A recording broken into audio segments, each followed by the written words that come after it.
"You audacious little rascal! How could you possibly refine spirit stones into elixirs? Speak the truth, and I shall spare you from my wrath." In a quaint mountain village, there resides a young lad named Yuan Xiao, whose fortuitous encounter with a celestial thief from the realm of cultivation leads him to seize the extraordinary treasure known as the celestial awakening pearl. Thus begins his transformation into a wealthy cultivator, where earning and ascending are mere trifles. Chapter 1. A serendipitous encounter with a celestial thief. In the enchanting autumn of the celestial mountain, the scenery is breathtaking, with vibrant crimson leaves adorning the landscape. The mountains are occasionally graced with wild fruits ripe for the picking, while the presence of mountain fowl and wild hares entices local hunters to this favored locale. Amidst the thicket by the babbling brook, a youthful visage emerges, revealing a boy of approximately 12 or 13 years, strikingly handsome, yet slightly sun-kissed in complexion. Perhaps due to his frequent forays into the mountains for hunting, the boy, though somewhat lean, possesses a tall and sturdy frame, exhibiting remarkable agility and strength. With a single bound, he leaps forth, one hand grasping 2 mountain chickens and a wild hare, while the other clutches a handcrafted wooden spear, landing deftly upon a stone platform at the edge of the grass. His innate strength is evident.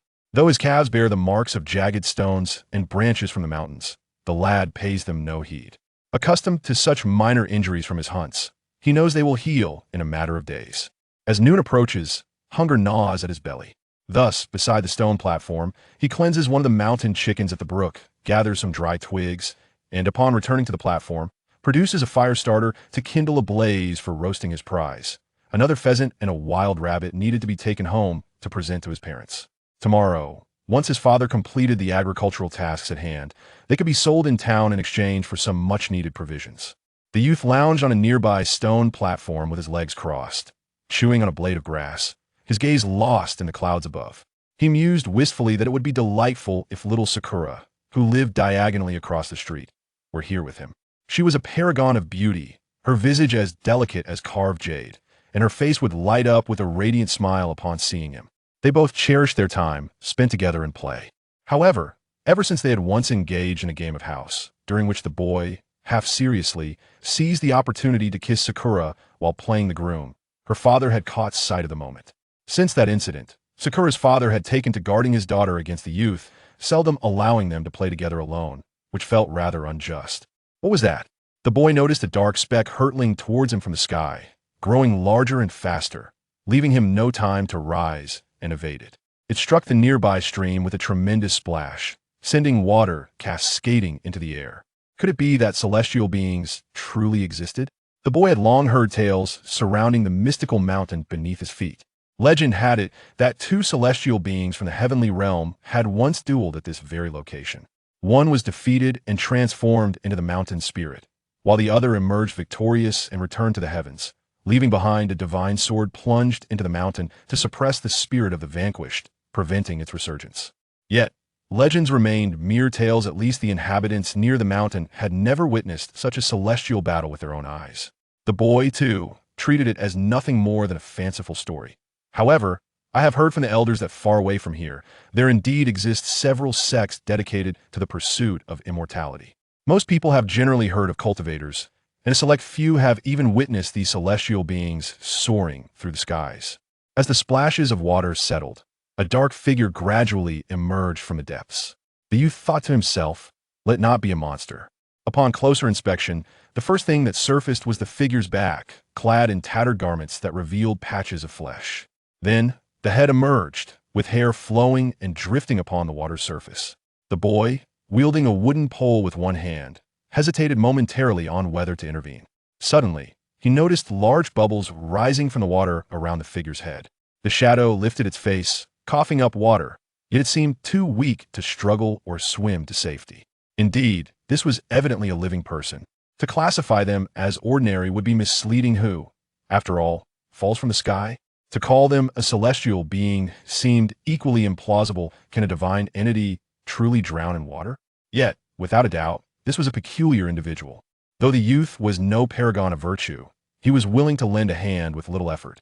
He sought not the reward of saving a life, but rather wished for the next time he could frolic with Sakura alone without being chased away by her father. Heavenly blessings upon him.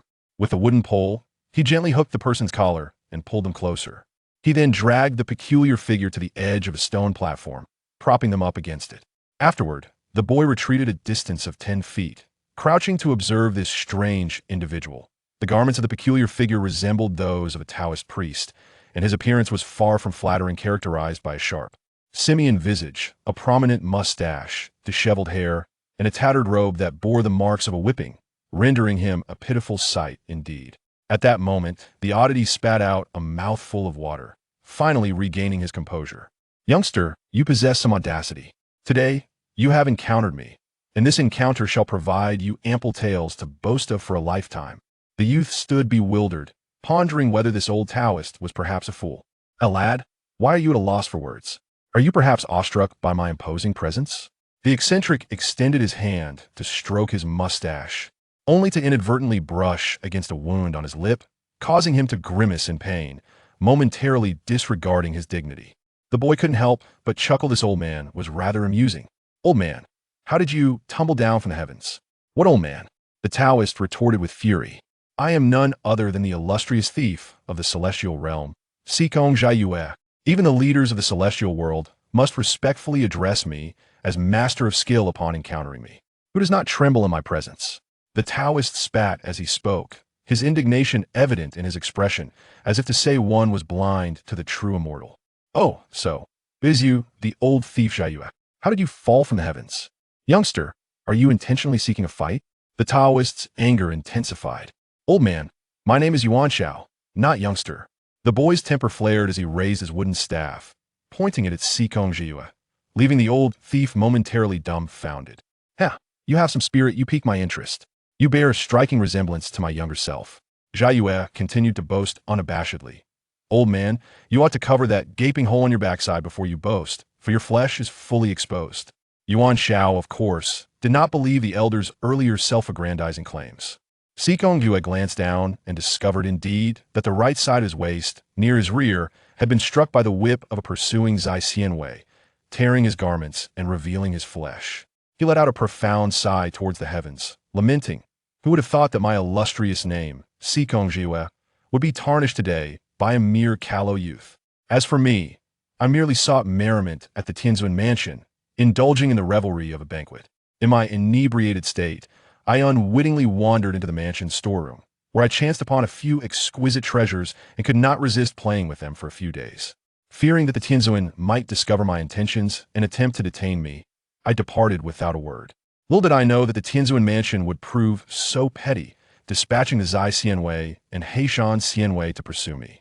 They utilized the treasures bestowed by the Tianzuan to seal my magical powers and physical strength. Otherwise, I would have ensured their return was not forthcoming." Yuan Xiao now comprehended the situation. It turned out that the shameless old man had pilfered items from another's banquet hall and was now being hunted down, which seemed quite reasonable.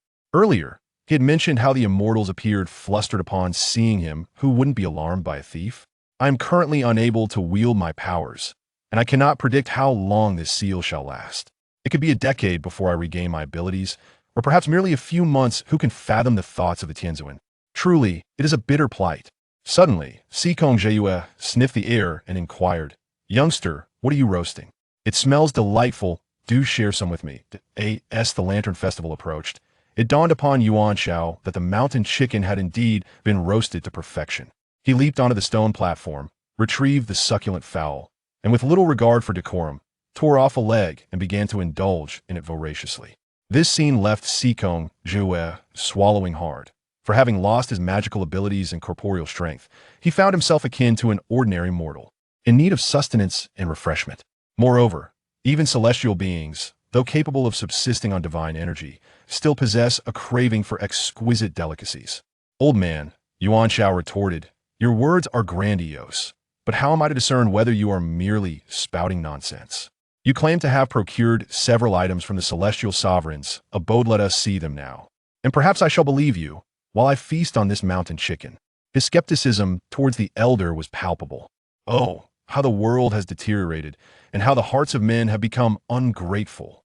Not only is there a lack of respect for the elderly, but disbelief in their words as well. Sikong Jiayue lamented, striking his chest in despair. However, The old man soon brushed his fingers across the ring adorning his hand, and to his delight, several items materialized upon the ground.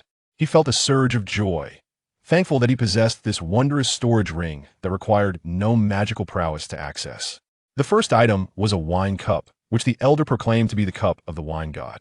Regardless of the vintage poured into it, the cup would enhance its flavor immeasurably. Furthermore, as long as one did not consume it all in one sip, leaving just a small amount, it would automatically absorb spiritual energy and replenish itself, thus providing an endless supply of exquisite wine, truly a coveted treasure for all wine aficionados. The second item was a dimensional shuttle, which the old man described as a rare artifact that enabled rapid travel both within the continent and across realms, as well as the ability to breach dimensional boundaries, facilitating passage between different realms. The third item is the integration stone. The old man Jiue explained that there exists a repulsive force between different realms. For instance, cultivators from the mortal world cannot linger in the celestial realm, just as celestial beings cannot remain in the mortal realm for extended periods. The longer one stays, the greater the repulsive force becomes. However, with a rare integration stone, one can merge into other realms, thereby negating this repulsive force. For instance, the old man Jiue currently possesses an integration stone, allowing him to remain unaffected by the repulsive force of the mortal realm. The fourth item is a nearly colorless and transparent orb, so inconspicuous that one might overlook its presence entirely. Upon closer inspection, one might occasionally discern a faint, ethereal mist swirling around it, hinting at its extraordinary nature. Having just acquired it, the old man Jiue recognizes all the other items but remains unfamiliar with this orb, leaving him uncertain of its purpose. Nevertheless, given that it is concealed within the treasury of the Celestial Lord, it must surely possess some significance beyond the ordinary. It seems this old man truly possesses some celestial prowess. Moreover, what exactly is this transparent orb? Chapter 2. The seizing of the Elder's Apocalypse Pearl. Ever since the Elder Xiao had brushed his ring and produced 4 items, Yuan Xiao began to entertain the notion that he might indeed be a celestial being, who, if not an immortal, could conjure 4 items out of thin air. While the first 3 items, though enchanting in their own right, were far removed from Yuan Xiao's daily life, each a mere figment of his imagination and utterly impractical. The last item, a transparent pearl, intrigued him greatly. Instinctively, he reached out to touch it. It felt cool and refreshing against his skin. However, before Yuan Xiao could grasp the pearl and examine it more closely, Xiao waved his hand dismissively, causing all 4 items to vanish in an instant. With a smug expression, the elder caressed the ring upon his finger, declaring, "A storage ring. I presume you have never encountered one before? Its capacity is vast enough to contain an entire celestial mountain. Impressive, isn't it? Although I am currently unable to wield my magical powers, this particular ring is exceptional. It can be opened without any magical energy. Now do you believe?" Xiao extended his hand with a triumphant grin, proclaiming, "Young man, hand over the mountain chicken." True to his word, Yuan Xiao accepted the challenge, demonstrating his integrity without hesitation as he presented the mountain chicken with both hands.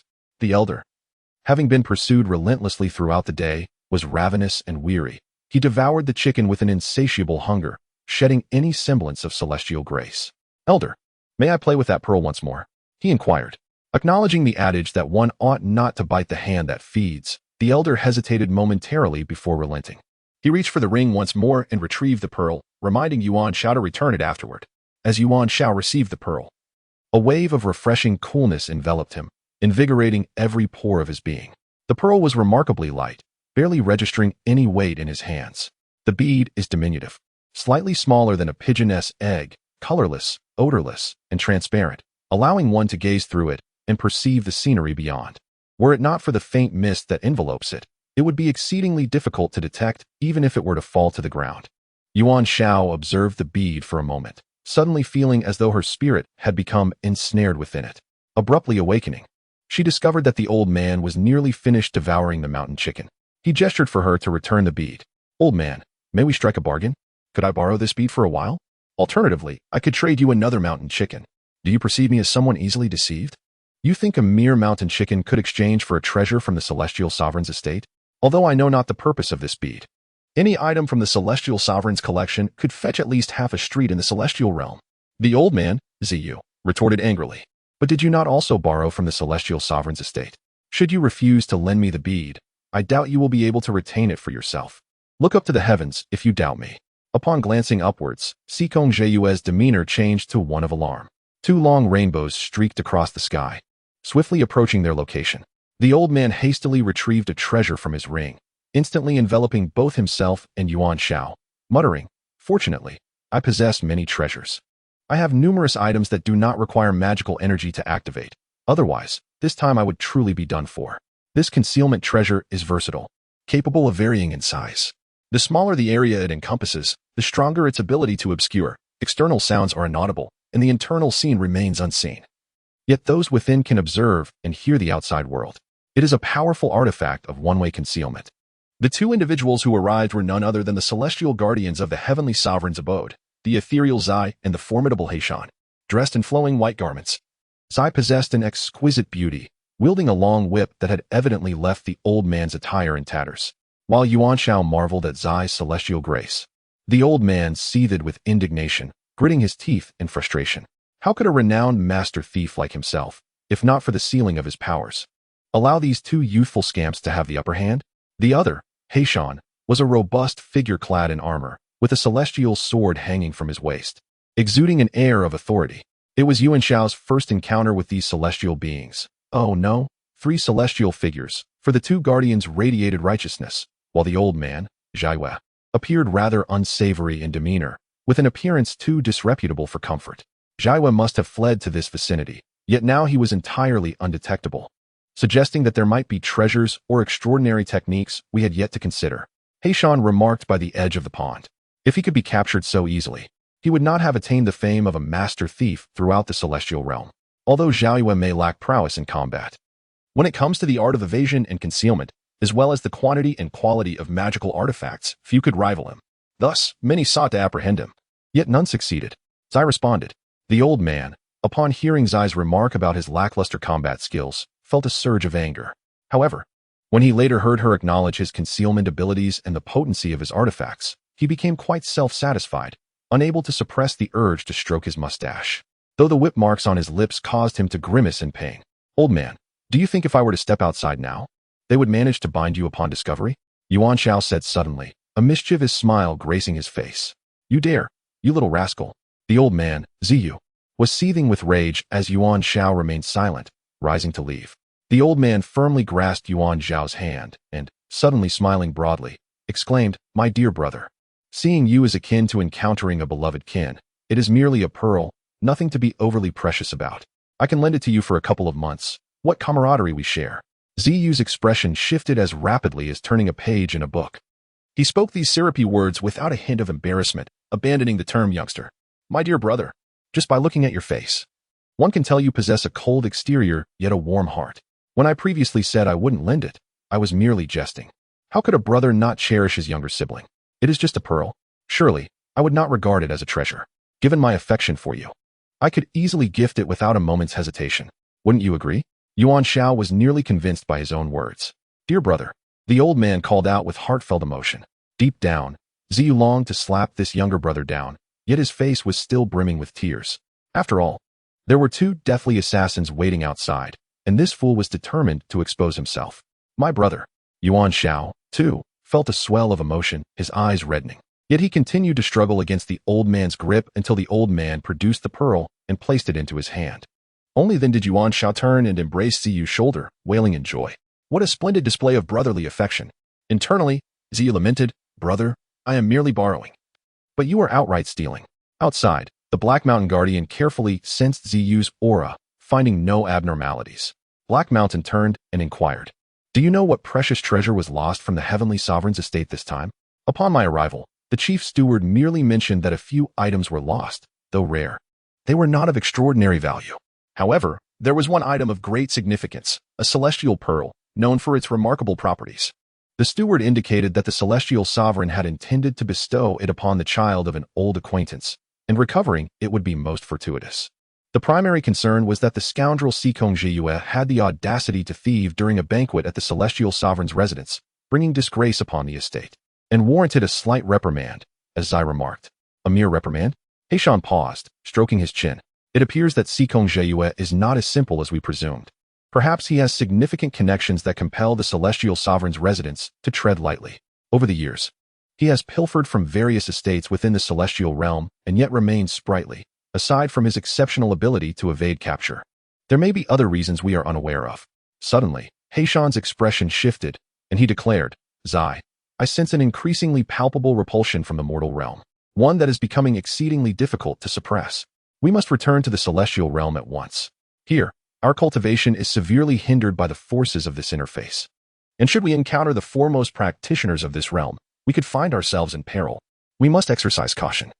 For there lies an undercurrent of resistance against the celestial realm, and those involved are formidable. The chief steward mentioned that recovering the celestial pearl would be ideal, but did not assert that it was imperative. The celestial pearl carries with it a certain fortune. Although it lacks lethal prowess, it greatly aids in one's cultivation, yielding results that are far beyond ordinary efforts. Should we fail to retrieve it this time, and it becomes lost to the mortal realm, it may simply be fate, and we need not insist. Perhaps, this too is the will of the celestial sovereign, as I concluded. Upon hearing this, Heishan cast forth a magical artifact, which transformed into a luminous shield enveloping both Heishan and Zai. In a flash, the shield took on a spindle shape and ascended towards the heavens, vanishing in an instant. Yuan Xiao let out a sigh of relief, preparing to exit their concealed location, when he was suddenly halted by the old man Zheyue, who gestured for him to wait a moment longer. Indeed, after the passage of half a joss stick's worth of time, Heishan and Zai abruptly reappeared at their original position. It seemed that Sikong Zheyue was truly absent from this place. Let us return to report, Zai suggested, as the two once again soared into the skies, disappearing from sight. How about that, my younger brother? My experience speaks volumes. Zheyue declared triumphantly to Yuan Xiao, rising to depart from their hiding spot. Hold on a moment, elder brother. Yuan Xiao suddenly grasped Zheyue's arm, signaling him to pause. As fate would have it, after yet another joss stick's duration, the figures of Heishan and Zai materialized once more. Surveying their surroundings with renewed diligence, yet finding nothing amiss, they then ascended once more, completely vanishing from view. Zheyue erupted in curses, lamenting the cunning nature of the celestial beings in the realm. Is there no longer any semblance of humanity among them? He exclaimed, entirely oblivious to his own status as an immortal. Yuan Xiao, too, found himself enlightened today. Heishan and Zai, one possessing a noble visage and the other a stunning beauty, demonstrated such craftiness, confirming the adage that one should not judge by appearances. Crafty immortals. This was Yuan Xiao's first impression of the celestial realm and its denizens. Now that the celestial awakening pearl was in his possession, Yuan Xiao had already discerned from Zai's earlier remarks that this pearl was indeed extraordinary. Chapter 3. The old man's intoxication bestows treasures. The celestial pearl unveils its efficacy. Nestled at the foot of the celestial mountain lies a quaint little town, charmingly named Xuanxian Town. However, due to its proximity to the mystical mountain, many affectionately refer to it as Celestial Town. Two main thoroughfares traverse the settlement, with the villagers' abodes predominantly lining the roadsides, gradually giving rise to two distinct streets. Yuan Xiao's residence is not situated along either of these main routes, rather, it rests at the far end of the town, near the base of the mountain. This row of houses is sparse, and not far across the way lives Xiaoying. The adults of both households share a cordial rapport. Yuan Xiao's father, Yuan Lai, has been a long-standing neighbor of Xiaoying's father, Su Kai. They frequently exchange game and lend each other a hand, thus fostering a close-knit relationship between the two families. Consequently, Yuan Xiao and Su Ying have also grown quite close, often indulging in playful escapades together. Alas, if not for that fateful incident during their childhood game of house, when Uncle Su inadvertently caught them stealing a kiss, Xiaoying would not have been restricted from spending time alone with Yuan Xiao. How blissful their days could have been. Yuan Xiao descends the mountain accompanied by Sikong Zheyue. The old man, having been stripped of his powers and physical prowess by the celestial lord, finds himself unable to absorb the ethereal energies of the immortal realm. Although his physical form is somewhat stronger than that of an ordinary person, it remains limited, rendering him susceptible to hunger and injury. It seems the old man has regressed to the feeble state he once inhabited many years ago when he first embarked upon the path of cultivation. Yet, within Sikong Zheyue's heart, there resides no fear. What if he cannot wield his powers? What if he has become a mere mortal? Within his storage ring lies an abundance of treasures, the fruits of countless years of extraordinary exploits. With unwavering confidence, he knows that even a mere fraction of these treasures can pave his way to triumph. The treasures within the ring are abundant, including numerous items that do not require magical activation, as well as several endowed with passive effects. Moreover, with my keen intellect and extensive experience, I possess the ability to persuade and deceive with eloquence. Even if it were merely to set up a stall for fortune-telling, I could still manage to earn a meager living. Upon this realization, the old man felt a surge of pride. Yuan Xiao observed that although the old man's appearance was rather disconcerting, he did not seem entirely malevolent. At the very least, upon learning that the celestial enlightenment pearl possesses special properties beneficial for cultivation, he, despite grimacing in pain, did not retract his decision to return the pearl. For this reason alone, the old man exhibited a sense of principle and adhered to the tenets of chivalry. Furthermore, his thievery targeted only the affluent and powerful, sparing the lower-tier immortals and common folk, which speaks to his measure of integrity. "Father, mother, I have returned," Yuan Xiao announced, requesting the old man to wait at the gate of the fenced yard while she stepped inside. Yuan was a robust man in his 40s, in the prime of his life, skilled in both farming and hunting, and was currently repairing his hunting tools. Autumn and winter present the perfect season for hunting, and having reliable tools certainly enhances efficiency. "Your mother is inside," Yuan casually remarked. Shortly thereafter, a middle-aged woman emerged from the house. While she could not be deemed particularly beautiful, her demeanor was warm and natural. She took the game from Yuan Xiao's shoulder and inquired, "Did you sustain any injuries while in the mountains this time?" Yuan Xiao instinctively glanced down at her calf. During today's hunt, she had indeed received 2 scratches from the jagged stones and branches on the mountainside. Just as she was about to assert that she was uninjured to alleviate her mother's worries, her mother had already noticed Yuan Xiao's gaze. Bending down, she observed the faint traces of dried blood on the hem of Yuan Xiao's trousers and quickly lifted the fabric to inspect her leg. However, no wounds were visible. Her mother inquired, "Truly no injuries? Then where did the blood on your trousers come from?" Yuan Xiao was equally perplexed. How could there be no injuries at all? Upon looking down, she realized that the spots where she had been scratched in the morning were now as smooth as ever, devoid of any marks. She widened her eyes and scrutinized closely, noticing only 2 faint lines where the wounds had been, now barely discernible, almost imperceptible unless one looked closely. Yuan Xiao was startled by the sudden turn of events. What was happening? How could her wounds heal so rapidly? A thought flickered through her mind. Could it be? Earlier, she had encountered 2 celestial guardians and the cunning thief, Sikong Jiayue, who had gifted her a precious artifact, the Tianqi Pearl, which she still clutched in her hand. Could this be one of the miraculous effects of the Tianqi Pearl that the purple-leaved celestial guardian had mentioned? Did the Tianqi Pearl possess the power of restoration and healing? She resolved to investigate this further when time permitted. At that moment, a cough echoed from the entrance of the courtyard, as if Jiayue, her elder brother, feared she might forget him, and was offering a gentle reminder. Yuan Xiao immediately exclaimed, "Father, mother, this is the venerable immortal I encountered today. We share a bond, and I have recognized him as my elder brother. Elder brother, please come in." The elder Jiayue stepped in, clasping his hands in a gesture of respect, and proclaimed, "Dear brother and sister-in-law, do not be perplexed. Let us each speak our minds. I find an instant camaraderie with our young friend Yuan Xiao, whom I truly hold in high regard." Although the elder Jiayue had previously felt a twinge of concern for the Tianqi Pearl, he was nonetheless deeply grateful to Yuan Xiao for assisting him in evading calamity on 2 occasions. Yet, being a seasoned immortal, he was not one to express his sentiments outright.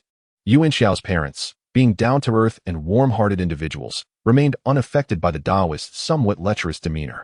Instead, they enthusiastically prepared a feast of wine and game to honor their son's elder brother, who was, in essence, a brother to them as well. After 3 bowls of wine, the elder Jiayue's tongue loosened, revealing his true nature. Having taken on mortal form, he was prone to inebriation, and over the years had developed a significant fondness for alcohol, albeit with a tolerable capacity. The elder Jiayue patted Yuan Lai's shoulder and remarked, "My dear brother, I have traversed countless realms, from the 5 continents of the mortal world to the 9 heavens of the immortal realm. I have freely roamed the most prestigious sects of cultivation and the grandest estates in the celestial domain. Yet, upon preparing to depart, they invariably beseech me to stay, often insisting I remain. But I, of course, pay them no heed." He then began to regale them with tales of his illustrious exploits, one after another. Yuan Xiao's father, taking the elders' drunken ramblings as mere bluster, dismissed them as the fanciful tales of an inebriated man. After all, what chance did an ordinary citizen have to encounter an immortal in their humble abode?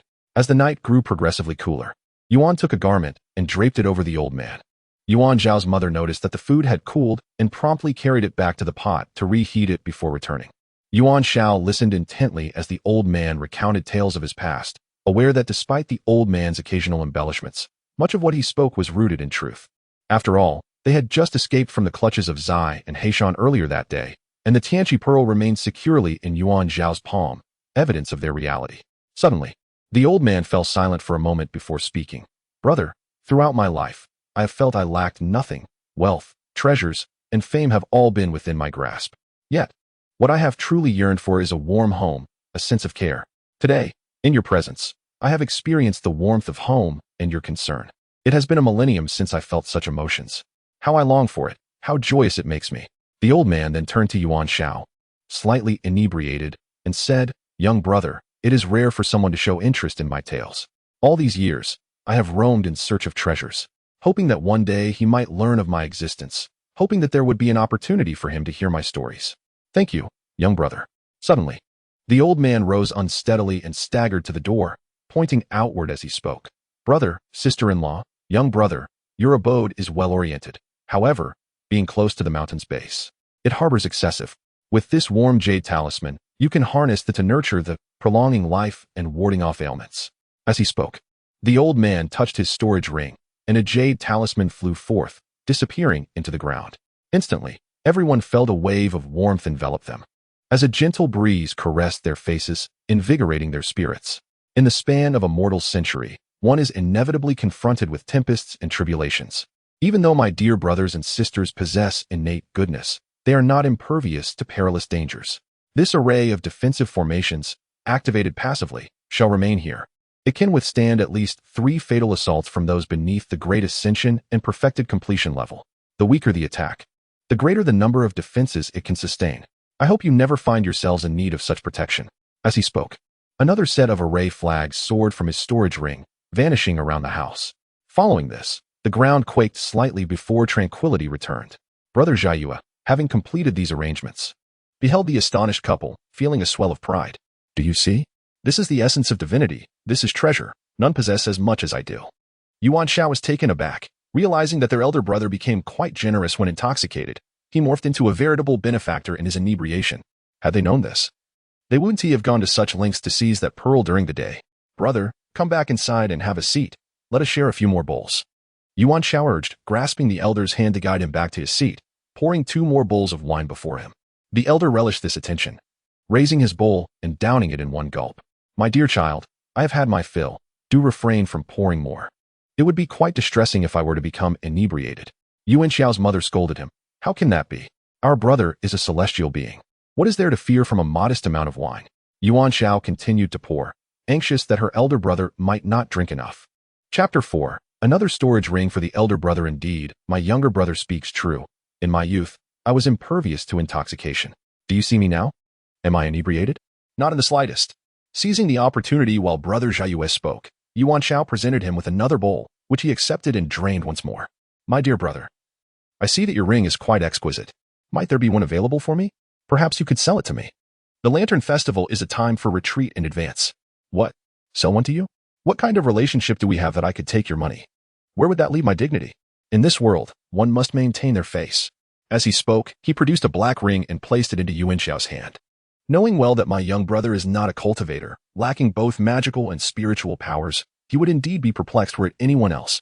But who am I?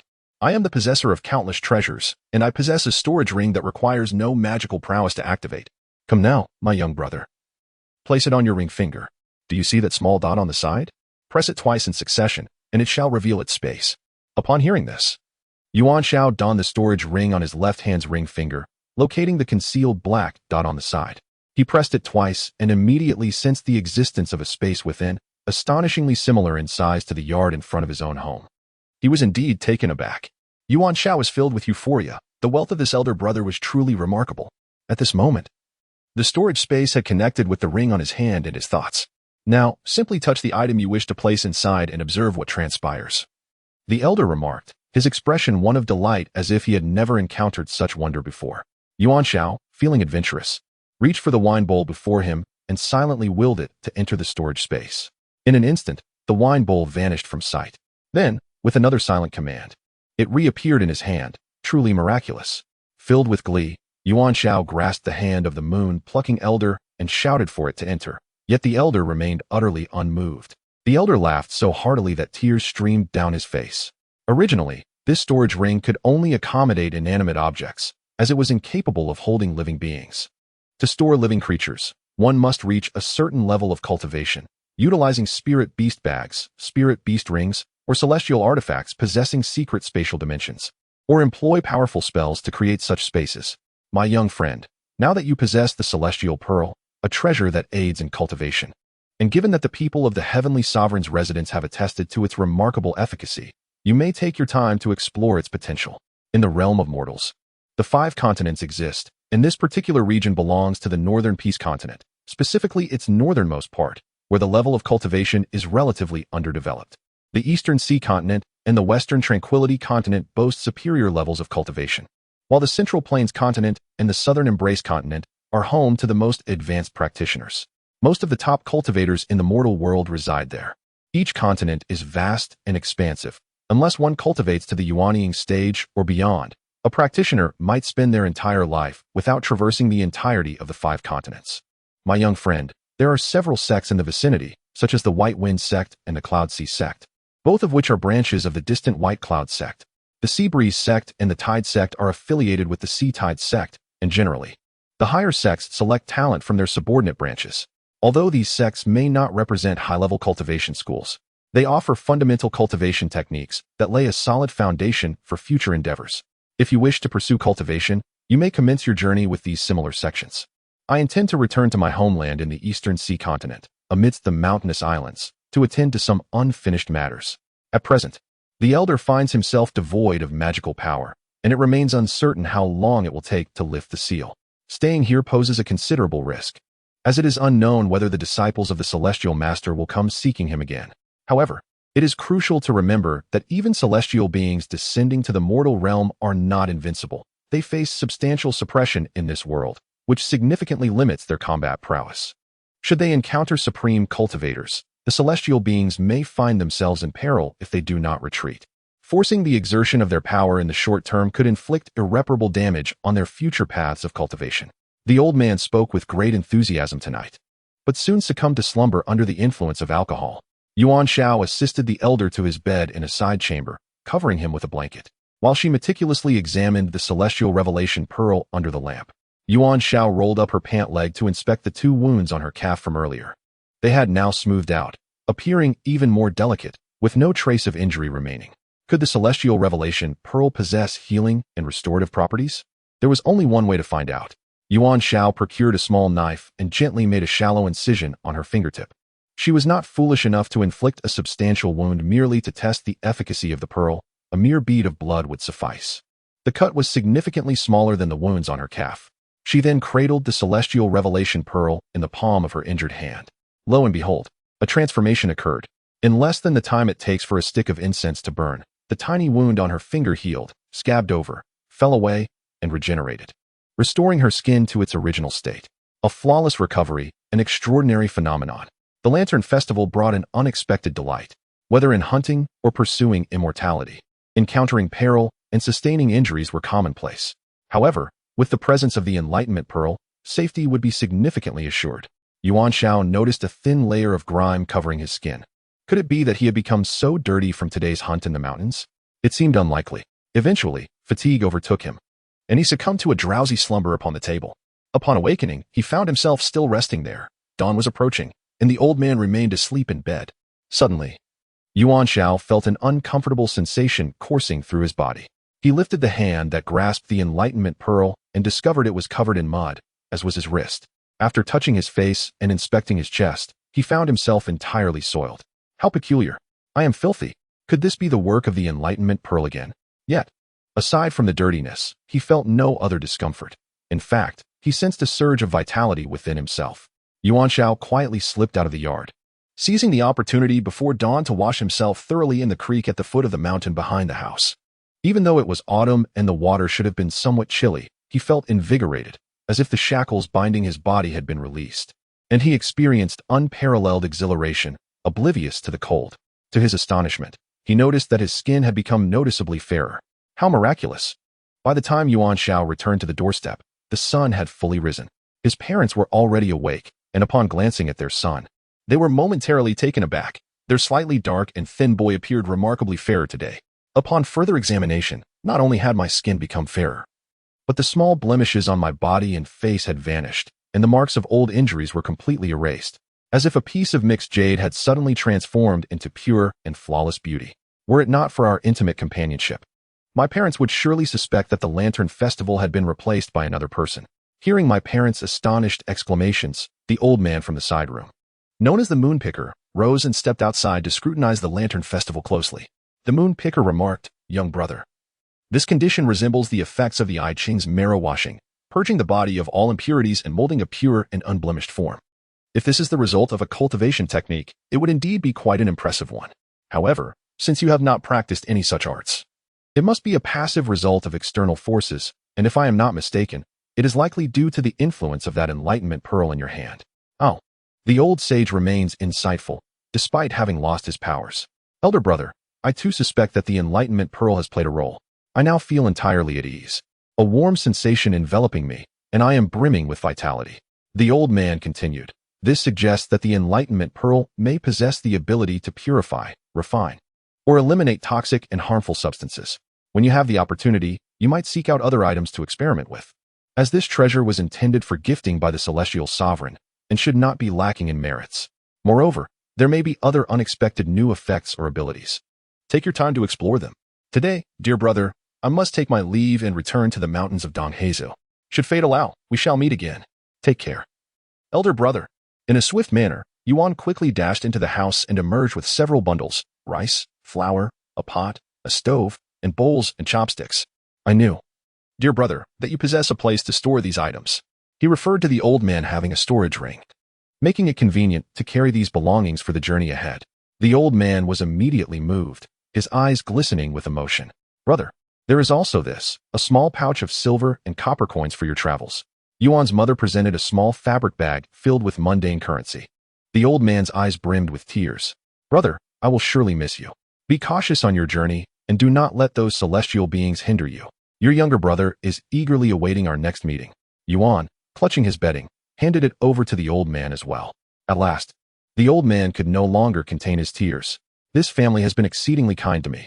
Am I truly to depart without bestowing some treasures upon my younger brother?" Chapter 5. The Purification experiment is successful. Yuan is to cultivate immortality. In his lifetime, no one has ever treated me with such kindness. I can hardly bear the thought of parting, especially when I am overwhelmed by their generosity. Initially, after awakening from his inebriation, the old man felt a twinge of regret for the treasures he had given away the previous night, yet he was now moved to tears. Those seemingly insignificant treasures were of no consequence. "Little brother, this is for you. It's the concealed treasure we uncovered when we encountered the celestial being yesterday. The feather of divine concealment. In times of peril, simply retrieve it from the storage ring and flick it. Even the deities may not perceive your presence." Although the old man may not excel in combat, when it comes to stealth and escape, he has yet to concede to anyone. Yuan Xiao stood in stunned silence, feeling as though he had missed out on a treasure trove the previous night. If only he had shown kindness to the old man while he was inebriated. Perhaps the old man would have scattered his riches throughout the room. But the old man departed without hesitation, swiftly storing away the gifts presented to him by the family with his storage ring, leaving without a backward glance. "Brother, I shall seek you out in the East Sea." Yuan Xiao called after him. The old man, without turning, simply raised his hand in acknowledgement, a gesture that conveyed a graceful farewell. What a splendid scene it was. Yuan Xiao couldn't help but admire the old man, who, despite his penchant for boasting and his dubious profession, was a man of genuine character, one who upheld principles and possessed an admirable code of ethics. Suddenly, a bright voice from the entrance interrupted Yuan Xiao's reverie. Turning around, he saw it was Xiaoying, standing playfully outside the fence and waving at him. Yuan Xiao hurried over. His parents exchanged knowing smiles and returned indoors to attend to their own affairs. "Xiaoying, where have you been these days? I haven't seen you around," he inquired. "My parents took me to my aunt's house in the city, and I stayed there for a few days," Xiaoying replied. "My aunt and my parents discussed the announcement they saw. Yunhai Gate is going to recruit outer disciples soon, and they want me to try my luck. Yuan Xiao, would you accompany me? I've been meaning to ask someone about entering the path of cultivation, and it would be even better to go together. However, I need to discuss this with my parents first." As Xiaoying gazed at Yuan Xiao's face, she suddenly burst into laughter and remarked, "Why do you look so much more refined all of a sudden?" In truth, Xiaoying had nearly voiced another thought. He had become even more handsome. "He has always been so handsome and charming," Yuan Xiao said while flamboyantly tousling his hair. "How shameless." Although Sakura uttered such words, she secretly withdrew a handful of treats from her pocket and said, "Here, take this." It turned out to be the crispy jujubes that Yuan Xiao adored. Yuan Xiao accepted the jujubes with a playful murmur. Though these jujubes are delightful, they pale in comparison to you. Sakura. The memories of playing house in her childhood surged back, causing Sakura to blush profusely. How utterly outrageous Yuan Xiao was, completely unashamed. Yuan Xiao had intended to tease her further when, out of the corner of his eye, he spotted a menacing figure, prompting him to hastily withdraw his hands and step back in alarm. Good heavens, it was Uncle Su. Sakura, it's time to come back for dinner. Uncle Su called out before turning away. Upon hearing her father's voice, Sakura finally understood the reason for Yuan Xiao's sudden panic. This comical turn of events made her unable to stifle a laugh. I'm heading back now. I shall visit you again in a few days. Yuan Xiao was utterly dismayed. Lamenting his misfortune, after merely exchanging a few words, he had been caught by Uncle Su. Such a tragedy. In a small town like Xuanxian, the lives of ordinary folk were far from easy. Most farming families, including Yuan Xiao's, struggled year-round just to secure a meager sustenance. Occasionally, they might hunt for wild game in the mountains, merely to earn a little extra to support their households. For the children of ordinary families, the only glimmer of hope for rising above their circumstances lay in the possibility of joining a sect and becoming a cultivator. If a family were to produce an exceptional cultivator who succeeded in their studies, it would lead to a situation where one ascends to greatness, elevating the entire household in the process. In a family, the emergence of a foundational cultivator or a golden core cultivator heralds prosperity throughout the entire lineage during the cultivator's lifetime. Yuan Xiao mentally organized his circumstances. The treasures bestowed by the old man Zheyue had already provided him with remarkable conditions for cultivation. Firstly, his body had undergone the cleansing of the I Ching, endowing him with a remarkably pure physical constitution. Secondly, he possessed the Enlightenment Pearl, which inherently bore healing and restorative abilities. Thirdly, he owned a storage ring that could be activated without the need for mana, allowing for the convenient transportation and concealment of numerous items. Lastly, he had the precious heavenly concealment feather, which created a space of its own, effectively evading formidable foes. The pressing task at hand was to investigate the wondrous properties of the Enlightenment Pearl and ascertain what other abilities it possessed. The most enigmatic of all was the Enlightenment Pearl itself. Before leaving, the old man Zheyue speculated that this pearl possessed the capability for purification. Now was the perfect moment to verify this hypothesis. Yuan Xiao placed the Enlightenment Pearl in the center of the table and retrieved 3 pills previously provided by the physician. He positioned one pill leaning against the pearl, another at a foot's distance, and the last at 6 feet away. After the incense burned for a while, the results of the experiment left Yuan Xiao exhilarated. The old man's conjecture was indeed correct. The pill resting against the Enlightenment Pearl had undergone a significant transformation, with a thin layer of black residue forming on its surface. A gentle shake caused the residue to fall away, revealing a crystal-clear pill within. This luminous pill was likely the final result of purification and enhancement. The pill placed a foot away exhibited only a slight amount of residue, indicating that it had not yet completed the purification process, thus demonstrating that distance influenced the rate of purification.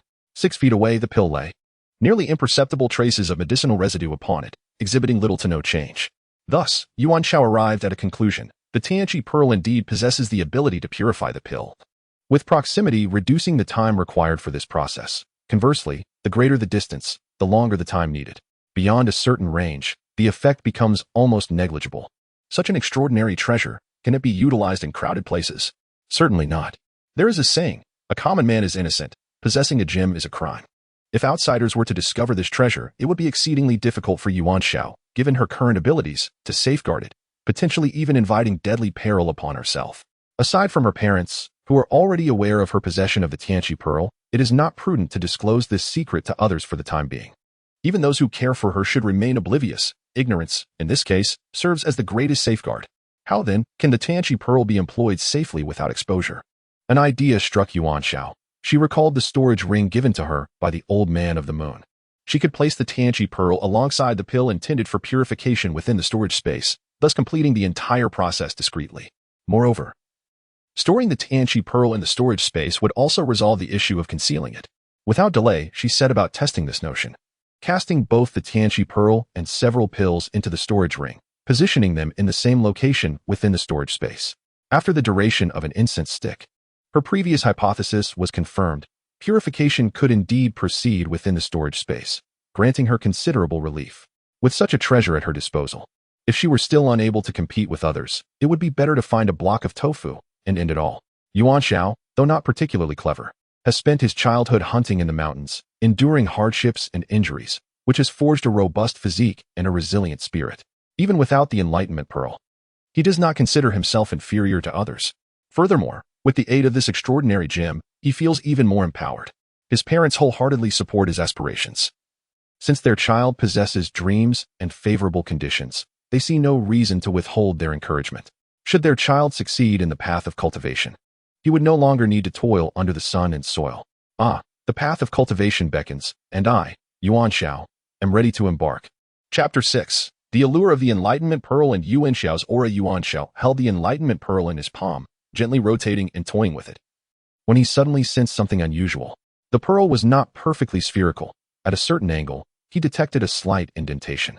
Its near-transparent nature made it difficult to discern its appearance, and the indentation was so minuscule that it had gone unnoticed until now.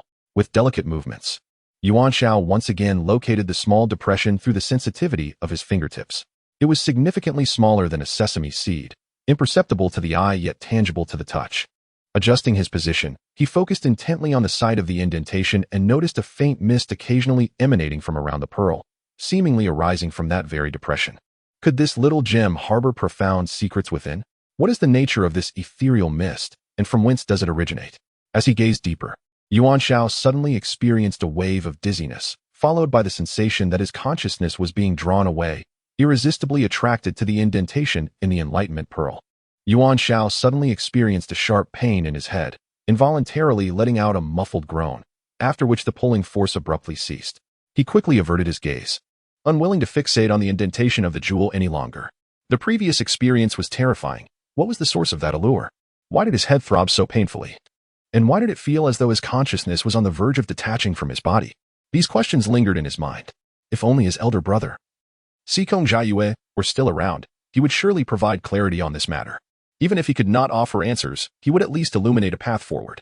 For now, he could only navigate this uncertainty alone. Just as his brother had once said, some questions may require one to reach a certain level, and only after attaining a certain height in cultivation would they naturally unravel. Still haunted by the experience, Yuan Xiao temporarily set aside the jewel and the associated dilemma. The preparations his brother had undertaken at home to harmonize the yin and yang had rendered the environment as warm as spring, ensuring that his parents could reside there in good health, prolonging their lives and rendering them less susceptible to ailments. The defensive formation of heaven, earth, and man could withstand at least 3 lethal attacks from opponents at the Yuaning stage and below the Great Ascension stage, which provided him with considerable reassurance. With his parents safe and sound at home, his worries diminished while he was away. 2 days later, the day of their departure to Yuhai City arrived. Alongside Yuan Xiao and Xiao Ying, there was also a chubby boy from the town named Hu Lai, making a total of 3 participants heading to the selection rounds of Yunhai sect. Hu Lai hailed from a relatively affluent family in the town. His parents were business people who had indulged him to the point of plumpness. However, due to their limited education, they could only amass wealth as local tycoons, which explained the rather whimsical name they bestowed upon their child, Hu Lai, indeed a name that reflects a sense of randomness. The Hu family is affluent and has visited Yuhai City numerous times, even having journeyed to Baiyun City. On one occasion, they chanced upon a cultivator soaring through the skies on a sword, igniting a deep envy within them. Thus, they implored their parents to allow them to participate in the selection process, nurturing a dream of one day becoming a transcendent practitioner who could glide through the heavens. This time, during the Yunhai sect selection of outer disciples, all candidates are required to gather in Yunhai City. However, Yuan Xiao and her companions need not rush directly to the city. They may simply arrive at the reception point located in the nearby Ping'an County. Given the plethora of young aspirants scattered across 1,000 miles around Yuhai City, the Yuhai sect has established reception points in various county towns where candidates can register. On the deadline, all participants will be transported to Yuhai City in unison. The Hu family arranged for a carriage, and a coachman was designated to escort them directly to the reception point in Ping'an County. Hu Lai extended an invitation to Xiao Ying and Yuan Xiao to accompany him, and the two, being well acquainted with the jovial boy, readily agreed. The adults from both families were delighted that the children would have each other for companionship. Hu Lai possesses a sweet tongue and a knack for flattery, having learned a great deal about commerce from his parents. While his manner may be smooth-talking, he harbors no ill intentions. Spending extended periods in one place may not evoke a sense of familiarity, yet when far from home, encountering someone from one's hometown can evoke a profound sense of kinship. The journey to Yunhai City marks a considerable distance for the 3 children. Should fortune favor them and they succeed in the selection, their journey to Yuhai sect would take them even further from home, in the vastness of the world. Having a fellow townsfolk to rely on and console one another would alleviate the children's solitude and helplessness. Hulai brought along an ample assortment of belongings, reportedly inclusive of all manner of indulgences, which he hastily piled onto the carriage. Sakura, on the other hand, carried only 2 cloth bags, while Yuan Xiao opted to store all her possessions within her storage ring. Although Yuan Xiao could have ventured forth entirely unencumbered, she chose to sling a small cloth bag over her shoulder to avoid drawing undue attention. As their departure drew near, Hulai's parents grasped the little chubby boy, imparting their advice: speak kindly and offer gifts generously. Should you not be selected, return with a cheerful heart, treating this as merely an enjoyable outing. The family is well provided for and lacks nothing. In a few years, when you inherit the family business, you will undoubtedly rise to prominence in the town. Sakura, take care of yourself. If you are not chosen, it is paramount that you both return safely. After delivering these words, Sukai turned away from Sakura and her mother to approach Yuan Xiao, saying, young one, now that I cannot see or oversee you, do take care of her while you are out there. He gave Yuan Xiao's shoulder a gentle pat before stepping away. Uncle Su, rest assured, I will look after Sakura. Yet, upon hearing this, Sukai suddenly felt a twinge of worry. What if that fool were to pursue mischief again? Such a calamity. My child, we have faith that you will be selected. Your parents await good news at home. If you can achieve success, it will bring us even greater joy. Yuan Xiao's parents held her hands, offering their encouragement once more. Do not worry, mother and father. Even in the face of adversity, I shall not be deterred. With that, Hulai, Yuan Xiao, and Sakura took turns leaping onto the carriage as the coachman cracked his whip, signaling their departure. Once comfortably settled in the carriage, Hulai unwrapped a parcel and spilled forth a plethora of nutty snacks, exclaiming, let us indulge together.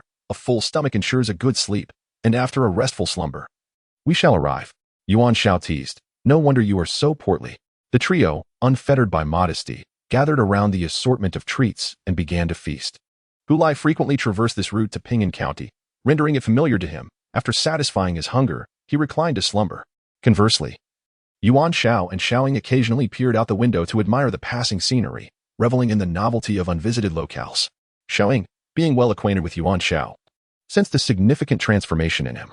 Not only had his complexion improved, rendering him more handsome, but he also emanated an indescribable aura that exuded freshness and comfort. The closer she drew, the more pronounced this sensation became. However, the intensity of this aura was not constant. For instance, within the confines of the carriage, though they sat in close proximity, the essence felt considerably subdued. Yet, during their previous encounter at the fence yard's entrance, when Xiaoling handed Yuan Xiao the crispy jujubes, the comforting and refreshing aura was remarkably potent. The fluctuations in this enigmatic essence, which Xiaoling discerned, were unbeknownst to Yuan Xiao, who either overlooked or failed to recognize them. The one embroiled in the experience is often oblivious, while the observer possesses clarity. If one were to discern a distinction between the present moment and their prior encounter at the fence yard, it would be that Yuan Xiao had the enlightenment pearl on his person back then, whereas now, within the carriage, it lay ensconced within his storage ring. What, then, is the nature of this mysterious aura, and what connection does it bear with the enlightenment pearl? Chapter 7. The level of spirit stones as dusk settled. Yuan Xiao, Hulai, Ensuing finally arrived at the registration office of Yunhai sect. Similar to Baifeng sect, Yunhai sect is one of the subsects of Baiyun sect. In Beiping Prefecture, to ascend to a higher sect, one must meet 2 fundamental requirements. Firstly, there must be an established elder at the nascent soul stage to oversee the sect when a subsect is founded. The higher sect must at least have 1 nascent soul master. Secondly, the subsect must have at least 1 golden core practitioner in residence. As a subsect of Baiyun sect, Yuhai sect naturally possesses golden core cultivators. The current sect leader, Hai Qing, is reputed to be a golden core practitioner, though he tends to remain secluded in the back mountains, rarely making appearances unless for significant matters concerning the sect. Most of the other elders within the sect are foundation establishment practitioners, who serve as the backbone of the sect, managing its affairs, including the allocation of spirit stones, medicinal herbs, elixirs, magical treasures, and spiritual beasts. Each elder typically oversees 1 or 2 stewards, who are generally cultivators at the 6th to 10th level of qi refinement, often early entrants among the inner disciples.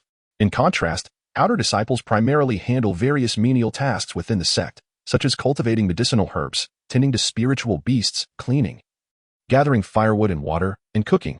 These chores require considerable manpower. If Yuan Xiao, Su Ying, and the chubby boy perform admirably in the upcoming selection test, They may have the opportunity to be accepted as inner disciples. If their performance is satisfactory, they might only qualify as outer disciples. However, if they perform poorly, they will not even have the chance to be outer disciples and will have no choice but to return home. The chubby boy clenched his fists and confidently declared, "This time, I, the chubby brother, shall undoubtedly succeed. You too must strive to do your best." Yuan Xiao jestingly remarked, "Oh, come now. Why do you speak as though you have already been accepted? It is still daylight. It is rather premature to indulge in dreams." Xiaoying was amused by their banter, instantly feeling a sense of relaxation. She mused to herself that in our immortal town, we certainly have our share of eccentrics, and here are two of them. If these two truly became cultivators, who knows how much mischief and legendary tales they would bring to the realm of immortality. Cultivation emphasizes the importance of wealth, partners, techniques, and land. Thus, acquiring wealth is paramount, and the quest for more spirit stones is the essential first step. With the celestial enlightenment pearl in hand, Yuan Xiao naturally possessed boundless possibilities, yet she still needed to personally verify her findings to truly understand their implications. Spirit stones contain spiritual energy and are categorized by quality: inferior, middle grade, superior, and top grade spirit stones. Legend speaks of extraordinary spirit stones, yet even formidable cultivators rarely encounter them. The distinctions among spirit stones of varying grades extend beyond mere quantities of spiritual energy. The quality of that energy is equally significant. Higher grade stones of the same size not only contain greater amounts of spiritual energy, but also possess purer energy with fewer impurities, thereby exponentially enhancing both the speed and efficacy of cultivation, potentially by several times, dozens of times, or even 100-fold. Particularly for higher-level cultivators, the demand for both the quantity and quality of spiritual energy escalates. For instance, if a nascent soul cultivator were to practice with inferior spirit stones, the results would be quite dismal. Hence, advanced cultivators favor high-quality spirit stones, as they enable swift replenishment of spiritual energy during battle and provide sufficient energy to aid in breakthroughs in their cultivation. Inferior spirit stones are typically utilized by cultivators at the golden core stage and below for their training. It is not that they desire to use higher-grade spirit stones, rather, their capabilities make it exceedingly difficult to acquire substantial quantities of superior quality stones, thus they are relegated to practicing with inferior spirit stones. Additionally, there exists a category of substandard mixed spirit stones, which are usually found alongside inferior spirit stone veins, comprised of various impurities that render them nearly useless for cultivation. Should a family possess a powerful immortal practitioner, they would undoubtedly advise the younger generation embarking on their cultivation journey to avoid using mixed spirit stones. The excessive impurities present in these stones pose a significant risk to novice disciples. Utilizing such inferior resources can lead to a condition akin to chronic poisoning, wherein toxins accumulate within the body, severely hindering the ultimate height and speed of their cultivation, while also complicating breakthroughs in their spiritual development. Such wisdom is often known only to advanced cultivators. How would a fledgling on the path of immortality be privy to this knowledge? These mixed spirit stones are typically discarded in herbal gardens, as they emit a faint aura of spiritual energy, which can enhance the local concentration of spiritual energy beneficial for the growth of medicinal herbs. Some are carelessly left in the mines, where inexperienced outer disciples, in their desperation, might attempt to collect a few mixed spirit stones for their cultivation. However, they soon discover that their meridians become increasingly obstructed, stalling their progress in the chi refinement stage. After being reprimanded by the elders, no one dares to experiment with mixed spirit stones again. Over time, these stones became neglected, littering the mines, rendered more worthless than mere chicken ribs. No one anticipated that these seemingly insignificant miscellaneous spirit stones would one day experience a remarkable turnaround. The reception station of the Cloud Sea sect is conveniently located in the center of Ping'an County, easily identifiable by a grand sign that reads, Registration Office of the Cloud Sea Sect Selection. At a spacious stone table sit two young individuals, a man and a woman, both clad in shimmering silver robes adorned with embroidered golden clouds at the cuffs and collar, dazzling and resplendent, suggesting that such attire is reserved for the esteemed inner disciples of the Cloud Sea sect. These two are indeed inner disciples, Zhou Qingqing and Zhang Dehai, both students of Elder Jiu Tian, hence they share a familiarity that allows for casual conversation. Junior Sister Zhou, how many individuals are currently registered? Inquired Zhang Dehai. There are already 46, Zhou Qingqing replied. Last year, we only registered a little over 30 here, so the numbers have certainly increased this year. However, it seems that the Cloud Sea sect will ultimately admit the same number of outer disciples as last year, which may lead to even fiercer competition in the selection process. Even if one becomes an outer disciple, it merely offers a glimmer of hope for cultivating immortality. Most will likely find themselves engaged in arduous menial tasks daily, awaiting a vague opportunity, whether it be catching the eye of an elder, experiencing a sudden outburst of potential, or encountering some fortuitous event, to truly become an inner disciple and gain genuine entry, Zhou Qingqing mused. Do you think those ultimately chosen will regret it if they end up toiling away at menial duties every day? She added with a smile. Sister Zhou, think back to those years when we were overjoyed to be selected as outer disciples. Although we spent 3 years performing menial tasks, we ultimately became inner disciples under Elder Gio's guidance, which has instilled in us a glimmer of hope for our cultivation journey. As long as there remains a shred of hope, I believe they will, just like we did back then, strive to seize every opportunity without dwelling on regrets. Indeed, Zhou Qingqing reminisced about her selection experience and couldn't help but smile. Just then, she noticed a plump boy approaching with a bundle, grinning widely, followed by a pair of young individuals.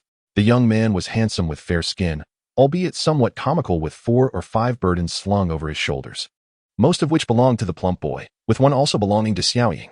The beautiful girl carried only a simple cloth bag, appearing quite at ease, exuding a clever charm that was quite endearing. It was none other than Yuan Xiao, Su Ying, and Hu Lai, who had come to participate in the Yunhai sect disciple selection. Zhang Dehai couldn't help but chuckle. Would these 3 truly be chosen this time? Chapter 8. Conflict at the reception station. Esteemed immortals, the plump boy greets you. Hu Lai, beaming with joy, promptly bowed in greeting, his warmth and friendliness suggesting he would have made an excellent innkeeper.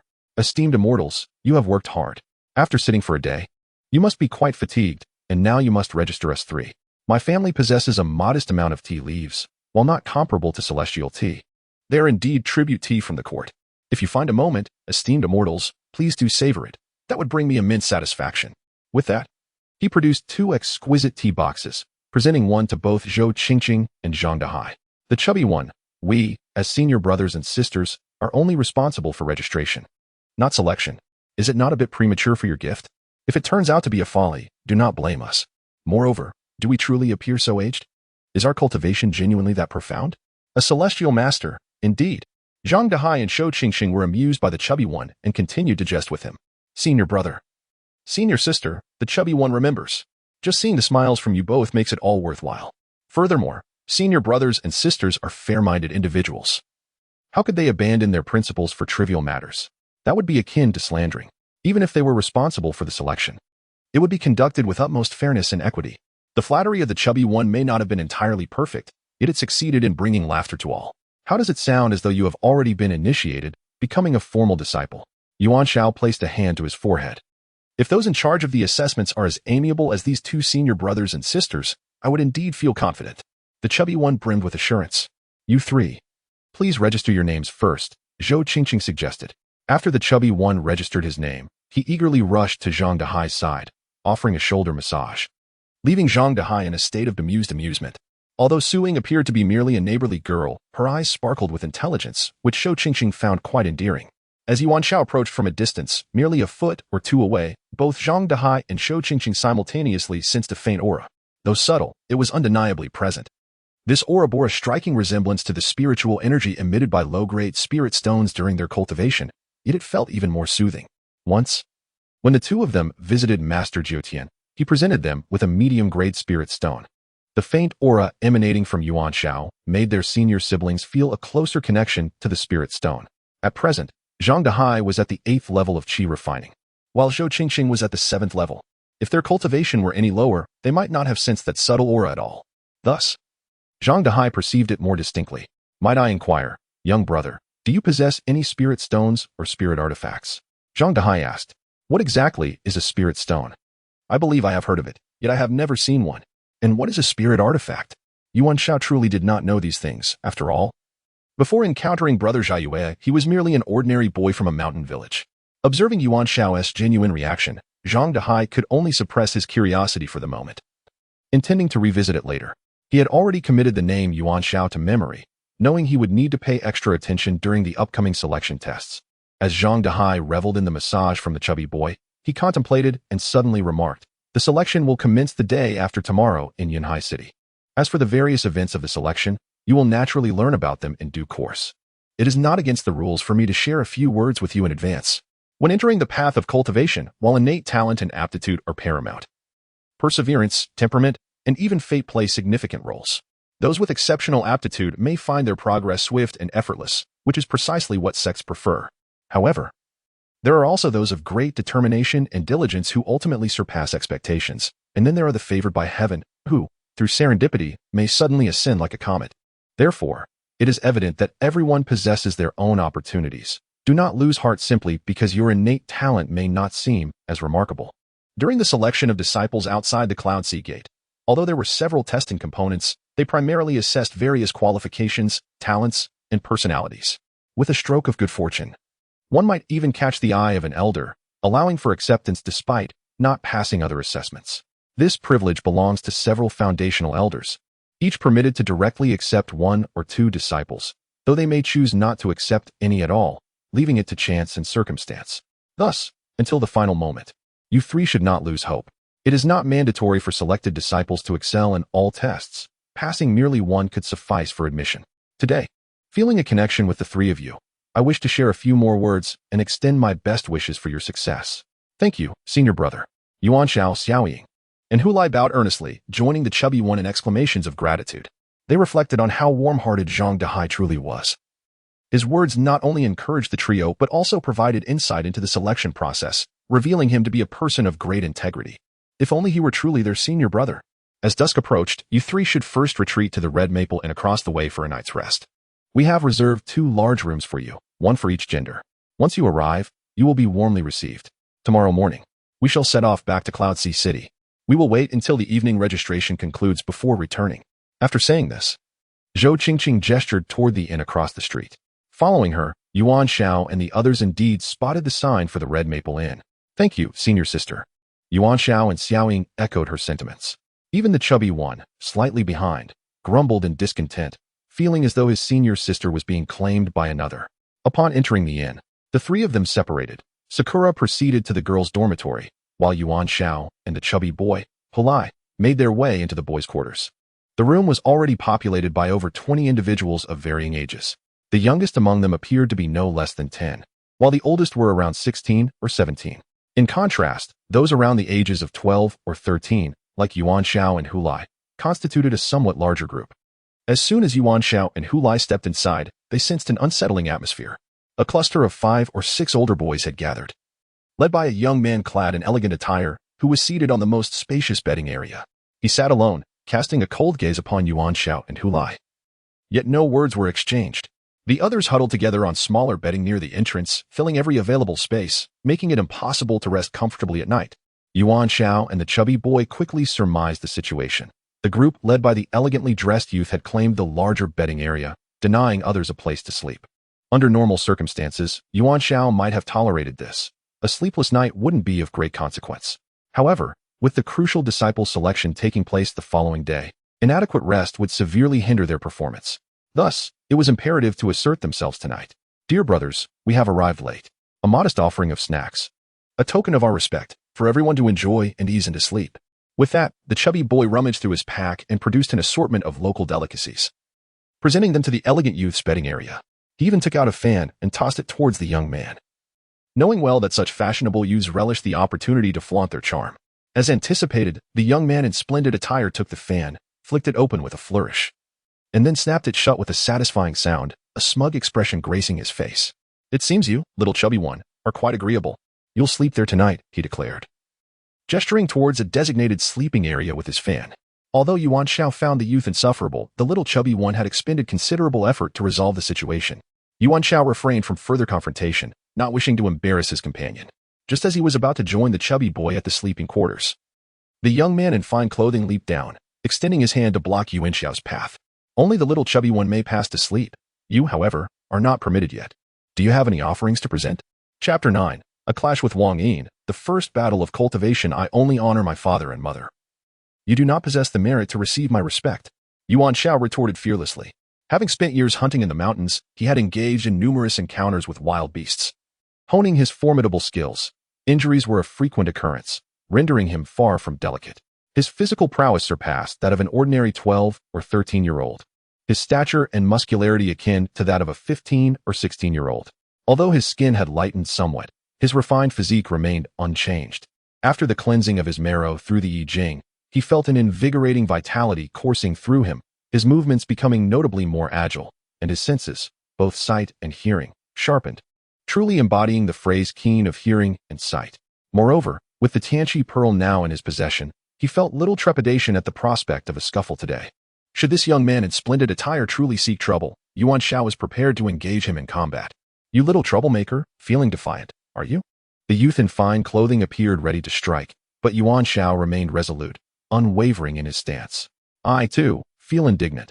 I stand firmly beside this young comrade." Leaning against the doorframe, a robust youth emerged from the crowd, positioning himself beside Yuan Xiao.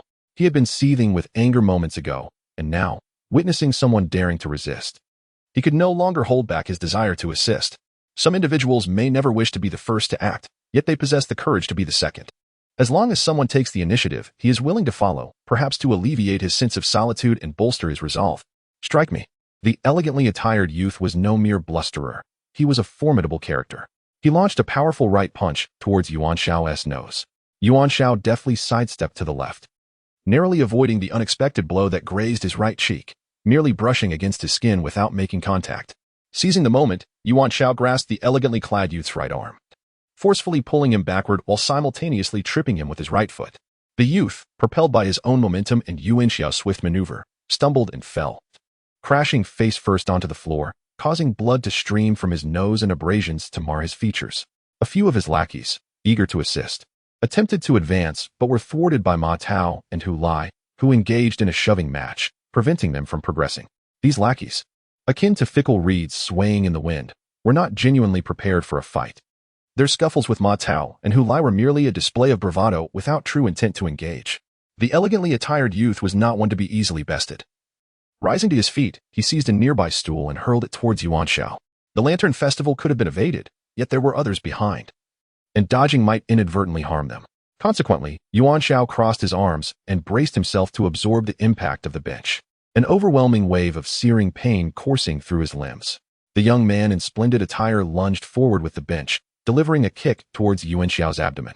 However, Yuan Xiao anticipated the move, swiftly countering with a kick to the inner side of the young man's calf, causing him to miss his target and stumble, losing his balance and toppling towards Yuan Xiao. Not wishing to engage further, Yuan Xiao deftly sidestepped, causing the young man to crash to the ground once more. As he fell, the young man shouted, "Go summon Wang Jin." Among the henchmen, one immediately dashed out, presumably to fetch this so-called Wang Jin. The chubby Hu Lai also sensed impending trouble. Suddenly recalling his seniors in the square, and with a slap to his forehead, he hurriedly followed suit. Yuan Xiao was incensed. This individual intended to call for reinforcements. The Wang Jin he mentioned was likely a youth of at least 20 years. If he truly arrived, facing two adversaries would surely spell disaster. It was better to resolve this matter swiftly. In a moment of urgency, Yuan Xiao charged forward, delivering 2 punches to the young man's back. The young man winced in pain, abruptly rolling over and scrambling to his feet. Seizing the bench he had previously discarded, he raised it high and swung it towards Yuan Xiao. With his opponent wielding a weapon, Yuan Xiao had no choice but to retreat a step to evade the blow, as the opponent's bench slid past his chest and fell to the ground. Taking advantage of the moment when the opponent's strength was exhausted and new power had yet to arise, Yuan Xiao swiftly advanced and delivered a powerful punch directly to the chest of the young man in traditional attire. The impact sent the young man stumbling backward. Yet he did not release the bench in his grasp, indicating his intent to continue the confrontation. A ruthless individual of 16 or 17 years, he proved to be quite a challenge to subdue. The young man in traditional garb regained his footing, disregarding the safety of those in the room, and once more swung the bench forcefully towards Yuan Xiao. Seizing the opportunity and angle, Yuan Xiao extended his hands just in time to catch the bench, feeling a sharp pain in his wrists as he effortlessly flung the bench out the door. He then quickly crouched and lunged forward, using his shoulder to strike the young man's abdomen, sending him crashing to the ground beneath Yuan Xiao's weight. With his fist raised, Yuan Xiao aimed a blow at the young man's face. On the ground, the young man found himself unable to muster any strength, left only with his left hand to shield his cheek, while his right hand reached out in a futile attempt to push Yuan Xiao away. But it was too late. His face had already taken a punch, resulting in a stream of blood from his nose, rendering him quite disheveled. "Stop," a voice called out, and a young man in white appeared before them in an instant, seizing Yuan Xiao's right arm and lifting him off the young man in traditional clothing, leaving Yuan Xiao momentarily immobilized. Wang Jin, the young man in traditional attire, was about to lodge a complaint when he was silenced by the penetrating gaze of the young man in white. Having gleaned the situation from a messenger, he understood that Wang Yin was in the wrong, and it was best to prevent any further words from being spoken. "What is your name?" the young man in white inquired, directing his attention to Yuan Xiao. A sense of foreboding washed over Yuan Xiao. The young man clad in white donned the same standard attire of the Yunhai sect as Zhang Dazai, unmistakably indicating his status as an inner disciple of the sect. The reason Yuan Xiao and the others did not encounter this inner disciple at the reception station was that he had ventured back to his hometown to fetch his cousin. Thus he was absent during the registration this afternoon. The white-clad youth sensed that Zhang Dazai and Shou Qingxing were approaching the room, prompting him to release his grip on Yuan Xiao's hand, refraining from any further actions. "Junior brother Wang Jin has returned. I was just looking for you. Here is the list of all the children who came to register today. Please take a look first. I will transcribe another copy for you later." Zhang Dazai remarked as he entered the room. "You both have worked hard. These children got into a scuffle, and I came to intervene. There is nothing more to worry about now. Let them rest early. It's natural for the youth to be competitive. And this spirit is essential for the development of our sect," Wang Jin said casually, seemingly aiming to diffuse the situation. "Indeed, didn't we also engage in a few duels when we first joined the sect? The intensity of those battles far exceeded the scuffle between these two children." Zhang Dazai turned to the kids and added, "Everyone should rest early. We depart tomorrow morning." Wang Jin promptly addressed the elegantly attired youth, saying, "Wang Yin, come with me to tend to your wounds. You can stay at my place tonight." With that, Wang Jin led the way outside, and Wang Yin immediately followed suit. "Kid, I didn't expect you to possess such skill. I thought you had been thoroughly beaten before I arrived. Here, take this bottle of basic healing ointment. It is quite effective for treating minor injuries. Apply it tonight." Zhang Dazai casually tossed a small vial towards him. Yuan Xiao could only catch the moment, accepting this sentiment with gratitude, and said, "Thank you, senior brother." At this moment, the chubby boy leaned in and inquired, "Is your injury severe?" "You should direct that question to Wang Yin. I am perfectly fine." Yuan Xiao replied nonchalantly, not wishing to worry the chubby boy. The injury was not grave. It was primarily his hands and arms that had taken the brunt of 2 encounters with a bench, now swollen and bruised. However, with the enlightenment pearl in hand, it would be resolved in less than half a stick of incense, thus he felt quite at ease. "You were rather boastful, yet you were indeed quite formidable just now." Chapter 10. Zhang Dahai's instruction, flying spirit beasts and floating vessels. With the departure of the elegantly dressed youth, Wang Yin, the group of ruffians also subdued, obediently retreating to a corner to sleep. Others dispersed, each finding a suitable place to rest. There was ample bedding available. It was merely that Wang Yin and his entourage had occupied far too many spots earlier. As for Yuan Xiao, the hero of reclaiming the bedding, he now lay in the most spacious position. This was partly out of respect, as everyone wished to provide Yuan Xiao with a comfortable space, and partly out of reverence. For his fierce prowess in today's altercation had instilled a sense of caution in the other children, who dared not approach too closely. Beside Yuan Xiao lay only the chubby boy, Hu Lao, who had already succumbed to a deep slumber. It was evident that his rotundity served a purpose. Not only could he eat well, but he also excelled at sleeping. Yuan Xiao listened in the darkness for a while, confirming that everyone was soundly asleep. In truth, it sufficed to ascertain that the chubby boy was in a deep slumber, for he was the only one close by. In the darkness, I fumbled for the storage ring gifted by my esteemed brother, Zhaixing, and retrieved the celestial pearl. As I gently clasped it in both hands, a refreshing coolness enveloped me, instantly alleviating the pain in my palms and arms. I pondered how long this healing would take, perhaps the duration of a half-incense stick?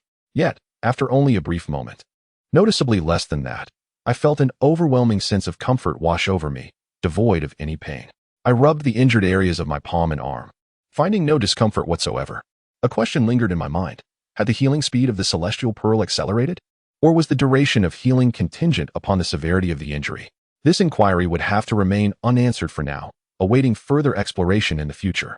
Once I secured the celestial pearl back into the storage space and confirmed that everyone else was undisturbed, I finally allowed myself to sleep peacefully. Before dawn had fully broken, I awoke. I noticed that my sleep quality had significantly improved lately. Even with minimal rest, I felt invigorated and refreshed upon waking.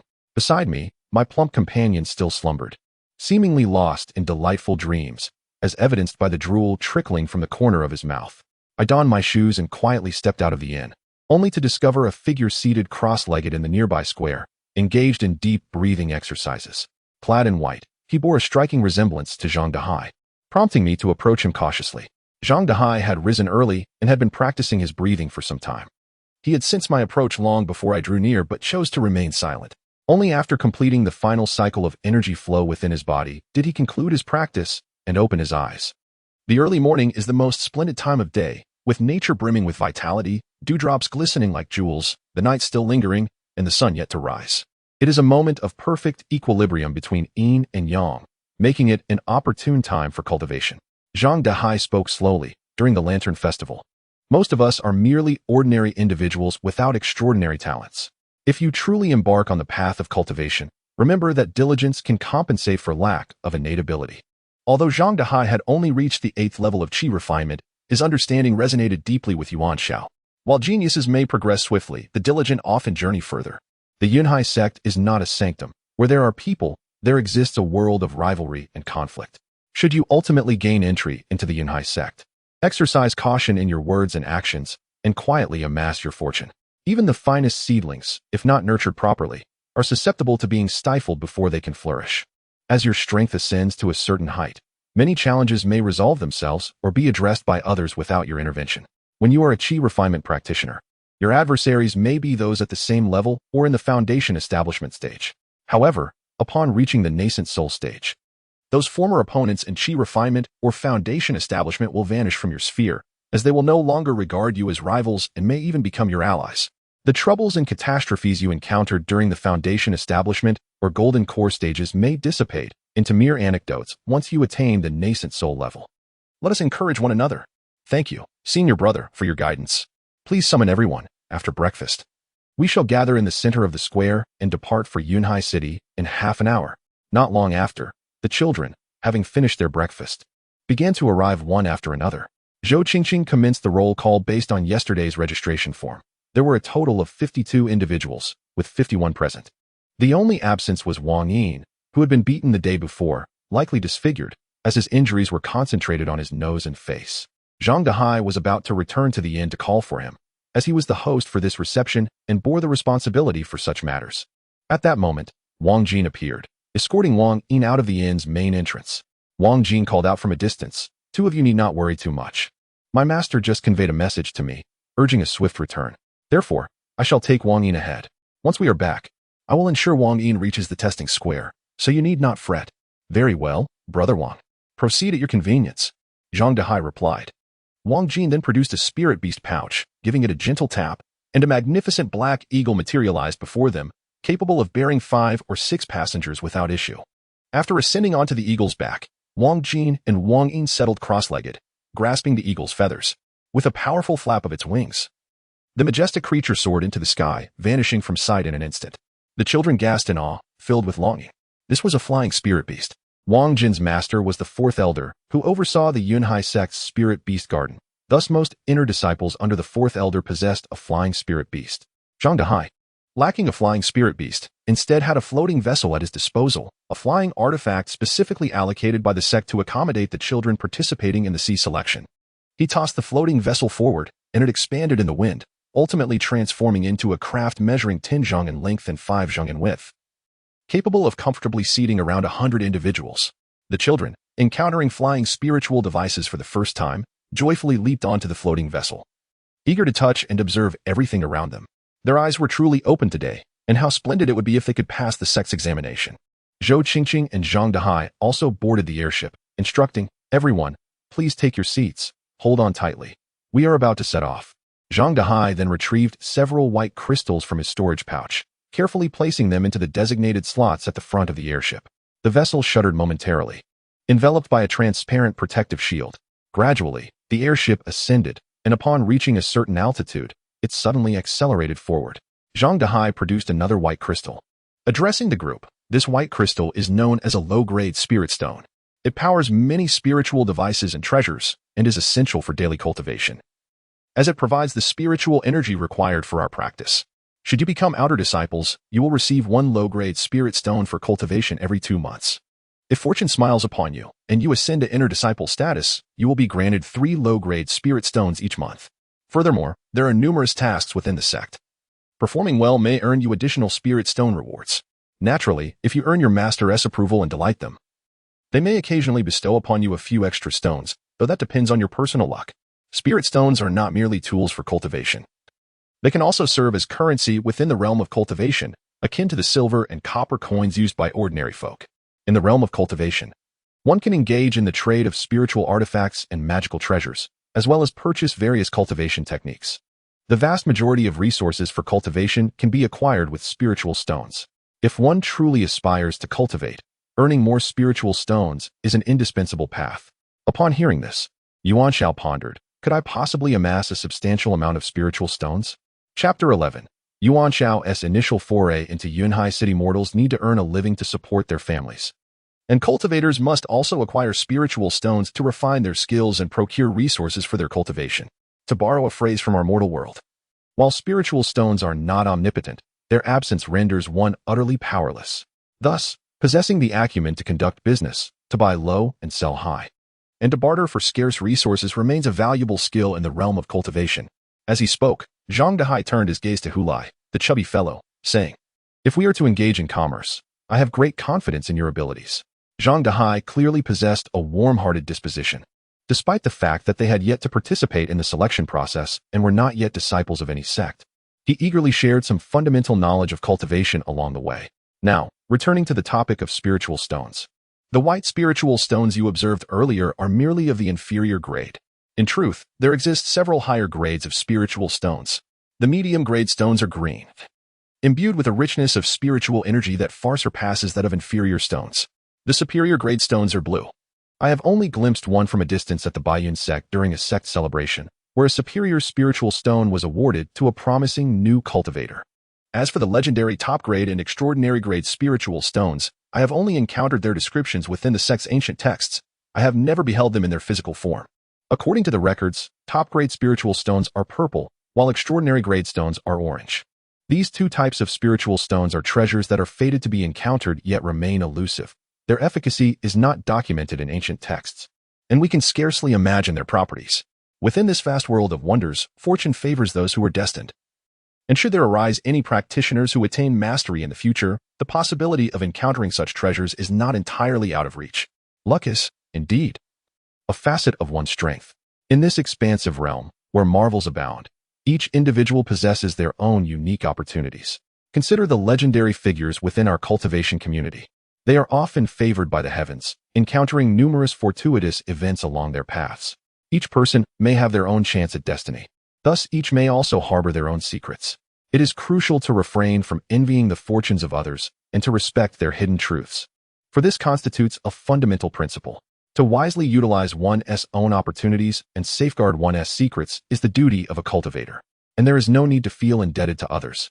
After Zhang Dehai concluded his thoughts, he surveyed the group before his gaze lingered upon Yuan Xiao, after which he proceeded to the forefront of the floating vessel to meditate. Yuan Xiao felt a jolt of surprise. Could it be that Zhang Dehai had discerned something? This seemed unlikely. Perhaps he merely perceived Yuan Xiao as exceptional. Yuan Xiao sensed that Zhang Dehai was a man of integrity, harboring no ill will towards her. For a sect to endure within the realm of cultivation, the key lies in the number of talents it has nurtured and the prominent figures it has produced. A sect may remain dormant for a century, or even a millennium, yet should it manage to cultivate a few outstanding cultivators, it often leads to a rise in fortune, elevating the entire sect for many years to come. The Yunhai sect has not recruited any astonishing prodigies in nearly a decade.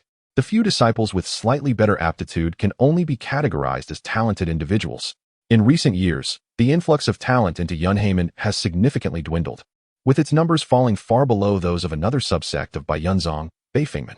This disparity has left the sect leader and elders feeling somewhat lacking in confidence during their occasional discussions at the upper sect.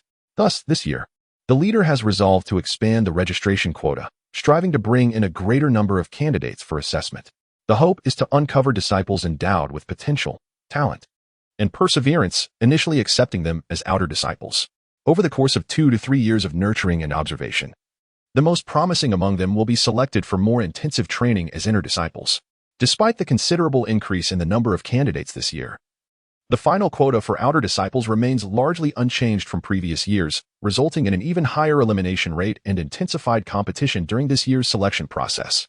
Currently, the new mountain gate of Yunhaimen is not situated in Yunhaiqing.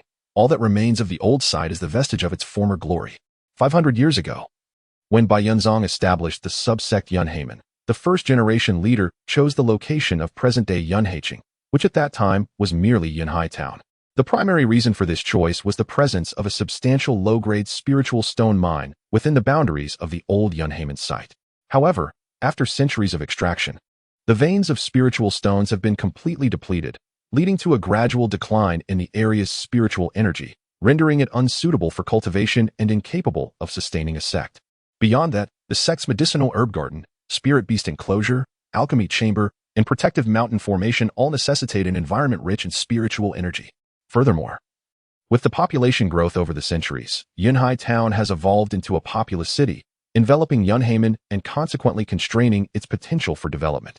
More than a century ago, several new spiritual stone veins were discovered amidst the southern mountains. Consequently, the esteemed leader of the Baiyun sect and the current master of the Yunhai sect jointly decided to relocate the Yunhai sect to the southern mountains, a journey of 1,000 miles from its original location. Today, what remains in Yunhai City is merely the old site of the Yunhai sect. Yet it has not fallen into disrepair. A small number of disciples remain to maintain its upkeep. This is primarily due to the fact that the sect has resided here for many years, and many of its functional facilities are still in use. Moreover, the sect does not wish to sever its ties with the mortal realm, choosing to retain this location for occasional activities, which serve to promote the Yunhai sect. Only by maintaining its influence and channels of communication in the mortal world can the sect ensure that each year, children from common households are sent to be selected, thereby infusing the sect with fresh vitality. The flying vessel, a low-grade spiritual artifact employed for ordinary transportation, does not boast considerable speed. Its design prioritizes stability over swiftness. At this moment, a grand city began to materialize in the distance, and even from the air, the boundaries of this city remained elusive. Yuan Xiao, Xiaoying. And the chubby boy pressed against the edge of the flying vessel, peering downwards. The view that unfolded before them was nothing short of breathtaking. Streets crisscrossed like a celestial tapestry. 2 rivers meandered through the city, extending into the unseen horizon. Rows of houses swiftly receded behind them, and countless tiny figures populated the bustling thoroughfares, revealing a city teeming with life. Even the frequently adventurous chubby boy found himself awestruck. As Yuan Xiao gazed ahead, he discovered that the direction in which the flying vessel was headed was a region encircled by a range of mountains within the city. Over a dozen peaks were interconnected, their bases, slopes, and summits faintly revealing the presence of structures, albeit too distant to discern clearly. At this moment, Zhang Dehai maneuvered the floating vessel to gradually lower its altitude, continuing onward before reducing its speed as it approached a majestic mountain gate.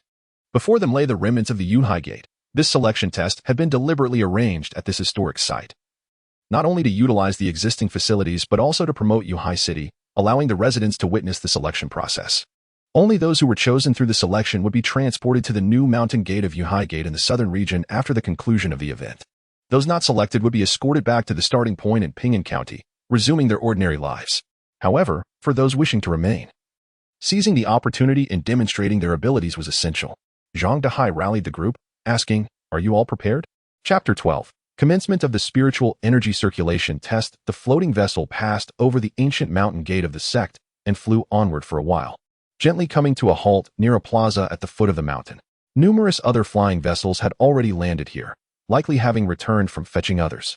As they were still needed later, these vessels remained uncollected. Zhang Dehai and Zhou Qingqing gathered everyone at the central assembly area of the plaza before reporting back to the elders of the sect. Before departing, Zhang Dehai deliberately summoned Yuan Xiao, Xiaoying, and Xiaopeng to his side, instructing them, "You 3 should participate in the selection process with peace of mind. If all of you pass, that would be splendid. However, if someone does not succeed, do not rush to leave. Wait for me, and we shall meet my master together. As for the reasons behind this, I cannot disclose them now, but you will understand in due course.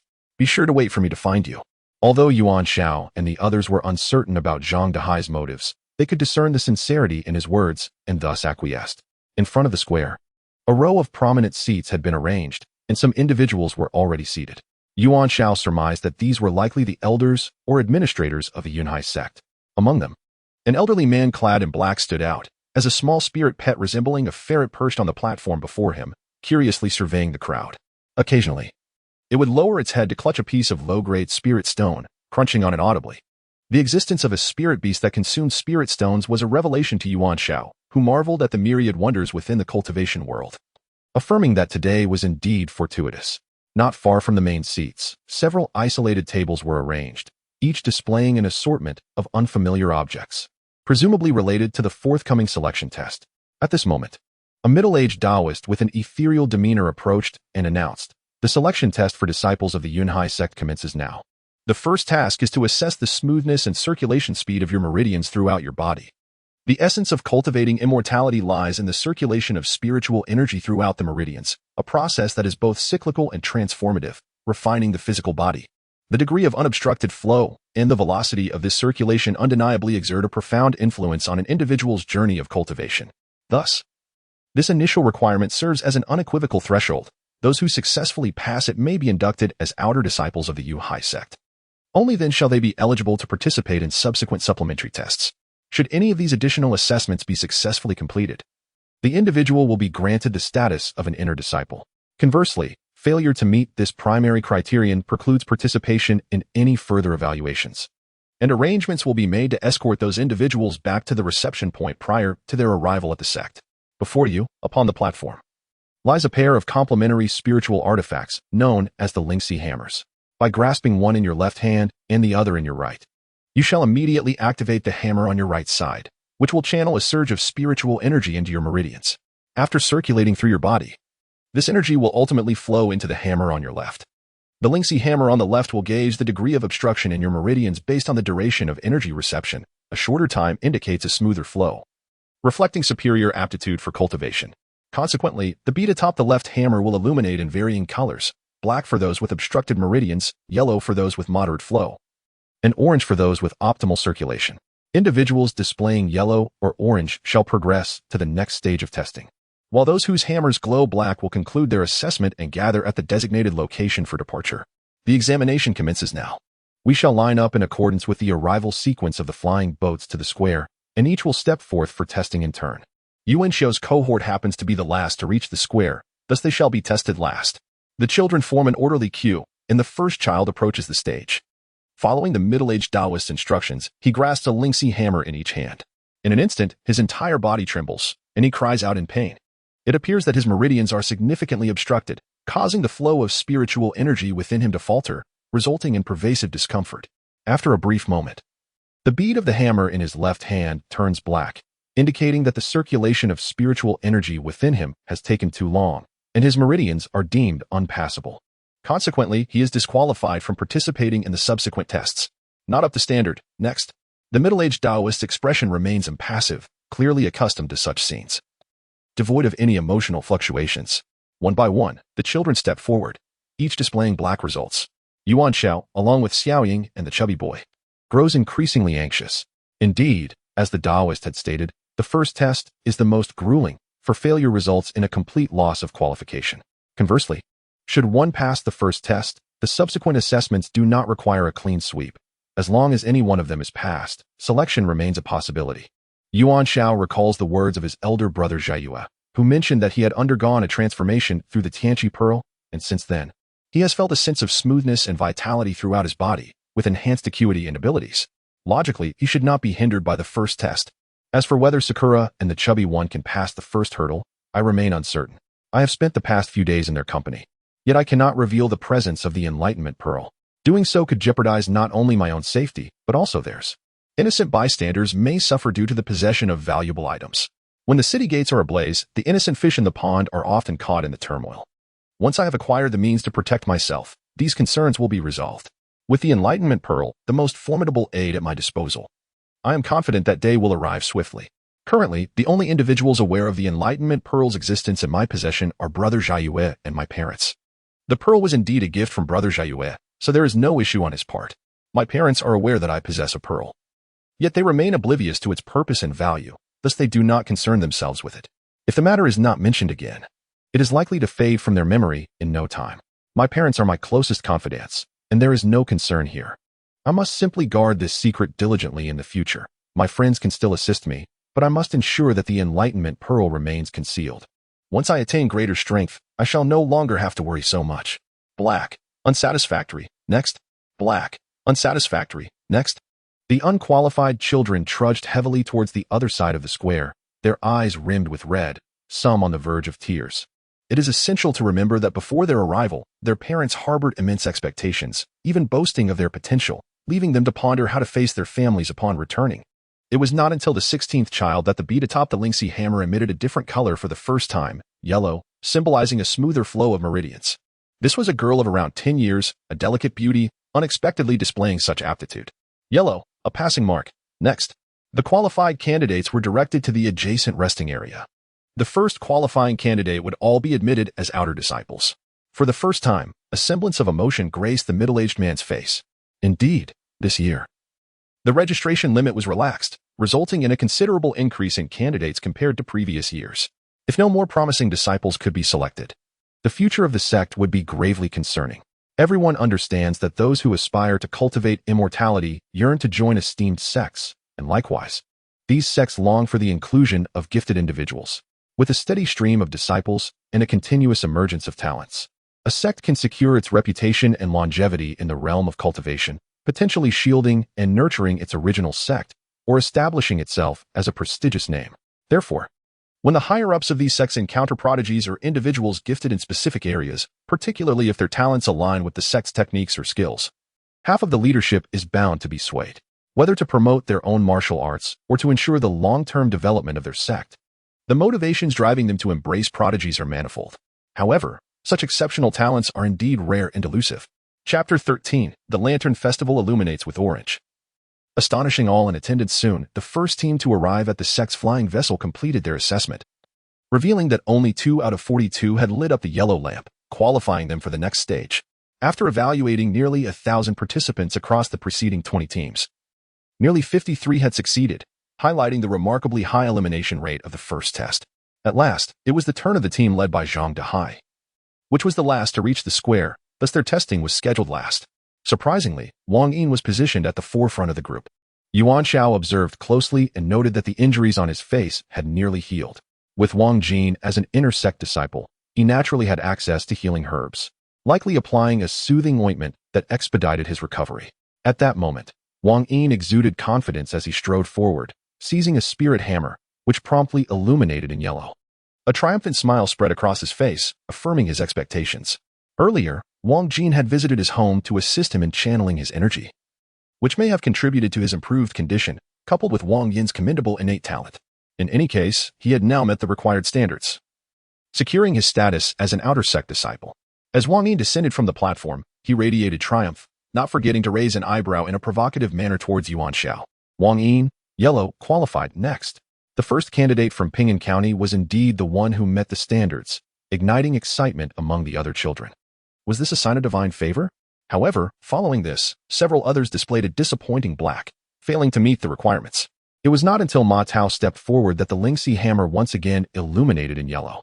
With a spirited demeanor, Ma Tao was pleasantly surprised to find himself successful. And as he returned, he did not forget to gesture encouragement to the trio of Yuan Xiao. Zhang Dehai and Shou Qingqing, standing nearby, felt a sense of relief, for their journey to Ping'an County had not been in vain. Zhang Dehai recalled that Ma Tao hailed from a village near Shengshan, not far from the town of Xuanxian where Yuan Xiao and the others resided. However, after Ma Tao, no one else managed to meet the standards until the turn of the chubby boy. The chubby boy fervently prayed to all the deities above, wishing for success. As he had no desire to return and inherit the family fortune, his only wish was for immortality. The moment his hands rested on the Lingxi hammer, it glowed yellow. Overcome with excitement, his lips trembled, and he exclaimed his gratitude to the heavens. Zhang Dehai and Shou Qingqing breathed a sigh of relief upon witnessing the chubby boy's successful test. Next came Xiao Ying, and it seemed as if a miracle had occurred. As soon as her hands made contact, the hammer shone brightly in yellow, bringing her immense joy. With 2 consecutive successes from individuals who had arrived together from Xuanxian town. Alongside Ma Tao, these 3 achievers all hailed from the same small region, 2 from Xuanxian town and 1 from its vicinity, closely connected to one another. If one were to seek a commonality, it would be that they all stand at the foot of the divine immortal mountain. Zhang Dehai, as the host and climber for this group of children, was immediately plunged into contemplation, pondering whether there lay an undisclosed secret within. The last to make an appearance was Yuan Xiao. Observing that Xiao Ying and the chubby boy had successfully met the standards, a weight lifted from Yuan Xiao's heart, prompting him to step forward. He felt no trepidation. He firmly believed in the judgment of the old man who plucked the moon. Confident that he had undergone a purification of spirit through the heavenly awakening pearls I Ching. Presently, he possessed a pristine and flawless constitution. If he could not pass this trial, then the others would surely have no chance. At this moment, Zhang Dehai was intensely focused on the outcome of the test, anxious about whether Yuan Xiao would succeed. Furthermore, if Yuan Xiao also passed, it would mean that all 4 qualifying individuals hailed from the foot of the divine immortal mountain. What could be the reason for this? What hidden enchantment does the divine immortal mountain possess? Could it be that true immortals exist within its confines? As Yuan Xiao grasped the Lingxi hammer with both hands, he felt a faint stream of energy, presumably the spiritual essence the middle-aged Taoist had spoken of, coursing through his right hand and swiftly spreading throughout his meridians, devoid of any pain or discomfort, only to flow out through his left hand. Initially, the stream of energy was quite feeble, and having absorbed a significant portion, only a scant remnant remained as it exited his body. Yet, the entire process unfolded rapidly, and in the blink of an eye, the Lingxi hammer was illuminated. Wow, it glows orange. Remarkably, it is orange. The square erupted into a cacophony. Even the previously languid elders at the main seat straightened up, invigorated by the spectacle. After all, it has been several centuries since the last time the Lingxi hammer illuminated with orange. The elders exchanged serious glances at Yuan Xiao, silently communicating with one another, and ultimately nodded in agreement without uttering a word. The middle-aged Taoist patted Yuan Xiao on the shoulder, praising, "Well done, young lad." The chubby boy, Xiaoying, and Ma Tao all wore expressions of joy. Only Wang Yin stood in stunned silence, realizing how formidable this young man truly was. No wonder he couldn't hold his own in last night's scuffle. Zhang Dehai was equally astonished, not only by Yuan Xiao's ability to ignite the orange light during the test, but also by the realization that their earlier speculation had indeed been correct. The 4 of them, hailing from the same small locality, had all managed to meet the testing standards, suggesting an enigmatic connection to the immortal mountain. They resolved that they must seize an opportunity to visit the immortal mountain in the future, as it might hold unforeseen fortunes for them. Now, all 58 individuals who passed the first test are requested to proceed to the second platform. The initial test assessed the speed at which spiritual energy circulates within your meridians. The middle-aged Taoist began to explain.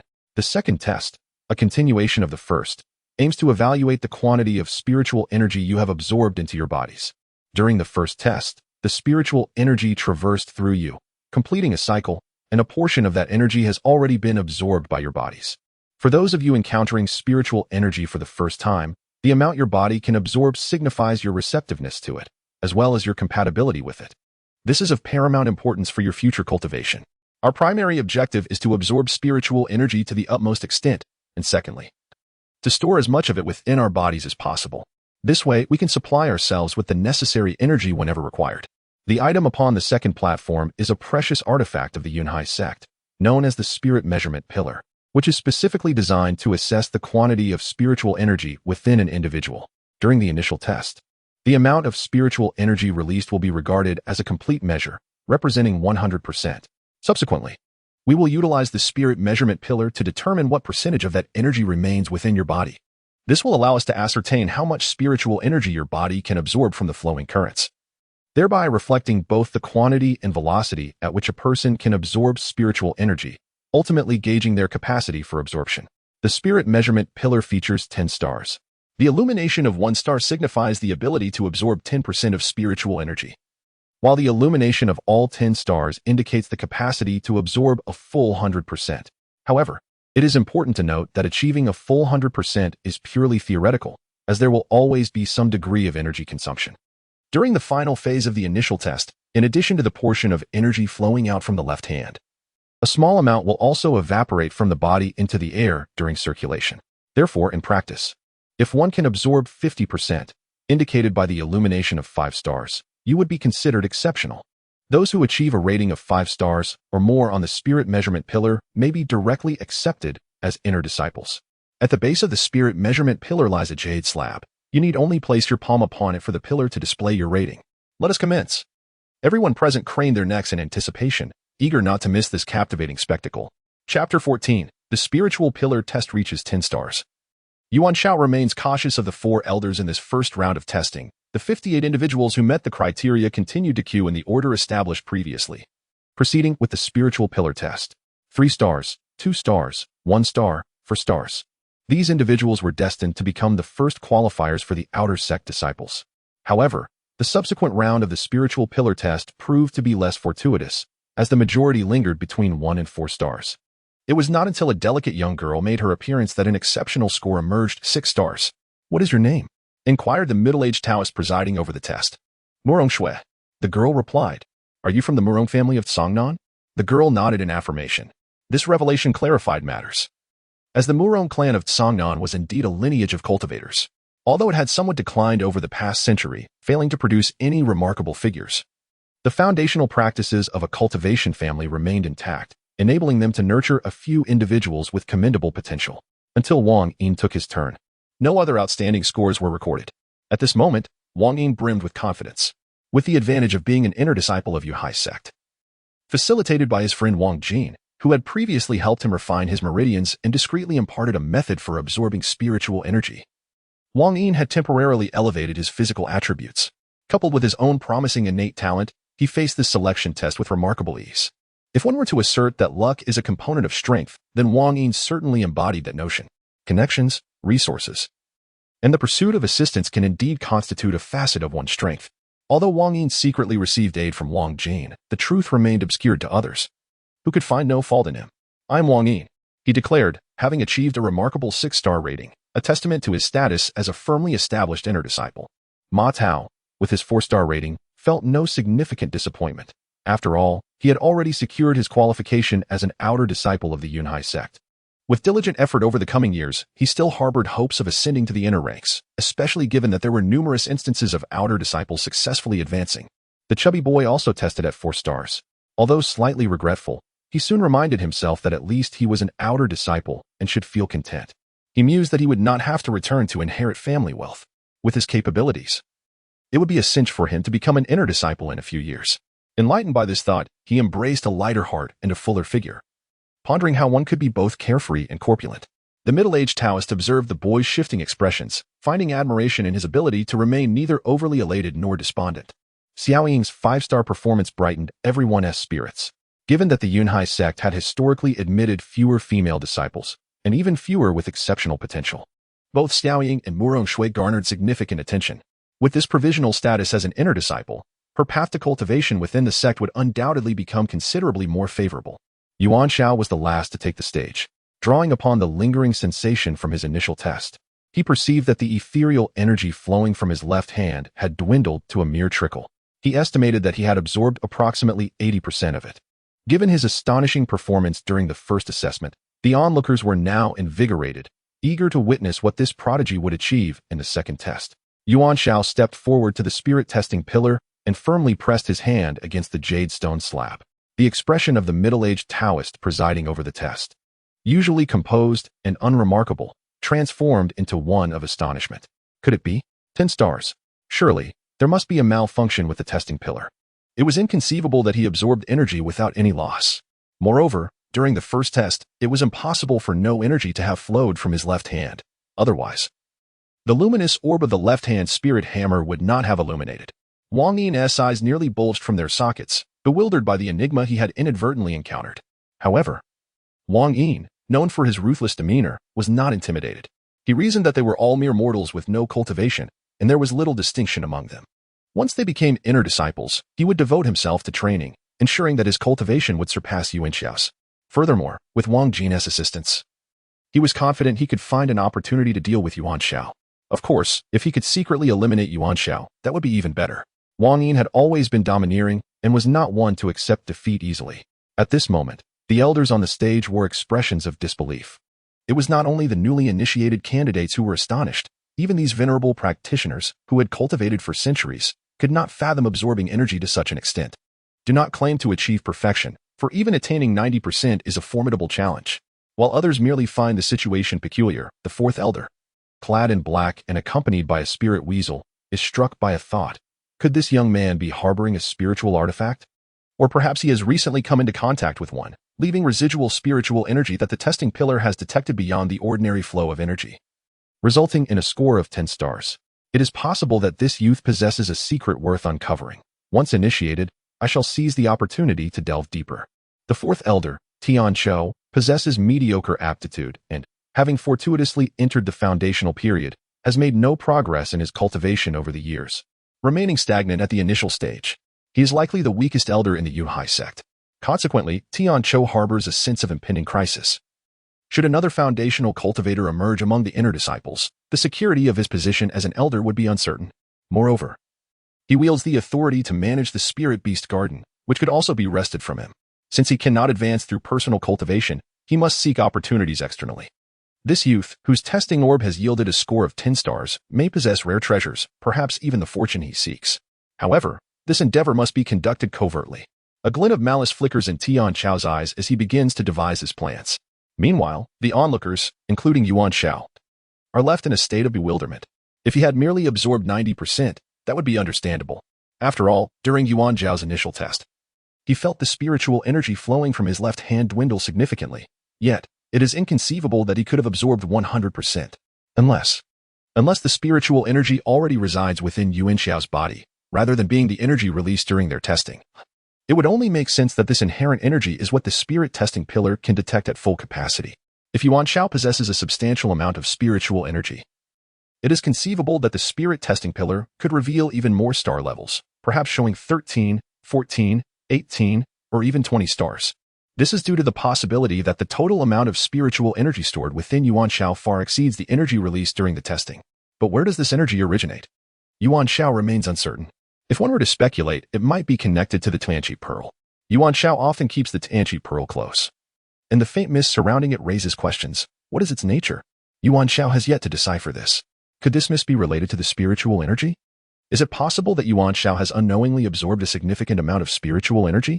Yuan Xiao quietly resolves to find a secure place in a couple of days to thoroughly study the Tianqi pearl, aiming to swiftly unravel its mysteries. Presently, having formed enmity with Wang Yin, who is allied with Wang Jin, it is tantamount to having antagonized Wang Jin, a disciple of the inner sect. Wang Jin may have his own circle of friends, and it is quite likely that Yuan Xiao will attract considerable trouble. Furthermore, Wang Jin's master is the fourth elder. And should he speak ill of Yuan Xiao there, it would undoubtedly complicate Yuan Xiao's standing within the sect. Yuan Xiao resolved to bide his time, focusing on enhancing his cultivation and augmenting his means of self-preservation. After all, one must possess life to entertain future aspirations. Otherwise, all ideals are mere fabrications. If one is no longer living, what is there to discuss regarding dreams? Suddenly, Yuan Xiao felt a stirring within and glanced at the fourth elder, only to find him hastily averting his gaze. An immediate sense of vigilance surged within Yuan Xiao. This fourth elder was certainly not a virtuous individual. Chapter 15. The spirit mink discovers Yuan Xiao's mysterious aura. Yuan Xiao pondered for a moment, acknowledging the numerous potential adversaries he currently faced, and considered that there might be other unknown foes lurking in the shadows.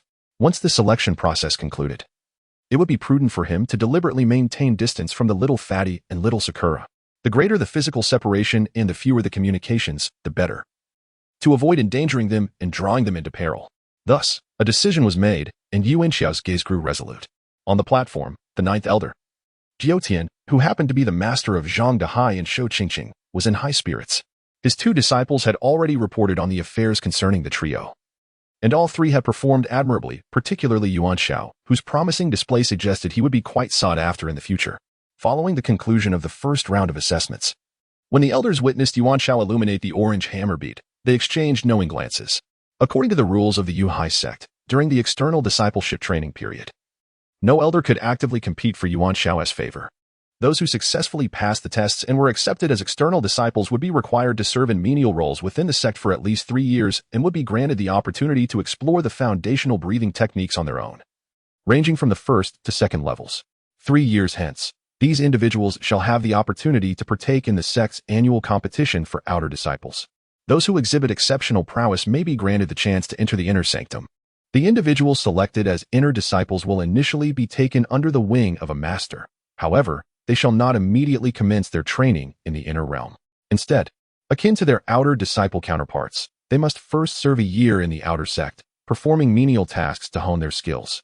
During this period, they will be bestowed with 1 to 3 levels of qi refining techniques for their independent exploration, while still retaining the benefits afforded to inner disciples, including a monthly allocation of 3 low-grade spirit stones. Despite their service in the outer sect, these provisional inner disciples are distinguished from the ordinary outer disciples, thus affording them a certain status. Generally, they can be assigned to more favorable positions within the outer sect, sparing them from excessively arduous labor. Or they may be appointed to oversee other outer disciples, thereby allowing them more time for cultivation. Some masters exhibit a particular concern for their newly accepted inner disciples, even assigning them to perform tasks within their own courtyards rather than sending them to the outer sect. The Yuhai sect aims to utilize this year of menial service to temper the will of these disciples, refining their edges, enabling them to endure solitude, and equipping them to withstand trials, tribulations, and the intrigues of others. The outer sect serves as a microcosm of the cultivation world, encapsulating both sincere camaraderie and treachery, where genuine assistance coexists with deception and conflict, sometimes escalating to deadly confrontations. Only by overcoming these challenges may one adapt to the realities of the true cultivation realm. Upon the completion of their year of training, those who have been accepted as inner disciples will return to the inner sect to commence their studies under their master. If there are disciples who have not been selected by anyone, or if a disciple themselves is unwilling to be chosen by any master, they will collectively enter the scholarly pavilion for self-cultivation. The pavilion will occasionally host public lecturers to impart foundational knowledge of cultivation, yet they will not provide hands-on guidance. Such personalized instruction or additional attention is a privilege reserved for inner disciples with designated masters. Yuan Xiao, due to her exceptional talent, is considered a special case. The elders have agreed not to compete for her as a disciple at this time. After 1 year of menial service, Yuan Xiao will have the opportunity to choose which elder she wishes to cultivate under and where within the sect she would like to practice. Although the elders have agreed not to vie for her, since she was recruited by Zhang Dehai, both he and Qingxing are relatively familiar with Yuan Xiao. Elder 9 believes that certain matters would be more conveniently addressed by him, thus providing an advantage in attracting Yuan Xiao. The middle-aged Taoist announced, the second assessment has concluded. The individuals who achieved 5 stars or above are Murong Shui, Wang Yin, Su Ying, and Yuan Xiao, all of whom will be registered as inner disciples. Please. The 4 of you who scored 5 stars or above in the Spirit Pillar test, proceed to Elder 2 to register your detailed personal information. Elder 2 is responsible for managing the sect's treasures, as well as overseeing the records of all inner disciples. At this moment, a white-haired elder with a serious demeanor raised his hand, signaling for the 4 to approach him. Despite his white hair, Elder 2's skin retains a vibrant sheen, and he appears quite spirited.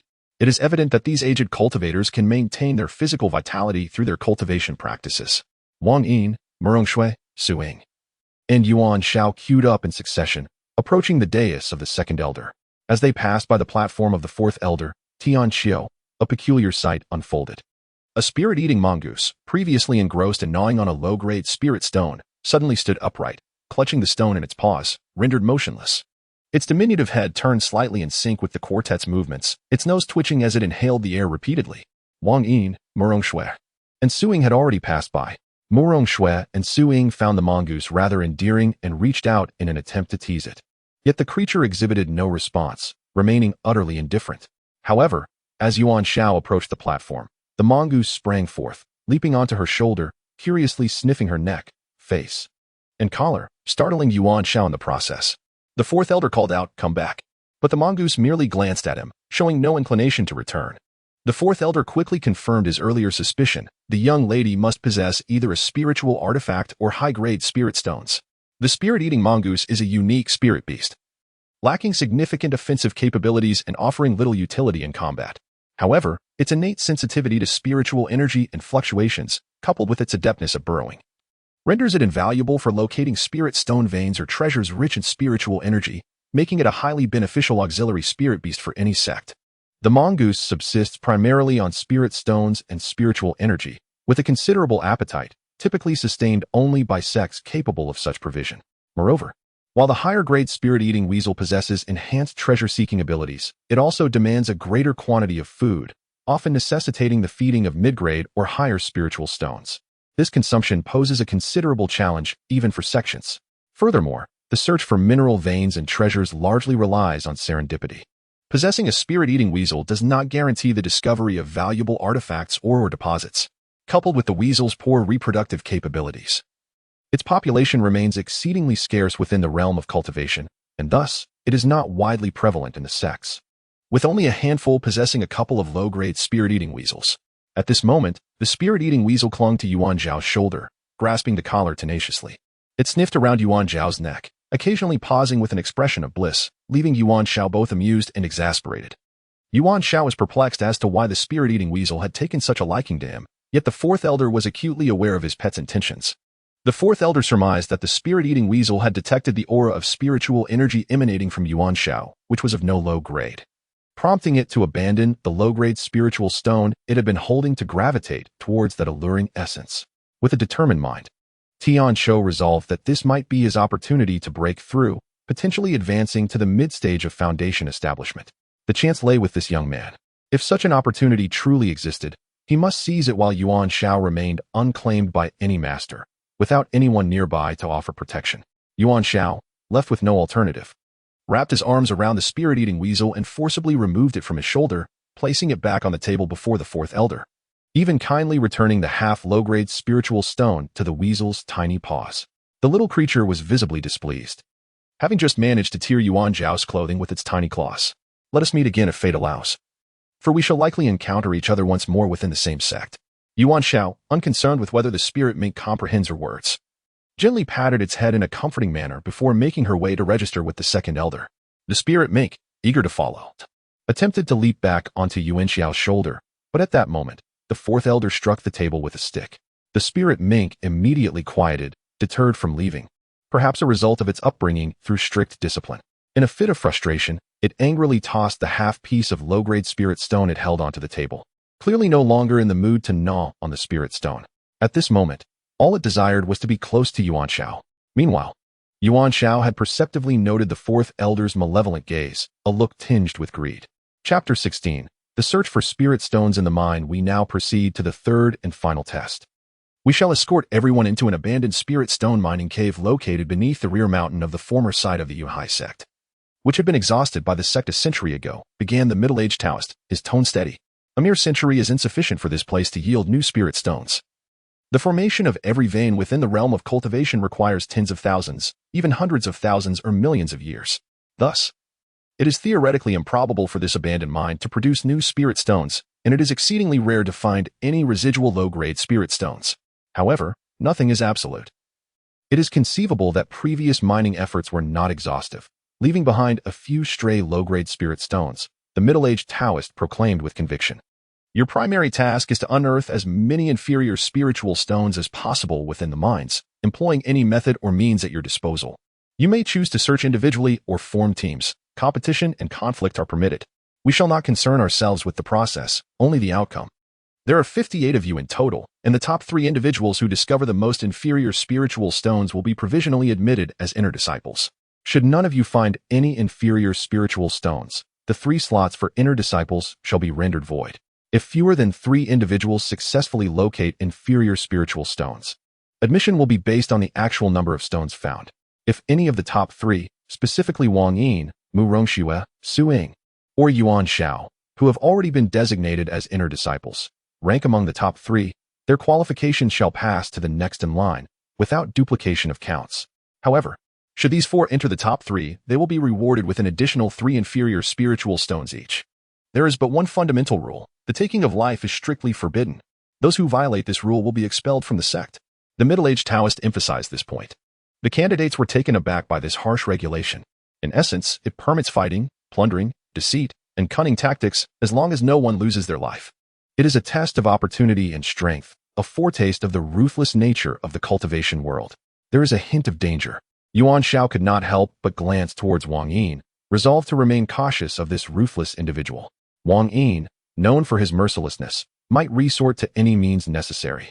Yet, she discovered that Wang Yin was also observing her, a sinister smile playing upon his lips as he made a gesture across his throat. Yuan Xiao believed that Wang Yin would not dare to cross the line, and thus, it was unlikely he would resort to taking a life. After all, Wang Yin was also intent on joining the sect and would not jeopardize his own qualifications. However, given this fellow's treachery, he would undoubtedly seek to trouble Yuan Xiao. Consequently, Yuan Xiao anticipated encountering peril. Resolutely, he decided that he would part ways with the chubby Su Ying and act independently to avoid endangering them both. Furthermore, even after they completed the selection process in the mine, he intended to maintain a distance from the two, striving to minimize their encounters in the future. After all, one's path must be traversed alone. In the pursuit of cultivation, no one can substitute for another. Each individual must bear their own dangers and resolve their own troubles. Yuan Xiao was unwilling to let any friend face danger because of him. At that moment, a middle-aged Taoist produced 2 piles of spirit stone samples and placed them on the table, then tossed out a number of small bags, perfectly sized to be worn at the waist. One pile of spirit stones was white, emanating a faint glow, while the other was a dull gray, appearing lifeless. The contrast between the 2 types of spirit stones was stark. The white pile represented inferior spirit stones, which were the very target they sought in this expedition to the mine. These stones would serve as the resources for their cultivation, distributed monthly once they formally embarked on their spiritual journey. The gray pile consisted of mixed spirit stones, also known as toxic spirit stones, which contained impure spiritual energy, numerous impurities, and a significant toxic load, rendering them detrimental to cultivation. Such mixed spirit stones were prevalent throughout the mine, remnants discarded during prior excavations, and should not be collected. Our assessment requires only the inferior spirit stones. I must reiterate, this peculiar spirit stone is detrimental to the body and offers no benefits. It should not be utilized for cultivation. Otherwise, it will lead to the degeneration of the body's meridians, harm the spiritual body, and make it increasingly difficult to overcome the bottlenecks in your practice. In the future, the aspiration for further cultivation will seem as daunting as climbing to the heavens. Thus, if you choose to disregard this warning, you shall bear the consequences and may later come to regret your decision. We have deliberately divided these two samples into numerous small pieces. Each of you may take one piece from each type of sample, facilitating your comparison upon entering the mine. You may assess them based on their appearance, color, and the aura you perceive. Should you discover any inferior spirit stones, they are to be placed in this cloth bag for safekeeping. As he spoke, the middle-aged Taoist waved his sleeve, casting forth a multitude of luminous pearls that shimmered brilliantly in white light. The mine, having fallen into disrepair over the years, now contains the remnants of the large luminous pearls that were once installed, which have since become dim and incomplete. These pearls serve as illumination. Each of you shall take one. We shall set forth to the mine at once. After 12 hours, precisely at noon tomorrow, we will convene at the entrance of the pit to assess our findings and conclude the testing. The middle-aged Taoist paused momentarily before continuing. I sense some of you may wish to inquire about provisions for the day. What shall you eat or drink, and where shall you rest at night? I shall inform you now. There will be nothing. You will have no food, no respite. Your sole task is to complete the mission. When you truly embark upon the path of cultivation, you will come to realize that the trivialities of today pale in comparison to the dangers and challenges you will face. They are utterly inconsequential. If anyone cannot endure this minor difficulty, they may leave now. We shall send you back home. Among the 58 candidates present, though some may find this a bit cruel, the hard-won opportunity for entry is not something easily relinquished. Moreover, enduring a mere day and night without sustenance is hardly fatal. One must persevere. Now, Master Mo will escort you to the mine. Master Mo serves as the steward of the old site of Yunhai Gate, overseeing daily maintenance and management. Once you arrive, you are to follow his instructions. Let us depart. At that moment, a young man, appearing to be in his late 20s, approached. He was slightly plump, yet exuded an air of authority. Although the old site had only a handful of people stationed, no more than a few dozen, the manager of such a vast area must possess a certain capability. After all, if the disciples stationed across the extensive grounds were to scatter, there might be only one or two individuals atop each mountain, making it difficult to encounter anyone.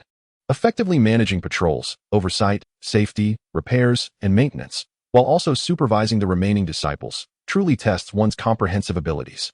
Furthermore, if Master Mo wishes to earn the respect of his peers, he likely possesses commendable skills as well.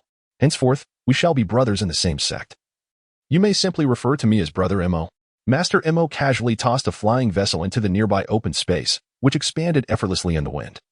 Similar in size to the floating vessel used by Yuan Xiao and others upon their arrival. The crowd boarded the flying vessel, soaring towards the mine in the back mountain. Great Elder, do you think today's rules are a bit too harsh? What should we do if someone gets injured? Elder Jiotian inquired of a tall, dark-faced elder. This imposing figure was none other than Wu Sheng, the esteemed Grand Elder of the Yunhai sect, tasked with overseeing the sect's laws and regulations, as well as administering rewards and punishments. His formidable presence instilled a sense of fear in many disciples who had previously faced his discipline. At this moment, the Grand Elder raised his hand, indicating that he had significant information to impart. Chapter 17. Entering the mine, preparing to upgrade spirit stones, the Grand Elder stated. It is of no consequence. Sustaining injuries is an inevitable part of our journey. The path of cultivation is fraught with challenges. During our initiation trials, it was common to encounter fatalities. To merely sustain injuries this time is indeed a fortunate outcome. The realm of cultivation is inherently a blend of peril and opportunity, brimming with competition and trials. Survival of the fittest prevails. If they cannot navigate such minor tribulations, they are unlikely to achieve great heights in the future, and their fate will be all the more dire. Before their arrival, they envisioned the celestial beings soaring through the skies. Yet it is time for them to experience the harsh realities of the cultivation world. Our Yunhai sect currently finds itself in a precarious state with the once thriving Baiyun sect. Our upper sect, steadily declining over the past few centuries. In this modest Song kingdom, a millennium-old sect struggles to maintain its territory, with our interests continuously eroded. Other sects are encroaching upon us, some from our own Song kingdom and others from neighboring Yin kingdom. The recent circumstances surrounding the Yuan powerhouses may have reached your ears. Their absence, even of a single member, could spell disaster for the sect. Therefore, we are in dire need of formidable individuals, new, rising forces capable of swift ascension. Should the sect remain stagnant, devoid of new superlative powers, we would not even require the intervention of rival sects to seize our legacy. Without our pillars of strength, we would inevitably relinquish millennia of heritage to others. The words of the Grand Elder rendered the Assembly of Elders into a profound silence. All of them, having traversed decades or even centuries in the pursuit of cultivation, are acutely aware of these truths. The competition among cultivators, as well as between sects, is equally ruthless and fierce. The trivialities of today's selection tests are hardly worthy of mention. On the flying vessel, the assembly had already secured their pouches around their waists, stuffing them with samples of 2 spirit stones and luminous pearls. Taking advantage of the others' distraction as they admired the scenery ahead, Yuan Xiao discreetly summoned the rotund boy, ensuing to the stern of the ship. I have a special situation and will need to act independently. You two should stick together and not stray. Prioritize your safety and remember to wait for me before exiting the mine, he declared, leaving no room for questions before departing. Yuan Xiao had already resolved in his heart that both he and Su Ying had attained the status of inner disciples. If they were unable to locate inferior spirit stones within the mine, so be it. If low-grade spirit stones are discovered, they shall be reserved for the plump young lad. Before exiting the mine, I shall discreetly hand them over to him, striving to assist him in securing a place among the top 3 and obtaining the qualification to be recognized as an inner sect disciple. However, my assistance can extend only to this point. Thereafter, his fate shall depend on his own fortune. Currently, among the 3 of them, only the plump lad has yet to attain the status of an inner sect disciple. Ahead lies the mine. Mo Guancher gestured with his hand. The group followed his direction and beheld a circular platform at the foot of a mountain. Not far beyond the platform, a colossal opening in the mountainside marked the entrance to the mine. This mountain is quite imposing, covering a vast expanse, which explains why a single vein can be mined for decades, if not centuries. The combined exploration of both surface and subsurface indeed requires considerable time and effort. The flying vessel gradually approached, preparing to land, eventually coming to a steady halt upon the circular platform. Upon closer inspection, one could discern that the mine entrance is remarkably grand. However, due to prolonged abandonment, the entrance is overgrown with weeds, and the ground shows no signs of having been trampled, indicating that this place has long been deserted or seldom visited. Standing at the threshold, one can faintly perceive a soothing aura wafting forth. This is the essence of spiritual energy. Although the spirit stone vein has been exhausted, remnants of miscellaneous spirit stones still linger, containing a certain quantity of spiritual energy. While they may not be directly utilized for cultivation, they can serve as fertilizer to enhance the soilless environment. If one were to pick it up and cast it upon the soil of the spiritual herb garden, it would not only enhance the concentration of spiritual energy within the soil, but also augment the ethereal essence present in the air, greatly benefiting the growth of spiritual grasses and herbs. Upon sensing this aura of spiritual energy, Yuan Xiao felt a jolt within his heart. This sensation was not unfamiliar to him. The faint mist emanating from the Tianqi pearl exuded this very essence. Albeit the mist from the Tianqi pearl was purer and more comforting than the aura at the entrance of the mine, it felt akin to the same substance, yet of a superior quality. Yuan Xiao had already formed a judgment in his mind. The Tianqi pearl harbored a substantial quantity of spiritual energy, with a quality surpassing that of inferior spirit stones. There was no doubt that this delicate mist of high-quality spiritual energy originated from the Tianqi pearl. However, how much of this spiritual energy was available in total? How could it be fully utilized? These questions remained to be explored. Yet, Yuan Xiao had already begun to devise some plans. Having the opportunity to enter the mine this time was fortuitous, and he was determined to conduct an experiment. Previously, Yuan Xiao had utilized the Tianqi pearl to purify a pill, and after expelling the impurities, it left behind a lustrous essence of the pill, which had evidently elevated its quality, proving that the Tianqi pearl possessed the ability to purify, refine, and even enhance substances. Thus, could the Tianqi pearl also purify and upgrade inferior spirit stones? Or, taking it a step further, could it transform inferior spirit stones into low-grade spirit stones? If this hypothesis were indeed correct, then Yuan Xiao would find himself prosperous. With low-grade spirit stones, a currency of the cultivation world, his progress in cultivation would undoubtedly accelerate. At that point, not even Wang Yin nor Wang Jane would stand a chance. Given sufficient time, Yuan Xiao was confident he would surpass them. Certainly. The foundation of all this lies in the fact that the Apocalypse Pearl possesses the ability to purify and elevate the impure spirit stones, transforming them into inferior spirit stones. Fortunately, the answer is now within reach, and today we can conduct the experiment. You may proceed inside, but remember the Elder's instructions for today. The luminous pearls in your possession have been specially designed, and we have made the necessary preparations. Tomorrow, around noon, when the luminous pearls in your hands begin to vibrate and emit a dazzling array of colors, that will signal the conclusion of the test. Upon witnessing this, you must return to the entrance of the mine within the hour and gather at the circular platform.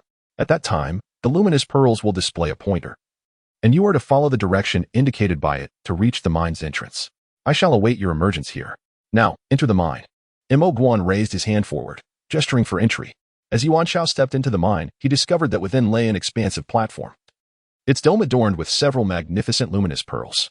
Two of these colossal pearls remained intact, illuminating the surroundings clearly. The ground was level and spacious, resembling a grand plaza. It was likely that this area served as a gathering point for personnel and materials during the mining operations of Ur, necessitating a vast space at the entrance. Along the periphery of this plaza, numerous dark mines could be seen, some extended downward from the ground's edge, while others projected forward from the mountainside. A few of the mines inclined upward, heading towards the mountain's summit. At a cursory glance, there are hundreds of mines, with a greater number leading underground. As the likelihood of mineral veins residing beneath the surface is considerably higher, alongside the more ample storage space found below. Yuan Xiao, evading the crowd, proceeded along the periphery of the square.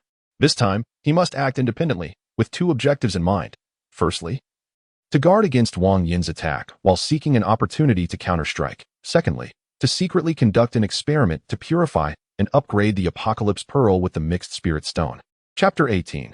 Shaking off pursuers. The crowd gradually began to disperse.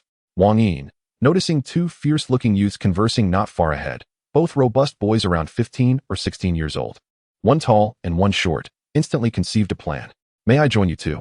All the spirit stones we acquire will belong to you both, with only one request from me. The two intimidating youths recognized Wang Yin, as he was one of the four who had passed the spirit measurement test to become an inner sect disciple, leaving a lasting impression on the others. What is your request? The taller youth was not easily deceived. While the proposition was tempting, he anticipated a significant demand in return. Come, let us discuss this privately. Upon hearing their response, Wang Yin sensed an opportunity and led the two away from the crowd. As you both know, I have already obtained the qualification to be an inner sect disciple. Thus, the top 3 spots for collecting low-grade spirit stones are inconsequential to me. Therefore, if I happen to find any low-grade spirit stones, they shall be yours. Even if we manage to seize some low-grade spirit stones, they can also go to you. As he steered clear of the throng, Wang Yin began to speak enticingly.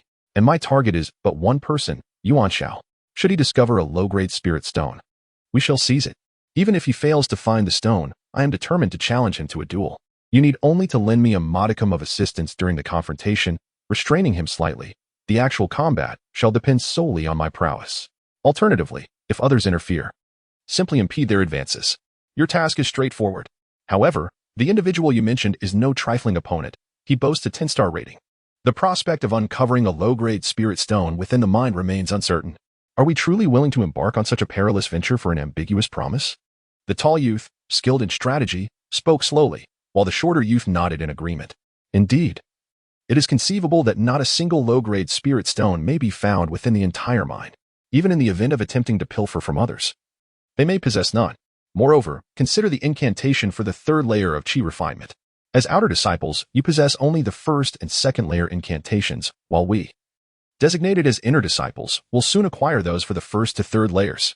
On the path of cultivation, a single misstep can lead to a prolonged delay. The 3rd layer incantation would elevate your status to that of inner disciples. How does that proposition strike you? Wang Yin presented yet another enticing bait. Then we shall proceed. Remember to fulfill your promise upon receiving the Qi refinement incantation. The two youths, tall and short, ultimately resolved to commit. Meanwhile, Wang Yin discreetly noted the mine that Yuan Xiao chose to enter. Yuan Xiao selected a tunnel that extended forward within the mountainside. The tunnel, 2 zhang high and 3 zhang wide, would accommodate several individuals comfortably. The reason for not choosing the subterranean mine was that the majority opted for it. as the likelihood of discovering inferior spirit stones underground was significantly greater. At the terminus of the mine, where excavation had ceased, there existed a far greater chance of overlooked inferior spirit stones. Whether this notion held any truth remained unknown to the masses, yet many entertained such thoughts. This hypothesis bore a semblance of rationality, thus drawing the largest number of adventurers to the underground mine, including the chubby youth and Su Ying, who ventured there together. Yuan Xiao, however, chose the mine directly ahead, primarily to evade the throng. Her ultimate objective was to conduct an experiment on purifying the mixed spirit stones with the celestial pearl, rather than seeking inferior spirit stones. During its operational period, the mine had seen a constant influx of individuals, rendering it nearly impossible for any inferior spirit stones to be left behind. Even after a century of abandonment, the formation of new inferior spirit stones was highly improbable, compounded by the fact that the sect's selection trials likely attracted multiple visits. Hence, the likelihood of inferior spirit stones remaining in the current mine was exceedingly low. Rather than squandering time in pursuit of something so unlikely, it was far more prudent to focus on her most pressing experiment. Should the experiment succeed, she would find herself amply supplied with inferior spirit stones. The paramount task was to distance herself from the crowd, particularly from Wang Yin. Under no circumstances could she allow Wang Yin and his companions to uncover the secrets of the celestial pearl. Even if a duel with Wang Yin became inevitable, it would have to wait until her experiment was complete. With the luminous pearl in hand, Yuan Xiao swiftly advanced onward. As Yuan Xiao traversed the winding tunnels, a delightful surprise awaited her. The mine was not entirely isolated. Ahead, a bifurcation appeared, transforming a single tunnel into two. Yuan Xiao opted for the left passage and ventured forth. After a while, another unexpected revelation unfolded before her. This tunnel intersected and merged with others, consolidating two into one, which continued to extend ahead.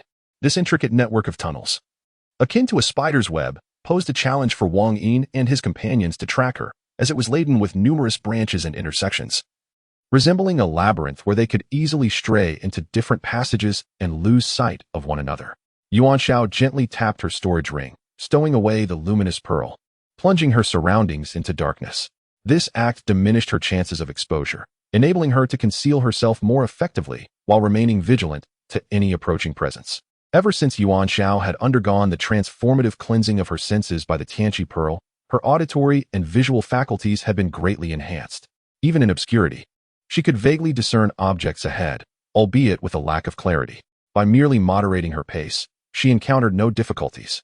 Upon reaching the second point of intersection, a bold idea ignited within her. Rather than proceeding further, she would retrace her steps along the recently merged path towards the plaza at the mine's entrance. Wang Yin and the others were likely pursuing her through the tunnel she initially entered, regardless of the path they chose, as long as they continued forward. The distance between them would only widen, while she returned to the plaza via an alternate route. Even if Wang Yin were to awaken at a certain location and turn back to pursue, he would find it impossible to locate himself again, as he could simply return to the square at the entrance of the mine ahead of time and choose another passage from the hundreds of entrances available. With a day's time, it would be futile for Wang Yin to track his own path. Yuan Xiao, resolute in his decision, retraced his steps along the merged mine, advancing through the darkness. After traversing the length of an incense stick, he indeed returned to the square at the mine's entrance. Before emerging from the cave, Yuan Xiao took a moment to observe. The square was devoid of any presence. An opportune moment. Without hesitation, Yuan Xiao leaped out and selected an ascending passage, sprinting into it. If one were seeking low-grade spirit stones, no one would opt for an upward slanting tunnel, as these were short in length, part of the earliest excavated mines, and thoroughly searched, rendering them highly unlikely to harbor any low-grade spirit stones. Yet, this was precisely the outcome Yuan Xiao desired. Solitude was preferable. After traversing 2 incense sticks worth of time, he still encountered no one else. Navigating through several forks in the tunnel, sometimes choosing left, sometimes right, Yuan Xiao estimated he had ventured far from the square and was now relatively safe. Only then did he retrieve the luminous pearl from his ring, meticulously surveying his surroundings. During his hurried journey, Yuan Xiao had noticed that at intervals along the tunnel, small platforms had been carved into the mountains on either side, likely for the transfer of materials or spirit stones. It was in these places that remnants of grayish miscellaneous spirit stones could often be found. The opportunity for experimentation had arrived. Chapter 19. Purification and Upgrade Experiment of the Mixed Spirit Stones. Yuan Xiao retrieved a sample of the mixed spirit stone from her bag, comparing it meticulously with the gray mixed spirit stones scattered on the ground. She confirmed that they bore identical appearances and essences, differing only in size. Yuan Xiao commenced her collection of the mixed spirit stones, discarding them into her storage space, where they nestled closely against the apocalypse pearl. From her previous experiments with the purification and upgrade pills, she had discerned that proximity enhanced both the efficacy and speed of the purification process. After gathering all the mixed spirit stones from this platform, Yuan Xiao pressed onward. Upon reaching the next platform, she diligently collected every visible mixed spirit stone. She continued this endeavor across 10 consecutive platforms, amassing a substantial pile of mixed spirit stones that entirely encircled the apocalypse pearl within her storage ring. Estimating her ascent, Yuan Xiao surmised she was nearing the summit, having at least reached the upper half of the mountain. As she ventured forward, she unexpectedly stumbled upon a new platform, distinctly different from all the preceding ones. This platform was not expansive and revealed no visible mixed spirit stones. However, the ground was exceptionally level and noticeably cleaner, suggesting that someone had taken the effort to restore and tidy it after the mine's abandonment. Yuan Xiao approached the edge of the platform, scrutinizing the surrounding walls while gently tapping them, yet she found no anomalies. It was only when she noticed a pile of stone materials against one of the walls, marked by signs of cutting and polishing, that her curiosity was piqued. Yuan Xiao carefully shifted the stones away from the wall and gently tapped the surface. Upon striking a particular spot, he was suddenly met with a hollow echo, distinctly different from the reverberations of other walls, indicating that there was a space behind this wall. With a firm push of his hands, the stone door began to rotate slowly, revealing a passage wide enough for a single person to pass through. The platform here lacked luminous pearls, and the light was dim. It seemed no one had ventured into this abandoned mine for quite some time. Had Yuan Xiao not been deliberately seeking a concealed place, he might have easily overlooked the existence of this hidden chamber. As he ventured deeper beyond the door, taking several dozen steps, he unexpectedly discovered 2 openings on either side. Entering the first hole on the left, he found it to be approximately 5 zhang deep and 2 zhang wide, resembling a spacious room. Inside stood a rough stone table and stone benches, clearly crafted from local materials by someone's hand. In the corner lay several jars and bottles, all still sealed intact. Dust coated both the stone table and the jars, suggesting that no one had visited this place in a long while. A row of luminous pearls adorned the stone walls of the room, also covered in dust, although a few still emitted a faint glow. Yuan Xiao retrieved a piece of cloth from his ring and gently wiped away the dust obscuring the light, instantly illuminating the entire room. He then turned and entered the other opening on the right, which was slightly larger. Inside, there was a crude stone bed, layered with a mat of hay. Adjacent to it, on the ground, stood a lower stone platform, measuring about a zhang in circumference, upon which rested a mat, seemingly intended for meditation or practice, suggesting that someone had once engaged in cultivation here. On the adjacent wall, small niches have been chiseled out, within which several wooden boxes are neatly arranged. This room lacks a luminous pearl, yet a soft light permeates the space, as one wall features a window approximately the size of 2 palms. This area is situated close to the mountain's exterior surface. Through the small window, one can observe that the thickness of the mountain wall is roughly half a foot, with a few wild grasses growing just outside the window, providing a measure of concealment for this small aperture. Through the gaps in the grasses, the distant remnants of the Cloud Sea Gate and several other mountains come into view. Gazing downward reveals a spirit herb garden not far in front of the mountain, its name prominently displayed in large characters. The garden is enclosed within a courtyard, flourishing with verdant spirit herbs. A slight turn of the head allows one to see the entrance to the mine, as well as the round platform where the flying vessel had previously descended. The vessel remains on the platform, yet its caretaker's whereabouts are unknown. Yuan Xiao tidied the stone platform and placed the luminous pearl upon the meditation stone. Then, she found a stone to temporarily seal the window, as twilight was approaching. If nightfall were to descend completely, the glow of the pearl could potentially escape through this window. Although the ruins of the mountain gate are currently sparsely populated, there remains a possibility of being discovered by those below. Therefore, the upcoming experiment for the purification and elevation of the chaotic spiritual stones must remain undisturbed, prompting Yuan Xiao to exercise utmost caution. It appears that the original owner of this room refrained from installing a luminous pearl as well, likely to maintain a level of secrecy, preventing those outside and below the mountain from detecting this hidden chamber. After returning to the hidden door and securing the stone gate, Yuan Xiao made her way back to the spacious chamber, where she settled onto the meditation cushion at the center of the stone platform. If the former master of this place were still present, she would express her heartfelt gratitude for borrowing this sanctuary upon their inevitable encounter.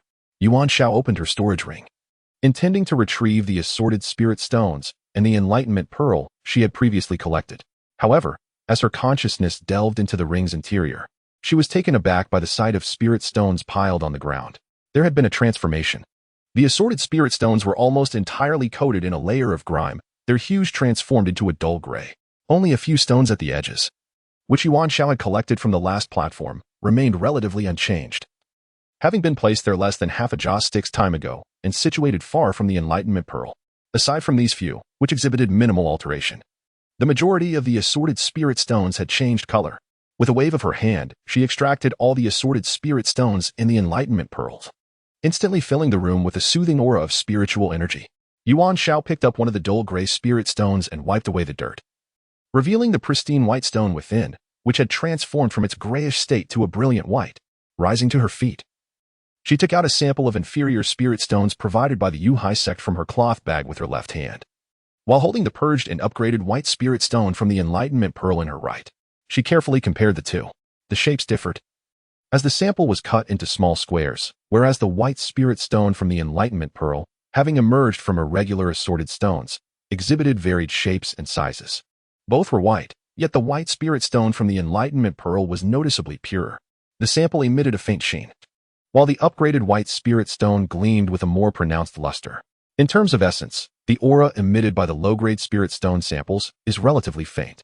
In contrast, the aura of the purified and upgraded white spirit stone from the Heavenly Awakening Pearl is considerably more potent, imparting a sense of greater comfort. There is no doubt that these purified and upgraded white spirit stones are indeed of low-grade quality, yet their caliber far surpasses that of the samples. This signifies that the low-grade spirit stones in Yuan Xiao's possession are of a quality superior to the commonly used low-grade spirit stones in the current cultivation realm. The exhilarating sensation of sudden wealth has arrived.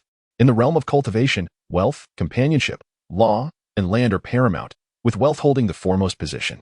The wealth in this realm encompasses not only the universal currency of spirit stones, but also various spiritual tools, magical treasures, and celestial artifacts, along with rare materials for cultivation, top-tier herbs, and miraculous elixirs. All of these can be categorized as assets, as they can be mutually exchanged. Spirit stones can be used to acquire treasures, and treasures can be sold to yield spirit stones. Of course, cultivation also emphasizes personal aptitude and opportunity, the guidance of esteemed mentors, as well as the diligence and insight of the individual, all of which correlate with one's achievements in cultivation. However, if one is not lacking in spirit stones, although their level of cultivation may not significantly increase, their progress in cultivation will undoubtedly accelerate considerably. Yuan Xiao suddenly finds herself reminiscing about her elder brother Sikong Jiayue, wondering where that old man might be now. This precious Heavenly Awakening Pearl was, in fact, gifted by him. Chapter 20. Another new experiment. It is imperative to witness firsthand how the mixed spirit stones undergo purification and upgrading. Moreover, Yuan Xiao has an inkling that there is another crucial task that requires her attention, as if there exists an oversight somewhere, yet she cannot quite recall it at the moment. This sensation instills a sense of anxiety, but she must wait for that fleeting moment of inspiration to strike. Thus, she suppressed the thought for the moment and turned her attention to how the miscellaneous spirit stones were purified and upgraded, contemplating where the oversight might lie. Yuan Xiao placed several unpurified spirit stones from the edges alongside the Enlightenment Pearl, bringing them closer together. After a few breaths, she began to discern faint wisps of mist drifting from the Enlightenment Pearl, resembling the steam that rises from hot water, albeit more ethereal and less perceptible. Could this mist potentially imbue or energize the nearby spirit stones? Yuan Xiao was uncertain and could only speculate. She reached out to touch the Enlightenment Pearl, her fingertip grazing the previously noted indentation. It became evident that the mist emanated from this very recess. Yuan Xiao dared not gaze at the indentation for too long. During her last encounter, prolonged observation had nearly caused her head to erupt, as if a force from the Enlightenment Pearl sought to draw her very essence within. She had yet to formally embark on her cultivation journey and lacked the strength to delve into such peculiarities. The mist bore a resemblance to the aura contained within the spirit stones, yet it was purer and more comforting. Yuan Xiao concluded that this mist was indeed spiritual energy, made visible due to the special mysteries surrounding the Enlightenment Pearl. In the realm of cultivation, spiritual energy can typically be sensed by practitioners within a certain proximity through their bodies and consciousness, though it remains elusive to the naked eye. It is only under extraordinary circumstances, such as encountering a spiritual spring, that one might have the chance to perceive spiritual energy in its gaseous or liquid forms. After approximately 10 breaths of time, a fine layer of gray gradually appeared on the mixed spirit stone, and it increased in density. Some black impurities were expelled, mingling with the gray to form a black-gray amalgamation that continued to grow in quantity. It resembled an old household item that had been neglected for years, gradually accumulating dust. After about half a stick of incense, the mixed spirit stone ceased its transformation, and no new impurities were emitted. Yuan Xiao lifted it and brushed away the dust, revealing a pristine white inferior spirit stone. The purification and upgrading process was astonishingly swift, taking merely half a stick of incense. This indicated that as long as he could locate an abundant supply of mixed spirit stones, Yuan Xiao would emerge as a wealthy individual in the realm of cultivation, never lacking inferior spirit stones. He was uncertain where to find mixed spirit stones elsewhere, but he was certain that the abandoned mine of Yunhai Gate contained them. If he could devise a method to frequently access this rear mountain mine, it would suffice. Having been provisionally recognized as an inner sect disciple, he still had to serve as a laborer in the outer sect for 1 year. He pondered whether he could remain near the old site during this outer sect training period. He resolved to pursue this possibility. Suddenly, an audacious thought struck Yuan Xiao. Since the Tianqi Pearl could purify and upgrade mixed spirit stones into inferior spirit stones in just half a stick of incense, could it not also continue to purify and upgrade these already purified inferior spirit stones into medium-grade spirit stones? Excited by the prospect, he decided to experiment immediately. Yuan Xiao gathered the pile of inferior spirit stones he had just obtained through purification and placed them closely together with the Tianqi Pearl. His gaze fixed intently upon them as he observed with utmost seriousness. Half an incense stick has passed. A full incense stick has elapsed. 2 incense sticks have gone by. An hour has slipped away. This pile of inferior spirit stones has shown no signs of change. Could it be that the celestial enlightenment pearl can only purify and elevate low-grade spirit stones from miscellaneous spirit stones, but cannot upgrade them to mid-grade spirit stones? Yuan Xiao found herself lost in contemplation. If that were the case, the only spirit stones she could ever acquire would be low-grade ones. As for mid-grade, high-grade, supreme grade, and extraordinary grade spirit stones, they would remain beyond her reach through the celestial enlightenment pearl. No. Suddenly, a realization dawned upon Yuan Xiao, illuminating a previously overlooked detail. These low-grade spirit stones had already undergone a purification process, having been upgraded from miscellaneous spirit stones. They were not inherently low-grade spirit stones. If they were originally low-grade spirit stones, could they then be purified and elevated to mid-grade? Where could one find genuine low-grade spirit stones? Yuan Xiao's mind erupted with clarity. There was a solution. The low-grade spirit stone sample provided by the Yunhai sect was precisely what she needed. With great excitement, Yuan Xiao placed the low-grade spirit stone sample alongside the celestial enlightenment pearl. Although the sample had been cut and was quite small, there was no doubt it was a true low-grade spirit stone. Yuan Xiao watched the low-grade spirit stone sample with bated breath. After approximately half an incense stick, the sample began to exhibit changes, exuding a layer of white powder that gradually increased. After about a full incense stick, the transformation ceased, and no more white powder emerged. However, the air was now imbued with a delightful aura of spiritual energy. As Yuan Xiao gently blew upon the sample of inferior spiritual stone, a fine white powder dispersed, revealing a lustrous green spiritual stone. A green spiritual stone. An intermediate-grade spiritual stone. Previously, Zhang Dehai had elucidated that inferior spiritual stones are white, intermediate ones are green, superior ones are blue, and the premium-grade stones are purple, while the legendary top-tier stones are a dark orange. This green spiritual stone, having undergone purification and enhancement, was indeed an intermediate-grade spiritual stone. It became clear that it was not the case that the awakening pearl was incapable of purifying inferior stones into intermediate ones. Rather, it was the mixed stones that could not be purified and upgraded consecutively. If the stone in question was inherently an inferior one, it could indeed be elevated to an intermediate grade. Yuan Xiao held the green intermediate spiritual stone in her hand, savoring the rich aura it emanated. She pondered whether the awakening pearl could also purify and elevate an intermediate spiritual stone to a superior one. However, lacking a readily available intermediate stone, she could not conduct a comprehensive experiment at this moment. Instead, she decided to experiment with the green intermediate stone she had obtained through purification. Yet, based on her previous tests, it seemed unlikely that further upgrades could be achieved. She resolved to wait until she possessed a genuine intermediate spiritual stone to conduct a thorough investigation. Yuan Xiao placed the once purified green intermediate stone beside the awakening pearl, allowing the two to rest against one another. She resumed her observations. As the incense burned, half an hour passed, an hour elapsed. The green intermediate spiritual stone exhibited no changes, confirming her expectations. The current conclusion was that the awakening pearl could elevate an existing spiritual stone once. transforming it into a higher-grade stone.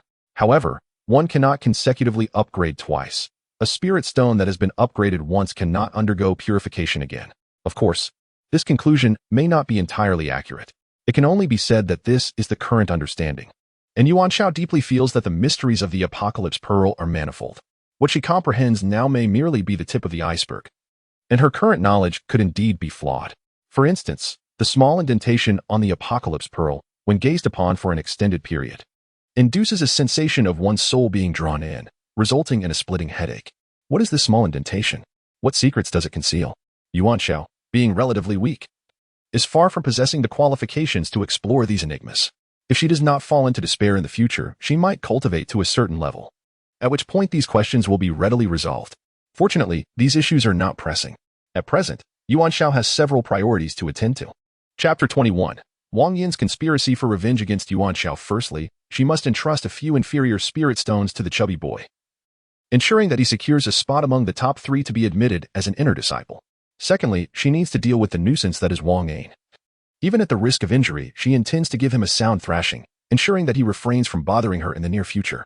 Thirdly, she must find a way to remain near the site of the Yunhai sect, facilitating frequent visits to the mines to collect miscellaneous spirit stones and transform wasted to treasure. Meanwhile, Wang Yin is seething with anger. Previously, he had clearly memorized which mine Yuan Xiao entered, and, after teaming up with the shorter boy, he pursued her inside, believing that catching up to Yuan Xiao was merely a matter of time. However, upon reaching the first fork in the road, he realized the situation was dire. Wang Yin, much like the Lantern Festival, was unprepared for the unexpected divergences and convergences within the mine. However, while one person found delight, another was consumed by rage. "Shall we split our paths? You choose one fork, and we shall take another," inquired the tall youth, glancing back. Wang Yin pondered, realizing that if he were not present, the two would surely hesitate to confront Yuan Xiao, rendering their division of paths pointless. "No, let us take the left path together. Let us gamble on fortune." One cannot deny that Wang Yin's luck was rather favorable, as he guessed correctly on this occasion. Yet, fortune cannot favor one indefinitely. And soon they arrived at the second juncture, where 2 mine shafts merged and continued onward. It was here that Yuan Xiao had turned back, retracing his steps towards the square. "What shall we do now? Shall we proceed or return?" the tall youth queried.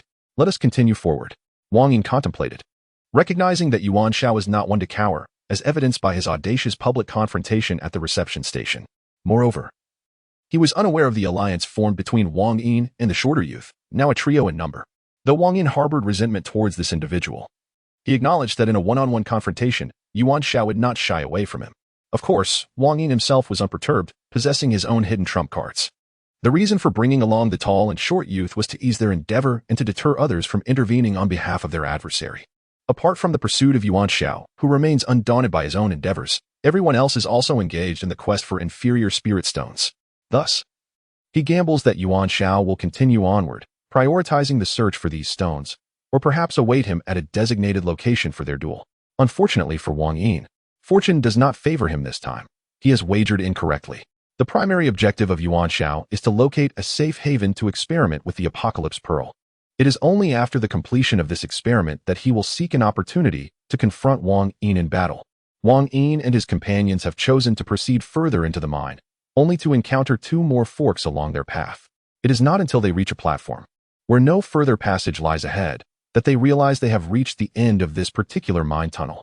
They search their surroundings but find only some miscellaneous spirit stones scattered among the crumbling walls and the ground, with no trace of the coveted white inferior spirit stones. Resigned, the trio retraces their steps to the previous fork and heads toward another tunnel. However, Wang Yin's primary intention remains the pursuit of Yuan Xiao, while the others, of varying heights, are chiefly focused on locating the white inferior spirit stones. Along the way, they also encounter another pair of youths, one stout and the other slender. After a brief scuffle, they thoroughly search each other's bags and bodies, yet fail to find any inferior spirit stones. Indeed, it seems that there is nothing to steal. With the absence of spirit stones, what could possibly be taken? Beyond this, they encounter no other individuals. Given that dozens of people have dispersed across hundreds of tunnels, it is entirely reasonable that they do not cross paths. Wang Yin estimates that 2 or 3 hours have elapsed without sight of Yuan Xiao.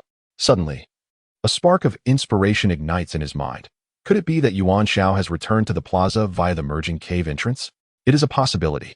Upon entering the mine for the first time, Yuan Xiao should have anticipated that he would be pursued. Thus, A circumvention was indeed a possibility. With this thought in mind, Wang Yin spoke up, suggesting, "Gentlemen, why don't we return to the square and lie in wait for our quarry? Yuan Xiao is bound to return there as well. We merely need to conceal ourselves at a certain entrance, allowing us to observe the happenings in the square. As for the losses incurred by the two gentlemen, I shall recompense you once we receive our monthly cultivation resources. As you have heard, each intersect disciple receives 3 low-grade spirit stones monthly. Once I have acquired my first month's allotment, I will present each of you with 1 stone." Noticing the hesitation from the shorter youth and his taller companion, Wang Yin continued, "We have already searched for 2 to 3 hours without discovering a single low-grade spirit stone, indicating that our chances of finding one are exceedingly slim. Would it not be more prudent to return to the square early? If anyone returns with a low-grade spirit stone, we can seize the opportunity to take it by force, thus increasing our odds of success." This reasoning caused both youths to nod in agreement. Wang Yin then turned away with a derisive smirk, thinking to himself that these 2 outer sect disciples were foolishly dreaming of claiming his first month's low-grade spirit stones. They would likely end up receiving a sound thrashing instead. An hour later, the trio finally emerged from the mine, returning to the vicinity of the square. However, they did not reveal themselves, but instead stowed away their luminous pearls and stealthily concealed themselves in the shadowy entrance of the mine, intently watching for any signs of activity in the square. At the same time, Yuan Xiao was also making his way back to the square. After the experiment concluded, he departed from the platform with the chamber, securely fastening the rotating stone door and barricading it once again with the remnants of stone debris, perhaps anticipating another opportunity to return. The abundance of mines made the search for the plump boy and Su Ying quite arduous. Waiting for their return at the square seemed a more prudent strategy, with the intention of later discreetly offering a few inferior spirit stones to the boy. It was now the dead of night, and the mountains and valleys lay shrouded in darkness. However, the square at the mouth of the mine still boasted 2 large luminous pearls that remained intact, providing a modicum of visibility. Estimating that he was nearing the square based on his pace and distance, Yuan Xiao prudently stowed away the luminous pearls to avoid revealing his presence, plunging the surroundings into obscurity. Recently, Yuan Xiao had noticed a remarkable improvement in his vision. He could discern distant or minute objects with ease, and his night vision capabilities had significantly enhanced, improving day by day. In the later stages of cultivation, while keen eyesight was beneficial, it became less paramount, as a cultivator's spiritual sense would sharpen, enabling them to perceive things beyond the scope of the eye. The higher the cultivation level, the more potent the spiritual sense, and its significance grew correspondingly. Yet, for mortals and novice cultivators, heightened vision remained exceedingly valuable. At last, the square came into view, but Yuan Xiao refrained from revealing himself, acutely aware that Wang Yin might be lying in wait. Suddenly, with an exasperated slap to his own forehead, he pondered whether he had been foolish. He possessed the most suitable treasure in his possession, yet had neglected to utilize it, the feather of invisibility. Initially, it was the esteemed Sir Kong who evaded the relentless pursuit of the Purple Leaf Celestial Guards and the Black Mountain Celestial Guards, owing to this remarkable treasure. Its concealing effect eludes even the keenest of Celestial Guards, let alone the insignificant Wang Yin. The last encounter involved a desperate struggle. This time, we shall engage in a more leisurely and delightful manner. With this thought, Yuan Xiao broke into a mischievous grin. Chapter 22. A severe beating for the Wang Yin trio. Yuan Xiao retrieved the feather of concealment from his storage ring. Following the instructions imparted by Sir Kong, he flicked it 3 times and then waved his hand. Upon magnification, the treasure transformed into a transparent bubble that enveloped him entirely, rendering him invisible, as well as the bubble itself, leaving the surroundings seemingly vacant. During the previous occasion, when he hid within it alongside Sir Kong, he had discovered some of its unique properties. It effectively muffles sound, obscures vision, and shields against spiritual perception. From the inside, one could observe the outside and hear all sounds, yet those outside remained oblivious to any activity within. With boldness, Yuan Xiao approached the square, lifting his gaze towards the entrances of the hundreds of mines at the periphery. To conduct a thorough search of these numerous mines would require no less than 2 to 3 months. However, if the intent is merely to inspect the various entrances around the square, it could be accomplished within a single hour at most. If Wang Yin were to lay an ambush, it could only be at one of those entrances near the square. Yuan Xiao arrived at the entrance of the mine, meticulously scrutinizing each opening along the edge of the square. Although the entrances were somewhat dimly lit, his keen eyesight and close-range observation would ensure that any hidden presence would not escape his keen perception. Upon reaching the 5th cave entrance, 2 youths, one stout and the other slender, were discovered lurking in the shadows, engaged in hushed conversation. They were indeed the same plump and lean duo who had been accosted by Wang Yin and his group earlier. Today was truly unfortunate. Not only did I fail to find a low-grade spirit stone, but I was also subjected to a severe beating. My face is swollen beyond recognition, lamented the stout youth. Is that swelling, or is it merely your bulk? Retorted the lean one. My face, on the other hand, has been battered since childhood. Look, I've lost 2 teeth. Why did you run earlier? It was your flight that led us to endure yet another thrashing. I was merely frightened. Who could have anticipated that they would search us? The stout youth defended himself. What do we possess that warrants a search? We have nothing, not even a hair. What are you afraid of? Do you fancy yourself a delicate maiden?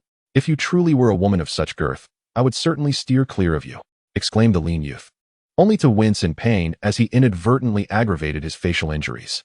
It was merely that they outnumbered us, especially with that inner sect disciple, Wang Yin, among them. I had no choice. Had I possessed a weapon at that moment, I would have fought back fiercely instead of fleeing. The stout youth continued to protest, attempting to save face. Just as the lean youth was about to deliver a sharp retort, a clattering sound interrupted them. Something had fallen a short distance away. They both cautiously approached and discovered a metal rod and a shovel. The two exchanged glances, contemplating their newfound weapons. Now we truly possess arms. Should we consider retaliating? Do we still intend to uphold the bravado we displayed earlier? The items had been carelessly discarded by Yuan Xiao. The storage ring of the Lantern Festival is truly a treasure trove. Before leaving home, I carelessly tossed in everything: food, drink, personal necessities, and even sewing supplies. It contains an array of hunting tools, including steel forks, bows, arrows, and spears, along with several farming implements. Hearing that these 2 stout fellows are eager to retaliate with weapons naturally brings me delight. As I ventured along the periphery of the square, I continued to explore every entrance to the mines. It was not until I reached a more central location that I finally discovered 3 individuals lying in ambush at the mouth of a cave. Wang Yin occasionally peeked out to survey the surroundings. This hidden trio was none other than Wang Yin and the 2 youths of varying heights. Wang Yin crouched at the forefront, while the taller and shorter boys positioned themselves a few steps back. Once Yuan Xiao appears, I will confront him head-on. You 2 remember to stealthily encircle him for a surprise attack. Wang Yin was articulating the strategy, completely unaware of the approaching presence. Rest assured, even for the sake of the 3-layered incantation and 2 inferior spirit stones, we will ensure your satisfaction. The taller boy turned to his shorter companion, saying, "Wait until I kick him from behind, and then you grab his legs to immobilize him." Upon hearing this, Yuan Xiao quietly drew a wooden stick from the ring, stealthily maneuvered behind the taller boy, and struck him forcefully on the backside.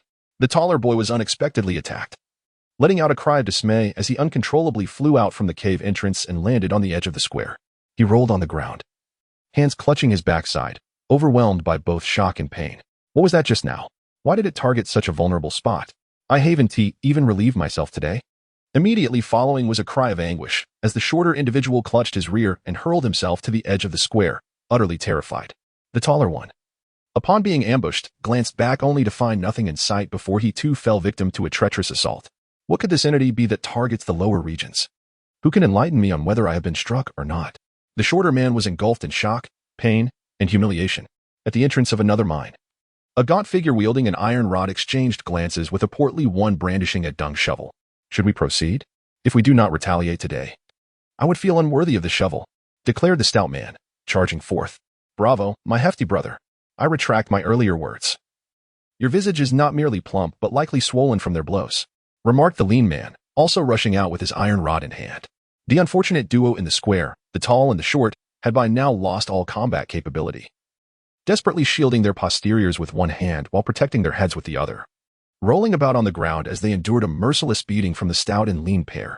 Truly, the cycle of divine justice is unerring. The heavens do not spare anyone. Gradually, both the tall and the short lost the strength to rise, leaving only the sound of their labored breathing. The stout and lean brothers had finally vented their frustrations. Yet, suddenly, a foul odor wafted through the air, leaving the 2 brothers in bewilderment. They had often heard tales of brawlers claiming they would beat their opponents to the point of excretion. Could it be that today, such a prophecy had come to fruition? Meanwhile, Wang Yin, witnessing the assault on the 2, swiftly rolled aside and sprang to his feet, extracting a luminous pearl in an attempt to unveil the assailants. However, as he surveyed the surroundings, the mine appeared desolate, devoid of any presence of person or creature. Wang Yin, possessing a broad knowledge, had previously heard from his cousin Wang Jin about the existence of rare and extraordinary beasts in the realm of cultivation, each endowed with various formidable abilities, some even capable of vanishing without a trace. Additionally, highly skilled practitioners could cloak their presence through advanced techniques or magical artifacts. However, within this modest mind, Wang Jin was confident that he would not encounter such remarkable individuals or beings. He crouched down, retrieving a dagger from his boot, unsheathing it with caution as he meticulously ventured deeper into the mine, intent on locating the ambusher. Yuan Xiao slightly shifted to the side, stepping back to allow Wang Jin to pass before delivering a swift strike to his neck. Alas, despite Wang Yin's ruthless nature, he was taken by surprise and fell unconscious from a single blow, the dagger slipping from his hand and embedding itself into the hard ground, leaving only the hilt exposed. Curiously, this dagger was exceptionally sharp, hinting that it was no ordinary weapon. Yuan Xiao collected the dagger and stowed it away in his storage ring, intending to examine it further at a later time. He noticed that, aside from the bag issued by the Yuhai sect, Wang Jin possessed another pouch. He unfastened it and peered inside, discovering several talismans inscribed with symbols of wind, fire, and lightning. These were items beyond the current capabilities of Wang Jin, likely borrowed from his cousin Wang Jin as offensive tools for emergencies. Regrettably, he had yet to put them to use before being rendered unconscious. Suddenly, Yuan Xiao recalled an important matter. He retrieved the sample of the low-grade spirit stone from Wang Yin's pouch and placed it into his own. This way, he would no longer need to explain to the sect the disappearance of his low-grade spirit stone sample. Due to the transformation of his own inferior spirit stone sample into a green medium-grade spirit stone, there remains no explanation for this phenomenon. Thus, it shall remain unexplained. If an explanation is absolutely necessary, let Wang Jin provide it. Chapter 23. A disturbing scene. Yuan Xiao has never been a pushover. He is inherently not one to suffer in silence. If you kick me, I shall surely retaliate. With determination, Yuan Xiao mimicked the scene of Wang Jin being attacked by a beast, brandishing a dagger to slash several cuts into Wang Yin's clothing, inflicting 2 gashes on his trousers, and letting his hair fall into disarray, creating the vivid impression of a man savaged by wild claws. Upon finishing, Yuan Xiao surveyed his handiwork with satisfaction and withdrew. Meanwhile, the unfortunate and fierce Wang Jin lay sprawled on the ground, utterly oblivious to the chaos that had unfolded. In the square, a duo of contrasting physiques, armed with a shovel and an iron rod, was mercilessly beating a pair of youths who were suffering from various injuries. Suddenly, they heard commotion emanating from the mine above. The luminous night pearl flickered to life, followed by a dull thud and a muffled groan, succeeded by the sound of a body collapsing and the ripping of fabric. What could be occurring in the mine? The stout and slender pair exchanged glances, nodding in unison, gripping their weapons tightly as they approached. Illuminated by the glow of the night pearl, the brothers were rendered speechless by the scene before them. It was too shocking to behold. Which beast was committing such atrocities? Even sparing the formidable Wang Jin, judging by the garments, it appeared to be the very Wang Jin they had encountered earlier. Previously, while delving into the depths of the mine in search of inferior spirit stones, misfortune struck as they encountered the notorious trio led by Wang Jin. The chubby and slender brothers were mercilessly beaten and robbed, suffering numerous blows at the hands of this ruffian. The rotund one brushed aside the disheveled hair of the prostrate youth, confirming without a doubt that it was indeed Wang Jin. He exchanged a glance with his companion, silently inquiring whether they should act. The lean one, in response, seized a metal rod and commenced striking Wang Yin's thighs and backside, muttering vengefully, "This is for the slap to my face, and for the 2 teeth you knocked out." The stout brother, unwilling to be outdone, raised a dung shovel, poised to strike, but suddenly recalled the sage advice of a middle-aged Taoist. He opted instead to launch a series of kicks toward Wang Yin's face, delivering 7 or 8 blows before relenting. Why target the face? Admittedly, the stout brother already possessed a broad visage. However, following the earlier thrashing at the hands of Wang Yin's gang, his face had swelled even more, a testament to the severity of the assault, particularly from Wang Jin, who had been the most brutal. The taller and shorter assailants had primarily targeted their legs, while Wang Jin concentrated his efforts on their faces, each punch landing with a resounding impact. It was imperative to vent their pent-up frustration before addressing anything else. "You are an inner sect disciple, and while you are awake, we dare not provoke you. Now, as you lie here like a dead pig, it would be an affront to not retaliate," they reasoned. Yuan Xiao, observing from the sidelines, was taken aback. Do these 2 brothers have some peculiar inclination? One specializes in striking the backside, while the other focuses on the face. Even as a mere spectator, I am left feeling quite embarrassed by their actions. Once the chubby and slender duo had vented their ire, they surveyed the aftermath of their handiwork with satisfaction. The scene indeed quite shocking, leaving ample room for the imagination. Exchanging glances, they discreetly slipped away, burying their weapons in another mine before finding a hiding place. Abandoning the pursuit of inferior spirit stones, as their efforts would surely prove fruitless. Contentment enveloped me as I prepared to indulge in a restful slumber, eagerly anticipating the assembly on the morrow, ready to embrace my role as an outer disciple. The matter concerning Wang Yin had been temporarily resolved. Upon gauging the passage of time, I noted that the night still cloaked the world outside, with several hours remaining until our gathering. My immediate objective was to discreetly provide the plump lad, who, with a few low-grade spirit stones, ensuring his placement among the top 3 contenders. Most individuals had yet to return to the square, presumably still delving into the depths of the mine in search of spirit stones. This interval should not be squandered, thus. I resolved to seek out additional miscellaneous spirit stones. Returning to the square, I selected a passage leading deep underground and ventured forth. I stowed away my feather of concealment within my ring and wielded a luminous pearl, diligently searching my surroundings. To my astonishment, I discovered an abundance of discarded miscellaneous spirit stones within the cavern. Not only were there numerous stones upon the platforms, but some had also scattered along the passageway. These toxic spirit stones, deemed unworthy by cultivators, appeared to me as glistening low-grade spirit stones. Should one claim that bending down is tiresome, I would acquiesce. Yet, if one asserts that picking up spirit stones is laborious, I would beg to differ. While I might struggle to lift a 100-pound brick, the prospect of 100 pounds of silver not only invigorates me, but also propels me forward with a spring in my step. Such is my current state of mind. Wealth brings vitality. I pressed onward, only to suddenly notice a platform ahead illuminated by a glimmering light, indicating that someone was searching for spirit stones there. At last, I had encountered fellow candidates. The labyrinthine mine proved challenging for chance encounters as one ventured deeper. To signal my presence without malice, I purposefully made heavy footsteps, gradually approaching the platform, alerting the other individual of my arrival. Upon arriving at the platform, I beheld a delicate girl, exquisitely sculpted, cradling a spirit stone in her hands, gazing innocently at Yuan Xiao. In unison, they exclaimed, "Is it you?" The girl was none other than Murong Shui, a junior member of the esteemed Murong clan, who had previously excelled in the 2 prior tests. Murong Shui was certainly familiar with Yuan Xiao, as the latter had garnered considerable attention during the testing square, overshadowing all others. In her hands was a low-grade spirit stone, not merely a sample, but a genuine, naturally formed low-grade spirit stone. Yuan Xiao was taken aback, realizing that there indeed existed low-grade spirit stones within the mine. Perhaps she had previously miscalculated. The sect had permitted 58 candidates to enter in search of low-grade spirit stones, though it was a competitive trial. It also served to test their fortune and destiny.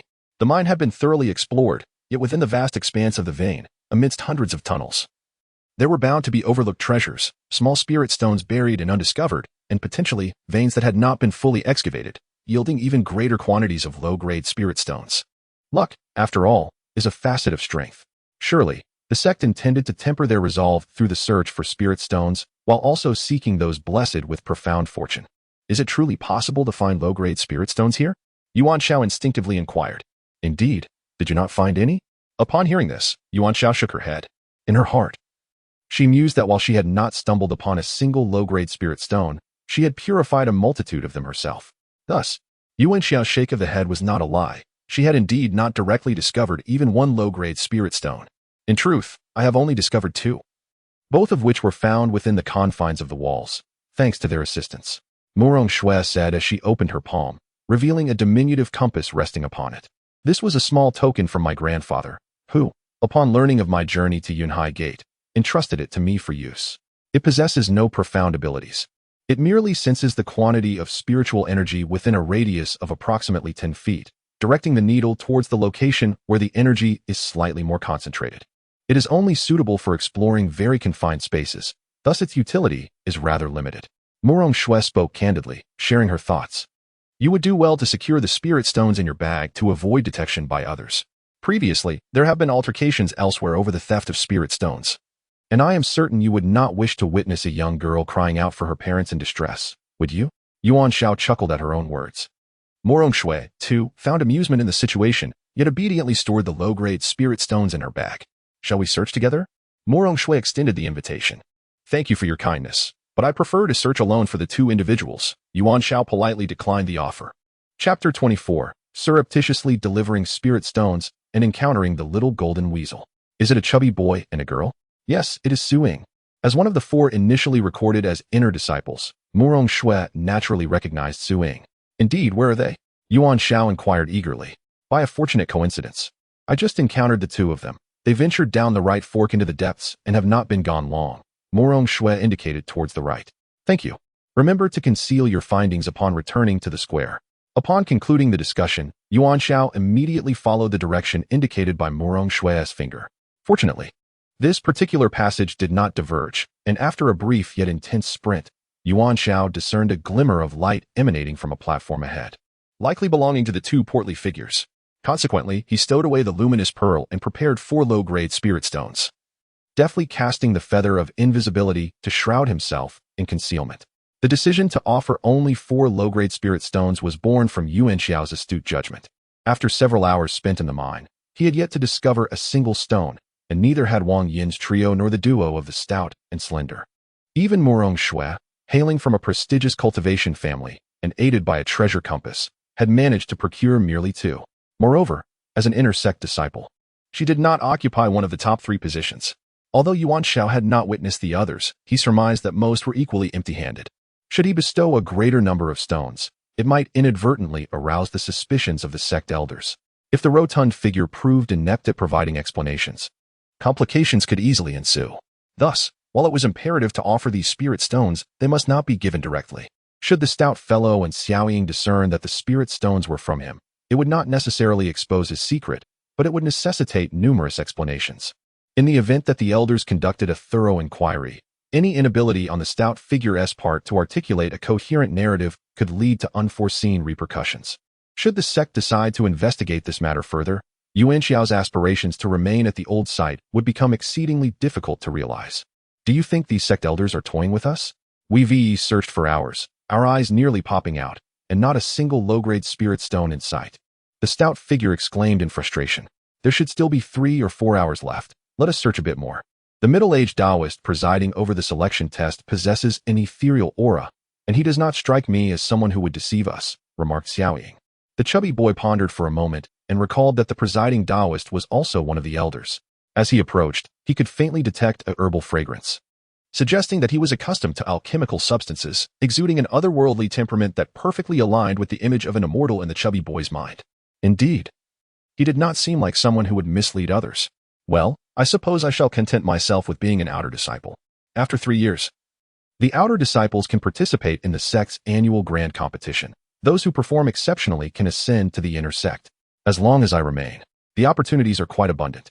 For a cultivator, 3 years is but a fleeting moment, and I, the chubby boy, have faith in myself.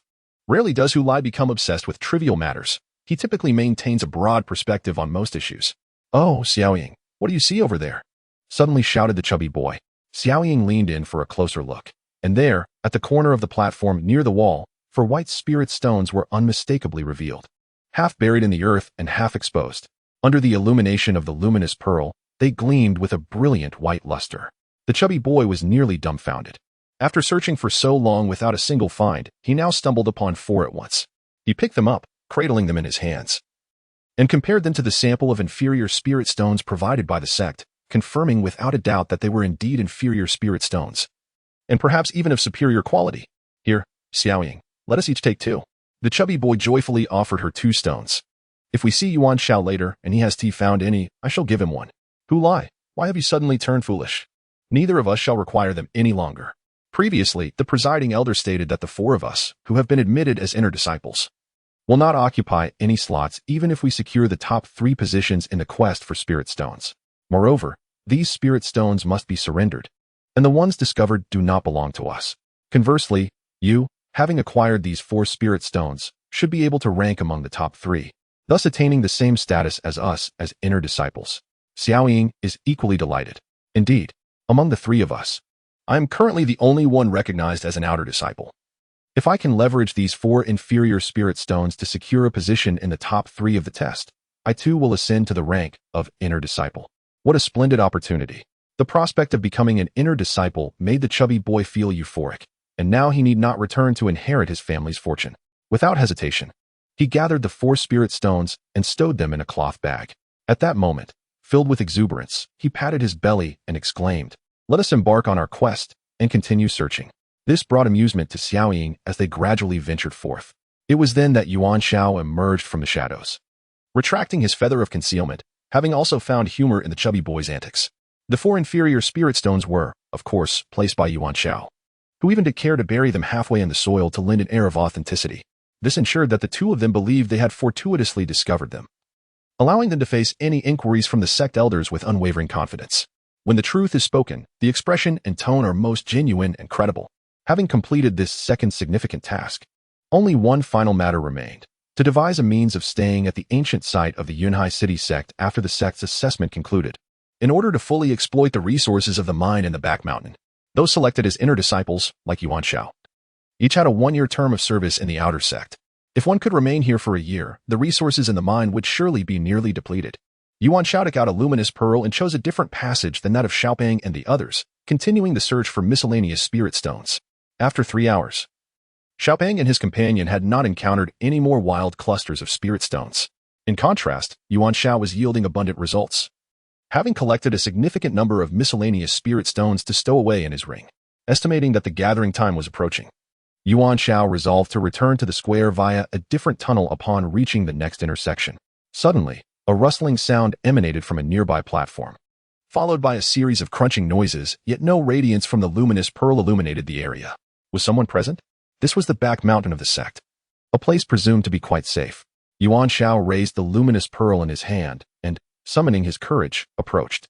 As he peeked over, his gaze locked with that of a small creature, a spirit-eating ferret. It resembled the one nurtured by the 4th elder, albeit the latter was entirely gray while this one was golden with a hint of red at the tip of its tail. It appeared to be a juvenile spirit-eating ferret. Given its smaller stature compared to the 4th elders, the elder's ferret was not particularly large, capable of perching on a person's shoulder, whereas this golden ferret was even more diminutive, perfectly sized to slip into a sleeve, making it inconspicuous when carried. The golden little food spirit weasel stood there, resembling a bewildered child, clutching a piece of mixed spirit stone in one hand and half of another in its mouth. Akin to a child interrupted during a meal, both comical and endearing. As the lantern festival drew nearer, it finally discarded the spirit stones and darted into a small hole it had excavated nearby, yet still peered out with its little head, curiously observing the newcomer, Yuan Xiao. Chapter 25. A fateful encounter with the little golden weasel. The food spirit weasel, adept at burrowing and tunneling, sustains itself on spirit stones and spiritual energy, a fact that became evident to Yuan Xiao. This back mountain had once been a site of inferior spirit stone veins, so the presence of wild food spirit weasels here was hardly surprising. The instinct to dwell near sustenance is innate to both humans and spiritual beasts alike. Yuan Xiao casually retrieved an inferior spirit stone and placed it on the ground before him, playfully enticing the little golden weasel. In his rural hometown, few gluttonous children could resist a candied hawthorn skewered before them. If the little golden weasel could withstand 1 spirit stone, then 2 would surely tempt it. Yuan Xiao gently nudged the inferior spirit stone forward, signaling, "Here, it's for you. Come closer." Upon seeing the pristine spirit stone and catching the scent of the spiritual energy it emanated, the weasel's nose twitched as it inhaled deeply, growing increasingly anxious. It emitted a series of chirps, yet remained at the entrance of its burrow, hesitant to advance. "All right, I'll concede you possess some restraint," Yuan Xiao thought, remaining unperturbed as he produced a second spirit stone and pushed it forward. The little weasel, now flustered, emerged fully from its hideaway, its eyes fixated on the 2 spirit stones, frantically circling in anticipation. One could imagine the little weasel's internal dilemma. This youth seemed intent on luring a spirit beast, yet its desire to partake in the offering was undeniable. What to do? Yuan Xiao grasped 2 spirit stones and turned to depart. A sense of urgency washed over her. The food was about to vanish, and the deceiver was slipping away. In an instant, the little golden ferret could no longer contain itself, darting after Yuan Xiao like a domesticated pup. The tactic of feigned indifference was executed flawlessly by Yuan Xiao, leaving the golden ferret utterly ensnared. Upon hearing the faint patter of footsteps behind her, Yuan Xiao nearly burst into laughter. She halted and glanced back, causing the little ferret to abruptly stop as well, turning its head away in a pretense of observing the scenery. Both the girl and the creature stood motionless, enveloped in an atmosphere of profound awkwardness. After a brief interval, Yuan Xiao sensed the moment was ripe. She crouched down once more, producing a 3rd spirit stone and cradling it in her hands instead of placing it on the ground. "One must not be greedy," she remarked playfully. "We are not kin, yet 3 spirit stones should suffice for friendship, don't you think?" Regardless of whether the golden ferret comprehended her words, Yuan Xiao smiled to herself. At that moment, the little ferret could no longer maintain its composure. Its cravings had overwhelmed its reason. In a flash, it leapt onto Yuan Xiao's palm, clutching one spirit stone with both paws and commencing to gnaw at it. Usually feasting on ordinary spirit stones, the taste of this inferior grade was a delightful upgrade. The little ferret savored its meal with an expression of sheer ecstasy. Yuan Xiao gently cradled the golden ferret and returned it to the hidden nook it had previously occupied, setting it down with care. She tossed the remaining 2 spirit stones into the burrow, saying, "Until we meet again. If I can remain here, our paths shall cross once more." After a moment's thought, she retrieved a few more spirit stones and tossed them deep into the hole with vigor, before gently nudging the golden ferret back inside and turning to leave. At the final moment of departing from the platform, a glance back revealed the little golden ferret standing at the entrance, craning its neck to gaze at him. Yuan Xiao waved farewell and turned away. He could certainly afford to keep the little golden ferret, as he currently lacked nothing but inferior spirit stones. However, with an uncertain future and no clear destination, it was impractical to carry a spirit beast with him, although it could be concealed within his sleeve. Doing so might endanger the little creature. Brother Ji, you had previously mentioned that transporting spirit beasts required specialized spirit beast bags or rings. While the functions of spirit beast bags and storage rings are similar, the former is solely for carrying spirit pets and beasts. Each spirit beast bag possesses its own space, varying in size, allowing the transport of multiple spirit beasts. If given the opportunity in the future, he might procure a spirit beast bag, estimating that the gathering was imminent. Yuan Xiao chose a different passageway to return to the square, collecting some miscellaneous spirit stones along the way. Indeed, midway through his journey, the luminous pearl in his hand began to vibrate. Emitting a kaleidoscope of colors, this was the prearranged signal from the sect indicating that everyone was to return to the entrance of the mine within the hour. Yuan Xiao had no intention of surrendering any of his inferior spirit stones, wishing to avoid drawing unnecessary attention. For the 4 of them who had already been recognized as inner disciples, the rewards for the top 3 positions held little significance. The immediate priority was to assist the chubby one in gaining admission. By withholding the inferior spirit stones, he could remain inconspicuous, which was precisely his intention. This expedition into the mine had already yielded abundant rewards, and he was in no need of inferior spirit stones for cultivation. The 2 chambers on the mountain, though devoid of their owners yet suitable for training, along with the serendipitous encounter with the little golden ferret, were all delightful surprises. Having inadvertently knocked out Wang Yin, I am aware that he remains oblivious to my involvement. Nonetheless, our prior enmity persists, leaving our antagonism unaltered. Wang Jin, as Wang Yin's protector, represents a considerable threat, necessitating vigilant precautions moving forward. Furthermore, as an inner sect disciple, Wang Jin possesses greater strength and a wider array of tactics at his disposal, thus posing an even graver danger to me. The presence of other potential adversaries remains uncertain at this juncture. My situation is fraught with risk. Additionally, the secret of the Tianqi Pearl adds an element of instability. It is prudent to minimize my interactions with Xiaopeng and Xiaoling to avoid entangling them in my predicament. The path of cultivation inherently demands individual focus, and my immediate imperative is to enhance my strength and self-defense capabilities. Upon the Lantern Festival's return to the square, most individuals had congregated once more, with clusters of people milling about and engaging in conversation. The tall youth, just regaining consciousness on the ground, was struck by the foul odor emanating from his own body, prompting passers-by to pinch their noses and avert their gazes. His face flushed with embarrassment. This was indeed a monumental disgrace.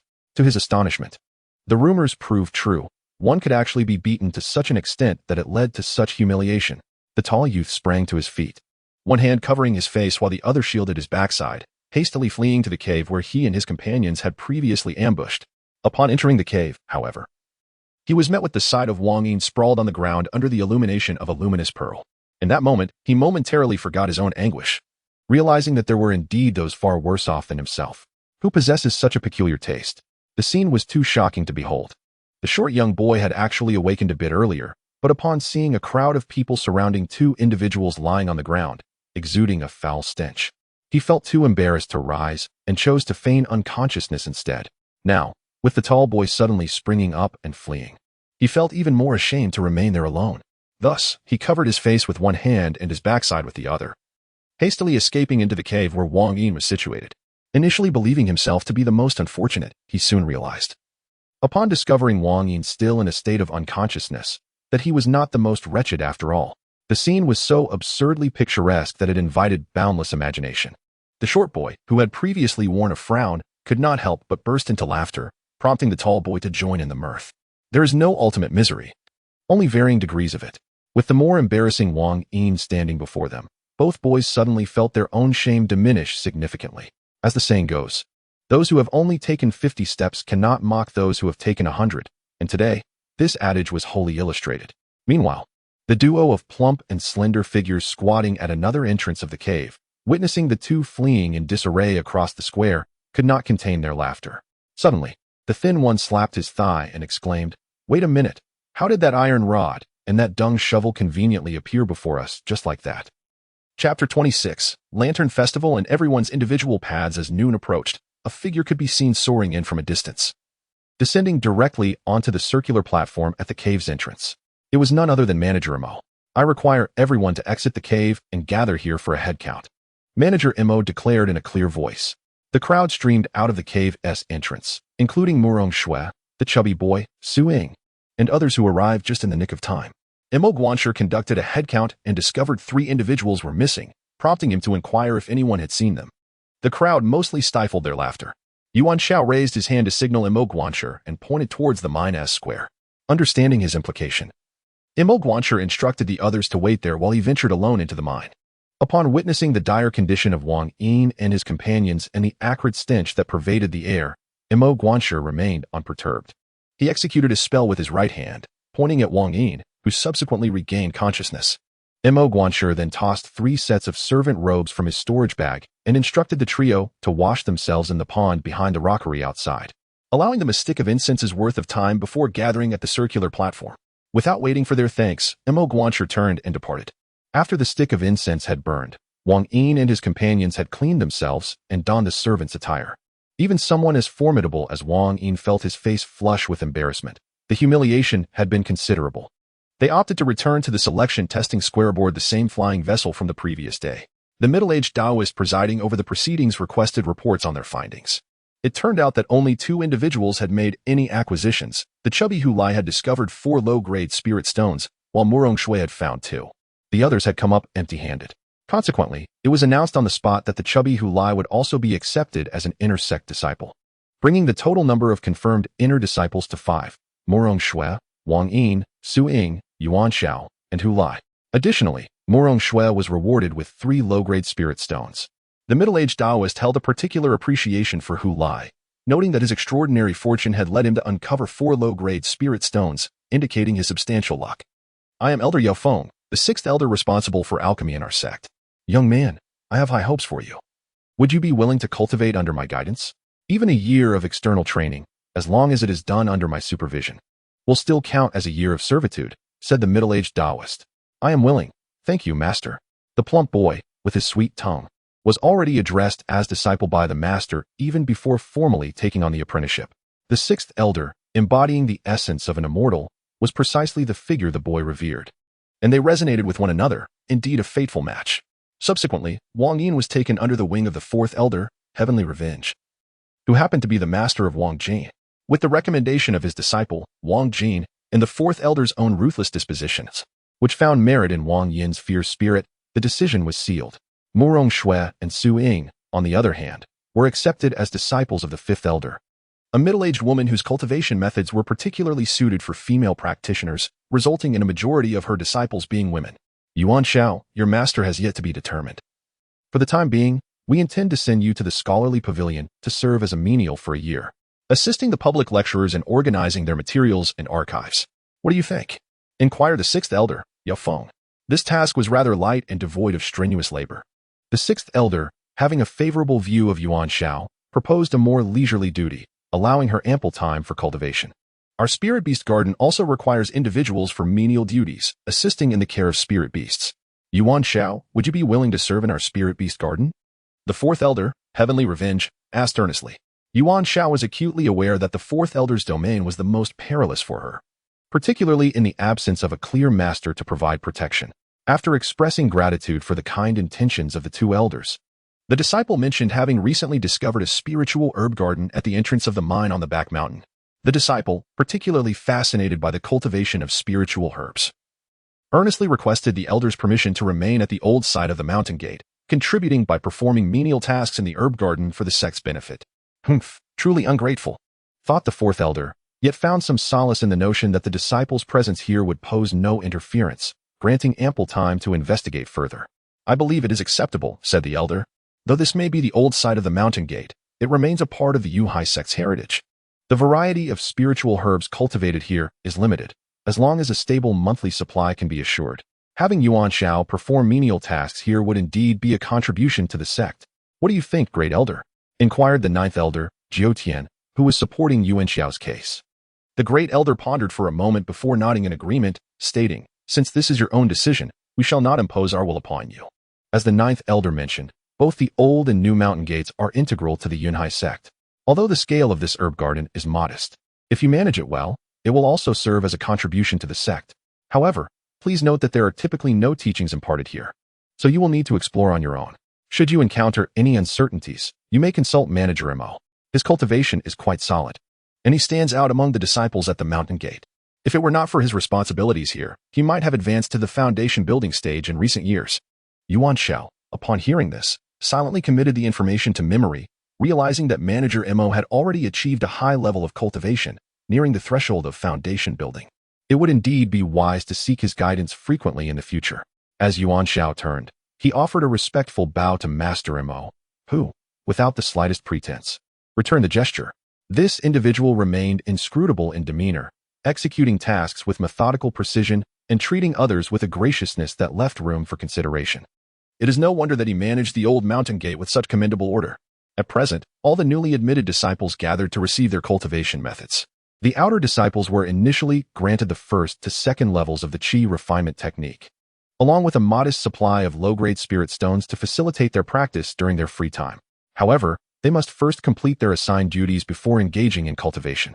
New outer disciples will be eligible to participate in the sect's annual grand competition after 3 years, with outstanding performers having the opportunity to be promoted to inner disciples. The other 5 newly inducted inner disciples receive the first to third levels of the Qi refinement technique, along with 3 low-grade spirit stones for their initial month of benefits, allowing for self-directed cultivation. During their 1-year service period, should they encounter any difficulties, they may seek guidance from their masters. Inner disciples are permitted to partake in the sect's annual competition each year, with exceptional performances rewarded with spiritual artifacts, elixirs, and other valuable items, including the esteemed Foundation Establishment Pill, which is highly coveted within the sect. Therefore, diligent cultivation is imperative. Without further ado, all recipients should now come forth to collect their techniques and spirit stones. The crowd was abuzz with excitement. Yuan Xiao, clutching the 3 low-grade spirit stones in the Qi refinement technique from the first to third levels, felt an exhilarating warmth rise within him. The low-grade spirit stones held little significance for him. Even if they could be refined into 3 medium-grade stones, it amounted to merely a trifle. However, the Qi refinement technique represented the key to his entry into the realm of cultivation. Spirit stones will ultimately be expended, whereas the strength acquired through one's own cultivation often accompanies an individual throughout their life. Although the Qi refinement stage serves as a fundamental basis, it is indeed the cornerstone of the path to immortality. Just as the structures in Yuhai City stand tall and magnificent due to their solid foundations, so too does a firm grounding in the Qi refinement stage influence a cultivator's future cultivation speed and potential. Setting aside magical artifacts and treasures, let us focus solely on personal strength. This elucidates why one practitioner of the same realm can effortlessly defeat another. Some formidable beings can even challenge those of a higher level without faltering. Chapter 27, Brother Mo's Preview, Mad Master Uncle. With the conclusion of this selection, apart from Yuan Xiao, all others shall return to the sect together. The specific assignments for the new outer disciples will be arranged upon our return to the new mountain gate. Elder Lu proclaimed with a resonant voice, joyfully grasping the hand of the chubby disciple, as the two departed on a small flying vessel. Other elders, either possessing their own flying vessels or flying spirit beasts, likewise took their disciples and left in succession. All remaining outer disciples, under the guidance of the second elder, boarded a large flying vessel to return to the new mountain gate. As the crowd gradually dispersed, the square quickly became tranquil, with only Yuan Xiao and a few others, including Manager Mo, remaining. You must grow accustomed to the solitude here. It is perpetually so. Those who revel in commotion cannot endure. Manager Mo remarked with a smile. I am called Mo Fei. Henceforth, you may refer to me as Brother Mo. Jr. greets Brother Mo. The Lantern Festival is not pretentious. I have now truly become a legitimate intersect disciple. Although I have yet to take on a master, there is no issue in referring to each other as brothers in the intersect of the Yunhai sect, alongside Mo Fei, junior brother Yuan, just before Zhang Dehai departed. He greeted me and requested that I look after you here in the future. Zhang Dehai is indeed quite considerate towards you. I heard that he previously pleaded with our master, Elder Jiu, on your behalf. If, in the end, none of the three of you were accepted as outer sect disciples, he intended for you to work in the Spirit Herb Garden to secure your positions. This is because several elders possess the privilege to directly recruit 1 or 2 outer sect disciples each year. However, since all 3 of you have been admitted as inner sect disciples, that arrangement has become unnecessary. Zhang Dehai's warm-heartedness is a rarity within our Yunhai sect. Upon hearing this, Yuan Xiao could not help but feel deeply touched. Indeed, Zhang Dehai has been exceptionally kind to the 3 of them, embodying a genuine character. If the realm of cultivation were filled with individuals like Zhang Dehai, it is likely that many grievances would be alleviated and warmth would abound. Contemplating this, Yuan Xiao found herself smiling, though she recognized the improbability of such a scenario. While there may be a few individuals akin to Zhang Dehai in the realm of cultivation, they are certainly not abundant. The number of disciples stationed here at the sect may fluctuate slightly each year, but it consistently hovers around 70 or 80. At first glance, that number seems considerable. However, despite the small size of the sparrows, all their organs are intact. The original site of the mountain gate boasts over 10 peaks, with around 40 to 50 various courtyards. Although most of these are currently unoccupied, they still retain many relics from the sect's past, necessitating care and maintenance. Thus, around 70 or 80 individuals are dispersed across various locations of the old mountain gate site, a place where human presence is seldom observed. Aside from the monthly assembly at the Marshall Hall, which serves as a time for collective discussions, arranging affairs, and distributing benefits, individuals are generally occupied with their own tasks during other times. Mo Fei continued, stating that it is quite challenging to achieve any notable accomplishments while performing menial duties here, making it difficult to earn rewards from the sect. However, errors are also infrequent, as most of the functional facilities have been sealed. The primary responsibility lies in supervision. Thus, penalties are rare. The herbal garden you are to visit is one of the few places that maintains minimal operational capacity and requires the submission of resources. Fortunately, the variety of herbs is limited, and the scale is small, necessitating only a quarterly submission of a specified quantity of medicinal materials to the sect. Other locations, such as the Spirit Beast Garden and the Treasure Pavilion, have all been relocated to the new mountain gate, and operations here have completely ceased. However, the alchemy room is an exception. While everyone else has departed, one eccentric old man stubbornly remains, whom we refer to as the Mad Uncle. It is said that he is obsessed with alchemy, yet his skills are woefully inadequate. Out of 10 batches of elixirs, at least 9.5 are rendered useless, either turned to black dregs or excessively contaminated with Dan poison, earning him the moniker of a novice alchemist.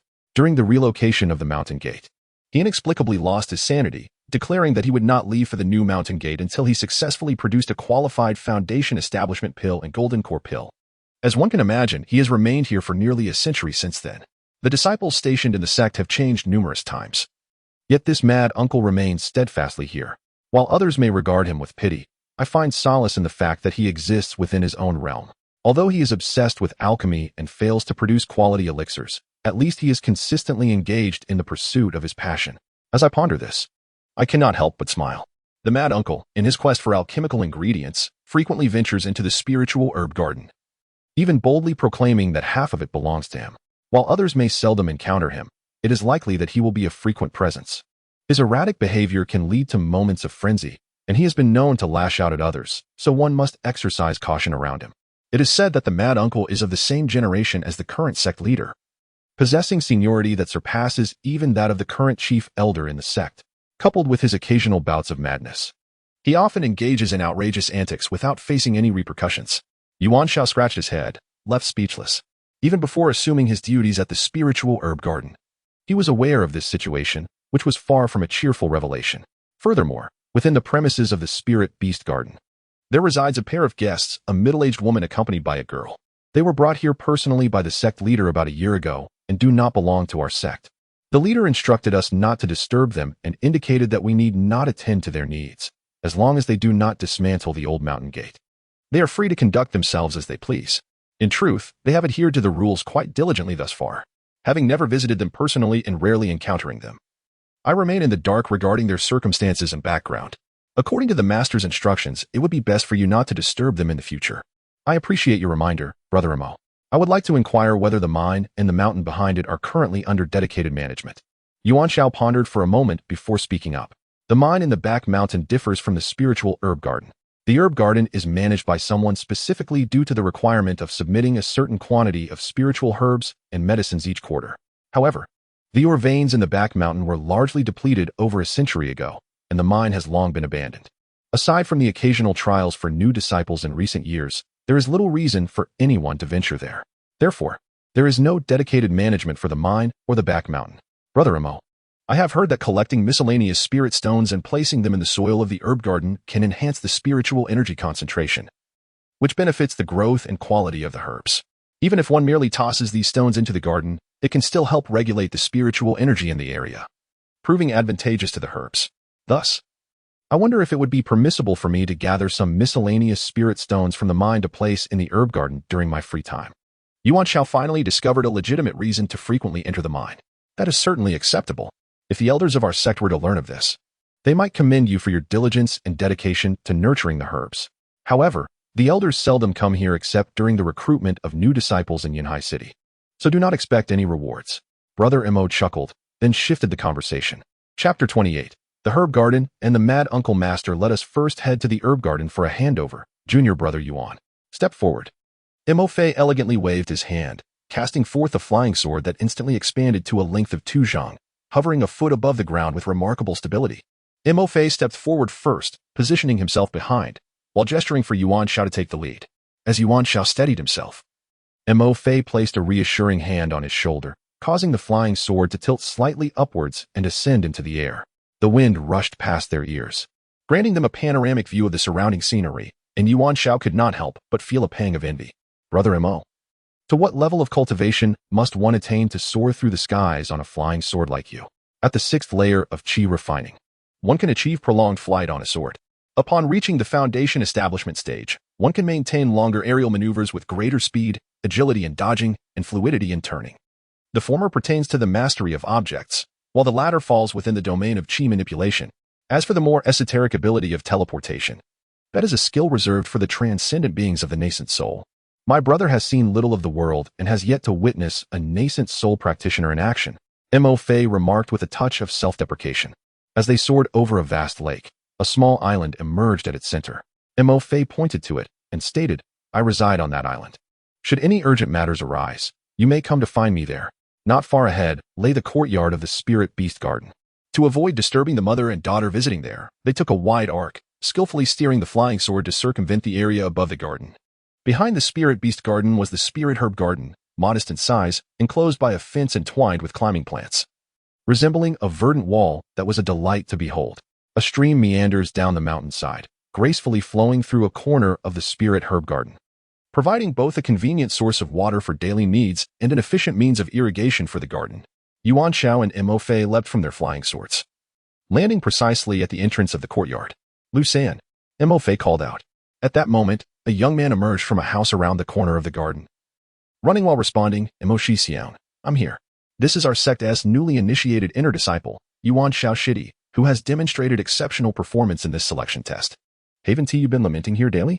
Today, Yuan Shidi has volunteered to manage this Spirit Herb Garden. You two should complete the handover. I will assign you another task later. Yuan Shidi, please make yourself comfortable. Should you encounter any issues with your cultivation, feel free to seek me out on the island and the lake. I have been rather disinclined toward my own practice lately and would welcome some company. So do not hesitate to disturb me. With that, Imo Xiao ascended on his sword and departed. Lu San was filled with joy. He had finally awaited someone to take over the responsibilities. Managing the Spirit Herb Garden was not particularly arduous, as its size was modest. Each quarter, a specified quantity and quality of herbs had to be submitted to the sect, following established precedents, making the task quite manageable. The true challenge lay not with the sect, but rather with a rather eccentric old man, the Mad Uncle.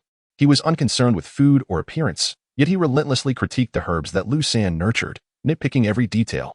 Each time a pill failed to refine properly, he would rush over to complain to Lu San, lamenting the insufficient spiritual energy of the herbs, the inadequacy of their age, the lack of moisture and sunlight, and even berating Lu San for the mere presence of holes in the leaves caused by insects. What issues could the young Lu Sen possibly resolve? Even more infuriating is the fact that the eccentric Master Feng has created a subgarden within the medicinal herb garden, brazenly claiming that all the medicinal herbs in this little patch belong to him. Lu Sen handed a list of medicinal herbs to Yuan Xiao, which is required by the sect to be submitted each quarter, detailing the types and quantities. He also provided Yuan Xiao with a pictorial guide to the medicinal herbs, corresponding to those currently available in the garden, briefly explaining their names and uses. After a brief tour of several small rooms in the courtyard, the handover was deemed complete. As Lu Sen was leaving, he pointed out the territory that the eccentric Master Feng claimed as his own. Yuan Xiao observed this area closely. Although it contained a few additional types of medicinal herbs, their growth appeared rather dismal, revealing that this eccentric Master Feng was not particularly skilled in herb cultivation. Yuan Xiao chose the outermost of the small rooms, tidied it up, and settled in. Having spent the entire night in the cave, he was finally able to enjoy a well-deserved rest. He fetched a basin of water from the stream in the corner of the herb garden to wash up. Yuan Xiao harbored a suspicion that, apart from the eccentric Master Feng, very few other disciples frequented this medicinal herb garden. It was indeed a quiet place, with ample space and sparse population, allowing each disciple to tend to their own affairs. Certainly, the 2 rooms on the cliff in the cave would be even quieter. If he wished to cultivate in peace, he could retreat there. Suddenly, Yuan Xiao recalled the 3 low-grade spirit stones he had received that day.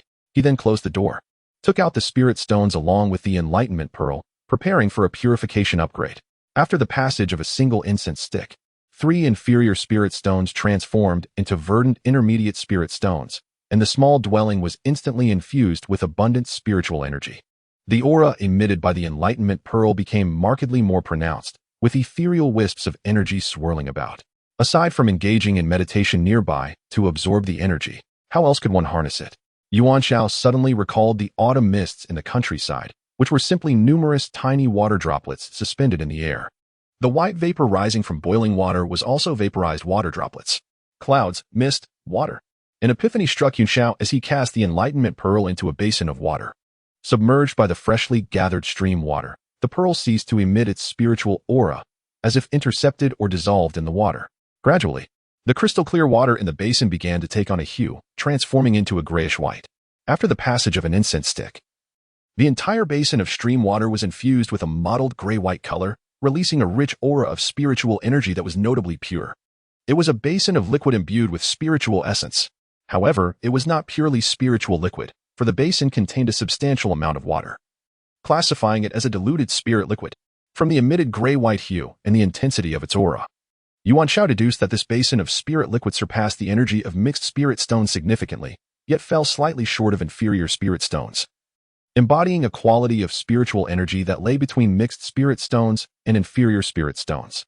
Regrettably, it could not be utilized for cultivation, but Yuan Xiao was delighted to realize that it would be more than sufficient for irrigating the spirit herb garden, potentially yielding remarkable effects. These herbs were currently cultivated in ordinary soil, never having experienced the opulent treatment of such a generous infusion of spirit liquid. Although the quality of this spiritual liquid is not particularly high, it undoubtedly serves as a significant tonic for them. Yuan Xiao stored away the heavenly enlightenment pearl, opened the door, and carried the basin of inferior spiritual liquid into the domain of the eccentric Master Feng in the medicinal garden. Selecting a withered leaf from a wilting herb, he sprinkled a small amount of the liquid onto its branches and leaves, pouring the remainder into the soil at the roots of the herb. As for whether these herbs would undergo any transformation as a result, that would be revealed in a few days. Yuan Xiao resolved to venture into the mine the following day. He planned to organize his explorations according to the sequence of the cave entrances on the square side, sweeping through 1 or 2 tunnels each time to collect miscellaneous spirit stones, dedicating the remaining time to diligently practicing the qi refinement techniques provided by his sect. Yuan Xiao retrieved a booklet detailing the qi refinement techniques from the 1st to the 3rd layer and began to study it earnestly, embarking on his inaugural practice session. Chapter 29. Entering the 1st layer of qi refinement, the booklet in Yuan Xiao's hands was richly illustrated. The first page of the 1st layer of qi refinement featured a diagram of the human meridians, marking the various acupoints throughout the body. Adjacent to it was another illustration depicting the route and sequence of spiritual energy entering the body, explained in considerable detail. The primary objective of the 1st layer of qi refinement is to enable a mortal to learn the art of inhaling and exhaling the spiritual energy of heaven and earth.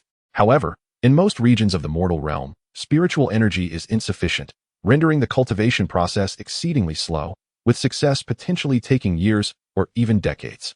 Therefore, to ensure smooth cultivation, one must have a continuous supply of spirit stones to provide the necessary spiritual energy.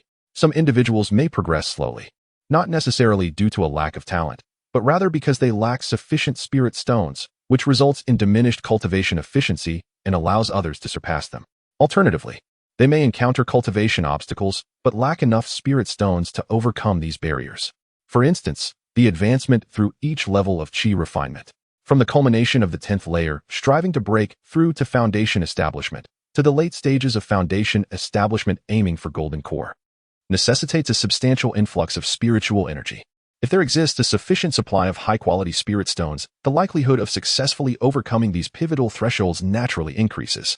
However, novice cultivators, unless bolstered by the support of formidable mentors or fortunate encounters, often find themselves lacking in spirit stones, even upon joining a cultivation sect. The meager allocation of low-grade spirit stones provided monthly proves woefully inadequate to meet their consumption needs. This scarcity extends to foundation establishment and golden core practitioners as well. Despite receiving a marginally greater quantity of low-grade spirit stones, their consumption remains disproportionately high, leaving many in a state of financial strain. Even upon attaining the status of a nascent soul cultivator, one remains ensnared in this cycle of deficiency. At the nascent soul level, practitioners generally do not lack for low-grade spirit stones, as even those affiliated with a sect, serving as elders or guest scholars, can acquire a fair amount. However, the requirements at this level transcend mere low-grade spirit stones. As one's cultivation level ascends, the spiritual energy content and quality of low-grade spirit stones are insufficient to meet the rigorous demands of nascent soul cultivation. Thus, nascent soul practitioners must turn to medium-grade spirit stones to sustain their progress, yet these are equally elusive, perpetuating their struggle for resources. The initial layer of qi refinement primarily focuses on absorbing spiritual energy into the body, endeavoring to accumulate as much as possible. Once the energy reaches a critical threshold, it will erupt, transforming the practitioner's physical constitution, akin to the cleansing effects of the I Ching, thereby laying a robust foundation for future long-term cultivation. Yuan Xiao assumed a meditative posture, retrieving several pieces of purified low-grade spirit stones. With his palms resting gently upon his thighs, he placed the spirit stones between his hands. His gaze fixated upon the open diagram of spiritual energy circulation before him. He endeavored to stimulate the energy to traverse throughout his body along the designated pathways. During the selection test, Yuan Xiao had achieved an orange designation for his speed of energy flow, with his absorption capacity surpassing 10 stars. The reason Yuhai sect instituted this testing procedure is that the velocity of a cultivator's spiritual energy flow and the volume of energy absorbed significantly influence the efficacy of their cultivation. In a matter of moments, the spiritual energy had already cycled through his body multiple times along the predetermined routes, simultaneously being absorbed as it coursed through his meridians and acupoints. Fortunately, with several spirit stones in hand continuously supplying fresh energy, he was able to prevent a depletion of energy within his body due to its relentless absorption. Soon, Yuan Xiao noticed that one of the spirit stones had transformed from a pristine white to a deep gray, indicating its energy had been entirely consumed. Discarding the spent stone to the ground, he observed it shatter into fragments upon the slightest impact, revealing the fragility of such stones when depleted. This experience opened Yuan Xiao's eyes to the consumption of spirit stones during cultivation. He then placed his fingers upon another spirit stone, resuming the absorption of energy. After the duration of an incense stick, only one spirit stone remained in his possession. Yet Yuan Xiao still did not experience the sensation of meridian swelling as described in the first layer of the energy refining mantra. Thus, Yuan Xiao once again retrieved several dozen low-grade spirit stones, placing a few new ones in his hand while stacking the rest before him for future use. Unbeknownst to him, the actions he was undertaking would incite envy and ire among others within the sect. Not only the outer disciples, but even the inner disciples and foundation-building elders would surely turn green with envy. Outer disciples received only one low-grade spirit stone every 2 months, while inner disciples were allotted a mere 3 stones each month. Even the foundation-building elders, despite being within the sect, could only claim around 100 stones monthly, leading them to live frugally and with great restraint.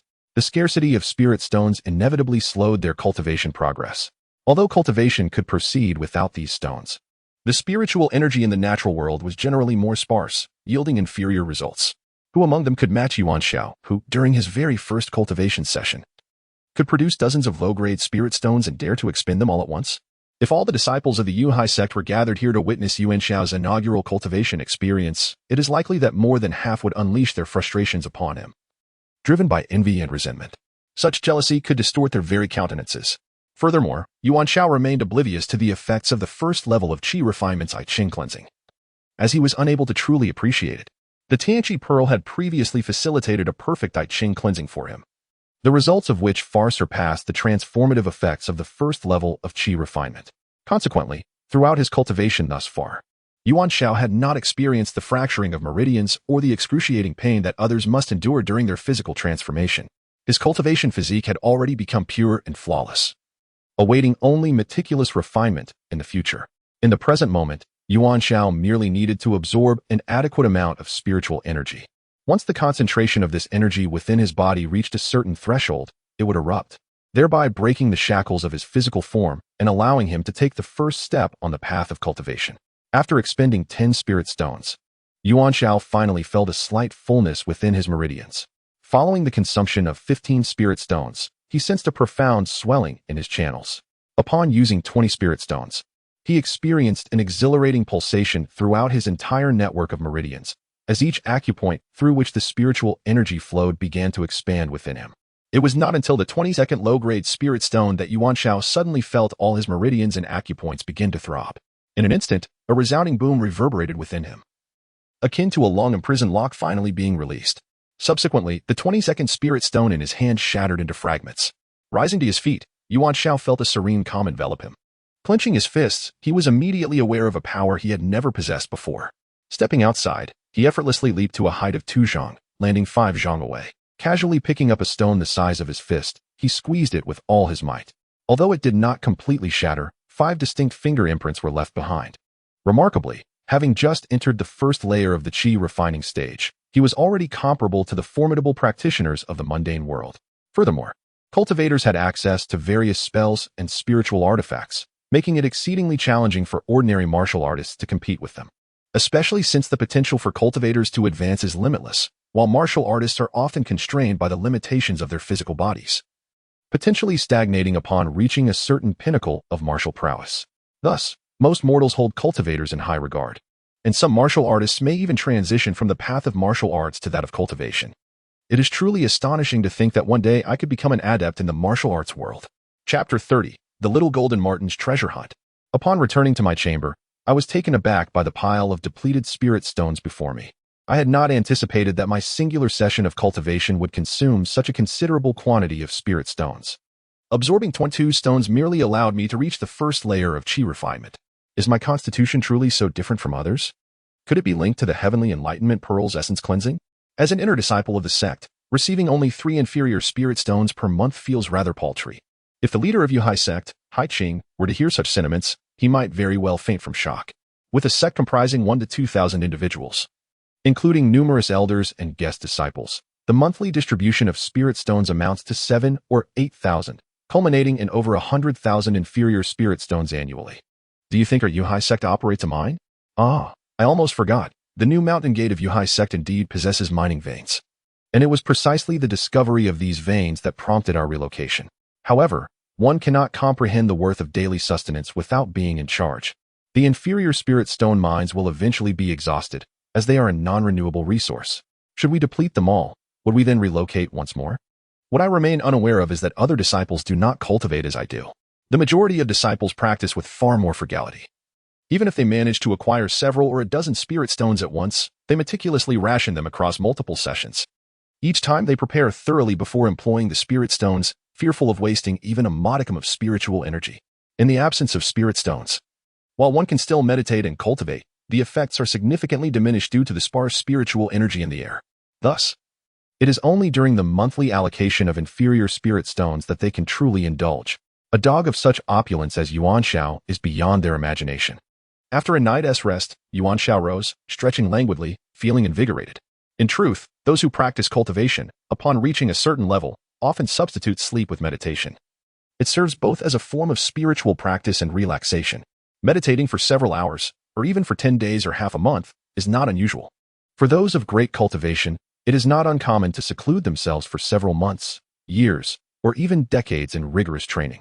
Having just embarked on the path of cultivation, Yuan Xiao still clung to the habits of a mortal, not yet accustomed to foregoing sleep for meditation. After tidying the remnants of spirit stones in his room, he buried them in the garden outside where he grew spiritual herbs. This way, even if someone discovered his frequent excursions to the mines for miscellaneous spirit stones, he would have a plausible explanation. These miscellaneous spirit stones serve to enhance the spiritual energy of the soil in his herb garden. The spiritual energy within the stones is absorbed by the herbs, leaving only deep gray remnants. Occasionally, he would use the celestial pearl to infuse some grayish-white elixir to water the land, allowing the spiritual grasses and herbs to naturally accumulate more spiritual energy. Thus, it is these herbs that deplete the spiritual energy from the miscellaneous spirit stones, transforming them into mere remnants. This explanation, while lacking, could be deemed acceptable. Yuan Xiao chuckled slyly.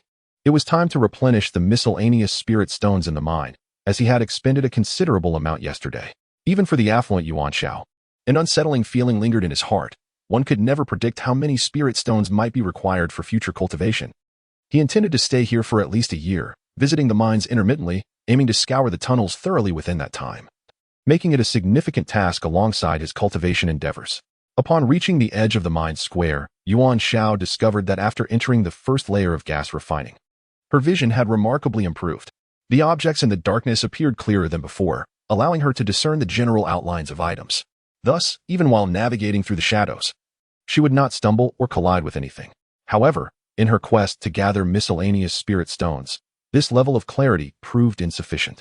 She still required the assistance of a luminous pearl to avoid overlooking any treasures.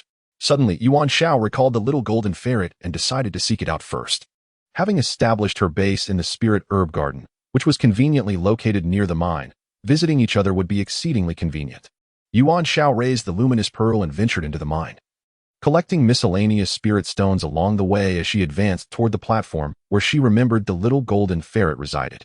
Yesterday morning, when they parted, Yuan Xiao had accidentally dropped several low-grade spirit stones into the ferret's burrow, and she presumed it would still be nearby, likely unable to consume them all in one day. Yet, there was no urgency in her heart. She had a year to explore this place, and the mine was finite, neither expanding nor contracting. So with a few more visits, she was bound to encounter it again. The exhilarating sensation of gathering wealth was truly delightful. What others deemed as toxic spirit stones, worthless and trivial in Yuan Xiao's eyes, were nothing short of low-grade spirit stones. If the other disciples were to learn of her bounty, they would surely be envious to the point of despair. Her disciples received only 3 stones a month, while she had collected over 100 in a single foray into the mine. Calling her a wealthy individual would be an understatement. A more fitting exclamation would be, "Bah, a cursed wealthy one." As she continued her journey, Yuan Zhao's eyes brightened. Indeed, this was the platform she sought. At the base of the wall, there lay the very small hole where the little golden ferret had previously concealed itself. "Hey, we have a guest," Yuan Xiao called out, yet there was no response. Curious, she pondered whether it might be out foraging. This was not unusual. The little ferret, much like herself in her youth when she ventured into the mountains to hunt, sometimes roamed far but always returned home. After a period of waiting without sight of the ferret, Yuan Xiao resolved to continue her quest for miscellaneous spirit stones, planning to seek the little ferret on her next visit. As another hour passed, she traversed several platforms.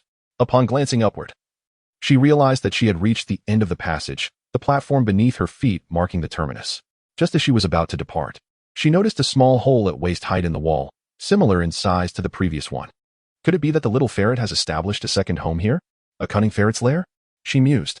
"Hey, we have a guest," Yuan Xiao called out once more.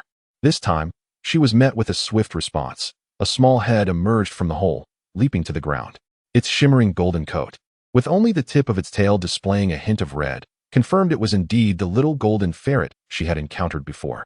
"Little Gold, will you come with me?" Yuan Xiao smiled as she extended her hand, spontaneously bestowing a name upon the ferret and praising her own creativity. "Look how splendid that name is." The little ferret jumped onto Yuan Zhao's palm, sniffing and nuzzling, sensing that something about this person felt different.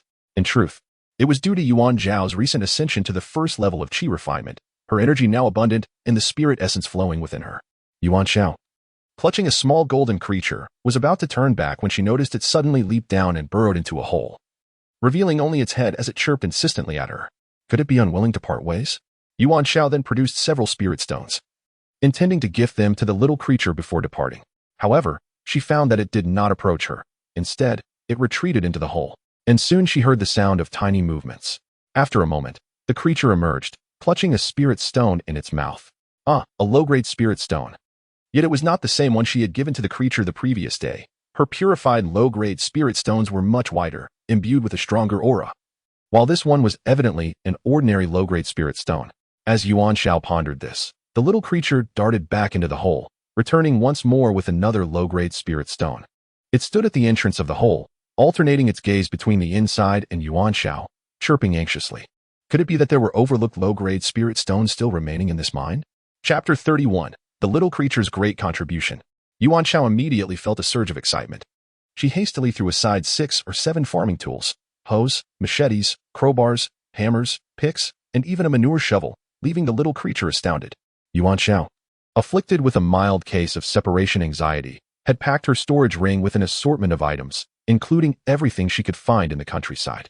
After all, how else could she have fortuitously found that manure shovel during the previous altercation between the portly duo? With the little creature perched on her shoulder, Yuan Xiao began to excavate the small hole it had dug, wielding the manure shovel with vigor.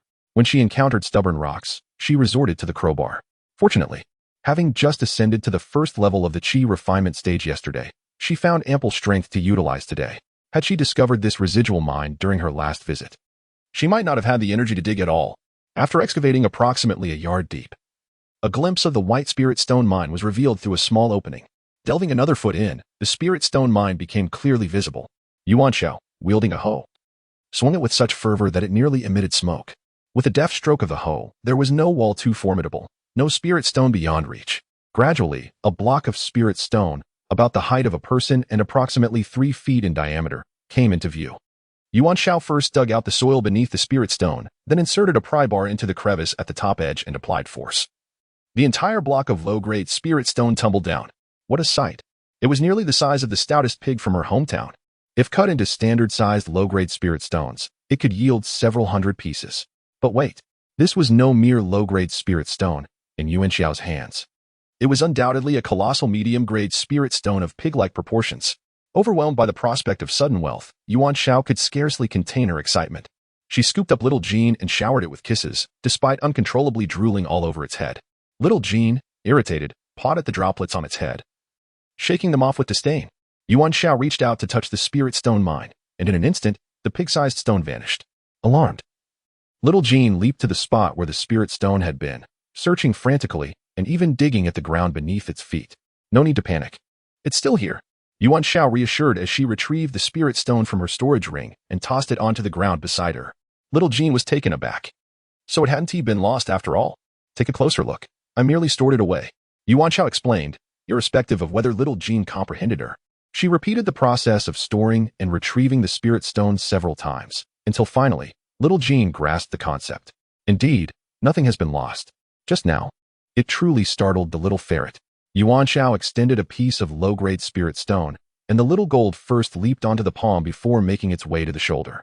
Clutching the low-grade spirit stone and starting to nibble at it, the stone given by Yuan Xiao had been purified by the Tianqi pearl, rendering its spiritual energy more pristine, far surpassing the flavor of the naturally occurring low-grade spirit stones. The duo, one human and one beast, made their way back towards the platform where the little gold's first burrow was located.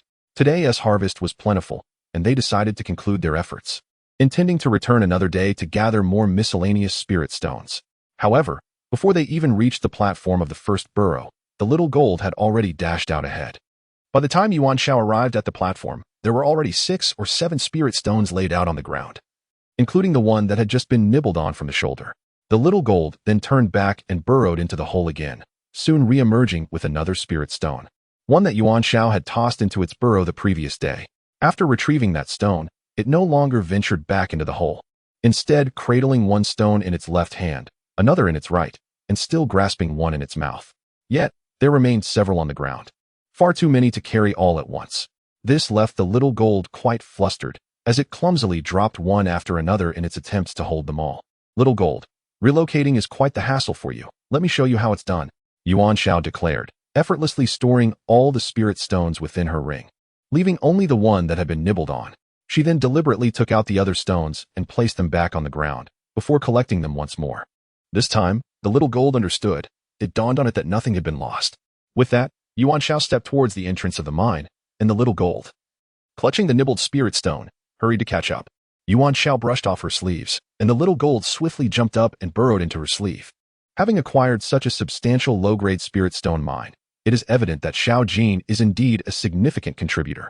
Currently, my collection of treasures is rather meager. However, with this mine at my disposal, I am assured an abundance of low-grade spirit stones, which will suffice to sustain Xiao Jin. Furthermore, the medicinal herb garden is conveniently situated in close proximity to the mine, allowing Xiao Jin to traverse between the two locations independently at any time. Xiao Jin can also consume inferior spirit stones, though their flavor pales in comparison to that of the low-grade spirit stones. Upon returning to the herb garden, my immediate task will be to purify this considerable low-grade spirit stone mine into medium-grade spirit stones. Yesterday, my cultivation consumed a fair amount of low-grade spirit stones. I wonder how the experience would differ if I were to utilize medium-grade spirit stones instead. Should I give it a try? Suddenly, Yuan Xiao recollected that she indeed possessed a diminutive medium-grade spirit stone, a remnant of the low-grade spirit stone sample previously issued by the sect, which she had purified into a medium-grade stone. The herb garden is remarkably tranquil, punctuated only by the occasional chirping of insects. Upon stepping into the garden, Xiao Jin darted out of my sleeve, making a beeline for the patch of medicinal herbs that had been nourished with spirit liquid the previous night. Truly, as a creature innately attuned to spiritual energy, the spirit beast immediately detected the distinctiveness of that particular area. This unique sensitivity is precisely why the sect employs spirit weasels to locate spirit stone veins or treasures imbued with spiritual energy.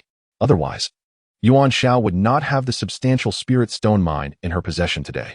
Given the sparsely populated surroundings, there is little need for concern.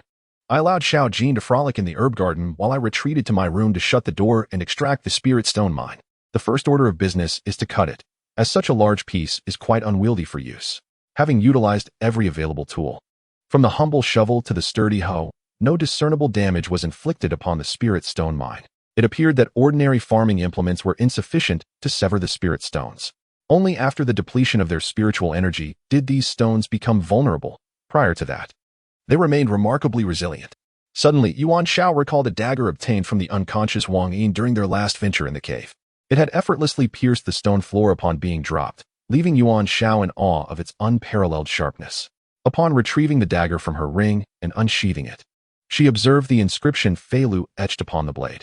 Grasping it in her hand, she could sense a wave of spiritual energy emanating from it, confirming it as a spiritual weapon beyond doubt. Wang Yin could not possess such an item, leading to the strong possibility that the dagger was lent to him by Wang Jin. With determination, Yuan Xiao wielded the dagger and struck at the spirit stone. This time, she exerted little effort, as the Feilu dagger truly lived up to its reputation for extraordinary sharpness, slicing through the stone with ease.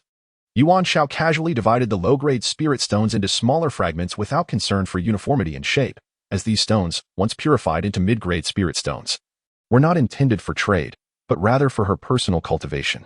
In terms of personal use, the exact shape was of little consequence. Consistency and size was not a requirement. After roughly cutting the stones to a size resembling that of normal spirit stones, Yuan Xiao stored them in her spatial storage, alongside the Tianqi pearl, allowing them to gradually purify in a safe and secure manner. She then casually retrieved a small mid-grade spirit stone, purified from the low-grade spirit stone sample previously issued by her sect. Its vibrant green hue radiated with abundant spiritual energy. This medium-grade spirit stone is merely a tenth of the size of a standard spirit stone.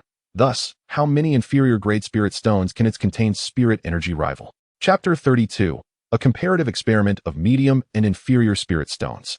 In the absence of any esteemed cultivators to impart the knowledge of cultivation, and given that I possess the necessary conditions, it seems prudent to embark on an exploration and verification of my own. Yuan Xiao has now reached the first layer of qi refinement, and the next step is to continuously absorb spirit energy in accordance with the techniques of this layer, cleansing the meridians and acupoints with the spirit energy to invigorate and fortify the physical body. Subsequently, I shall nurture my consciousness. Once it reaches a certain level of strength and can detach from the physical form, I will have entered the second layer of qi refinement. The ability to project one's consciousness is a hallmark of having ascended to this second layer. Yuan Xiao tightly grasped the diminutive medium-grade spirit stone, while simultaneously retrieving dozens of inferior-grade spirit stones to keep at hand. He then commenced his second session of cultivation. It is a rarity within the entire realm of cultivation in the Song Kingdom to find another who can utilize medium-grade spirit stones at the first layer of qi refinement. It has been a century since such an occurrence. not to mention the other inner sect disciples. Even the foundational elders of the Yunhai sect have yet to acquire medium-grade spirit stones, not for lack of need, but for lack of means. As Yuan Xiao initiated the flow of spirit energy, he was immediately engulfed by an overwhelming surge of energy emanating from the stone in his palm. Akin to a torrential flood that coursed through his entire being, causing involuntary tremors throughout his body. If the spirit energy flow from the inferior-grade stones resembled a gentle stream, then that of the medium-grade spirit stone can only be likened to a mighty river. If the spiritual energy flow from inferior-grade spirit stones was akin to a simple meal, then the energy emanating from medium-grade spirit stones resembles a feast of exquisite delicacies. The spiritual energy provided by medium-grade spirit stones not only sees a significant increase in quantity, but also accelerates in its delivery rate, far surpassing that of inferior-grade stones in quality. This is particularly advantageous for cultivators striving to break through barriers. High-quality spirit stones serve as a formidable aid, instantly supplying a copious amount of spiritual energy, ensuring that practitioners are not compelled to halt their cultivation due to a lack of energy. Moreover, the superior quality of spiritual energy, if it facilitates a breakthrough, lays a more robust foundation than that of others, offering greater malleability. Thus, for advanced cultivators, the quest for high-quality spirit stones becomes paramount whenever they retreat to challenge the next realm. As the individual who once achieved a remarkable 10-star rating on the spirit testing pillar for their absorption speed, Yuan Xiao's capacity for absorbing spiritual energy is formidable. Coupled with the inherent rapidity of medium-grade spirit stones, which is several times that of inferior-grade ones, within the span of half an incense stick. The considerable spiritual energy contained within a small piece of medium-grade stone was entirely consumed, gradually revealing a grayish-white hue before ultimately shattering in his palm. At this juncture, Yuan Xiao had formed a rough estimate of the spiritual energy contained within this small piece of medium-grade stone. He promptly seized an inferior-grade spirit stone before continuing his cultivation, deliberately monitoring the quantity of inferior-grade stones consumed and the amount of spiritual energy absorbed. 1 piece, 2 pieces. It was only after the 5th inferior-grade spirit stone shattered that Yuan Xiao ceased his cultivation and began to assess the remnants before him. The minuscule medium-grade spirit stone used for the experiment is an upgraded sample derived from a low-grade spirit stone provided by the sect.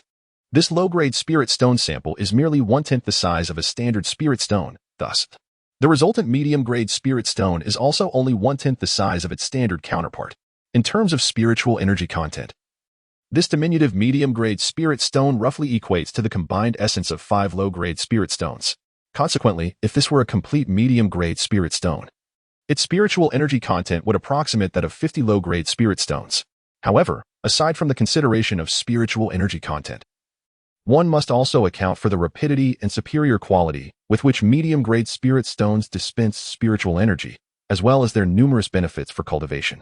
Therefore, the exchange rate of medium-grade spirit stones in the cultivation realm should inherently be higher than that of low-grade spirit stones. Indeed, experience validates knowledge. Practical application remains the sole criterion for testing hypotheses. While the actual circumstances may not align perfectly with Yuan Xiao's estimations, they are not far removed.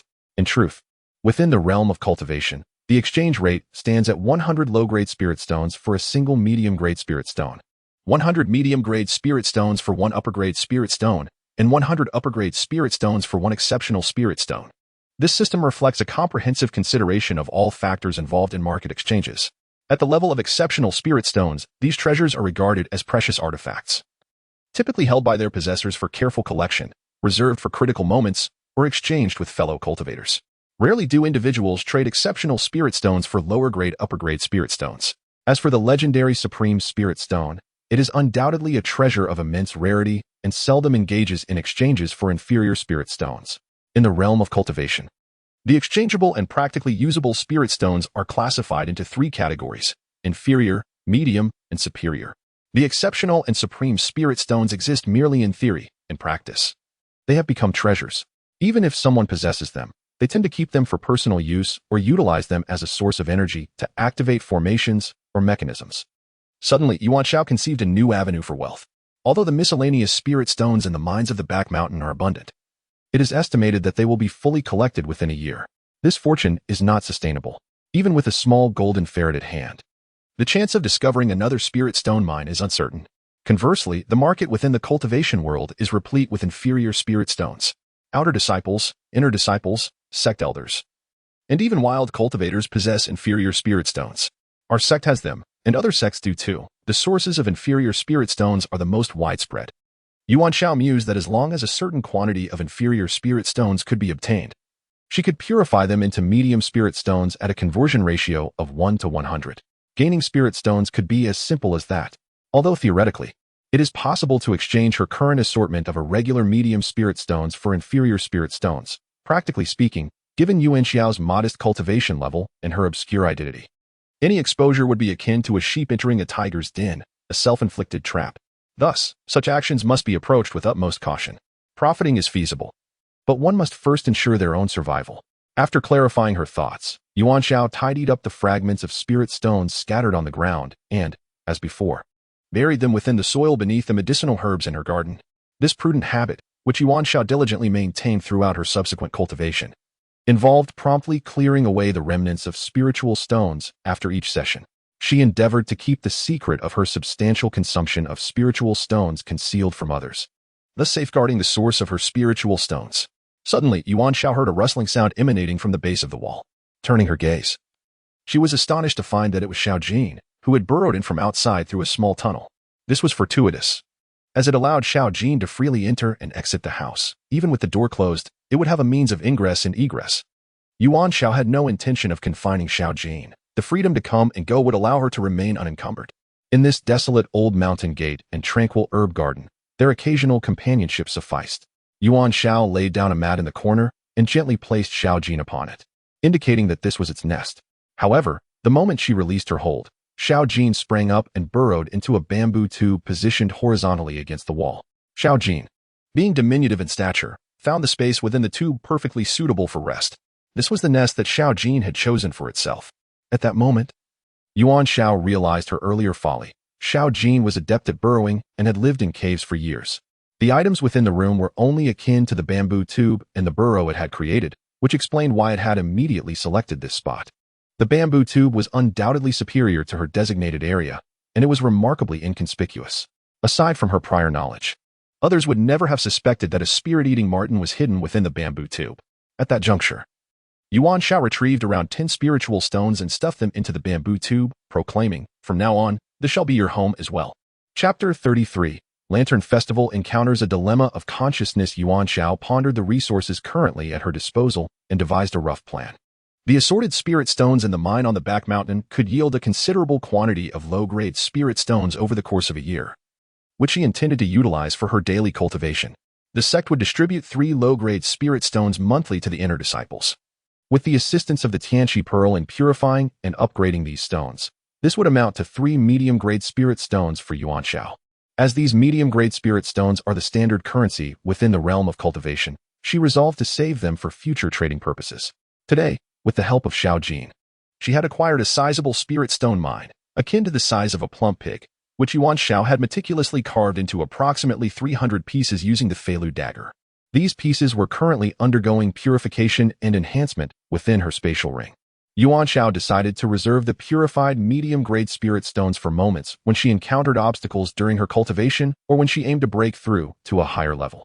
Striving to employ her finest resources judiciously, the Feilu dagger, capable of slicing through iron as though it were mud, was the first spiritual artifact Yuan Xiao had obtained upon entering the world of cultivation. It was presumed to have been borrowed by Wang Jin from Wang Yin and had now come into Yuan Xiao's possession. This dagger required careful handling. She would refrain from wielding it lightly, saving its true potential for dire situations. Currently, her cultivation was insufficient to fully awaken the power of this artifact, nor could she manipulate objects from a distance. In the future, however, this dagger might reveal even more applications. Yuan Xiao also harbored a concern. The brothers Wang Jin and Wang Yin would undoubtedly seek vengeance against her, especially now that one of their daggers had been lost. Thus, enhancing her cultivation and self-protective abilities had become an urgent priority. Upon reaching the second layer of qi refinement, one is capable of projecting their consciousness outward, albeit only to a radius of approximately 2 zhang. While this may initially appear somewhat trivial, it significantly enhances an individual's ability to perceive their surroundings, uncovering greater details and nuances. Particularly, it provides a vital advantage in terms of reaction distance and response time, enabling one to better navigate potential risks in their vicinity. Yuan Xiao understood that projecting consciousness is not a matter of frequent or continuous application. Such an endeavor not only drains one's mental focus, but also requires a substantial expenditure of internal spiritual energy. Prolonged projection may lead to physical weakness, spiritual injury, or even jeopardy, prompting cultivators to employ this technique solely in critical situations necessitating the use of their consciousness. Moreover, while one may discern the presence of others through this projection, they too become vulnerable to detection, which can sometimes pose a peril to the practitioner. It is only when one's cultivation significantly surpasses that of another that a one-sided transparency and probing can be established. Thus, cultivators exercise great caution regarding the projection of consciousness, reserving it for pivotal moments. Yuan Xiao retrieved the manual on qi refinement, diligently following the techniques and principles outlined in the latter half of the first layer. She commenced her second session of practice for the day. Upon attaining the second layer and harnessing her own conscious power, she would be equipped to activate her awareness in critical moments, thereby evading numerous dangers and greatly enhancing her survival capabilities. Furthermore, consciousness serves as the foundation for object manipulation. Only with consciousness can one commence the study of remote control over objects, allowing for superior handling of various spiritual tools, thereby significantly augmenting combat and evasion abilities. The cultivation of the initial stages of qi refining, specifically from the first to the third layer, is not particularly intricate. It predominantly hinges on one's understanding and innate qualities, as well as the ability to absorb an ample supply of spiritual energy into the body. This high concentration of spiritual pressure within serves to continually stimulate and transform the physical form, allowing one to explore the limits of their being. Within a cultivator resides a multitude of minor thresholds, and upon reaching the pinnacle of each, one encounters the barrier to advancement. If, at that moment, there is a sufficient supply of spiritual energy to surmount this barrier, combined with an appropriate comprehension of one's realm, transcending obstacles to ascend to the next level becomes almost effortless.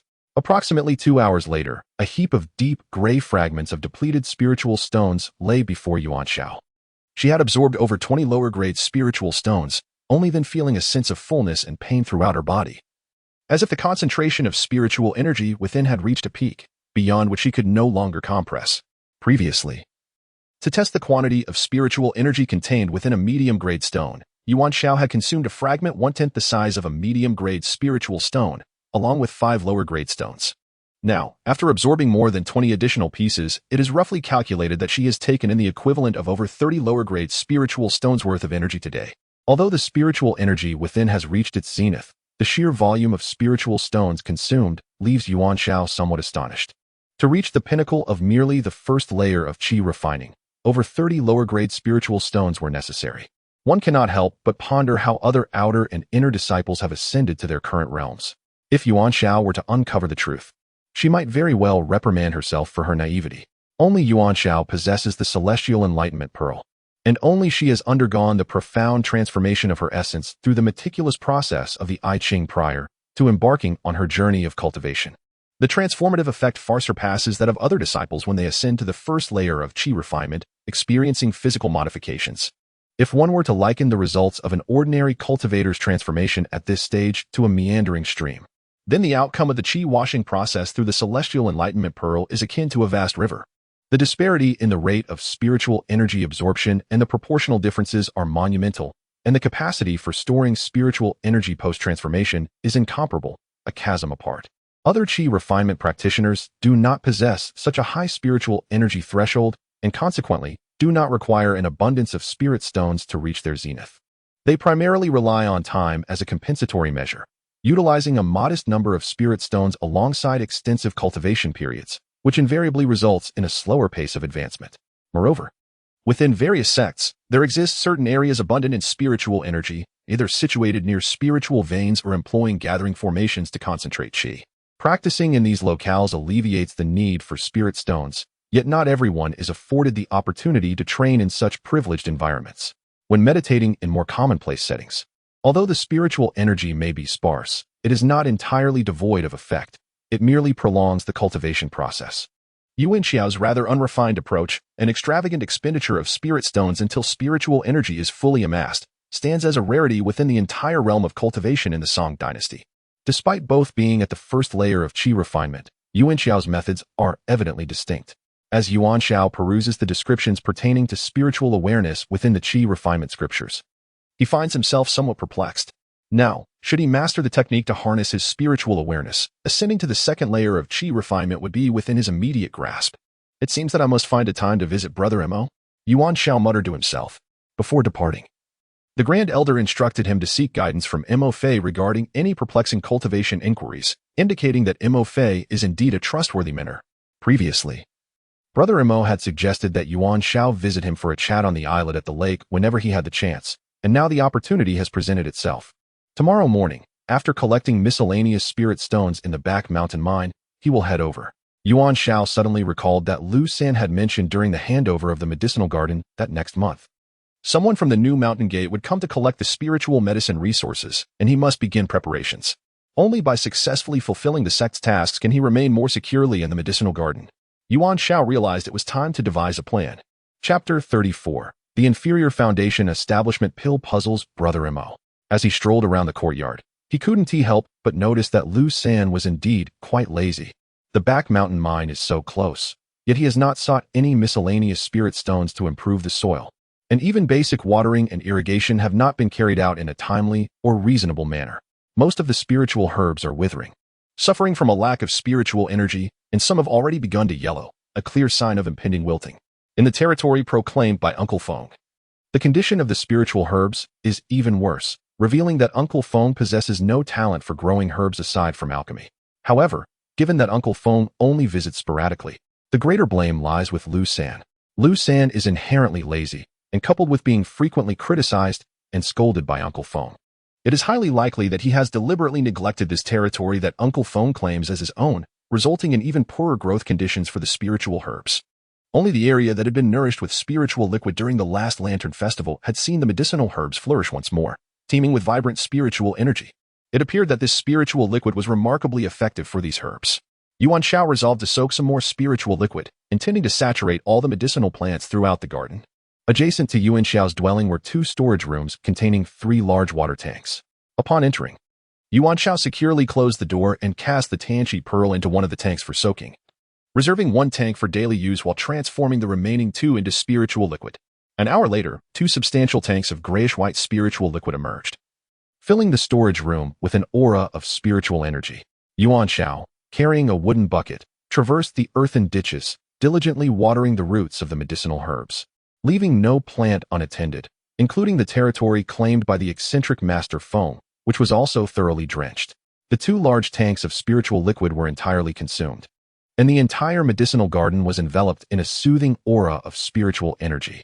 Yuan Xiao noticed that within the territory claimed by Master Feng, 7 or 8 additional varieties of medicinal herbs had been cultivated. She mused that since this old Taoist was obsessed with alchemy, these extra herbs must be essential ingredients for concocting certain elixirs. Yet, she pondered, what precisely was this old man attempting to refine? Having labored for nearly a century without success? Suddenly, Yuan Xiao recalled that back home, there were elderly men who passionately played chess, yet their skills were woefully inadequate. Their fervor and lengthy dedication did not equate to proficiency. Indeed, innate talent and comprehension often thwarted many throughout their lives. The following morning, Yuan Xiao, accompanied by little Jean, ventured into the mines once more, exploring 2 tunnels and reaping a bountiful harvest.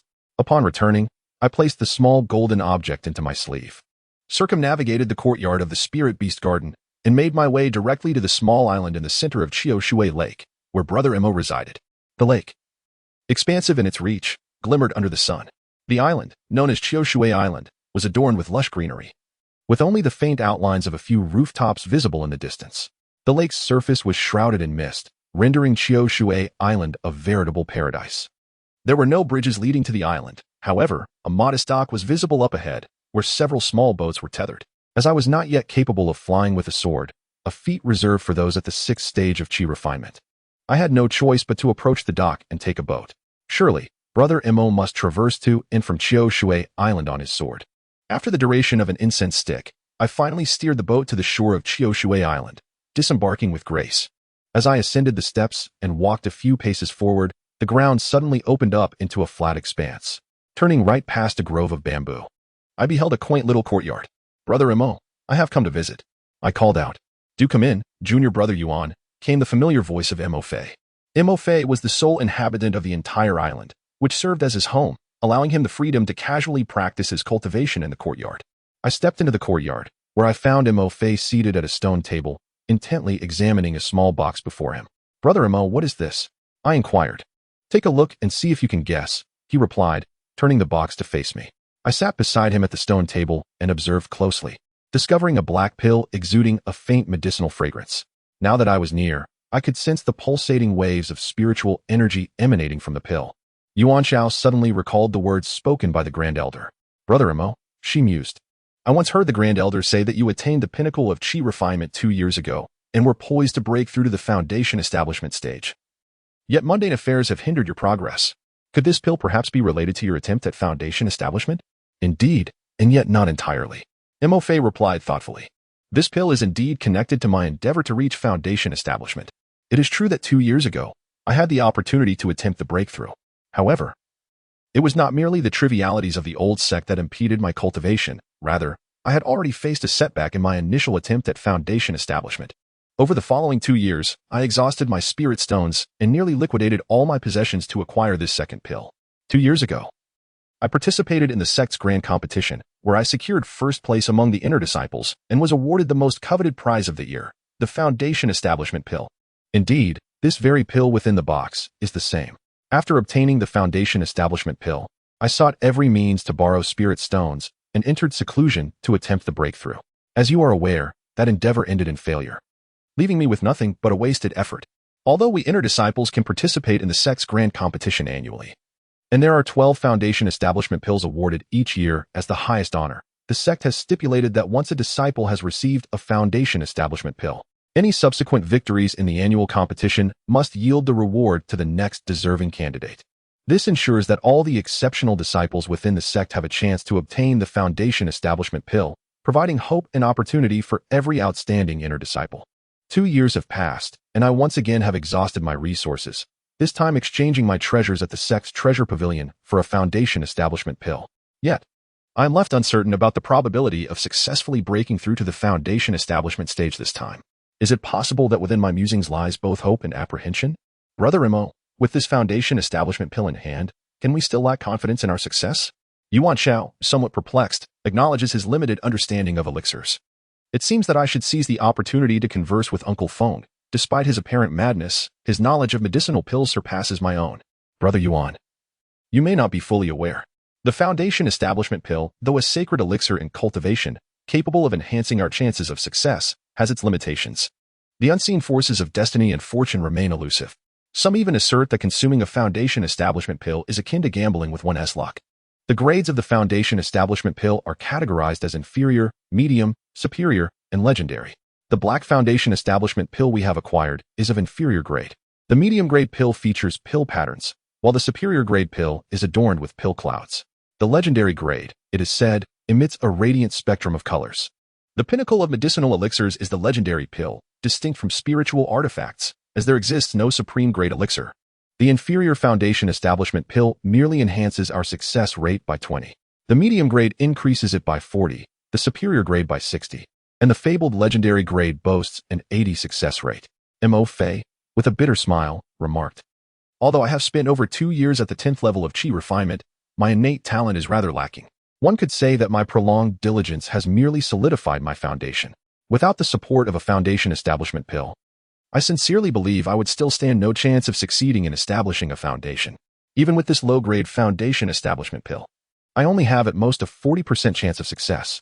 Moreover, repeated attempts to consume foundation establishment pills without success will only diminish my chances further, making it increasingly difficult to achieve success in the future." Chapter 35, Shocked Twice by Yuan Xiao. Then, does that mean if you possess a medium-grade foundation establishment pill, your success rate would approach 60%? Yuan Xiao inquired. Suddenly, Yuan Xiao recalled her previous experience of purifying a pill using the Celestial Awakening Pearl, during which a layer of black impurities was expelled, leaving behind a lustrous core essence. Indeed, a medium-grade foundation establishment pill can enhance our success rate by 40%. Coupled with my own cultivation conditions and efforts, it could indeed reach a success rate of around 50 to 60%. Of course, such musings are merely speculative. Mo Fei replied. In order to acquire this low-grade foundation establishment pill before me, I have exerted all my efforts. A medium-grade foundation establishment pill remains an unattainable dream for me, and given the limitations of our sect's alchemy workshop, Even a year may not yield a single batch of medium-grade pills. Most successful alchemical endeavors result in low-grade foundation establishment pills, while failed attempts often lead to the complete ruin of the batch, resulting in mere black pebbles or pill remnants. Brother Mo, why not seek the assistance of our mad Uncle Master here? At the very least, he is capable of independently refining elixirs. Should he succeed, would it not allow him to circumvent the sect and significantly reduce the costs associated with acquiring such potions? Yuan Xiao inquired. Indeed, as you have articulated. If the Mad Master succeeds, that is a considerable if. Since I entered the sect over a decade ago, at an age quite similar to yours now, I have heard tales of the Mad Master. He vowed to refine only 2 types of elixirs, the Foundation Establishment Pill and the Golden Core Pill. The former is intended for those at the peak of the Qi refinement stage seeking to break into the Foundation Establishment stage, while the latter is for those at the pinnacle of Foundation Establishment striving to reach the Golden Core stage. Both are exceedingly rare and precious elixirs. It is said that since the sect's relocation a century ago, the Mad Master has never successfully refined a single qualified Foundation Establishment Pill or Golden Core Pill. Even without considering these rumors, for the past 7 or 8 years, I have managed the Old Mountain Gate, during which time the Mad Master has yet to produce even one Foundation Establishment Pill or Golden Core Pill. Mo Fei paused momentarily, lost in recollection. I have visited the alchemy chamber to see the Mad Master several times, hoping that one day he might fulfill his oath by successfully refining these 2 elixirs and make a grand entrance into the new Mountain Gate. However, in recent years, I have largely abandoned such hopes. Sometimes I ponder, the Mad Master is but a pitiful old man struggling against fate. Why should I further provoke him? Mo Fei spoke earnestly. Upon hearing this, Yuan Xiao fell into deep contemplation. Mo Fei's candid words, even when directed towards Yuan Xiao's future cultivation path, bore substantial significance. Yuan Xiao yearned to assist Mo Fei, but was uncertain whether he could, or how to do so. The Lantern Festival requires further verification and contemplation. For instance, one might consider experimenting with the purification and enhancement of the half-damaged elixirs crafted by the eccentric Master Foam. Brother Mo, I have a suggestion that I hope you will ponder. If possible, I advise you to refrain from consuming this inferior Foundation Establishment Pill for now, while you can proceed with the necessary preparations for other Foundation Establishment endeavors. However, it is imperative that the Foundation Establishment Pill is preserved and not ingested. In a few days, I shall seek out Master Foam to investigate the reasons behind his consistent failures in alchemy. I shall offer my assistance. For perhaps with a helping hand, circumstances may take a favorable turn, and he might succeed in concocting a batch of Foundation Establishment pills. Yet, these are merely pretexts. The true intention of Yuan Xiao is to explore the purifying and upgrading effects of the Heavenly Enlightenment Pearl on elixirs, which is why he requests Brother Mo to wait. Yuan Xiao paused momentarily before continuing. Brother Mo, you mentioned that you have exhausted your spirit stones in exchange for this inferior Foundation Establishment Pill. Thus, it would also be wise to take some time to accumulate more spirit stones for the critical moment of Foundation establishment. Therefore, it is indeed prudent to wait a little longer. Brother Mo, I kindly ask you to wait for a month. During this time, please do not use this Foundation Establishment Pill. Additionally, I have recently discovered several inferior spirit stones in the mine, which I shall bring to you in a few days. Mo Fei felt a warmth in his heart, yet he was equally astonished. I have ventured into the mine several times without any discoveries. How did you manage to find them? If the plump fellow who lie in Morong Shui could locate a few inferior spirit stones, how much more could I accomplish with this capable assistant? Yuan Xiao smiled as she reached into her sleeve and retrieved the small golden creature, cradling it delicately in her hands. It was a spirit creature, a golden royal. Mo, taken aback, stood up in astonishment. With its assistance, locating remnants of spirit stones in the abandoned mine wouldn't pose much of a challenge. Junior brother Yuan, this opportunity belongs solely to you. Henceforth, strive to keep it to yourself. Cultivating one's spiritual prowess is a contest against the heavens and fellow beings. Seizing every chance that is rightfully yours while safeguarding your secrets, these are fundamental principles. Yuan Xiao bowed in gratitude, for Mo's words came from the heart. By the way, junior brother Yuan, your visit today must have a purpose, correct? Mo suddenly recalled this matter. She had been so engrossed in the foundational elixir that she had momentarily overlooked it. Indeed, it was true. I have reached the pinnacle of the first layer of Qi refinement and am preparing to break through to the second layer. However, I am uncertain how to activate my spiritual consciousness, which is why I have come to seek your guidance, senior brother. As Yuan Xiao spoke, she felt no particular significance in her words, yet Mo Fei was left astounded, his mouth agape, more incredulous than when he first beheld the golden spirit creature. The formula for the first to third layers of qi refinement was only released 2 or 3 days ago, and you have already reached the pinnacle of the first layer? When I was at that stage, I toiled for approximately half a year just to enter the first layer, and I was an inner sect disciple. Many outer sect disciples take a year, or even 2 to merely touch upon the threshold of the first layer. To achieve such progress in just 2 or 3 days. Preparing to challenge the second layer, this left Mo Fei's mind somewhat foggy. Suddenly recalling Yuan Xiao's performance during the selection test, it struck me that her spiritual energy operated at an orange level, and her absorption rate had astonishingly reached 10 stars. Such exceptional aptitude could only account for such a remarkable pace of cultivation. Could it be that I am merely fabricating a plausible justification to convince myself that all of this is reasonable? Junior brother Yuan. This revelation surpasses even that of the royal family's golden spirit mink in its shock value. I would advise you to maintain a deliberate low profile for the time being. To refrain from making your accomplishments known to others, lest your extraordinary talents disrupt your future cultivation endeavors. Senior brother Mo, is my cultivation speed truly that remarkable? Or merely comparatively fast? How does the cultivation rate of disciples from other sects typically measure? Yuan Xiao inquired, genuinely seeking to understand. Mo found himself almost speechless. It appeared that Yuan Xiao was indeed oblivious to these matters. After all, he was merely a young novice who had just joined the sect a few days ago. Having only recently passed the selection to enter the spiritual herb garden, and without a master, he had no opportunity to learn such information. Let me clarify this for you. The sect provides inner disciples, such as yourselves who have passed the selection, with the cultivation methods for the 13th level of the qi refining stage, and grants a 1-year training period. In contrast, outer disciples receive the methods for the first to second levels of the qi refining stage, with a 3-year period of servitude. This disparity arises from the sect's historical observations, which indicate that outer disciples can, at most, reach the first or second level within 3 years, while inner disciples may advance to the first to third levels in a single year. Even among the exceptionally gifted, those who transcend such boundaries are exceedingly rare, rendering their numbers almost negligible. Thus, dear disciple Yuan, take a moment to reflect. Is your pace of cultivation not rather astonishing? Upon hearing this, Yuan Xiao found himself momentarily taken aback. Is it that his own progress is exceedingly rapid, or that others are merely advancing at a more languid pace? Chapter 36. The Projection of Consciousness, First Encounter with the Old Sea Taoist. Should Yuan Xiao's inner thoughts reach the ears of disciples from other sects, they would likely exclaim in unison, "Do you not hear what is said?" It would be a stroke of fortune if Yuan Xiao were to escape a thorough beating from the crowd. Consciousness, in essence, represents our thoughts and intentions. For instance, when we open our eyes, we perceive all the objects before us through our vision. Yet, even with our eyes closed, we can still envision these objects occupying their original positions, still present before us. The faculty that allows us to imagine these scenes is our consciousness. Now, continue to keep your eyes closed and venture towards the entities residing in your mind's eye, striving to approach them closely for a meticulous observation. What propels you towards this exploration is your consciousness, not your physical form. The more meticulously you observe, the longer you sustain your observation. And the further you extend your gaze, the more potent your consciousness becomes. As Yuan Xiao felt an overwhelming surge of enlightenment, his consciousness swiftly transcended his physical form. Venturing beyond the confines of the courtyard to observe the bamboo grove outside, he beheld droplets of water clinging to the bamboo leaves. Continuing his exploration, he noticed small pits and holes in the stone steps. Further ahead, he spotted a small boat tethered to the shore, its bow already afflicted by wood-boring insects. As he advanced, a diminutive fish glided across the water's surface, its back adorned with a mottled pattern. At that moment, he realized he could progress no further. He understood that he had reached the farthest extent of his consciousness's reach.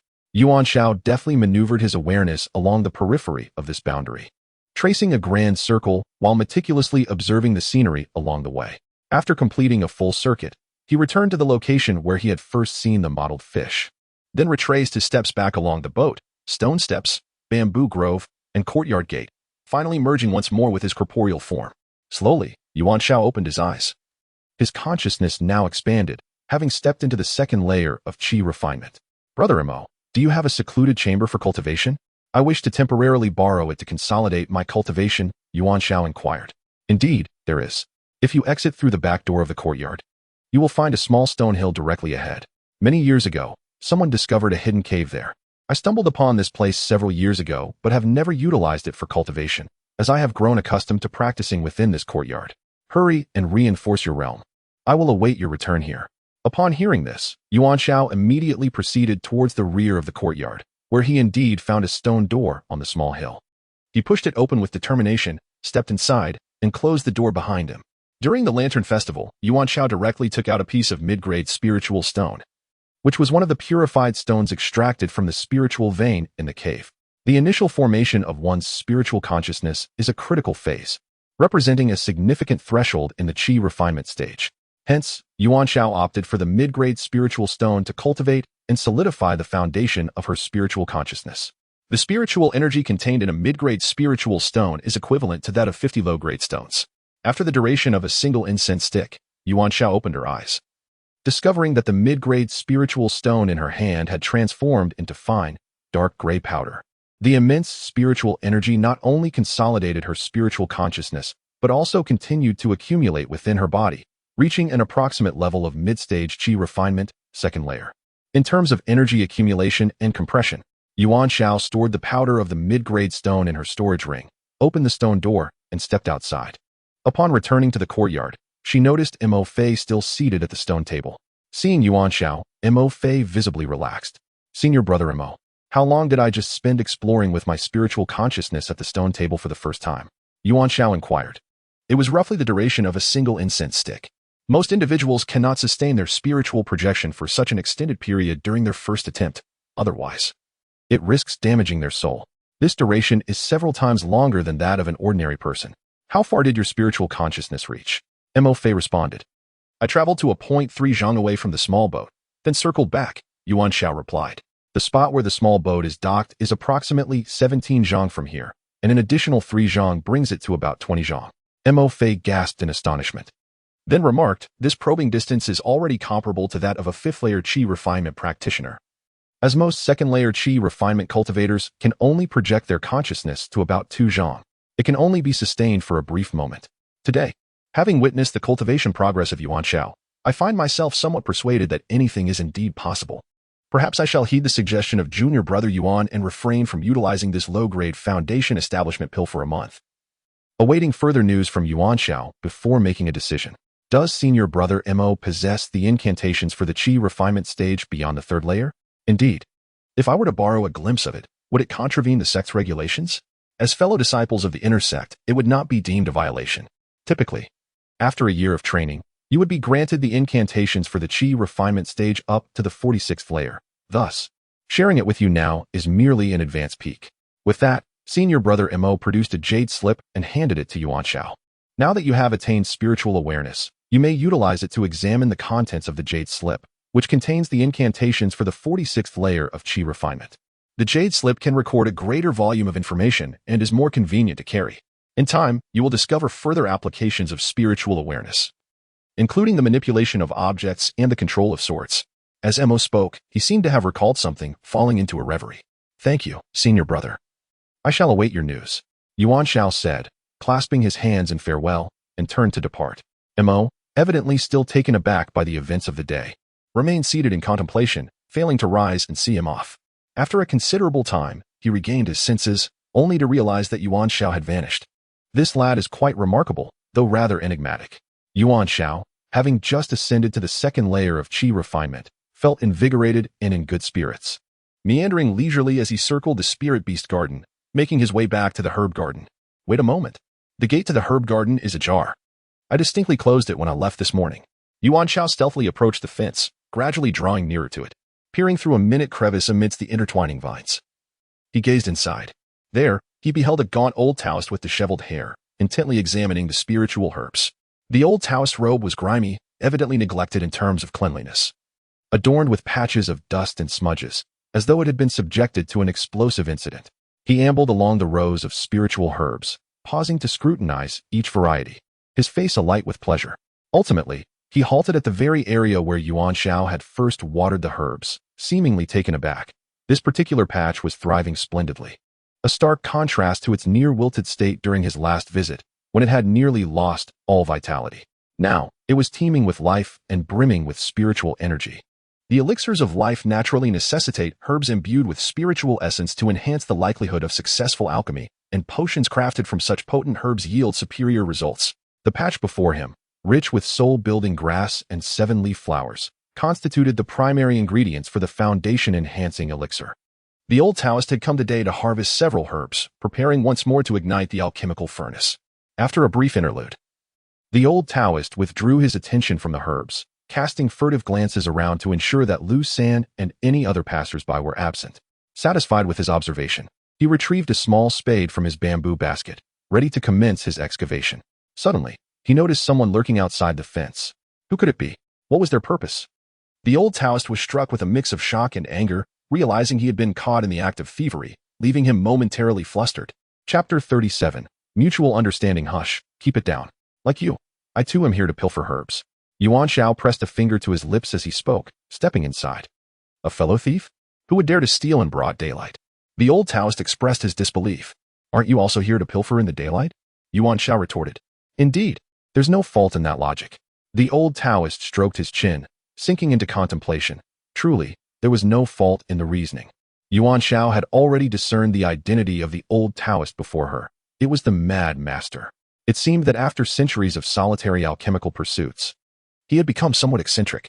Occasionally lucid, yet often befuddled, even in his moments of clarity, his thought processes diverged from those of others. Otherwise, how could he earn the title of the Mad Master? Do you recognize these herbs? The old Taoist inquired further. Of course. For instance, this one before us is Venus grass, used in the concoction of the golden elixir. The one ahead is September flower, also a material for crafting the golden elixir. Yuan Xiao was indeed familiar with the herbs in the garden, as Lu San had provided her with a compendium of spiritual herbs when he entrusted her with the garden. She had memorized it thoroughly, for when the new Mountain Gate sent personnel to collect herbal resources, it was imperative to present them according to the list. One could not afford to be unfamiliar with the garden's herbs. What type of herbs do you intend to pilfer?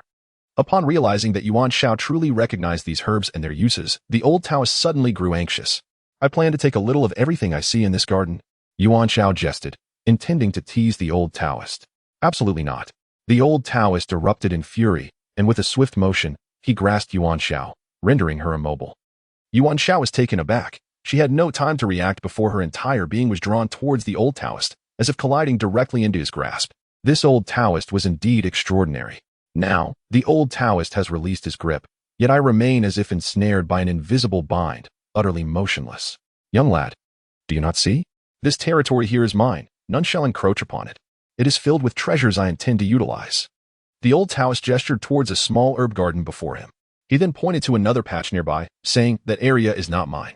Feel free to pilfer as you wish. If this patch before me is your domain, why would you resort to thievery? Yuan Xiao was curious to see how the old Taoist would respond. The old Taoist fell momentarily silent, his imposing demeanor diminishing. My young brother, let us strike a bargain. Do not steal my herbs, for they are essential to my alchemical pursuits. I, in turn, shall refrain from taking from your area, which is much larger and rightfully yours. We shall each gather our own, shall we not? If you agree, you may visit here often. And I promise not to divulge this arrangement to others. The old Taoist began to negotiate. Very well, as long as you acquiesce to one small request of mine, there shall be no issue. I heard you mention that foraging for herbs is tied to the art of alchemy. My own aim in gathering these herbs is to learn the craft of elixir making. I observe that you possess an extraordinary aura, ethereal and profound, with a wealth of knowledge evident in your every gesture. It seems certain that you shall soon concoct a fine elixir. Therefore, I humbly request to study the art of alchemy under your guidance, hoping you will not withhold your wisdom. Yuan Xiao, seizing the moment, invoked the title of brother with utmost reverence. The hierarchy has truly become chaotic. If this old Taoist is indeed the mad uncle, he shares the same generation as the current sect leader and the grand elder. Any inner disciple encountering him would at least address him as uncle. Should he be further revered, they would call him grand uncle. Yet, in just a few exchanges, he has been elevated to the status of elder brother by Yuan Xiao. This flattery has certainly stroked the old Taoist's ego. After a century of alchemical practice, he has striven to vindicate himself. Who would believe he could concoct a fine elixir? He has long been labeled a novice in alchemy, a title that has irked him immensely. Today, however, a young man has emerged who believes in his abilities, filling him with uncontainable joy. Furthermore, this lad seeks to learn the art of alchemy from him. See, there is someone who acknowledges his alchemical skills. And as for the celestial aura and profound knowledge, how eloquently the young man has expressed it. Such vivid imagery. The old Taoist flicked his finger, and Yuan Xiao was instantly freed. Straightening his posture and adjusting his tattered Taoist robe, he assumed an air of self-proclaimed ethereality, stroking his beard and smiling. Very well, young brother, your discerning eye is commendable. and I cannot deny or refuse your praise. Once I gather the herbs needed for this alchemical endeavor, you shall accompany me to the alchemical chamber on Little Green Mountain. Whenever you have the time, feel free to visit me there. Were it not for Yuan Xiao having heard of the Mad Uncle's tales from Mo Fei, he might have truly been taken in by the scene before him. Nevertheless, the old Taoist's prowess is no mere boast. That casual gesture earlier rendered Yuan Xiao powerless over his own body. What cultivation does this old Taoist possess? The elder began to gather medicinal herbs, and Yuan Xiao voluntarily approached to assist him. At last, the elder had the opportunity to showcase his knowledge, not only introducing the names of each herb, but also elaborating on their functional characteristics, imparting a wealth of foundational knowledge about herbal medicine to Yuan Xiao. As the elder was preparing to concoct a foundational elixir, he ensured that Yuan Xiao understood all the requisite ingredients. All right, young brother, we have gathered enough materials for alchemy. Let us depart. We can return for more when necessary, as long as we do not waste resources, for we must rely on this area for continued alchemical endeavors. With Luce and absent today, it spared them a considerable amount of trouble. When you come to gather spiritual herbs in the future, remember to be discreet. If you are with me, there is no need to worry. Should Lucien begin to nag, I shall handle him. However, upon witnessing the herbs suddenly regain vitality and exude a sense of spirituality, the elder pondered the matter. If we encounter Lucien next time, we shall inquire further. Unbeknownst to him, the manager of the herb garden, Lucien, had departed days prior, and the current overseer was none other than Yuan Xiao, whom he considered a peer. Remember, we are here to gather herbs, not to pilfer them. How can the endeavors of an alchemist be deemed theft? The elder asserted with conviction, almost convincing himself. Of course, elder brother, our alchemical practices contribute to the sect, and we come during daylight. How could it possibly be theft? Yuan Xiao stifled a laugh, joining in the agreement. Well said. Next time Lucien begins to nag, I shall respond in kind. By the way, young brother, what is your name? Yuan Xiao. And you, elder brother? Hai Fu. Simply call me Brother Hai. There are few people here, and it is rare to encounter anyone. Even when they see me, they merely greet me as Shi Shu. It has been so many years since anyone has used my birth name that I have almost forgotten it. Brother Hai, let us depart. Yuan Xiao, let us go. With that, the old Taoist Hai grasped Yuan Xiao's shoulder, effortlessly lifting him into the air without any external aid, soaring towards a distant valley. Brother Mo once mentioned that one could fly on a sword for an extended period upon reaching the 6th level of qi refinement, while only those in the foundation establishment stage could soar without relying on external aids. Of course, foundation establishment cultivators may also utilize flying spiritual tools and treasures, as well as sword flight. However, they possess the additional skill of being able to fly using their qi without any external assistance. Yuan Xiao was filled with astonishment. It seemed Brother Hai was at least a foundation establishment practitioner. Chapter 38. Alchemy and testing. Little Green Mountain is not particularly tall. In fact, it is the shortest mountain at the old sect entrance. Yet, it is situated at the edge rather than nestled among the peaks, allowing it to boast a splendid view. Halfway up Little Green Mountain, there lies a cluster of pavilions, which originally housed the alchemy chamber.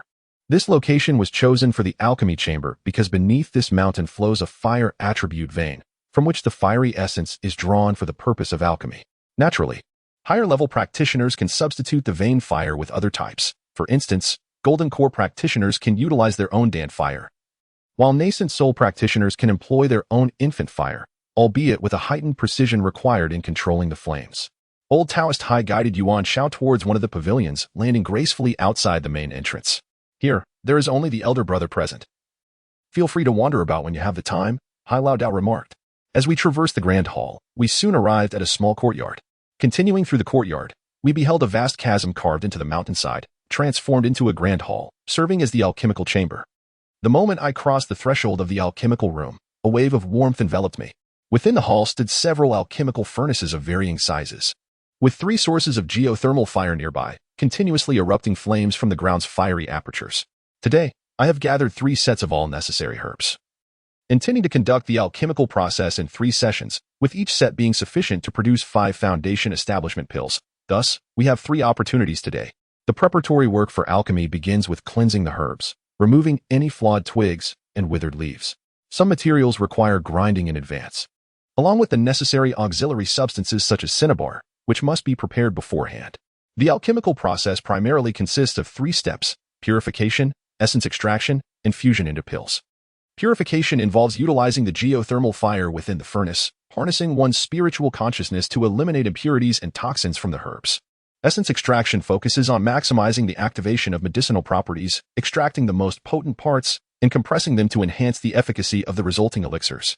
Finally, fusion into pills requires solidifying the liquefied elixirs, but this must not be a mere brute amalgamation. Otherwise, it may lead to the pills becoming dross or even cause an explosion. Instead, one must identify the harmonious interactions based on the principles of mutual growth and restraint among different herbs, ensuring a perfect amalgamation of their medicinal powers to avoid the emergence of new pill toxins. The Taoist Hai chose the smallest purple-copper alchemical furnace and commenced his inaugural refinement. He first positioned the furnace atop a source of ley-line fire to preheat it. Once the furnace became thoroughly heated, he utilized his spiritual consciousness to lift the lid and sequentially added the soul-building herb and July flower among other ingredients, adhering to a specific order. At this juncture, Taoist Hai closed his eyes, focusing intently on purging the impurities from the herbs using his spiritual awareness. However, due to the overwhelming presence of impurities, which were inherently toxic in various herbs, it proved exceedingly challenging for him to meticulously eliminate them. Before long, his face flushed crimson, and beads of sweat began to form. Prolonged exertion of spiritual consciousness can lead to fatigue and even damage to one's spirit. Thus, the art of alchemy is far from a trivial endeavor. Given Taoist Hai's cultivation and the strength of his spiritual awareness, he could realistically only refine elixirs once or twice a month. Yet, in a fervor, he insisted on refining 3 consecutive times, straining his consciousness to the point of frequently fainting on sight. This may well be one of the reasons behind his persistent failures in alchemical endeavors, potentially contributing to his eccentric behavior. The process of condensing essence to stimulate the medicinal properties was one in which Taoist Hai had attained considerable proficiency. The quality of the herbs from the spiritual herb garden was generally subpar, lacking in spiritual energy. However, the herbs harvested today were slightly better, having been nourished with spiritual liquid during the Lantern Festival. Previous harvests had contained even less spiritual energy. The spiritual herbs within the furnace had begun to liquefy, and Taoist Hai, wholly concentrated, initiated the melding process with his spiritual awareness. Yet, he found himself unable to achieve perfect amalgamation, which often resulted in the emergence of new elixir toxins. Among the 3 steps of alchemical refinement, the second step of condensing essence to stimulate medicinal potency was where Taoist Hai truly excelled. The initial step of purification and the third step of fusion in alchemy are areas where the old sea master lacks inherent talent, resulting in excessive impurities and toxicity in his elixirs, leaving him perpetually unable to produce a satisfactory potion. For a century, the old sea master has labored in solitude, without anyone to provide guidance or insight, akin to an old ox plowing the fields with sheer brute force, oblivious to the direction he should pursue. Consequently, all these years have yielded nothing. Though Yuan Xiao possesses no knowledge of alchemical techniques, after listening to the old sea master's explanation of the refining process, he came to understand that the essence of alchemy relies primarily on the power of spiritual consciousness, which demands a high level of proficiency. Yet, overexertion of this consciousness can inflict severe harm upon the soul. Upon the conclusion of the first batch of elixirs, observing the old sea master's weary visage, Yuan Xiao began to suspect the reasons behind the old sea master's persistent failures over the years. With a flicker of his spiritual awareness, he opened the lid of the alchemical furnace, extracting the elixirs within. 5 black pills tumbled onto a prepared porcelain plate, still emitting wisps of smoke but devoid of any enticing fragrance. A properly crafted foundational elixir should exude a natural medicinal aroma. The absence of such scent indicates the overwhelming presence of impurities and toxins, rendering the elixirs unfit for consumption. The old sea master's face flushed with embarrassment, having failed once again in the presence of his younger companion. Brother Hai, are these pills usable? How can we determine success or failure? They are unusable. The impurities and toxicity are too great. A successful foundational elixir would emanate a distinct medicinal fragrance upon completion. Brother Hai, should we rest for a day before attempting to refine again? Not necessary. We can attempt 2 more batches. Truly, he is a madman. The old sea master remains resolute in his endeavor. Half an hour later, the second batch of elixirs emerged, yielding the same result as the first, 5 black beans. Master Hai's complexion had turned pale. The prolonged use of his spiritual consciousness had begun to cloud his mind, yet his obsession with alchemy rendered him fearless. Brother Yuan, do not restrain me. I can handle this. Onward. After another half an hour, as the third batch of elixirs neared completion, Master Hai suddenly collapsed backward, falling into a complete unconsciousness. The relentless exertion of his spiritual essence had severely impaired his soul, rendering him incapable of maintaining awareness. It seemed he had encountered such circumstances numerous times before. Yuan Xiao gazed at the scene before him, rendered utterly speechless. Oh, my dear brother Hai. If you continue to refine elixirs in this manner, the reasons for both your failures and your madness have been laid bare. Sighing, he approached Master Hai, hoisting him up and dragging him to a recliner in the courtyard. He then returned to the alchemy chamber to inspect the final batch of elixirs. To his dismay, it was inferior to the previous two. The furnace was filled with shattered remnants, and this time not a single black bean had been produced. Yuan Xiao gathered the 10 black elixirs from the first 2 batches and scrutinized one closely. Its appearance was similar to the low-grade Foundation establishment pill held by his senior brother Fei, yet it emitted no fragrance whatsoever. Master Hai had claimed that the impurities were excessive and the toxicity too great. Seizing the opportunity while Master Hai slumbered, Yuan Xiao decided to conduct a test. He retrieved the Tianqi pearl and placed it alongside the 10 black elixirs, patiently awaiting a transformation. Although it is possible to cast the elixir into the storage space for purification, this is the inaugural attempt at purifying the Foundation establishment pill. Yuan Xiao needs to observe the process firsthand, necessitating that the pill be removed for direct examination. Will this endeavor yield success? Chapter 39. Purification of inferior Foundation establishment pill. After half an incense stick had burned, a fine layer of medicinal residue began to manifest upon the surface of the pill, clinging like dust. Among the residue, a few dark green granules were interspersed, and simultaneously, a faint fragrance of herbs began to waft through the air. The black residue represented the impurities within the pill, while the deep green granules contained the toxins embedded in it. After the burning of one incense stick, the pill ceased its transformation, halting the expulsion of new residue, and the herbal aroma intensified. Yuan Xiao picked up one of the pills and brushed away the layer of residue, releasing a rich fragrance that immediately enveloped the surroundings. The interior of the pill remained black, yet it was smooth and radiant. Indeed, the Heaven's Enlightenment Pearl was capable of purifying the Foundation establishment pill. The 10 black Foundation establishment pills before her were not only classified as qualified inferior pills but were also markedly superior to the average inferior Foundation establishment pills, qualifying them as exquisite specimens among their kind. Yuan Xiao stowed away the Heaven's Enlightenment Pearl and contemplated how to allocate these 10 inferior Foundation establishment pills. Brother Hai had fainted before the third furnace was ignited, oblivious to the outcome of that attempt. Thus, she could inform him that the third furnace had indeed succeeded, yielding a total of 5 inferior Foundation establishment pills. As for the 10 failed black beans from the first 2 furnaces, she would claim to have disposed of them as refuse, confident that Brother Hai would not question it, as he had casually discarded every failed pill in the past. Moreover, in the throes of his overwhelming joy at successfully refining a low-grade Foundation establishment pill, Brother Hai was unlikely to concern himself with trivial matters. Thus, by presenting him with 5 pills while retaining 5 for himself, there was no apparent oversight on Brother Hai's part. Although the Foundation establishment pills were currently of no immediate use, they would undoubtedly prove invaluable in the future. Yuan Xiao carefully tucked away 5 Foundation establishment pills, leaving the remaining 5 elegantly arranged on a porcelain plate, patiently awaiting Brother Hai's awakening.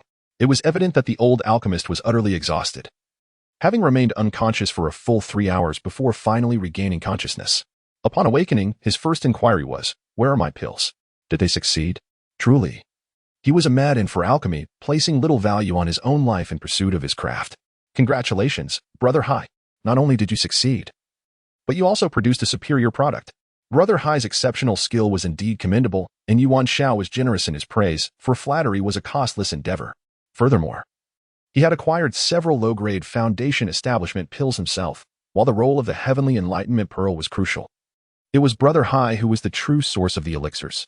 This was a mutually beneficial outcome, rendering the question of who was flattering whom rather inconsequential. As Yuan Xiao spoke, he presented the porcelain plate holding the 5 low-grade Foundation establishment pills to the old alchemist. With eagerness, Brother Hai seized the plate, lifted one of the pills, scrutinized it closely, and inhaled its aroma. His emotions oscillated wildly between laughter and tears, reminiscent of a child.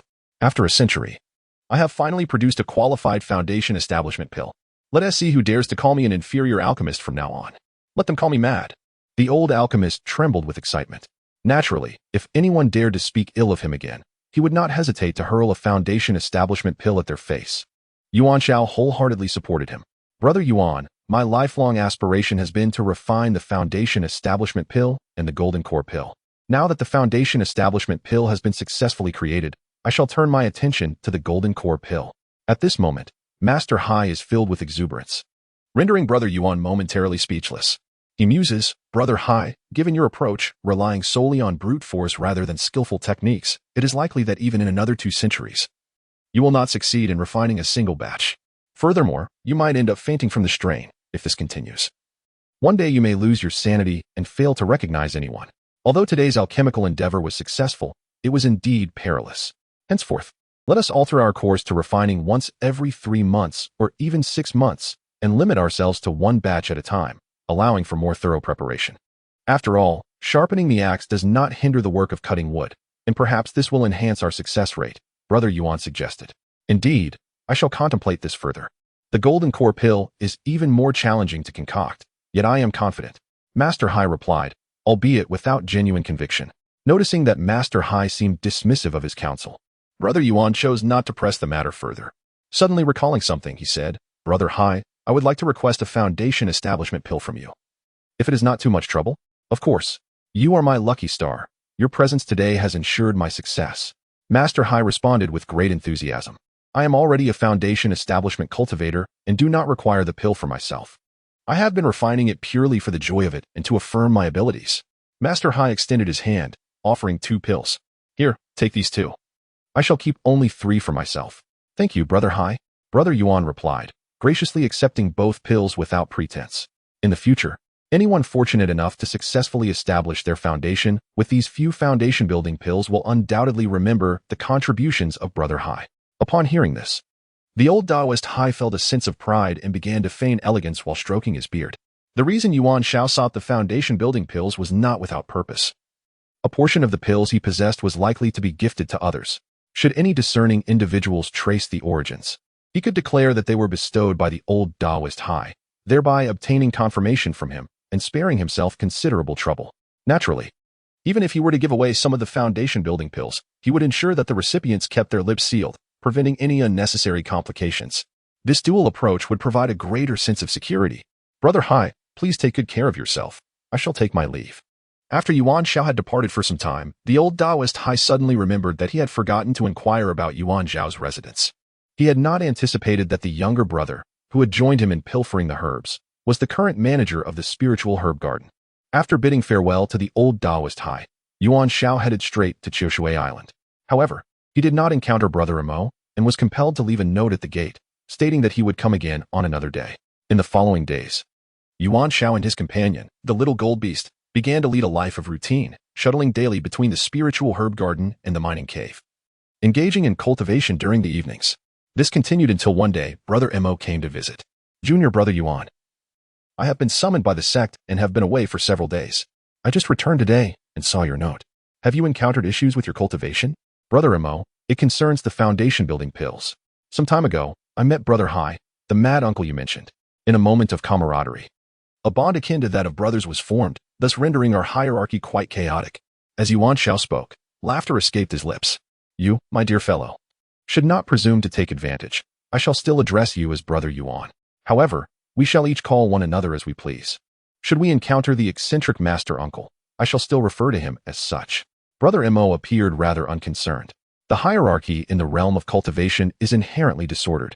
For instance, if a sect has an ancestor who has lived for over 1,000 years, and that ancestor unexpectedly takes on a young disciple, even if that disciple is merely a 3-year-old child, a multitude of individuals within the sect may find themselves calling him Master Uncle Ancestor. Brother Mo, do you still carry that foundation establishment pill with you? Yuan Xiao inquired. Upon hearing this, Mo Fei reached into his storage bag and, with a flourish, produced the foundation establishment pill. Now, take a look at this one and see if you notice any differences, Yuan Xiao continued, drawing forth another foundation establishment pill that he had prepared in advance, placing it into Mo Fei's hand. What is this? Mo Fei exclaimed in surprise. A few days ago, I assisted Brother Hai in alchemy, and by a stroke of luck, he successfully crafted 5 inferior foundation establishment pills for the first time. Compare them. Mo Fei held the pill provided by Yuan Xiao, originating from the eccentric master uncle, and scrutinized it closely. Although both were black, this one was smoother and glossier. Bringing it closer, he inhaled deeply. The aroma of the herbs was significantly more potent than that of the one he had exchanged for.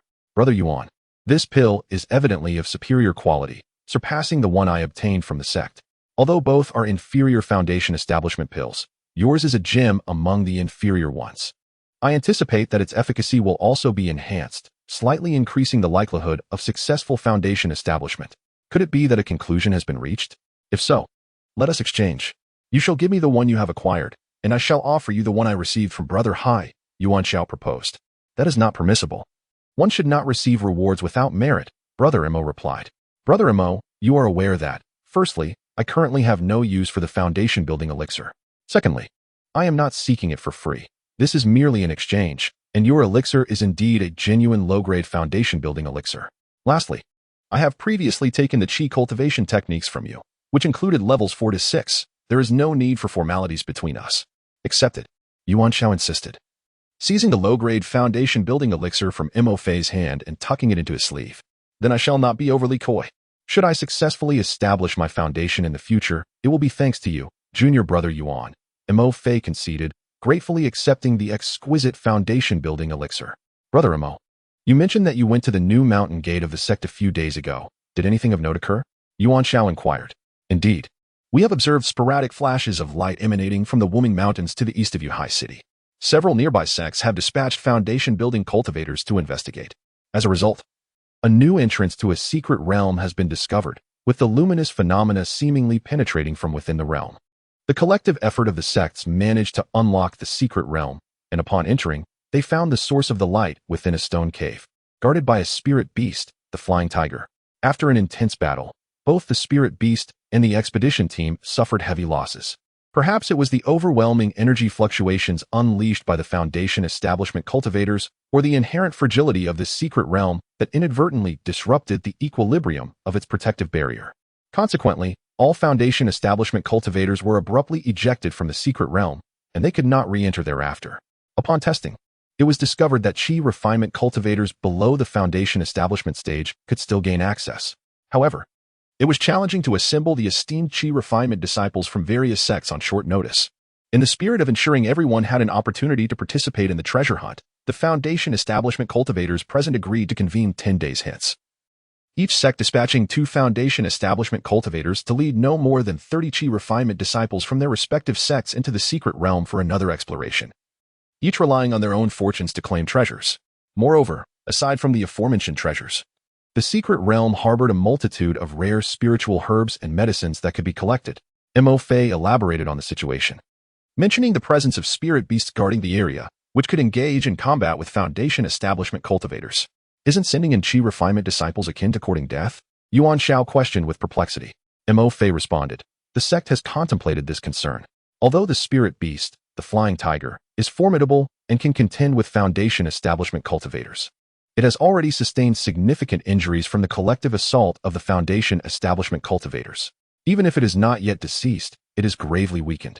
At this juncture, should we select capable Qi refinement disciples to enter the secret realm, there remains a substantial likelihood of securing treasures. Furthermore, the 7th elder from the sect that previously entered mentioned that the flying tiger primarily guards the vicinity of the stone cave.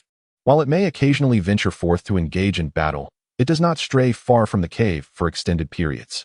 Should we encounter any peril, we can simply retreat at a safe distance and avoid approaching the stone cave. As I have reached the pinnacle of the Qi refinement stage, my sect intends for me to participate in an upcoming endeavor, allowing me to select an assistant. My return this time is to assess who among the old mountain gate is suitable for this task. Should we succeed in acquiring the treasure, the sect will bestow rewards upon the claimant, a low-grade Foundation establishment pill and a choice of one technique from the 2nd floor of the treasure pavilion. For the assistant, they may choose between a flying spiritual beast or a flying sword artifact. Upon hearing this, Yuan Xiao pondered for a moment. The trial would undoubtedly not be as effortless as Elder Qi claimed, yet with the feather of Tianyin in hand, the risks were considerably mitigated. Although the low-grade Foundation establishment pill was not currently of great desire to him, having already acquired superior ones, possessing a flying spiritual beast would indeed be a remarkable asset, greatly enhancing his convenience when traveling. One must wait until reaching the 6th layer of Qi refinement for sword flight, yet with a flying spiritual beast, he could ride it now. There was no need to look further. The suitable candidate was right here. Yuan Xiao pointed to himself. Are you not afraid of danger, junior brother Yuan? After all, you are only at the 2nd layer of Qi refinement. Should you reconsider your decision? It seemed evident that Mo was aware of Yuan Xiao's exceptional talent, yet it was clear he had not yet fully matured and required more time to develop.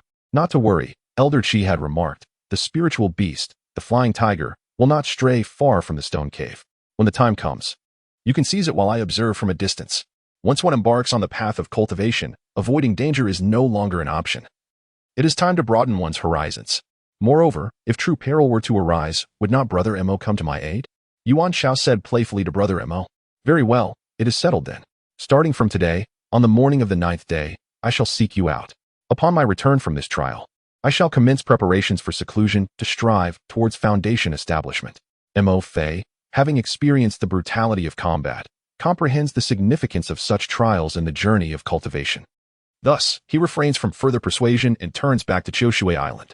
As Yuan Xiao contemplates, with the expedition to the trial set in 10 days, it is prudent to dedicate these remaining days to cultivation, for one must not be overly reluctant to part with spirit stones. Moreover, today, having acquired a genuine low-grade foundation establishment pill from Mo Fei, it is imperative to purify and enhance it. With the assistance of the Tianqi Pearl, Yuan Xiao effectively exchanges it for a medium-grade foundation establishment pill. Like spirit stones, elixirs undergo a singular purification process. As Yuan Xiao has ascertained, they cannot be upgraded consecutively. Whether there are other mysteries involved remains unknown to him for the time being. After a brief incense, Yuan Xiao gazes at the medium-grade foundation establishment pill in his hand, filled with delight. Indeed, just as Senior Brother Mo had mentioned, this pill not only exudes a rich herbal fragrance, but also bears a distinct pill pattern, which serves as the most evident mark of a medium-grade foundation establishment pill. This pill enhances the success rate of foundation establishment by 40. And combined with the cultivator's own efforts, it typically yields a probability of around 50%, quite a commendable rate. Although it is not currently needed, it is wise to be prepared. After securing the medium-grade foundation establishment pill, Yuan Xiao begins to reflect on his previous cultivation progress. With an ample supply of spirit stones, his cultivation during the qi refining stage will advance swiftly, for the essence of this phase lies in the accumulation and compression of spiritual energy. Upon reaching the foundational stage, the dynamics shift considerably. Although spiritual energy and stones remain significant, each advancement necessitates a profound comprehension of the corresponding realm. Without such insight, one may find themselves stagnating at a particular level for an extended period. Nevertheless, one's physical form remains insufficiently robust. Despite undergoing the cleansing of one's essence through the enlightenment pearl, resulting in a body that is pure and unblemished, this merely signifies a solid foundation in cultivation, not an inherently formidable physique. To remedy the imbalance caused by rapid progress in energy refinement without a correspondingly strong body, one requires a body refining technique for simultaneous cultivation. In this trial, those who seize treasures will not only acquire low-grade foundational elixirs, but also have the opportunity to select a technique from the treasure pavilion. This presents a remarkable opportunity, contingent upon one's ability to grasp it. Chapter 41. The astonishment of the elders in the trial grounds in recent days, aside from regular cultivation. Yuan Xiao has commenced practicing the art of object manipulation. Once a cultivator reaches the second level of energy refinement, they begin to develop spiritual awareness, which serves as the foundation for manipulating objects. However, prior to reaching the 6th level, a cultivator's spiritual awareness remains somewhat weak, limiting their ability to control the size and weight of objects, and sustaining such manipulation for long periods proves challenging. It is precisely for this reason that only upon achieving the 6th level can one maintain prolonged flight on a sword. Yuan Xiao, however, is exceptional. Previously, during her time at Qiushui Island with Brother Mo, when she first projected her spiritual awareness upon reaching the 2nd level, she achieved an astonishing distance of 20 zhang, far surpassing the typical 2 zhang range for cultivators at the same level. Brother Mo remarked that such a distance was typically indicative of the 5th level of energy refinement, highlighting Yuan Xiao's extraordinary spiritual awareness, which far exceeds that of her peers. At present, Yuan Xiao is practicing the manipulation of the Feilu dagger, which is the only offensive spiritual weapon he possesses. The dagger is diminutive and lightweight, perfectly suited to his current level of spiritual consciousness, allowing for effortless control. The Feilu dagger can slice through iron as though it were mud, if wielded skillfully within the range of his spiritual awareness. It can navigate through the air with agility and may yield remarkable results in combat. However, it must remain unseen by Wang Jin and Wang Yin, as their presence could very well incite another confrontation. It remains uncertain whether these formidable individuals will participate in the trial. Should they cross paths with the two, one must remain vigilant, for conflict may ensue. On the morning of the 9th day, Mo Fei arrived as instructed. Junior Brother Yuan, are you prepared? He inquired. I intend to take refuge behind you, Senior Brother. As long as you are ready, that suffices. Yuan Xiao replied with a smile. After a brief pause, he continued. How shall we proceed? We shall go alone, Mo Fei responded. Initially, they could have gathered at the new mountain gate to embark on a flying vessel together. However, the distance from this location to the new mountain gate spans 1,000 miles, making it a longer journey. Thus, departing from here proves to be more direct. Consequently, they will ride on Yuan Xiao's flying sword and set off immediately, aiming to reach the campsite outside the Wuming Mountain Trial by evening, where they would reunite with the Grand Elder and the Seventh Elder. Mo Fei then produced 3 talismans, presenting them to Yuan Xiao. These are 3 speed talismans, which I exchanged for in my early years at the sect. They are simple to use. Just affix them to your legs and activate them with a trace of spiritual energy. They will significantly enhance the user's speed for the duration of an incense stick. In the face of danger, one may seek to escape, though I hope you never find yourself in such a predicament, as it would cost me 3 precious talismans of swift movement, which must be returned if used by the conclusion of the trial. Surely, this cannot be a jest. For not, Brother Mo, I assure you I shall not return them. Yuan Xiao will not be polite with him either. How has your training been in recent days? Have you approached the threshold of the 3rd layer of qi refinement?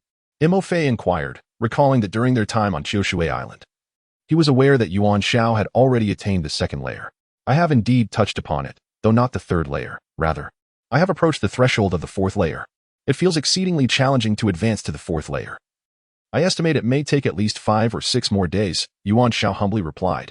How, looking at Yuan Xiao's infuriating expression, Mo Fei found himself at a loss for words. So challenging? 5 or 6 days at least. Why not ascend to the heavens instead?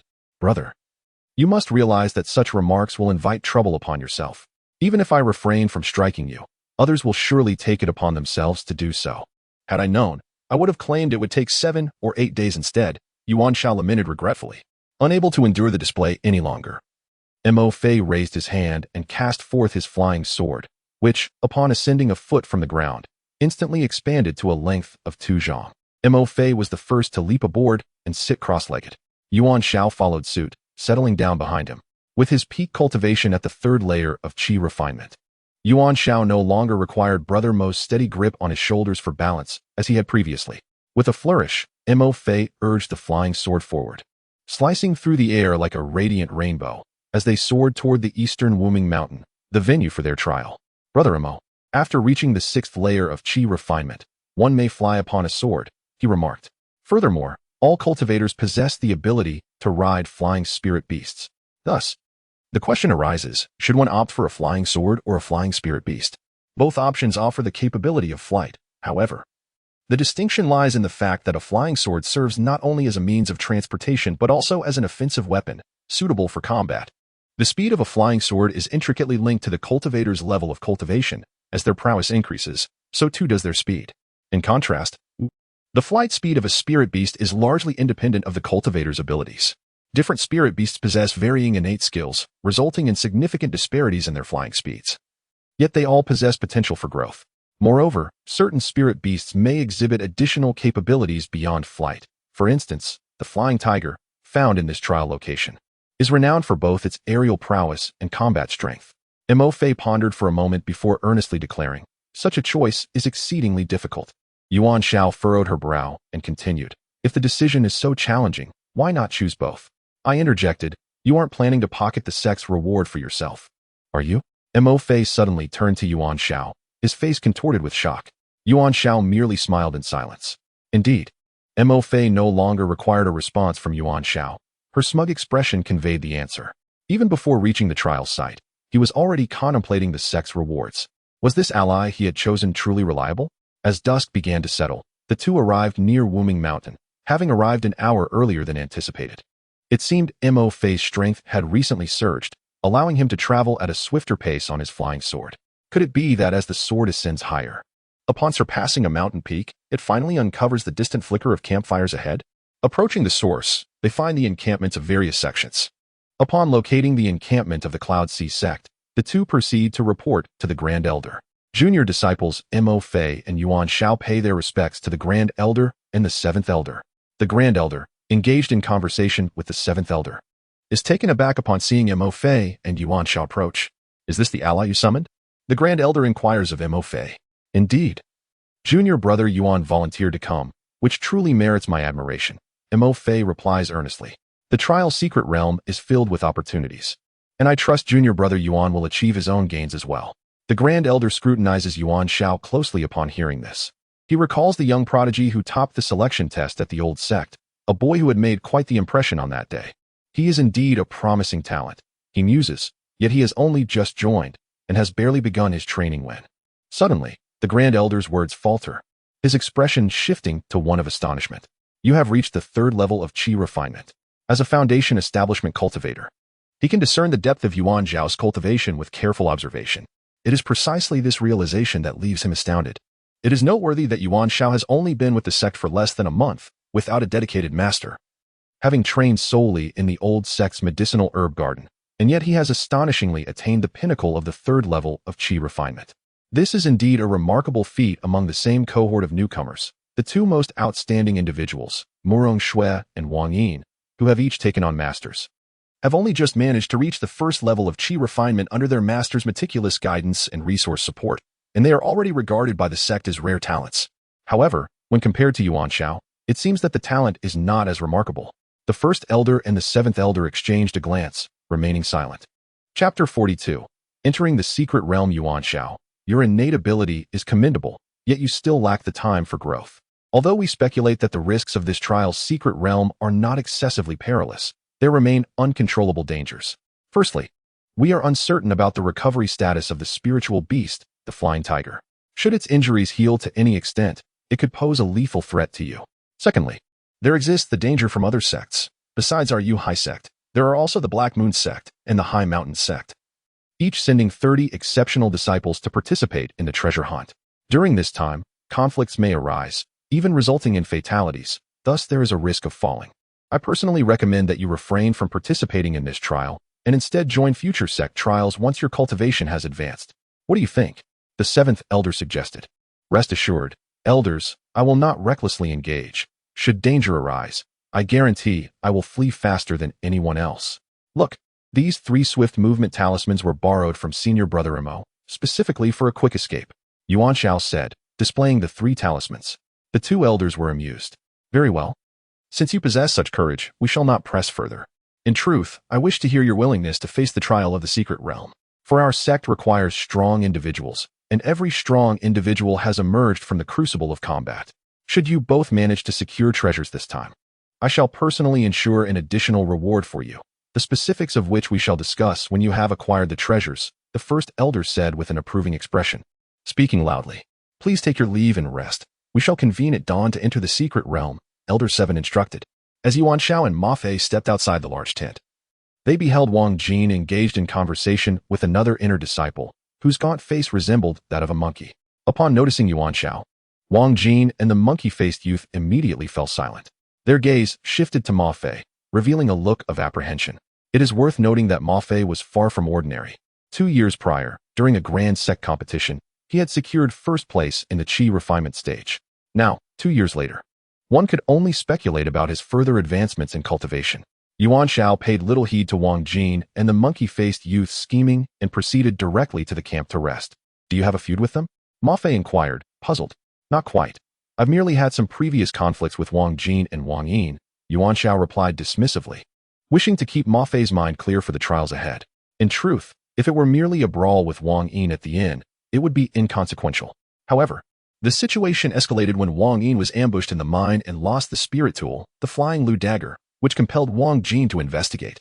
This dagger had been lent to Wang Yin by Wang Jin himself, a precious gift bestowed upon him by Elder 4 in his earlier years, and one that Wang Jin held in high regard. The intent behind lending the dagger to Wang Yin was to inflict harm, and it was impossible for him not to harbor resentment. The dagger would never be returned.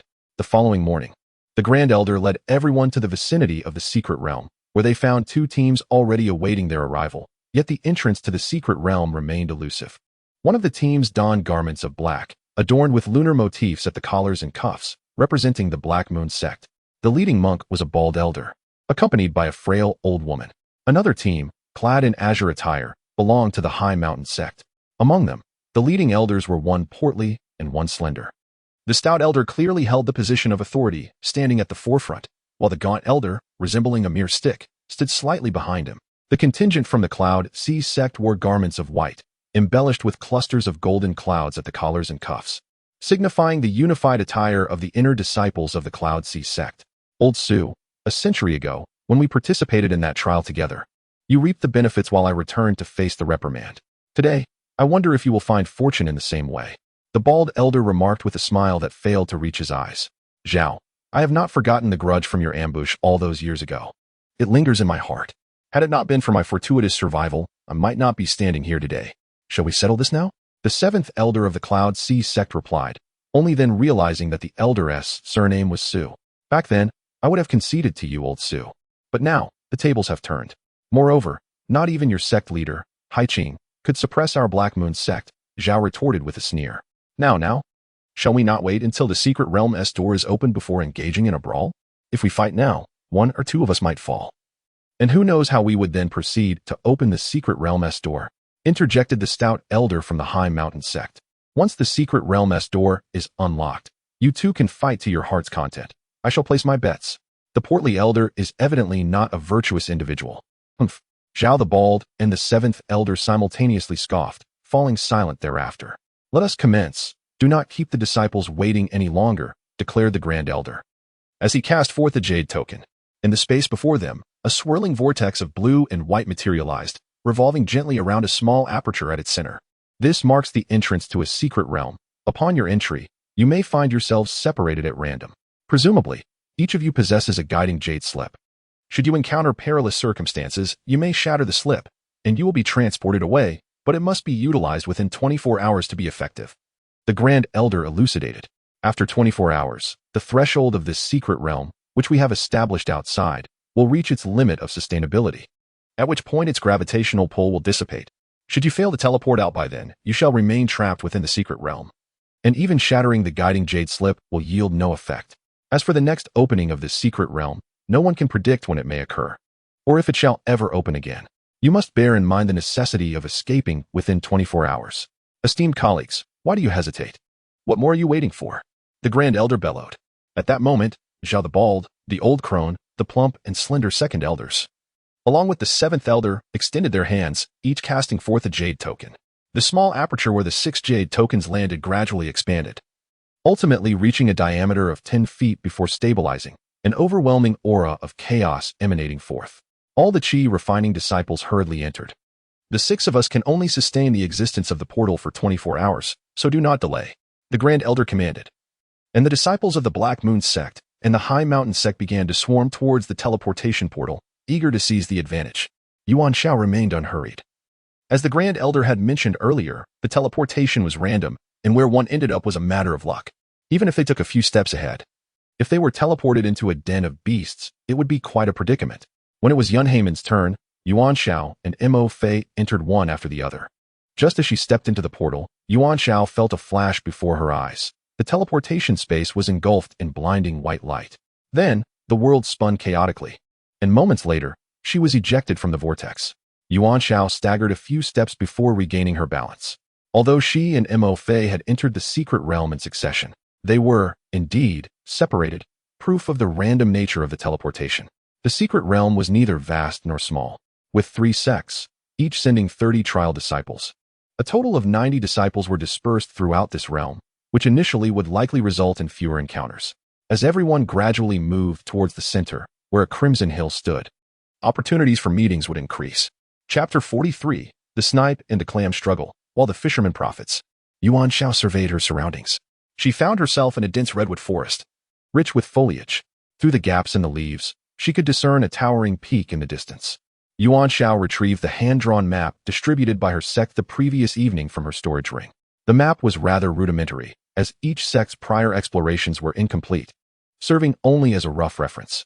Based on her position within the redwood forest and the relative location of the highest peak, Yuan Xiao deduced that she was at the northernmost edge of the secret realm. The treasure's location, as indicated by the sect, lay at the center of the realm, within a cave beneath a crimson hill, which she could not yet see. To reach the location of the Crimson Hills, one must traverse through the mangroves, cross the Blackwater River, and scale a mountain peak. The sect has issued a reminder that along the way, one may encounter rare celestial herbs and spiritual medicines, as well as treasures from the earth, which can be collected and returned to the sect for exchange for other cultivation resources. The Grand Elder has particularly emphasized that the precious item emitting radiant light must be surrendered to the sect upon acquisition, while other heavenly materials and treasures may rightfully belong to those fortunate enough to claim them, allowing for personal ownership and the opportunity to exchange them within the sect for spiritual stones or artifacts. After less than the duration of an incense stick heading south, Yuan Xiao heard the sounds of combat ahead.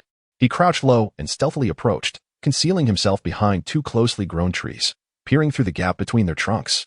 Before him, a disciple of the Black Moon sect was entangled in battle with a disciple from the High Mountain sect. The disciple from the Black Moon sect was a youth with a pale complexion, wielding a short sword, employing a nimble fighting style. In contrast, the High Mountain sect disciple was a robust man with a curling beard, brandishing a long blade, executing powerful and sweeping strikes. Not far in front of them, a cluster of nascent herb emanated ethereal energy, glowing with a soft white light. Since taking charge of the herb garden, Yuan Xiao had become acquainted with numerous medicinal plants through the herbological compendium, recognizing this nascent herb as one of the primary ingredients for crafting the nascent pill. The white glow indicated that it was at least 500 years old. Whoever managed to obtain it and present it to the sect would undoubtedly receive a generous reward. The pale-faced youth silently lamented in his heart. Despite his agile movements and dexterity, he found himself at a disadvantage against the burly man with the long knife, whose strength and cultivation surpassed his own. If this situation persisted, his life would be in peril after 100 exchanges. Thus, he resolved to take a desperate gamble. With a decisive motion, he struck his storage bag, and 8 short swords flew forth, joining the one already in his hand to form a formidable array of 9 blades before him. The youth bit his tongue and spat a mouthful of blood onto the short swords, evidently invoking some arcane technique. He then pointed forward, and the 9 swords surged forth, darting from all directions towards the burly man. Caught off guard, the burly man managed to evade 8 of the short swords, but one pierced his arm. Fortunately, the injury was minor and did not hinder his movements. The man summoned his vital energy, and a layer of earthy yellow light enveloped him, forming a protective shield composed of spiritual energy. Consequently, even though the short swords struck the shield, they merely sparked and failed to penetrate further. Seeing this, the pale-faced youth retreated a few steps, retracting his swords. With cupped fists, he addressed the burly man. "Your skills are impressive, esteemed brother. I humbly concede defeat. This spirit-gathering herb rightfully belongs to you. I shall withdraw and abandon any foolish aspirations." The burly man paused, contemplating whether to let him go after his concession.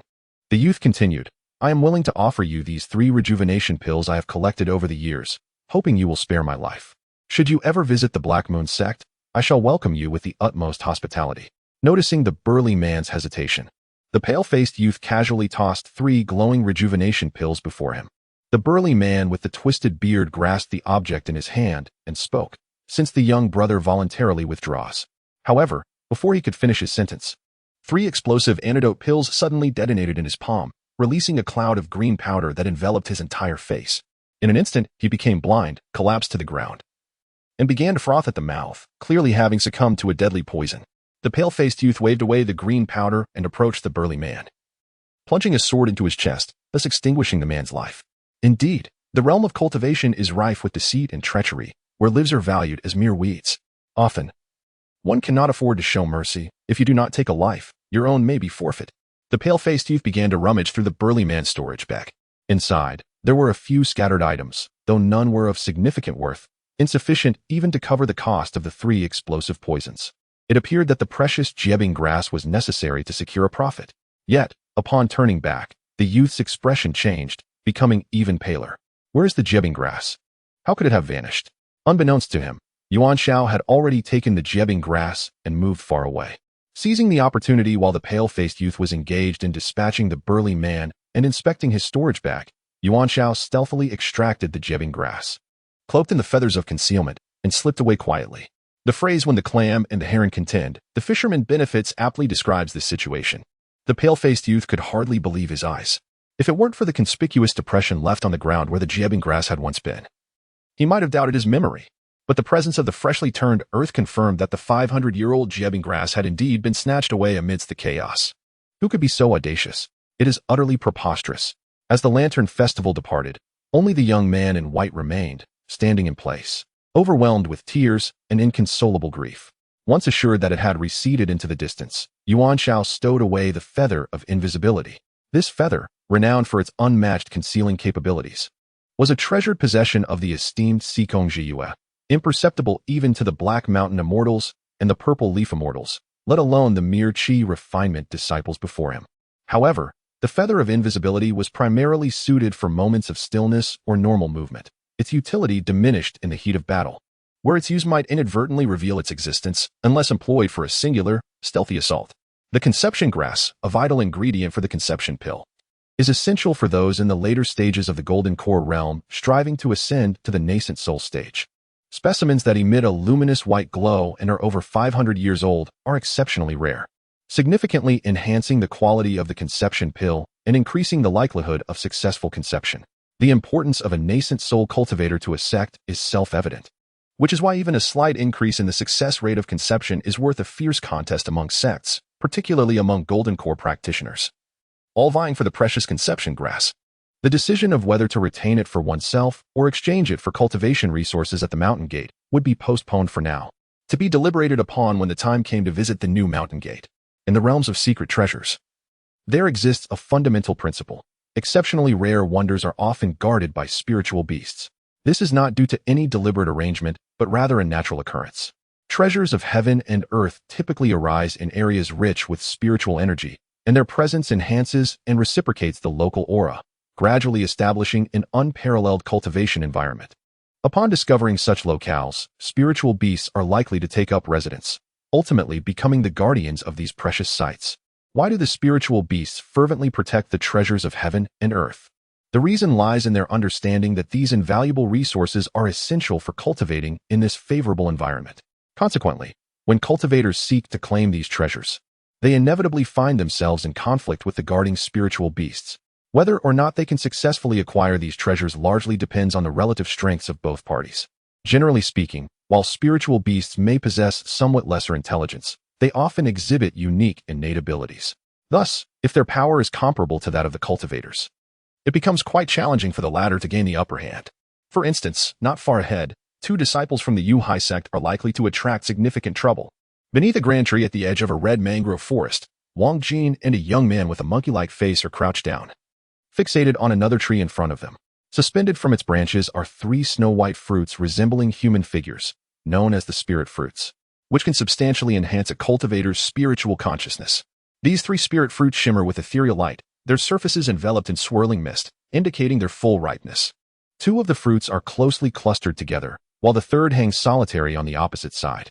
In the realm of cultivation, there exists a plethora of methods to augment one's magical power, yet there are significantly fewer techniques for physical enhancement, and even fewer still for the cultivation of spiritual consciousness. Treasures that directly amplify spiritual awareness are exceedingly rare. The spirit fruit is one such exceptional treasure, not only providing a fixed enhancement, but scaling proportionally with the strength of the consumer's spiritual consciousness. Thus, the stronger the consumer's awareness, the greater the increase. And this enhancement persists as the cultivator's abilities continue to grow. The functions of spiritual consciousness are manifold, ranging from the modest task of opening storage bags and rings to more formidable endeavors such as manipulating objects, alchemy, surveying the surrounding environment, and discerning the cultivation level of others. All these feats necessitate the power of spiritual consciousness. Moreover, those endowed with potent spiritual awareness may even cultivate methods of spiritual assault, directly targeting the consciousness sea of adversaries during combat, thereby decisively altering the course of battle. However, such techniques are relatively rare and can only inflict damage on cultivators whose consciousness does not exceed their own, resulting in a scarcity of practitioners. The reason Wang Jin and the monkey-faced youth refrained from immediate confrontation was due to the persistent presence of thumb-sized yellow hornets entering and exiting the tree hollow adjacent to the spiritual fruits. Yellow hornets are a type of spiritual insect. While individually their strength is not formidable, they thrive in vast numbers and prefer communal living. Hence, even the most powerful spiritual beasts are often loath to provoke these insects. Typically, yellow hornets do not initiate attacks against cultivators or other spiritual beasts unless provoked, threatened, or if the treasures they guard are endangered. Yuan Xiao, sensing that these two individuals were on the brink of engaging in perilous activities, once more produced the feather of concealment to shroud herself entirely. As anticipated, Wang Jin and the monkey-faced youth seemed to have finally resolved their course of action, each retrieving a swift movement talisman to affix to their legs. Wang Jin gestured towards the two closely situated spiritual fruits, then pointed to himself and indicated the east. implying his intention to harvest those 2 fruits before fleeing in that direction. He then pointed to the solitary 3rd fruit hanging apart, gestured at the monkey-faced youth, and indicated the west, suggesting that the youth should procure that 3rd fruit and then retreat westward. The 2 individuals fled in separate directions, significantly diminishing the risk. And with the aid of a speed-enhancing talisman, it was unlikely that the hornet would catch up. Wang Jin and the monkey-faced youth had meticulously plotted their escape. Yet they failed to account for Yuan Xiao, who was quietly observing the entire scene. Yuan Xiao nonchalantly retrieved a bow and arrows from her storage ring, remnants from her previous hunting endeavors in the mountains. As the 2 raced towards the tree that housed the divine fruit, before they could leap, she released an arrow that struck directly into the tree hollow, hitting the hornet's nest squarely. Without hesitation, she concealed her bow and took refuge within the protective confines of the feather of concealment. Under the leadership of the hornet's chief, the swarm surged forth, swiftly spotting Wang Jin and the monkey-faced youth, who had just reached the base of the tree but had yet to pluck the divine fruit. They exchanged anxious glances, rendered immobile by fear. However, the hornet's chief was not one to exhibit leniency. With a commanding shout, hundreds of hornets surged towards the 2. Terrified, they instinctively shielded their heads and scurried away, fleeing in opposite directions. Despite employing the speed talisman, they darted swiftly, yet the agile hornets proved to be even faster. Soon, the pair found themselves pursued relentlessly by the swarm. On Wang Jin's side, the hornet's chief personally led the charge. If faced with merely a few hornets, Wang Jin, a disciple at the 8th level of Qi refinement, would not have felt threatened and could have even triumphed in combat. However, confronted by a veritable horde of hundreds, even a foundation-building cultivator would likely succumb to a barrage of stings. The hornet's chief observed the fray, urging the swarm to outdo themselves, resulting in Wang Jin being stung over 100 times. Tragically, he had yet to retrieve the transmission jade slip from his bosom before succumbing to convulsions and losing consciousness. Meanwhile, the monkey-faced youth was not spared from the cruel hand of fate either. Stung all over, his body swollen with countless welts, tears brimming in his eyes, he collapsed on the heart-wrenching path of escape. Although the venom of the bumblebee was not yet fatal, an overdose was sufficient to render the 2 unconscious for several hours. The unfortunate duo, who had yet to grasp the essence fruit, had already been rendered into a veritable detoxification vessel by the stings. Just as the swarm of bumblebees erupted from their hive, pursuing Wang Jin and the monkey-faced youth, beneath the essence fruit tree, the adept Yuan Xiao deftly maneuvered the flying dagger to slice off 3 essence fruits with ease, stowing them away in his ring before quietly departing, concealing both his merit and name. Such was Yuan Xiao, performing good deeds without leaving a trace of his identity. When the 2 swarms returned to the tree hollow, all the bumblebees were in a frenzy, for the 3 essence fruits had vanished without a trace. Who could have done such a thing? Meanwhile, Yuan Xiao, following the direction of Wang Jin's escape, found him once more and retrieved the storage bag from the unconscious youth. Additionally, he took the spirit beast ring from Wang Jin's wrist, typically used to house spirit beasts, and donned it upon his own wrist, easily concealed by the loosened sleeve from prying eyes. The spirit beast ring may prove useful in the future. At present, it was empty, likely due to Wang Jin's failure to bring any spirit beasts to the trial. No sooner had Yuan Xiao departed than the swarm of bumblebees returned to Wang Jin's location. Those despicable cultivators caused us to lose 3 essence fruits. Even if we cannot identify the perpetrator, it is clear that you 2 are their accomplices. Prepare to face our bumblebee's wrath. With the leader's command, the second wave of attack commenced, even more ferocious than the first. The unfortunate Wang Jin and the young man with a monkey-like visage have had their heads utterly transformed into grotesque forms, their eyes completely obscured by swollen flesh, leaving them with a grim likelihood of not witnessing the dawn of the following day. Yuan Xiao has finally emerged from the mangrove forest, standing amidst grass taller than a person, with the Blackwater River lying ahead. As Yuan Xiao rummages through Wang Jin's storage bag, he discovers approximately 20 low-grade spirit stones, a collection of functional talismans, a manual for beast mastery, and a set of cultivation instructions for the Qi refinement stage, spanning levels 7 to 10. This particular manual proves to be exceedingly valuable, enabling self-cultivation up to the 10th level without the knowledge of others in the near term. Yuan Xiao transfers these items into his storage ring, opting to keep them safely concealed within rather than carrying them on his person for the time being. The Blackwater River, its waters as dark as ink, presents an eerie sight, imbued with an unsettling aura. Standing at the riverbank, Yuan Xiao tosses in some dried grass and twigs, all of which instantly sink without any buoyancy. This observation further reinforces the river's peculiar nature. Being in a secret realm, there are no constructed bridges for passage. Yuan Xiao recalls his senior brother Mo's words. noting that his spiritual awareness at the second level of qi refinement was comparable to that of a practitioner at the fifth level. Now, having reached the pinnacle of the third level, his spiritual perception should align closely with that of a sixth-level practitioner. At the sixth level of qi refinement, one can harness their spiritual awareness to fly with a sword. If Yuan Xiao's spiritual awareness is indeed on par with that level, does this not imply that he too could soar through the skies on a sword? Chapter 45, The Chick Snatching the Eagle Style of Flight. It seems imperative for him to acquire a flying sword, or perhaps a flying spirit beast would suffice. During this trial expedition, if the treasure-seeking mission is successfully accomplished, one can select from two rewards offered by the sect. Yuan Xiao initially did not attach much importance to the trial, but now feels compelled to exert effort. Currently, Yuan Xiao does not possess a flying sword, so she summoned the Feilu dagger. Although the Feilu dagger is also a spiritual weapon, it is not designed for flight and cannot expand in size for someone to ride upon.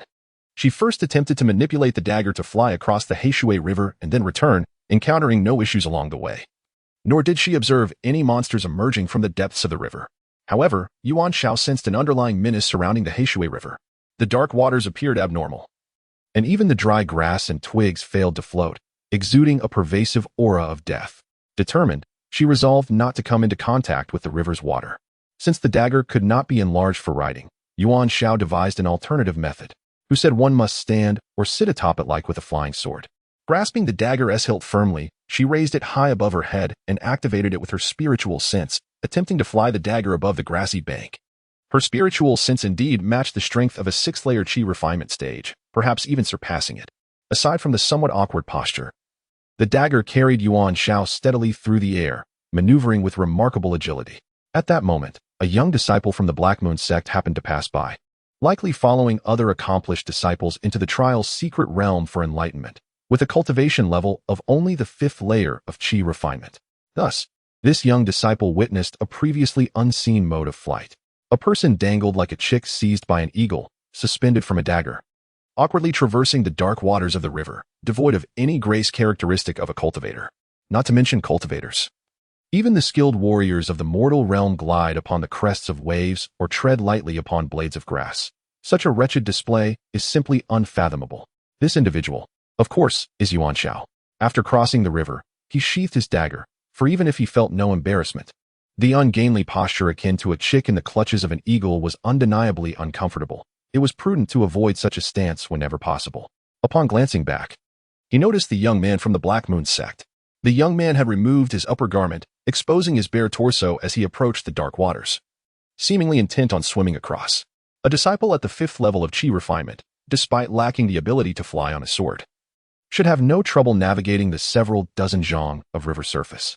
However, as the young man waded into the waist-deep water, poised to employ his swimming skills, he suddenly sank, leaving only his arms flailing above the surface before he vanished entirely. The ravenous dark waters of the river.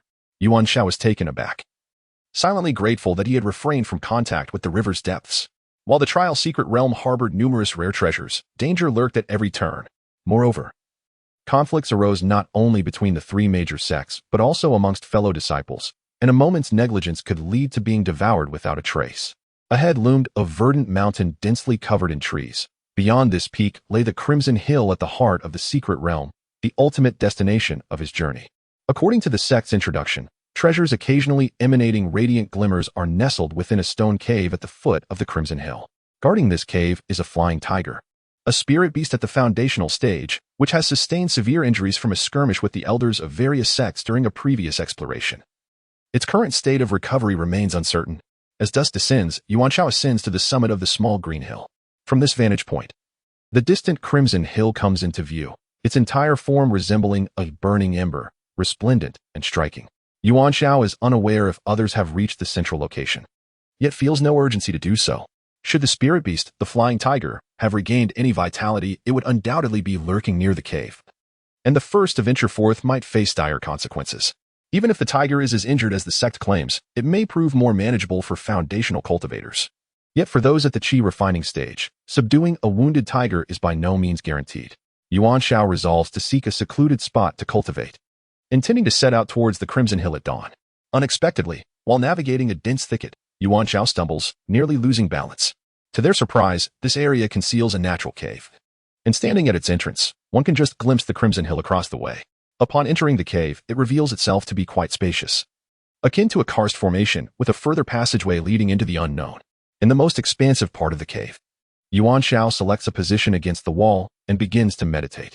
Having already reached the pinnacle of the third layer of qi refining, Yuan Xiao finds themselves at a critical juncture of progression and thus retrieves a medium-grade spirit stone to absorb its energy. The surge of pure spiritual essence floods into their being like a mighty tide. After all, the spiritual energy contained within a medium-grade spirit stone is equivalent to that of several dozen low-grade spirit stones. When Yuan Xiao opened his eyes once more, he felt rejuvenated and warm all over, having already ascended to the fourth layer of qi refinement. To his astonishment, his consciousness extended over 100 yards, allowing him to perceive every movement within that expanse with unparalleled clarity. Without hesitation, Yuan Xiao retrieved a consciousness fruit he had obtained after outsmarting Wang Jin and his companion, and began to chew it. As soon as it was swallowed, a warm current surged through his abdomen, eventually reaching his sea of consciousness, which stirred tumultuously as if a tempest had suddenly arisen upon a tranquil sea. After a tumultuous storm, the sea of consciousness returned to calmness. Once again, Yuan Xiao projected his consciousness outward, which expanded further and further until it reached its limit, estimating the increase in distance from his previous range to the current. He was thrilled to discover a remarkable 60 enhancement. This was particularly exhilarating because the consciousness fruit did not augment consciousness by a fixed amount, but rather proportionally, ensuring a sustained enhancement over time. As Yuan Xiao's cultivation advanced, his consciousness would continually strengthen, with these expanding capabilities still enjoying that 60 increase. However, it was worth noting that each individual could only utilize a single consciousness fruit in their lifetime. Its effects could not be compounded. Should one attempt to consume multiple fruits, they would merely transform into a delectable fresh fruit, devoid of any consciousness-enhancing properties. Yuan Xiao retained 2 additional consciousness fruits, deciding to hold on to them for the time being. Considering consulting his elder brother, Xikong Jiayue, about any alternative uses, or perhaps employing them as trade for rare treasures in the future. Rising to his feet, Yuan Xiao stepped out of the cave, finding that night had already enveloped the world outside. The dawn is still far off, and Yuan Xiao decides to explore where this passage leads. After a bend, the passage slopes downward, seemingly extending towards the base of the Crimson Hill. Yet, the ultimate destination remains a mystery. Since being transformed by the Tianqi Pearls I Ching, Yuan Xiao's night vision has significantly improved. While it may not rival daylight, she can discern objects in the dark, albeit with less clarity. Navigating is no longer an obstacle. The downward sloping passage is lengthy, and after walking for 2 hours, she arrives at a platform. The subsequent passage is level, neither ascending nor descending. Based on her estimation of distance, she has likely reached beneath the ground at the base of the hill. Continuing along the horizontal passage, Yuan Xiao cannot help but wonder if this tunnel leads to the Crimson Hill. Suddenly, another thought jolts her. What connection does this passage have with the caverns beneath the Crimson Hill? Chapter 46. The Frenzy of the Spirit Beast. Flying Tiger. After walking for another 2 hours, Yuan Xiao notices that the stone walls of the passage gradually reveal a reddish hue. Upon closer inspection, it becomes apparent that it is a rare red mineral. Unsure of its specific nature, she adopts the mindset that if she hasn't found any treasure during her outing, she might as well take something.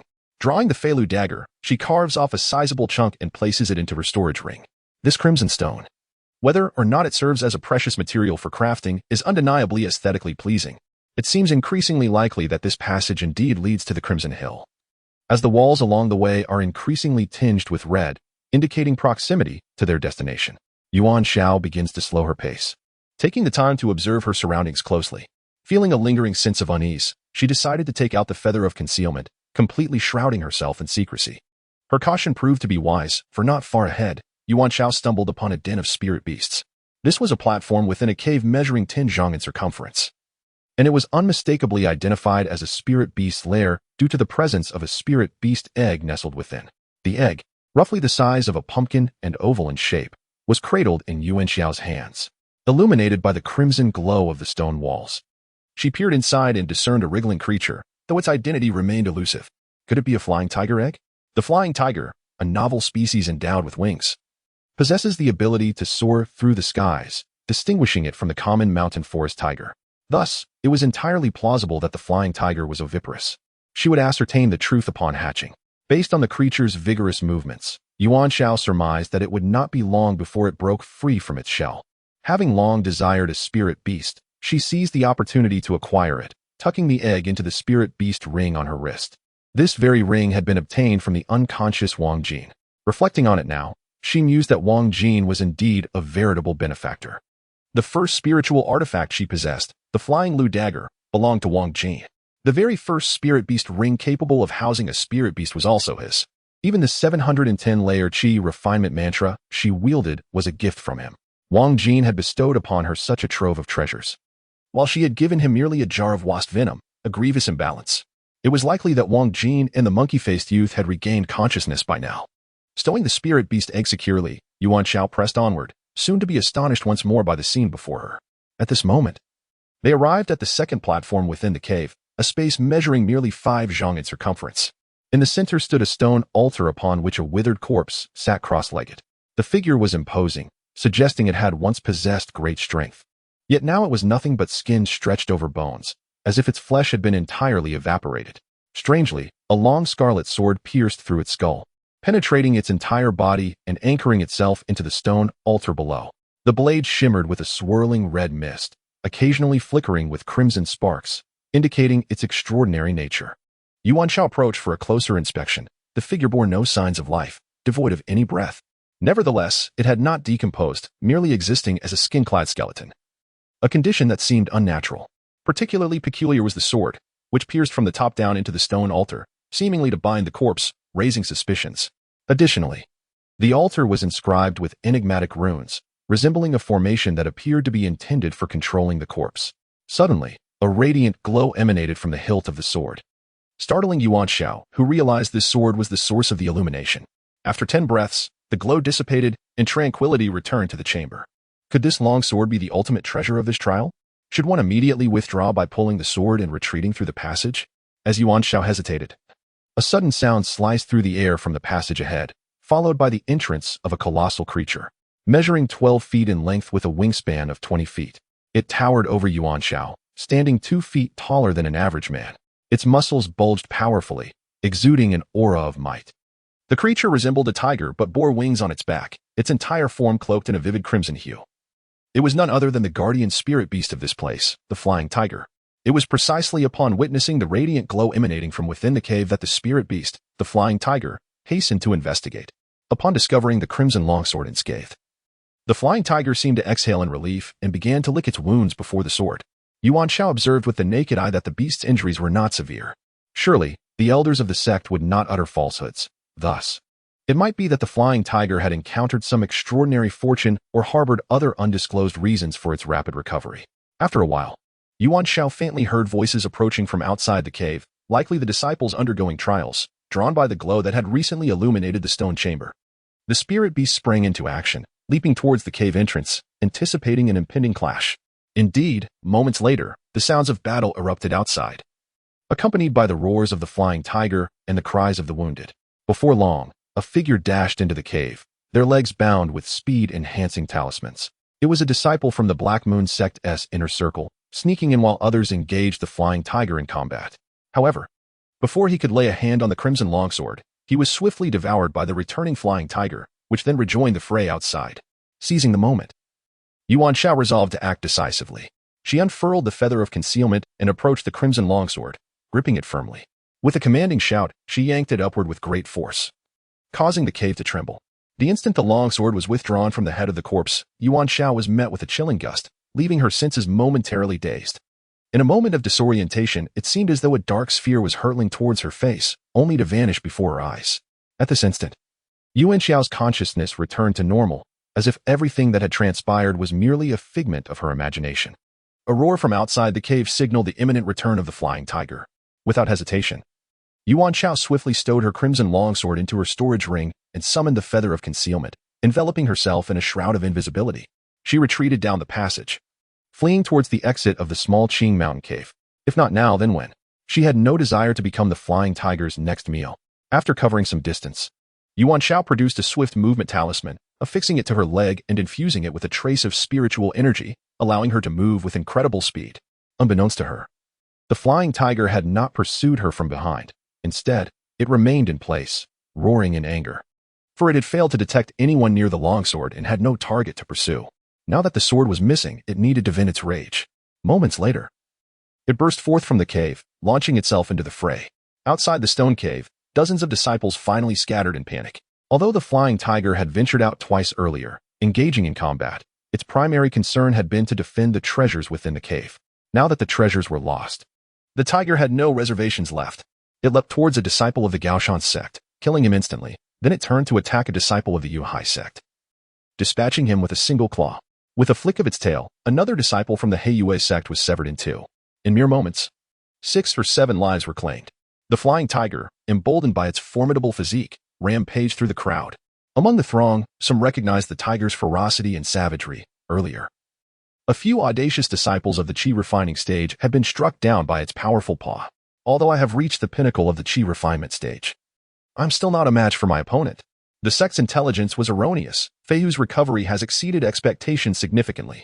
In a moment of decisive action, I swiftly affixed the swift movement talisman to my legs and turned to flee towards the small green hill behind me.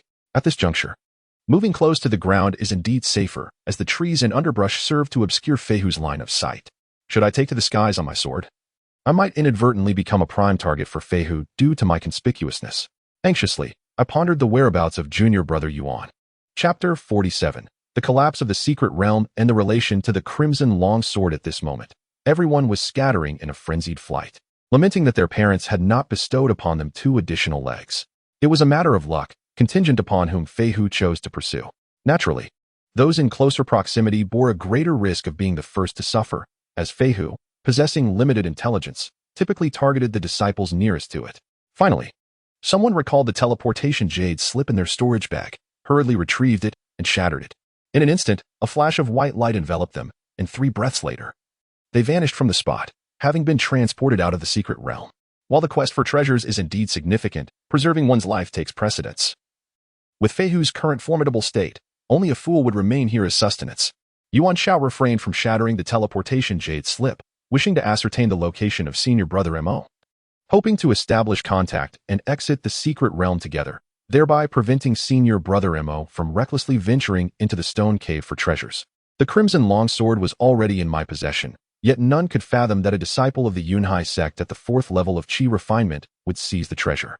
Ma Fei refrained from shattering the jade tablet, perhaps in an effort to first ascertain the whereabouts of Yuan Xiao, so that he could inform the spirit beast, Feihu, of the current formidable situation and persuade Yuan Xiao to abandon the treasure hunt and swiftly exit the secret realm alongside him.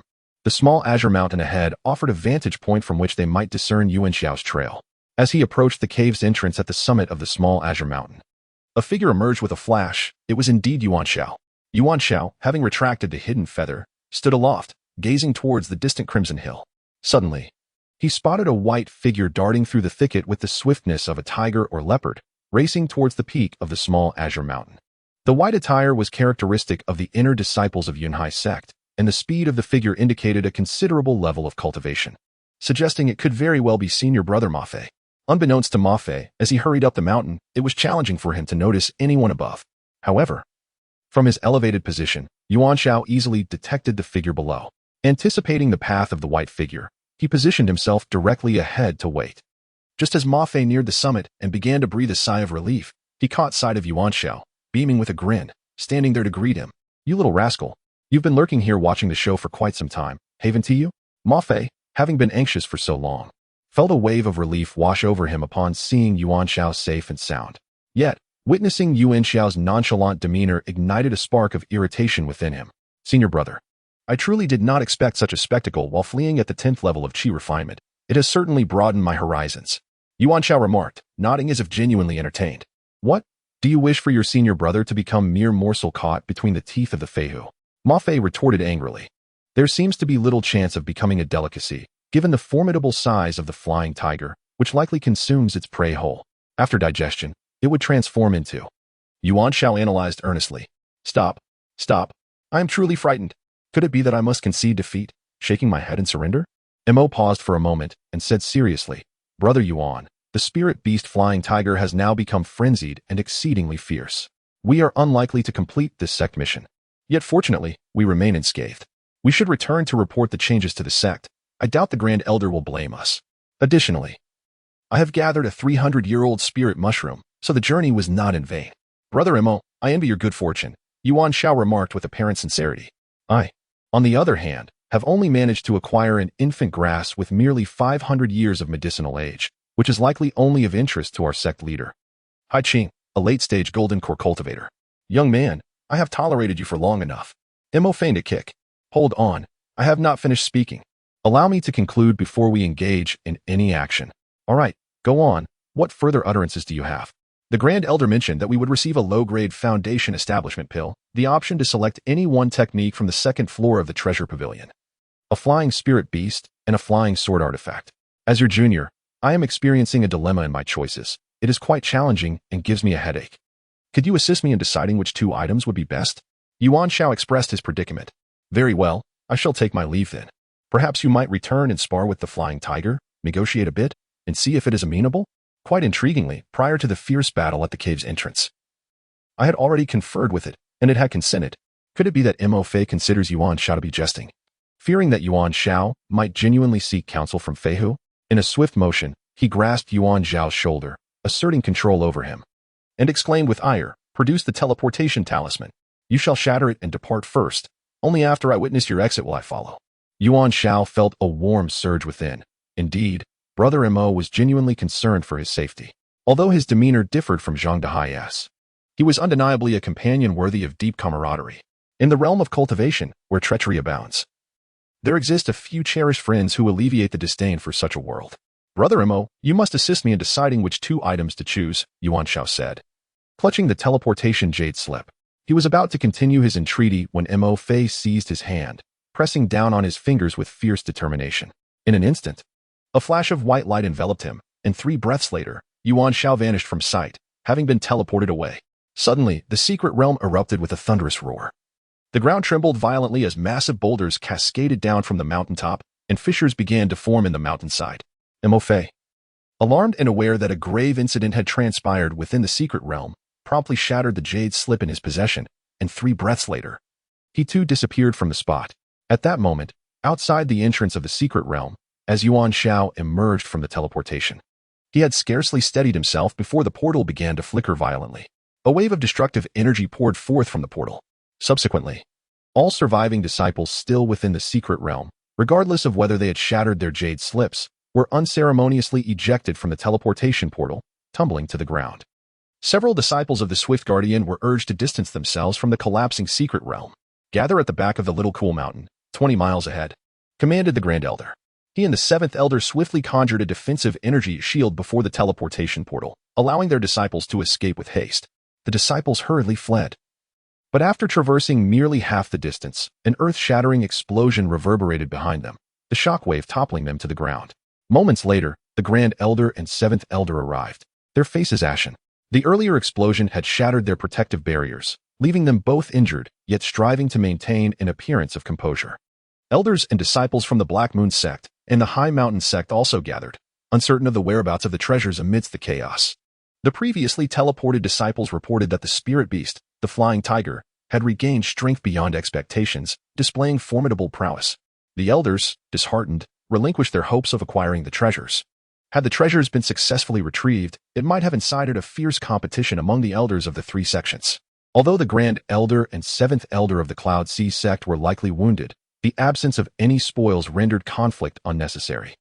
Engaging in battle without any tangible gain could expose them to unforeseen threats from their adversaries. Furthermore, each sect had suffered the loss of a dozen inner disciples and needed to return for damage control, leaving them little incentive to linger. Thus, the elders of the Black Moon sect and the High Mountain sect exchanged polite pleasantries before returning to their respective sections. At this moment, Yuan Xiao was filled with doubt, pondering how, just after he exited the secret realm, it began to collapse. He could not believe that this phenomenon had no connection to the crimson longsword he possessed. Chapter 48, The Red Dragon Sword and the Little Flying Tiger.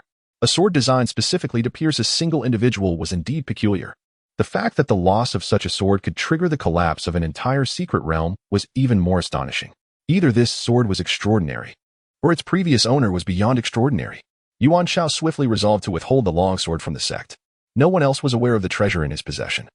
Even senior brother Mo merely assumed Yuan Xiao was jesting. Furthermore, everyone, including the Grand Elder, was completely oblivious to the true nature of the artifact that had previously emitted radiant light within the secret realm. Thus, even if he retained the crimson longsword, no one would recognize it as a relic from the secret realm, and with the passage of time, it would fade from memory altogether. 3 hours later, at the site of the secret realm's collapse, an elderly scholar and a venerable white-bearded Taoist unexpectedly appeared. Who would have thought that 5 centuries later, old Demon Wu had ultimately escaped this place? It remains uncertain whether these 500 years have altered his disposition in any way, the scholar lamented. However, although he had evaded the confines of his spirit, his physical form was forsaken and buried beneath the ruins of the collapsing secret realm. Old Demon Wu's true strength lay in his corporeal form. Now, having abandoned it to flee, even if he were to possess another or undertake a new cultivation path, it was unlikely he could return to his previous state, so we need not be overly concerned, the white-bearded Taoist remarked. Old Wu, a master of diverse knowledge and formidable abilities, remains an entity that ordinary individuals cannot easily confront, even in his current diminished state. For instance, we are presently unable to ascertain his whereabouts, a testament to his extraordinary prowess, remarked the old Confucian scholar. After a brief pause, he continued, What has become of your crimson dragon sword? Should we seek its recovery? The venerable white-bearded elder began to calculate the celestial mechanisms with his fingers. Moments later, a look of astonishment graced his features.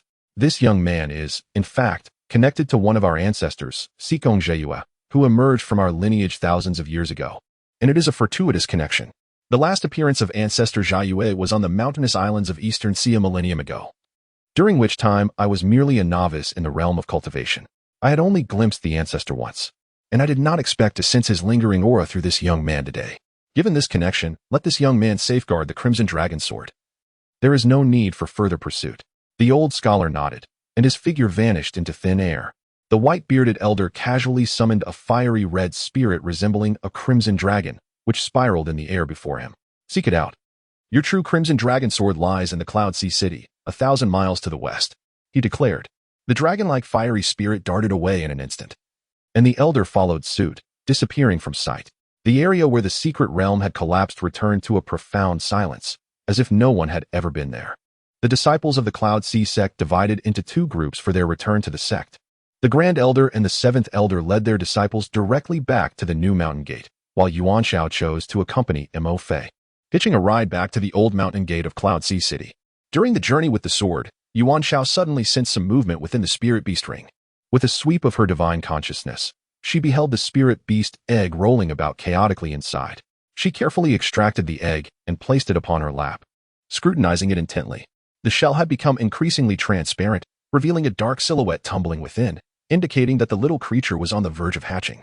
Yuan Xiao playfully spun the egg a few times, causing the shadow inside to somersault in response. However, the little being seemed unfazed, righting itself and continuing to roll about, suggesting that it was quite lively. Brother Mo, do you think this spirit beast egg contains a spirit beast flying tiger? What egg? Flying tiger? Mo Fei, who had been at the front controlling the flying sword, turned around in astonishment, exclaiming, Goodness, Brother Yuan is indeed cradling an egg. Did you really manage to acquire this? I happened upon it in a cave on the small azure mountain in the secret realm. Yuan Xiao intentionally refrained from mentioning the matter of the Crimson Hill. What could be inside? Come closer and take a look. It resembles a spirit beast flying tiger to me. As Mo Fei leaned in for a closer inspection, he too discerned the little dark silhouette, which indeed bore a striking resemblance to the form of a spirit beast flying tiger. Although our new Mountain Gate Spirit Beast Garden does breed some spirit beasts, they are primarily auxiliary types, such as flying spirit beasts, ornamental spirit beasts, and guardian spirit beasts. While there are a few combat-type spirit beasts, they are exceedingly rare, as powerful combat spirit beasts are generally difficult to tame and seldom succumb to domestication. After several generations of artificial breeding, the innate wildness of spirit beasts tends to diminish, resulting in a gradual weakening of their powers, as they have not been forged in the unforgiving crucible of nature. In contrast, wild spirit beasts are inherently more formidable and ferocious, showcasing their innate abilities to a remarkable degree, surpassing the vast majority of artificially domesticated sect spirit beasts. Can spirit beasts cultivate? Yuan Xiao inquired with curiosity. Indeed, spirit beasts are capable of cultivating just like practitioners. However, most spirit beasts possess limited intelligence, which generally slows their progress. Yet, their longevity is an advantage. Thus, an ancient spirit beast may possess extraordinary strength. I once encountered a nascent soul stage mysterious turtle at the Baiyun sect, which serves as the guardian spirit beast of the sect. Mo Fei began to elaborate in detail. Upon birth, spirit beasts, much like humans, require care. However, once they awaken their innate talents, they can immediately attain the strength of the chi refining stage. And some may even possess the foundational strength of the foundation establishment stage right after awakening. Subsequently, they will evolve and upgrade as they grow. Following their first awakening, they can reach the realm of the valley-breaking stage, enabling them to cultivate solely through the spiritual energy around them. Therefore, spirit beasts typically reside in areas rich in spiritual materials and treasures, taking advantage of the abundant spiritual energy for prolonged cultivation and evolution. Should the spiritual energy in their habitat diminish, they will seek out another abundant locale to continue their existence, awaiting further awakening and evolution. Mo Fei spoke with unreserved candor. Rather than stating that spirit beasts are engaged in cultivation, it would be more accurate to say they are gradually evolving, with ample spiritual energy and time. Coupled with their innate talents, they can undergo multiple evolutions. Each evolution does not necessarily occur in a linear progression akin to that of cultivators. Spirit beasts may leap across several realms, or even transcend major realms, for instance, abruptly advancing from the chi refining stage to the mid-foundation establishment stage. Generally, spirit beasts do not adhere to the strict delineation of cultivation realms like cultivators do. Instead, they are classified according to their strength. If a spirit beast can manifest the power of the core formation stage, it is typically regarded as a core formation spirit beast. Mo paused momentarily and continued, if a cultivator possesses a spirit beast, theoretically, as long as there is a cultivation environment rich in spiritual energy or sufficient supplies of spiritual stones, the spirit beast can evolve rapidly. Moreover, a single spirit beast may awaken and evolve multiple times throughout its lifetime, each awakening bestowing it with different abilities or enabling it to reach new heights, thereby becoming increasingly formidable. However, cultivators often struggle to secure adequate resources for their own cultivation, which further limits what they can provide for their spirit beasts, contributing to the slower evolution of the latter. Junior brother Yuan, if you wish to raise a spirit beast, it will be quite challenging. Alas, junior brother Yuan, don't look at me. I do not have any spiritual stones to lend you. Chapter 49. Little Flying Tiger recognizes Qin. Yuan Xiao observed the expression of senior brother Mo with a sense of amusement, contemplating that it might not be as difficult as it seemed. With the mine in the back mountain and the enlightenment pearl in hand, he would not be lacking in low-grade spiritual stones in the near future, sufficient for both his and the spirit beast's cultivation and evolution. At the entrance of the medicinal garden, one could irrigate with spiritual essence several more times, gradually transforming the entire garden into a place rich with spiritual energy, allowing spiritual beasts to cultivate and evolve therein. Even from a long-term perspective, as long as one can earn low-grade spirit stones, by capitalizing on the 100-fold price difference between low-grade and mid-grade spirit stones, Yuan Xiao could still amass considerable wealth. However, this endeavor must await a time when one's strength has increased significantly. A mere chi refinement disciple casually extracting mid-grade spirit stones in the bustling streets would surely attract unwanted attention. It is requisite to reach the foundation establishment stage before one can occasionally take out a few mid-grade spirit stones for purchases. While such occurrences are rare, they would not provoke undue astonishment. After all, a typical sect's foundation establishment disciples can accumulate enough low-grade spirit stones over a year to exchange for several mid-grade stones. Furthermore, since foundation establishment disciples possess a certain level of self-preservation ability, concerns regarding safety are minimal. Therefore, Yuan Xiao plans to wait until reaching the foundation establishment stage before engaging in the market's buy low, sell high schemes to earn a modest profit. Yuan Xiao stored the spiritual beast egg within the spiritual beast ring and intended to return to the medicinal garden for further study. The primary gains from the secret realm consisted of a 500-year-old embryonic birth herb, 2 remaining spirit awareness fruits after consuming 1, a spiritual beast ring obtained from Wang Jin, and, of course, the most significant item, the crimson long sword. The sword, enveloped in swirling red mist, boasts an exquisite appearance, and its emergence from the secret realm triggered its collapse, indicating it is no ordinary artifact. Upon returning, a thorough examination is imperative. Yet, an undercurrent of unease lingers in Yuan Xiao's heart. At that moment, as the crimson longsword was drawn from the decayed head within the corridor, a chilling breeze swept past me. In a daze, a small black orb suddenly lunged toward my cheek, only to vanish before my eyes, leaving me momentarily bewildered. What could that small black herb have been? Where did it go? How I wish my elder brother, Xiaoyu, were here. An elder in the family is indeed a treasure. All these perplexing issues could be resolved with his wisdom. Suddenly, Yuan Xiao recalled her brother, Xikong Xiaoyue, wondering where he might be now, with his power sealed. Is he suffering from hunger?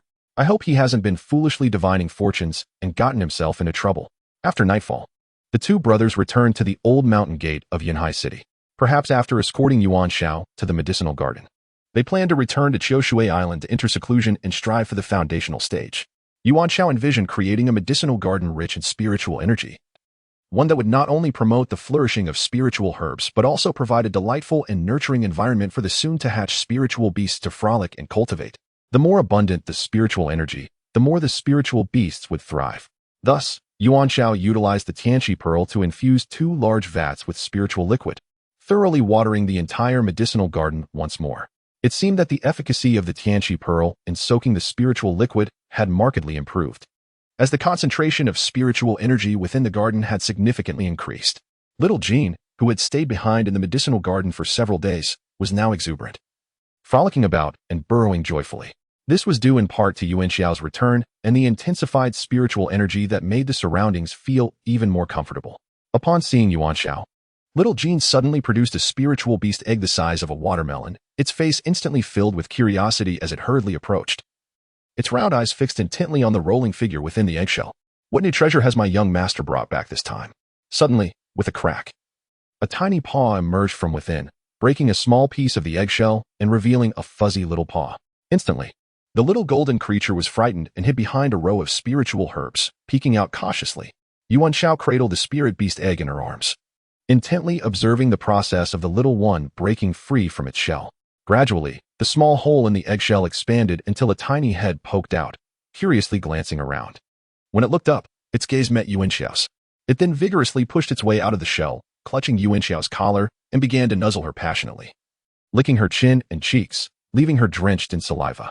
Animals possess an instinct. The first being they see upon birth is considered their mother. Thus, Yuan Xiao became this little creature's perceived mother. Hey, enough. Stop licking. Wait, that's my nostril.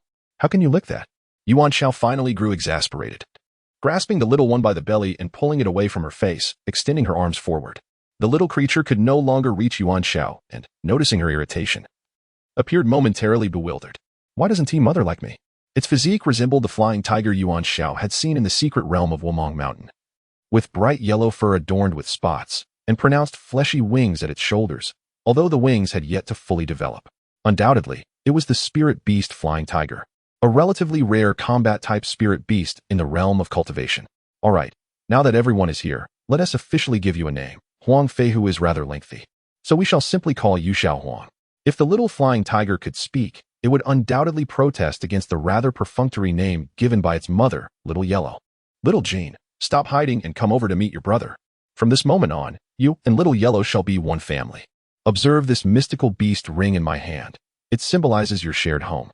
Yuan Xiao summoned Little Jean with a wave, regardless of whether the two understood, and proceeded with the introductions. I am your guardian, she declared. If the sky should fall, I shall bear the weight. If it does not, then you too shall support it. Remember, when danger arises, you must stand together first. With my encouragement behind you, what is there to fear? Yuan Xiao spoke without a hint of parental authority. Little Yellow, once grown, could engage in combat, while poor Little Jean, as a treasure-seeking spirit beast, was suddenly bestowed with significant responsibilities by Yuan Xiao's casual remarks. Yuan Xiao retrieved a bow and arrows from her storage ring and announced, "Let us ascend the mountain to hunt and gather provisions for Little Yellow." Little Jean had already undergone awakening once, and now only required spiritual energy to survive and evolve. In contrast, Little Yellow, newly born, needed sustenance for a while longer. Only after its first awakening could it fast and rely solely on spiritual energy for survival and cultivation. Adjacent to the back mountain lay a modest earthen mound, adorned with lush grass, occasionally frequented by wild rabbits and pheasants. On sunny days, one might even witness audacious rabbits emerging from their burrows to bask in the warmth. Now at the 4th level of Qi refinement, Yuan Xiao found hunting a few wild rabbits to be a mere trifle. With a few arrows loosed, several prey fell. Little Jean and Little Yellow scampered about, resembling a pair of eager little legs, tirelessly fetching the spoils in joyous abandon. Especially Xiao Huang, that wild rabbit, which is nearly the same size as its current form, surprisingly manages to drag it along. Wild spiritual beasts, indeed, are unlike humans. They are capable of running and jumping as soon as they are born, and within just a few days, they can survive independently. Yuan Xiao cleaned the wild rabbit by the stream and then tossed it into a wooden basin in the medicinal garden for Xiao Huang to feast upon at will. The growth rate of such spiritual beasts as Xiao Huang should be remarkably swift.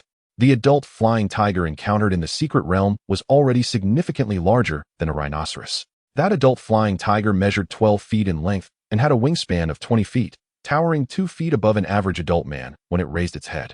This formidable size not only possesses substantial lethality, but also exudes an intimidating presence. Now, Yuan Xiao need not worry about seeking flying spiritual beasts. Once Xiao Huang matures further, there will be nothing more spectacular than riding on its back.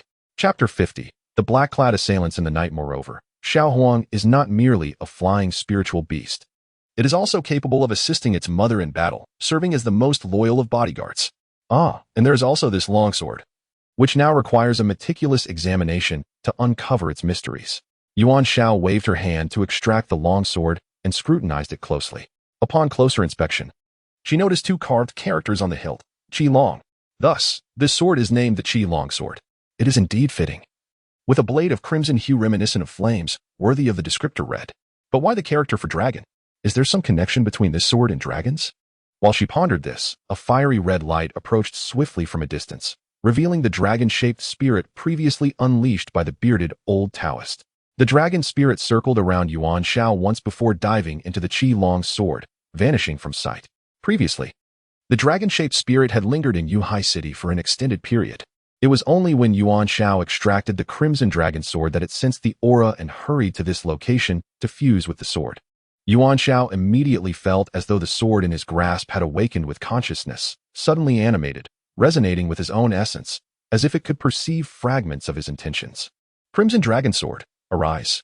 Yuan Xiao was struck by inspiration and hurled the sword forward, causing it to hover 3 feet above the ground before him. He silently willed it to expand, and the sword immediately responded, magnifying itself several times over. With a leap, Yuan Xiao stepped onto the blade, effortlessly soaring over the mountain peak and disappearing into the clouds, only to return to the herb garden moments later, swift as lightning. Yuan Xiao was unaware of what that little fire dragon truly was, but he knew that since it had entered the crimson dragon sword, the sword had come to life. Seemingly capable of sensing his emotions and intentions, originally lacking a means of flight, he now possessed 2 multifunctional tools that could serve both as a mode of transportation and a weapon for combat. In this expedition into the secret realm, aside from Wang Jin and the monkey-faced youth who left with their heads bandaged, it seemed that his gains were the most substantial. In the days that followed, Yuan Xiao led an ethereal existence, spending his days collecting miscellaneous spirit stones in the mines with Xiao Jin and Xiao Wang, and at night soaking in spirit liquid to nourish the herb garden, followed by cultivating his qi refining techniques. While Xiao Jin assisted in gathering spirit stones, Xiao Huang purely engaged in mischief, often chasing the rats in the mines, causing a cacophony of squeaks. The dog chasing rats was already meddling in affairs that did not concern it, while the spirit beast, flying tiger, catching rats was akin to seeking trouble for no reason. As Yuan Xiao watered the spirit herbs with the elixir, Xiao Jin and Xiao Wang frolicked among the various spirit grasses and medicinal plants, treating the place as a sanctuary for spirit beasts. While Yuan Xiao was busy pouring the elixir from a wooden bucket, Xiao Jin and Xiao Wang even dipped their heads into the bucket, eagerly gulping down the elixir. After a brief observation, noting that both creatures displayed stable emotions and normal vital signs, the guardians felt reassured and allowed them to indulge.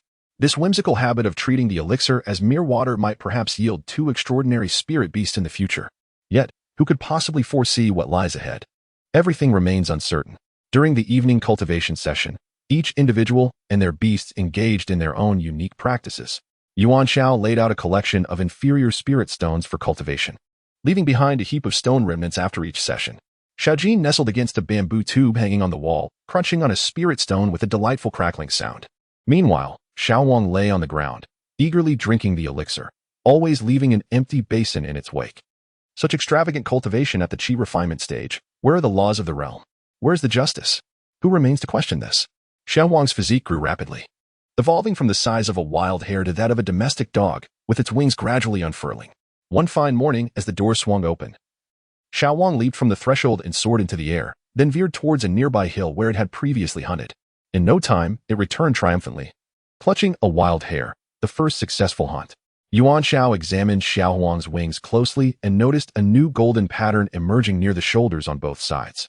Xiao Wang had successfully awakened for the first time, mastering the skill of flight and reaching the level of qi refinement in its cultivation. Little Jean had succumbed to a deep slumber, having been in this state for 2 days. Yuan Xiao observed that the tip of little Jean's tail, once merely of vibrant scarlet, now bore a newly formed crimson ring encircling the tail, gradually transitioning from a pale red to a rich fiery hue. On the dawn of the third day after this deep sleep, when little Jean awoke, the ring had transformed into a complete blaze of red.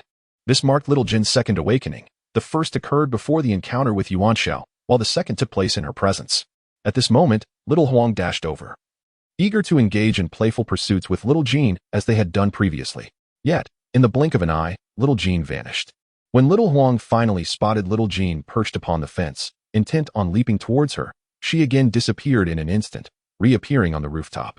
Enraged, little Huang flapped her wings and soared up to the roof, only to witness little Jean vanish once more, settling back on the fence.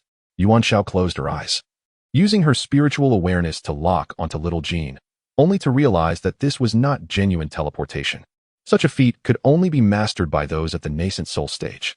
Little Jin's movements appeared to resemble teleportation due to her astonishing speed, covering short distances almost instantaneously, thus creating the illusion of vanishing. It seemed that little Jin's second awakening had bestowed upon her an extraordinary velocity. At this point, even a foundation-building practitioner would hesitate to claim they could capture little Jean.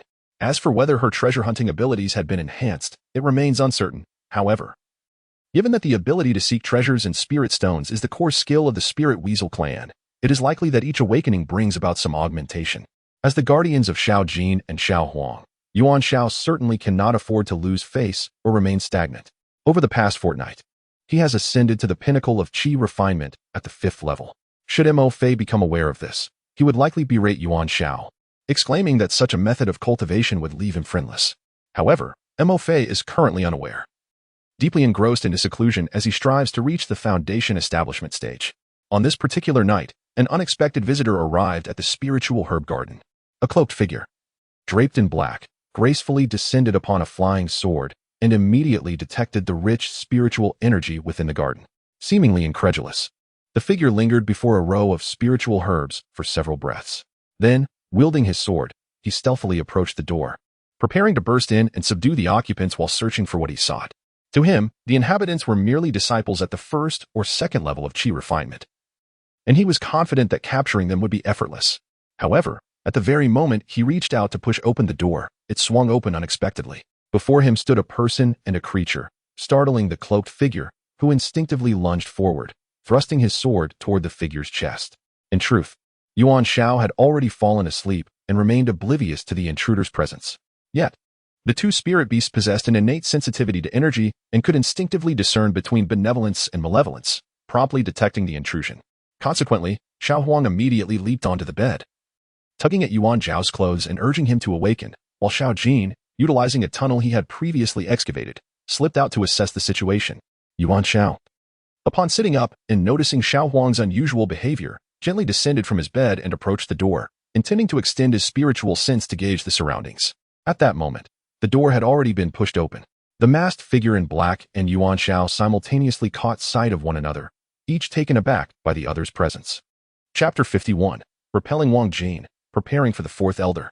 Yuan Xiao observed as the adversary lunged forward with a sword, prompting a desperate sidestep to evade a strike to the chest. Nevertheless, the long sword still found its mark upon her shoulder, forcing her to stagger back a couple of steps, distancing herself from the blade's lethal reach. The small creature, Xiao Huang, witnessing the black-clad figure inflict harm upon his beloved mother, was consumed by fury. He lunged forward, sinking his teeth into the figure's calf, tearing away a chunk of flesh with fierce determination. The masked assailant, gripped by pain, swung his sword at Xiao Huang, who deftly dodged the strike and lunged at the other leg, biting down once more. As the black-clad figure prepared for another attack on Xiao Huang, a dark blur rushed towards his chest with alarming speed, compelling him to abandon his target. He instinctively raised his sword to shield himself, and with a resounding clang, he was forced back several paces, blood surging within him as he involuntarily spat out a mouthful of crimson. At that moment, Xiao Huang remained steadfast, his grip unyielding. Suddenly, the black-clad figure was met with a flurry of movement as a creature resembling a spirit weasel leapt onto his face.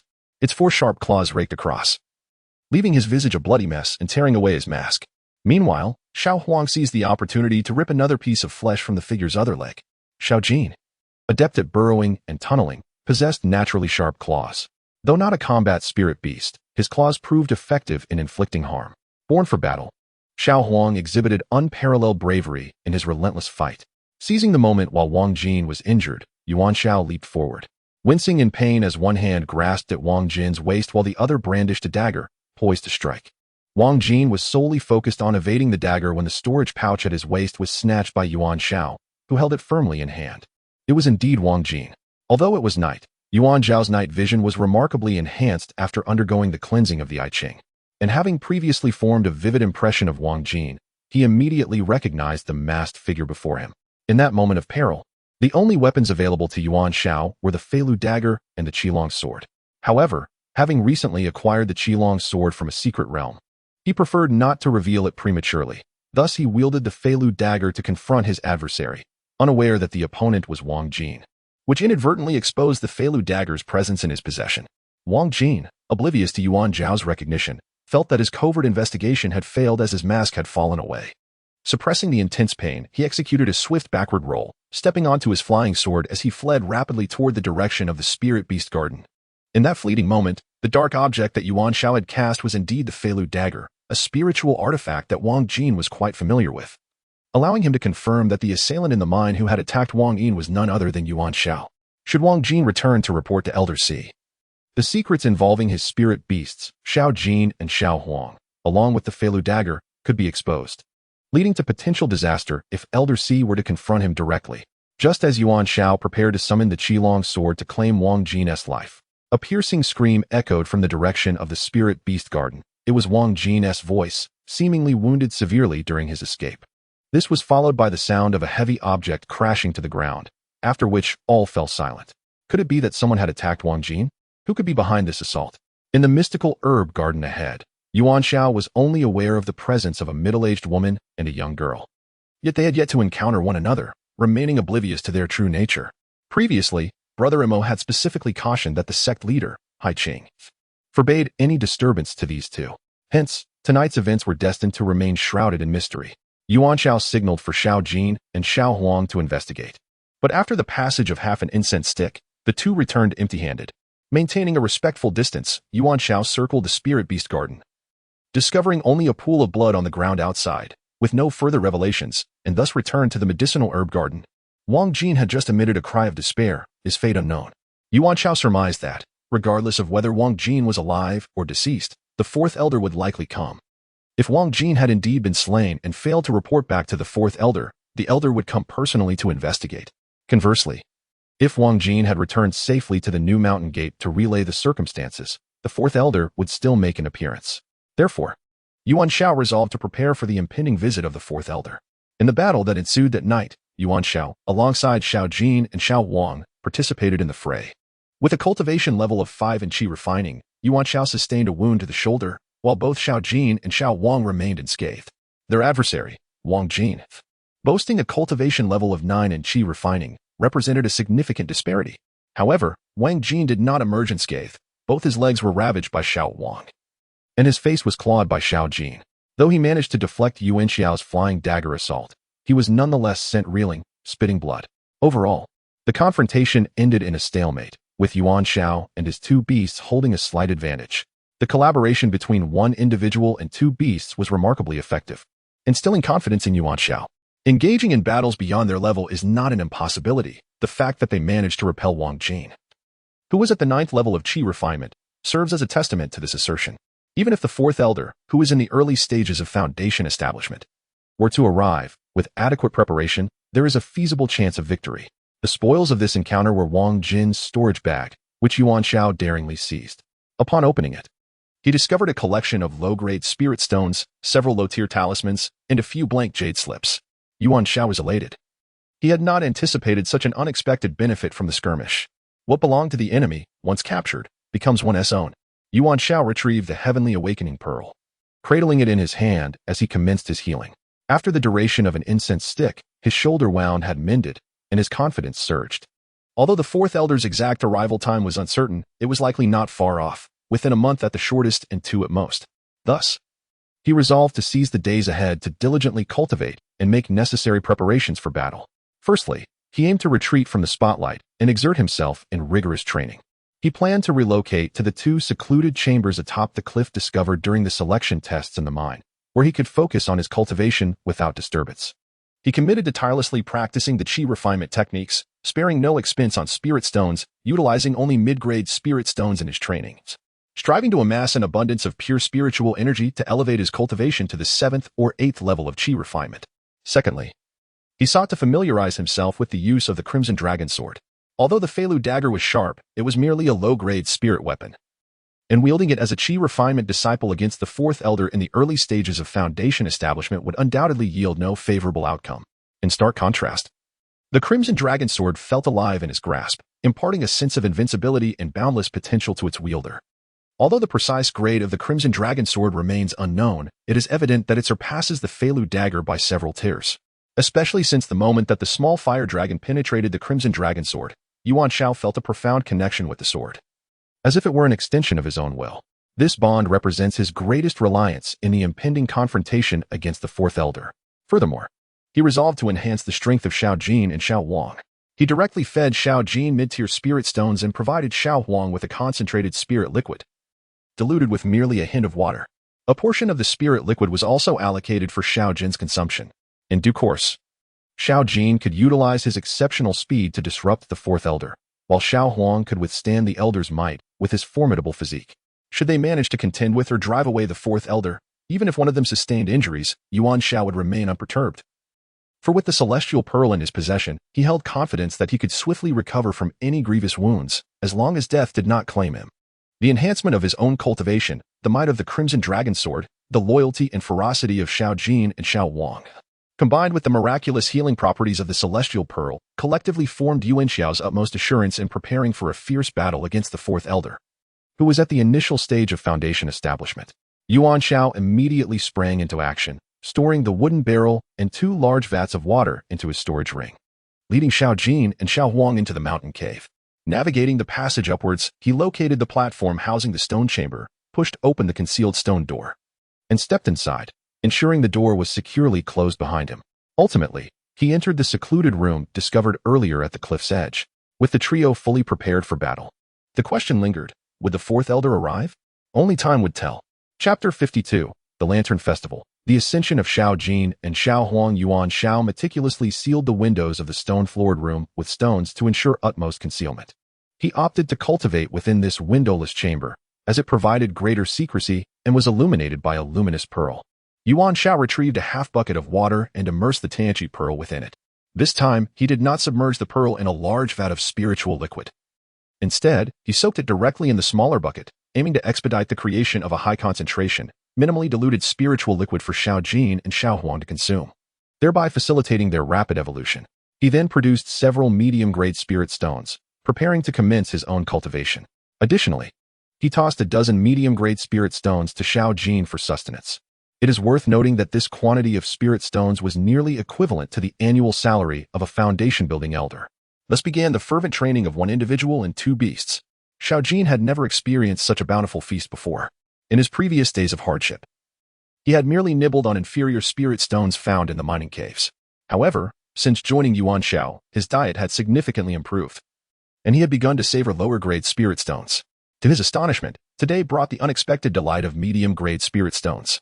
Clutching a medium-grade spirit stone, he took a hearty bite, instantly overwhelmed by the pure spiritual energy coursing through him, causing him to shudder and inadvertently expel mucus from his nose.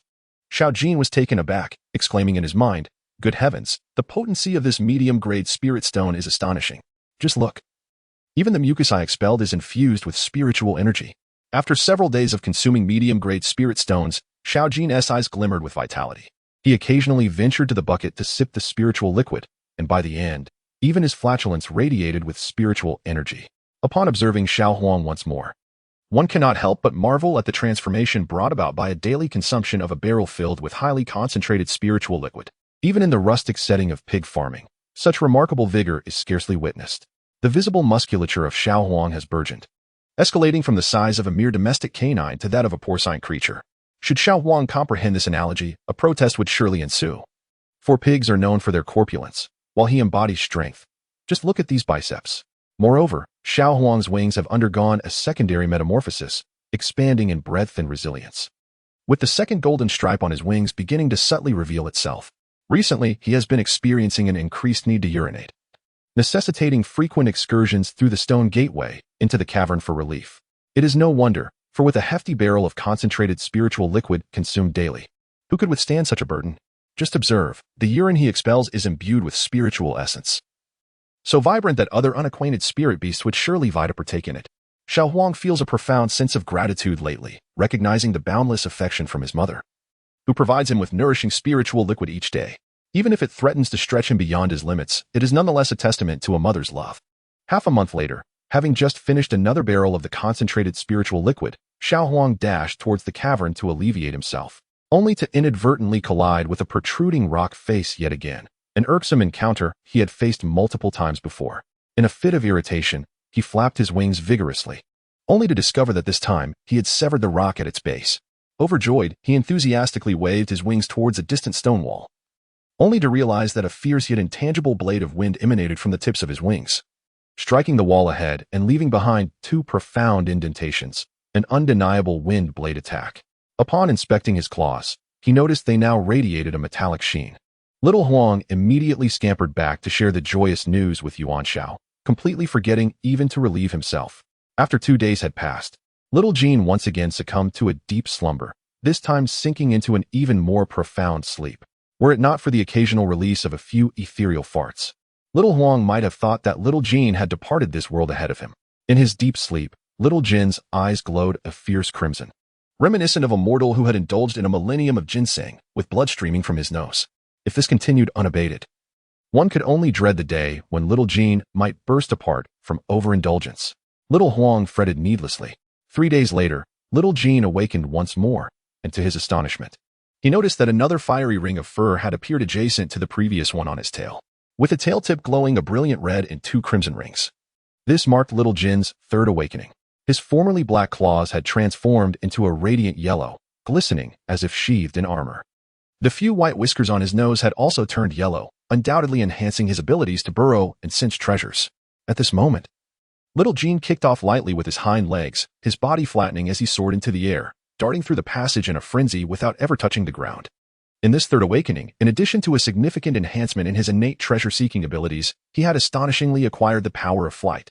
Little Huang flapped his wings and took to the skies in pursuit of little Jean, but the confined space of the tunnel resulted in repeated collisions, rendering him incapable of catching up with little Jean. Previously, these two creatures had frolicked upon the ground, but now it seemed to echo the rural adage about children, "You two have truly taken your antics to the heavens." Yuan Xiao beamed with the pride of a parent, having witnessed the remarkable progress of little Jean and little Huang during his recent meditative intervals. Indeed, as Master Mo had foretold, the slow cultivation of spirit beasts primarily stems from a dearth of resources. With an ample supply of spiritual energy, their evolution can progress swiftly. Upon examining the remnants of the mid-grade spirit stones before him, he noted that his consumption was not excessive. After all, a single mid-grade spirit stone possesses the equivalent spiritual energy of 50 low-grade spirit stones. Although Yuan Xiao had utilized only 4 mid-grade spirit stones over the past few days, this was tantamount to consuming 200 low-grade spirit stones. Under such a vast influx of spiritual energy, his progress in cultivation was, of course, considerable. In just over half a month, he had ascended from the pinnacle of the 5th layer of qi refinement to the zenith of the 6th layer. Yuan Xiao had remained at the peak of the 6th layer for 2 days. To ascend to the 7th layer, he felt he required a fortuitous opportunity.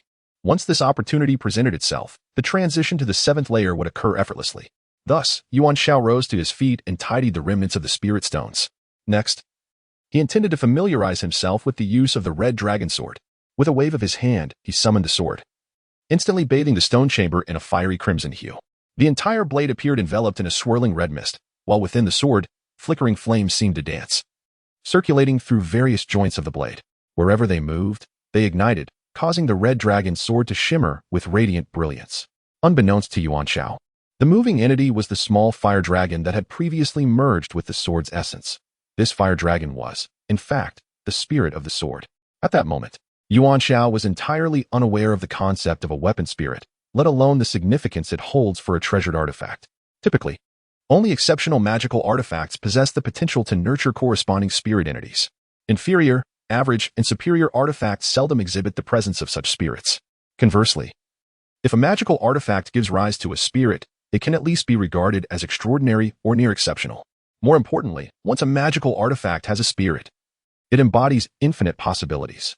Artifacts with spirits can evolve alongside their master's cultivation, endowing them with boundless future potential. In contrast, ordinary magical artifacts, with their attributes largely fixed, cannot adapt to their master's growth and ultimately become obsolete, often discarded or relegated to obscurity. The Crimson Dragon Sword is a prime example of an extraordinary artifact that has already manifested a spirit capable of continued growth and companionship with its wielder, Yuan Xiao, for an extended period. Chapter 53. The Crimson Dragon Sword's Trial, Xiaojin's Remarkable Discovery. The small fire dragon that Yuan Xiao encountered earlier is, in fact, the spirit of the Crimson Dragon Sword. Even though the venerable old man possesses profound cultivation, he still regards the Crimson Dragon Sword as a treasured possession, illustrating his deep affection for it. Yuan Xiao wielded the Crimson Dragon Sword with ease, performing a few casual flourishes. Upon exiting the chamber, he gently thrust the sword into a stone in the corridor, penetrating over 2 feet effortlessly. The first assessment of the Crimson Dragon Sword reveals its physical attack attribute to be exceptional. Yuan Xiao then infused a trace of spiritual energy into the sword through his palm, which swiftly coursed into the blade, with the sword's elongated form amplifying the energy. He pointed forward, and the spiritual force was unleashed, resulting in a massive explosion that created a significant breach in the stone wall 5 zhang ahead. Yuan Xiao was taken aback, realizing that he had merely infused a modicum of spiritual energy, yet the destructive power of the Red Dragon Sword was astonishingly formidable. This indicated that the sword amplified and enhanced the spiritual energy it received by several magnitudes. Cultivators possess a myriad of offensive techniques. Among the most common are physical assaults, such as slashing with blades or chopping with axes, alongside spellasting, which includes the conjuration of ice and fire or other extraordinary abilities. Additionally, there exists a form of attack rooted in mental prowess, where one directly assails an opponent's sea of consciousness. Moreover, there is a fundamental method of attack known as spiritual energy assault. This involves cultivators absorbing spiritual chi from the environment, a portion of which transforms into spiritual energy stored within the body. During combat, this energy can either enhance the power or efficacy of magical artifacts or be unleashed directly to strike at the adversary. Although this spiritual energy attack is quite rudimentary, it is favored for its rapid execution, requiring almost no casting time. Yuan Xiao discovered that the Red Dragon Sword could magnify the infused spiritual energy, achieving an attack potency potentially tenfold that of before. Such an ability is indeed one of the most coveted traits for overcoming opponents of higher caliber.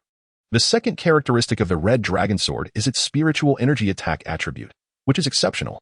As for the sword's spellcasting capabilities, Yuan Xiao is currently unable to assess them, as he had yet to learn any formal spells or divine techniques.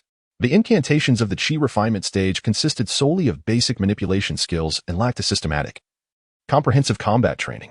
Most advanced combat techniques necessitate borrowing or exchanging from the sect's treasure pavilion or require instruction from a master. Yuan Xiao resolved that upon arriving at the new mountain gate, his first course of action would be to visit the treasure pavilion to select a technique for offensive spell practice. Many spiritual weapons possess one or more inherent offensive abilities, which is precisely the hallmark of an attacking spiritual weapon. The Scarlet Dragon Sword, being a supreme spiritual weapon and an archetypal offensive artifact, naturally encompasses numerous combat skills.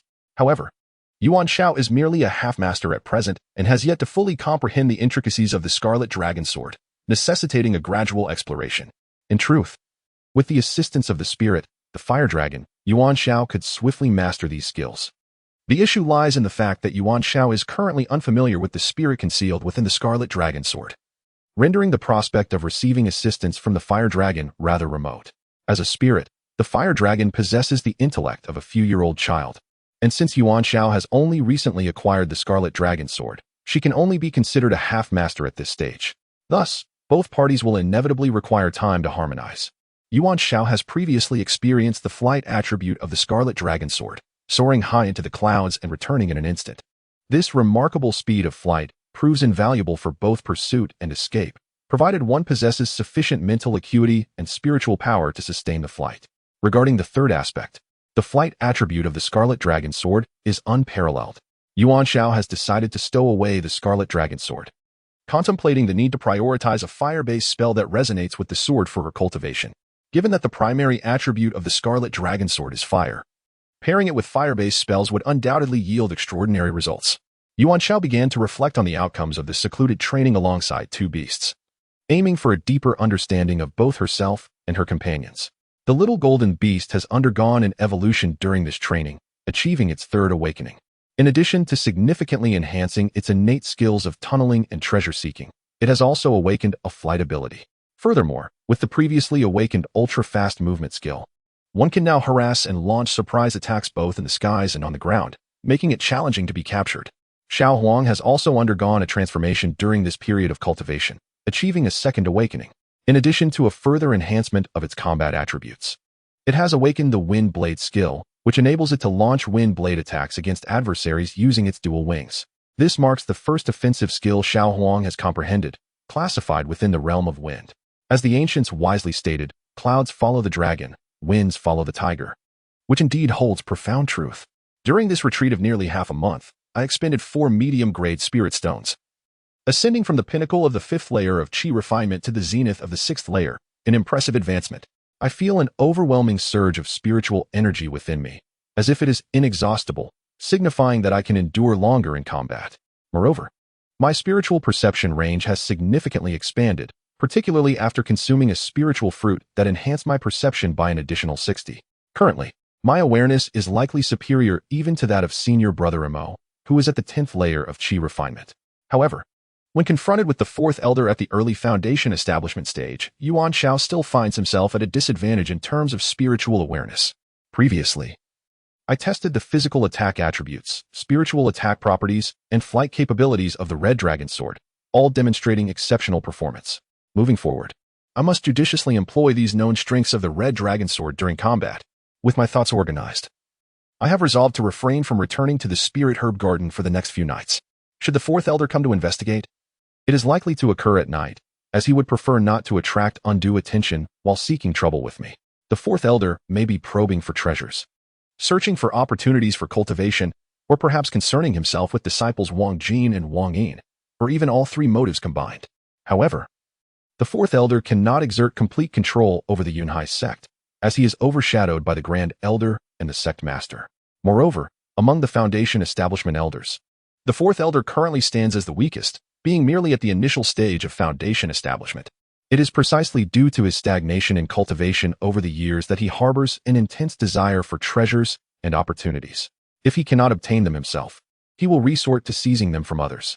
Yuan Xiao's brilliant performance during the selection test, coupled with the affectionate behavior of the spirit weasel he nurtured, has aroused the 4th elder's suspicions, leading him to believe that Yuan Xiao possesses a treasure. Consequently, he dispatched his disciple Wang Jin to investigate in advance. Although Wang Jin's fate remains uncertain, it is evident that his mission is incomplete, thus the eager 4th elder will likely come in person. Yuan Xiao has resolved to take advantage of the time at hand, as he has been residing near the mine for the past few days, and intends to sweep through a batch of miscellaneous spirit stones. The trio, consisting of himself and 2 beasts, busily engaged in their tasks within the cavern. Little Jean was indeed industrious, diligently assisting in collecting spirit stones. Little Huang was also quite occupied, alternating between catching mice and releasing them, until reprimanded by his mother. Only after pinning a mouse down and relieving himself on its head did he finally let it go, as if advising the mouse, "This is my precious spirit urine." Even ordinary spirit beasts seldom get to drink such a thing. By the 2nd day, little Jean had made a significant discovery, unearthing a substantial deposit of inferior spirit stones, measuring no less than 2 to 3 zhang in size, over 10 times larger than the previous find. Indeed, after undergoing 2 rounds of evolution, Little Jin's ability to detect spirit stone mines has greatly enhanced, encompassing a broader range and achieving greater precision, which enabled him to uncover this long-hidden spirit stone mine today. For Yuan Xiao, this represents a colossal medium-grade spirit stone, measuring over 2 zhang in both length and width, with the presence of the Enlightenment Pearl. All naturally occurring low-grade spirit stones currently attainable will be purified and elevated to medium-grade spirit stones. Should this scene be witnessed by other disciples, they would undoubtedly exclaim in disdain, "Ah, what a fortunate fool! Pure luck." Chapter 54. The comatose method of refining the golden pill in the realm of cultivation. It is often said that wealth, companions, techniques, and land are paramount. However, at this moment, Yuan Xiao is not hindered by the first aspect of wealth. At least until the foundation establishment stage, he is unfettered. As for the latter 3 aspects, companions, techniques, and land, well, Yuan Xiao truly feels a bit embarrassed to confess that he possesses none of them. Yuan Xiao returned to the entrance of the mine with Xiao Jin and Xiao Wang. just in time to witness the dawn. The daytime in the spirit herb garden is safe, and as long as he returns to the chamber within the cliff of the mine before nightfall, he will be secure. The reason for returning to the spirit herb garden, apart from nurturing the spirit herbs, is that Yuan Xiao wishes to set up a warning system to afford himself some reaction time, having been away for over half a month. The spirit herb garden still flourished with abundant spiritual energy. Various spirit grasses and herbs, nourished by the spirit liquid that Yuan Xiao had administered, had regained their vitality, with even their branches, leaves, and fruits brimming with spiritual essence. If Elder Jiao from the new sect were to visit the herb garden at this moment, he would undoubtedly be astonished. While the variety and quantity of spirit herbs here may be fewer than those in the new sect's garden in terms of growth, concentration of spiritual energy, and the spiritual essence contained within the herbs, this garden far surpasses that of the new sect. Yuan Xiao entered the storage room and once again soaked 2 vats of spirit liquid, thoroughly irrigating the entire herb garden anew. Gazing upon the flourishing medicinal garden, along with the 2 spirit beasts frolicking joyfully within, Yuan Xiao felt an intensified resolve to safeguard this haven, granting Xiao Jin and Xiao Huang a more delightful passage of time. Suddenly, the memory of his elder brother, Sikong Jiyue, flickered in his mind, stirring a sense of nostalgia. During a previous visit to Yuan Xiao's abode, intoxicated, Jiyue had meticulously arranged a defensive formation outside the house, claiming it could withstand at least 3 lethal assaults from foes of cultivation levels below that of the Great Ascension. The lower the enemy's cultivation, the greater the number of times the formation could endure. How splendid it would be if a similar protective array could be established for this medicinal garden. The thought made Yuan Xiao chuckle to himself. The defensive formation casually devised by Jiyue was likely something even the esteemed leader of the Baiyun sect had never encountered. Would it truly be necessary to employ such measures in this humble garden to deter thieves after the spirit herbs? Perhaps it was intended as a safeguard against Brother Hai? Brother Hai must have recovered by now. It would be prudent to pay him a visit, perhaps to inquire about any formations or minor devices capable of early warning. Upon further inspection of the territory claimed by Brother Hai, it was evident that some herbs essential for refining the golden core pill were conspicuously absent. This indicated that Brother Hai had indeed visited at least once recently, procuring materials for the golden core pill, likely in an attempt to concoct the elixir needed for late-stage foundation establishment cultivators striving to break through to the golden core stage. The mere recollection of Brother Hai's reckless approach to alchemy made Yuan Xiao's head ache. His unrestrained methods, devoid of finesse, often led to him attempting to refine 3 furnaces consecutively, with 9 out of 10 attempts resulting in him fainting from the exertion. Such eccentricity is surely unparalleled in the realm of alchemy. Mad Uncle, indeed, is a moniker well-deserved. It is said that one may only misname a person, but never their nickname. If it were not for the assistance I provided in purifying the elixirs last time, it is likely that even after 200 years, or until Brother Hai's passing, he would not have succeeded in refining a single batch of pills. Yuan Xiao contemplated that she might as well seize this opportunity to aid Brother Hai once more in his endeavor to concoct the golden core. With his advancing years, he oscillates between clarity and confusion, causing considerable distress. Given that his lifelong aspiration has been to produce a qualified foundation establishment pill and a golden core pill, and having already assisted him in purifying the foundation establishment pill, she resolved to help him with the golden core pill, thus fulfilling his long-standing wish. She also intended to inquire about the early warning formation or small warning devices. Resolute in her decision, Yuan Xiao made her way to Brother Hai without delay. She summoned Xiao Huang with a wave and promptly mounted the creature, gesturing towards the direction of Shaoqing Mountain to set forth. Poor Xiao Huang initially thought his mother had called him over for play, only to find himself transformed into a steed. However, commands from mother must not be defied, otherwise, who would provide him with spirit liquid to drink? How could he continue to sprinkle spirit urine on the heads of mice? Who would ensure he refrained from tussling with Xiao Jin? With a spread of his wings, Xiao Huang soared into the sky, carrying Yuan Xiao aloft.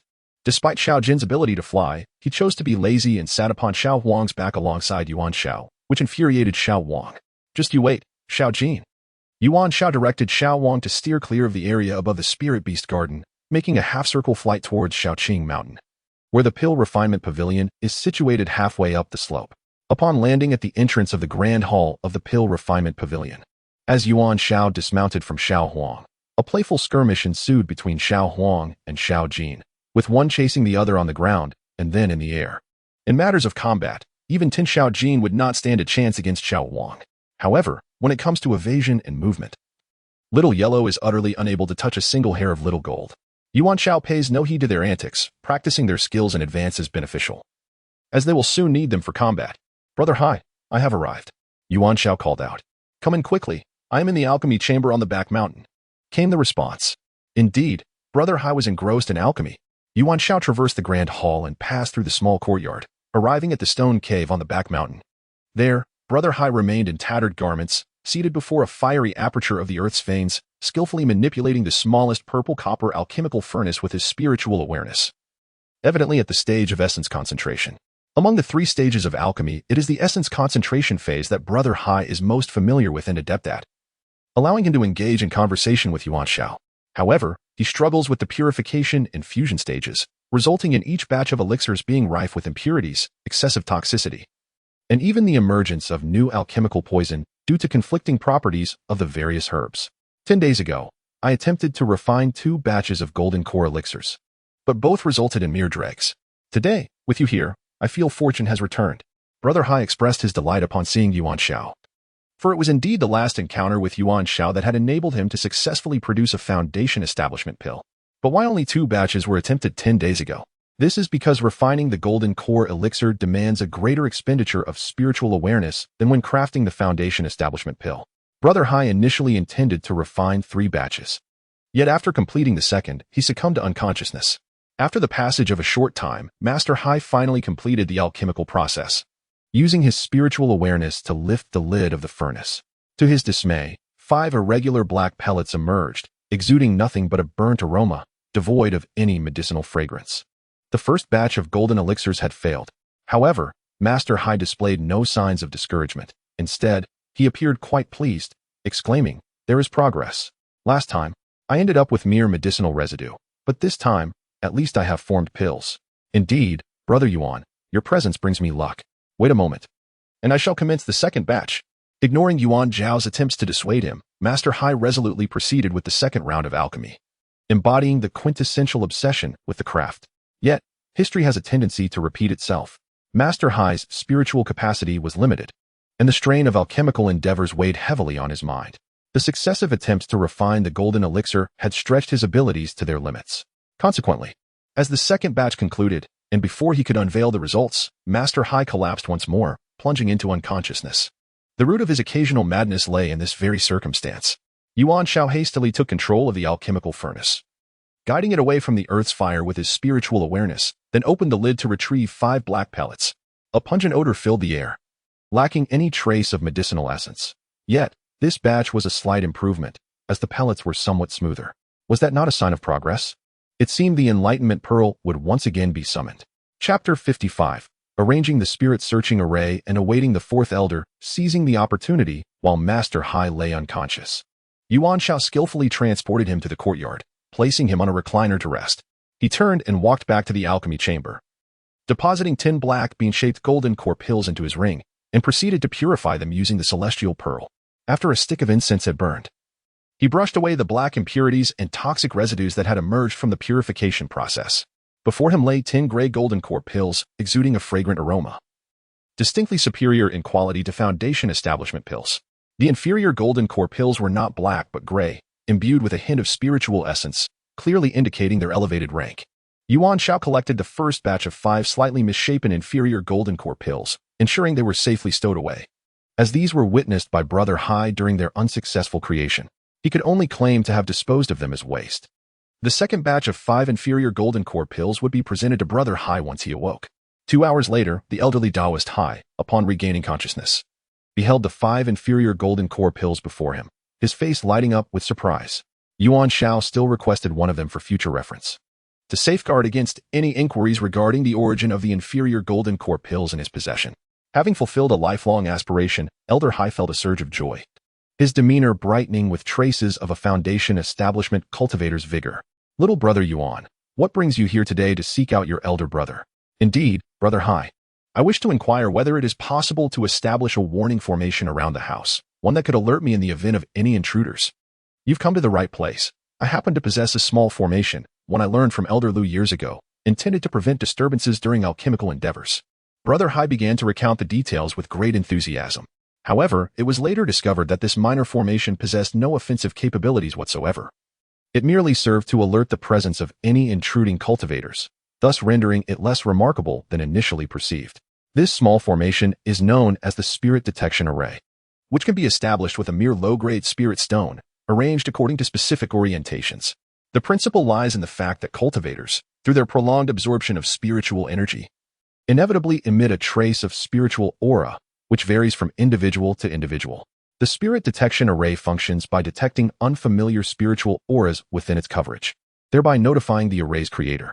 To set up the formation, one simply needs to leave a trace of spiritual consciousness on each spirit stone.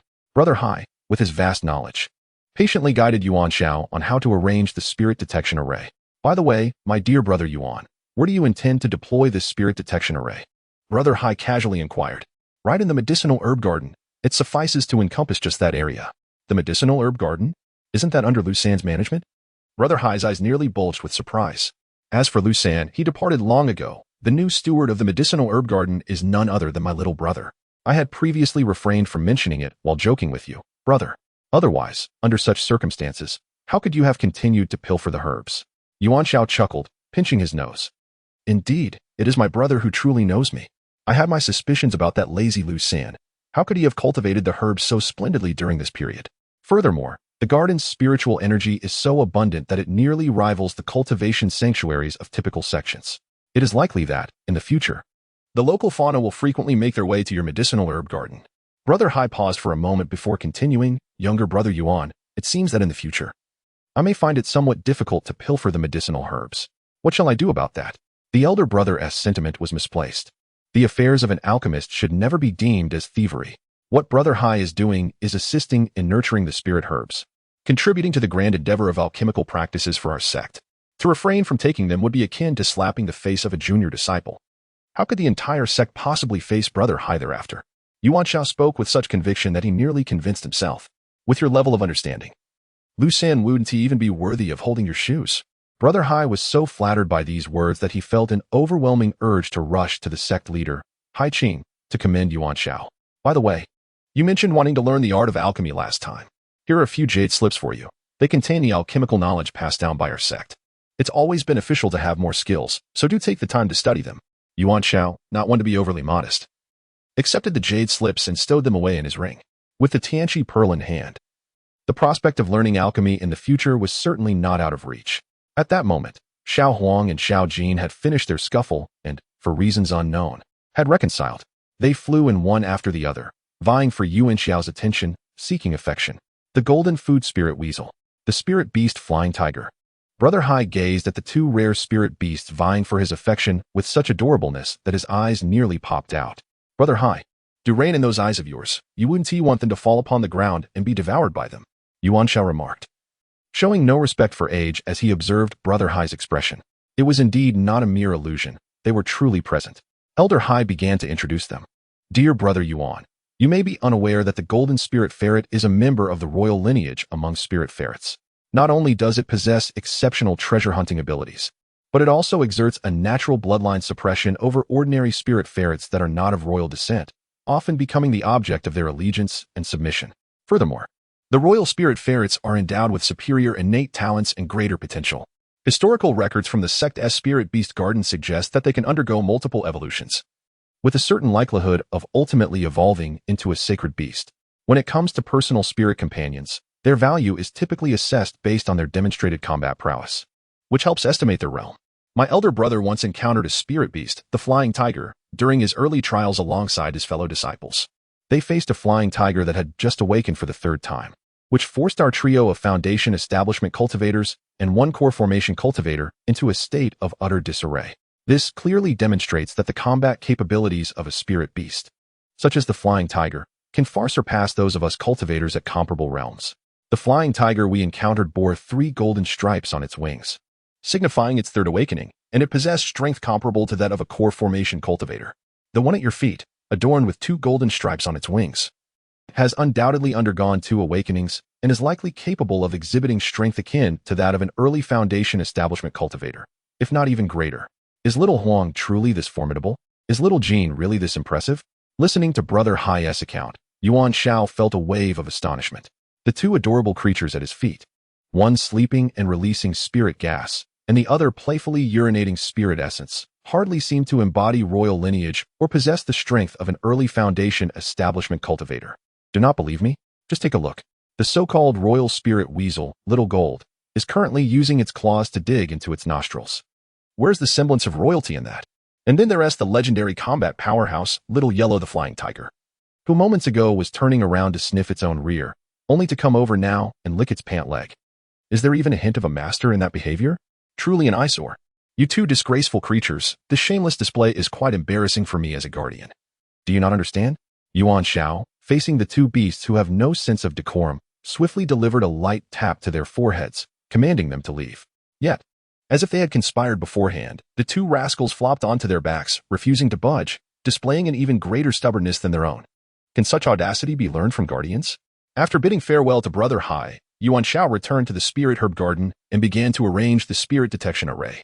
She selected a dozen inferior spirit stones and, following Brother Hai's previous instructions, left a trace of her spiritual consciousness on each stone before placing them around the perimeter of the small herb garden. Ultimately, she buried one stone in the center of the garden to serve as the focal point for sensing and gathering the spiritual energy detected by the surrounding stones.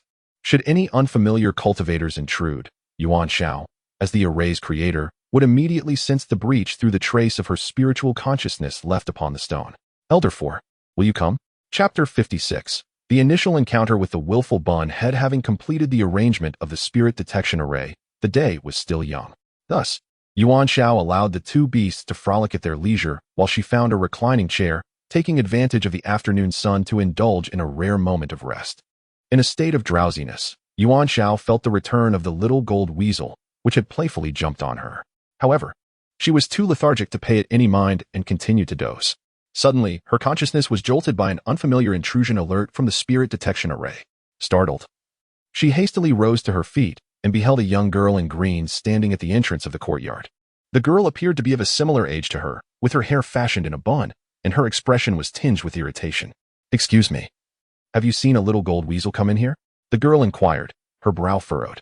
Yuan Xiao glanced around, but did not spot the little gold weasel. Just then, it poked its head out from the room, only to scurry beneath a lounge chair, refusing to emerge. Well, it seems like our little friend has been up to something mischievous, Yuan Xiao thought. Indeed, that's it. The girl pointed accusingly at the lounge chair. "You thief. Are you not going to surrender the little rogue?" The girl was relentless in her accusation. "I say, bunhead, how have I become the great thief?" Yuan Xiao retorted, not pleased with the situation and playfully bestowing a nickname upon her. "Your little gold weasel has stolen my jade pendant. It is a thief, and you, as its owner, are no less than a great thief." The girl argued with conviction, her eyes gleaming with cunning. "Little gold, come here. When have we ever taken anything from others? We've always been at home, playing, haven't we?" Yuan Xiao began to defend her companion, sensing the girl's obstinacy. "Still quibbling, are we? I have seen the evidence." The girl pointed with triumph. "What do you see on your lounge chair?" Indeed, with keen eyes, the girl swiftly discovered the proof. Yuan Xiao turned to look and found a jade pendant resting on the lounge chair. Just now, Xiao Jin was jumping around, likely having just returned with this jade pendant. "What should we do? The evidence is gone, and we cannot pursue the case any further." "Oh, Xiao Jin, you have brought trouble upon your guardians." With a glance, it was evident that Sister Bunhead hailed from a noble family, possessing unparalleled beauty, elegance, grace, and a dignified demeanor. Such a little fairy would certainly not stoop to quarrel with a mere creature. Yuan Xiao scratched his head, suddenly adopting a different expression, his face alight with a smile as he spoke in a gentle tone. "You, great thief, your expressions change faster than the turning of a page." Though Sister Bunhead still referred to him as the great thief, her tone had notably softened. Flattery, after all, knows no bounds. With a wave of her hand, the jade pendant soared back into her grasp from the lounge chair. It appeared that Sister Bunhead was also a cultivator, at least possessing the fundamental ability to manipulate objects. "I am Yuan Xiao, and this is Xiao Jin. Sister Bunhead, doesn't that sound much nicer than great thief or little thief? Come on, Xiao Jin. Apologize to your aunt. You're the aunt." Just as Sister Bunhead began to feel a bit at ease, she was struck with 1,000 points of emotional damage and immediately turned to leave. Yuan Xiao was baffled. If she wouldn't call her aunt, should she call her sister? As a senior member of the family, should it not be inappropriate for her to address her as sister? "I am called Xiao Mei, not Sister Bunhead," she declared, already stepping out of the courtyard, but her words lingered. "Oh, Xiao Jin, quickly bid farewell to your little Aunt Mei," Yuan Xiao called after her, still insisting on the title of aunt. Suddenly, a thud was heard from outside the courtyard, as if someone had stumbled. When Yuan Xiao stepped outside, he saw Sister Bunhead, one hand on her forehead and the other rubbing her knee, scurrying off in an odd posture towards the spirit beast garden. It turns out that the bun-headed individual is one of the two residents residing in the spirit beast garden. Senior brother Mo had previously mentioned that the sect leader, Hai Ching, sent a middle-aged woman and a girl to inhabit the spirit beast garden a year ago, instructing everyone not to disturb them. In fact, he would often take care to avoid the vicinity of the garden when going out. Today marks the first encounter with another person. Xiaojin, come out. As Yuan Xiao waited for the bun-headed figure to completely vanish from sight, she retrieved Xiaojin from beneath the lounge chair and began imparting family teachings. You mustn't behave in such a manner as a beast. Although treasure hunting is your duty, it is unacceptable to intrude upon someone else's home, is it? We can only seek treasures that lack an owner. Snatching away treasures in front of their rightful owners is simply outrageous and has led me to receive reprimands. At this point, Yuan Xiao shifted her tone. However, if you absolutely must take a splendid treasure, ensure that no one witnesses it. Do you understand? Otherwise, how can I protect you? How can I emerge victorious in any ensuing disputes? Go and play now, but remember, that is a serious transgression. With a wave of her hand, Yuan Xiao released Xiaojin and returned to basking in the sun. Eventually, she awoke to find that night had fallen.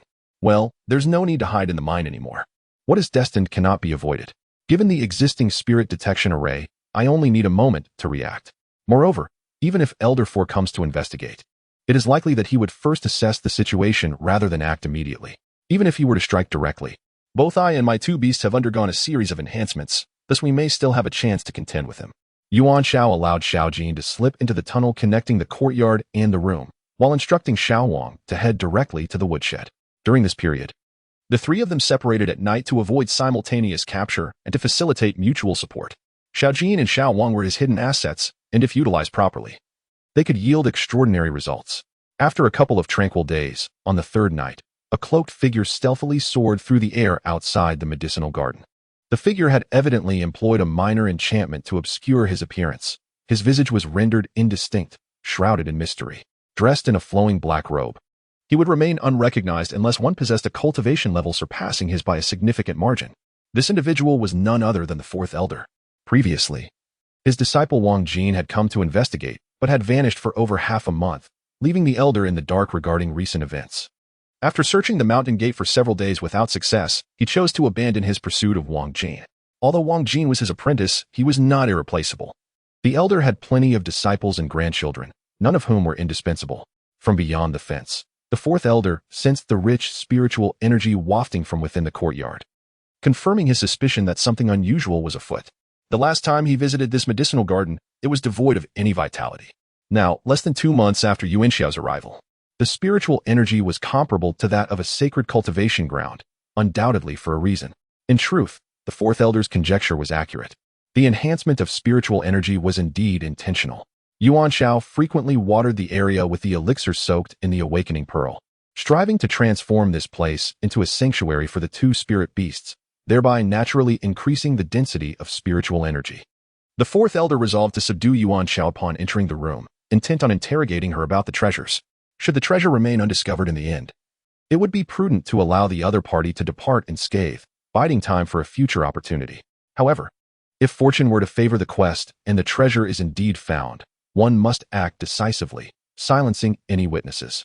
Unexpectedly, as the fourth elder soared into the courtyard, he unwittingly triggered the spirit detection array, which, devoid of offensive capabilities, served solely as a means of detection and warning. Instantly, Yuan Xiao, meditating upon the bed, felt a jolt of awareness, awakening with a start, and drawing forth the flying dew dagger to conceal himself behind the door. Uncertain of his ability to withstand the fourth elder, Yuan Xiao resolved not to wield the Crimson Dragon sword unless absolutely necessary, wary of the possibility that it could be seized by the elder should he falter. In hindsight, Yuan Xiao would later recognize the absurdity of his concern. Had the bearded old Taoist been present, he would have surely laughed heartily at the naivety of this sheltered youth. The Crimson Dragon sword was hardly an artifact that could be claimed by one of mere Foundation establishment. Chapter 57. Blood battle with the fourth elder. With a flick of his wrist, the fourth elder cast a small formation, conjuring a spiritual energy shield that enveloped the entire medicinal herb garden. This shield was not designed for external defense, rather, it served to contain it, preventing any entity within from escaping, an invaluable treasure prepared in advance by the fourth elder. Given the need for secrecy in his mission, he sought to eliminate any possibility of Yuan Xiao's flight. In the fourth elder's estimation, despite Yuan Xiao's commendable performance in the sect's selection process. A mere 2 months was insufficient for significant advancement. At most, Yuan Xiao had cultivated to the first or second level. The qi refinement technique provided by the sect only allowed for levels 1 to 3, and even if Yuan Xiao were to defy the odds, reaching the 3rd level in such a brief span was utterly implausible. Stepping back for a moment, even if Yuan Xiao were to reach the 3rd level, he would still be akin to an ant in his own eyes, effortlessly within his grasp. The cost of cognitive errors is substantial. Soon, Elder Four will realize the gravity of his mistake, and it is indeed a grievous one. Yuan Xiao has not only ascended to the pinnacle of the 6th level of qi refinement, but his 6th level is also distinct from that of other practitioners of the same realm. With the aid of the Heavenly Enlightenment Pearl and the I Ching's marrow cleansing, Yuan Xiao surpasses his peers in terms of spiritual perception, the absorption and compression of spiritual energy, the quantity of spiritual power stored, and the potential of his physical constitution, making him a typical example of one who can engage in battles beyond his level. As Elder Four approached the door, he waved his sleeve, causing it to swing open. Just as he prepared to enter, an unforeseen event transpired. A small, shadowy figure, akin to an arrow, hurtled towards the back of his head with astonishing speed. Elder Four swiftly turned to look and stepped forward to evade, placing 1 foot inside the threshold. However, at that very moment, another dagger lunged at his chest from the side. Caught off guard, he was besieged from both the front and back, forcing him to extend one hand forward to block the dagger while reaching back to grasp the attacking shadow. Ironically, yet another shadow surged towards his back, striking from 3 directions in a flawlessly synchronized assault. Yet, Elder Four ultimately lacked a third hand and could not free himself to retaliate. Determined to withstand the attack from behind and first address the dual assault from the front and back, he only found himself entangled in further mistakes. While he correctly surmised that Yuan Xiao was the one wielding the dagger, he misjudged Yuan Xiao's actual cultivation level and combat prowess. This led him to hold back in his earlier response, failing to exert his full strength, resulting in the dagger piercing through his left hand's qi shield and embedding itself in his palm. He estimated that this strike possessed the formidable strength of at least the 9th layer of qi refinement, a truly alarming notion. His attempt to seize the elusive shadow with his right hand met with failure. Not only did the shadow skillfully evade his grasp, but his hand was also slashed by the shadow's razor-sharp claws, leaving several deep gashes that exposed bone. This shadow, astonishingly, had eluded even the grasp of the 4th elder, who was at the initial stage of foundation establishment. Then came the assault from behind. The 4th elder, attempting to endure the impending attack, hurriedly summoned a breath of true energy to his back in hopes of mitigating the blow, but the energy shield shattered with a resounding crack. 2 tiger-like claws sank deeply into his lower back, while one shoulder was bitten. The 4th elder was struck with terror. The strength of this shadow surpassed even the 9th layer of qi refinement. He had presumed he was facing a disciple at the 1st or 2nd layer of qi refinement, believing it would be as simple as crushing an ant, and thus had not adequately prepared. For a cultivator at the initial stage of foundation establishment, to require meticulous preparation for such minor encounters was utterly unfathomable. Who could have anticipated that within this small medicinal herb garden, there existed 2 individuals of at least the 9th layer of qi refinement? The consequence of his negligence was immediate injury. His left palm was pierced. His right hand was torn, and substantial flesh was ripped from his back and shoulder, particularly on the rear side of his waist where 3 ribs were broken. The 4th elder, not being a body-refining practitioner, felt excruciating pain and desperately channeled his spiritual energy, flipping over to leap into the center of the courtyard, escaping the encirclement of 1 man and 2 beasts. It was only then that he discerned the 3 adversaries before him, 1 man, 1 ferret, and 1 flying tiger. Yet, there was no respite for the 4th elder, as 2 blades of wind sliced through the air towards him. These wind blades were transparent and formless, making them even harder to detect in the darkness of night. The 4th elder, relying on the sound of slicing air to discern his opponent's location, leapt gracefully into the air to narrowly evade 2 deadly wind blades. However, as he hung suspended, the flying dagger surged towards him like a maggot to flesh, while the small golden ferret dove at his face like a meteor. Simultaneously, the flying tiger unleashed several more wind blades aimed at his yet-to-land form. The 4th elder, suspended in the air, found his old strength depleted and new energy yet to be summoned, facing imminent injury once again.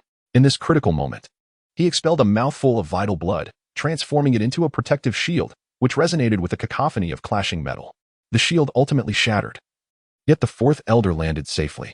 Being in the initial stage of foundation establishment, he was wounded but not fatally so. He drew his long sword, revealing for the first time his spiritual weapon, Before this encounter, he had never anticipated that the battle would necessitate the unveiling of his spiritual artifact. The fourth elder lunged towards Yuan Xiao with his sword, determined to capture the leader before apprehending the rest. Concurrently, he released 2 wild wolves to attack the flying tiger, hoping to prevent any rescue attempts while he dealt with Yuan Xiao. Yuan Xiao had already affixed a speed-enhancing talisman to his legs, and within the confines of the relatively narrow medicinal garden, a Foundation establishment cultivator could neither teleport nor fly efficiently due to the limited space. Thus, while the fourth elder was slightly faster than Yuan Xiao, who utilized the speed talisman, his speed was still severely restricted, making it challenging to seize Yuan Xiao. At that moment, Yuan Xiao began to throw a series of attack talismans, ice talismans, fire talismans, thunder talismans, and others, procured from the storage bags of the brothers Wang Jin and Wang Yin, not seeking to kill but rather to injure and hinder the fourth elder's movements. Upon witnessing his mother being pursued by the 4 elders, Xiao Huang's ferocity surged. Ignoring the obstruction posed by 2 wild wolves, he leaped into the air, colliding forcefully with the elders. In mid-flight, he sent the 2 wild wolves crashing to the ground. Their strength, merely at the 6th or 7th level of qi refinement, rendered them no match for him. Given a moment, Xiao Huang could swiftly dispatch both wolves.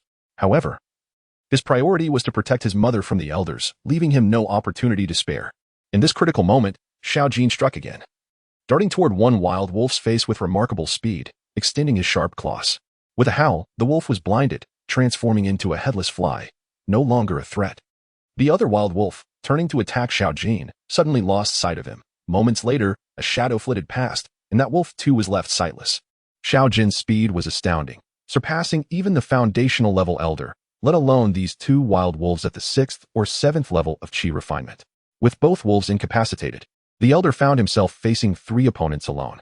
While he was confident of swiftly defeating any one of them, the combined efforts of a single individual and 2 beasts posed a genuine danger to him. Yuan Xiao and Fei, who were far stronger than he had anticipated. The small golden ferret, though lacking in raw power, exhibited incredible speed and remarkable distraction capabilities, with its sharp claws capable of inflicting significant harm. I underestimated you. You have truly astonished me. If you were without a treasured item, I fear that today, no one would believe it. The elder uttered his first words of the day, channeling his spiritual energy through his sword towards Yuan Xiao. Yuan Xiao moved with remarkable agility, utilizing the swift movement talisman, making it difficult for the 4th elder to capture her. Consequently, he resorted to utilizing spiritual energy attacks, which are classified as mid to long-range assaults, eliminating the necessity for close combat. Now, could Yuan Xiao evade his onslaught any longer? In Chapter 58, the 4th elder meets his doom and the little fire dragon acknowledges its master. Yuan Xiao found herself unable to dodge in time. She grasped the Feilu dagger to shield herself from the oncoming beam of spiritual energy, resulting in her being knocked back 5 steps, blood spilling from her lips. Did Yuan Xiao fear injury? Not in the slightest. As long as she was not facing instant death, with the celestial pearl in her possession, any wound could be healed. Thus, an audacious plan suddenly dawned upon her, to exchange injury for injury, aiming to exhaust the 4th elder to death. The 4th elder then witnessed Yuan Xiao ceasing her evasions and instead lunging directly towards him, seemingly willingly walking into a trap. Simultaneously, Little Gold and Little Yellow charged at him from both flanks. Little Gold, leveraging an extraordinary speed, targeted the face, forcing the 4th elder to be on guard and divert his attention to fend off the relentless assaults. Meanwhile, Little Yellow, employing his formidable physique and subtle wind blades, mounted a series of attacks, serving as the primary source of damage, inflicting greater harm than Yuan Xiao herself, compelling the elder to remain vigilant. In this chaotic moment, the 4th elder sensed an opportunity to vanquish Yuan Xiao and break through the encirclement. As he observed Yuan Xiao charging at him with the dagger, he managed to repel the advancing Little Yellow with a swift palm strike, but not without suffering a wind blade strike himself, blood gushing from his calf. He then swung his long sword at Little Gold, forcing it to alter its trajectory and temporarily retreat.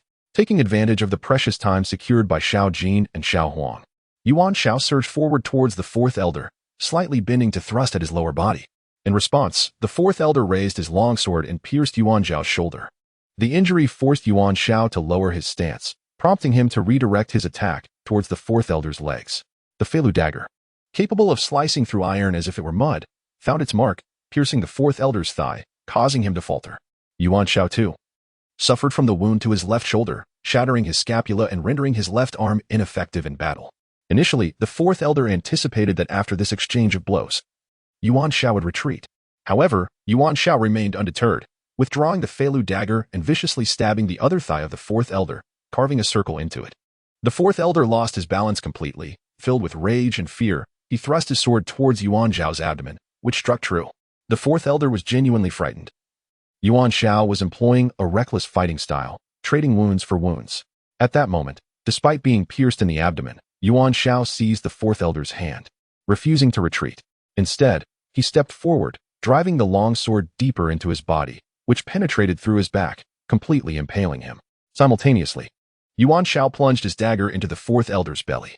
The fourth elder let out a horrific scream as his spiritual power erupted violently, casting Yuan Xiao away from him. Yuan Xiao crashed to the ground, momentarily unable to rise. The fourth elder, grievously injured in both legs and abdomen, suddenly lost the agility necessary for movement. Witnessing Yuan Xiao, bloodied and severely wounded on the ground, Xiao Jin and Xiao Huang were instantly driven into a frenzy. Xiao Jin launched himself towards the fourth elder's eyes once more, aiming to strike decisively and create an opportunity for Xiao Huang to attack. At present, the master lies injured and unable to fight, leaving only Xiao Huang with intact combat capabilities. Should Xiao Huang fail to vanquish the adversary, both it and the two beasts face perilous consequences. Thus, they are resolved to fight with all their might. The fourth elder, severely wounded in both legs and unable to evade, raises his long sword to strike at Xiao Jin. Previously, Xiao Jin had always nimbly dodged, but this time it does not retreat in advance. Instead, it merely shifts its body slightly to avoid a fatal blow, sustaining a gash from head to back, while inadvertently blinding the fourth elder in one eye. Filled with righteous fury, Xiao Huang cannot abide anyone harming its mother. For her protection, it would willingly sacrifice its own life. With a fierce leap forward, Xiao Huang takes advantage of the moment when Xiao Jin blinds the fourth elder to sink its teeth into half of the elder's abdomen, tearing fiercely and causing the abdomen to rupture, exposing the entrails clearly to the outside. The fourth elder, having suffered multiple grievous injuries, finds his body nearly obliterated and is rendered incapable of further combat. If he does not retreat, his life is surely forfeit. Although this place conceals great treasures, remaining here may cost him his life before he can enjoy them. Summoning a surge of spiritual energy, he thrusts his sword at Xiao Huang. In a fit of rage, Xiao Huang does not flinch or evade, allowing the sword to pierce its back, while it seizes the opportunity to bite down on the fourth elder's left knee. With a sharp crack, the elder's leg is severed in two. At this moment, the fourth elder feels all hope evaporate, sensing the shadow of death drawing near. In utter despair and without hesitation, he unleashes the last remnants of his true energy, sending Xiao Huang flying, before leaping onto his sword, intent on fleeing with it. Here lay the spiritual energy shields cast aside by the fourth elder. If he were to soar beyond their protective confines, Yuan Xiao, along with the small golden and yellow beasts, would be unable to escape their boundaries in time, rendering them incapable of pursuing him. Should the fourth elder return with vengeance or summon aid, their lives would undoubtedly be forfeit. As the fourth elder began to ascend, preparing to breach the shield, Yuan Xiao found herself in a dire predicament. She could no longer afford to maintain secrecy or conceal her treasures. She summoned forth the Crimson Dragon Sword, her heart brimming with an insatiable thirst for vengeance directed at the fourth elder. Yet, exhaustion rendered her incapable of wielding the sword or unleashing her spiritual power. In that moment of desperation, regret washed over Yuan Xiao for not having drawn the Crimson Dragon Sword sooner, inadvertently putting the small golden and yellow beasts in harm's way. Nevertheless, even in this last moment of summoning the sword, it did not disappoint. The sword, imbued with a spirit of its own, moved with swiftness, first piercing through the fourth elder's dantian and then, on its return, striking through his heart. The fourth elder plummeted from the air, crashing heavily to the ground, devoid of any further movement. From the Crimson Dragon Sword emerged a diminutive fire dragon, spiraling around Yuan Xiao a few times as if in contemplation, before ultimately re-entering the sword, vanishing from sight. Subsequently, the Crimson Dragon Sword hovered protectively around Yuan Xiao. She sensed its guardianship, an awareness of the fire dragon's consciousness and essence enveloping her ever since it had circled her before reintegrating into the sword. This life and death struggle had finally earned the recognition of the sword's spirit, a small fire dragon, affirming her worthiness. Now, Yuan Xiao and the little fire dragon have developed a profound telepathic connection, enabling them to wield the red dragon sword with unparalleled precision and ease. Subsequently, a stream of information surged into Yuan Xiao's consciousness, unlocking the sword's first skill, Dragon's Roar, a mental assault capable of disorienting opponents and destabilizing their combat effectiveness. With the demise of the fourth elder, the immediate threat has subsided, and the foremost priority is to recuperate. Yuan Xiao retrieved the celestial pearl, cradling it in his palm, summoning little Jean and little Huang to his side. With little Jean nestled in his left arm and little Huang embraced in his right, he enveloped both creatures in a warm embrace to facilitate their healing. In this moment, both little Jean and little Huang momentarily forgot their pain, enveloped in a comforting warmth. Cherishing these fleeting moments of companionship, little Jean believed it to be the final caress from his master, quietly leaning against him, savoring the last remnants of warmth, tears glistening in his eyes. Little Huang perceived it as a final consolation from his mother, also leaning into the embrace, even extending his tongue to lick her neck. "Mother, are we truly destined to perish?" he whimpered, tears streaming down his face as he licked her neck, occasionally sobbing softly. These two foolish creatures had begun their lamentations. Yuan Xiao was instantly filled with exasperation. Having survived the fourth elder, he felt as though he might succumb to the weeping of these two. After a brief moment of reflection, Yuan Xiao sheathed the red dragon's sword, his injuries fully healed, and he felt invigorated, brimming with vitality. Having faced life and death struggles, he sensed that the opportunity to advance to the seventh layer of qi refinement had finally arrived.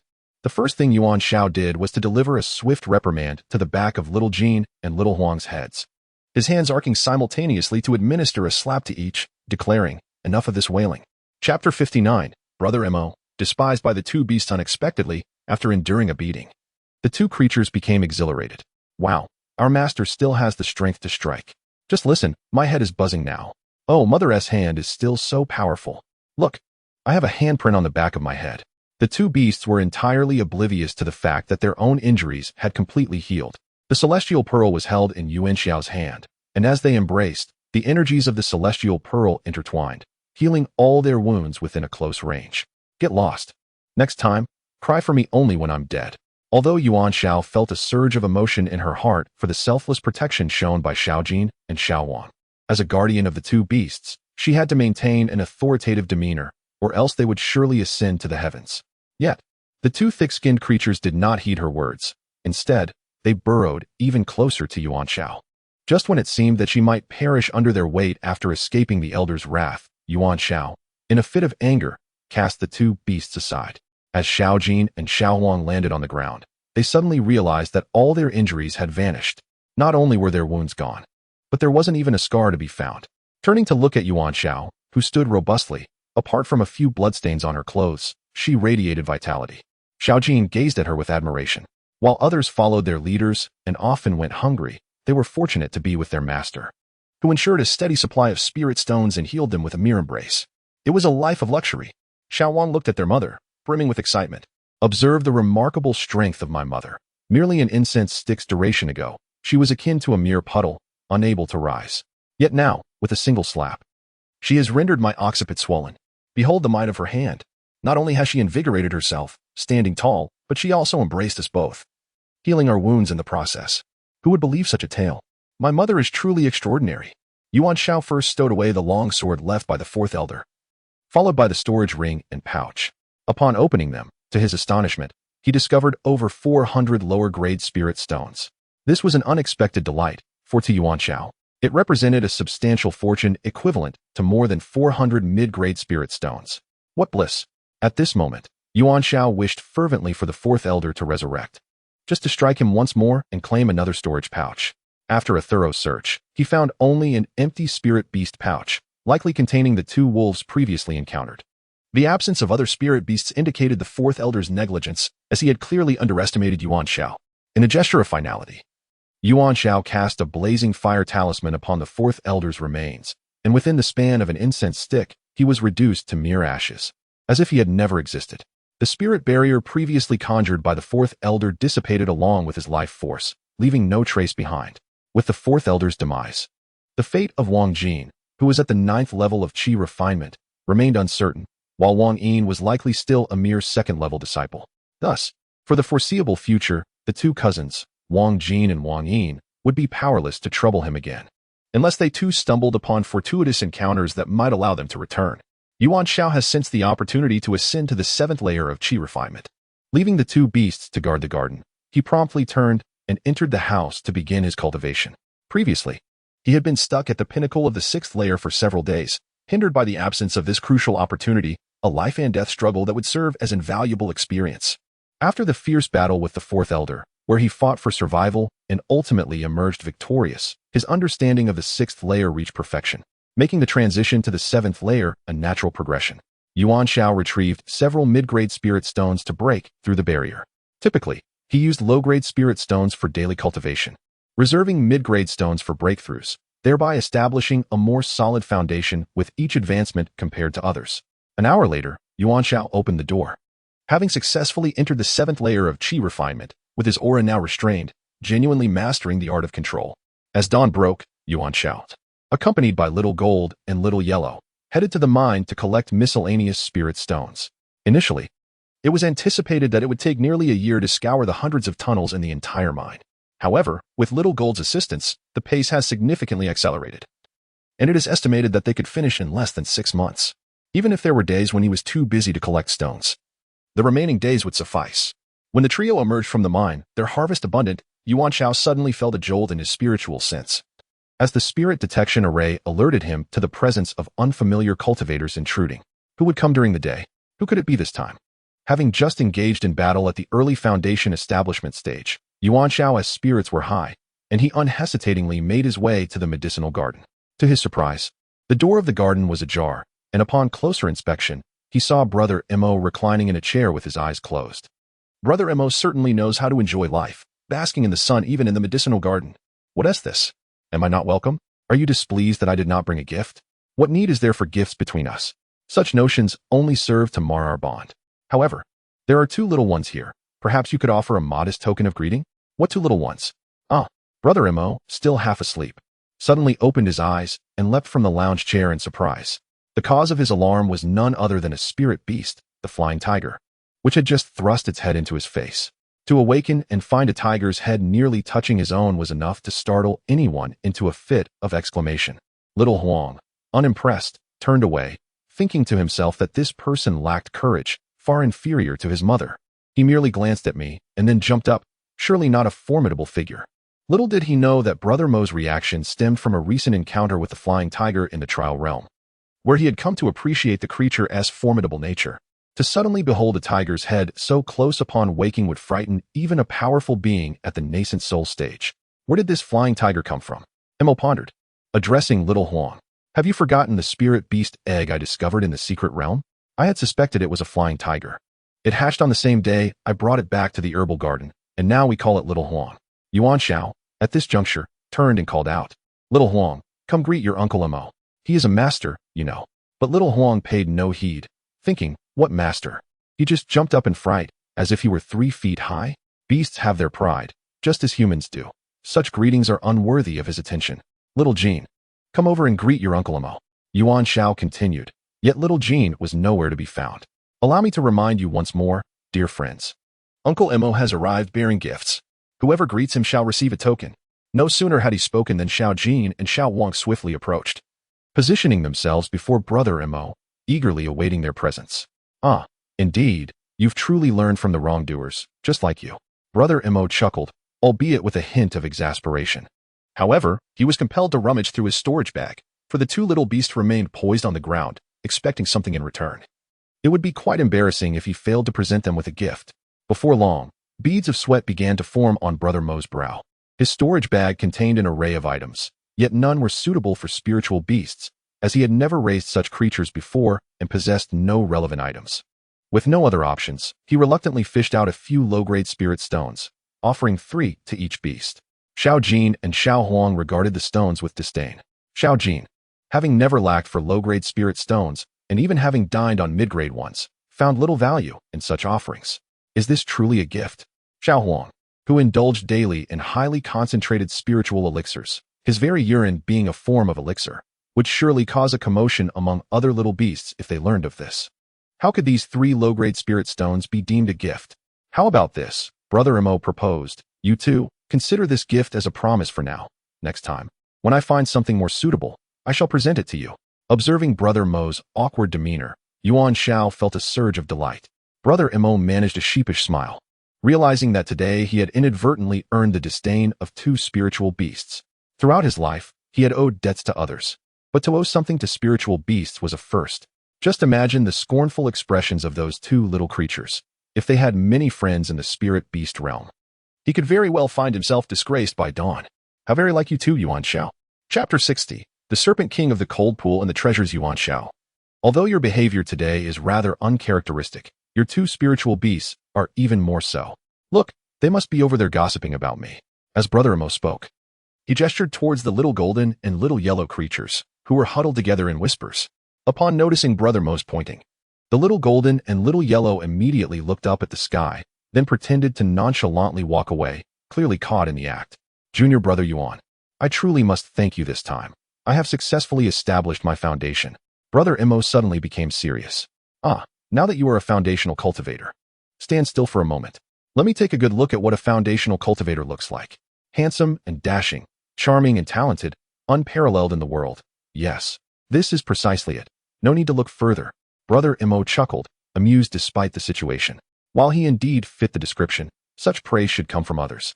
Self-praise often feels a tad unwarranted. See, even little golden and little yellow over there are laughing, Yuan Xiao remarked, pointing to the side.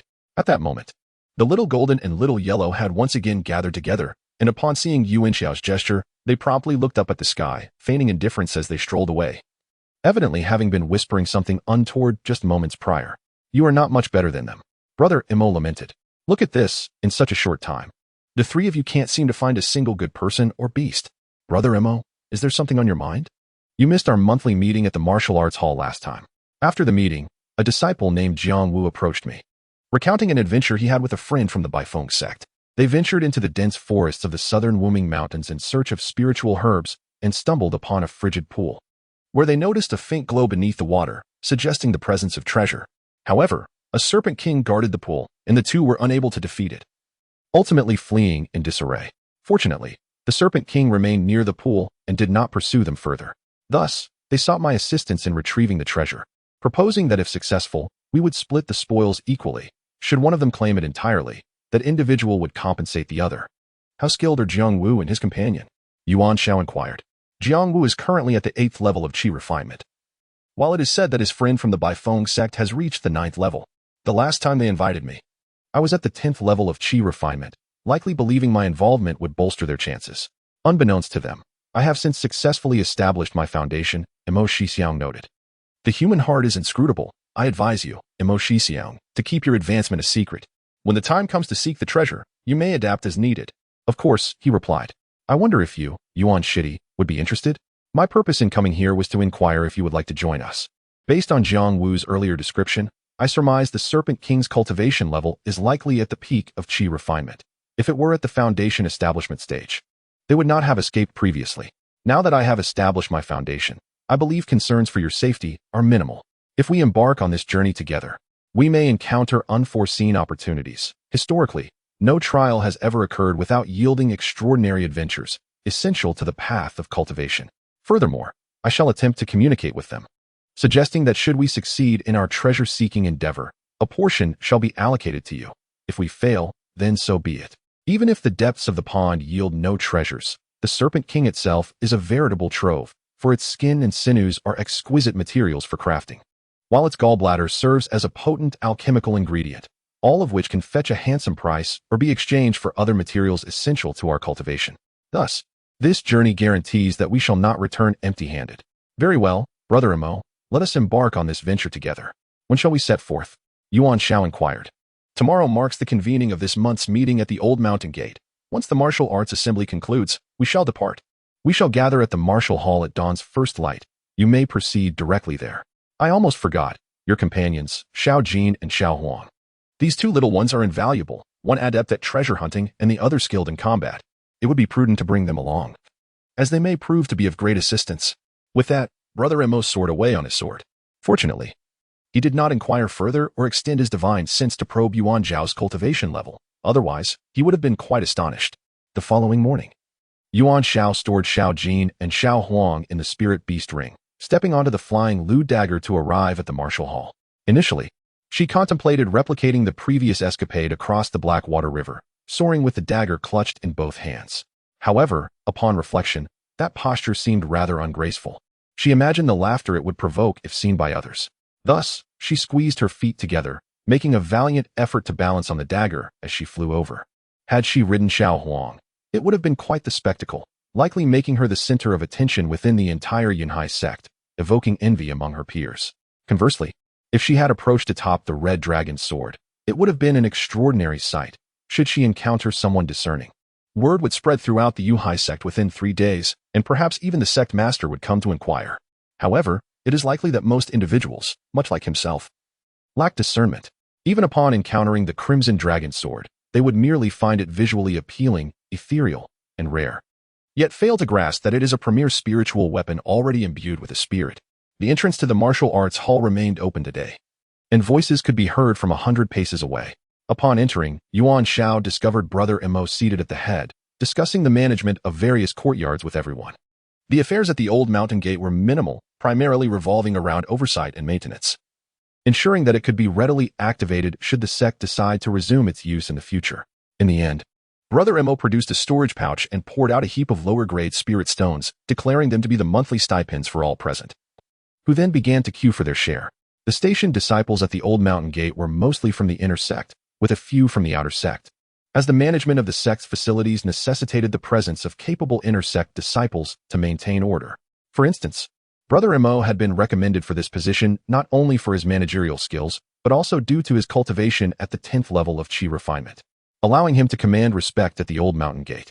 Attaining the pinnacle of the Qi refinement stage, he was recognized as the foremost disciple in the foundation establishment period of the Yunhai sect. After everyone received their spirit stones, they gradually dispersed, leaving behind a short yet robust young man, who was none other than Jiang Wu. Brother Mo beckoned Yuan Xiao and Jiang Wu to join him, saying, "Brother Jiang, this is Brother Yuan Xiao, who currently manages the herbal garden here and is also my close friend. Brother Yuan, this is Brother Jiang Wu, who oversees the maintenance of the scripture pavilion at the old mountain gate." Initially, Jiang Wu was not particularly welcoming towards the unfamiliar face, but upon hearing Brother Mo introduce Yuan Xiao as his friend, he nodded and offered a smile to Yuan Xiao. Yuan Xiao nodded in acknowledgement.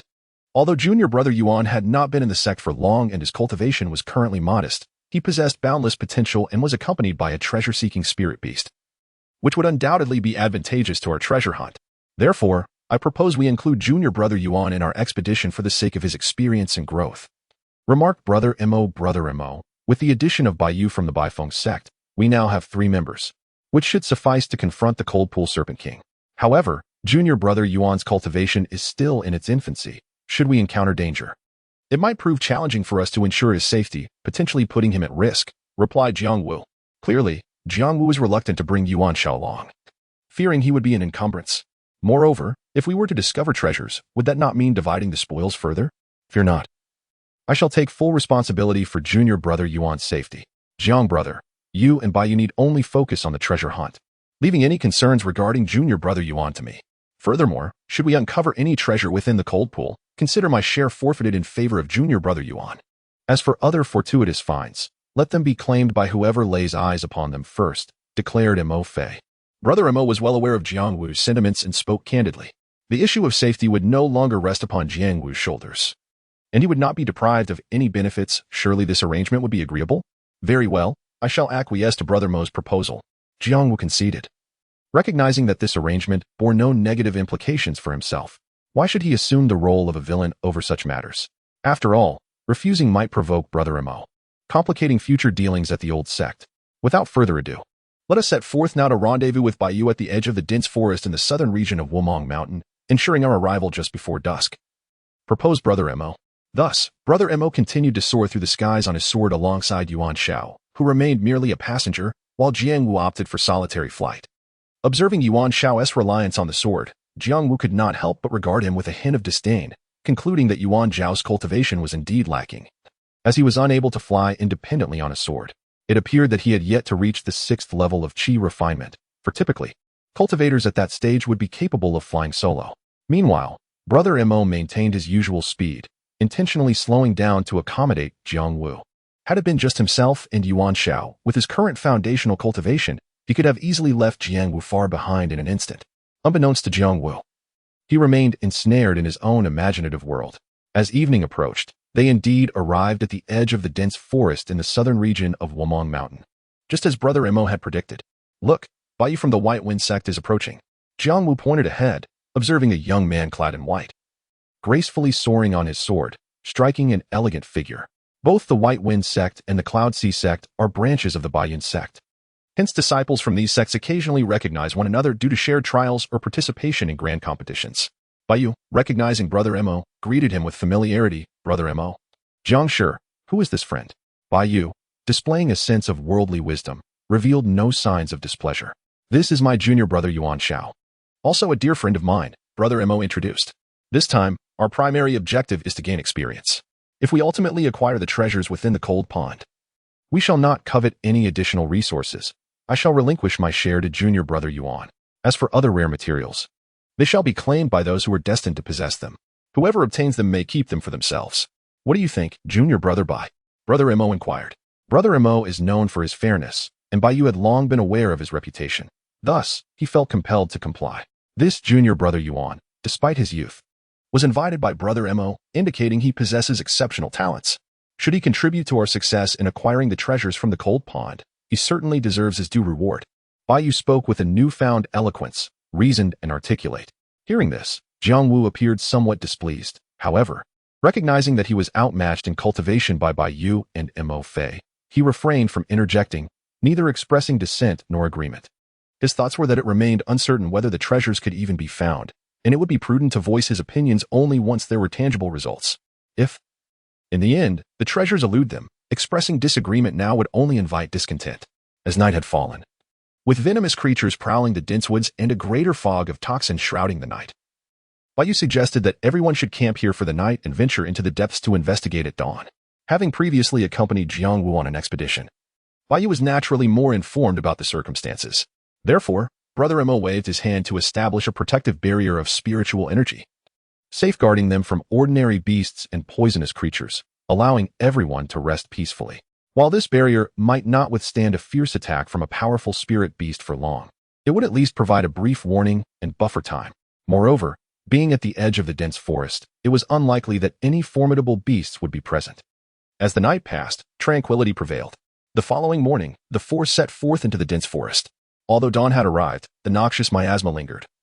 Its potency diminished yet still pervasive. Prolonged exposure to such an environment could lead to gradual toxin infiltration, causing bodily paralysis and heightening unforeseen risks. I have a few antidote pills, Baiyu proclaimed, distributing several small red capsules among the group. He promptly placed one in his mouth. Jiang Wu accepted the pill without hesitation, immediately following suit. Mo Fei paused briefly upon receiving his pill, yet ultimately consumed it. The presence of toxic miasma in the forest had been evident to them the previous night. This was an undeniable truth. Yuan Xiao, maintaining an air of nonchalance, accepted his pill, positioning himself at the rear, feigning the act of placing it in his mouth. The others seemed oblivious to his subtle ruse as they commenced their trek into the forest.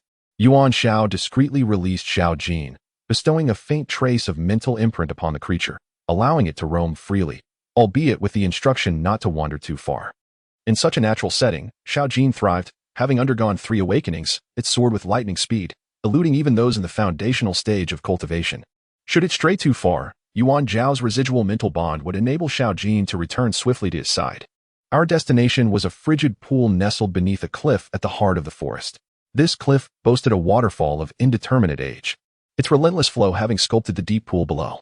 During my last expedition with Brother Jiang, we discovered a glimmering white light emanating from the pool's depths, leading us to suspect the presence of hidden treasures. As we were about to dive in, a colossal serpent suddenly swooped down upon us, measuring approximately 6 or 7 zhang in length and as thick as a water barrel. Its entire body was enveloped in a chilling mist, capable of exhaling icy breath as an attack. We found ourselves outmatched and could only retreat. Today, with the assistance of 2 more individuals, we shall surely subdue this serpent king, Baiyu remarked as we walked. Be cautious, rang out the voice of senior brother Mo, who swiftly thrust his sword, pinning a venomous snake that had lunged at Jiang Wu in midair. With a surge of spiritual energy from his sword, he reduced the snake to mere fragments, which fell to the ground. Jiang Wu broke into a cold sweat, startled that upon entering the dense forest, even at its fringes, we were already under attack from venomous creatures, an oversight that nearly cost him dearly. Was there an attack by venomous creatures during your last visit here? Senior brother Mo inquired. None at all. During our previous exploration, it was only when we reached the vicinity of the cold pond that we encountered any venomous creatures, Baiyu replied. Let us proceed further. Perhaps they have been preparing for our return, Senior Brother Mo suggested. Indeed. We had not ventured far when we were beset by several waves of venomous creatures. Some snakes lunged at us directly, which were relatively easy to handle. Others, more troublesome, hung from branches, launching their toxic venom that could reach 3 or 4 zhang, making them exceedingly elusive and difficult to defend against. This is peculiar. It seems the Serpent King has gained sentience, anticipating our return, and has prepared its minions to ambush us. Senior Brother Mo expressed his concerns. Perhaps we should fly over the forest on our swords? Yuan Xiao proposed. One may give it a try. However, there exists a type of aerial spirit beast known as the wind wolf. Individually, they lack formidable strength, most possessing only the prowess of the 5th to 6th layer of qi refinement. Yet, they excel in cooperative group tactics. The wind wolves specialize in aerial hunting. And once we ascend into the skies, we may find ourselves besieged, proving no less troublesome than venomous snakes. Bai responded. Then let us give it a shot. Yuan Xiao cast forth the flying dagger and ascended upon it, soaring high above the dense forest. Both Senior Brother Mo and Jiang Wu were taken aback. Senior Brother Mo was astonished that, in just over half a month, Yuan Xiao had advanced to the 6th layer of qi refinement. Why aren't you soaring into the heavens? Jiang Wu was surprised that mere moments ago, Senior Brother Mo had introduced Yuan Xiao as a practitioner of low rank, still shamelessly hitching a ride on a sword, and now, in the blink of an eye, he was capable of flying independently on a dagger. Must you change so swiftly? Can everyone stop concealing their true depths? Chapter 62. Flying Tiger vs. Wind Wolf. Once the group soared above the dense forest, they indeed evaded the attacks of the venomous snakes lurking below. However, their respite was short-lived as a wind wolf detected its prey and charged towards the four. The wind wolf, though not large, comparable in size to a countryside wolf, boasted wings that enabled rapid flight, having evolved over generations to thrive in the air. Its limbs had transformed into sharp claws, making its fangs and claws its most proficient weapons. Jiang Wu drew forth a long sword, swinging it towards the wind wolf. Yet it deftly evaded the strike. With a long howl, the wind wolf emitted a battle signal, which was immediately met with a chorus of howls in response. Mo pointed into the air, and a fireball erupted from his fingertip, striking the wind wolf, which subsequently fell to the ground with a wretched cry. Fireball and Ice Spike are fundamental spells within the realm of cultivation, possessing limited power, typically practiced by disciples at the qi refinement stage. However, the wind wolves before them seemed to possess cultivation levels around the 5th or 6th layer of qi refinement, making them susceptible to the fireball spell. Yet, after merely half a stick of incense, a horde of wind wolves surged forth, numbering no less than 100. Both Jiang Wu and Bai felt a tightening in their chests. Had they occupied a favorable terrain? They might have managed to contend with a dozen or so wind wolves, but now, with venomous snakes lurking on the ground and wind wolves soaring above, their attention was divided as they attempted to fly on their swords, significantly diminishing their combat effectiveness. It seemed they could only dance around the sky with the wolves, waiting for an opportunity to break free from the encirclement and escape. Annihilating the entire pack was a far-fetched notion. Aware of the approaching wolves, they realized that concealing their true strength was no longer an option. Just as they prepared to unleash their foundation-building prowess to scatter the pack, Yuan Xiao waved his hand, releasing a spiritual beast. It was none other than the flying tiger, Xiao Huang. Upon spotting the multitude of wind wolves, Xiao Huang became invigorated, for they were its natural prey. With an innate dominance over them, it let out a fierce roar and charged at a wind wolf, its speed far surpassing that of its quarry. The wind wolf, sensing imminent danger, attempted to flee, only to have its skull crushed by Xiao Huang's powerful bite, collapsing into the dense forest. The other wind wolves, upon hearing the tiger's roar, fell into a state of panic, immediately retreating in disarray. Though this flying tiger was not particularly large, its displayed prowess far exceeded that of the wind wolves, its speed several times greater. They found themselves unable to match or escape from it. Remaining in the vicinity would only lead to their systematic demise at the claws of the tiger. Unless their wolf king were present, they might stand a chance, but today was unfortunate, for the wolf king was conspicuously absent in a one-sided massacre. After the passage of half an incense stick, more than 30 wind wolves were eternally left behind, plummeting into the dense forest below, becoming nourishment for the trees. The remaining wind wolves fled without a trace, leaving no sight of any further presence.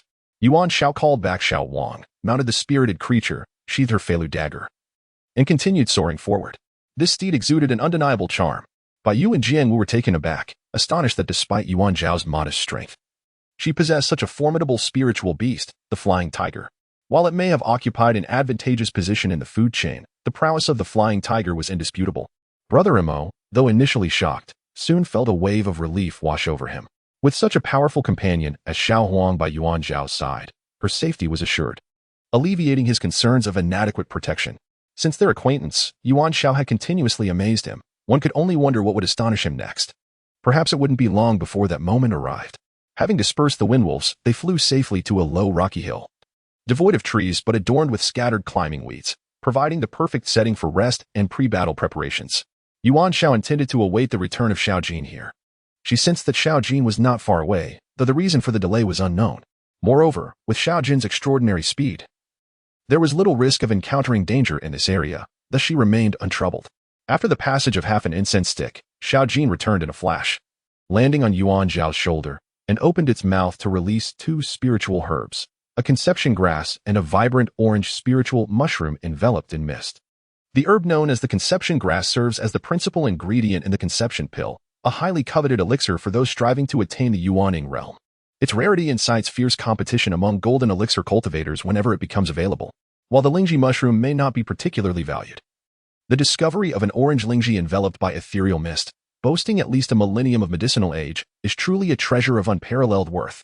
This precious herb not only enhances one's cultivation when consumed, but also serves as a primary component in the formulation of the miraculous healing elixir, the Great Restoration Pill. Legends speak of its ability to revive the deceased and mend shattered bones, and though such claims may seem exaggerated, its efficacy and healing is indisputable. Consequently, the price of the millennium-old Lingji, being a vital ingredient for the Great Restoration Pill, is exorbitantly high. As they approached the cold pool, Jiang Wu and Bai Yu were already filled with envy upon acquiring two treasures of nature. Even if the cold pool held no further riches, they would gladly return with these two items in hand, indifferent to whatever else might lie within the depths of the pool. The small spirit beast responsible for procuring these treasures is recognized as a spirit-munching weasel, a creature they know to be housed in the spirit beast garden of the Yuhai sect, previously brought out by the fourth elder. However, they had never encountered a golden variant of the spirit-munching weasel, nor did they comprehend the notions of royalty or the significance of a third awakening. The treasure-seeking prowess of the small gold creature far exceeded their imagination. Brother Emo had long since run out of words regarding Yuan Xiao's fortunate or peculiar occurrences, having just remarked on the unpredictability of what might next astonish him. Mere moments later, yet another shocking event unfolded before him. The mountain cliff visible in the distance signified the location of the cold pool. The Serpent King within is known for its tough hide and robust flesh. During their last encounter, their attempts to attack with flying swords proved largely ineffective.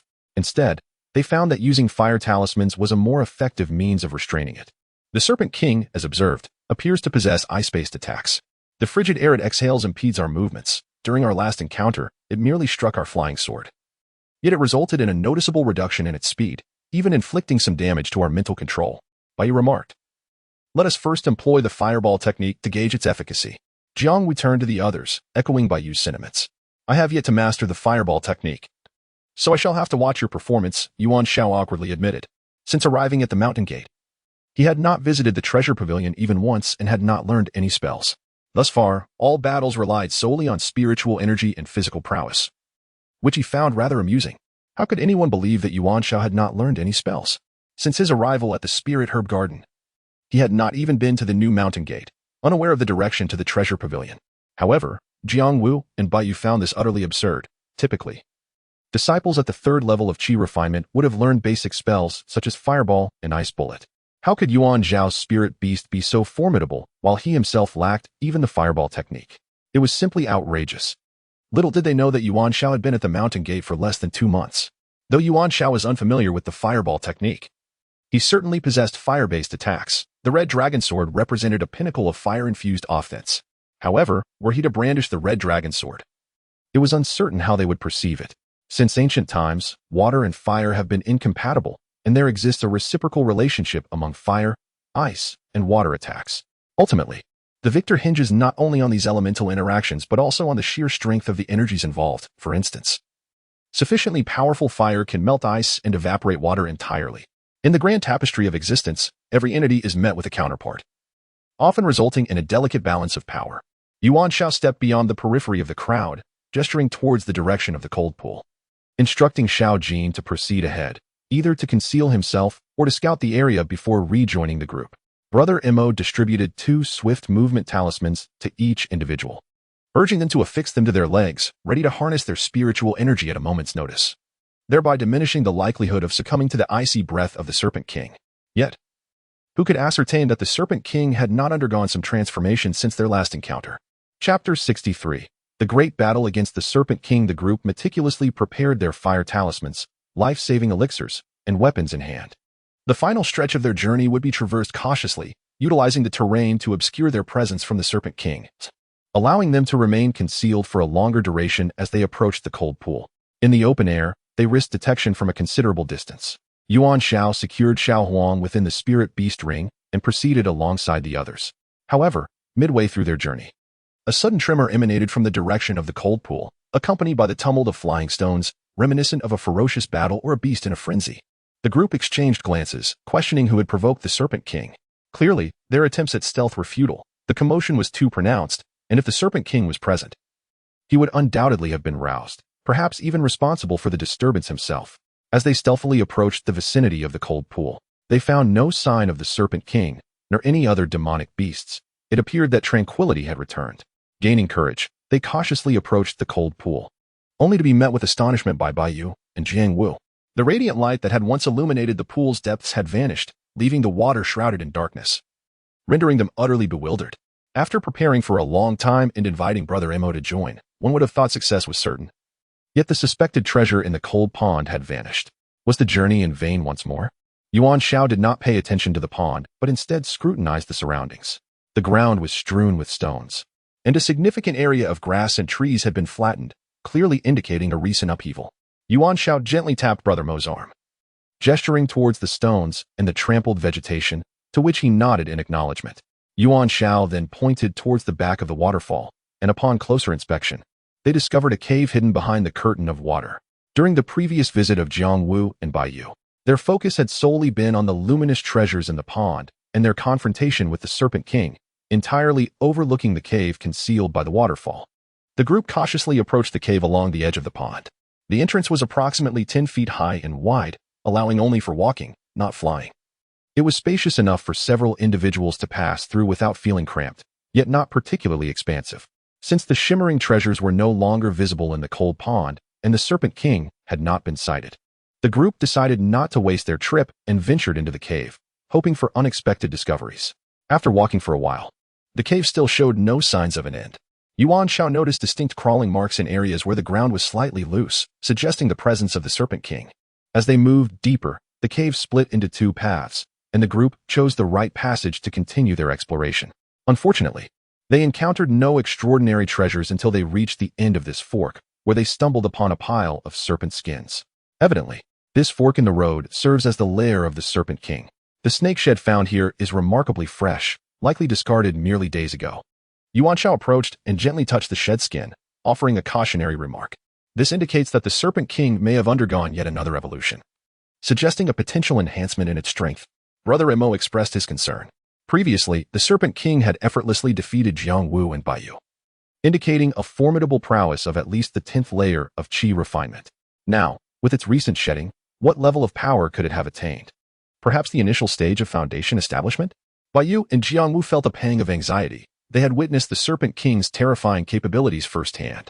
Although they now had the assistance of Mo Fei and Yuan Xiao, if the Serpent King had indeed bolstered its strength once more, an encounter could render their fates perilously uncertain.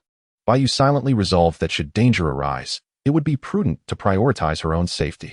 As the four prepared to retreat, they sensed a subtle tremor coursing through the cavern, accompanied by a rustling sound, akin to a colossal creature gliding past and colliding with the rocky ground and walls. Mere moments later, a pair of crimson eyes emerged before them, and a foul stench assailed their senses. This is bad. It's the Serpent King. They had not anticipated being cornered in the cave. The group swiftly drew their swords, while Yuan Xiao brandished a flying dagger. Before they could mount a defense, the Serpent King opened its massive jaws and unleashed a visible breath of icy air, far more potent than the chill Bai Yu and Jiang Wu had previously encountered. Now faintly glowing white, a clear indication of the Serpent King's substantial advancement in power. If they were outside the cave, the group could have utilized the open space to evade attacks. However, now they found themselves trapped within the narrow confines of the stone cavern, with the back sealed off by the end of the grotto, leaving them with no avenue of escape. Surrounded on all sides by stone walls, their fate was sealed. All four were struck by the chilling aura, with none escaping its grasp. Even the swift movement talisman affixed to their legs lost its potency, rendering them as if mired in thick mud, severely hindering their movements. Simultaneously, the bone-chilling cold seeped into their bones, causing their limbs to stiffen involuntarily, further impeding their ability to act. At the nascent stage of Foundation establishment, could it be that this single attack revealed the full extent of the Serpent King's prowess? Among the four, Mo Fei was the least affected, given that he had already reached the initial stage of Foundation establishment, granting him a modicum of resistance. To his dismay, it was Jiang Wu who was most severely impacted, realizing too late that he was the weakest among them. The Serpent King then unleashed a venomous spray, directing 4 streams of poison towards the group. Mo Fei, Yuan Xiao, and Baiyu deftly sidestepped to avoid the onslaught, but Jiang Wu, hindered by his sluggishness, was struck squarely in the face, the potent toxin searing his skin and blurring his vision. Baiyu swung his sword at the Serpent King's head, but the creature lowered itself just in time to evade the strike, the blade merely grazing its back and igniting a shower of sparks. Mo Fei followed suit, thrusting his sword toward the serpent's back, managing to penetrate only a couple of inches into its flesh. Although the pain provoked a furious reaction from the Serpent King, it was insufficient to inflict any significant damage. With a thunderous roar, the Serpent King manifested a shimmering blue icy armor, and its tail lashed out like a steel whip, aiming to strike the 4 once more. Could it be that Mo Fei, Yuan Xiao, and Baiyu were leaping to evade, their heads nearly colliding with the ceiling? Only Jiang Wu was struck in succession by the chilling aura and venom, unable to dodge, and was hit by the serpent's tail, sent soaring into the air. Subsequently, his body was ensnared by the tail of the Serpent King, tightly bound like a zongzi, initiating a deadly constriction. Seizing this opportunity, Mo Fei, Yuan Xiao, and Baiyu launched their assault on the Serpent King, only to discover the astonishing defensive capabilities of its icy armor, which merely sparked in response to their strikes. Only Mo Fei managed to penetrate the flesh by an inch, yet this injury was trivial to the Serpent King, unless it struck a vital area. Target the head and the 3 inches of the spine, as well as the potential location of the heart beneath the abdomen, Yuan Xiao proclaimed. It is often said that to strike a snake, one must aim for the 7 inches. However, this 7 inches is not a precise measurement. For some small snakes may not even reach 7 inches in length, while larger serpents may have their hearts situated 10 inches from the head. This abstract 7 inches symbolically denotes the location of the snake's heart, varying with the size and length of the serpent. For instance, the Serpent King before them, measuring 6 or 7 zhang, presented a challenge in pinpointing its heart's location. Nevertheless, targeting the soft abdomen not far from its head would likely yield better results. Furthermore, the 3 inches of the vertebrae represented the most vulnerable part of the serpent's body. Should this vertebra be fractured, the connection to the central nervous system would be severed, plunging the serpent into a state of impending doom. What would be the outcome of such an assault? Chapter 64. The Escape of Baiyu. United brothers in the fall of the Serpent King, Yuan Xiao hurled a fire talisman at the head of the Serpent King. Within the confines of the narrow cave, the Serpent King found it equally impossible to execute wide-ranging maneuvers or evasive actions. The fire talisman transformed into a small sea of flames, enveloping the serpent's head, instantly igniting the icy armor, which released plumes of steam as it began to melt. The icy armor around the Serpent King's head thinned significantly. Realizing the effectiveness of fire-based attacks, Mo Fei and Baiyu simultaneously conjured fireballs, directing their concentrated assault at the serpent's head, particularly at the potential heart located beneath its abdomen and the nearby vertebrae. A barrage of over a dozen fireballs struck the vicinity of the serpent's head, ultimately breaching its icy defenses, exposing flesh and blood beneath. In a fit of rage, the Serpent King lashed out with its coiling tail. Using Jiang Wu as a weapon to strike at the trio, they deftly dodged the attack, but Jiang Wu lay motionless on the ground. The trio understood the grim reality. Jiang Wu was no more, for how else could one explain the deathly embrace? The Serpent King charged at Yuan Xiao first. Yuan Xiao fixed a fire talisman to the Feilu dagger and propelled it towards the Serpent King. The serpent tilted its head to evade, but the dagger circled back, launching an attack from behind, striking true at the vertebrae. Although it did not sever the spine, it dealt a significant blow to the Serpent King. The explosion from the fire talisman attached to the dagger further exacerbated the damage near the spine, tearing flesh and revealing the underlying tissues. The Serpent King, in agony, opened its cavernous maw and lunged towards Yuan Xiao. Just as it seemed poised to strike, a long sword hurtled through the air, piercing the Serpent King's jaw. The tremendous force of the flying sword deflected the serpent's head, allowing Yuan Xiao to narrowly evade the attack. It was none other than Mo Fei, who, upon witnessing Yuan Xiao in peril, had manipulated his sword to the rescue. Simultaneously, Yu sprang into action at the very moment the Serpent King threatened Yuan Xiao. Leaping to a height nearly equal to that of a man, narrowly brushing past the serpent.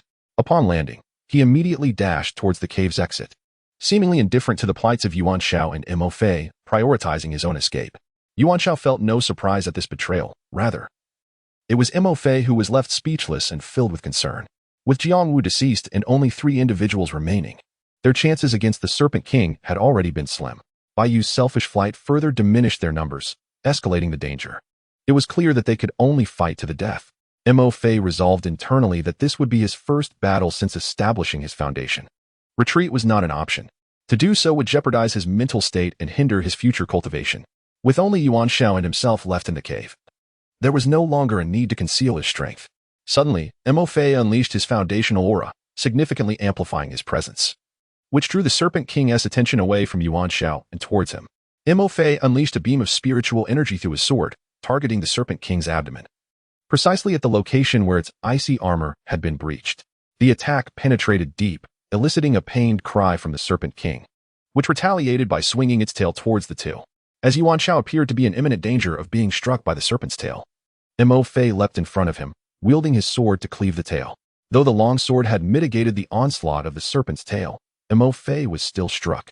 His body propelled violently against the left cave wall, sustaining minor injuries. Upon witnessing Mo Fei's selfless act of bravery, Yuan Xiao waved her hand, summoning Xiao Huang for assistance. No longer hesitating, she drew forth the red dragon sword. Xiao Huang, undeterred by the frigid aura, surged forward with remarkable speed. Fearlessly, it leaped at the Serpent King, sinking its teeth into the vulnerable region beneath the serpent's head, incisors piercing the scales. Born as a battle spirit beast, Xiao Huang excelled in close combat, exhibiting no fear whatsoever.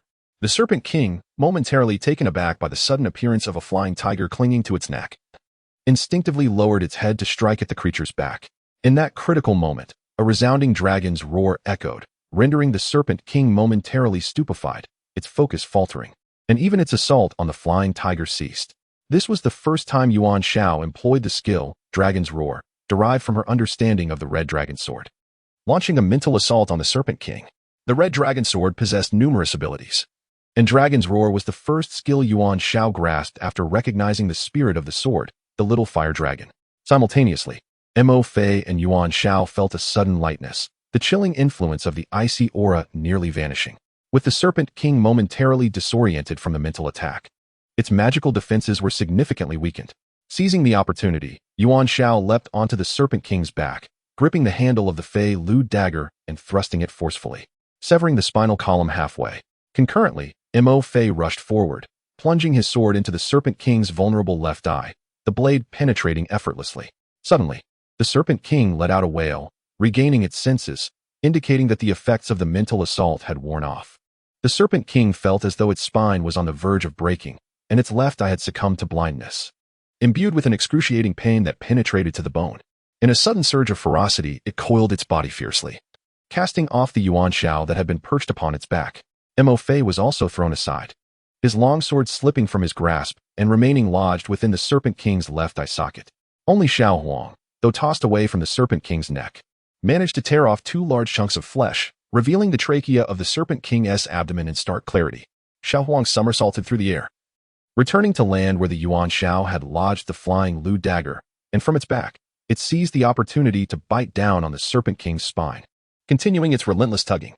A fierce grimace twisted across the Serpent King's face as it opened its mouth, expelling a cerulean demon core, its surface shimmering with radiant light, seemingly harboring boundless power. As the demon core floated in midair, a palpable aura of destruction enveloped the entire cavern. This was dire. It intended to self-destruct the demon core. Quick, evade! Master Mo shouted. The demon core is the essence of a demon beast, the very source of its might. When a demon beast detonates its core in a moment of desperation, it unleashes a cataclysmic force far surpassing its own realm, often leading to mutual annihilation with its foes, unless there is a significant disparity in their levels of power.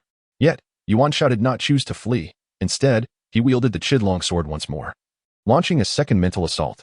Seizing the fleeting moment of distraction from the Serpent King, Yuan Xiao raised the Qidlong sword and plunged it into the same spot on the abdomen that had been struck by Mo Fei's spiritual energy beam, this time piercing directly into the Serpent King's heart. Meanwhile, Xiao Huang, taking advantage of the Serpent King's momentary stupor, bit through the already fractured spine, finally severing it completely.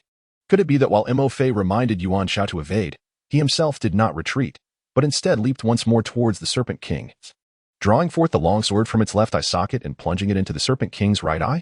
Moments later, the mental assault ceased. Yet the Serpent King collapsed with a soft thud, its spine shattered, heart pierced, and eyes blinded, having not had the chance to self-detonate its demon core. Its life force extinguished. Only the glowing demon core remained, devoid of its master, gently descending to the ground. Having undergone the trials of life and death, Yuan Xiao and Mo Fei exchanged a relieved smile, leaning against the stone walls on either side to recuperate. Jiang Wu lay dead. Yuan Xiao instructed Xiao Huang to dig a pit, interring Jiang Wu within, allowing dust to return to dust. In the pursuit of immortality and exploration, life and death hinge upon a fleeting moment. There is no room for regret upon choosing this path. Bai Yu had escaped, uncertain of where he now hid. Yuan Xiao held faith that he would be in a safe haven outside, awaiting both herself and senior brother Mo, though Yuan Xiao felt little concern. The Serpent King was dead. The Serpent King was a treasure trove, in addition to its flesh for spiritual beasts to consume. Its skin, tendons, gallbladder, and bones were rare materials for crafting and alchemy, with the most precious demon core lying before her. Could this truly be the culmination of their journey? Yuan Xiao believed not. That fleeing Bai Yu was still out there. Chapter 65. Bai Yu's malicious pill. Senior brother Mo, the demon core belongs to you, while the Serpent King is mine. Surely, you won't turn against me for this division? Yuan Xiao stated with utmost seriousness, her expression wary, hands trembling ever so slightly.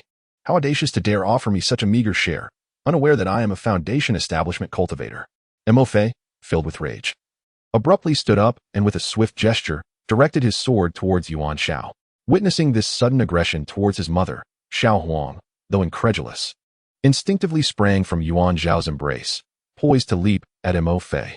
However, Yuan Xiao deftly grasped his small ears with both hands, ensnaring him in her embrace, rendering him immobile. The sword halted just a foot away from Yuan Xiao before being sheathed. Afraid, are we? This is the prowess of a Foundation establishment cultivator, Mo Fei declared triumphantly. Indeed, I'm terrified. Senior brother Mo is formidable. Foundation establishment cultivators are truly impressive, Yuan Xiao exclaimed, clapping her hands in admiration. Scram. This demon core is exceedingly precious to spirit beasts and demonic creatures. Consuming it directly can enhance cultivation, extend lifespan, and even provide a chance to comprehend the extraordinary abilities of its previous owner. Moreover, it holds some merit for demon cultivators as well, Mo Fei remarked. However, I am neither a spirit beast nor a demon cultivator, so this core is of no use to me. Earlier, I owed Xiao Huang a gift. If you still hold my kindness in mind, consider this demon core as my present to Xiao Huang, and we shall settle this matter. Senior brother Mo understands well the nature of Yuan Xiao, who is not one to mince words. Senior brother, fairness must be upheld. This gift for Xiao Huang must still be. Yuan Xiao, growing anxious, stepped forward and seized Mo Fei's arm. Then I shall truly be compelled to confront you. Mo Fei, incensed, made a motion to draw his sword again. Very well, Xiao Huang, come here. This time, you shall bear the loss. And this demon core will be deemed a gift from Uncle Mo to you. From now on, do not ask Uncle Mo for gifts, Yuan Xiao remarked. Casting a glance at Xiao Huang, Mo Fei, seemingly irate, chose to ignore it. In your family of three, not a single virtuous person exists. Moreover, regarding this Serpent King, I advise you to drag it outside to the pond and cleanse it. The flesh of the serpent is imbued with rich spiritual essence, which can serve as sustenance for Xiao Huang and also enhance your cultivation. Preserve the serpent's skin, tendons, gallbladder, and bones when you have the time. Sell them at the Sansan market. This will yield a substantial quantity of low-grade spirit stones, alleviating your concerns about resources for your cultivation for the foreseeable future. Mo Fei stated earnestly. The Sansan market? Where is that? Yuan Xiao inquired. It lies at the confluence of our Yuhai sect, Heiyue sect, and Gaoshan sect. Hence the name Sanxian Market. Its precise location is in the heart of the Yimin grassland. It was established years ago by cultivators from the three sects for the convenient exchange of cultivation resources. I have heard the elders of our sect mention that initially only Qi refinement cultivators attended. However, as its reputation grew, Foundation establishment cultivators began to participate as well, followed by core formation, nascent soul, and even transformation stage cultivators engaging in auctions. When you have the opportunity, it would be beneficial to visit and broaden your horizons through resource exchange. This method is invariably swifter than seeking resources independently, But do remember to keep your wealth discreet. Mo Fei cautioned. Yuan Xiao silently noted this, planning to visit the Yiming grassland and explore the Sansen market when time allowed. Selling items was a minor concern, but perhaps it would lead to a small fortune. In the future, I shall find an opportunity to offer some benefits to Brother Mo. Brother Mo, are you ready? Little Jean is coming. Yuan Xiao suddenly exclaimed. What do you mean ready? What does little Jin's arrival have to do with me? Mo Fei responded in astonishment. At that moment, a streak of golden lightning darted into Yuan Xiao's embrace, revealing little Jean the weasel. Little Jean, do you see who is in front of you? It is your dear Uncle Mo. Uncle Mo has already given the gifts owed to little Huang. Yuan Xiao guided gently. Uncle Mo is fair-minded. How could he show favoritism? Just look at Brother Mo. Does he have any gifts now? Be a decent person. Mo Fei retorted angrily. My pockets are emptier than my face. What do you want me to give little Jean? Little Jean, tell Uncle Mo not to worry. The gifts can be deferred, and interest can be paid later. Yuan Xiao continued to brainwash little Jean, undeterred. Mo Fei pretended not to hear.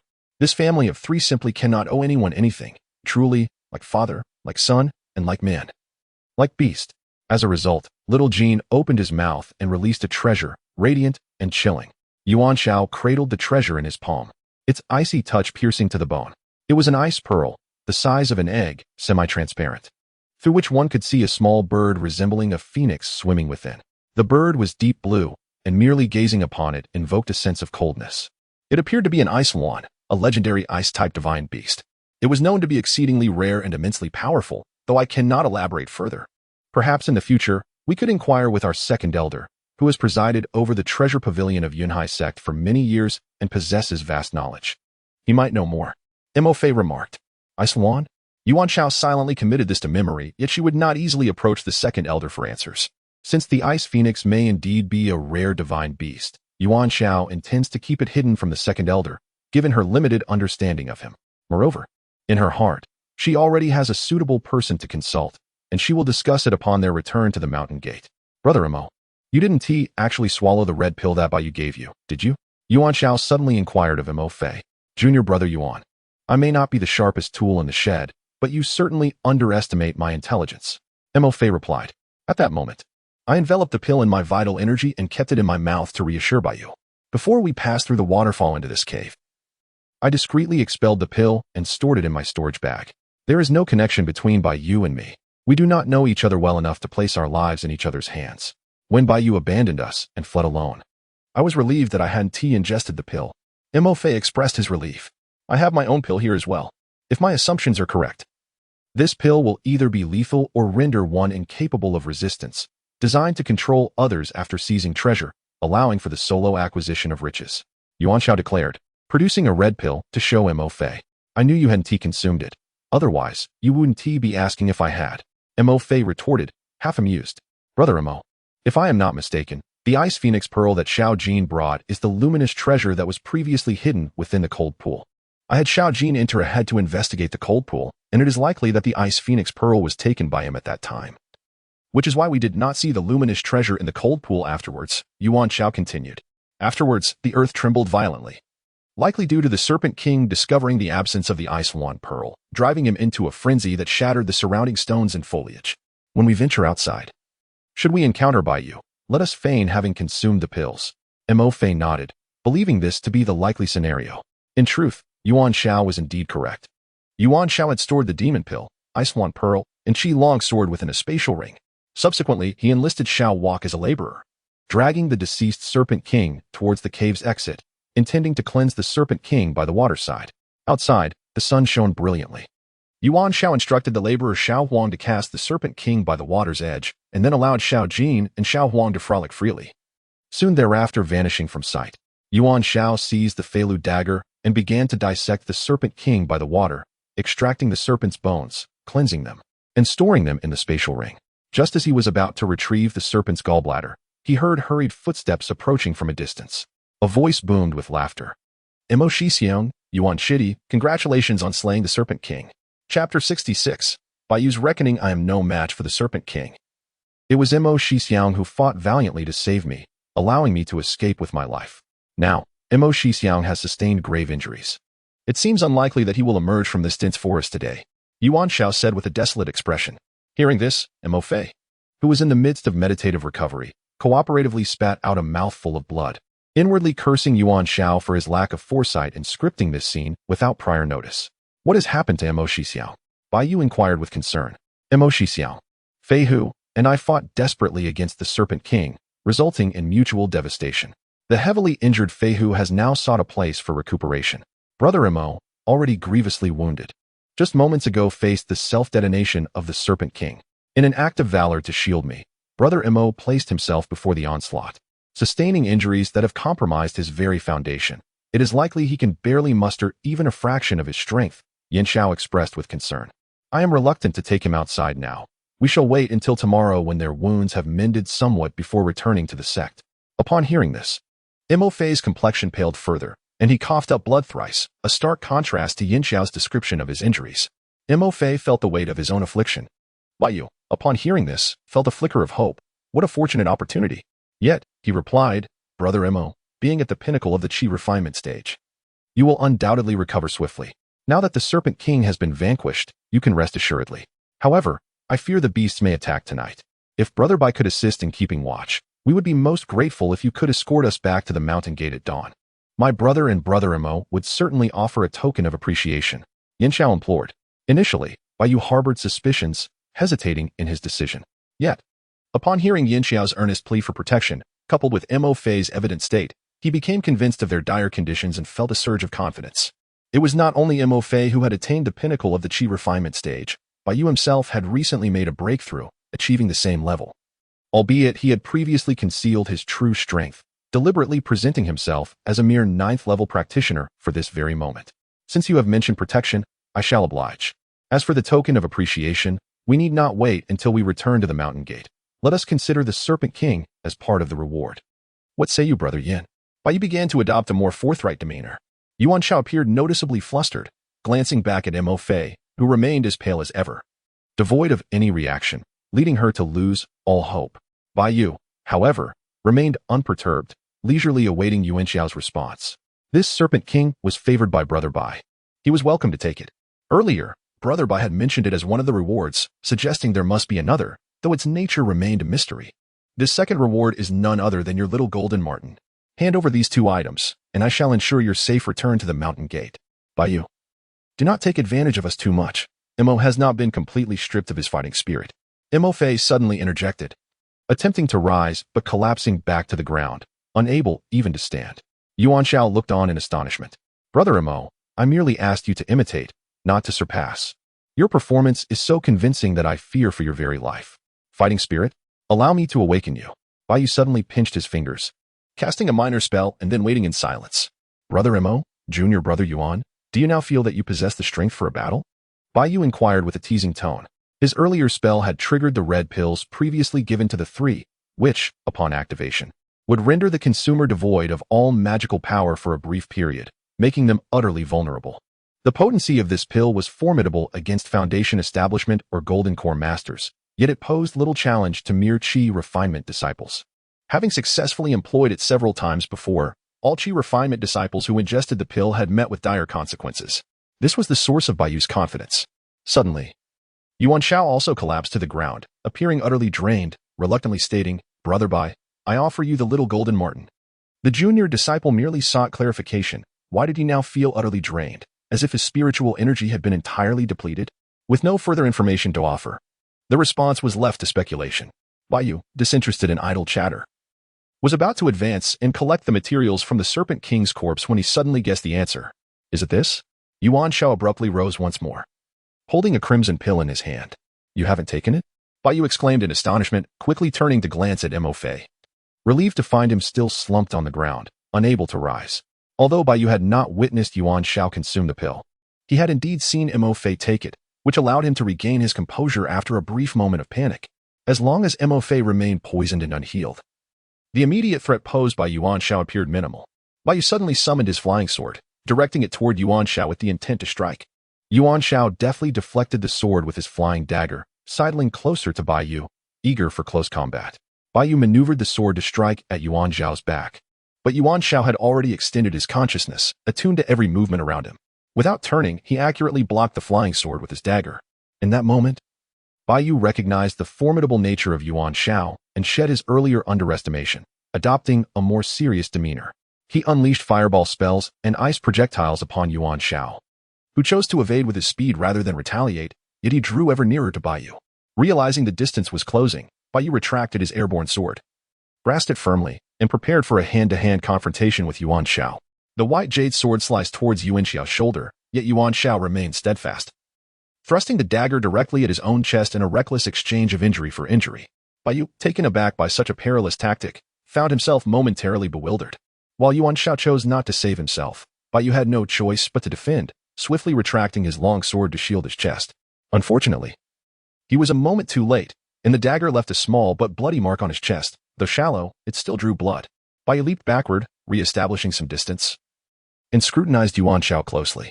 The audacity of this young man to trade injuries, even life, was something Baiyu had never encountered before, rendering him quite uncomfortable. After a few exchanges, he sensed that Yuan Xiao's strength was not significantly inferior to his own.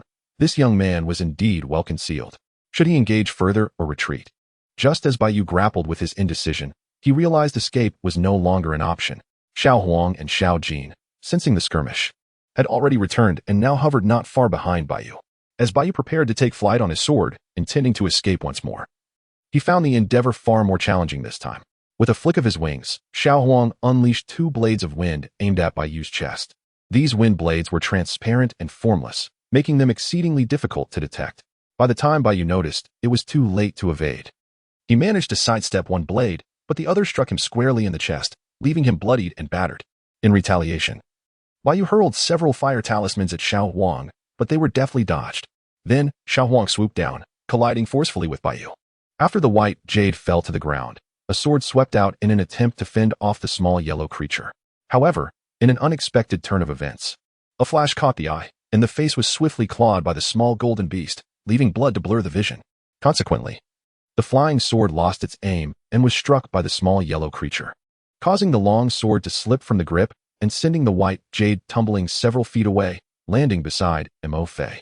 Instantly, the white jade flipped over and seized Mo Fei by the neck, exclaiming fiercely, "Let me go, or he shall perish." No sooner had the words escaped than a long sword pierced through its chest, emerging from the back. Chapter 67. The old Taoist with itchy feet Mo Fei pushed the white jade's body aside and stood, saying, "I had intended to let you off. Yet you have escalated matters. Allowing you to remain would only spell disaster for other cultivators." The white jade fell to the ground in response, ignored by all. While there were those to bury Jiang Wu after his demise, the treacherous and cunning white jade was destined for no such courtesy. Yuan Xiao promptly collected the white jade's storage ring as a trophy, then picked up the flying sword and offered it to Mo Fei. Mo Fei waved his hand in refusal, but Yuan Xiao insisted, and thus Mo Fei reluctantly accepted. "Disciple Mo, to what level have you progressed in your cultivation?" Mo Fei leaned the sword against the ground and replied, "Speak up, I can endure it. Just the 7th level of Qi refinement, senior brother Mo. Please do not mock me," Yuan Xiao said, feeling a bit embarrassed. Upon hearing this, Mo Fei's body swayed, but fortunately he had already leaned on the flying sword, preventing a fall. Just that. Mo Fei clutched his chest, struggling to catch his breath, his lips trembling, wearing an expression of frustration, yet at a loss for words. "In merely 2 months, you have reached the 7th level of Qi refinement. Even if you were the reincarnation of an immortal emperor, one does not play with cultivation in such a manner.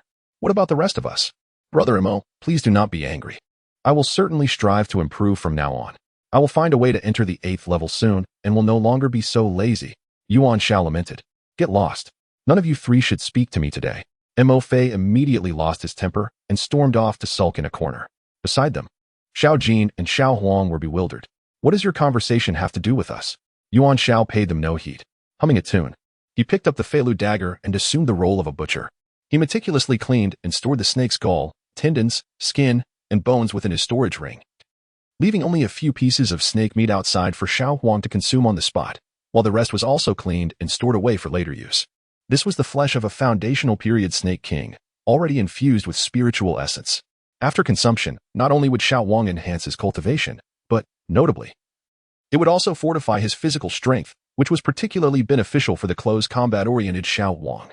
As for the demon core, he planned to make preparations upon returning to the mountain gate and choose a suitable time for Xiao Huang to absorb it.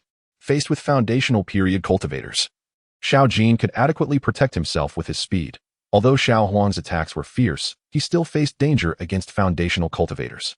Thus, It was imperative to prioritize the enhancement of Xiao Huang's strength. The enemies he would face in the future could become increasingly formidable, necessitating a comprehensive elevation of both himself and his two beasts. Especially for Xiao Jin and Xiao Huang, their growth must precede his own, as he possessed the Enlightenment Pearl, while they were not always by his side. Furthermore, in moments of dire conflict, it was they who would fight valiantly at the forefront without hesitation. For this reason alone, ensuring the growth and safety of his two beasts became all the more crucial. At this moment, Xiao Huang was savoring his meal with great delight, even gesturing for Xiao Jin to join him in consuming the snake meat. However, Xiao Jin completely ignored him, wearing a face of disdain. Xiao Jin had a preference solely for spirit stones and celestial fruits, showing no interest in meat. Furthermore, the two of them had already reached the stage of dietary restraint, able to sustain themselves for extended periods on spirit stones or spiritual energy, with occasional meals entirely dependent on their mood, only indulging when they encountered a favored delicacy. It is advisable not to store demon pills for more than a year after they are separated from their original host, and it is best to have Xiao Huang consume them as soon as possible, although long-term storage of demon pills can still enhance cultivation and lifespan. Comprehending the innate abilities of their original owner becomes increasingly challenging. Fresh demon pills contain the most abundant information regarding innate skills, and consuming them at this time presents a greater probability of grasping the original owner's innate abilities.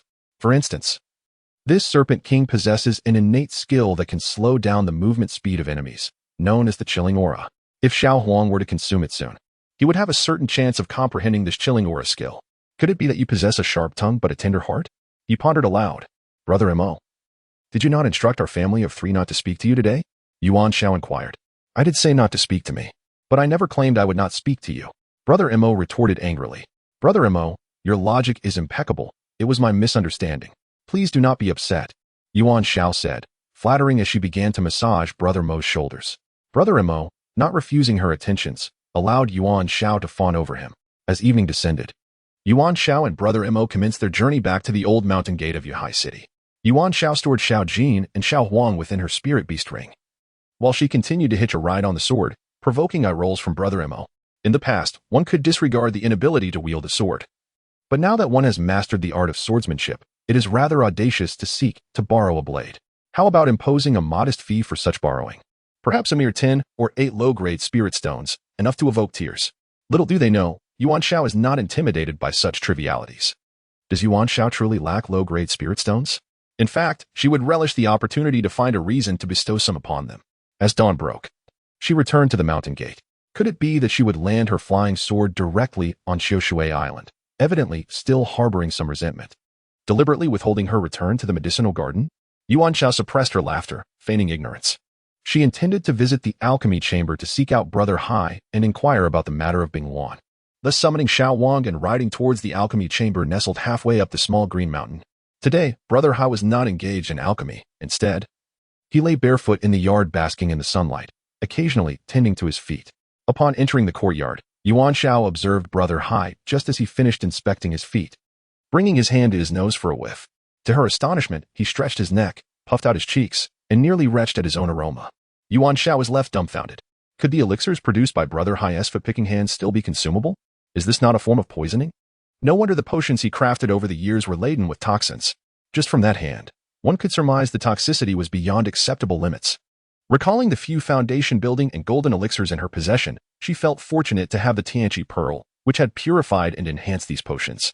Otherwise, based on the scene she had just witnessed, she would truly be unable to consume any of Brother Hai's concoctions. Brother Hai, what is the delightful aroma wafting through the courtyard today? Yuan Xiao exclaimed, showering him with praise. Come here, you little rascal, and indulge your senses. The elder Taoist Hai pretended to stretch his foot forward, but Yuan Xiao swiftly waved his sleeve, dispersing the wave of toxic gas assault.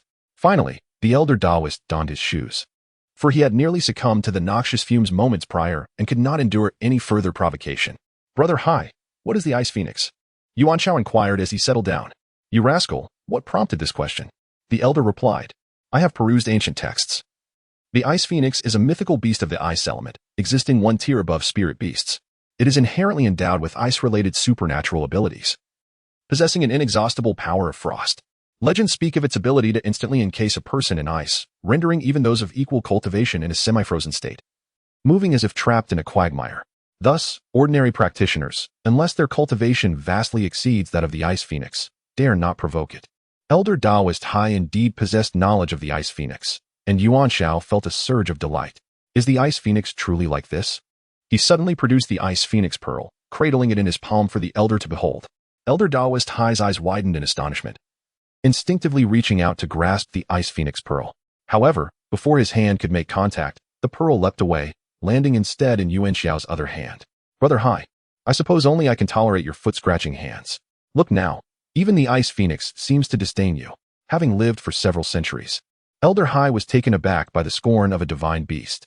His face flushed with embarrassment, yet he refused to concede. He merely concealed his hands behind his back, leaning slightly forward to take a closer look. This time, the ice phoenix pearl did not evade. It was indeed repulsed by Elder Taoist Hai's hand, which had recently been involved in foot-scraping. Chapter 68. The first encounter between the little fire dragon and the ice phoenix. Indeed, it is the ice phoenix, precisely as depicted in the records of our sect. The ice phoenix, also known as the azure bird, is adorned in a deep blue reminiscent of the frigid ocean, bearing a resemblance to the mythical phoenix. The old Taoist reminisced. To be more accurate, one might say the phoenix resembles the azure bird, for in legends, the azure bird is even said to be an ancestor of the phoenix. Of course, the veracity of this myth remains uncertain. However, what is indisputable is that the ice phoenix is a divine bird, belonging to the category of divine beasts. Yet, why is this ice phoenix so small? Yuan Xiao inquired further. This is indeed a divine beast, but at present, it exists merely as a spirit of the ice phoenix. Spirit beings typically attach themselves to formidable spiritual artifacts, treasures, and celestial instruments, coexisting in a symbiotic relationship that enhances each other's capabilities. The spirit can manifest its innate divine abilities through the treasure, though the extent of its power is contingent upon both the artifact's rank and the cultivator's level of mastery. The higher the rank of the artifact, the greater the potential for power. Likewise, the greater the cultivator's prowess, the more formidable the spirit's capabilities. However, due to the exceedingly high rank of divine beasts like the ice phoenix, it is increasingly challenging to find a perfectly compatible artifact within the realm of cultivation. So achieving even 20 or 30% of its potential is considered commendable. Spirits can also grow. If they encounter an opportunity for awakening, they may transcend their current state and transform into true divine beasts. The old Taoist spoke with eloquence. Indeed, having an elder in the family is akin to possessing a treasure. The wisdom of age brings forth stories, and they seem to know a little about everything. Yuan Xiao was filled with astonishment. But what, then, is a spirit? What if this sword were to serve as the embodiment of the ice phoenix's spirit? Yuan Xiao suddenly produced a crimson longsword, startling the sea elder. This sword was none other than the red dragon sword. The sea elder could scarcely believe his eyes. Instinctively, he reached out to touch the red dragon sword, only for it to soar away, deftly evading his grasp. Embarrassment washed over him, compelling him to conceal his hands behind his back. Just moments ago, he had been rejected by an ice phoenix, and now, he faced disdain from a long sword. Was he being forced to wash his hands? Absolutely not. He refused to do so. He was steadfast in his pride and unwilling to compromise his dignity. Reluctant to abandon his vanity for a mere hand-washing, the sea elder leaned in once more to observe closely. Yuan Xiao, this sword of yours is likely extraordinary. I shan't inquire about its origin, as that is your fortune, but I can assure you, its significance is immense, truly immense. Let your imagination soar high. The sea elder spoke with growing excitement. The sword radiated a fiery aura, enveloped in swirling red mist, exuding an unmistakable aura of power. It was undoubtedly a top-tier fire attribute spirit weapon, perhaps even an unparalleled one. Gazing intently at the sword, one might perceive it as a living entity, stirring the heartstrings. Moreover, the blade shimmered with brilliance, and within its depths, a red light flickered, drifting to and fro. If I am not mistaken, this red light represents the spirit of the sword, the sea elder declared with conviction. This sword is named the Red Dragon Sword. Within it swims a small fire dragon. Yuan Xiao elucidated. Indeed, the small fire dragon was undeniably the spirit of the Red Dragon Sword. The artifact's spirit possesses its own wisdom, strength, and innate abilities, enabling cultivators to fully harness the potential and power of the treasures they embody, as articulated by the old Taoist. The artifact spirit serves not only as the soul and protector of the possessed treasure, but also as a bridge and bond between the cultivator and the artifact, allowing for a direct spiritual connection to facilitate the exchange of thoughts. Thus, if a treasure gives rise to an artifact spirit, it is deemed exceptional, endowed with limitless potential for growth, capable of accompanying its master on their journey of development. What, Then, is the supreme spiritual artifact you just mentioned? Yuan Xiao inquired further.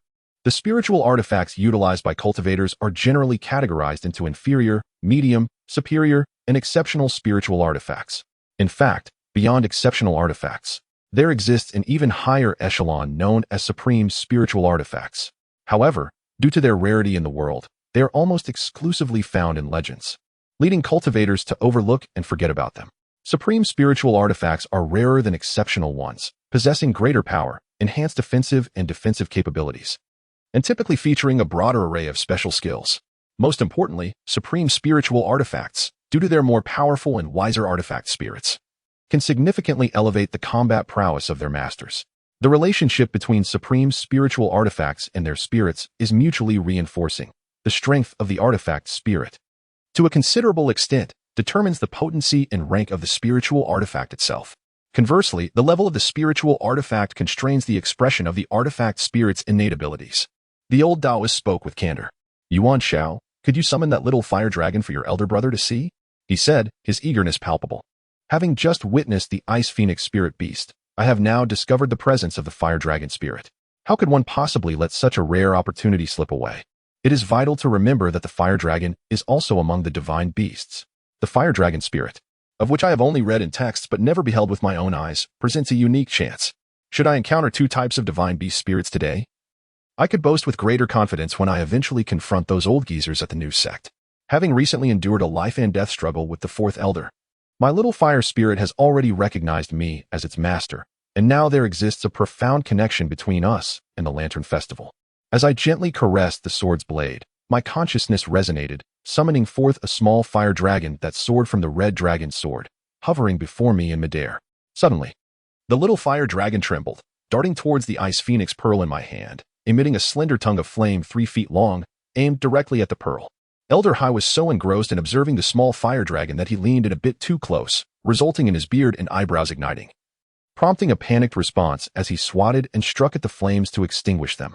Instantly, the yard was engulfed in sweltering heat.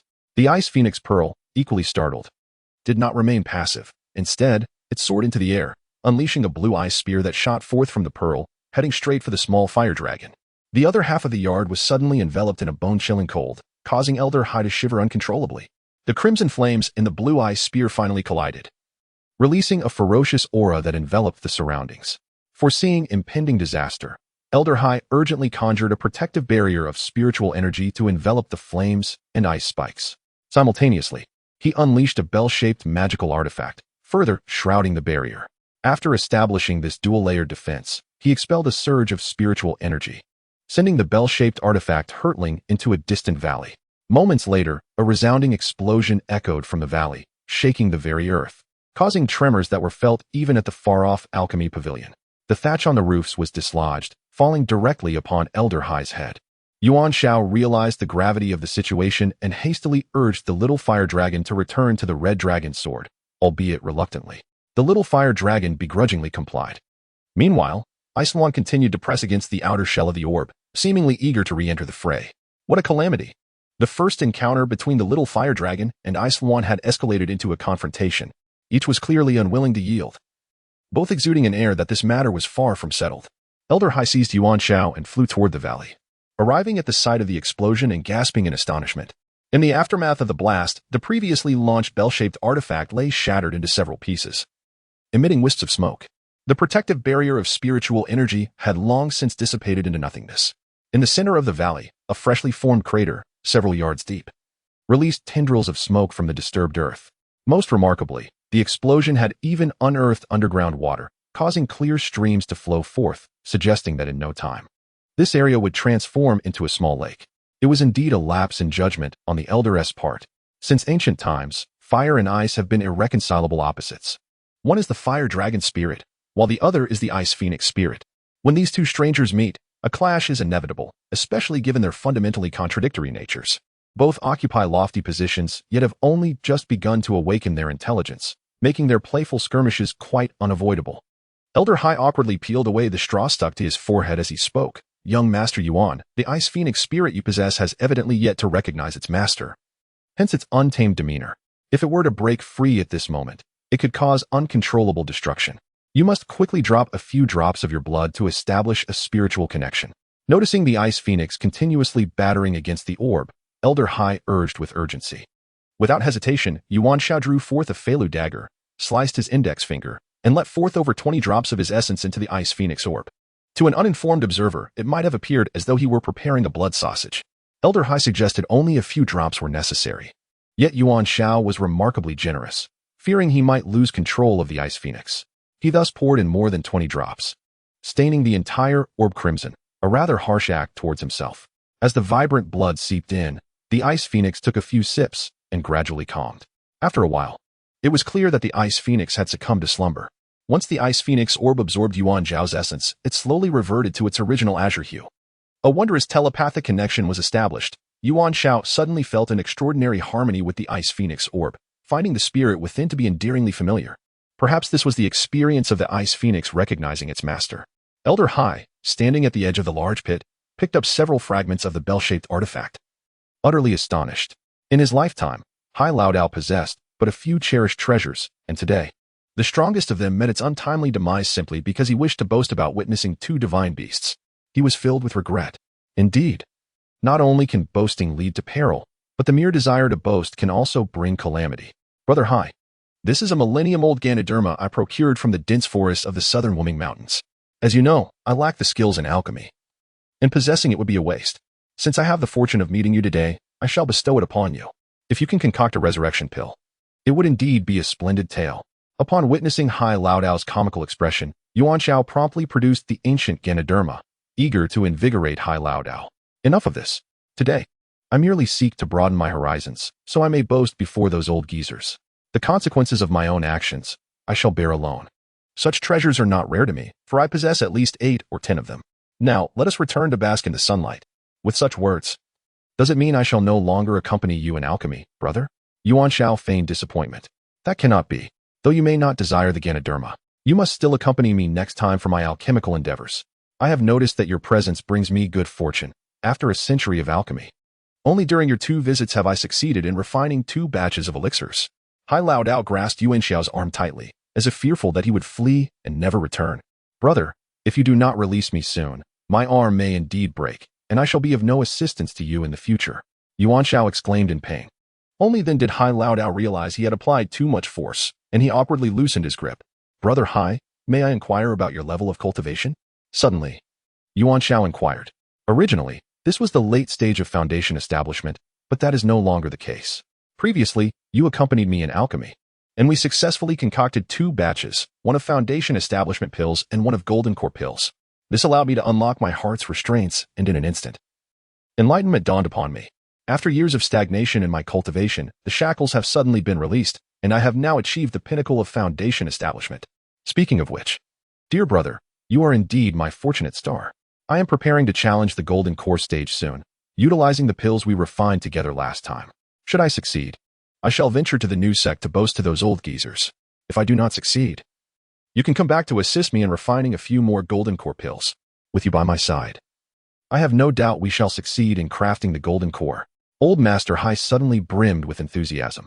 Yuan Xiao was taken aback, not anticipating that Old Master Hai had already attained the pinnacle of foundation establishment. This time, she was determined to help her elder brother fulfill his aspirations. She thought to herself, Old Master Hai had rightly said that with their combined efforts, one in alchemy and the other in purification, they could forge a golden core, even through sheer perseverance.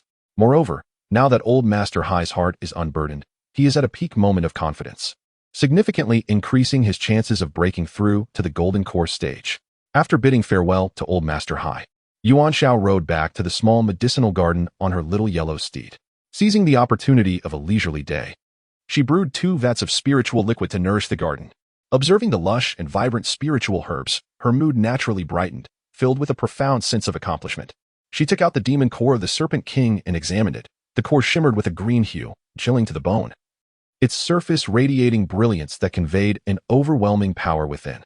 Although the Serpent King was at the early stage of foundation establishment, its formidable physical prowess rendered it nearly equal to a human cultivator at the mid-foundation establishment stage.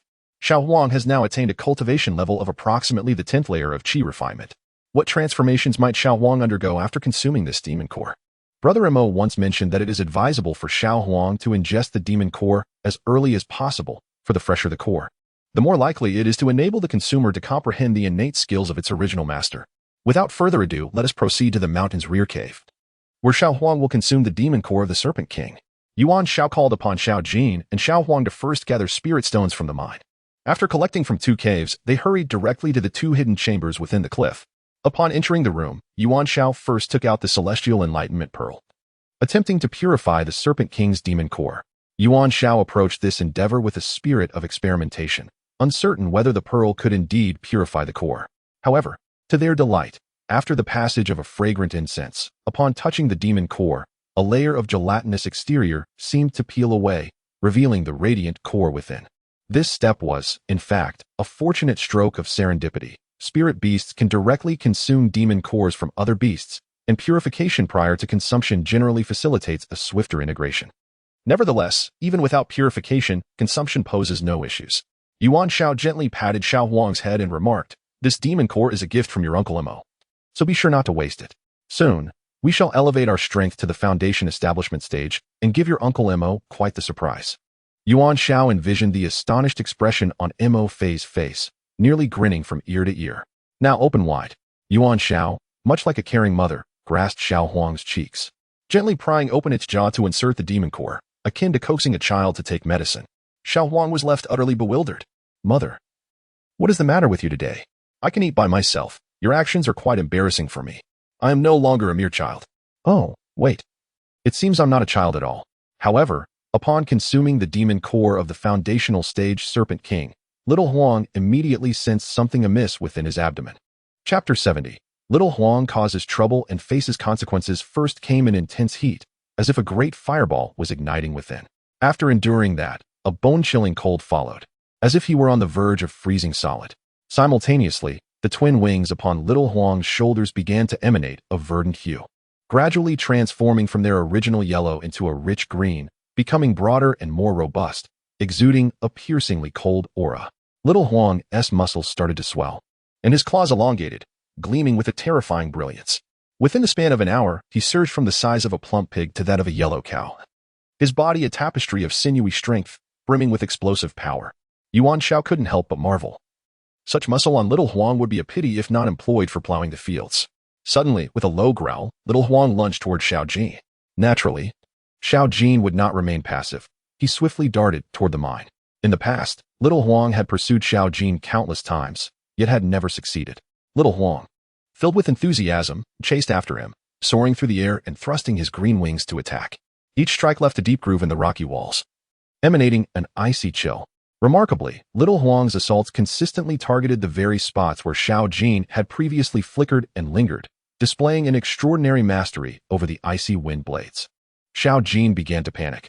Had Little Huang taken some sort of elixir? Today is extraordinarily intense. No, it seems I've consumed a demon pill. Ordinarily, I could effortlessly outpace it by 10 streets. Yet today I can barely manage half a street, nearly biting my own tail in the process. And those 2 azure wings, whatever they release feels chilling to the bone. My legs are now sluggish and uncooperative. Summoning all its strength, Little Gold suddenly accelerates, attempting to shake off Little Yellow. However, Little Yellow, with a cunning grin, abruptly speeds up and swiftly darts over Little Gold's head, then hovers midair. Little Gold, caught off guard, collides directly with Little Yellow's abdomen. Startled, Little Gold quickly turns and flees towards the direction where Lantern is, seeking help. Yet, Little Yellow swiftly flaps its wings, unleashing 2 icy wind blades. One strikes Little Gold, while the other hits Lantern, who is pursuing from behind. Oh no, trouble ensued. Little Yellow realizes that the icy wind blades not only harmed Little Gold, but also affected its mother. Although it exerted merely 10% of its power, Little Gold now lies motionless on the ground, legs in the air. Mother has also collapsed, completely prostrated and silent. Little Yellow gazes at its wings in confusion. Have I truly become this formidable? With just 10% of my power, I've incapacitated both Little Gold and Mother. Hurriedly, Little Yellow rushes over, pressing its head close to Mother to check for signs of life. Thankfully, she is still breathing. A quick glance at Little Gold reveals the same. Both are still alive. Little Yellow is astonished, realizing that this newly acquired icy wind blade is far more powerful than it ever imagined. Thus, with azure wings unfurled, little by little, inch by inch, he gazed intently, unwittingly becoming entranced. Little Huang was unaware of how much time had passed when suddenly, a sharp crack resounded as his mother delivered a swift slap to the back of his head. Turning around, he beheld his mother, her face smeared with mud, glaring at him in fury, clearly having fallen forward moments ago and filled her mouth with dirt. You wish to show off, to rebel, to strike at little Jean, to defy your parents. With each utterance, Yuan Xiao delivered another slap to the back of little Huang's head. Observing his mother's ire, little Huang hurriedly dove into her embrace, thinking, go ahead, it doesn't hurt anyway. If you were to wield the flying Lu dagger, then I would flee. But not now. He remained still, as if the sting of the slaps were inconsequential. So you know that for minor transgressions, a light reprimand suffices, yet for serious offenses, one must take flight. How dare this wayward child act so boldly? At this moment, Yuan Xiao's anger was partly genuine. Anyone who had been knocked down would be irate. Yet another part of her was secretly pleased. Little Huang's earlier maneuver had been impressive, leaving her feeling as if she had been frozen, her movements severely slowed, resulting in her fall. This was akin to the chilling aura of the Serpent King, yet even more potent. At this juncture, little Jean had also regained composure, crawling over to her master to whine and seek solace. Little Huang leaned in several times in an attempt to appease, but each time, little Jean deliberately turned away, feigning ignorance. Yuan Xiao, however, paid no heed to the squabbles of these two little adversaries, her mood oscillating between anger and amusement, an endless cycle of disputes. In her heart, she began to contemplate the implications of little Huang consuming the Serpent King's demon core. Firstly, Xiao Huang's overall prowess has seen a marked enhancement.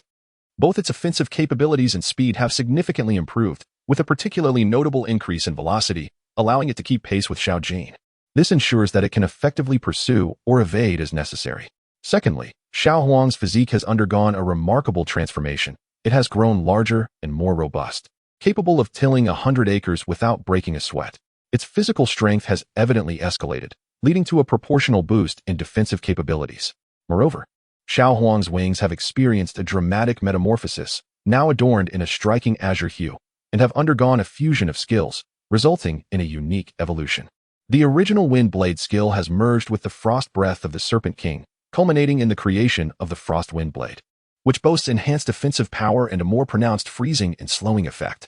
Its attack strength has evidently reached the foundational stage, enabling it to potentially freeze a chi-refining cultivator for a duration. Although it may not achieve freezing against an equally matched foundational cultivator, it will undoubtedly succeed in significantly diminishing the opponent's mobility. Lastly, after consuming the Serpent King's demon core from the foundational stage, Xiao Huang seems to have experienced an elevation in its intelligence, exhibiting a touch more cleverness and a hint of cunning.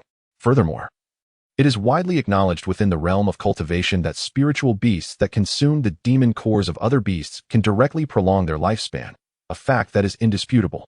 However, the extent of this longevity enhancement will only be revealed once Xiao Huang's consciousness fully awakens. At present, both Xiao Huang and Xiao Jin are merely at the nascent stage of intelligence, akin to the cognitive level of a child, necessitating further opportunities for their growth. Xiao Huang. This time the Serpent King's demon core is bestowed upon you.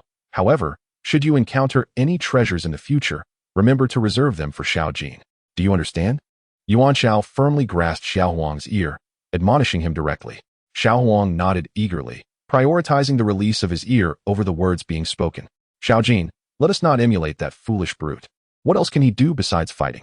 Can he do anything other than urinate on the heads of mice? Am I right? Next time, let us seek more spirit stones and gather more treasures. Becoming wealthy is far superior to being a clumsy oaf. Wouldn't you agree? Yuan Xiao began to coax Xiao Jin, attempting to deceive him.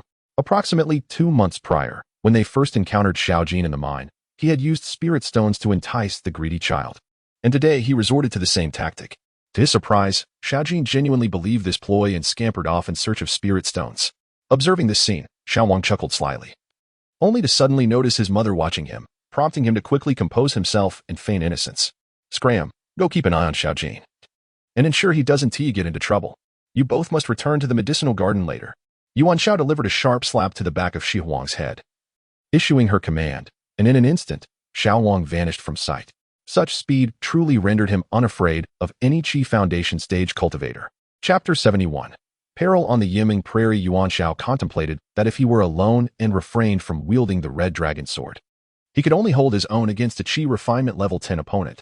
However, with the assistance of Xiao Jin, especially Xiao Huang, The trio's cooperation rendered them fearless against any Foundation establishment cultivator, even those at the later stages or those who had reached the pinnacle of Foundation establishment.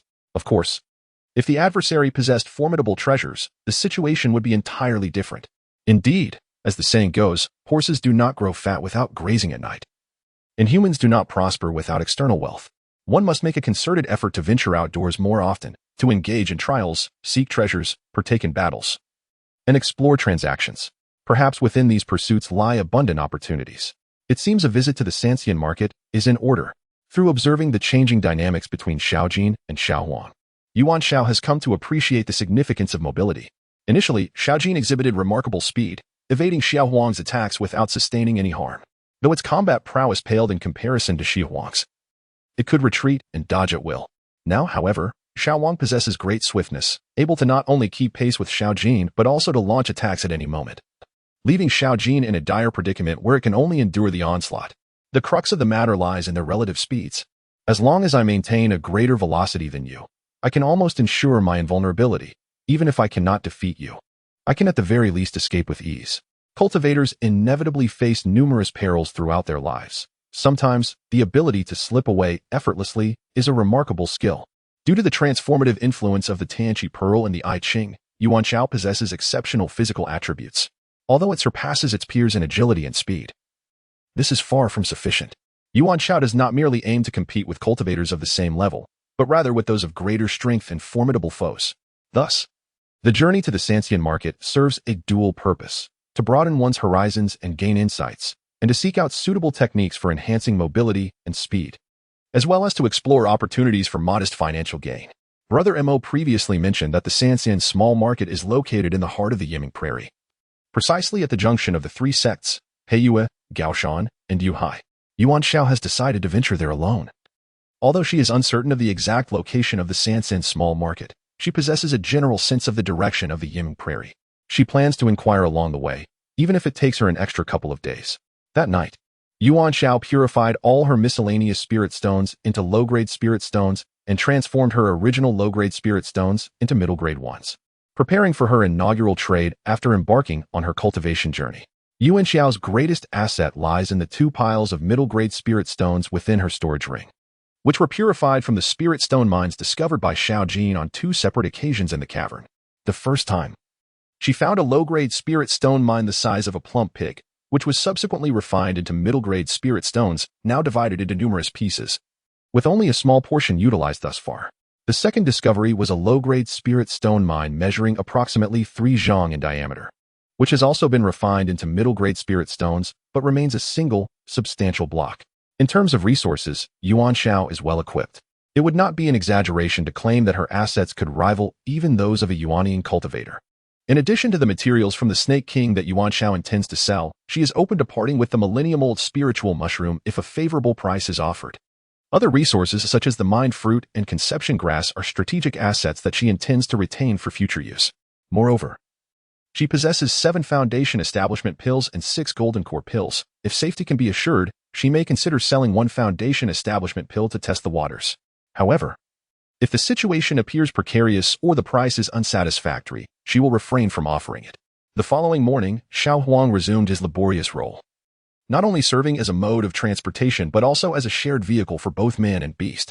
Due to Xiaojin's stubbornness and reluctance to fly independently, he insisted on perching upon Xiao Huang's back. Recalling the icy wind blade he had previously unleashed upon Xiaojin, which had only just quelled the beast's ire, Xiao Huang decided to tolerate the situation in front of his mother, planning to discreetly discipline Xiaojin another day. With a resounding roar, Xiao Huang soared into the sky, his golden body gleaming and wings of a pure azure hue extending majestically, exuding an air of grandeur. Even the most untrained observer would concede that this steed possesses an unparalleled allure. Even among nascent soul cultivators, such an impressive mount is rare. Moreover, Xiao Huang is not merely a steed. He is a hybrid of a combat spirit beast and a flying spirit beast. Presently, most mounts in the realm of cultivation are solely aerial, and while a few possess both combat and flight capabilities, they are relatively few in number.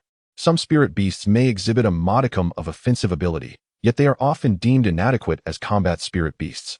Though Xiao Huang currently boasts remarkable speed, it was not until the sun began to set that they discovered a vast expanse of grassland before them. indicating the significant distance from the mountain gate to the yimmering prairie. The endless prairie ahead left Yuan Xiao bereft of any sense of direction, compounded by the uncertainty of his precise location within the grassland. With no clear path to the Sansen market, he found himself utterly lost. Yuan Xiao had to concede that even cultivators are susceptible to the same disorientation as ordinary mortals. He instructed Xiao Wang to hover midair, pondering whether to return to the town they had just passed to inquire for directions, when he spotted two spirit beasts approaching from the distance. Yuan Xiao swiftly summoned Xiao Jin into the spirit beast ring, steeling herself for the encounter. Among the creatures was a colossal centipede, its body an inky black, its myriad legs undulating menacingly as it flew, an unsettling sight. Upon its back sat an elderly man and a youth. The elder, with hair as white as snow, exuded an aura of authority, marked by a scar that slashed across his face, hinting at a ruthless nature. The young man, seemingly around 16 or 17, though possessing a fair complexion, bore an exceedingly sullen demeanor. Another spirit beast, a flying serpent, was ridden by a bald elder, whom Yuan Xiao had encountered earlier. He was the leader of the Black Moon sect during the recent trial. She recalled the seventh elder had exchanged heated words with him, derisively calling him Xiao the Bald. "Grandfather, that spirit beast is far more attractive than our ugly centipede. What should I do to acquire it?" The brooding youth turned to the scarred elder, revealing his evidently spoiled nature. "Higher, spirit beasts must acknowledge their masters before they can be controlled. This flying tiger has clearly recognized its owner. Even if we were to seize it, it may not heed your commands," the elder explained, though his tone carried a hint of indulgence. "But our sect possesses the blood sacrifice method, which can forcibly establish a bond with a spirit beast. Can't we just capture it and perform the ritual?" The sullen youth pressed on, persisting in his argument. While the blood sacrifice method exists, it can severely harm the spirit beast's consciousness and intelligence. Even if successful, the beast may become listless, its cultivation stunted at best, or rendered foolish at worst. Moreover, this youth, despite his apparent youthfulness, possesses a majestic flying tiger, likely backed by a formidable sect. Even in the absence of a formal sect, one may still encounter a master of considerable prowess. In such circumstances, it is prudent to exercise caution. The scarred elder dotes on his grandson, hence his patient explanations. "Yet, I yearn for this flying tiger. Grandfather, do devise a plan. At worst, I shall devote myself to rigorous training upon our return, vowing to remain indoors for an entire year." The brooding youth grasped the sleeve of the scarred elder, beginning to plead earnestly. Chapter 72, Part 1. Zhao the Bald seizes the little yellow thus. "Elder Zhao, please inquire if the other party is willing to part with it. Perhaps we could procure it with a few spirit stones.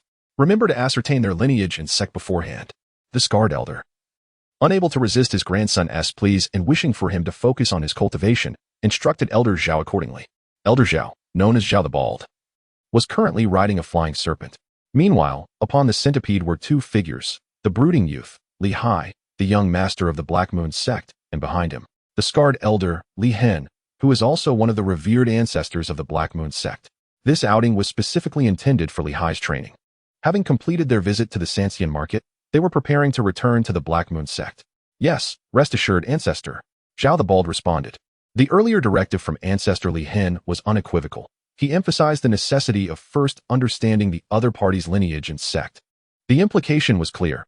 Should this youth hail from a powerful sect or possess a renowned or formidable master, they ought not to engage in conflict. Rather, they should attempt to purchase it. Conversely, if the individual has no significant background, they are free to take whatever measures necessary to seize the object in question. Hasten and conclude your conversation with the young lad. Hire, and I shall await you for an hour in the small town 100 miles ahead. After the ancestor of parting grievances spoke, he soared away with Li Hai, seemingly unperturbed by the matter at hand. Zhao Teza lingered for a moment, allowing the grandfather and grandson of the Black Moon sect to distance themselves before leisurely advancing to a distance of 2 zhang from Yuan Xiao. Zhao Tuzu did not recognize Yuan Xiao, although he had previously led the Black Moon sect's qi refining disciples in trials. Yuan Xiao had merely been an ordinary disciple at that time, leaving no impression on him. "May I inquire, young brother, where lies your sect's entrance?" Zhao Tuzu asked, clasping his hands in greeting. "Esteemed senior, I am but a solitary cultivator without a sect," Yuan Xiao replied, aware of Zhao Tuzu's ignorance of his identity. Knowing the fraught history between the Black Moon sect and the Cloud Sea sect, which had witnessed numerous conflicts, he adeptly concealed his affiliation. Mentioning the Cloud Sea sect would yield him no advantage. Rather, it could bring about greater peril. "Oh, young brother, such striking features and a magnificent steed. You must have an admirable master. Pray tell, who is this venerable figure?" Zhao Tuzi continued to probe. To enlighten you, esteemed senior, I possess neither a sect nor a master, which I fear may disappoint you. Yuan Xiao was acutely aware that Zhao Tuzi had conferred in hushed tones with the others, likely suggesting ill intentions. During the previous trial in the secret realm, Zhao Tuzi had exchanged heated words with the seventh elder of the Cloud Sea sect, indicating that their cultivations were comparably matched. Among the elders of the Cloud Sea sect, aside from the Grand Elder, all others, including the seventh elder, were currently at the foundation establishment stage. It can be inferred that Zhao Tuzi, who can match the seven elders in a contest of strength and wits, must undoubtedly be at the foundation establishment stage. Given his status, even if Zhao Tuzi were to provoke a conflict today with Xiao Huang by Yuan Xiao's side, she would not be afraid, for the outcome remains uncertain. Upon hearing from Yuan Xiao that there was neither a mountain gate nor a master to back him, Zhao Tuzi felt a wave of relief wash over him, allowing him to proceed with confidence. Even if the other party were to conceal the truth and a master were to come seeking him later, he could easily feign ignorance. Surely, no one would dare to provoke the Black Moon sect over a mere disciple. Furthermore, the supreme ancestor of the Black Moon sect has already broken through to the nascent soul stage, although this fact has yet to be made public. In the future, who would dare to challenge the Black Moon sect in the western territories of Song Country? Young brother, our young master has taken a liking to your flying tiger mount and would like to request that you part with it. Name your price in spirit stones, or I can offer a couple of spirit artifacts in exchange. Zhao Tuzi did not even inquire whether Yuan Xiao was willing, but rather commenced negotiations directly. Oh, may I ask how many spirit stones the esteemed elder is willing to offer? If it is to be an exchange, I wonder what spirit artifacts might be available? Yuan Xiao seemed to genuinely contemplate the possibility of selling or exchanging, and even began discussing prices. I have 10 low-grade spirit stones here, or I could offer this in exchange. Zhao Tuzi said, producing a small compass. Yuan Xiao couldn't help but chuckle. She recognized this compass, as it was the very type used by Morong Shui during the selection test in the mines, capable only of sensing the amount of spiritual energy within a radius of 10 feet. It can be asserted that this diminutive compass is not only the most feeble of auxiliary tools, but also the most inconsequential, hardly deserving the title of a spiritual artifact. Zhao, the bald one, has already begun to speak nonsense. Xiao Huang, did you hear that? You are worth merely 10 low-grade spirit stones, or perhaps only the value of that little compass. Yuan Xiao remarked to Xiao Huang, his tone laced with provocation, as if he feared that Xiao Huang would not retaliate. Xiao Huang's fury erupted instantly. This wretched bald man dares to claim that I am worth only 10 low-grade spirit stones. I could procure a barrel of concentrated spirit liquid for that amount. Even my urine is spirit liquid. Now this bald fool asserts that I can only fetch 10 low-grade spirit stones. While my uncle may endure, my aunt may tolerate, my mother may forgive, I, however, will not stand for it. Upon hearing Yuan Xiao's words, Zhao understood that the deal was doomed. He had never intended to buy. His aim was to seize the opportunity, rendering the matter inconsequential. Observing Xiao Wang's rage, he remained unfazed. Generally, the combat prowess of spiritual beasts falls below that of their masters, or, at best, matches their level. Otherwise, the master would be unable to control the beast. As a foundation-building cultivator, Zhao's cultivation level surpassed Yuan Xiao's by a significant margin, allowing him to discern that Yuan Xiao was at the 7th level of qi refinement. However, spiritual beasts and cultivators belong to different classifications, and thus he could not perceive the cultivation level of the flying tiger, Xiao Huang. Based on experience, he surmised that Xiao Huang's level was inferior to Yuan Xiao's, or, at most, on par with it, so he harbored no concerns about unexpected developments. Moreover, the flying tiger was evidently still juvenile, its size considerably smaller than that of an adult, so Zhao truly did not regard it as a threat. Indeed, Zhao Tsu's conjecture holds a degree of validity. The magical beasts nurtured by cultivators are typically subdued through their own efforts. In normal circumstances, the strength of the master surpasses that of the magical beast. Or at the very least, they are evenly matched. Otherwise, the cultivator would be unable to tame the creature. However, the unique situation of Yuan Xiao, who hatched the flying tiger directly from a spirit beast egg and recognized her from an early age, was something Zhao Tsu could never have anticipated. Since you have declined this business proposition, there is no need for further pleasantries. Zhao Tsu raised his hand, conjuring a protective shield of spiritual energy that enveloped the area, preventing Yuan Xiao and the little yellow creature from escaping. This strategy mirrored the earlier plans devised by Elder 4, aiming to thwart any attempt to flee before engaging in combat. Such precautions are generally taken only when one possesses unwavering confidence in victory. Naturally, Yuan Xiao would not remain passive. She swiftly dispatched her flying Lu dagger, directing it towards Zhao Tzu's chest. The dagger, being both small and lightweight, was now under her adept control and flew at remarkable speed. However, in Zhao Tzu's eyes, the dagger's pace was hardly alarming, making it a challenge to inflict harm upon him. Nevertheless, he felt compelled to deflect it, and with a single palm strike, he sent the dagger flying away. What Zhao Tzu failed to foresee was the little yellow creature, who had quietly unfurled its wings and unleashed a series of 6 icy wind blades, now converging upon him. Chapter 72, continued. Zhao Tzu's demise. Zhao Tzu, not to be underestimated, suddenly became aware of the wind blade's presence, realizing he was on the verge of being struck. In a moment of urgency, a cerulean shield erupted around him, a manifestation of his cultivation in the stone shield technique. However, Xiao Huang has now mastered a level of precision in controlling the ice wind blades, striking the same location with 6 exacting slashes. The first 4 blades shattered the stone shield, the 5th obliterated it entirely, and the 6th blade struck Zhao Tzu directly. He felt as though he had plunged into an icy abyss, his body stiffening as the flow of spiritual energy slowed to a crawl, nearly causing him to tumble from his mount, the flying serpent beast. Fortunately, the beast, in perfect harmony with the attack's momentum, retreated 2 zhang to stabilize Zhao Tzu, preventing him from falling. Zhao Tzu was astounded. As a mid-foundation establishment expert, he had never anticipated that the diminutive flying tiger would possess such formidable strength. In a mere exchange, he found himself in peril. Despite his considerable abilities, he was rendered nearly ineffective, encased in a semi-frozen state. His speed reduced to less than 1/10 of his former capacity, even inferior to that of a mere mortal. As the flying Lu dagger approached for a second strike, Zhao Tzu had no means of evasion. He could only rely on his spiritual sense to direct the flying serpent in an attempt to dodge. Although he narrowly avoided the dagger, the serpent was struck in the abdomen, emitting a pained cry. Ignoring the serpent's injuries, Zhao Tzu commanded it to plunge downward, seeking to surge past Yuan Xiao and Xiao Huang, aiming to escape to the nearby town and regroup with the ancestor of unrequited love. With the ancestor present, he was certain they could vanquish the adversary before them. Yet, Xiao Huang was swifter, darting in front of the flying serpent in an instant, the two nearly colliding. Xiao Huang's claws grasped toward Zhao Tzu while Yuan Xiao directed the flying Lu dagger toward the serpent's head, their coordination proving remarkably effective. Zhao Tzu and the flying serpent were simultaneously struck.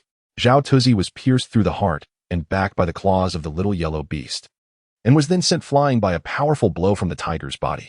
Before he could reach the ground, he was struck again by 2 icy blades of wind, which instantly penetrated him, causing him to plummet vertically towards the earth.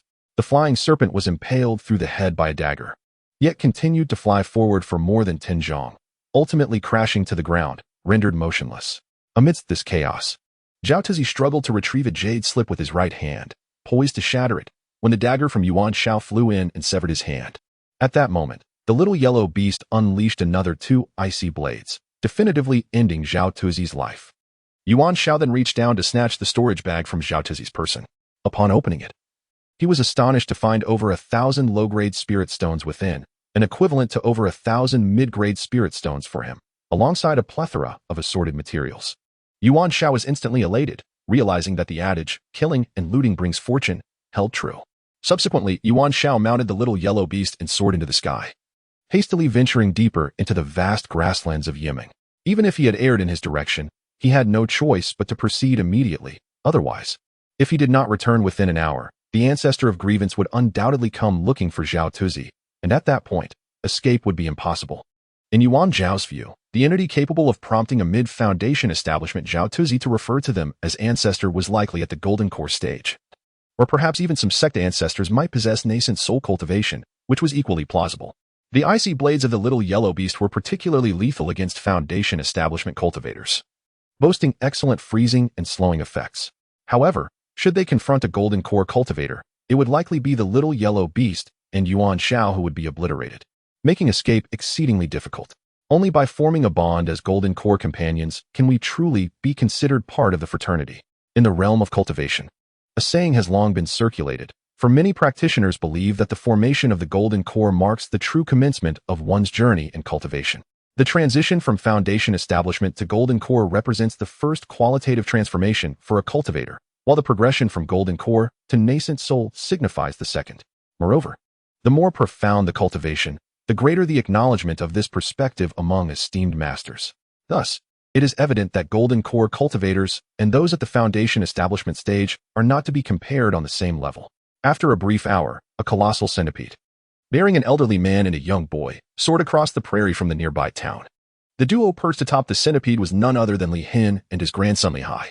As the centipede hovered in midair, Li Hin leaped down with Li Hai, their gazes fixated upon the lifeless bodies of Zhao Tuzi and the flying serpent on the ground, their expressions darkened with disbelief. Li Hai could scarcely fathom the scene before him. Zhao Tuzi, the mid-foundation establishment elder of the Black Moon sect, lay broken and battered upon the earth, unable even to crush the jade slip for help in time. Li Hin, with a swift motion, turned Zhao Tuzi's body over with his foot, examining both the front and back in silence. Grandfather, was that youth truly so formidable? Could he have caused Elder Zhao's demise without a trace? Li Hai inquired. It is not that youth, Li Hin replied. He possesses merely the cultivation of the 7th layer of qi refinement. Even if he harbors some concealed strength, he could not possibly rival Elder Zhao. Observe the penetrating wounds on both the front and back of Elder Zhao. They are the marks of a fearsome beast's claws, which can only belong to that flying tiger. Li Hin elucidated to Li Hai, moreover, these wounds are infused with an icy aura. Elder Zhao's corpse remains in a frozen state, indicating that this flying tiger likely possesses ice attribute divine abilities. Although this young flying tiger should, in theory, possess no such formidable power, much like humans experiencing fortuitous encounters, spiritual beasts too may encounter serendipitous opportunities. Perhaps this particular flying tiger has attained its current prowess due to such an extraordinary chance. Should we return to the mountain gate now? Li Hai inquired. Had Elder Zhao's incident not transpired, it would have mattered little if we hadn't procured the flying tiger. We could have simply returned to the mountain gate. However, given the present circumstances, we must capture both this individual and the beast, spoke the esteemed ancestor Li Hin slowly. The fact that this youth, in conjunction with the young flying tiger, managed to claim the life of Elder Zhao is, in itself, a miraculous occurrence. And behind every miracle often lies a monumental secret that must be extracted from this duo. Then, grandfather, where shall we seek them now? Should we return to the mountain gate to summon assistance? Li Hai asked. It would be too late to return to the mountain gate. Moreover, aside from the Supreme Elder, the other elders possess foundational cultivation levels akin to that of the late Elder Zhao and would be of little help. Since this youth has appeared at the edge of the Yimin grassland, facing it, he is most likely headed toward the Sanxian small market. Let us search there. We may yet encounter them. Nightfall approaches. Let us return to the Sanxian small market. With that, the esteemed ancestor Li Hin grasped Li Hai and soared back towards the Sanxian small market atop the centipede. Due to Li Hai's sudden fixation on the notion of seizing the spiritual flying tiger, which led to the demise of their fellow disciple Elder Zhao, neither Li Hin nor Li Hai displayed the slightest remorse, even neglecting to tend to Elder Zhao's remains as they hurried away. Should Zhao Cuzhong be aware from beyond the grave, one wonders if he would harbor any regrets for obeying the commands of that grandfather and grandson duo. In the pitch-black sky, a solitary figure accompanied by a beast darted past. It was Yuan Xiao and Xiao Huang. Xiao Huang had been bearing Yuan Xiao aloft for 2 consecutive hours, yet they remained directionless, traversing in a straight line. As Yuan Xiao gazed downward, all he could see was an expanse of dark grassland, rendering it impossible to discern east from west or know their whereabouts. Suddenly, Yuan Xiao spotted a few scattered lights glimmering in the distance to the left and hastily urged Xiao Huang to steer towards them. As they drew nearer, they finally beheld a diminutive village, comprising perhaps only 20 or 30 households. The flickering lights were emanating from the courtyards of several homes within this quaint settlement. Perhaps it would be prudent to take a chance? Chapter 73, The 3 Immortals Contact Person. Yuan Xiao stowed Xiao Huang within his spirit beast ring to avoid alarming the villagers, then ambled towards the village. Having resided in the final row of houses in his hometown of Xuanxian Town, he felt an innate fondness for the rear properties. And before he knew it, he had arrived at the last row of the small village. Ahead lay a small courtyard enclosed by a low fence, through which the happenings within were plainly visible. A family of 3 was gathered around a bonfire, roasting wild sheep. A middle-aged man was diligently rotating the sheep on a steel fork to ensure an even roast. "Good sir, may I join you for a bite to eat?" Yuan Xiao called out to the family from the threshold of the courtyard. The middle-aged man and the woman rose to their feet, illuminated by the flickering firelight, allowing them to finally glimpse the youth at the doorway. Before they could utter a word, a boy of 7 or 8 dashed over, exclaiming with glee, "We were just worried about not finishing our meal. Come quickly. It will be ready soon." Seeing their son so warmly welcoming the guest, the middle-aged man and woman invited Yuan Xiao to join them. Yuan Xiao naturally accepted the steel fork from the man's hand, assisting in roasting the wild sheep. Are there any seasonings? It tastes much better when you brush them on while roasting, Yuan Xiao remarked. Upon hearing this, the young boy promptly fetched salt, chili, and other condiments from within the house. As Yuan Xiao skillfully roasted and seasoned the meat, the middle-aged man inquired, "Do you often hunt, young brother?" Yuan Xiao replied, "In my hometown, the mountains lie just behind our house. I have been hunting since childhood, so I am quite accustomed to these tasks." As they delved into the topic of hunting, their conversation flourished, and soon they were engrossed in lively discourse. This small village nestled deep within the Yimin grassland, where the residents, although they cultivated some crops, primarily relied on hunting for their livelihood. The lush waters and grasses of the Yimin grassland supported countless wild animals, ensuring that the 30 or so households never faced a shortage of game. "You are not from around here. May I ask what brought you to this place? Have you encountered some trouble?" the middle-aged man inquired. Yuan Xiao candidly replied, "To be honest, I am en route to the Sanxian market, but I lost my way. Hence I sought the hospitality of my elder brother for the night, and would like to inquire how to reach Sanxian market." The man gestured behind him, saying, "Just head north from here. However, the journey is long. If you are merely an ordinary person, it might take you several months to arrive." Could it be that the young brother is a cultivator? Are you familiar with cultivators? I have a younger brother who once entered the realm of immortality in his early years. However, the meager supply of spirit stones provided by the sect left much to be desired. After lingering there for 3 or 4 years as merely an outer disciple, he eventually chose to return from the mountain gates. Upon his return, he preferred to squander his time in the Sanxian marketplace rather than return to our village, where he would likely endure a life of intermittent feasting and hunger. To this day, I remain unaware of his level of cultivation. All I know is that 2 years ago he mentioned a journey that took him 3 months to return. If he walked back, it implies that he has not yet reached the 6th level of qi refinement, as one at that stage can fly with a sword. Yuan Xiao immediately grasped the implication. "Tonight, I shall trouble you, brother. I will set out early tomorrow morning," he spoke. "If you do not mind, please rest in the thatched cottage where my brother resided. Be sure to say farewell before you depart," the elder brother advised. The next morning, as Yuan Xiao was tidying up, the uncle approached him with a letter. "This is a letter for my brother, filled with mundane family matters. I would appreciate it if you could deliver it to him. Moreover, although this brother of mine is not particularly accomplished, he has roamed that area for several years and is likely more familiar with it. Perhaps he could be of assistance to you. When you encounter him, do not stand on ceremony. Simply mention that you are a friend of his brother, Su Hai. By the way, his name is Su Mu, and he has a prominent red birthmark on the left side of his face. He is as slender as a reed, so recognizing him should not be difficult. He once mentioned that he lived next to the blacksmith shop in the southern part of the city." The middle-aged man chuckled at his own words. Su Duo, with a red birthmark on his left cheek and as slender as a reed, was situated next to the blacksmith shop in the southern part of the city. Yuan Xiao kept the details in mind and resolved to find Su Duo as a contact, ensuring that he wouldn't be lost in the Sanxian small market.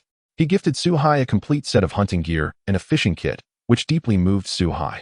Those who love hunting cherish such things, much like fishing enthusiasts who, despite being frugal with their clothing and food, spare no expense in acquiring fishing tackle. If one were to accidentally catch a large fish, they would certainly not return home until darkness fell. Such is the nature of a passion. After bidding farewell to Su Hai and his family, Yuan Xiao continued onward with Xiao Huang. After flying north for 3 hours, they finally beheld a town emerging in the distance, its scale comparable to that of Yuhai City.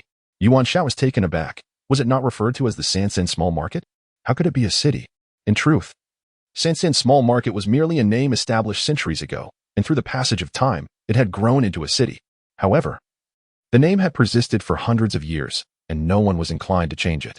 Yuan Xiao, still 10 miles away from the southern part of the city, descended and stored Xiao Huang in the spirit beast ring to avoid drawing attention. Uncertain whether the 2 ancestors of hate would pursue him here, he decided to err on the side of caution and remain inconspicuous. Upon landing discreetly with the unassuming flying dagger, he was approached by a stranger who eagerly inquired if Yuan Xiao was looking to buy or sell. He could guide him, offering his services for a mere low-grade spirit stone for a day's companionship. Yuan Xiao immediately understood that this individual was a low-level freelance cultivator, seeking to earn a modest living by running errands. Generally, one possesses no profound background or sect to rely upon, merely depending on their familiarity with the locale and the information they have gathered to earn a modest living from outsiders to sustain their cultivation. Yuan Xiao retrieved a half-piece of low-grade spiritual stone from his pre-prepared storage bag and placed it into the young man's hand, saying, "I'm not here to buy anything. I'm looking for someone named Su Duo, a thin fellow with a birthmark on his left cheek. Upon hearing that he was seeking a fellow practitioner, the stranger initially lost interest, but upon noticing the half-piece of spiritual stone in his hand, his spirits lifted immediately. Follow me. Su Megan is at home, he exclaimed. After a brief walk, the stranger called out to a house adjacent to the blacksmith shop. Su Megan, someone is looking for you. A voice responded from within, and the stranger smiled at Yuan Xiao, signaling that the task was accomplished before promptly returning to the south gate to await further business. At that moment, a young man resembling Su Hai, his brother, emerged. It was indeed unmistakable. Recognizing him was nearly impossible. Upon seeing that the visitor was a youth, Su Duo did not pay much heed, though a flicker of curiosity crossed his face. Su Gu, I am Yuan Xiao, sent by your elder brother Su Hai to find you. Please take a look at this family letter, Yuan Xiao stated directly. After Su Duo read the letter, his demeanor warmed towards Yuan Xiao, not for any other reason than the news of his brother's family's well-being that he brought. In recent years, Su Duo's cultivation had been less than satisfactory, and he had been earning a meager income here. While he had not starved, he had never truly thrived either. Each day, he relied on guiding others and performing odd jobs to earn a few fragmented spiritual stones, slowly refining his cultivation. After many years of such efforts, he had only reached the second level of qi refinement. Brother Yuan, have you come this time to purchase items or to sell them? I shall accompany you to ensure that you are not deceived.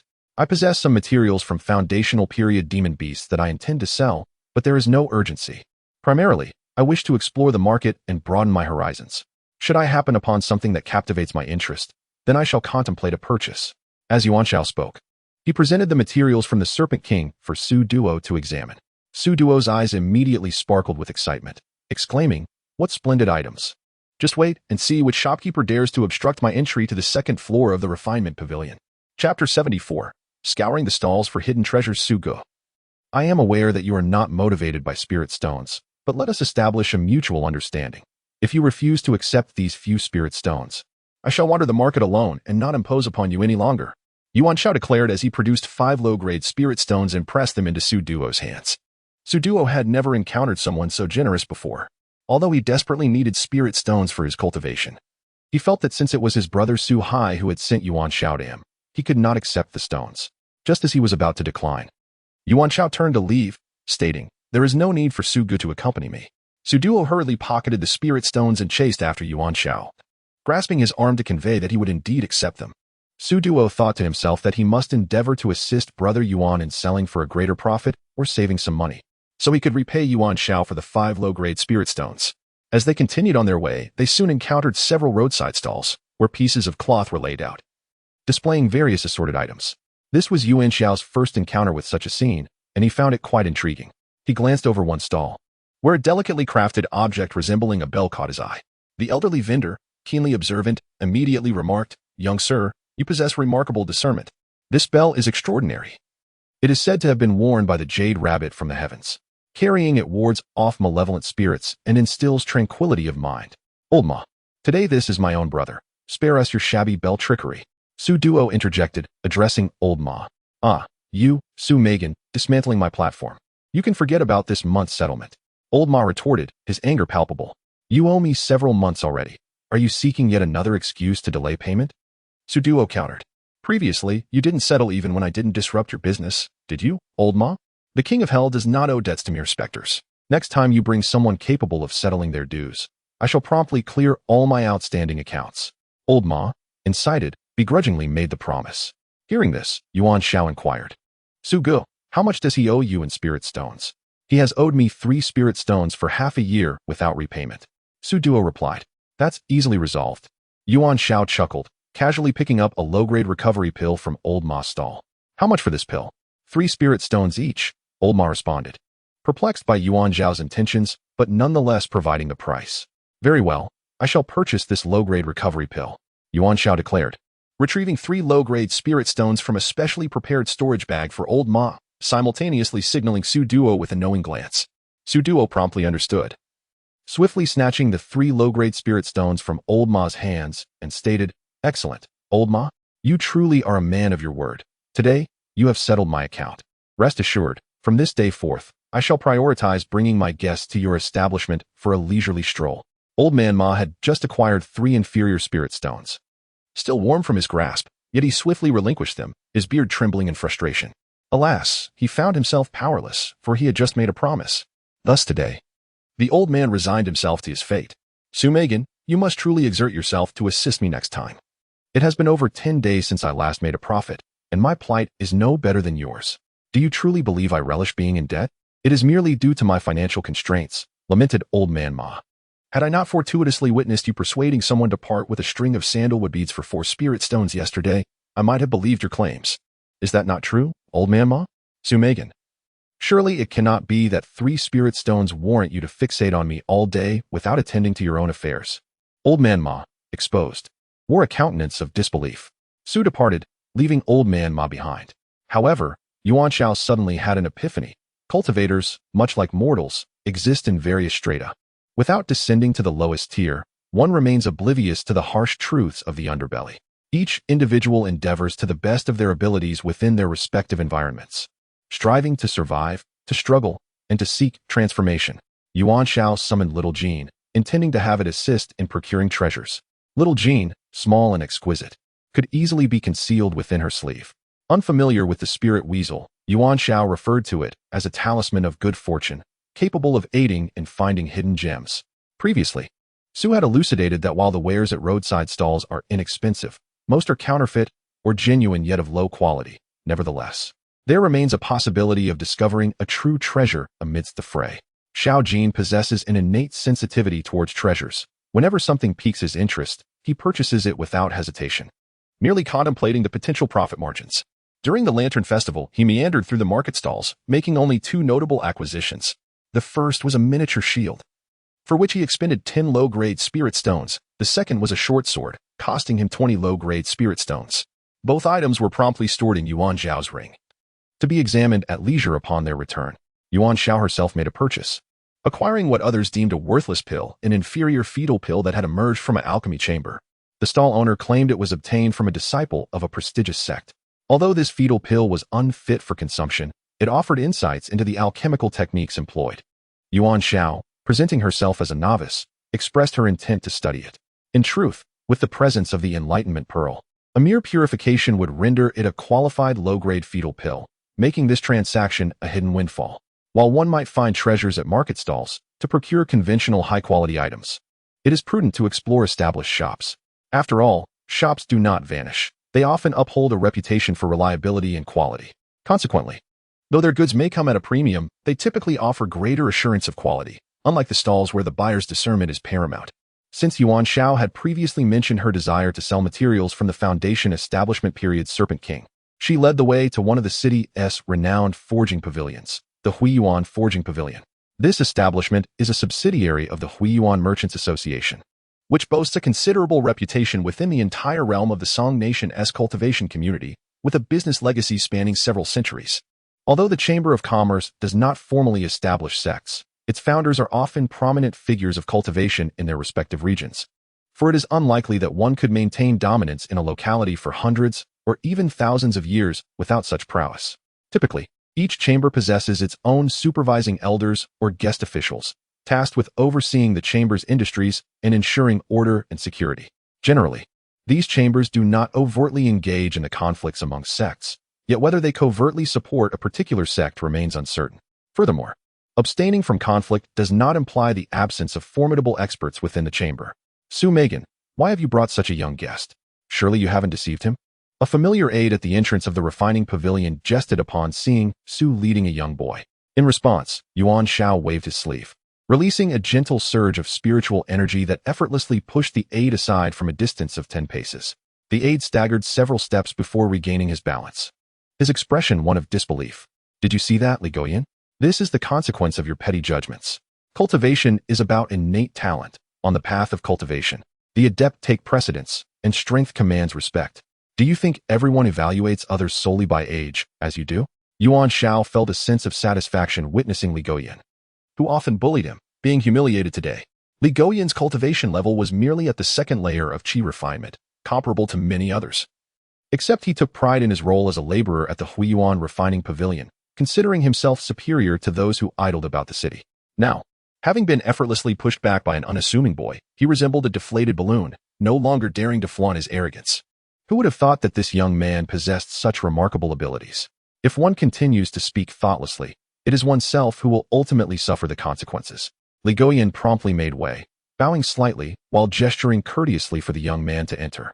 Although Su Megan did not merit such deference, the youth beside him certainly did. Should he turn out to be a significant patron, driving him away would lead to dire repercussions. A mere word from the overseer of the refining pavilion could spell disaster for Li. Upon entering the ground floor of the Huiyuan refining pavilion, they were greeted by a well-dressed attendant who approached with a respectful bow. Esteemed friend, if you seek spirit tools suitable for the qi refining stage, you may peruse our first floor to find something to your liking. For items appropriate for the foundation establishment stage, I recommend visiting the second floor. The attendant continued. We also purchase various materials for cultivation. The materials suitable for the qi refining stage can be discussed with Miss Yuan, who is seated in the partitioned area over there. For materials suitable for the foundation establishment stage and beyond, you may negotiate with Miss Yuan in the second floor compartment. If the transaction is substantial, she will naturally contact our steward to assist. The attendant spoke with great courtesy, providing a thorough introduction. Thank you, kind sir. I happen to have some materials suitable for the foundation establishment stage that I wish to sell. For now, let us explore the first floor and broaden our horizons before we trouble you to lead us to the second floor. With that, Yuan Xiao produced a low-grade spirit stone and presented it to the attendant. The attendant accepted it with delight, as tips from patrons were considered a personal bonus, and the refining pavilion imposed no restrictions on such gratuities.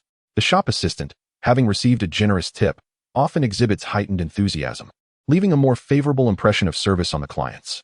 In the long run, this practice benefits both the refinement pavilion and the entire Huiyuan Chamber of Commerce.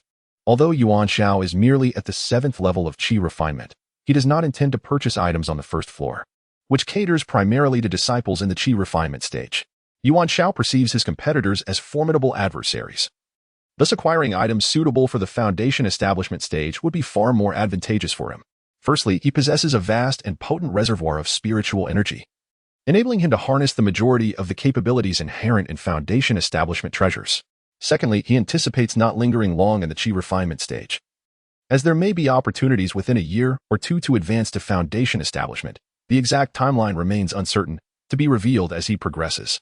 Lastly, the strength of his opponents necessitates the acquisition of treasures from the foundation establishment stage, as those from the qi refinement stage would prove inadequate. Even if certain items fail to activate immediately, he can afford to wait, knowing that they will eventually serve their purpose.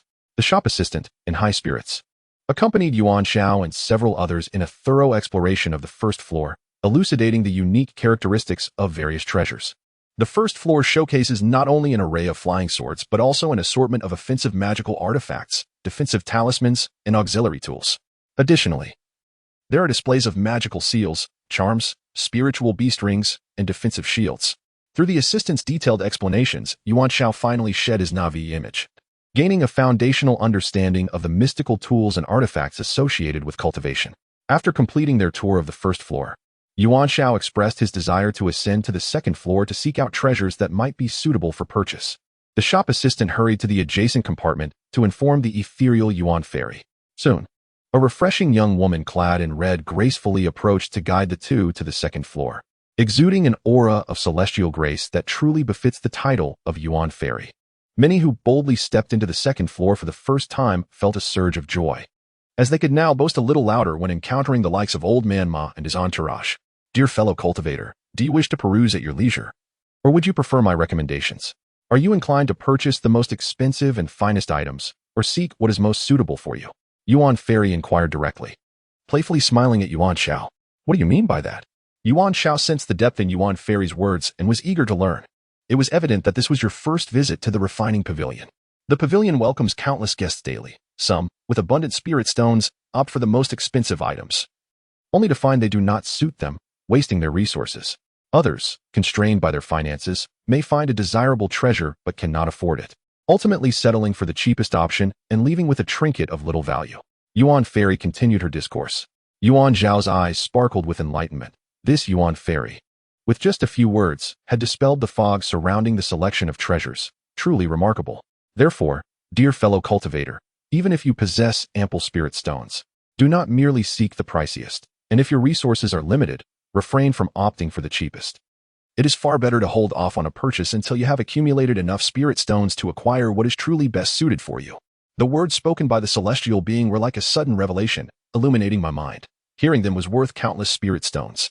It was but a modest token of my gratitude, Yuan Xiao said as she produced 10 low-grade spirit stones and presented them to the celestial being. In that moment, Yuan Xiao realized what she truly needed and felt immensely grateful to the celestial being. If I were to refuse, the young friend would undoubtedly be uneasy about my subsequent advice. Hence I shall accept it for now. In truth, for every item you purchase here on the second floor today, I would ordinarily receive a small reward. Had I known I could sell you the most expensive one, I would have profited even more. I regret having spoken those words. The celestial being smiled as she observed Yuan Xiao's expression. Sister Yuan, your candor is truly admirable. My name is Yuan Xiao. Taking the cue, Yuan Xiao echoed, calling her sister. This call of sister shall not go unreciprocated. Now, speak up, brother Yuan, what type of treasures do you currently seek? Yuan Xiao pondered for a moment before responding. Firstly, I require a formidable defensive spiritual artifact, one that is not deterred by the significant consumption of spiritual energy. Prioritizing maximum defense, capable of withstanding attacks from a perfected foundation establishment practitioner, and ideally, even from a golden core practitioner. Yuan Xiao considered that the ancestrally Hen and his descendant might be searching for her, and that she may encounter even more formidable foes in the future. Having sustained injuries several times before, she recognized that while the celestial pearl could serve as a final safeguard, its use in battle was challenging. Thus, avoiding injury altogether would be preferable. Secondly, I also seek 2 items that can enhance the attributes of the 5 elements or bolster single attribute attacks, specifically suited for spiritual beasts.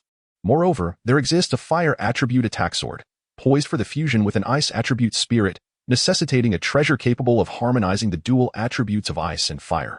Yuan Xiao contemplated the little gold and little yellow, as well as her own aspirations for the red dragon sword, which she hoped to merge with the ice phoenix, thus expressing her second purchasing intent. Ultimately, she sought a supreme technique for cultivating agility and speed, with the higher the limit, the better. She possessed a foundation in this area and was unafraid of arduous training, only dreading a lack of swiftness. Of course, she was aware that the Artifact Refinement Pavilion did not sell techniques, yet if there were any channels available, she hoped assistance could be rendered in her search. Perhaps by her next visit, sister, you might have acquired something. Yuan Xiao continued. Agility and speed are not only essential in battle but also crucial for pursuit or escape, embodying a practical capability that can both attack and defend. Especially when one is at a disadvantage, the ability to flee is, for Yuan Xiao, simply delightful. Young brother Yuan, sister exclaimed in astonishment. Your demands are so lofty, yet you carry such confidence. Do you truly possess such talent and resources? Chapter 76, A Lucrative Venture. Yuan Fairy glanced around and whispered, Come with me alone. Yuan Xiao understood that Yuan Fairy was about to discuss something of great importance. So she left many waiting on the second floor and followed Yuan Fairy to the third floor. The third floor was not a marketplace and thus devoid of customers. The third floor of the Huiyuan Artifact Refinement Pavilion is specifically designated for receiving esteemed guests and privately discussing significant matters. Yuan Fairy had already brewed fine tea for Yuan Xiao. It is not that sister is mercenary, but the items you wish to purchase already constitute a considerable transaction. Under normal circumstances, we would have invited our steward Yuan to negotiate on your behalf. Could you discreetly inform my sister how many spirit stones can be procured, or what materials are available for exchange? Let us avoid any embarrassment when Yuan Butler arrives later. Yuan Fairy, without hesitation, got straight to the point. If my sister remains concerned, let us first examine the materials from the foundation establishing Serpent King, which were recently obtained and still retain their spiritual essence. With a wave of her hand, Yuan Xiao revealed the serpent's skin, sinews, bones, and gallbladder, each item gracefully floating in the air. Such treasures. They are indeed of considerable value. Yuan Fairy's eyes sparkled with intrigue as she continued. However, what you wish to purchase is of significant importance. These materials alone will not suffice. What if I include this? With another flourish, Yuan Xiao produced a millennium-old spirit mushroom, enveloped in spirals of spiritual energy and radiant light. What a remarkable treasure, boasting 1,000 years of medicinal age. Although we operate as a tool refinement pavilion here, our Huiyuan Merchant Association also possesses its own alchemy chamber. This mushroom holds equal worth for us, yet it still falls slightly short. Yuan Fairy acknowledged, since you have an alchemy chamber as well. May I present to my sister these 2 pills for her appraisal? As Yuan Xiao spoke, she conjured a low-grade foundation establishing pill and a low-grade golden core pill, which floated before Yuan Fairy. She took them into her hands and examined them closely, revealing a look of admiration after a moment. These are exceptional pills. Although they are both low-grade, their fragrance is richer, their spiritual energy more potent, and their purity surpasses that of the low-grade foundation-establishing and golden core pills produced by our Yuan alchemy chamber. The impurities and toxicity present are significantly reduced, marking them as the pinnacle among low-grade pills. To employ a more vivid metaphor, these two elixirs occupy a position between inferior and intermediate-grade pills. These two pills are indeed precious, and should their quantity increase, they would represent a substantial fortune. It is evident that Miss Yuan possesses a profound understanding of elixirs, perceiving their value with remarkable clarity. While I do not wish to overstate, I do possess some knowledge. By fortunate chance, my elder brother is an adept alchemist, allowing me to acquire numerous exquisite elixirs.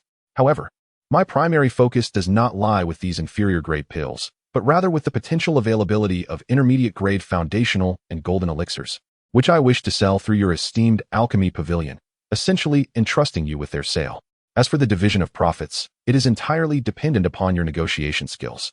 Dear sister, I wish to delegate the entirety of my alchemical business to you, and I wonder if you would be inclined to accept this offer?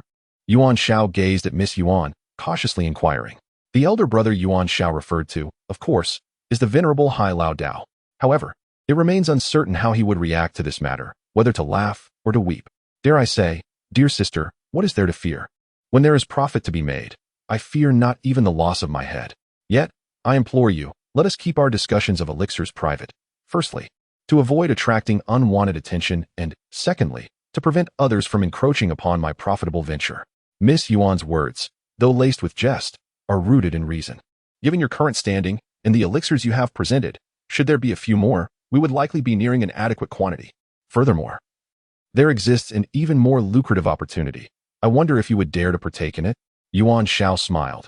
Having recognized Miss Yuan as a trustworthy and intrepid individual, he felt inspired to share his new ideas. Well, my dear brother, what treasures do you possess? Inquired the enchanting Yuan fairy, her eyes narrowing with curiosity. In response, Yuan Xiao suddenly waved her hand, casting forth over 1,000 low-grade spirit stones that cascaded onto the ground, creating a dazzling expanse of white. She then gestured again, releasing approximately 200 medium-grade spirit stones, which landed gracefully on a nearby table, their verdant hues glistening beautifully in the light. These medium-grade spirit stones were derived from a substantial spirit stone mine, the size of a plump pig, which Yuan Xiao had purified using the celestial enlightenment pearl. Subsequently, she had meticulously divided this treasure into several hundred pieces with her Feilu dagger, utilizing only a fraction of it, while the majority remained safely tucked away in her ring. Observing this bounty, the Yuan fairy immediately conjured a spell to seal the entrance from the second floor to the third. Unsatisfied with merely that, she summoned a defensive formation to envelop the third floor, ensuring their secrecy, and let out a long sigh of relief. Dear brother, one must not display wealth ostentatiously. While I may have seen it, such a plethora of medium-grade spirit stones must never be shown lightly again. Now tell me, what perilous venture do you wish for your sister to undertake? I fear it may indeed cost you dearly, she stated earnestly. Yuan Xiao, with a sly smile, replied, First, I would like you to examine these low-grade and medium-grade spirit stones. What differences do you perceive compared to those you commonly utilize? Only then shall I unveil the nature of this enterprise. The Yuan fairy picked up several white low-grade spirit stones, scrutinizing them closely. After releasing them, she then lifted a few green medium-grade spirit stones, inspecting them with even greater care. She attempted to absorb the spiritual energy within, evaluating their quality. With each passing moment, her expression transformed into one of increasing astonishment. These spiritual stones, despite their irregular surface, possess a quantity and quality of spiritual energy that far surpasses that of similar grade stones currently circulating in the market. Moreover, they exude a remarkably pure aura, devoid of any discernible toxicity or impurities, which instills a sense of tranquility and invigorates the spirit, seemingly accelerating the flow of spiritual energy. Dear sister, what do you propose I do? Yuan Xiao inquired. If I wish to exchange these inferior grade spiritual stones for those commonly available in the market, and likewise trade these green medium grade stones for their market equivalents, do you believe this is feasible? What might the exchange ratio be? There will undoubtedly be many willing to trade. In fact, there is no need to venture out. Our Yuan refining pavilion is eager to acquire them all, as these stones serve as valuable resources for the cultivation of our internal members, and the more, the better. If it were up to me, I would gladly offer 3 stones of the same grade in exchange for one of yours. establishing a ratio of 1 to 3. And I would do so with great joy. Yuan Fairy candidly expressed her thoughts, realizing that her transparency might yield even greater benefits from Yuan Xiao. Very well. Dear Sister Yuan, it seems the time for business has arrived. I entrust all these spiritual stones to you for conversion into widely accepted stones of the same grade. I will not dictate where you conduct the exchange, even if it's internally processed within Hui Yuan Refining Pavilion, that is acceptable. I will only require the same grade stones at a 1 to 3 ratio. Should you manage to procure even more stones, that will be considered your share of the profits. Sister Yuan has already been of immense help to me, and thus deserves her due reward. At this juncture, Yuan Xiao revealed her plan in its entirety. Dear little brother, I adore you so much for leaving me with a margin of profit. I shall seize this opportunity. However, it is imperative that I inform grandfather, for he is the esteemed steward of this place, overseeing all significant matters of the refining pavilion. I can manage everything else independently, but the matter of exchanging spirit stones is of great consequence and necessitates the utilization of the pavilion's spirit stone reserves, thus requiring grandfather's consent. Fear not. My grandfather has always been amenable to my requests. Moreover, I will strive to keep him uninvolved in our affairs. Should you need anything, please communicate directly with me. The Fairy Yuan joyfully declared. Chapter 77, The Yin-Yang Mirror, 5 Elements Pearls. In the pill business, please wait a moment. I shall descend shortly. The Fairy Yuan playfully winked at Yuan Xiao before skipping up to the 4th floor. After a brief interval, Yuan Xiao observed an elderly gentleman with a white beard accompanying the Fairy Yuan as they descended the staircase. The venerable man nodded at Yuan Xiao with a smile, but refrained from speaking. He approached the piles of lower and middle-grade spirit stones, selecting a few to examine meticulously. After a moment, he nodded in satisfaction and tossed 2 storage bags to Yuan Xiao. The first bag contained lower and middle-grade spirit stones exchanged at the prevailing market rate of 1 to 3. Please tally the quantity upon inspection. The second bag held a superior defensive spiritual artifact, the Yin-Yang Mirror, along with 3 5 Elements Pearls. The specifics of their usage will be explained to you later by Miss Yuan. Regarding the Yin-Yang Mirror, allow me to elaborate further. This object possesses extraordinary mysteries and has a certain chance of giving rise to a spirit, evolving into a superior spiritual instrument, which may hold significant potential for future growth. As for the 5 Elements Orbs, I fortuitously acquired several during my early explorations at the ruins of the Dragon Palace in the East Sea. Both I and Miss Yuan have each fused with 1, and out of the remaining 3, I am nearly gifting them to you in consideration of Miss Yuan's kindness. I hope you will remember her generosity today. Concerning the exceptional techniques for cultivating movement and enhancing speed that you require, I regret that I do not have the time to procure them today. Perhaps you may return at a later date to collect them. The elderly gentleman with a white beard spoke with measured calmness. As for the materials you brought, please hand over the materials from the Foundation Establishment Serpent King and the Millennium Ganoderma. There is no need to provide anything further. Today marks our first collaboration, and you have granted us substantial benefits in the exchange of spirit stones here. So we shall not require you to compensate for the Yin-Yang Mirror and the 3 5 Elements Orbs. This arrangement serves us both well. In the future, should you have any matters to discuss, please contact Miss Yuan directly. Thank you, Grandpa Yuan. Upon hearing this, Yuan Xiao promptly presented the materials from the Foundation Establishment Serpent King along with the Millennium Ganoderma. The elderly gentleman waved his hand to accept them, gesturing for the two to continue their conversation as he turned and ascended to the 4th floor. See, Grandpa listens to Sister, Miss Yuan exclaimed with pride. In truth, the elder's indulgence towards her is but one aspect. What truly matters is that this collaboration greatly benefits the Hui Yuan Refining Pavilion. Not to mention, the batch of spirit stones containing pure spiritual energy that Yuan Xiao has exchanged will be immensely useful for her own cultivation. Her grandfather's cultivation requires enhanced resources. After all, the higher one's cultivation level, the less effective low-grade spirit stones become, resulting in diminishing returns. It is imperative to replace them with mid-grade spirit stones. And the batch provided by Yuan Xiao is exceptionally suitable.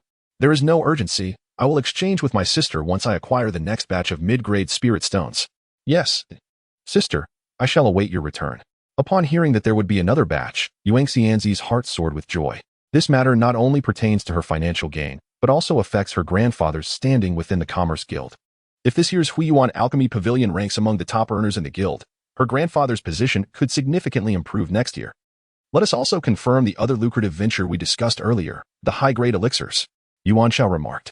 Having successfully received a substantial amount of spirit stones in exchange, Yuan Xiao's trust and appreciation for the Hui Yuan Alchemy Pavilion grew, especially in recognizing Yuan Xianzi's reliability. Seizing the moment, she sought to facilitate another transaction for elixirs. Little brother, what do you think? My sister is listening. As long as we can earn some modest profits, a minor setback is merely a small scar. Yuan Xiao felt at ease now. Thus, when my sister has the time, she can visit your Huiyuan Alchemy Pavilion to purchase all the low-grade Foundation Establishment pills, low-grade Golden Core pills, and even low-grade Nascent Soul pills, and I shall buy them at the standard market price. My elder brother's sect has a vast number of disciples and many skilled practitioners. The more elixirs, the better. After acquiring them, I will pass them on to my brother for their use. Previously, you may have observed those two exquisite foundational elixirs and golden elixirs. My elder brother is a masterful alchemist, adept at concocting foundational elixirs, golden elixirs, and nascent soul elixirs with remarkable ease. Moreover, aside from the inferior grade, he frequently manages to produce a considerable number of medium-grade elixirs. However, he is reluctant to provide these medium-grade elixirs to the members of our sect, which is why I have been tasked with seeking an opportunity to exchange them for spirit stones or other treasures to earn a modest profit, Yuan Xiao stated leisurely. Then, dear younger brother, why not simply bring over your elder brother's medium-grade elixirs for us to sell? Miss Yuan inquired with confusion. The crux of the matter lies here. Although my elder brother is a distinguished alchemist of high standing, the number of elixirs he successfully concocts is limited. If the quantities frequently do not match, it would be difficult to justify to the sect. Therefore, it is necessary for me to procure inferior foundational elixirs, inferior golden elixirs, and inferior nascent soul elixirs from you. For each one acquired, my elder brother and I will ensure that you receive the corresponding number of medium-grade foundational elixirs, medium-grade golden elixirs, and medium-grade nascent soul elixirs. This way, the quantities reported to the sect will align perfectly. I believe that once you at the Yuan Alchemy Pavilion disseminate information regarding the availability of these three types of medium-grade elixirs for sale, you will undoubtedly monopolize the elixir market in the Three Immortals realm, outpacing other merchant associations' alchemy pavilions by a significant margin. The potential profits, I trust, require no further elaboration. Yuan Xiao finally articulated a somewhat plausible reason. While it may not be flawless, it suffices. Most importantly, Miss Yuan evidently holds a favorable view of me and possesses a keen understanding of business etiquette. Thus, she is unlikely to pursue these details and personal matters further. I have but one request. You must not inquire about my elder brother's whereabouts, nor should you disclose that the elixirs are provided by my elder brother and myself. My brother has taken a considerable risk in engaging in this business, one that could invite severe punishment from our sect, and he possesses a rather volatile temperament. Should this matter come to the attention of outsiders, it could lead to the abrupt cessation of our enterprise. In such a case, even if I wish to supply my sister with mid-grade elixirs exclusively, I would be unable to procure them. Yuan Xiao reiterated earnestly. Yuan Xiao responded with utmost seriousness. Of course, everyone harbors their own secrets. Furthermore, if this information were to leak, it would jeopardize our own interests at the Huiyuan Alchemy Pavilion, preventing us from reaping any profits. We shall remain tight-lipped, even without your urging. However, if I were to personally approach the counter for purchases, I would likely only acquire a limited quantity of elixirs, and persistent, substantial purchases would inevitably attract attention. It would be far more prudent to have my grandfather establish private communication with the Huiyuan Alchemy Pavilion, utilizing internal channels to procure all relevant elixirs directly.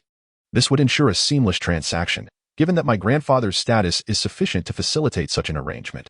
Very well, this matter shall remain known only to you, me, and Grandfather Yuan. Yuan Xiao contemplated for a moment, recognizing that Grandfather Yuan could indeed be of significant assistance in resolving numerous issues. He was already aware of the previous matters concerning the exchange of spirit stones and would not mind learning of another elixir venture. What is the typical price difference between your mid-grade elixirs and those of lower grade? Yuan Xiao inquired, eager to ascertain the price disparity before determining how to allocate the profits with Yuan Xiao. The price of intermediate-grade elixirs is generally around 5 times that of low-grade elixirs. For instance, a low-grade Foundation Establishment pill is sold for 100 low-grade spirit stones, whereas an intermediate-grade Foundation Establishment pill is priced at approximately 500 low-grade spirit stones. This disparity in cost is not solely attributed to the rarity and value of the intermediate-grade Foundation Establishment pill. Rather, it stems from the fact that if an individual repeatedly consumes low-grade Foundation Establishment pills without successfully establishing their foundation, the threshold for future attempts will only become increasingly daunting, thereby diminishing the likelihood of success. Conversely, consuming an intermediate-grade Foundation Establishment pill significantly enhances the probability of success. Furthermore, should one fail to establish their foundation, The impact of the intermediate-grade elixir on the cultivator's body is minimal due to its lower impurities and toxicity, which typically do not adversely affect subsequent attempts at foundation establishment. Hence, unless a cultivator is financially constrained, they will generally aspire to acquire higher-grade elixirs whenever their circumstances permit. Yuan Xiao articulated this clearly and even provided an example. In Chapter 78, concerning the prices of superior-grade spirit stones and the yin-yang mirror, she suggested a fair distribution of the substantial price differential between low and intermediate-grade elixirs. Given that the price ratio is approximately 1 to 5, with a fourfold difference, she proposed a division where I would receive 3 parts and you would receive 1 part, with the sales revenue split as 4 parts for me and 1 part for you. For instance, if an intermediate-grade foundation establishment pill is sold for 500 low-grade spirit stones, I would only take 400 low-grade spirit stones, while the remaining 100 would serve as compensation for you and Elder Yuan. What do you think, sister? Yuan Xiao smiled as she looked toward Yuan Xiao. My younger brother is quite generous. How could I possibly refuse such a profit? It is known that the low-grade golden elixir costs 500 low-grade spiritual stones, while the mid-grade golden elixir is priced at 2,500 low-grade spiritual stones. Simply selling a single mid-grade golden elixir would yield a profit of 500 low-grade spiritual stones, making such a business venture exceedingly rare. Moreover, there are the Yuan Ing elixirs. With the low-grade Yuan Ing elixir priced at 2,500 low-grade spiritual stones and the mid-grade Yuan Ing elixir at 12,500 low-grade spiritual stones, though our supply of Yuan Ing elixirs is quite limited. At this tier, transactions are generally conducted in mid-grade spiritual stones for valuation. Yuan Fairy further enlightened Yuan Xiao regarding the prices of these elixirs, leaving Yuan Xiao astonished. Indeed, the elixirs necessary for breakthroughs and advancements are treasures. Their price is sufficient to procure a remarkably fine spiritual artifact or magical treasure. I have one additional request. I would like all the spiritual stones obtained from the sale of these elixirs to be ultimately converted into mid-grade spiritual stones. Henceforth, all our transactions will be settled in mid-grade spiritual stones. I will only accept mid-grade spiritual stones. Yuan Xiao suddenly recalled this crucial matter. For future prosperity relies on mid-grade spiritual stones. Subsequently, Yuan Xiao inquired about the usage of the yin-yang mirror and the 5 elements pearl. Yuan Fairy promptly provided Yuan Xiao with 2 jade slips containing detailed functions and instructions. Yuan Xiao carefully stored the jade slips, intending to study them upon returning, as they are among the pressing matters to address. Sister, please assist me in gathering the elixirs and placing them at the Huiyuan refining pavilion. I shall return here in 2 to 3 days for the face-to-face transaction. I must take my leave now. Yuan Xiao, eager to experiment with numerous ideas, hastily took his leave. I shall await your return, dear brother. This is a communication jade slip. In times of peril, shatter it. And as long as the distance is not too great, I shall be able to sense your location and perhaps lend a hand. The celestial maiden spoke as she produced a jade slip and handed it to Yuan Xiao. Without a moment's hesitation, Yuan Xiao accepted it and turned to leave. Suddenly recalling something, the celestial maiden retrieved 5 low-grade spirit stones and hurried to the door, bestowing them generously while watching Yuan Xiao depart. At this moment, Suzhen truly felt at ease.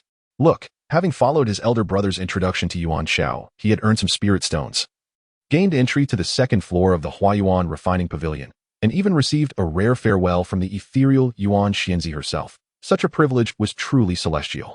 Although he understood it was all due to the favor Yuan Xiao had brought him, he couldn't help but feel elated. Li Goyan, old ma, and all those who merely assisted, have you ever experienced such treatment? Yuan Xiao accompanied Suzhen back to their residence in the southern part of the city, where they chatted for a while.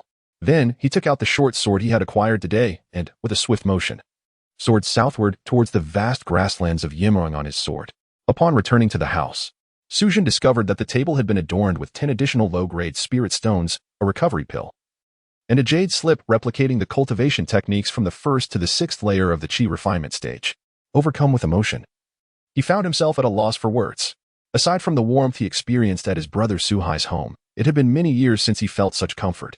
Yuan Xiao, having flown 10 miles south of the city, sheathed his short sword and immediately summoned Xiao Huang to serve as his swift aerial companion. For Xiao Huang's flying speed was superior. Their flight path led directly to the village where Suhai resided, a secluded place, perfect for Yuan Xiao to evade detection. Remaining for an extended period in the Sanxian small market might lead to an unwelcome encounter with the formidable figures of the Black Moon sect, such as the venerated ancestor Li Hinge and his grandson Li Hai, which would certainly spell trouble. More crucially, Yuan Xiao now possessed a considerable cache of spirit stones and several precious treasures, necessitating a secluded and tranquil location for experimentation and processing. After 3 hours, the village where Su Hai resided finally came into view. Yuan Xiao felt a sense of relief. This was the southern region of the Yimin grassland, surrounded by thousands of miles of desolate wilderness, with only 20 to 30 mortal households residing in the village, rendering it the safest haven. Opting not to visit Su Hai's home, Yuan Xiao deliberately continued flying for over 10 miles until reaching the base of a small earthen slope, where she descended. She released Xiao Jin, instructing it and Xiao Huang to maintain vigilance in the surrounding area, while she began to address several significant matters. The first task involved the spirit stones purified using the Tianqi pearl, which she exchanged at the Huiyuan refining pavilion for 3,000 inferior-grade spirit stones along with over 600 medium-grade ones. These were standard spirit stones recognized in the market and could thus be further purified and upgraded using the Tianqi pearl. With a heart brimming with excitement, Yuan Xiao commenced the purification and upgrading process. As night fell, Yuan Xiao gazed at the 2 piles of spirit stones before her, feeling as though she were in a dream. One pile consisted of 3,000 medium-grade spirit stones, gleaming a vibrant green. The other contained over 600 superior-grade spirit stones, shimmering with alternating hues of brilliant blue. A sight both enchanting and mesmerizing, for it was indeed her first encounter with the exquisite blue superior-grade spirit stones. Yuan Xiao attempted to grasp a piece of exquisite blue spirit stone, initiating the absorption of spiritual energy. Instantly, he felt a surge of energy inundating him, and within a mere 3 breaths, his meridians swelled, accompanied by a faint yet unmistakable pain, indicating that he had reached a minor threshold of absorption. Startled, Yuan Xiao promptly ceased his efforts. The speed at which the spiritual energy from the superior spirit stone replenished was indeed formidable. He found himself unable to fully assimilate or harness such high-quality energy. If he were to persist in utilizing superior spirit stones for cultivation, it would likely take many sessions to deplete even a single stone. Had a seasoned cultivator witnessed this scene, they would undoubtedly have erupted in fury. Here was a fledgling in the qi refining stage, fortunate enough to possess an ample supply of inferior spirit stones. And while the use of a couple of medium-grade stones might be excusable for someone occasionally, such stones were primarily suited for nascent soul and transformation stage practitioners. Yet, superior spirit stones were typically reserved for those at the integration stage and beyond. What audacity did a mere 7th-layer qi refining novice possess to indulge in the reckless consumption of superior spirit stones? Such a transgression would surely invoke the ire of the heavens, meriting condemnation from all corners. Indeed, envy can distort our very essence. Yuan Xiao decisively stored away both the blue superior spirit stone and the green medium-grade spirit stones, resolving to exclusively employ medium-grade stones for his future cultivation. After all, he had acquired over 3,000 medium-grade spirit stones this time, as long as he refrained from excessive expenditure and limited their use to his own cultivation. He would have more than enough resources for the foreseeable future, even with the joint consumption of these medium-grade stones alongside Xiao Jin and Xiao Huang. The reserves would suffice for an extended period. Moreover, Yuan Xiao could continue to earn spirit stones through the refining pavilion. The second matter pertains to familiarizing oneself with the newly acquired exquisite spiritual artifact, the Yin-Yang Mirror. This mirror boasts both offensive and defensive capabilities. Yet its primary function is defense, distinguished by its remarkable ability to absorb and reflect energy. Additionally, it possesses various auxiliary functions, though for the time being, Yuan Xiao finds no immediate use for these features. The foremost requirement is defense. Chapter 79. The reluctant ingestion of 5 elements pearls. The term absorption refers to the internal spatial formation of the yin-yang mirror, which can preemptively store vast quantities of spiritual energy. This reservoir of energy can counteract a significant proportion of both spiritual and physical spell attacks, as long as the incoming assault does not deplete the energy contained within the mirror or exceed the threshold necessary to shatter its internal space in a single blow. The defensive capabilities of the yin-yang mirror remain intact, continuously absorbing damage. Reflection, on the other hand, indicates that during defensive maneuvers, any excess attack that is not entirely absorbed can be partially rebounded to the attacker. The magnitude of the unabsorbed damage correlates directly with the intensity of the retaliation. The greater the residual attack, the more considerable the damage reflected back. In summary, the yin-yang mirror necessitates a prior infusion of spiritual energy, allowing it to absorb and mitigate a portion of incoming damage during an attack, while any remaining unabsorbed force is returned to the assailant in kind. This is truly a magnificent spiritual artifact tailored specifically for Yuan Xiao, as he is never short of spiritual stones and spiritual energy. Without hesitation, Yuan Xiao retrieved a high-grade blue spiritual stone and cast it into the internal space of the yin-yang mirror. Soon, a luminous point flickered to life on its surface, followed by the emergence of a second point after a brief interval. After the duration of a joss stick, the surface of the yin-yang mirror glowed with 10 radiant points, forming a complete circle, while the mirror began to emit a buzzing sound and flashed intermittently. Upon examining the high-grade spiritual stone he had removed, Yuan Xiao noticed it had dimmed significantly, most of it having turned gray, with only a small piece, no larger than a fingernail, retaining its original hue. In that moment, Yuan Xiao grasped that the yin-yang mirror could currently absorb an amount of spiritual energy nearly equivalent to that of a single high-grade spiritual stone, which translates to the capacity to store the total energy of several dozen mid-grade spiritual stones. The anticipated absorption of attacks was quite promising, suggesting that it could endure for a considerable duration in battle, unless he were to become embroiled in a prolonged conflict or face an opponent of overwhelming strength, which might lead to a more rapid depletion. "Xiao Wang, come here and unleash your most formidable ice-wind blade upon me," Yuan Xiao declared, imprinting his consciousness onto the yin-yang mirror before casting it forth. Instantly, the mirror transformed into a translucent barrier, enveloping Yuan Xiao. Xiao Wang hesitated, wary of deploying his most potent ice-wind blade. After all, during their last encounter in the mine, even using just half of his strength had rendered both little Jean and his mother incapacitated. He pondered whether his mother's insistence on him fighting with full force was merely a pretext to chastise him, thinking to himself that if she wished to strike him on the back of the head, she could simply state it directly. With an air of feigned confidence, Xiao Huang unleashed a modicum of his power, sending forth 2 icy blades towards Yuan Xiao. To his dismay, the blades dissipated as if they had plunged into water, leaving no trace nor sound, a futile endeavor. "Xiao Huang, have you forgotten to eat?" Yuan Xiao exclaimed, her frustration palpable. In a state of panic, Xiao Wang summoned 5/10 of his strength to launch another pair of icy blades, yet the result was scarcely different. His mother merely staggered back a couple of steps before regaining her poise, and scathed, "What is happening? Have you squandered your prowess on snake meat? Channel your full energy. Do not allow Xiao Jin to revel in your folly," Yuan Xiao cried out. Xiao Huang glanced sideways and noticed Xiao Jin, indeed, stifling laughter. A surge of indignation welled up within him. How dare this young rascal mock him? With determination, he unleashed his utmost strength, releasing 2 formidable icy blades with complete abandon. This time, Yuan Xiao was propelled back 10 paces but quickly steadied herself, remaining entirely unharmed. As Xiao Wang stood in astonishment, a sudden shriek escaped him as he collapsed to the ground. The unexpected outcome of his full-power assault had overwhelmed the yin-yang mirror, which failed to absorb all the energy. The unabsorbed portion of his own attack rebounded, striking him as he was momentarily distracted by his mother's resilience. Well, Xiao Wang, it seems you have managed to bring yourself down," Xiao Jin remarked, amused.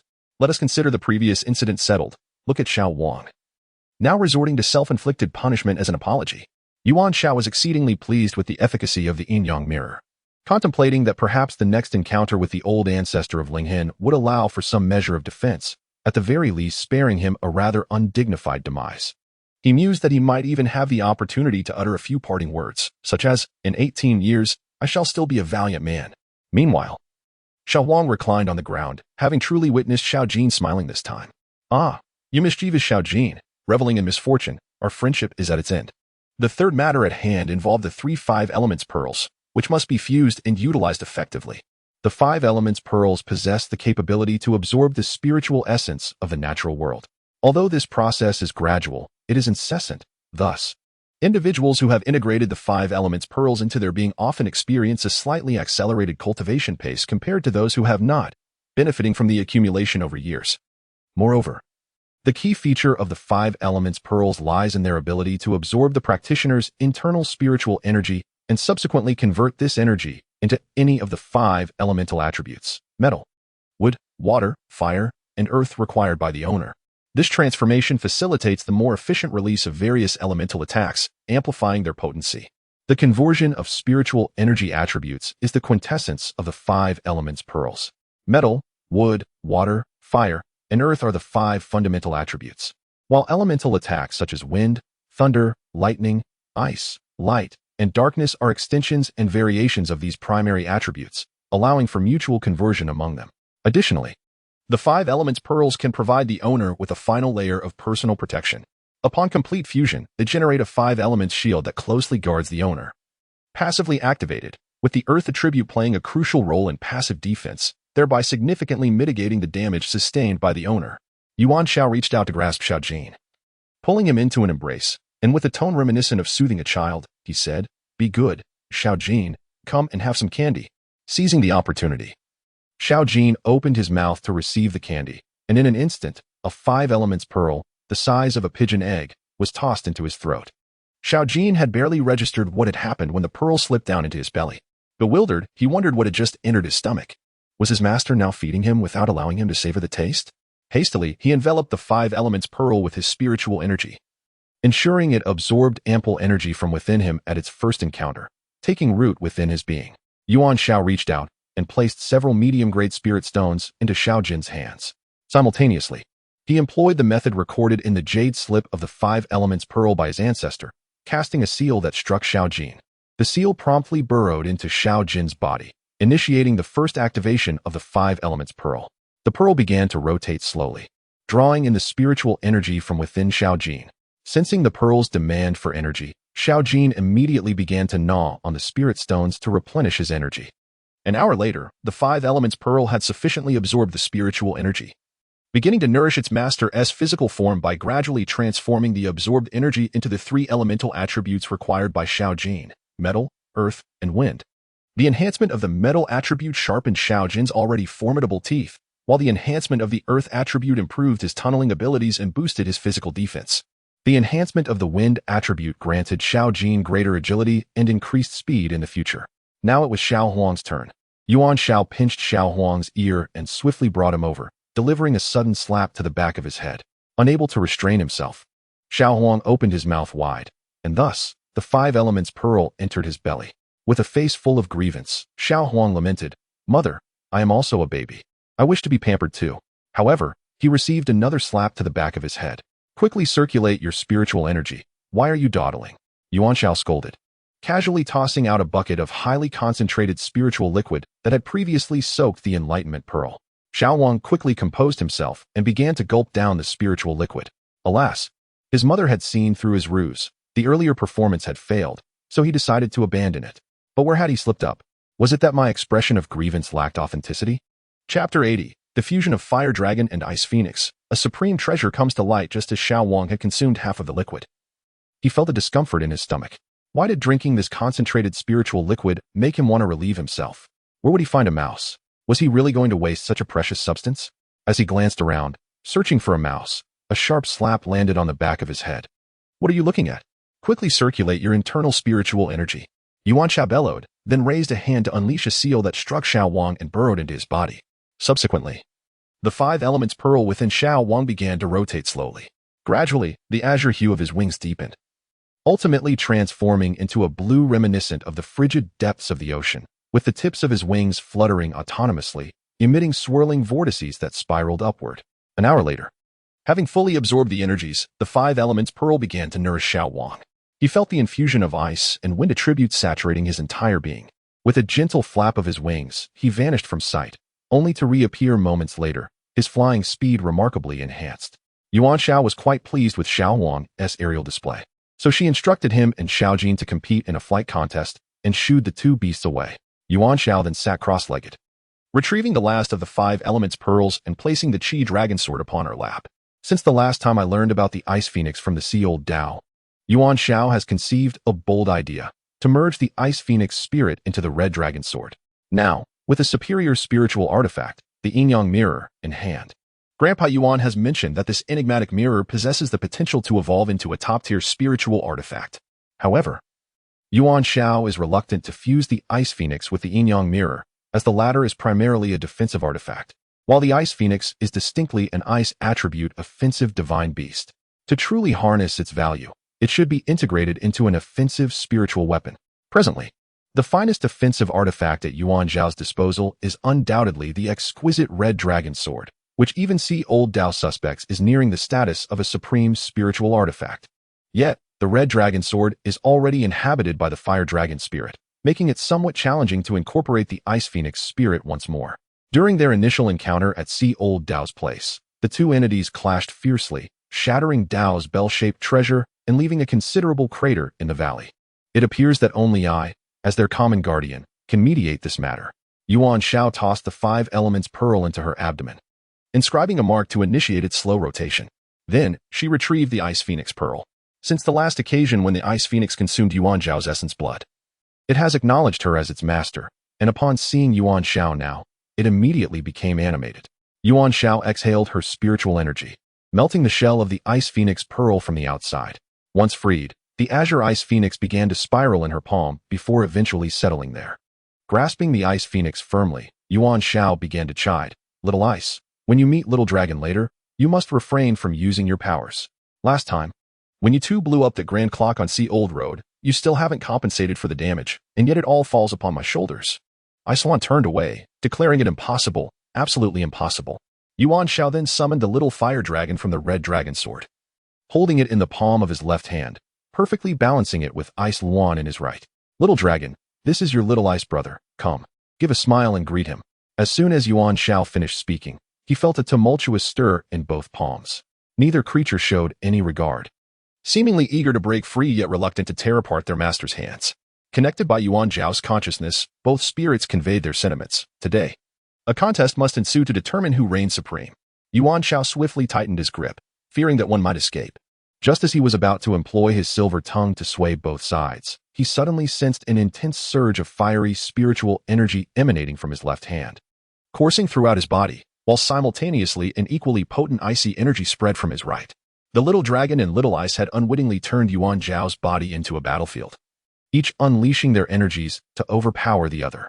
Yuan Xiao felt as if one half of his body had plunged into a furnace, searing with pain, while the other half seemed to have fallen into an icy abyss, chilling him to the bone. The extreme fire and ice energies converged within, ultimately flowing into the 5 elements pearl, which, until then, had been rotating slowly. Now, it began to spin rapidly. This marked the first instance the 5 elements pearl had entered its master's body, typically absorbing spiritual energy until reaching a state of fullness before returning the favor. Before the absorption of the Yuan Xiao's ethereal essence could truly commence, 2 formidable streams of extreme elemental energy, one of ice and the other of fire, unexpectedly surged forth. The 5 elements pearl began to whirl with remarkable velocity as the forces of ice and fire clashed within, simultaneously engaging in a fierce battle and a delicate fusion. Yuan Xiao, utilizing her spiritual perception, gazed into the 5 elements pearl, witnessing its transformation from a pristine white to shades of crimson and azure, continuously shifting in hue. At that moment, Yuan Xiao's body resembled a high-speed conduit, with the 2 streams of elemental energy, ice and fire, pouring uncontrollably from her palms into her being, ultimately converging upon the 5 elements pearl for a fierce struggle, enduring the excruciating sensations of both elemental extremes.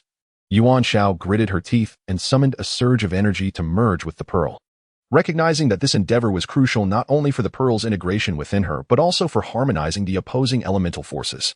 Should the conflict between ice and fire persist within the pearl, an explosion would be inevitable.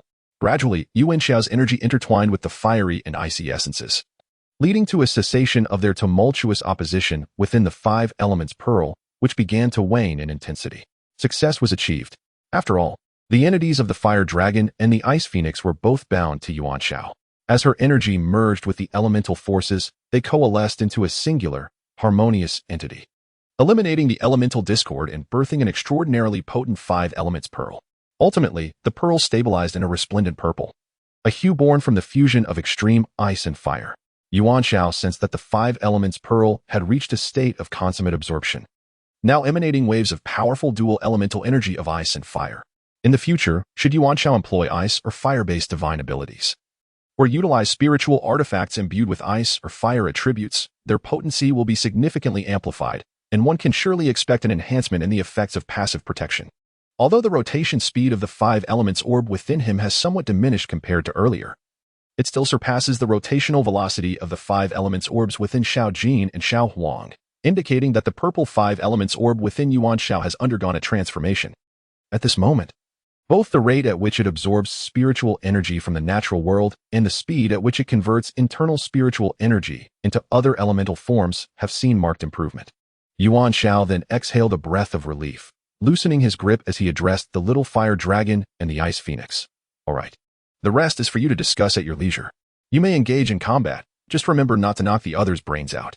With that, he gently ushered both the ice phoenix and the little fire dragon into the crimson dragon sword, The sword appeared to come alive, with hues of fiery red and deep blue swirling in an alternating cycle along its blade. Subsequently, it emanated a layer of flame interspersed with red and blue, and a formidable aura was immediately conveyed to Yuan Xiao through his divine consciousness. Moments later, the crimson dragon sword radiated a peculiar brilliance, shooting skyward. Through the telepathic connection with the little dragon and little ice, Yuan Xiao instantly grasped the situation. Startled, he promptly sheathed the crimson dragon sword and summoned Xiao Huang and Xiao Jin, urging them to flee westward without delay. Xiao Huang unleashed the full force of the five elements orb's transformation into wind attribute, vanishing in an instant. Chapter 81. Two groups come to investigate. The Crimson Dragon Sword has recently evolved from a supreme spiritual artifact to an extraordinary one. This transformation momentarily resonates with the heavens and earth, causing an unusual phenomenon. The radiant beam that shot into the sky was indeed the manifestation of the Crimson Dragon Sword's ascension. If any cultivators were nearby, they would undoubtedly come to investigate. After a brief interval, two figures swept across the sky and landed on the hillock where Yuan Xiao had previously practiced. One of them, if Yuan Xiao were present, would surely recognize as the venerable Elder Bai, the grandfather of Yuan Xian and the chief steward of the Huiyuan refining pavilion. What does Elder Bai think? Inquired the white-bearded steward. Beside him, a burly man with a curled beard remarked that radiant treasure light pierced the clouds. Such a celestial event undoubtedly indicates the emergence of a rare treasure. The aura here is dense, clearly suggesting that someone has recently lingered and cultivated in this vicinity. It is likely that the extraordinary artifact lies in their possession.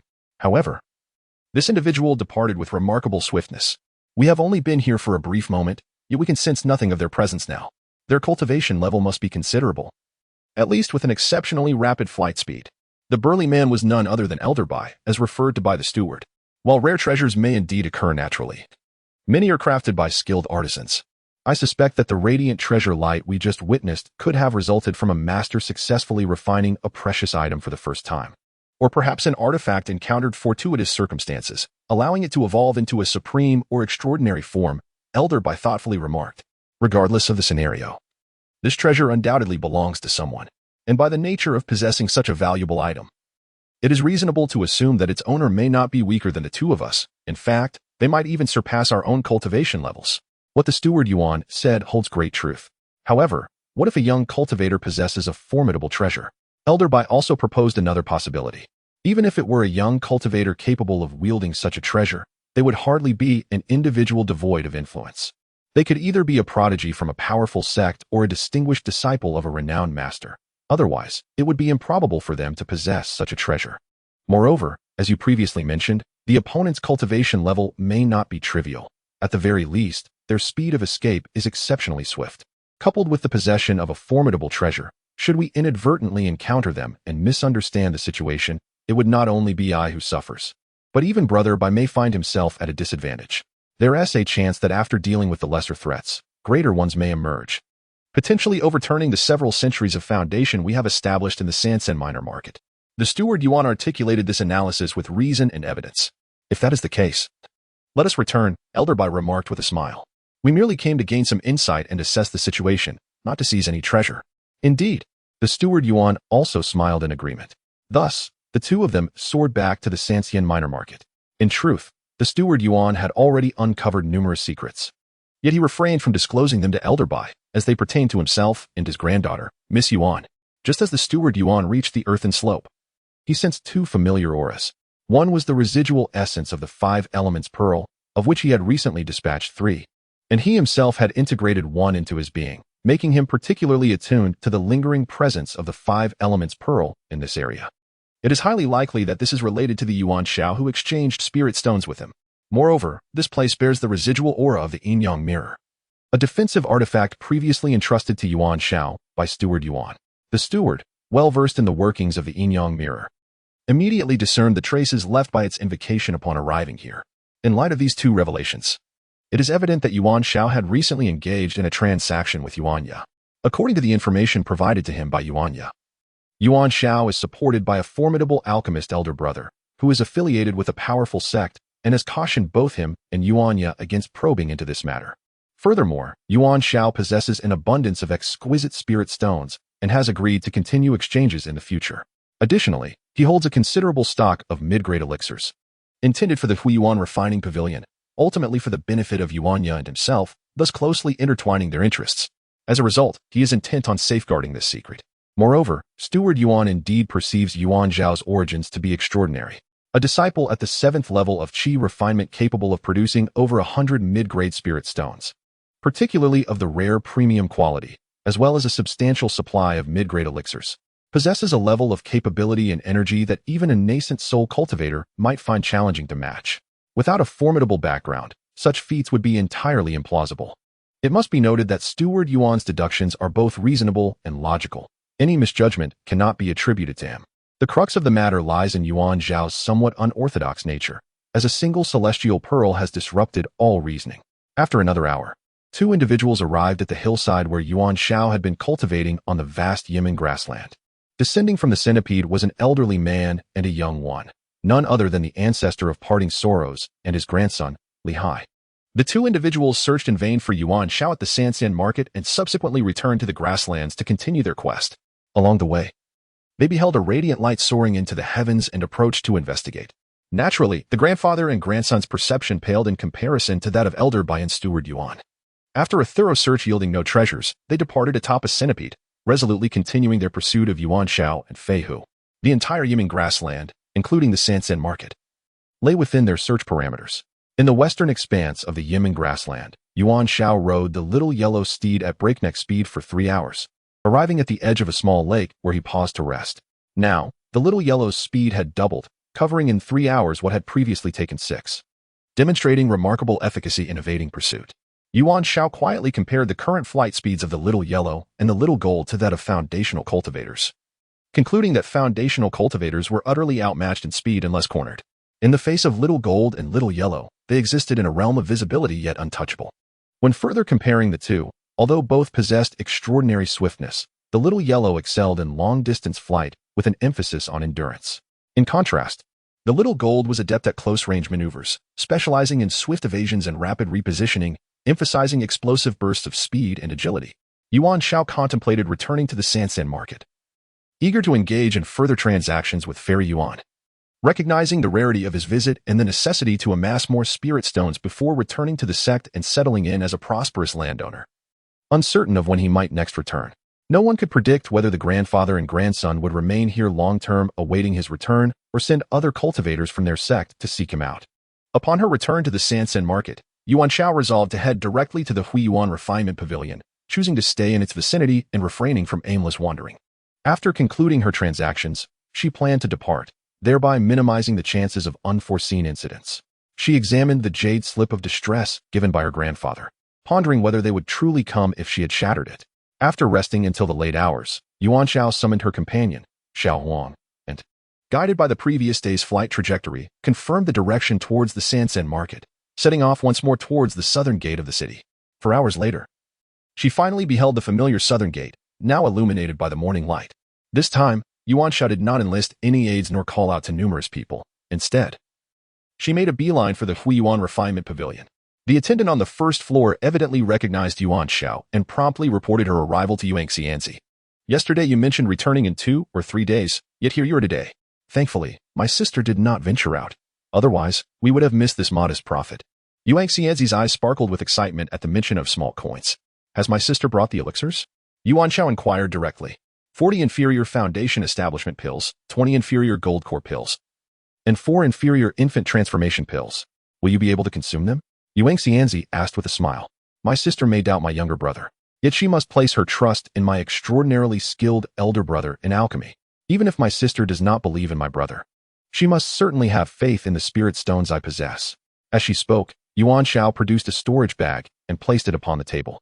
Younger brother, let us first conduct our business before reminiscing. That is precisely my intent, Yuan Xiao affirmed. 40 inferior foundation establishment pills amount to a total of 4,000 inferior spirit stones.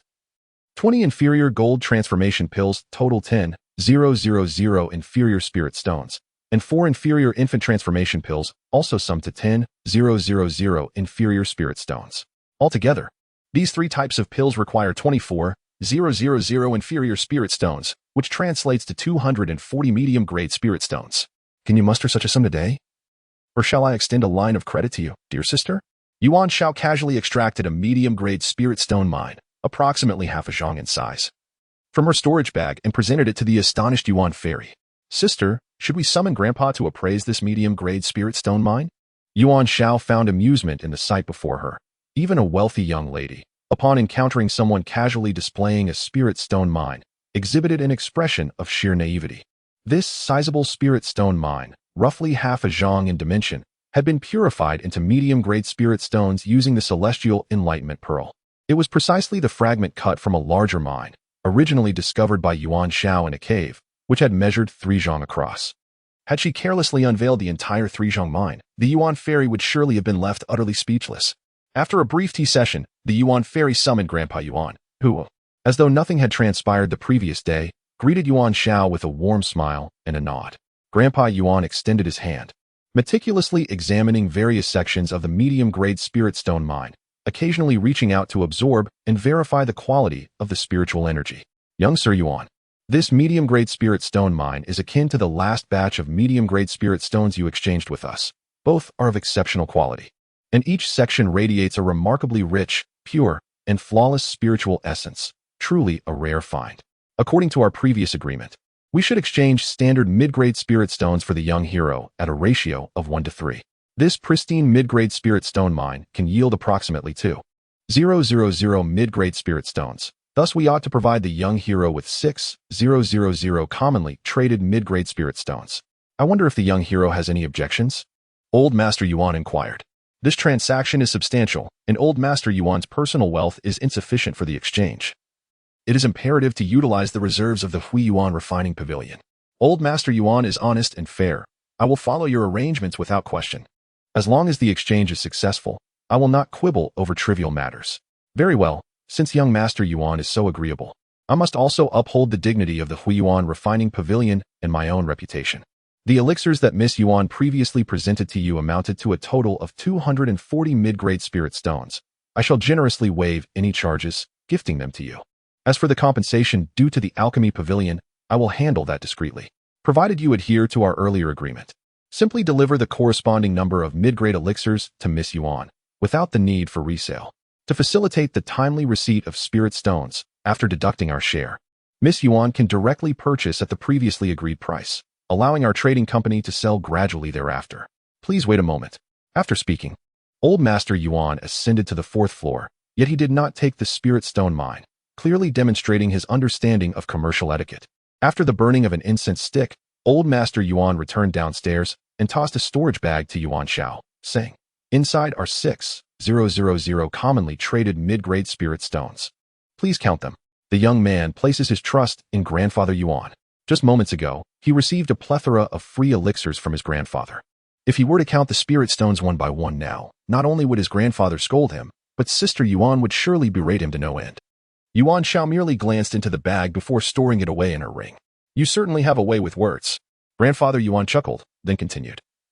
"If you ever come across any high-quality medium-grade spirit stones, do not hesitate to seek me out. Additionally, regarding the technique for enhancing your movement speed that you mentioned last time, I have already arranged for someone to search for it at the upper-level trading house. They should return by tomorrow. I understand you are not lacking in spirit stones.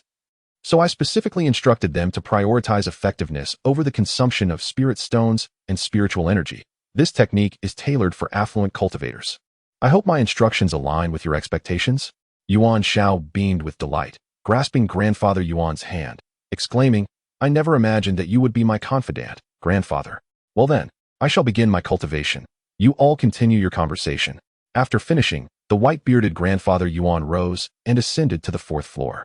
"Sister Yuan, do you have any knowledge about the Black Moon sect?" Yuan Xiao suddenly recalled this matter and inquired. "I do know a bit," Yuan Xianzi replied. "I overheard Grandfather discussing it with others previously. The Sansen Small Market is situated near the Black Moon sect, the High Mountain sect, and the Cloud Sea sect. Since our Hui Yuan Trading Association operates here, it is only prudent for us to be informed about the high-level affairs of these sections. What is the cultivation level of the ancestor of the Black Moon sect? And what about the other prominent figures within the sect?" Yuan Xiao finally articulated the questions that weighed on his mind. "My grandfather once spoke of the illustrious ancestor of the Black Moon sect, Li Hin, whose cultivation was at the mid-stage of the Golden Core. The current leader of the Black Moon sect, Li Han, is indeed the direct descendant of Li Hin, boasting a cultivation at the late stage of the Golden Core. The prowess of this father-son duo is truly astonishing. Li Hun's son, Li Hai, currently possesses a relatively modest cultivation level, reportedly at the initial stage of foundation establishment. However, due to his status as the heir apparent of the Black Moon sect, alongside the indulgence of his father, Li Hun, and grandfather, Li Hin, he is said to exhibit quite an arrogant demeanor. Most of the other elders within the Black Moon sect are also cultivators at the foundation establishment stage, which is a common phenomenon among smaller sections. Yet, there exists a rather clandestine figure who warrants serious attention. My grandfather mentioned that the Black Moon sect is home to a venerable elder, Li Tian, who has lived for over a millennium. A century ago, he had already reached the perfection of the Golden Core stage, and recently, a seismic disturbance within the boundaries of the Black Moon sect has led to the emergence of a colossal vortex of spiritual energy, suggesting that Li Tian has indeed ascended to the initial stage of the nascent soul. The celestial maiden continued her exposition. It appears that the Black Moon sect harbors a nascent soul cultivator. Previously, it was said that the Black Moon sect, the High Mountain sect, and the Cloud Sea sect formed a triad of power in this region, but it seems that the Black Moon sect is poised to dominate singularly from now on. Yuan Xiao expressed his astonishment. The family of Li Hin, Li Hun, and Li Hai possesses 2 Golden Core cultivators, and now, with a nascent soul elder backing them. It is evident that the trouble I have stirred is indeed considerable.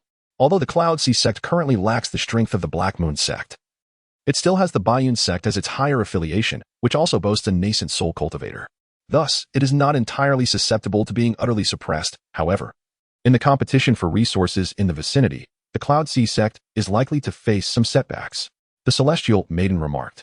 Sister Yuan's words resonate with wisdom. I shall take my leave and return on the morrow.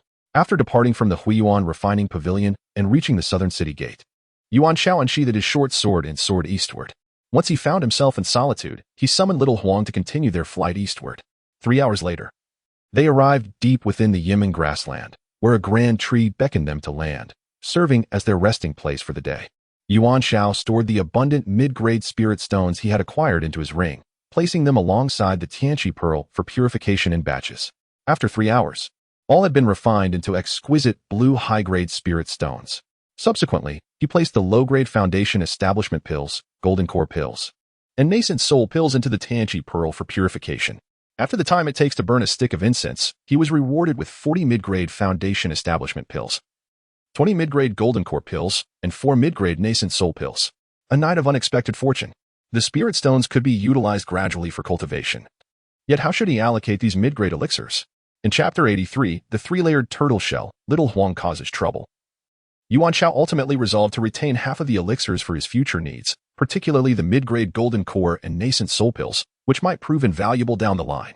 After all, the Huiyuan refining pavilion was merely a means to acquire spirit stones, and surrendering them half of the mid-grade elixirs would suffice for settling matters. Surely, Fairy Yuan and Grandfather Yuan would not hold him accountable for such trifles, as it was their acquisition, not a debt he owed. Yuan Xiao tossed a mid-grade spirit stone to Little Jean and a generous portion of Foundation Establishment Serpent King's meat to Little Huang, allowing them to cultivate at their leisure. He then retrieved 2 items previously discovered by Little Jean at a street stall, diligently scrutinizing them.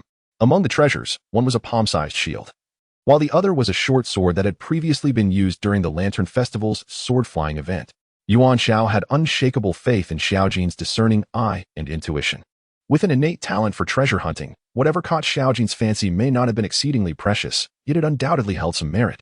Yuan Xiao used her spiritual energy to brush away the grime from the surface of the shield, revealing its original hue and form, a delicate shade of blue, nearly translucent.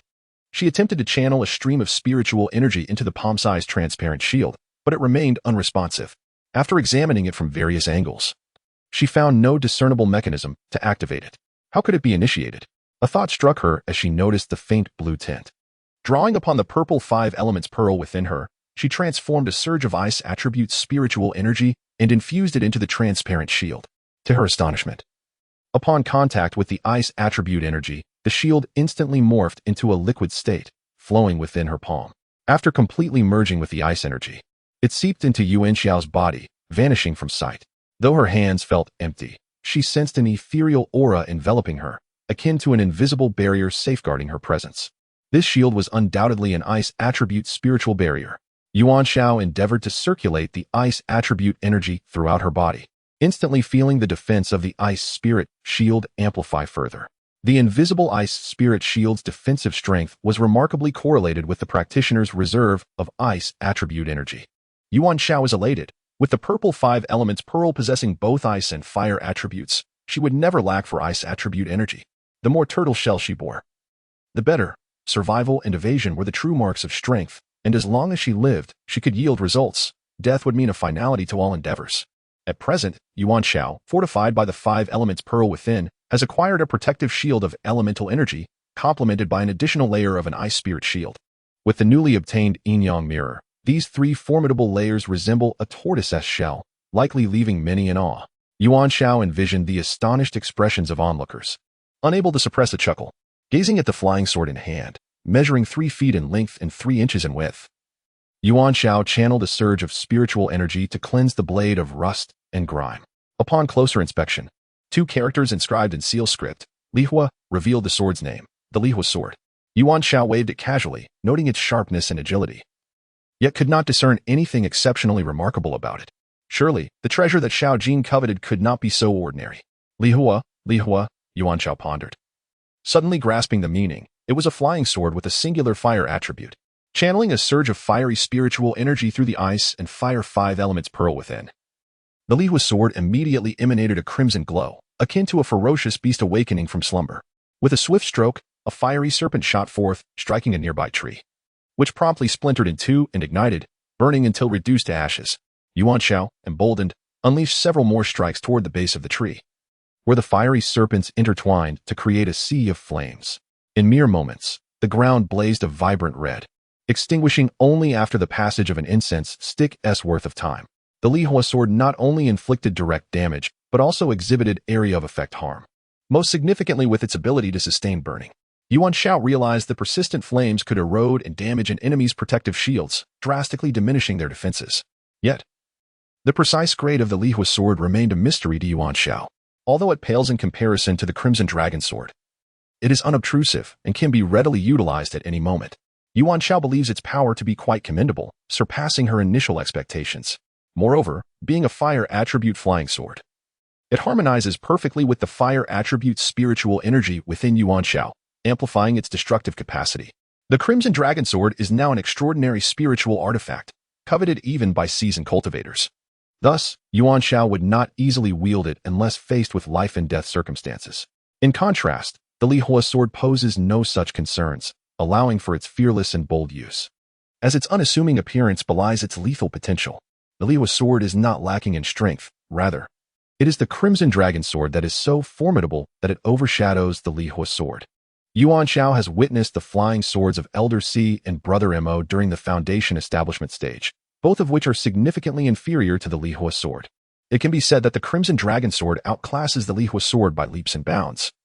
Yet the Lihua sword still far surpasses the flying swords of ordinary Foundation establishment cultivators. Throughout an entire evening, Yuan Xiao diligently familiarized herself with the Lihua sword, periodically summoning Xiao Huang to test the protective effects of the 5 elements shield, Ice Spirit Shield, and yin-yang mirror. Yuan Xiao once again realized that as long as her spiritual energy remains abundant and ensures a continuous supply without depletion, the power of the 3-layered defenses can be maximized. And what Yuan Xiao possesses in abundance are spirit stones and spiritual energy. Although replenishing spiritual energy during combat poses some challenges, it is not insurmountable. For instance, she can recover spiritual energy while fleeing using spirit stones, or take advantage of a brief moment when the enemy is ensnared or her defensive shield remains intact to restore her energy with spirit stones. As long as her resolve does not waver, there are always more solutions than difficulties. With my 3-layered turtle shell in place, even if I encounter the ancestor of departure, I shall not be effortlessly cleaved like a vegetable. The Lantern Festival had not yet come to a joyous conclusion when a sudden pain pierced the sole of my foot, causing me to leap up involuntarily. After a struggle, I managed to balance on one leg and lifted my right foot to inspect the source of the discomfort, only to discover a fiery red ant, roughly the size of a thumb, fiercely biting at my foot. I was taken aback to realize it was a species of social insect known as the red fire ant. Having encountered this creature in the alchemical texts provided by the Elder High, I recalled that while the mandibles of the red fire ant contain toxins that are not lethal to cultivators, they certainly induce excruciating swelling and pain at the site of the wound. Before I could fully comprehend the situation, a shrill cry pierced the air as Xiao Jin darted towards me, covered in 6 or 7 red fire ants, clearly seeking my assistance in its time of distress. Channeling my spiritual energy, I used my left hand to cast Xiao Jin and flicked my right index finger to send the ants flying off its body. Yet, despite my efforts, I felt another bite on my right hand, igniting my fury. In the distance, I noticed Xiao Huang scrambling down from a soft mound of earth, hesitating to approach me, instead skirting past with evident trepidation. A wave of suspicion washed over me, prompting me to leap onto my fire sword and soar over to the mound for inspection. To my astonishment, I found a pool of tiger urine had collapsed the red fire ant's nest, unleashing a horde of enraged ants that surged forth to pursue their adversaries. Thankfully, the red fire ants were not capable of flight. In an instant, the truth dawned upon me. Oh, you little rascal, Xiao Huang, always shirking responsibilities. No, rather, always neglecting your beastly duties. It was one thing to urinate on a mouse's head, but now you had escalated to desecrating the nest of red fire ants. Xiao Huang, halt this instant. In a fit of rage, Yuan Xiao pursued the little yellow creature, which was scurrying along the ground, rolling in distress. First, she helped to flick away the fiery red ants that clung to its body, then lifted the little yellow one and soared into the air to escape. Once they reached a safe distance, she unceremoniously dropped the creature and began to slap the back of its head repeatedly, scolding. This is what you get for inviting fiery red ants to drink my spirit urine. This is what you deserve for your mischief. You've caused little Jean to swell up entirely and inflicted pain upon my feet and hands. The little yellow creature, with a face full of grievance, lamented, Mother, how was I to know that the fiery red ants would be so heartless, drinking my spirit urine and then repaying kindness with malice? Next time, I'll urinate in midair and see how they bite me. Mother, please stop hitting me. I will dare again. The following morning, Yuan Xiao collected little Jean into her spiritual beast ring and mounted the little yellow creature once more, returning to the Sanxian small market. By noon, on the third floor of the Huiyuan refining pavilion, two familiar figures reunited, Yuan Xianzi and Yuan Xiao. Aware that Yuan Xiao would visit today, Yuan Xianzi had specifically awaited her arrival. Dear sister, here are 20 medium-grade foundation establishment pills, 10 medium-grade gold core pills, and 2 medium-grade infant transformation pills. For now, this is all I can provide you. Yuan Xiao stated with deep regret, pouring a collection of pills onto a porcelain plate on the table. Yuan Xianzi's eyes sparkled at the sight of the medium-grade gold core pills, as she anticipated needing them soon. She was not well versed in the infant transformation pills and thus called upon the elder, Grandpa Yuan, for assistance. The air was fragrant. Spiritual energy surged, and the pill patterns were distinct, far surpassing the quality of ordinary medium-grade infant transformation pills. In my earlier years, when I concocted elixirs, the quality of the mid-grade birth-conceiving pills I utilized was far inferior to this. To be candid, dear Yuan, the mid-grade pills available today possess a quality that hovers between mid-grade and upper-grade, truly representing the pinnacle of mid-grade alchemy. I hold profound admiration for your esteemed elder brother's alchemical prowess. Should the opportunity arise, I kindly request your assistance in procuring a mid-grade transformation pill for me. Upon hearing these words, Yuan Xiao recalled the alchemist Hai Lao Dao, who had once rendered him dizzy with his concoctions, and he couldn't help but feel elated. Rest assured, Grandpa Yuan, as long as I can acquire a low-grade transformation pill for you, I will endeavor to exchange it with my brother for a mid-grade one, he declared confidently. Provided the sex accounts are balanced, it would be a breeze for my brother to produce several batches of mid-grade elixirs within a year. Seeing Yuan Zhao's unwavering confidence, Grandpa Yuan felt a surge of reassurance and elevated the young man standing in his heart. The matter pertained to his cultivation future, a significant concern. For once he ascended to the transformation stage, nearly all challenges would become surmountable. Young friend Yuan, here is the cultivation technique you requested for enhancing your movement speed. I have procured it from the secret repository of the Merchant Guild. It is known as the Flash Spirit Escape. This tome has been treasured in the repository for many years. Firstly, the guild's elder is reluctant to part with it, and secondly, it is not easily sold. Why is that? Yuan Xiao adeptly seized the opportunity to inquire. Why? It is because this technique is extraordinarily powerful. I witnessed the elder, during his golden core stage, employing the Flash Spirit Escape, and astonishingly, even his nascent soul stage adversaries could not keep pace with him, Grandpa Yuan recounted thoughtfully. As for the difficulty in selling it, the reason lies within the essence of this technique. While the speed it grants is astonishing, the consumption of spiritual energy is exceedingly high. In the days when the Grand Elder was still in the Golden Core stage, if he could not replenish his spiritual energy mid-practice, he could only sustain the technique for half an incense stick's worth of time. Thus, those who are not immensely wealthy landowners cannot afford to utilize the Flashing Spirit Escape. Fortunately, you are an exception. You are wealthier than the wealthy. Grandfather Yuan chuckled. However, Given your current cultivation level of the 7th layer of qi refinement, it is likely that you may not be able to maintain this technique for even half an incense stick's duration. Grandfather Yuan kindly cautioned. Yuan Xiao felt elated, dismissing the concerns regarding the consumption of spiritual energy. Not to mention that the spiritual energy stored within him was several times that of other qi refinement disciples of the same rank. He could at least sustain it for the duration of an incense stick, which would be ample time for him to make his escape, even if he could not flee, and was forced into combat while employing the technique. He could hold a spirit stone in his left hand to absorb spiritual energy while wielding a flying sword with his right. There is no rule against absorbing spiritual energy while engaging in battle, is there? No problem at all. Yuan Xiao smiled as he accepted the jade slip containing the flashing spirit escape technique, bowing in gratitude to Grandfather Yuan. Grandfather Yuan replied, "There is no need for thanks. Previously, you promised to assist me in exchanging for a mid-grade transformation pill, so I could not let this go unacknowledged. This flashing spirit escape technique is offered to you free of charge, as a prepayment for the exchange of the mid-grade transformation pill." Grandfather Yuan was indeed magnanimous. The matter concerning the mid-grade transformation pill was of utmost significance to him, as it pertained to his future advancement into transformation. Although his cultivation has not yet reached the level of advancement, it is commonplace for cultivators to prepare several decades or even a century in advance. After Grandfather Yuan concluded his remarks, he turned and departed. Princess Yuan produced a pouch of mid-grade spirit stones and, adhering to the previously agreed-upon market price of 3 times the value, directly acquired these mid-grade pills. As for whether the acquired pills would be sent to the Huiyuan Alchemy Pavilion for sale or retained by Princess Yuan for personal use, Yuan Xiao did not concern herself with that. For instance, it is quite normal for Princess Yuan, at such a young age, to require golden core pills, reserving a few for her own use. In Yuan Xiao's perspective, the fact that Princess Yuan is on the verge of needing golden core pills indicates her exceptional talent, her advantageous position as a disciple of Grandfather Yuan, who possesses ample cultivation resources, and perhaps the integration of the 5 elements pearl within her, allowing her to cultivate at a swifter pace than others. Grandfather mentioned that in 3 months, there will be a competition among 3 celestial beings in the city's arena, where cultivators of qi refinement, foundation establishment, and golden core stages can register under their own names. Opponents will be of the same major realm, yet in the final stages. Cross-realm challenges are permitted. It is said that the prizes are quite remarkable, even enticing to those in the golden core stage.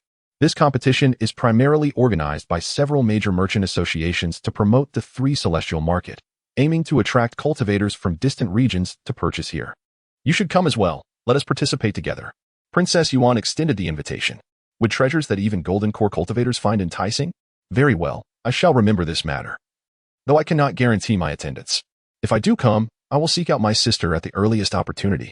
Upon hearing of the generous prizes, Yuan Xiao's interest was immediately piqued. However, with 3 months remaining, the variables are too great to make any definitive statements. Shortly after, Yuan Xiao concealed the spirit stone and inquired about the direction to Yunhai City before bidding farewell with a respectful gesture. As Yuan Xiao proceeded towards the southern gate along the street, thoughts of the recent gains occupied her mind. The flashing spirit escape technique was now in her possession, and she prioritized its cultivation to enhance her ability to safeguard her life. If her opponent happened to be weaker than herself, it would be even easier to ensure none of them escaped. Just as she approached the southern gate, a sudden sense of vigilance arose within her. She turned to see a sullen-faced youth, around 16 or 17 years of age, emerging from a nearby celestial brew house, locking eyes with her. It was Li Hai. Without uttering a word, Yuan Xiao summoned the fire sword and soared into the air, swiftly departing. Li Hai, too, summoned the centipede and gave chase, simultaneously shattering a communication jade slip. Chapter 85. The Great Battle with Li Hai and the Centipede. Yuan Xiao's flight was not born from fear of Li Hai. According to the words of the Yuan fairy, Li Hai was merely at the initial stage of foundation establishment, even if he had recently encountered a fortuitous breakthrough. He would only have reached the mid-stage of foundation establishment, posing no real threat to Yuan Xiao. It is worth noting that the Zhao Baldi, who had perished at her and Xiao Huang's hands, was also at the mid-stage of foundation establishment. Even though Li Hai was a cherished gem in the eyes of 2 golden core cultivators and likely possessed several precious items for protection, detaining Yuan Xiao would remain a daunting task. What truly instilled fear in Yuan Xiao was the presence of the venerated ancestor Li Hin behind Li Hai. Although she was uncertain why Li Hin was not by Li Hai's side, upon witnessing Li Hai shatter the communication jade slip, Yuan Xiao realized that Li Hin would soon arrive at this location. Li Hai, in pursuit, was left utterly astonished. The centipede had already attained the pinnacle of foundational cultivation, achieving remarkable speed even in full flight. Yet, it merely matched the velocity of the sword-bearing Yuan Xiao. After the passage of an incense stick's duration, a distance still lingered between the two, though they were slowly closing in on one another. In truth, it was uncertain whether one full hour would suffice for a catch-up. The swiftness of Yuan Xiao's sword flight stemmed from several factors. Her internal spiritual energy was both abundant and circulated at a velocity far exceeding that of her peers. The Li Hua sword possessed formidable attributes, and the elemental energy provided by the five elements pearl further enhanced the sword's capabilities. Upon realizing that her cultivation alone could not outpace Li Hai while wielding the Li Hua sword, Yuan Xiao summoned Xiao Huang. Initially, when Xiao Huang appeared, it hesitated momentarily, allowing Li Hai to close the distance slightly. However, with a swift flutter of its wings, Xiao Huang distanced itself from both Li Hai and the centipede, nearly vanishing from sight. Li Hai was taken aback. Xiao Huang's speed was comparable to that of a golden core cultivator. If he did not act promptly, he would lose the chance to pursue. Thus, he brandished his first treasured artifact, the Hunyuan Qinkuan rope. In an instant, a dark light shot forth at great speed, quickly catching up to Yuan Xiao and Xiao Huang. The rope then looped around, forming a transparent dome that encapsulated both Yuan Xiao and Xiao Huang. Immediately, Xiao Huang found its movements restricted and began to descend at an angle. In response, it flapped its wings and unleashed two icy wind blades, which tore through the dome, creating two openings before flying away. Remarkably, the transparent dome swiftly healed itself, returning to its original state. The Chaos Void Index is a treasure. Neither a cultivator nor a spirit beast impervious to the chilling effects of ice. Thus, the decelerating effect of the icy wind blades proves futile against the translucent shield, leaving only the offensive capacity of the wind blades. However, the translucent shield evidently possesses a restorative function, unless an attack is powerful enough to obliterate it completely in a single blow. The thought of the flame sword's corrosive burning effect on shield-like treasures struck Yuan Xiao. Without hesitation, she brandished the flame sword and unleashed a barrage of attacks upon the shield ahead. Instantly, a sea of flames engulfed the glass dome, commencing a slow yet steady burn. Initially, the translucent shield managed to self-repair, but as the layers of flames multiplied, the area of burning expanded beyond the Chaos Void Index's capacity for restoration. At last, the shield yielded to the flame sword, creating a substantial breach, which subsequently transformed back into a rope and fell to the ground. Quick-witted, Yuan Xiao summoned the Chaos Void Index with her spiritual energy, securing it in her possession. At that moment, Li Hai and the centipede had advanced to her front. Li Hai hurled a curved blade, attacking Yuan Xiao from the side, only to have it deflected by her flame sword. Following this, Yuan Xiao unleashed two fire serpents towards Li Hai, who, unable to evade, found a glimmer of light enveloping him, successfully shielding him from the serpents within a 3-foot radius, indicating the presence of protective treasures. Subsequently, Li Hai launched two red venom bats, one to the left and one to the right, aimed at Yuan Xiao. However, before the bats could reach their destination, they were met with a sweeping icy wind blade from Xiao Huang, which instantly froze them in midair, rendering them unable to ascend. The centipede then shot a venomous arrow towards Xiao Huang's back, but Xiao Huang, ever vigilant, swiftly flapped her wings, ascending 2 feet vertically to evade the toxic projectile. Xiao Huang turned around and unleashed two icy wind blades, which were poised to strike the centipede's head. However, the centipede severed 2 of its own legs, flinging them forth to intercept the icy blades, resulting in a collision that erupted in midair. The fully cultivated centipede, despite its limited intelligence, proved to be a formidable opponent. Since consuming the demon core of the Foundation Serpent King, Xiao Huang had gained a measure of cunning, his intellect now surpassing that of the centipede. Through the recent pursuit, Xiao Huang discerned that the centipede's speed lagged significantly behind his own. Seizing this advantage, he began to dart through the sky, attacking from various angles and positions. The unfortunate centipede, though not without strength, found itself unable to pursue or retaliate, frantically circling in the air in vain attempts to catch Xiao Huang. As time wore on, even the most meticulous plans are prone to lapses. A few wind blades struck the centipede, causing its body to stiffen momentarily. Yet, bolstered by its formidable cultivation, it merely experienced a deceleration rather than complete immobilization. However, with its speed diminished, an opportunity arose for Yuan Xiao. The fire sword unleashed a flurry of fiery serpents aimed at the centipede. Trapped by the encumbering effects of the deceleration, the centipede could not evade the onslaught, and several fiery serpents struck its body. Initially, it assumed the flames were a mere transient harm, but to its dismay, the fire clung to it. gradually spreading and igniting a sustained burn. The centipede, inherently averse to high temperatures and flames, found itself at the mercy of the fire's sword, writhing in agony as it fell to the ground. Nonetheless, in a fierce display of defiance, it severed over 10 legs, launching them in the direction of Xiao Huang and Yuan Xiao. Xiao Huang remained vigilant, deftly evading the centipede's desperate assaults with his agile movements. This time, Yuan Xiao could not evade the impending danger, and thus, she had to channel the icy essence through the 5 elements pearl to reinforce her ice spirit shield. Absorbing the impact of the attack, the sound of several collisions echoed, thud, thud, thud, as ripples manifested across her form, reminiscent of pebbles cast upon a tranquil pond. Before tranquility was restored, aside from depleting a considerable amount of spiritual energy, Yuan Xiao remained unscathed. At that moment, Li Hai seized the opportunity while Yuan Xiao was preoccupied with defending against the centipede's assault, maneuvering swiftly to her rear. With a swift flourish, the shadow of a whip lashed out towards her back, an exquisite gift bestowed upon Li Hai by the ancestral figure of grief, the divine whip. This artifact possessed the remarkable ability to inflict harm not only upon the physical form of adversaries, but also to assail their consciousness. Should one be struck, their spirit would be momentarily disoriented, leading to a state of vulnerability. Yet, in the realm of cultivators, even the slightest misstep could spell disaster. A fleeting moment of distraction could result in defeat or even death. Yuan Xiao, perceiving the whip's swift approach and realizing evasion was futile, unsheathed the Lihua's sword to counter the attack. While the sword remained intact, she felt a jarring force emanating from the blade, surging toward her consciousness. Fortunately, the protective essence of the violet 5 elements pearl activated in time, shielding her from this psychic onslaught. Yuan Xiao soon comprehended the whip's peculiar nature. It could attack one's consciousness through contact with either the body or a weapon, categorizing it as a rather rare psychic assault artifact. Resolute in her decision to avoid further close combat with Li Hai, she unleashed a beam of spiritual energy directed at him, and, seizing the momentum, retreated 10 paces while conjuring a tempest of fiery serpents to assault Li Hai. As Li Hai was about to advance, unexpectedly, the nimble Xiao Wang had already unleashed several icy wind blades from behind him, and the immense tiger form followed closely in their wake. Li Hai found himself beset by a raging inferno in front and icy blades behind, with Xiao Huang making it impossible for him to evade. Chapter 86. The Pursuit of the Ancestor of Grievance. With a mighty roar, Li Hai exerted every ounce of strength to activate his protective treasure, causing the shield to extend outward by 3 feet. In that moment, the icy wind blade struck the shield, causing it to tremble, yet it remained intact. Although the fiery serpents of the Lihua sword failed to breach the barrier, they clung to it, igniting a persistent burn.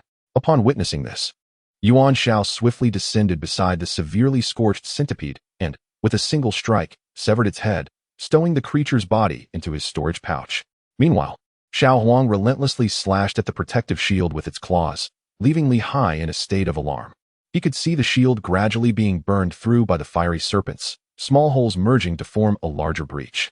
To his dismay, Li Hai realized that his internal spiritual energy was running perilously low.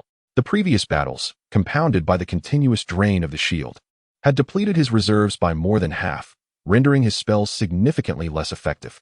What was he to do? Was he destined to fall today to this man and beast? Seizing the moment, as Li Hai's thoughts spiraled into despair, Xiao Huang spotted the gaping hole created by the fiery serpents. It swiftly maneuvered around, launching 2 icy wind blades directly through the opening.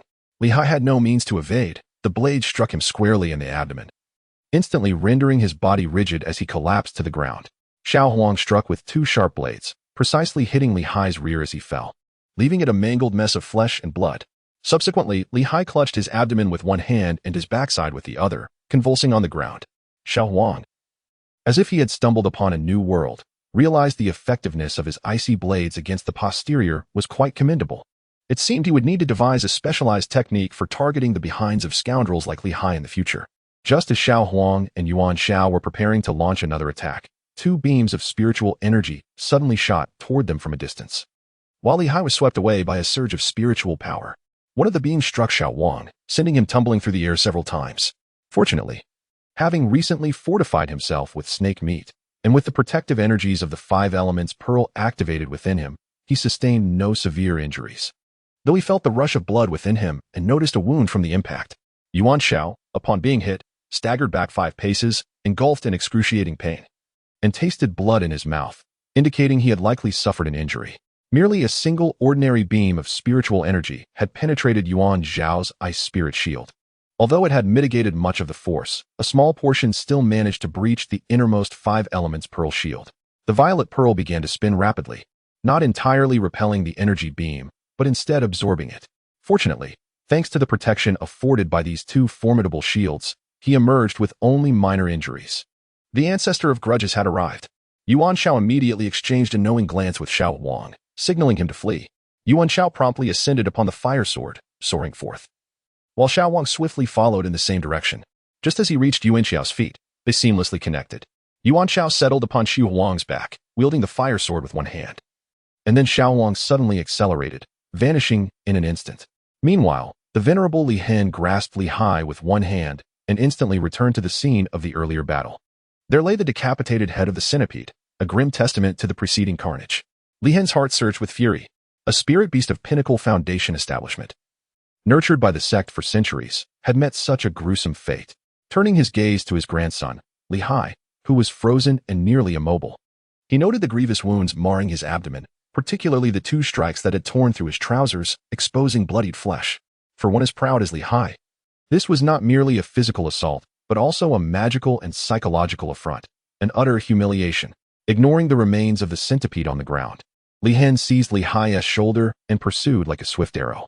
Soon, however, Li Hen's expression darkened. Despite being in the mid-stage of the Golden Core realm, he found himself unable to catch up with the duo ahead, a person and a beast. In the Golden Core stage, one could soar through the skies on a sword or through the air using spiritual energy. The speed of sword flight is intricately linked to the quality of the flying sword. And even the same individual might experience significant variations in speed with swords of different qualities. Conversely, the velocity of air flight is closely tied to the cultivator's own capabilities, including the speed of their spiritual energy circulation, the total amount and density of their energy, as well as whether they have cultivated any unique techniques enhancing their speed. The elderly Hen evidently has not cultivated any special techniques regarding body movement, nor does he possess a swift flying sword. He solely relies on his mid-level Golden Core cultivation to fly and pursue. This results in a speed considerably slower than that of an average Golden Core practitioner, especially since he is encumbered by Li Hai in his grasp, which further hinders his pace. After pursuing for a brief incense stick's duration, he has not managed to close the distance between himself and the individual and beast ahead. A sense of astonishment fills Li Hen's heart as he realizes the astonishing speed of the spirit beast, the flying tiger. It must have undergone some extraordinary mutation. Previously, Li Hen had encountered a fully realized Foundation establishment flying tiger that exhibited none of this speed.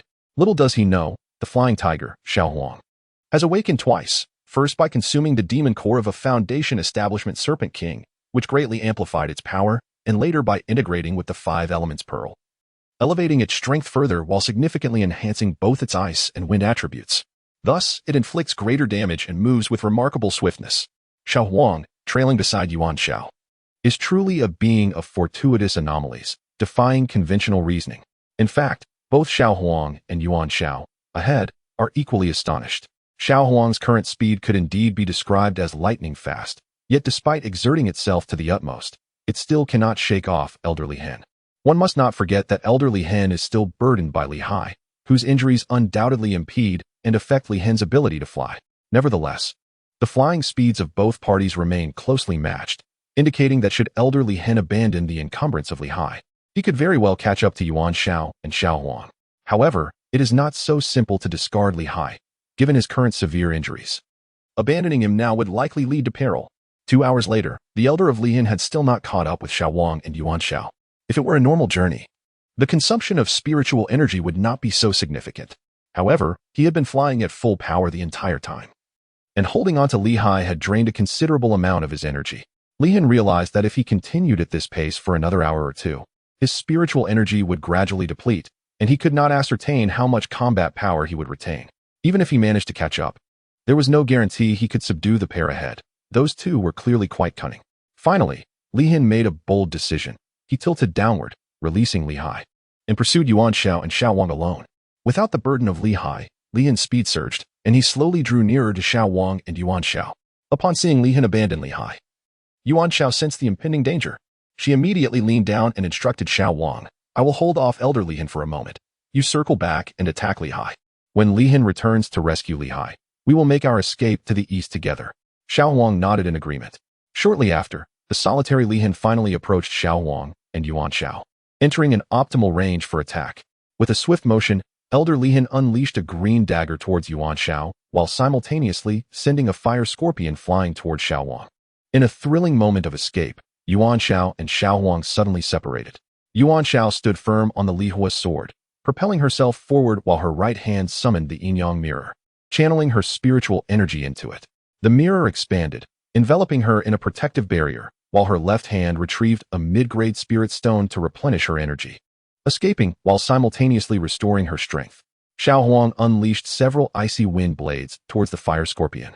Regardless of whether they struck their target, he plummeted suddenly, circumventing the formidable Li Hin Laozu from the side and soaring towards the location where Li Hai had been discarded. Li Hin Laozu was taken aback. Li Hai was dear to him, and he had to rescue him. However, he could not neglect Yuan Xiao in this situation. He was left with no choice but to expedite the battle within 10 heartbeats and then swiftly return to save Li Hai. Thus, Li Hin ceased holding back, drawing forth a flying sword, and, after a few vigorous swings, launched several fire dragons towards Yuan Xiao. It turned out that Li Hin Laozu practiced a fire attribute technique. Fire attribute attacks are notoriously domineering and frequently inflict area damage, ranking among the most destructive of all elemental assaults. Coincidentally, Yuan Xiao's weapon at that moment was also a fire attribute, with the Li Hua sword being purely fire attribute, while the Qi Long sword possessed both ice and fire attributes. The purple 5 elements pearl within Yuan Xiao also prominently featured ice and fire attributes. One could say that Yuan Xiao was adept at wielding fire and bore no fear of it. The first to strike was the poison dagger launched by Li Hin, glimmering with a sinister green light, which collided with the transparent shield of the yin-yang mirror, creating a small indentation. The yin-yang mirror reacted immediately, drawing upon the internal space to extract spiritual energy at a frantic pace, concentrating it at the indentation to perform a defensive maneuver. The area of impact emitted a dazzling white light, indicating that the spiritual energy had amassed to an exceedingly high level. As the yin-yang mirror endeavored to maximize its defensive capabilities, despite the high damage inflicted by Li Hin Laozu's dagger, the yin-yang mirror ultimately could not fully offset it. Following this, ripples spread across the indentation, and the poison dagger was rebounded, hurtling back towards Li Hin Laozu. The fire dragon of the ancestor of hatred was ensnared by the fire serpent unleashed from the lantern fire sword, colliding in midair between the two and igniting into a blaze.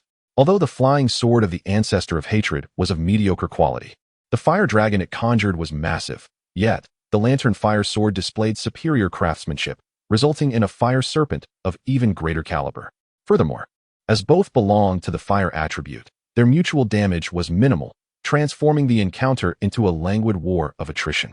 While the lantern could afford to bide its time, the ancestor of hatred could not, for Xiao Huang had already darted towards the direction where Li Hai had been discarded. Should he return late, he would only be left to collect Li Hai's remains. In a moment of desperation, he commanded the scorpion to charge at the lantern. Soon after, he witnessed the dagger that had been repelled returning to strike at him. Startled, he swiftly sidestepped, employing both hands to wield his spiritual weapon. To his astonishment, his own dagger had turned against him, suggesting that the protective layers surrounding the lantern held some mysterious quality. However, there was no time to ponder this. He sheathed the dagger and surged towards Li Hai with all his might. From the perspective of the lantern, a fiery scorpion charged forth, raising the lantern fire sword to unleash another fire serpent. Yet, the scorpion collided with the protective barrier of the yin-yang mirror, resulting in a thunderous explosion. The fully realized foundational scorpion, under the command of the ancestor of hatred, had self-destructed its demon core. For magical beasts, such a self-detonation represents their most potent attack, albeit at the cost of their own lives. Thus, while magical beasts typically resort to self-detonation only when faced with certain demise, hoping to take their adversaries down with them. However, for the artificially nurtured demon beasts under the stringent control of their masters, their very existence is often manipulated by those who own them. Take, for instance, the perfected foundational fire scorpion, which is forcibly commanded to self-destruct by the mid-stage golden core elder, Li Hin. The potency of a demon core's self-detonation can surpass levels, even capable of annihilating foes. The self-explosion of this perfected foundational fire scorpion's demon core possesses a destructive force comparable to a full-powered strike from a mid-stage golden core cultivator. With a resounding boom, the yin-yang mirror before Yuan Xiao flickered violently, revealing countless indentations. Yuan Xiao was violently propelled several dozen feet away, and the mid-grade spirit stone he clutched in his left hand was instantly reduced to gray remnants. The spiritual energy within the yin-yang mirror's internal space was on the verge of depletion, rendering it markedly unstable. Without a moment's hesitation, Yuan Xiao hastily produced a superior-grade spirit stone, desperately absorbing its energy. Fortunately, the superior-grade spirit stone not only possesses a vast reservoir of spiritual energy but also transmits it at an astonishing speed, rapidly replenishing the yin-yang mirror's internal space with a substantial influx of spiritual energy, allowing it to regain its luster and stabilize once more. The residual damage from the explosion, which had not been fully absorbed, was then rebounded outward amidst a ripple of waves. Instantly, a massive crater with a diameter of 50 feet was blasted into the surrounding grasslands, reducing both withered and verdant grass to mere ashes, and even causing thick smoke to billow from the soil at the bottom of the pit. Yuan Xiao was once again shaken, spitting out a mouthful of blood. With a crack, the superior-grade spirit stone in Yuan Xiao's hand developed fissures. The fire scorpion's self-detonation consumed more than half of the energy contained within the superior-grade spirit stone to mitigate the explosion's impact, equivalent to expending the energy of 30 to 40 mid-grade spirit stones in a single blast. Indeed, only a wealthy landowner could afford such a defensive spiritual artifact. For those without substantial resources, repeated use would lead to financial ruin. Even with such a treasure in possession, it remains ineffectual without high-grade spirit stones. For instance, the moment the fire scorpion detonated its demon core, the instantaneous damage was extraordinarily high, reaching the pinnacle of mid-golden core stage. Utilizing medium-grade spirit stones to replenish spiritual energy was evidently too late. Only superior spirit stones could instantaneously provide the requisite energy to compensate for the consumption of the yin-yang mirror. Thus, the user of the yin-yang mirror must not only possess a sufficient quantity of spirit stones but also high-quality ones. Otherwise, when confronted with formidable adversaries capable of inflicting immense instantaneous damage, the yin-yang mirror would merely become a decorative artifact. Of course, the yin-yang mirror is capable of gradual growth. Its internal storage capacity for spiritual energy can increase its limits through continuous combat. This is precisely why the venerable Whitebeard remarked that this superior spiritual artifact, the yin-yang mirror, holds significant potential to evolve into an exquisite spiritual artifact. Its capacity to store energy can expand with each battle, thereby enhancing its ability to mitigate damage, ultimately fortifying its defensive capabilities. Once a spirit is birthed within it, or if the owner integrates it with a spirit, it would indeed become a genuine exquisite spiritual artifact. As Yuan Xiao absorbed the remaining energy from half of a superior spirit stone, he soared eastward on the fire departure sword, awaiting the rendezvous with Xiaowang as previously agreed. Throughout his flight, he continually regulated his breathing, planning to utilize the Enlightenment Pearl for healing once he was in a safe location. Yuan Xiao held firm belief in Xiaowang's swiftness, which rivaled that of golden core cultivators, surpassing even his own mastery of the fire departure sword. Furthermore, Xiaowang had recently become a touch more astute, despite his mischievous antics, such as persistently pressing his little paws down on mice to unleash spiritual urine. He indeed exhibited an increase in cleverness and cunning. On the other side, Xiaowang unleashed yet another icy wind blade attack towards Li Hai, who lay on the ground. However, it was evident that the venerable Li Hin had hastily reinforced the protective shield surrounding Li Hai. Although the shield was fragile at that moment, it took 7 or 8 strikes before it finally showed signs of cracking. Suddenly, Xiaowang noticed Li Hin approaching from a distance and quickly launched the final 2 icy wind blades towards Li Hai's rear before hastily retreating eastward. Fortunate enough to rendezvous with Yuan Xiao in the distance. You thought you could snatch from me? Let's see if I can break your backside this time. Xiaowang cackled with malicious delight. The last 2 icy wind blades indeed shattered the already strained protective shield, striking Li Hai's rear once more, eliciting another painful wail from him. Chapter 88. Xiaowang's devious demon core. Li Hin had initially intended to pursue Xiaowang but halted in his tracks upon hearing the agonized cries of his wounded grandson, Li Hai, and immediately descended to tend to his injuries. You 2 shameless rascals, just wait. Li Hin seethed inwardly. Unless you vow never to return to the Sansen small market for the rest of your lives, you will inevitably fall into my grasp. In the eastern grasslands. Upon reuniting with Xiaowang, Yuan Xiao sighed in relief upon realizing that Li Hin had not followed them. However, they continued to race eastward for an hour before veering towards the direction of Yunhai City. Better to be cautious than to be caught unawares. Yuan Xiao felt quite satisfied with their recent endeavors. Although they could not defeat Li Hin and had to flee in disarray, both he and the beast emerged unscathed, merely experiencing a tumultuous surge of energy within. To emerge unscathed from the clutches of a mid-stage golden core cultivator is no small feat.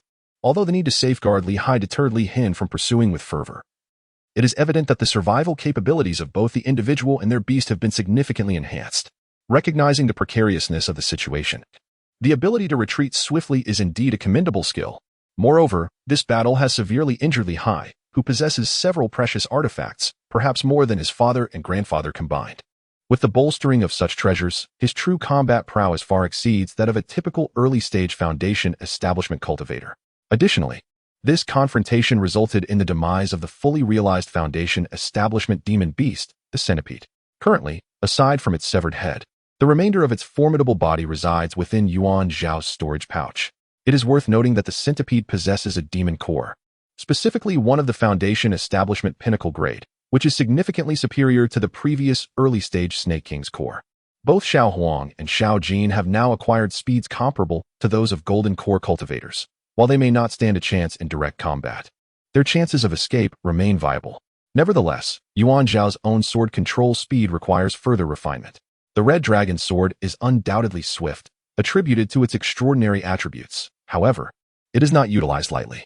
For instance, upon encountering the formidable Li Hin today, despite the inherent danger, Yuan Xiao did not perceive an imminent threat to life and thus refrained from wielding the Red Dragon sword. The attributes of the Fire Departure sword are commendable, yet it pales in comparison to the Red Dragon sword by 2 or 3 tiers. Yuan Xiao suspects that the Fire Departure sword may be a superior spiritual artifact, though he cannot ascertain this with certainty. Furthermore, as Yuan Xiao's cultivation level is merely at the 7th layer of qi refinement, the full potential of the Fire Departure sword remains unrealized. Although Yuan Xiao's cultivation at the 7th level of qi refinement is comparable to others at the pinnacle of the 10th level, he is still unable to fully unleash the potential of the Leaving Fire sword. At present, among Yuan Xiao and his 2 companions, Xiao Jin and Xiao Huang, it is Yuan Xiao who most urgently requires an enhancement of his survival capabilities. While both the refinement of body techniques and the elevation of cultivation are viable paths, the latter progresses at a slower pace, whereas the former can yield rapid results.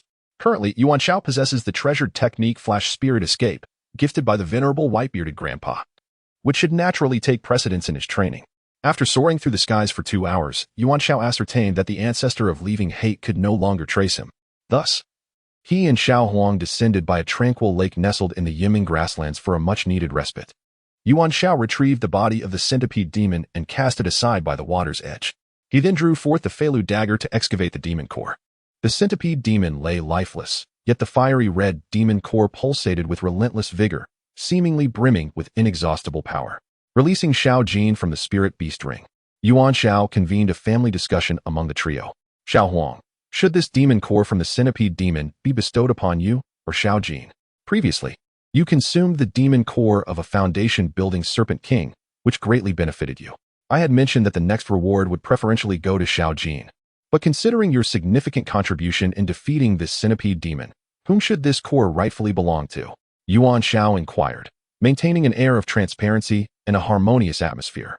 Upon hearing this, Xiao Huang lowered his head, gingerly took the demon core into his mouth, and then scampered over to Xiao Jin, dropping it at his feet, signaling his intent to offer it to Xiao Jin. Xiao Jin wore a face of disdain, promptly stepping back several paces until he was a considerable distance from the demon core, dramatically covering his mouth and nose. Yuan Xiao delivered a sharp slap to Xiao Huang's nape. Is that what you call a demon core? I wouldn't even deign to pierce it. That filthy core you've drooled over, who else could possibly consume it? Open your eyes and take a look. There are still several drops of saliva dripping from it. Yuan Xiao was furious. Xiao Huang was bewildered. Why is Mama so angry? She mentioned saliva. Let me see. Oh dear, there really is saliva. Undeterred, he exclaimed. I'll clean it up right away. Thus, Xiao Huang dashed back, extending his tongue and vigorously licking the demon core several times. Indeed, wiping it completely clean of any moisture. Mama, look. How about now? No more saliva, right? Yuan Xiao and Xiao Jin were instantly petrified. Is such a shameless act even possible? Yuan Xiao swiftly knocked Xiao Huang to the ground, prying open his mouth and denying him even a single drop of water, directly shoving the demon core of the centipede down his throat. Xiao Huang gasped, rolling his eyes in distress. Mama loves me so much, he thought, utterly astonished. Even though I contributed greatly in today's battle, that doesn't mean I was entitled to the demon core. He glanced back at Xiao Jin, who surprisingly seemed to be laughing. Could it be that Xiao Jin was a fool? Get lost. Now that you've licked this demon core. Xiao Jin doesn't even want to look at it. But if you dare to relieve yourself recklessly again and attract a horde of fire ants, prepare yourself for the consequences, Yuan Xiao warned. At the mention of the fire ants, Xiao Jin shuddered. That last swarm had been merciless, leaving his face swollen. Upon hearing this, Xiao Huang took it lightly, recalling that during the previous encounter, he lacked experience. For instance, this time, as he soared through the air, he could relieve himself without fear of being pursued, for they could not fly and thus could not keep pace with him. Yuan Xiao then took out the rare technique of Flash Spirit Escape and began to delve into its intricacies. Flash Spirit Escape is an exceptional and rare high-level technique specifically designed to enhance the speed of one's movement. In the realm of cultivation, such techniques are scarce. The common practices encountered within the cultivation world are typically low-level introductory techniques or spells, while high-level techniques are seldom seen. They either exist solely within powerful sects or are in the possession of formidable rogue cultivators, making them largely inaccessible to the ordinary practitioner. Furthermore, techniques focused on agility and speed are particularly rare, often only whispered about in hushed tones. Flash Spirit Escape comprehensively enhances the practitioner's physical capabilities by augmenting strength, agility, reaction time, endurance, sensitivity, and awareness. It is divided into 3 distinct components, each with its own stages: early, mid, late, and perfection, which complement one another. The first component pertains to body refinement, fortifying bones and muscles, thereby increasing bodily strength and resilience to accommodate the burdens imposed by accelerated speed. The second component relates to spirit refinement, where practitioners cultivate their consciousness to enhance mental acuity, allowing for subtle control over the body's various parts and improving the responsiveness of each organ, thereby laying a foundational control for agile movements and explosive speed. The third component concerns the refinement of qi, which encompasses the mastery of air, wind, and the resistance encountered from all fluids during movement. By enhancing the practitioner's sensitivity to qi, one can become acquainted with the origins of fluid resistance, such as that of wind and air, allowing the practitioner to move in harmony with the breeze. Initially conforming to the principles of fluid dynamics, they ultimately master these principles, fundamentally alleviating the resistance encountered during movement and propelling their speed to unprecedented heights. Chapter 89. Xiao Huang has once again caused trouble. Cultivating the body and spirit. Mastering fluid dynamics. After watching the Lantern Festival, it was as if a divine revelation had struck, clearing the fog to reveal the truth. The practices of body and spirit cultivation I have long desired are all intertwined, enriched by the added functionality of reducing resistance and mastering fluid dynamics. Once mastered, even if it cost several mid-grade spirit stones for a single use, it would undoubtedly be worth it. With unwavering focus, Yuan Xiao immediately immersed herself in her training. The so-called refinement of bones, tendons, and flesh involves first transforming the internal spiritual energy into spiritual power, and then transmuting that spiritual power into primordial energy, saturating every sinew and muscle of the body with this rich energy to maximize their strength. Once the strength is heightened, one can naturally bear the burdens imposed by increased speed. Moreover, this process offers the additional benefit of enhancing the practitioner's physical defense. A practitioner who has achieved mastery in body cultivation could withstand an attack from a treasured artifact without sustaining harm. An hour later, Yuan Xiao lifted her arm, sensing the remarkable changes in her sinews and muscles, feeling as though she could fell 10 bulls with a single punch. She was immensely satisfied, even closing her eyes and humming a cheerful tune, as Yuan Xiao blissfully envisioned the marvelous scene of her mastery over the spirit flash escape. She was suddenly interrupted by a resounding roar of a tiger, followed by the earth-shaking rumble, akin to the thunderous charge of 1,000 horses. As Yuan Xiao opened her eyes, she was confronted by a wild boar charging directly towards her, leaving her with no means of escape. Just as she intended to seize the boar's tusk, a chilling wind blade, cast by the approaching Xiao Huang, struck the boar. However, instead of halting, it continued onward and struck Yuan Xiao, who was caught completely off guard. Instantly, she was encased in ice, her entire body rendered numb, even her tongue, preventing her from uttering a word. As she collapsed to the ground, her mouth could not close, and saliva pooled around her. Xiao Huang was taken aback. What has happened to Mother? I heeded the lessons learned from previous experiences and exerted only half of my power. Yet how could I have incapacitated her? Is Mother truly so weakened? Enveloped in paralysis and encased in ice, Yuan Xiao longed to retaliate against Xiao Huang, yet found herself incapable of rising. Meanwhile, the rumbling of the earth grew ever closer, and Yuan Xiao could only watch as thousands of wild boars charged towards her, rendering her immobile on the ground. Fortunately, the recently mastered aspect of the shadow escape technique sprang into action, one by one. The boars trampled over Yuan Xiao's body in their pursuit of Xiao Huang. Although the trampling was not excessively painful, some of the boar's hooves found their way into her mouth and nostrils, leaving her covered in muck. Initially filled with trepidation, Xiao Huang had prepared to flee into the skies, but upon witnessing her mother lying on the ground, overwhelmed by the relentless onslaught of the boars, she immediately returned. With determination, she grasped one of Yuan Xiao's arms and soared into the air, not daring to stop until she had flown far beyond 100 miles, where she gently set her mother down. Upon witnessing Xiao Huang urinate upon the head of the wild boar chief, Xiao Jin was startled into flight. When he saw Xiao Huang seize the glutinous rice ball and flee, he promptly followed suit, ultimately descending alongside Xiao Huang. Xiao Jin circled around his master in a frenzy. Perplexed by the situation, what could have happened? Why was his master rendered speechless? Why could his mouth not close? After a brief moment, Yuan Xiao finally regained composure. Expelling the saliva and mud from his mouth, the saliva was his own, while the mud was the result of the wild boar's hooves. With an expressionless face, Yuan Xiao flicked his tongue, relieved to find it was finally his own and could move. Xiao Huang, come here, he called. You bravely rescued me during that perilous moment. Come, let us embrace. Yuan Xiao greeted Xiao Huang with a beaming smile. Xiao Huang approached with uncertainty, despite his earlier display of valor. He sensed something slightly disingenuous in his mother-esque smile. Just as Xiao Huang reached Yuan Xiao, he was enveloped in a tight embrace, which was quickly followed by a sharp slap to the back of his head. Another slap followed, and Yuan Xiao's hand was practically smoking with anger. This is what you get for showing off, for provoking the wild boar, for attacking me, for stunning me. Yuan Xiao scolded as he struck. The slaps were not painful in the slightest. Xiao Huang, with his sturdy frame, hardly felt the physical reprimand. He almost wanted to ask, Mother, have you not eaten today? However, he conceded to the accusation of provoking the wild boar and even acknowledged that he might have inadvertently struck her during the encounter, but stunning her? That was entirely unfounded. As Yuan Xiao observed, after Xiao Huang consumed the demon core of the centipede, its physique had indeed expanded once more, and its wings were no longer a mere azure hue, but rather a blend of azure and obsidian, indicating that Xiao Huang had undergone yet another mutation.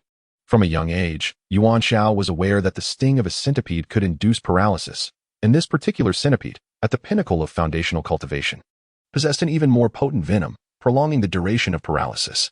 Could it be that Xiao Huang had once again grasped the paralyzing attribute of the centipede? At that moment, an unsuspecting mouse scurried by, and Yuan Xiao unleashed a surge of spiritual energy to bind the little creature. Come, Xiao Huang, spit on this mouse. Yuan Xiao commanded. What? Spit? Are you certain that you do not mean for me to urinate on its head?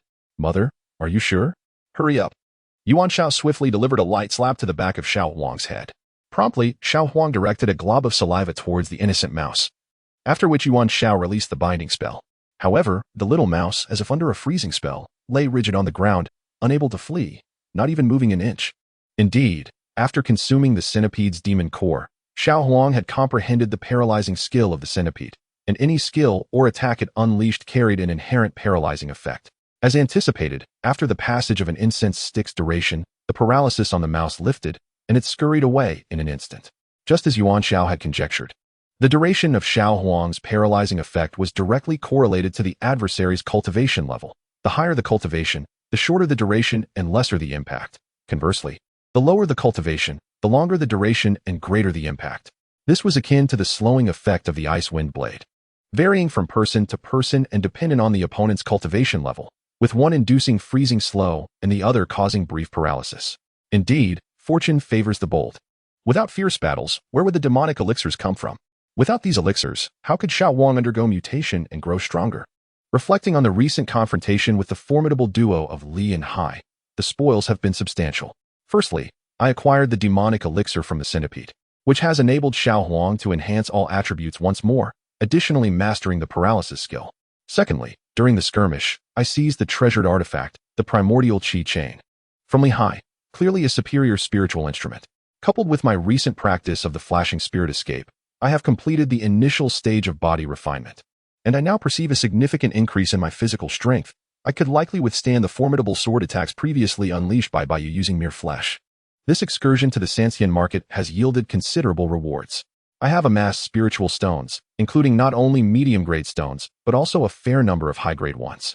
I possess essential elixirs such as medium-grade foundation establishment pills, golden elixirs, and infant elixirs. Moreover, I have acquired a 3-layered turtle shell for defense, alongside the yin-yang mirror, ice spirit shield, and 5 elements pearl shield, which can be stacked. In terms of offensive spiritual instruments, I have newly obtained the Fire Departure Sword and the Primordial Chi Chain. My original Red Dragon Sword, fused with Ice Phoenix and Fire Dragon, has evolved into an exceptional spiritual artifact. In the realm of techniques, I have acquired the rare Flashing Spirit Escape. Regarding connections, I have befriended Yuan Xiao from the Huiyuan Chamber of Commerce and Grandpa by Hu, paving a broader path for future prosperity. I wonder what the next encounter with the ancestor of Li and hate will bring. Chapter 90. The competition at the Mountain Gate and news of Wang Jin and Wang Yin. After resting until midnight, one person and two beasts set off once more. At dawn, we returned precisely to the old Mountain Gate's Spirit Herb Garden in Yanhai City. Returning to the familiar medicinal garden, Yuan Xiao felt an overwhelming sense of ease. Xiao Jin and Xiao Huang also began to indulge themselves, frolicking and chasing each other in the garden. Yuan Xiao utilized the Enlightenment Pearl to brew 2 large vats of spiritual liquid, and then commenced to nourish the garden. Observing the lush and vibrant spiritual herbs and medicines was a delight in itself. Reclining on a sunlit lounge chair in the small garden brought unparalleled joy. And after a night of toil, Yuan Xiao unwittingly drifted into slumber. Is junior brother Yuan here? Suddenly, a familiar voice resonated from outside. It seemed to be Brother Zhang. Yuan Xiao jolted awake, a wave of delight washing over him. Since the selection test, he had yet to see Brother Zhang Dahuai. He hurriedly rushed to open the gate of the fence, and there stood Brother Zhang Dahuai, donned in a pristine white robe, exuding elegance and refinement. Is it that time of the quarter again for collecting spiritual herbs? Originally, this duty was assigned to others. I thought since you were managing the garden here, I would take the initiative to request this task, just to meet you and have a chat. Zhang Dahuai chuckled as he spoke, preempting Yuan Xiao's inquiries with his own explanations. Zhang Dahuai's master was the 9th elder, Zhu Tian, who happened to oversee the spiritual herb garden at the new mountain gate. Thus, it was customary for individuals sent by the 9th elder to collect the spiritual herbs from the small garden at the old mountain gate each quarter. Zhang Dahuai surveyed the medicinal garden, visibly astonished. Junior brother Yuan, the density of spiritual energy in your garden rivals that of our mountain gate's cultivation caverns. In fact, if the small cavern lacks a gathering formation, it might not even compare to this place, Zhang Dahuai exclaimed in sincere admiration. Upon further examination of those spiritual herbs and medicinal plants, each one appears to be thriving with vitality and abundant spiritual energy, even surpassing the growth observed in the medicinal garden of the new mountain gate. During Lu San's management here, such delightful herbs were a rarity. Brother Yuan, do share your secrets. It would be beneficial for us to learn. Zhang Dahuai chuckled, genuinely eager to acquire knowledge.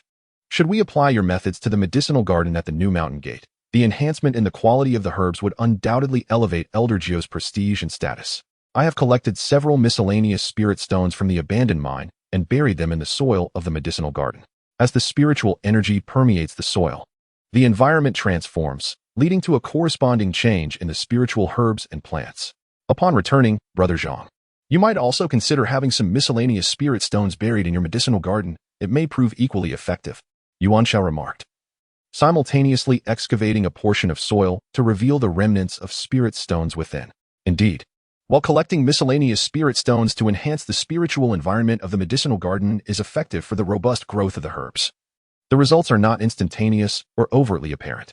The small medicinal garden managed by Yuan Xiao benefits from direct irrigation with spiritual liquid, which yields different results compared to simply utilizing miscellaneous spirit stones.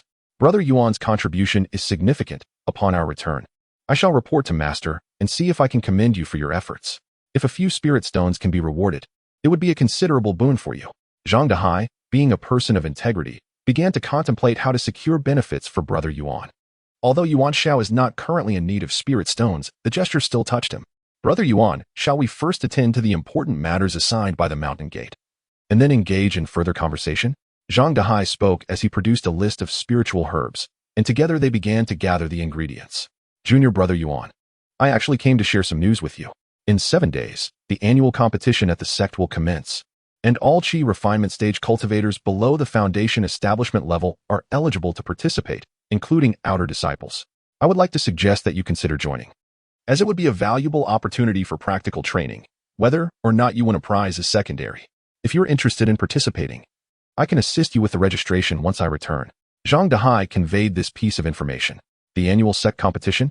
With rewards? Very well. I would be grateful if Brother Zhang could help me register. I shall see if I can secure a prize. It also presents a chance to visit the Little Fatty and Little Sakura, Yuan Xiao replied, with the 4th elder removed. He felt a sense of security at Yunhai sect for the time being. As long as the sect did not discover anything, he could act as if nothing had transpired. He speculated that they would search in the new sect, but given the Fourth Elder's covert operations and lack of any leads, it would be nearly impossible to locate the old sect's whereabouts. Suddenly, Yuan Xiao recalled something and inquired, "Brother Zhang, have you seen senior brother Wang Jin, who accompanied us to the county town? And what of intersect disciple Wang Yin, the young man who fought with me at the inn? How is his cultivation faring now? I haven't seen Wang Jin for quite some time." The Fourth Elder had previously commanded the disciples to search for him, but to no avail. Wang Jin has inexplicably vanished. Strangely enough, the Fourth Elder appears to have disappeared as well. Just a few days ago, the Grand Elder convened a meeting regarding the sect competition, and while all the other Foundation establishment elders were present, the Fourth Elder was notably absent. Zhang Dehai paused for a moment before continuing. "According to what my master has conveyed, the Grand Elder later dispatched someone to the secret chamber in the back mountains. It was discovered that the soul lamp corresponding to the Fourth Elder had been extinguished. This leads us to infer that the Fourth Elder may no longer be among the living. As for the reason behind his demise, whether it was due to personal failings or the machinations of another, it remains a mystery. If foul play was indeed involved, who could the perpetrator be? Currently, the elders of our sect have no leads whatsoever. As the individual most directly affected, Yuan Xiao is well aware of the cause of the Fourth Elder's fall. It was due to his avarice for the treasures in Yuan Xiao's possession, leading him to attempt murder for the sake of plunder, only to be outmaneuvered and killed by a coordinated effort from Yuan Xiao and her two beasts. Since the mountain gate has turned up no clues, Yuan Xiao feigns ignorance. Regarding Wang Yin, among the newly initiated disciples, he is relatively distinguished, having already reached the pinnacle of the third level of qi refinement, with a promising future ahead. However, with the Fourth Elder's demise, he has suddenly lost his master, and the sect has yet to determine how to arrange his future. Zhang Dehai, aware of the past conflict between Wang Yin and Yuan Xiao, took the liberty of detailing Wang Yin's circumstances. The pinnacle of the third level of qi refinement? I wonder if Wang Yin has exhibited any peculiar behavior of late. Yuan Xiao feels confident in Wang Yin's cultivation but is curious to see if he has uncovered anything unusual. Previously, it was reported that a giant eagle, which Wang Jin had been nurturing, soared in from outside the mountain, delivering a letter to Wang Yin. Upon reading the letter, Wang Yin appeared flustered and promptly destroyed it.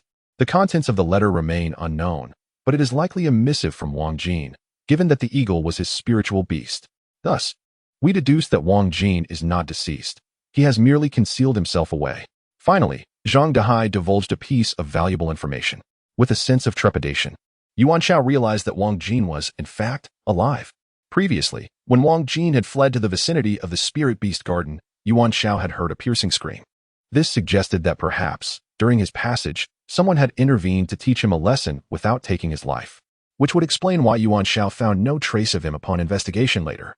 Who could have been the one to strike him in the skies above the Spirit Beast Garden? Could it have been the enigmatic middle-aged woman and Xiaomei residing at the old site of the garden? While this remained a possibility, Yuan Xiao could not ascertain it, merely indulging in speculation. Both the middle-aged woman and Xiaomei were shrouded in mystery. Zhang Dehai and Yuan Xiao resumed their conversation about their hometown. Suddenly, Yuan Xiao recalled how long it had been since his last visit home and resolved to take some time off in the coming days to return. "Junior brother Yuan, I must first return to the sect to report. We can meet at the martial arts platform of Union Peak 7 days hence," Zhang Dehai stated before bowing in farewell. At that moment, Yuan Xiao discreetly handed Zhang Dehai a storage bag, saying, "Brother Zhang, within this bag are several spirit stones that I fortuitously unearthed from the abandoned mine in the back mountain. I have no immediate use for them and wish to share a portion with you, only requesting that you keep this matter confidential. When you grow stronger, it would be beneficial for you to look after your junior brother." Yuan Xiao chuckled playfully. Chapter 91. Should we proceed slowly? Just as Zhang Dehai was about to refuse, Yuan Xiao's expression shifted abruptly. "If Brother Zhang does not accept this, not only will you forfeit the martial arts competition, but I would also hesitate to seek your assistance in times of trouble." Zhang Dehai, feeling quite awkward, had no choice but to accept. Yuan Xiao had a remarkable way of manipulating words, and Zhang Dehai, being a man of integrity, found it difficult to withstand such persuasion. On the journey back, Zhang Dehai opened his storage bag and was astonished to find it contained 70 or 80 low-grade spirit stones. Could it be that junior brother Yuan had struck it rich? However, he quickly recalled that even if there were opportunities within the mine, they belonged to junior brother Yuan. He resolved to keep this secret and not let it be known. This little junior brother Yuan Xiao truly deserves to be cherished. In recent days, Yuan Xiao had resumed his previous life with Xiao Huang and Xiao Jin, daily venturing into the mine to collect various spirit stones. Although he currently lacked for spirit stones, who would ever turn down the allure of wealth? Even if he could not utilize them all, they could serve as gifts for cherished friends in the future. On the morning of the 6th day, Yuan Xiao flew to Qiushui Island on his sword and explained his purpose to senior brother Mo coincidentally. Mo also had matters to attend to at the new mountain gate, and the two decided to set off together. Will you be hitching a ride on the sword again? Junior brother Yuan? Mo inquired, perhaps already aware that Yuan Xiao had mastered the art of flying on his own yet still feigning ignorance. No. This time I have my own flying sword. Yuan Xiao wanted to laugh, but restrained himself.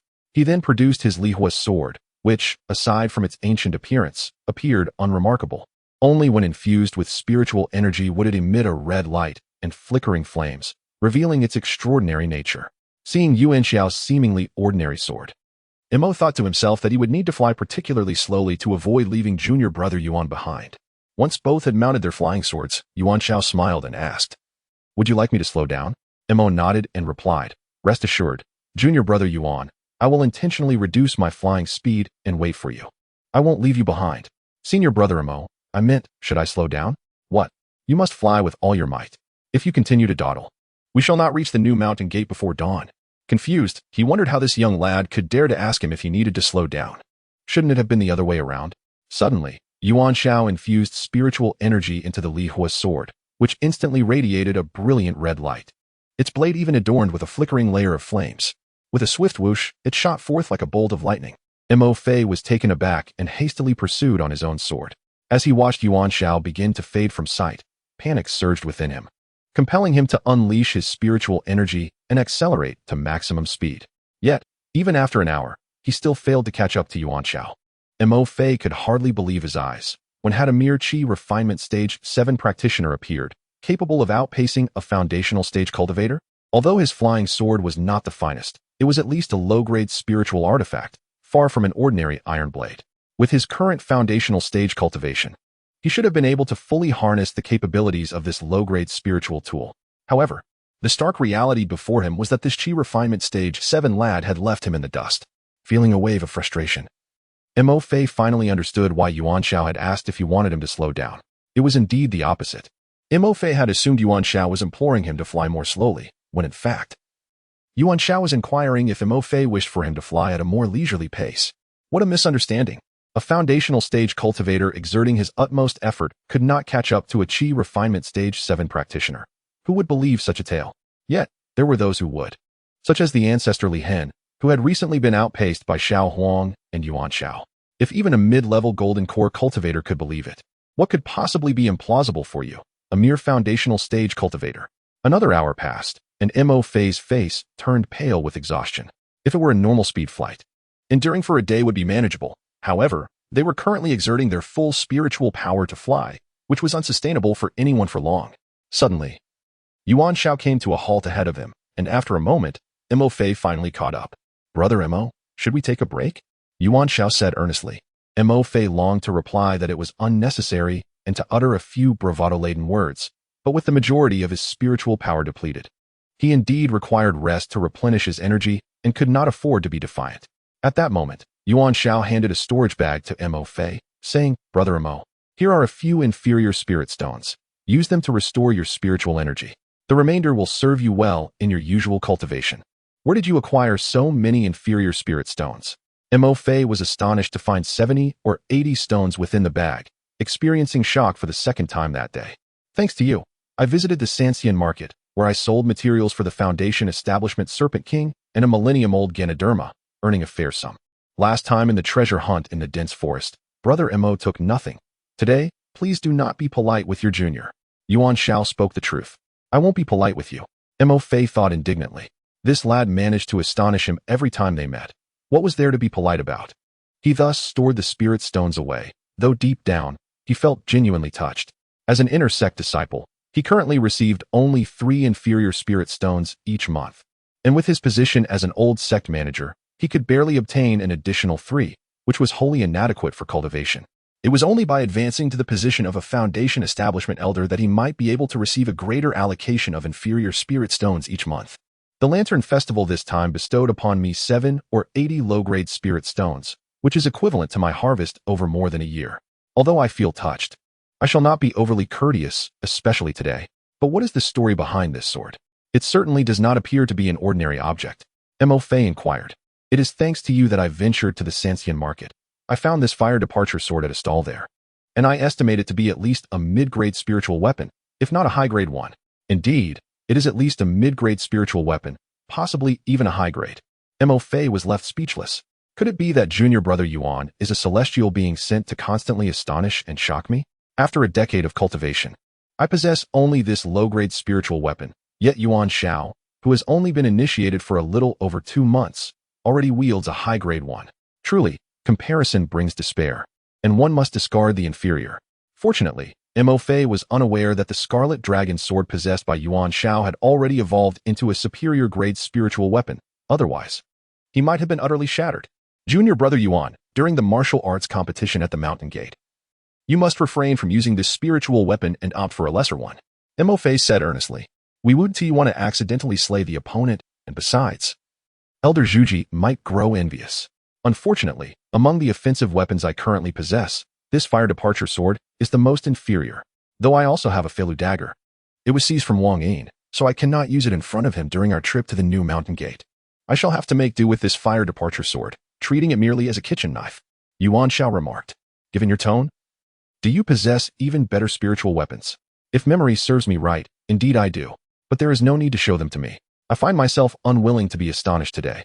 Brother Mo hastily waved his hand. Very well, then we shall not view this. However, Brother Mo, in truth, I am capable of flying even faster. Shall we consider this other option? Yuan Xiao tilted his head with a mischievous smile. Chapter 92, Drawing Lots and Testing Luck. Brother, I refuse to believe that all the treasures reside in your possession. Reveal them. I wish to see. Mo Fei exclaimed in frustration. At that moment, Yuan Xiao raised his hand and summoned Xiao Huang, settling comfortably upon its back. Xiao Huang cast a disdainful glance at Mo Fei before vanishing in a flash. Mo Fei was utterly astounded. He felt somewhat numb. What on earth is this?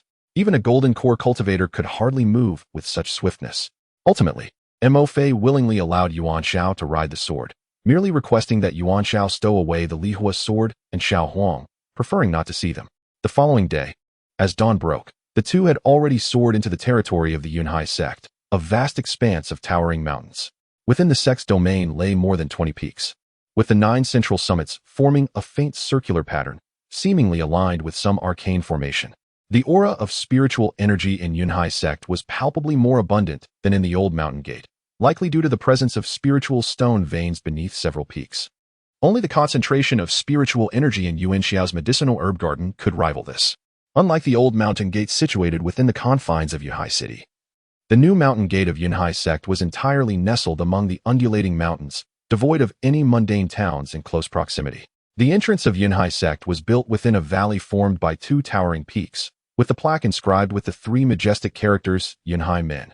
The strokes bold and vigorous, seemingly imbued with a mystical essence, suggesting that the calligrapher possessed considerable skill. At the entrance of the Mountain Gate, the disciple on guard immediately recognized Mo Fei and greeted him warmly. After all, Mo Fei was a steward from the old Mountain Gate, frequently traversing between the old and new gates to manage affairs. Thus, the guarding disciples were familiar with him. Although Yuan Xiao was visiting for the first time, she entered alongside Mo Fei and naturally faced no obstruction. Upon entering the Mountain Gate, the two turned left along the mountain path, heading directly towards the training platform at Feiyan Peak. The training platform was vast, reportedly established a century ago by an elder of the Baiyan sect, who used their magical prowess to remove the peak of Feiyan Mountain, leaving a broad hillside as a foundation. This construction allowed for multiple contests to occur simultaneously without interference.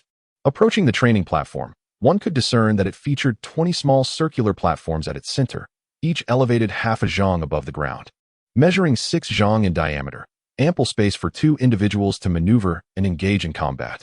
In front of the training platform, on the left and right sides, tiered seating was designed specifically for other disciples to observe the duels. Behind the platform sat the elders responsible for overseeing the contests, tasked not only with maintaining order, but also with preventing any unforeseen incidents. Beside each combat platform, inner disciples were assigned to record and report the results of the matches to the presiding elders, ensuring that they witnessed the outcomes firsthand. Mo Fei led Yuan Xiao to the entrance of the training platform to check in. After signing in, just as they prepared to depart, someone reached out to stop them. Mo Fei recognized this individual as Wang Wu, the disciple from Yu Hai sect renowned for his business acumen. Although he is an inner sect disciple, his dedication to cultivation is lackluster. He prefers to engage in commerce among the disciples of the sect, regardless of the size of the deal. Even if he can only earn half a low-grade spirit stone, he is more than willing to do so. Wang Wu stealthily led the two to the edge of the martial arts platform and remarked, "Brother Mo, an opportunity to profit has presented itself. This year's competition employs a lottery system. If you have a preference for a particular contestant or doubt another, you may place your bets on either their victory or defeat."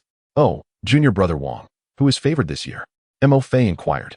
"Surely you have heard that Wang Ku and Lu Fei are the most popular contenders this year. Both are at the 10th layer of Qi refinement, brimming with powerful energy, and thus likely to advance to the forefront. Then there is Lu Hualing. Although he is merely at the 9th layer, his mastery of fire attacks is truly remarkable. It is said that he has recently been granted a fire-attributed spiritual artifact by his master, which should allow him to shine brilliantly in this competition.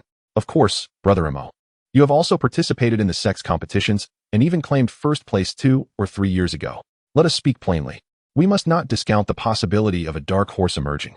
Wang Wu continued, "Regardless of whom you choose to bet on, if you do not earn spirit stones, I shall take no service fee.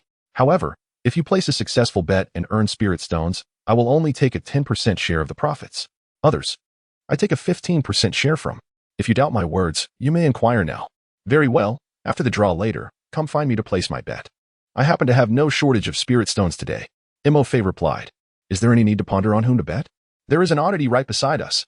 This fellow's flying speed today surpasses mine. If not him, then whom shall I back? Moreover, the 70 or 80 low-grade spirit stones I possess today were generously bestowed by Yuan Xiao. Even if I were to lose, it would still be an investment in Yuan Xiao, which is worthwhile. This lad never fails to astonish me. Can he not also astonish the assembly present today?" After the duration of a stick of incense, Elder Lu, who previously presided over the Yuan Xiao selection test, stepped forward to announce the commencement of the drawing lots. Yuan Xiao was taken aback to discover that the host was still Elder Yao Feng. The chubby boy is now a disciple of Elder Lu, serving as an assistant in his alchemy chamber. I wonder how his cultivation is faring at present. Elder Lu rose and proclaimed in a robust voice, "For this drawing, we cannot accommodate everyone, thus we shall divide into 3 tiers. Disciples in the Qi refinement stage levels 1 to 3 shall constitute the first tier, drawing lots together to determine their opponents. Those in levels 4 to 6 shall form the second tier, likewise drawing lots to decide their adversaries. The remaining disciples in levels 7 to 10 shall comprise the third tier, mixed together to draw lots for their opponents. This process will test both your prowess and your fortune. In time, you will discover that luck is indeed a facet of strength. There are over 1,000 Qi refinement disciples in the Yu Hai sect, with more than 400 having registered for this competition. In each round, half of the participants will be eliminated, with the victors proceeding to the next round of drawings. After 4 rounds, theoretically, only 25 individuals shall remain. At this juncture, all those eliminated will be given an opportunity, should anyone believe they possess the strength but were merely unfortunate in the earlier rounds.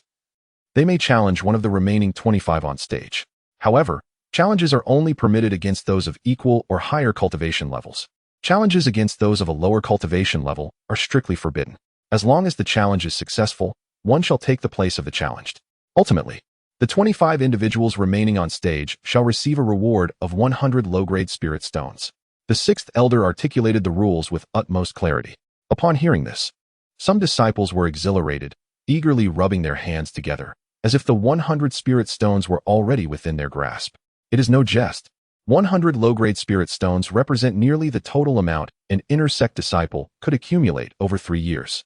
With such a sum for cultivation, one's prowess could likely ascend to new heights, or one could save a portion of the stones for future exchanges of elixirs and spiritual artifacts at the sect. Conversely, some disciples felt a sense of trepidation, for at any level, they might encounter opponents of superior cultivation.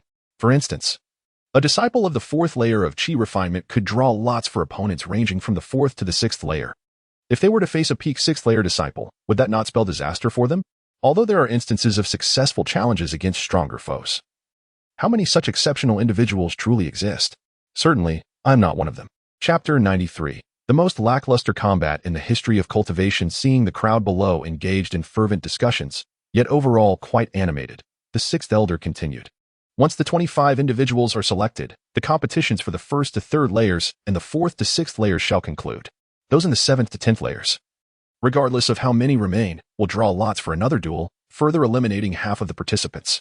At this juncture, all eliminated individuals shall be granted a final opportunity to challenge. Those who emerge victorious will be tasked by the sect with executing a mission. Should the task remain unfulfilled, no rewards shall be bestowed. However, upon the successful completion of the task, each participant will be rewarded with a foundation establishment pill, while the individual who excels the most during the challenge will receive a spiritual artifact as a commendation from the sect. The mention of foundation establishment pills and spiritual artifacts stirred the disciples into a fervor, particularly those cultivators at the 7th to 10th levels of chi refinement, who were on the cusp of breaking through to the foundation establishment stage. Their excitement was palpable, as they eagerly anticipated the opportunity to prove their prowess on the stage. Elder Lu, observing the enthusiasm of the disciples, expressed his satisfaction and stated, "There are a total of 20 dual platforms here. You will take turns to engage in combat according to the order drawn by lot. Those who are knocked off the platform will be deemed defeated. Regardless of whether it is an act of evasion from an opponent's attack, any contestant who flies beyond the boundaries of the platform will be disqualified. Moreover, if a participant falls and remains incapacitated for more than 5 breaths, they will also be considered defeated. Therefore, even if one pretends to be injured to rest, they must not exceed this time limit. Additionally, the opponent is permitted to attack and throw you off the platform while you are incapacitated. Furthermore, a participant may voluntarily concede, in which case they will be deemed the loser. However, once a concession is made, the opposing contestant must refrain from further attacks. We understand that injuries are inevitable during combat. However, it is strictly forbidden to take the life of another.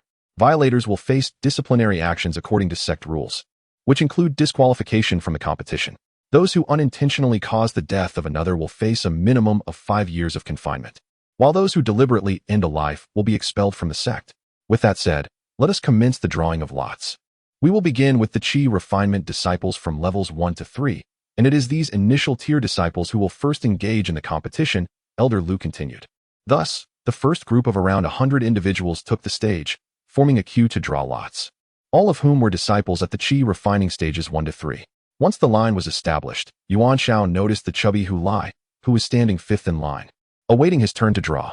Without hesitation, Yuan Xiao approached Wang Wu and handed him a pouch filled with spirit stones, exactly 100 low-grade spirit stones, declaring, "I wager on that chubby fellow, Hulai, to emerge victorious, regardless of who his opponent may be."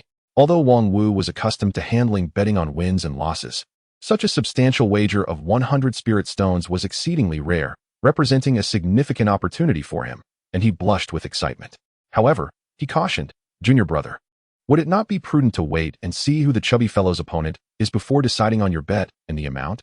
What if he draws a formidable adversary from the 3rd level of Chi refinement? Your 100 spirit stones would be forfeit."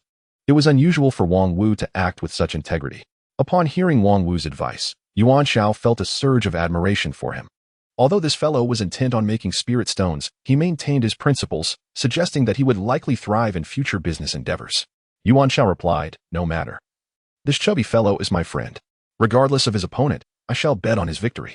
Even if he loses, it will merely serve as my moral support for him, and I will harbor no grievances. Rest assured, Brother Wang." "Very well," Wang Wu conceded. "Since you have made up your mind, I shall not press further. If Hulai ultimately prevails, I will certainly come to you to deliver the spirit stones. If by chance I cannot find you, I shall entrust them to Brother Imo." At that moment, 2 other individuals called out to Wang Wu, expressing their desire to place bets. Wang Wu promptly made his way over to discuss the betting arrangements with them. It appears that Wang Wu's business is thriving. After a single match, he is likely to earn a substantial sum merely from the handling fees. Finally, it is the chubby boy's turn to draw lots. He reaches into the black box and retrieves a slip of paper upon which is inscribed, "Chi Refinement Level 1, Huang Tao."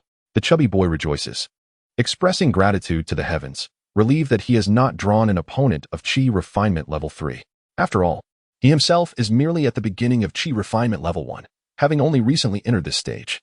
He considers his cultivation inferior, fearing that should he encounter a formidable opponent, he would be left seeking his teeth scattered across the ground.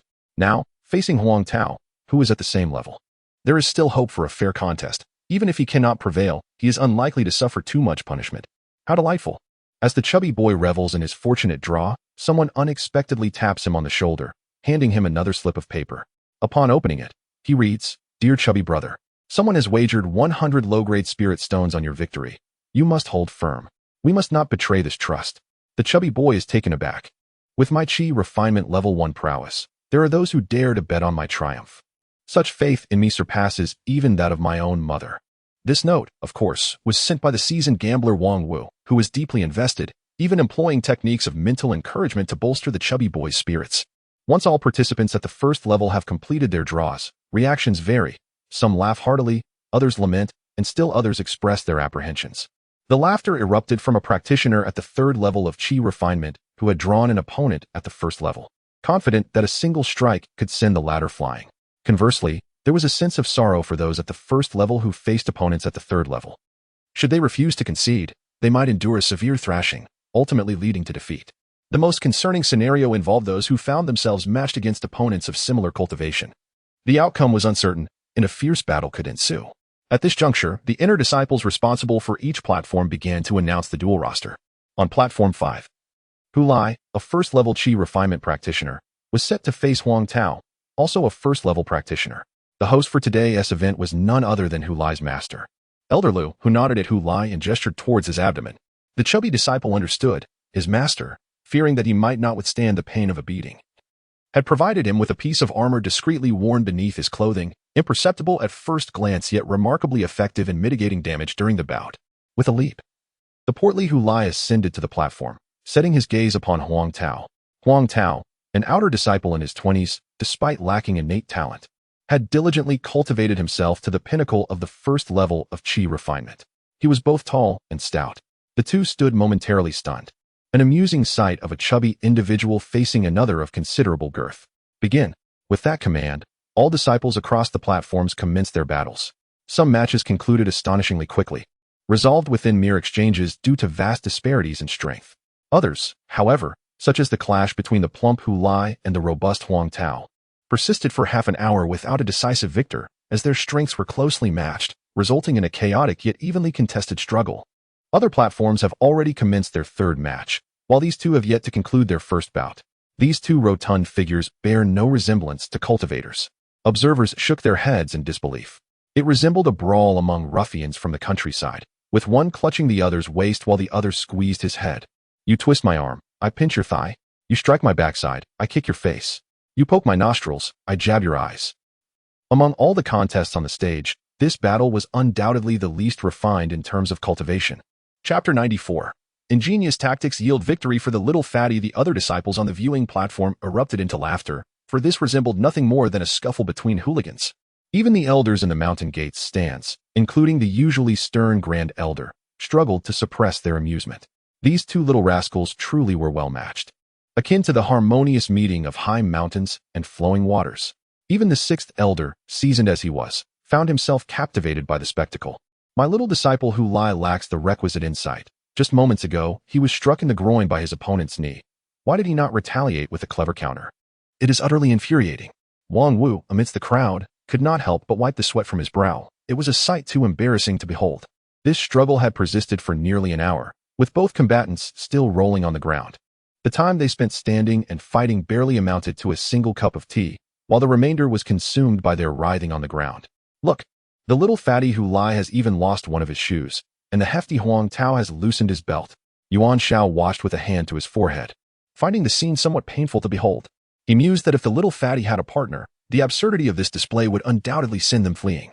As a good friend of the little fatty, he should not be laughing, yet he found it impossible to contain himself. As the lantern festival approached, an involuntary laugh escaped.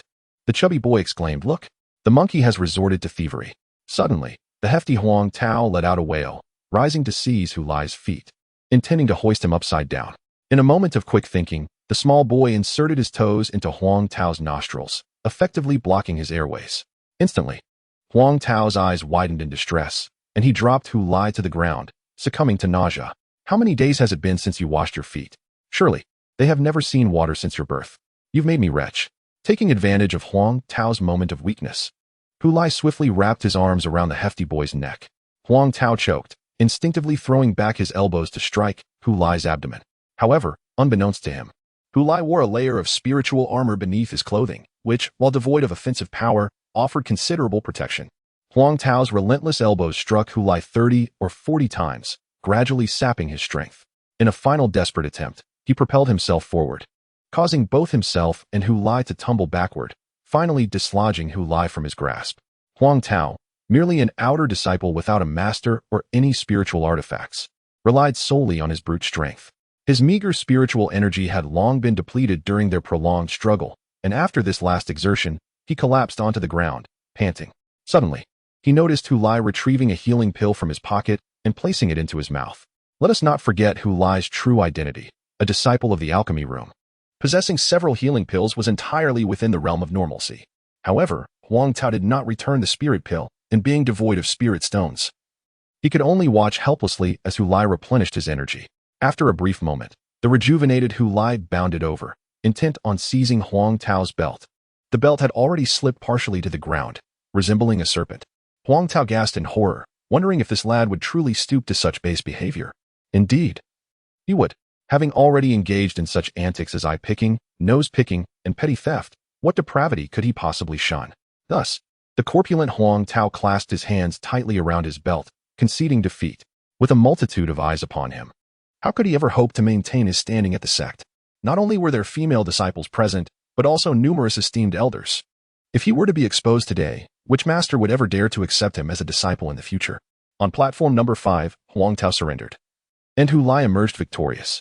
The inner sect disciple responsible for announcing the results promptly declared the outcome of the battle. Although the little chubby Hu Lai was drenched in sweat and panting heavily, he had triumphed. Brimming with elation, he descended from the stage, his sleeves flapping exuberantly. Having achieved victory in a single match, his purpose for participating in the competition was fulfilled. He merely sought to test his mettle and boast of his progress upon returning home to his parents and neighbors. Yet, the stakes had changed. A close relative had wagered 100 low-grade spirit stones on his success. Who could it be? Such discernment. Even he harbored doubts about defeating the hefty Huang Tao. And yet this person displayed such wisdom and generosity. In the midst of the crowd, Wang Wu found himself utterly delighted, as he had not anticipated that the chubby boy would triumph in this duel. Though the fighting spectacle was somewhat awkward, the outcome was splendid. The young lad accompanying Mo Fei was indeed remarkable, and this wager had proven to be profitable. However, there were others who stomped their feet in frustration, having bet on Huang Tao's victory. As Huang Tao stepped down from the platform and approached the edge of the arena, he was met with several disdainful glances. Ignoring them, Huang Tao thought to himself that if they were the ones facing the consequences, they would surely acknowledge defeat. The competition pressed on. Yuan Xiao was engrossed in watching the duel when suddenly he felt a tug on his arm. Turning around, he found it was Wang Wu, the one dealing in bets. With great enthusiasm, Wang Wu exclaimed, "Brother, you have successfully placed your bet. Your spirit stones have doubled, resulting in a profit of 100 spirit stones. Like Brother Mo, I only take a 10 share of the profit, which amounts to 10 spirit stones. Including your initial stake, you now have a total of 190 spirit stones. Please, count them." Yuan Xiao opened his pouch and merely glanced inside. He quickly extracted 10 spirit stones and handed them to Wang Wu, saying, "Brother Wang, your efforts are greatly appreciated. Without your assistance, I would not have earned these spirit stones. This is just a small token of gratitude. Please do accept it." Wang Wu did not hesitate or feign reluctance, accepting the spirit stones with a smile. "In the future, if you need to buy or sell anything, do not hesitate to come to me. By the way, how should I address you?" "Yuan Xiao," he replied. "For the time being, I am staying near the old mountain gate, not far from Brother Mo." At that moment, another individual approached Wang Wu to place a bet. Wang Wu turned to Yuan Xiao and said, "Let us continue our conversation another time." He then raised his hand in farewell and returned to his business. The chubby fellow was boasting amidst the crowd when suddenly someone tapped him on the shoulder. Turning around, he was pleasantly surprised to find it was Yuan Xiao. He immediately approached Yuan Xiao, draping an arm over his shoulder, and led into a secluded spot to engage in conversation. It turns out that ever since Hu had aligned himself with the sixth elder, he had been diligently assisting him. Although he had a penchant for boasting and idle chatter, he was also adept at flattery, which endeared him to the sixth elder. However, Hu's dedication to cultivation was rather lackadaisical. He had only reached the first level of qi refinement to this day. Were it not for the sixth elder's occasional prodding, he might not have even achieved that. On the other hand, Xiaoying had been quite diligent since becoming the disciple of the fifth elder. She had recently broken through to the second level of qi refinement, prompting her master to instruct her to focus on solidifying her foundation in the cave abode. Hence she did not participate in the upcoming competition. Achieving the second level of qi refinement is commendable, especially considering that among her peers, aside from Yuan Xiao, who seemed to have extraordinary luck, the most talented disciples, Wang Yin and Murong Shui, had only reached the peak of the third level. It was rumored that Wang Yin had been striving to break into the fourth level recently, but it remained uncertain whether he had succeeded. Chapter 95, The Drawing of Lots for Yuan Xiao's Duel from the Chubby Fellow. Yuan Xiao learned that Wang Yin had been unusually low-key lately. Ever since the fourth elder and Wang Jin went missing, he had often secluded himself, shrouded in mystery. While occasionally communicating with the outside world via a colossal eagle and letters, Yuan Xiao noted this in his mind. It was evident that Wang Yin was conspiring with Wang Jin during this period. However, as long as they did not provoke him, he would feign ignorance. Should they dare to disturb him again, he would ensure they faced the consequences. Suddenly, Yuan Xiao produced a bag of spiritual stones and handed it to the chubby boy, saying, "Gulai, this bag of spiritual stones has actually been earned through your efforts, so I am entrusting it to you now. Inside, there are 400 low-grade spiritual stones, which you and Xiaoying shall split equally. When the opportunity arises, just give 200 of those stones to Xiaoying, and keep the remaining 200 for your cultivation. Just a moment ago, you wagered 100 low-grade spiritual stones on me, correct? No wonder you possess such discerning judgment." The chubby boy playfully punched Yuan Xiao on the shoulder, praising both himself and Yuan Xiao in one breath. "With such a substantial amount of spiritual stones presented at once, will you have enough for yourself? Recently, I ventured out on an expedition with Brother Imo and acquired quite a few valuable materials. After selling them at the Sanxian market, I made a tidy profit, so I am not in want of spiritual stones at the moment, rest assured." Upon hearing this, the chubby boy did not hesitate to accept the bag. Knowing that half of it was intended for Xiaoying, he could not possibly refuse her. What if she needed it for her cultivation? Both of them required spiritual stones. As cultivators, especially those of lower ranks, it is rare to find anyone not in need of spiritual stones. At that moment, the second round of drawing lots commenced, and the chubby boy hurriedly went to draw his lot, swiftly departing. Unfortunately, this time luck was not on his side, as he drew Zhao Lu, a peak level 3 Qi refinement opponent. As they stepped onto the martial arts platform and exchanged formal greetings, Zhao Lu unleashed a fireball technique, launching 3 fireballs in rapid succession aimed at the upper, middle, and lower targets. The chubby boy quickly sidestepped to evade, only to be caught off guard by a flying kick from Zhao Lu, which sent him tumbling off the platform. Upon landing, he clutched his backside, hopping about in pain.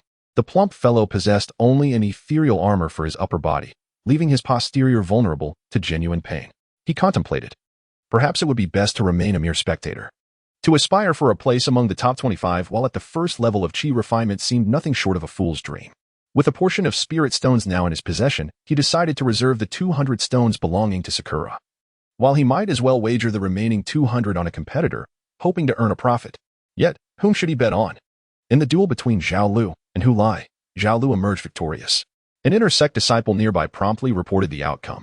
Zhao Lu had unleashed her full strength, spurred by the absurd display she had witnessed earlier between the plump fellow and the hefty Huang Tao, which had dragged on for over an hour. The despicable attacks executed were truly vile and lewd. As a female disciple, how could she endure such affronts? Thus, she struck with all her might, sending the plump fellow flying with just 2 moves. Half an hour later, the 4 rounds of competition among the qi refinement disciples from the first to third levels had concluded, ultimately identifying 7 individuals who would join the final 25. Following the matches, each of these 7 would receive a reward of 100 low-grade spirit stones, bringing pride to their respective masters. Elder Lu inquired if anyone wished to issue a challenge, but among the first to third level disciples, none responded. Consequently, the qualifications of these 7 for the rewards were firmly established. Next, the draw for the second tier of qi refinement disciples, those at levels 4 to 6, commenced, bringing forth a mix of joy and despair. Some disciples, upon seeing the names of their opponents, sank to the ground, lamenting their fate. Faced with such formidable adversaries, they resolved to concede immediately, hoping to avoid further punishment. Some disciples, upon seeing the names of their opponents, immediately scanned the ranks, their gazes filled with provocation. As if to say, "Prepare to face my wrath, you young pup." The battles on levels 4 to 6 proved to be notably more thrilling, as, by this stage, everyone had acquired at least a modicum of fireball or ice shard spells. The only variance lay in their potency. Those favored within their sects might even receive a spiritual weapon from their masters for the competition, or perhaps had been gifted one during their training, albeit a low-grade spiritual weapon. Nevertheless, to them, it constituted an impressive armament, even if their cultivation levels did not allow them to fully harness the weapon's potential. At this juncture, if one party possessed a spiritual weapon while the opponent did not, victory was almost assured unless there was a substantial disparity in their overall strength. For instance, on Platform 3, a female disciple at the 5th level of Qi refinement faced off against a male disciple at the 6th level. Although her cultivation was inferior, she wielded a pair of formidable ice swords, swiftly severing the male disciple's ordinary iron sword. After discarding his broken weapon, the male disciple attempted a close-range attack, but each effort was thwarted by the whirlpool created by the ice swords. In desperation, he conjured a barrier of spiritual energy, hoping to withstand a couple of blows and close the distance to subdue her. However, the barrier proved as fragile as an eggshell against the relentless strikes of the ice swords, shattering upon impact, leaving him vulnerable to a potentially grave injury. Realizing the imminent danger, the male disciple hastily called for surrender, prompting the female disciple to retract her swords, thus securing her victory in this contest. The factors influencing the outcomes of the disciples' battles are manifold. They do not rely solely on cultivation level. While cultivation serves as a foundation and is undeniably significant, other elements can occasionally determine the trajectory of the confrontation.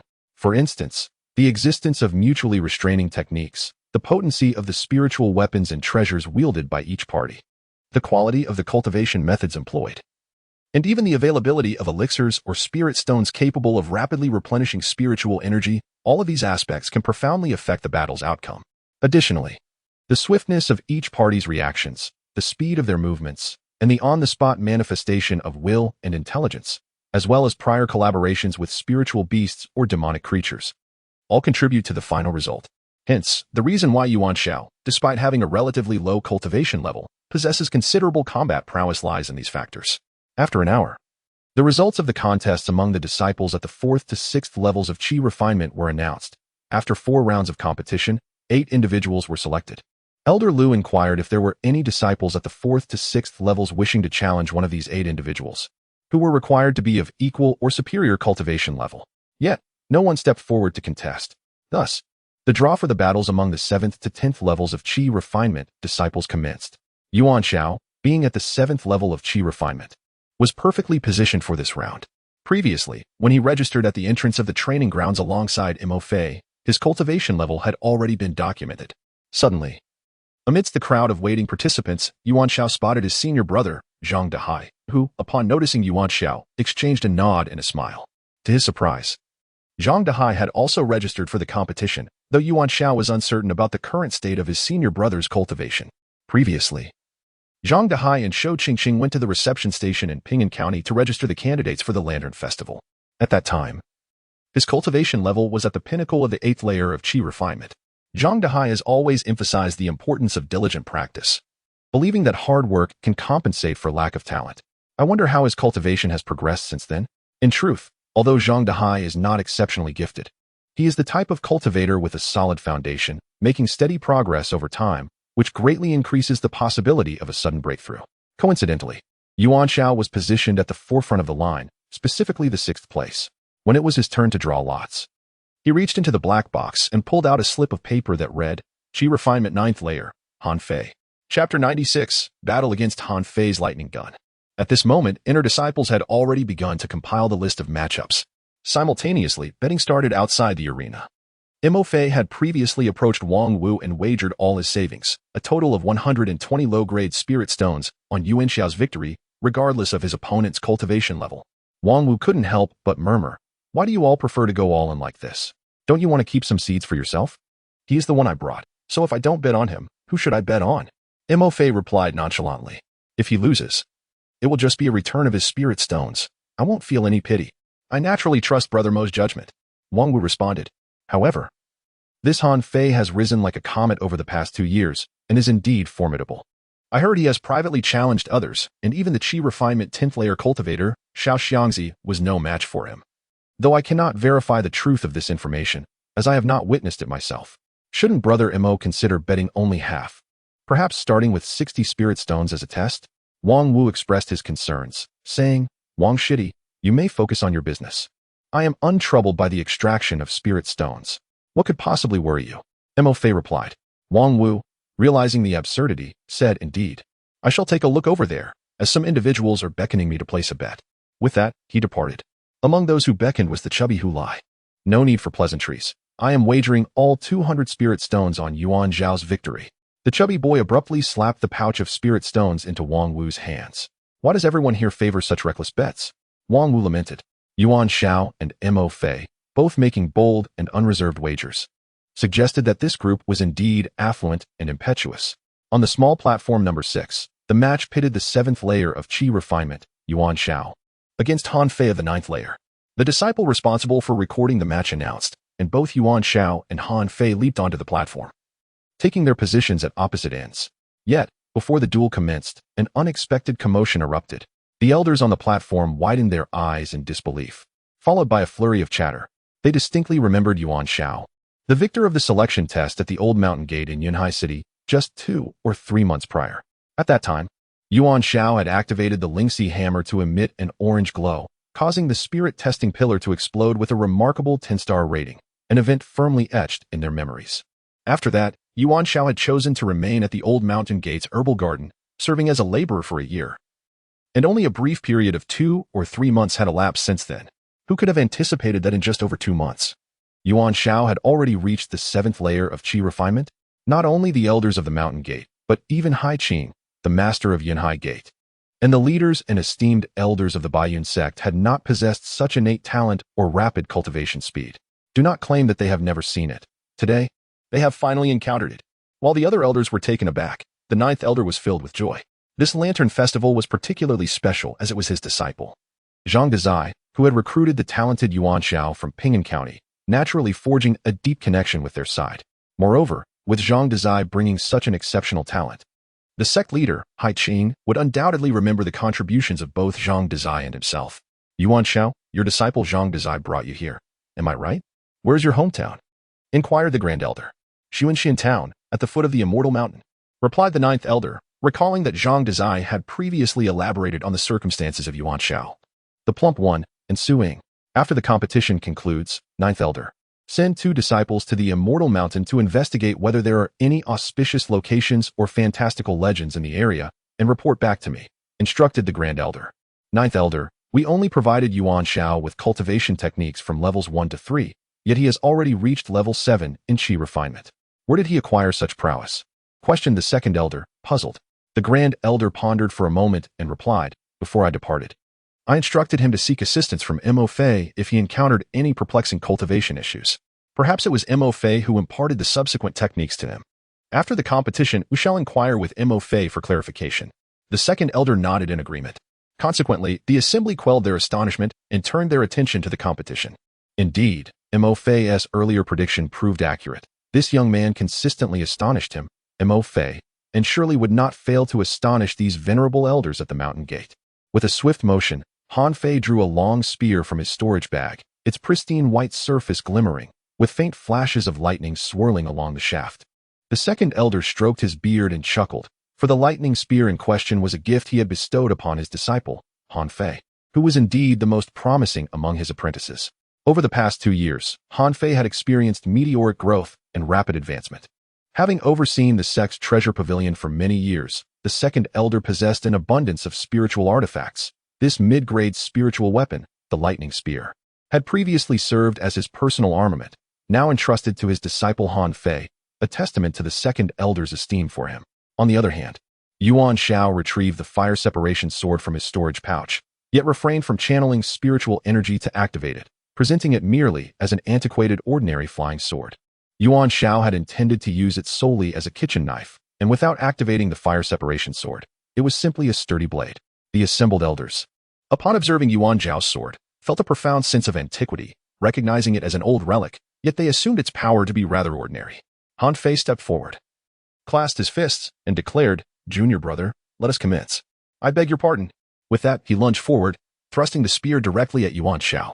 Yuan Xiao deftly deflected the spear with the fire separation sword, sidestepping the thrust, only to feel a tingling sensation coursing through his arm.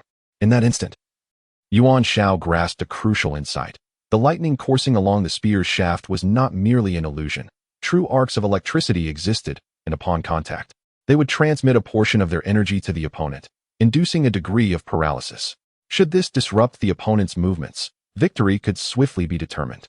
This lightning-induced paralysis bore a resemblance to the centipede toxin paralysis that Xiao Huang had comprehended, yet it was not entirely the same. Although the duration of the lightning paralysis was brief, it could be unleashed with remarkable frequency. As Han Fei witnessed Yuan Xiao evade a strike, seemingly unaffected by the debilitating influence of the lightning, a sense of perplexity washed over him. However, he did not pause his relentless assault. In an instant, his spear transitioned into a sweeping motion, prompting Yuan Xiao to leap gracefully into the air once more to avoid the attack. Now was the moment. Seizing the opportunity while Yuan Xiao hung in midair, exhausted from his previous exertions and yet to regain his strength, Han Fei swiftly pivoted, thrusting his spear towards the airborne Yuan Xiao. One must commend Han Fei for his impeccable timing. As the saying goes, strength is derived from the earth.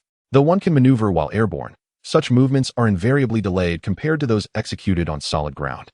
Certain attacks that could be evaded on the ground become almost inescapable in the air. Nevertheless, Yuan Xiao is no ordinary opponent. Upon perceiving the paralyzing lightning emanating from Han Fei's weapon, he immediately released his spiritual awareness, extending it to a radius of 6 zhang, perfectly encompassing the entire combat platform while avoiding encroaching upon the elder's positions. With his enhanced awareness, Yuan Xiao gained a more comprehensive and timely grasp of the surrounding information, allowing him to prepare for any impending threats. He swung his flamed sword downward, striking the spear's tip and utilizing the force to somersault forward, landing deftly behind Han Fei. In a swift motion, he aimed to strike at Han Fei's back. Although Yuan Xiao's sword appeared unremarkable, its speed was astonishing. Han Fei, wary of underestimating his opponent, leapt forward 2 steps and executed a counter thrust with his spear, targeting Yuan Xiao's chest. Yuan Xiao, wishing to test the defensive capabilities of his ice spirit shield against the lightning spear, chose to neither evade nor deflect the incoming attack. Danger! The trio Xiaopeng, Zhang Dehai, and Mo simultaneously gasped in alarm. Chapter 97. Han Fei voluntarily surrenders in an instant. Yuan Xiao activated the ice spirit shield, continuously infusing it with spiritual energy to enhance its defensive thickness, focusing specifically on the area where the lightning gun's tip was poised to strike. The ice spirit shield flickered twice, only slightly denting before successfully repelling the lightning gun. Yuan Xiao felt a surge of confidence. This lightning gun in Han Fei's hands was utterly incapable of breaching his ice spirit shield. Previously, the shield had only been penetrated once by the mid-stage golden core elderly hen.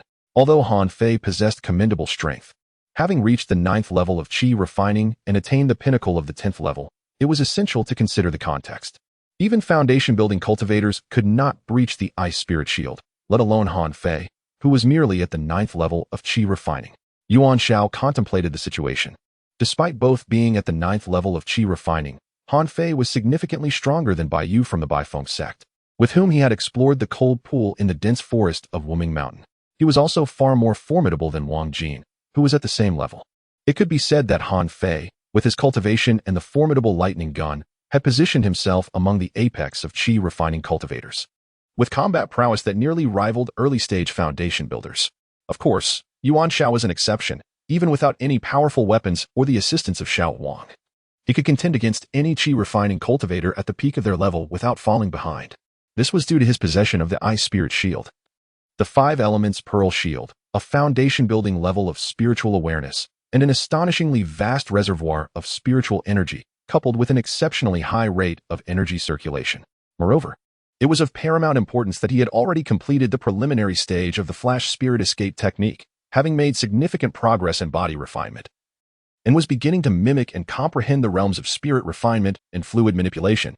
Although he had yet to reach the initial stages of mastery, he was already beginning to sense tangible results. The elders on the stage were utterly astonished, particularly the second elder. He was acutely aware of the prowess of his disciple. Han Fei, a powerful strike from the mid-grade spiritual weapon, the lightning spear, was unexpectedly thwarted by Yuan Xiao's ethereal energy shield. Even if he were to engage personally, he doubted he could defend against it so effortlessly. In other words, could it be that Yuan Xiao's protective barrier was beyond the reach of even a foundational cultivator like himself? As Yuan Xiao retracted the ice spirit shield, he commenced the deliberate execution of the flash spirit escape technique. Indeed, today he aimed to test the efficacy of this technique in actual combat, assessing his various capabilities against a formidable opponent like Han Fei, who served as the perfect whetstone and gauge. Upon realizing that his spear could not penetrate Yuan Xiao's shield, Han Fei felt a surge of astonishment, yet he remained undeterred. He withdrew his spear and hurled a rope towards Yuan Xiao. With the flash spirit escape activated, Yuan Xiao instantaneously appeared behind Han Fei. Han Fei perceived a fleeting blur, unable to discern Yuan Xiao's whereabouts. The binding demon rope fell short, compelling him to summon it back. The platform measured merely 6 zhang in circumference. Unable to locate Yuan Xiao, Han Fei's expression shifted dramatically as he quickly turned around, only to find Yuan Xiao smiling behind him, wielding a flying sword yet refraining from launching an attack. Without hesitation, Han Fei unleashed the binding demon rope while channeling all his spiritual energy to maximize the lightning spear's potential. This time, the lightning surged to a length of 1 zhang, coalescing into a formidable mass of electricity that hurtled towards Yuan Xiao. The spectators below gasped in unison.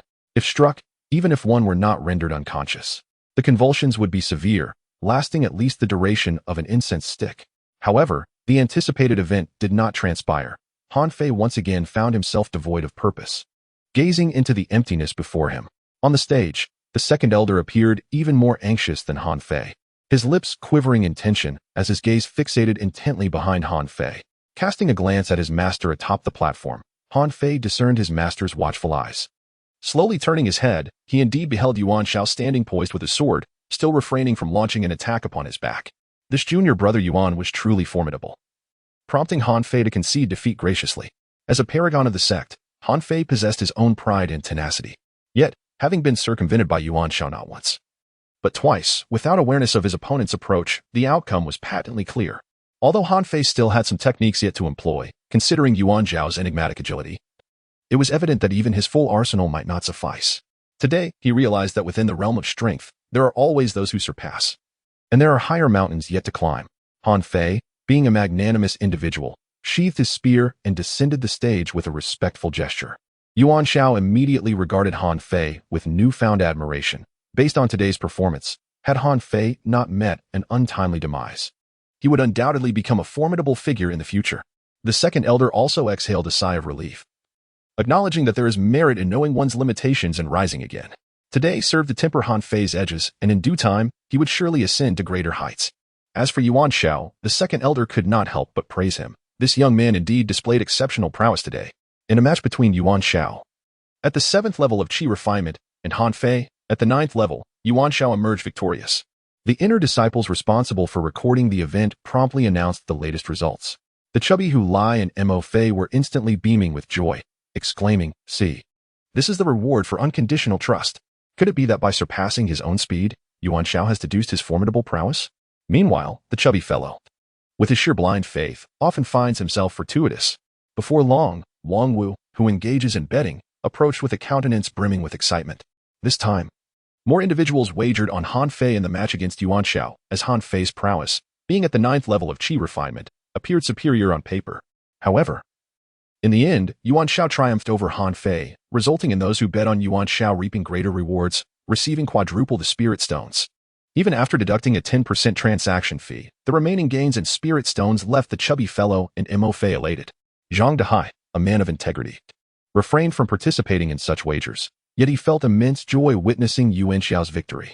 He had not anticipated Yuan Xiao's growth to reach such heights. In merely 2 months, he had caught up to the strength Zhang had cultivated over several years. Not merely catching up, but indeed surpassing. Zhang believed he would find it exceedingly difficult to overcome Han Fei, who wielded a lightning spear, yet Yuan Xiao achieved victory with remarkable ease. The competition continued, and it was now Zhang Dehai's turn to battle. This time, he drew an opponent of equal standing, both being at the 9th level of Qi refinement. However, Zhang Dehai evidently held an advantage in spiritual weapons. Elder 9 had bestowed upon him a wind attribute flying sword, the Hurricane Sword, which had attained a medium-grade spiritual weapon status. Each time it was activated with spiritual energy, it could unleash a reinforced spiritual vortex, significantly hampering the opponent's movement and positioning. Should the adversary be struck, they would find themselves briefly ensnared within the swirling currents.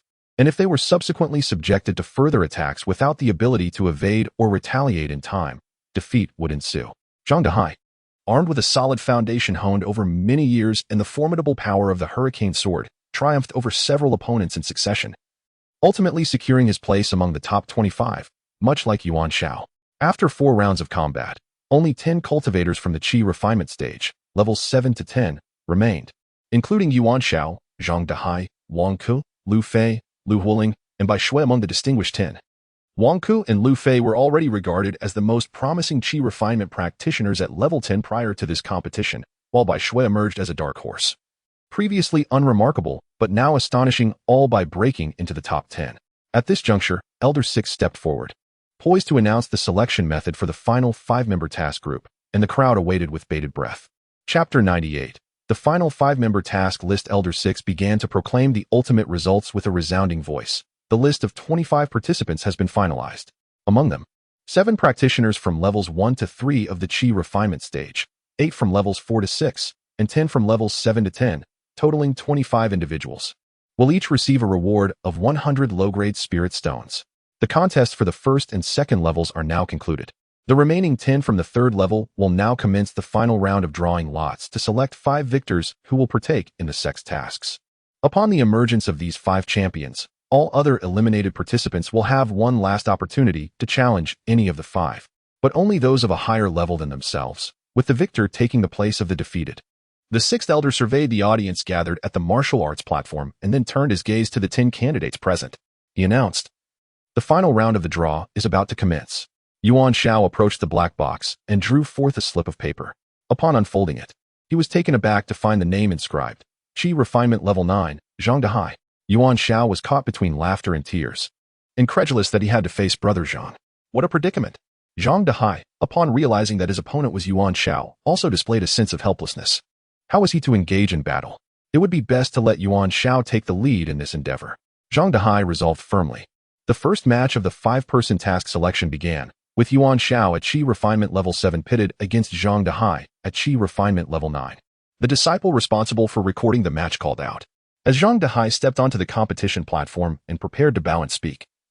He suddenly witnessed Yuan Xiao dramatically clutching his chest, spewing a mouthful of blood, and being propelled off the platform.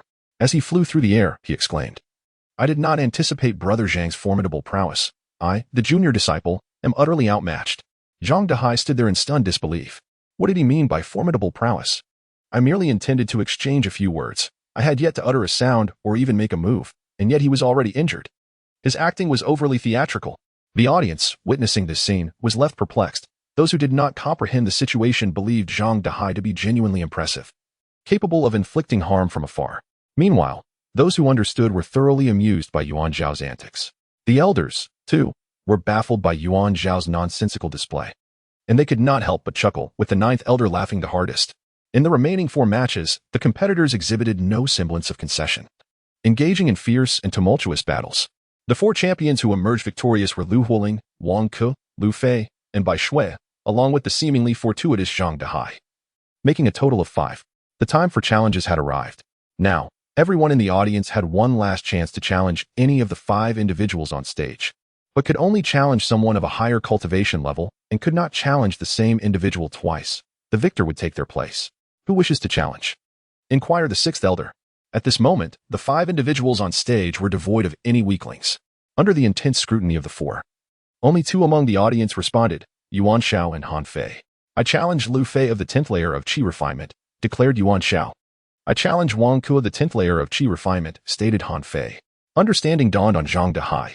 Yuan Xiao possessed absolute confidence in his victory, which was why he feigned defeat in their earlier bout, aiming to reclaim his position among the 5 through this challenge. The 2nd elder nodded approvingly at his disciple Han Fei, encouraging him with the sentiment, "Perseverance through adversity is commendable." Lu Fei and Wang Ku snorted disdainfully. As practitioners of the 10th layer of Qi Refinement, they stood at the pinnacle of their stage, having achieved victory in all 5 rounds of the competition to be present here, clearly not weaklings. Both Lu Fei and Wang Ku stepped onto the platform, ready to face Yuan Xiao and Han Fei, with both duels commencing simultaneously. The audience anticipated a prolonged battle, given the apparent parity in strength between the adversaries. However, to their astonishment, the confrontation on Yuan Xiao's end concluded in mere 2 moves. After the 2 parties exchanged pleasantries, Lu Fei intended to utter a few courteous remarks, aiming to showcase his heroic demeanor. However, before he could articulate a single word, Yuan Xiao swiftly employed the flashing escape technique, instantly materializing behind Lu Fei. That was the first strike. Before Lu Fei could even locate his opponent, a powerful blow struck the back of his neck, plunging him into a moment of dizziness. When he regained consciousness, he found himself on the ground outside the platform. Thus, in the span of merely 2 moves, the battle was concluded. The onlookers from the Yu-Hai sect were utterly bewildered. The clash of the sect's most formidable experts had ended so abruptly. The elders of the Foundation establishment stage atop the platform were left agape, contemplating. We had all prepared ourselves for a thrilling contest. And yet you two presented us with this farce. Particularly directed at Yuan Xiao, one could only think. Should you not have waited for the pleasantries to conclude before taking action? Is this not a matter of courtesy? Have you never heard of the custom of yielding 3 moves? Humph. When you eventually mature, do not seek me for sparring. Lu Fei felt as if he were in a dream. He recalled his master's teachings about how villains often meet their demise through excessive verbosity, realizing that he should have refrained from attempting to deliver a few formal remarks. Alas, it was too late for regrets. Although the battle between Han Fei and Wang Ke lasted a tad longer, it did not exceed the duration of a joss stick.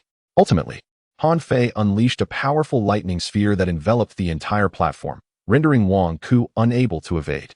Following the strike, Wang Ke experienced a brief paralysis, leading to Han Fei delivering a forceful blow to Wang Ke's back, propelling him off the platform and securing victory amidst resounding applause. At that moment, Elder Six stepped forward and proclaimed in a booming voice, "The sect's martial arts tournament for this year has officially concluded. Yuan Xiao, Han Fei, Lu Hualing, Bai Shuert, and Zhang Dehai, please proceed to the martial arts hall for further instructions." The other 20 individuals proceeded directly to the treasure pavilion to collect their reward of 100 low-grade spirit stones. Among them, any who held the status of outer disciples would be promoted to inner disciples during this occasion. After the meeting adjourned, Elder Lu beckoned Yuan Xiao and the other 4 to accompany him towards the martial hall. Upon their arrival, they discovered that the Grand Elder was already present, seated at the head of the table, awaiting their arrival. Yuan Xiao and the others immediately bowed in respect. "There is no need for formalities. Please take your seats." The Grand Elder gestured for everyone to sit. The current mission assigned by the sect can be described as both straightforward and perilous. 50 years ago, during an expedition in the surrounding area, our sect master inadvertently discovered an abandoned teleportation array within the territory of what is now the Black Moon sect. The location of this array was quite concealed and rather small, which likely explains why it had remained unnoticed for so long. The sect master, possessing a rudimentary understanding of formations, conducted a simple restoration and subsequently activated the array, only to find it led to a secret realm filled with numerous demonic beasts, all of which were relatively weak, primarily at the chi refinement stage. Additionally, the sect master stumbled upon several spirit-nurturing herbs along the edge of a cliff. However, at that time, they had not yet reached the critical age of 500 years, prompting the sect master to refrain from harvesting them. The significance of the herbsage lies in the fact that, once they reach 500 years, they possess the potential to be refined into mid-grade spirit-nurturing pills. Now, 50 years have elapsed, and based on the growth rings observed on the spirit-nurturing herbs, the sect master deduces that they have indeed reached the coveted age of 500 years. Thus, he intends to dispatch you to collect these herbs and bring them back. The Grand Elder surveyed Yuan Xiao and the other 4 individuals before speaking. "Do you believe this task to be trivial? In truth, it is fraught with peril." Chapter 99. Secret Journey to the Teleportation Array. Firstly, this location is in proximity to the Black Moon sect's entrance, necessitating a covert approach. Should you encounter disciples of the Black Moon sect, a conflict is highly probable. Over the years, our 2 sects have been embroiled in ongoing strife, and thus, we old-timers cannot venture to the mysterious peak secret realm, lest our presence incite a larger confrontation. Currently, our Yu-Hai sect's strength pales in comparison to that of the Black Moon sect. We require time to recuperate and grow. The sect leader's cultivation has reached a critical juncture, making this an essential period for him. Therefore, only you, the chi refinement disciples, may proceed. Even if a skirmish ensues, it can be contained within manageable limits. Upon hearing this, Yuan Xiao and the others felt a chill run down their spines. Just how close were they to the Black Moon sect's entrance? Not to mention, Yuan Xiao himself had established a profound enmity with the Leaf family of the Black Moon sect. Any encounter with them would surely lead to a fierce battle. Secondly, the beasts within this secret realm, although previously observed by the sect leader to possess lower cultivation levels, have had 50 years to evolve. The strength of the beasts may have significantly increased. While you 5 are certainly exceptional among the chi refinement disciples, encountering formidable beasts of higher ranks still poses a danger. The Grand Elder elaborated, his words detailed and deliberate. Upon hearing this, Bai Shui and Lu Hualing turned pale. It appeared that this mission would indeed be far from simple. Should there be 1 or 2 foundation level or golden core level demon beasts within, their chances of survival would be exceedingly slim. Even in the absence of such formidable creatures, a multitude of chi-refining demon beasts could still pose a significant threat. These beasts, with their tough hides and considerable numbers, become increasingly challenging to deal with. Furthermore, within the secret realm lies a temple, featuring 3 doors in its grand hall, the destinations of which remain unknown. In the past, the gatekeeper sensed a malevolent aura emanating from beyond the doors, prompting his sword to vibrate in warning. For the sake of the sect's greater good, Gatekeeper Haiqing chose not to venture inside for exploration. It remains uncertain whether the temple has undergone any changes. Thus, the decision to investigate rests upon you. However, do be aware that there are inherent risks associated with the temple. The Grand Elder suddenly chuckled, saying, "Having spoken of so many dangers, I fear I may have frightened you. Let us shift to more uplifting matters. Your task is to gather several 500-year-old embryonic spirit herbs. Upon successful completion, as previously discussed before the competition, each of you will be rewarded with a foundation-building pill, while the one who excels the most will receive a low-grade spirit artifact. Moreover, all other benefits and opportunities arising from this secret realm will belong to you individually. The sect will not lay claim to them. Of course, should you choose to submit your findings to the sect, appropriate compensation will be provided, akin to selling them to the sect. Typically, if a secret realm remains unvisited for many years, it will be replete with rare treasures." The Grand Elder produced a map and handed it to Zhang Dahai, who stood closest to him, saying, "This marks the location of the secret teleportation array. Plan your timing carefully. It is advisable to approach the array at night to minimize the chances of being detected. If discovered by the disciples of the Black Moon Gate before entering the secret realm, it is advisable to abandon the mission and return promptly. Should one be detected after emerging from the secret realm, then one must carve a bloody path back to the sect." Zhang Dahai, among this group, you possess the most experience and composure. Thus, the map is entrusted to you. Please offer guidance to your junior brothers and sisters along the way. Very well. You may decide on your departure time, but ensure that you set out within 3 days. Once the 5 exited the martial hall, Zhang Dahai promptly retrieved the map and made a copy for each of them using blank jade slips, ensuring that all were well acquainted with the location of the teleportation array. The array is situated within a stone cave at the foot of an unnamed hill near the Misty Peak, its entrance obscured by trees and wild grass. In the past, when the sect leader visited, it had become a den for small beasts, and it is likely that some still inhabit it today. This cave lies merely 10 miles from the Black Moon Gate, separated by just 2 small hills. No wonder it is said to be near the Black Moon Gate, practically at their doorstep. If one were to venture there during the day, it would not be unusual to encounter disciples of the Black Moon Gate flying by on their swords. The group decided to set out today, anticipating their arrival near the Black Moon Gate by tomorrow evening. They planned to find a hiding spot 100 miles away from the gate, waiting until nightfall to directly explore the site of the teleportation array. "Should we proceed separately or together?" Bai Shui inquired. "With a larger group, the target becomes more conspicuous, making it easier to be detected. I propose that we travel separately, preferably during the night. However, let us all convene by dusk tomorrow at the summit of Haisher Mountain, situated 100 miles north of the Black Moon Gate, and then proceed to the teleportation array together in the evening," suggested Zhang Dahai. The others expressed no dissent. Bai Shui, Han Fei, and Lu Huling each departed to prepare. Once ready, each could set off at their convenience, as separation was the initial plan. "Brother Zhang, I shall scout ahead. If I am not at the summit of Haisher Mountain, do not wait for me.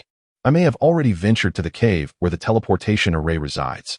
Should I encounter any peril, I will endeavor to return and inform you," declared Yuan Xiao.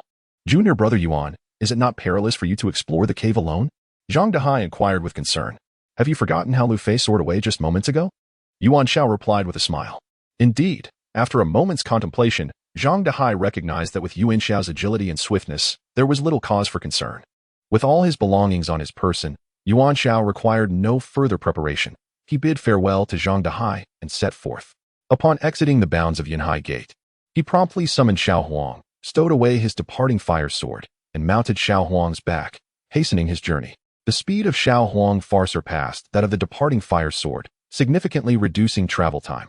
In less than 3 hours, he reached the summit of Haisher Mountain just as night began to fall, while Zhang Dahai and the others, traveling via sword flight, would likely not arrive until the following evening. As Yuan Xiao gazed at the ample time of the night, she deemed it unnecessary to wait at the vows of the sea and mountains. Instead, she resolved to explore the teleportation array herself. Confident in her ability to evade any potential dangers and to intercept Zhang Dahai and his companions to prevent them from encountering further peril. The night was dark, and the wilderness was eerily silent, Nevertheless, Yuan Xiao instructed Xiao Wang to fly low to the ground, thereby minimizing the chances of being detected. The path was lined with dense forests, and apart from startling a few birds perched in the trees, Yuan Xiao encountered no anomalies.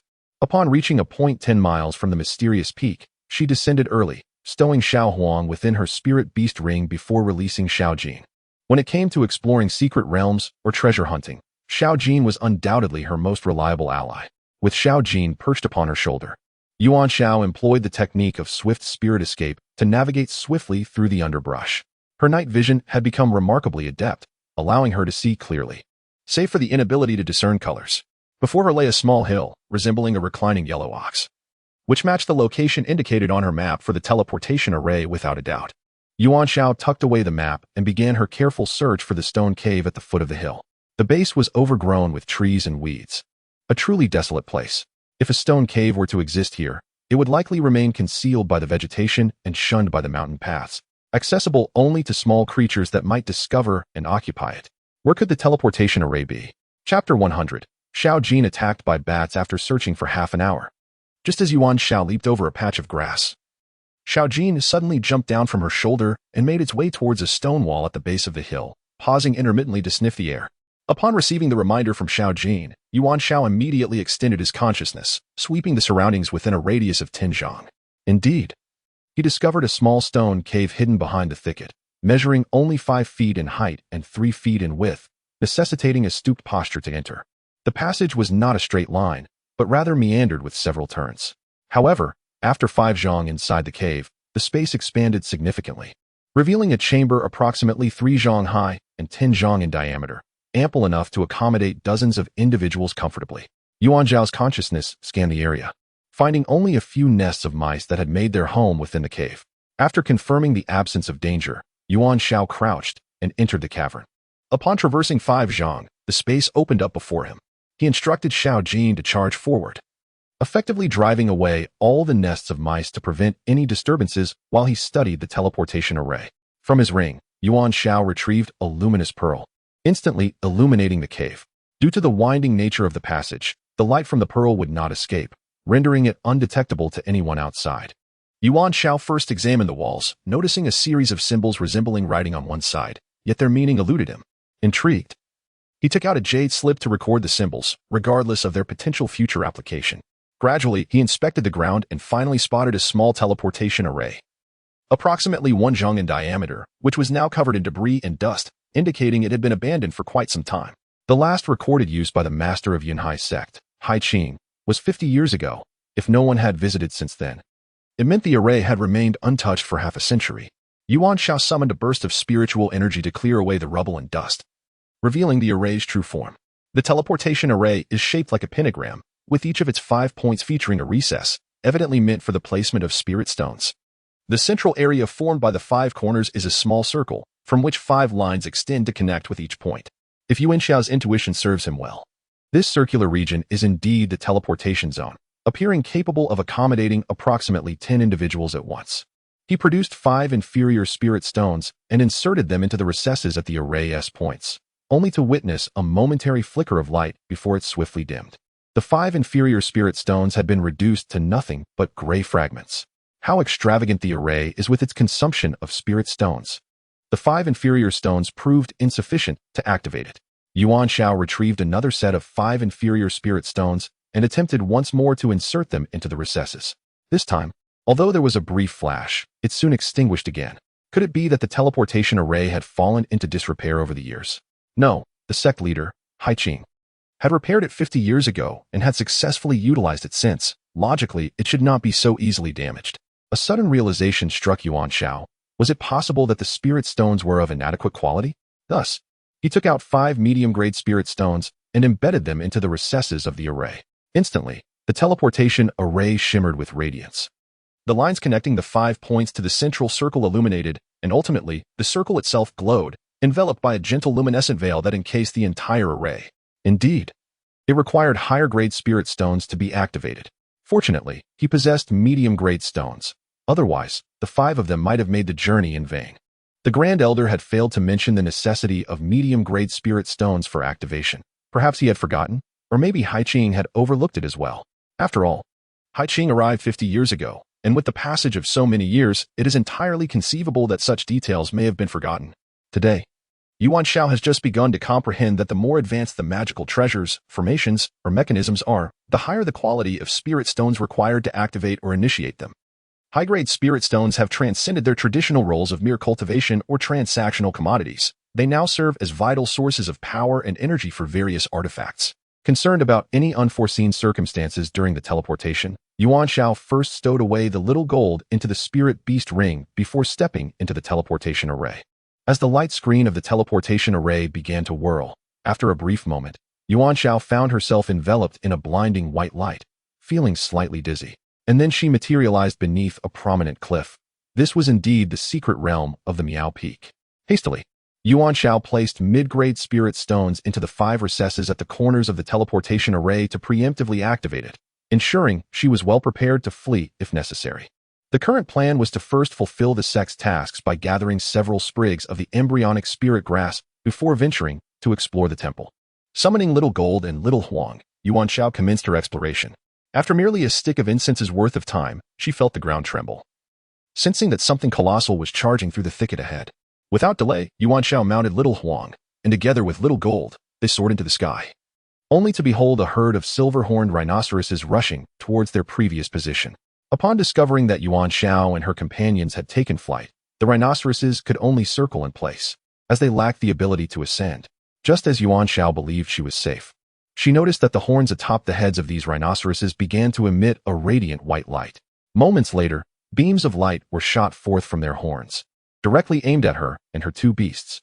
Xiao Huang and Xiao Jin simultaneously evaded, and then Xiao Huang unleashed several icy wind blades, causing the leading 2 rhinoceroses to topple over, frozen and paralyzed. Either condition would render one immobile, let alone both. The remaining silver-horned rhinoceroses, witnessing their leaders collapse, scattered in disarray. Xiao Huang soared above the 2 fallen rhinoceroses, intending to sprinkle a bit of spiritual urine upon them. However, before he could lift his leg, his mother saw through his intentions and struck him on the back of the head, reproaching, "Even if you must relieve yourself indiscriminately, do not do so in my presence. You invite others to drink your spiritual urine daily. Do you think it's some divine brew?" Xiao Huang had no choice but to relent, thinking to himself, "Mother underestimates the value of my spiritual urine. It is highly sought after. Mother, do not doubt. For those who partake in my offering will surely express their gratitude afterward." Yuan Xiao instructed Xiao Jin to crouch on Xiao Huang's back to assist in the search for treasures, and then prompted Xiao Huang to fly in circles around several mountains in pursuit of the 500-year-old jebbing grass. Upon reaching the edge of the second cliff, Xiao Jin abruptly darted out towards a rock face, prompting Yuan Xiao to urge Xiao Huang to follow. Sure enough, the spot where Xiao Jin ultimately hovered was home to several jebbing grass plants, but not far from there, on the cliff face, lay a cave. Uncertain of what resided within, Xiao Jin flew to the cave's entrance to peer inside. As Yuan Xiao directed Xiao Huang to the cliff's edge, he reached out to collect the jebbing grass when suddenly a flurry of wings erupted from the nearby cave, unmistakably indicating the presence of a creature within. Where there are celestial materials and earthly treasures, there must be spirit beasts guarding them. Suddenly, Yuan Xiao recalled a phrase and promptly uprooted several sprigs of the fetal grass, stashing them into her storage ring before darting outside with Xiao Huang. At the same time, she shouted to Xiao Jin, "Run!" In response, a swarm of 50 or 60 black bats surged out from the cave behind them, each boasting a wingspan exceeding 3 feet and an astonishing speed that rivaled Xiao Huang's. Yuan Xiao was taken aback. After all, Xiao Huang's velocity had already reached the level of a golden core cultivator, yet they still could not shake off these menacing bats. Xiao Jin, having peered into the cave moments earlier, was caught off guard and was swiftly ambushed by 2 bats that began to claw and gnaw at her. Chapter 101. The sonic attack of the golden wing bat king Xiao Jin was not an offensive spirit beast, but after 3 awakenings, her claws had become exceptionally sharp. She engaged in a fierce struggle with the bat that had landed on her chest, managing to tear off one of its wings, causing it to plummet to the ground. However, another bat lashed onto her back, and unable to reach it, Xiao Jin flew towards Yuan Xiao for assistance. Yuan Xiao, gripped by urgency, immediately returned to the fray alongside Xiao Huang to aid Xiao Jin. She drew the fire sword and unleashed several fiery serpents towards the cave entrance, creating a blazing inferno to impede the emergence of more bats. Simultaneously, she extended her left hand to catch Xiao Jin while wielding the fire sword in her right, striking at the bat that was clinging to Xiao Jin's back. Realizing its impending doom, The bat released its grip and flew away, only to be struck by a shard of icy wind thrown by Xiao Huang, plummeting from the sky.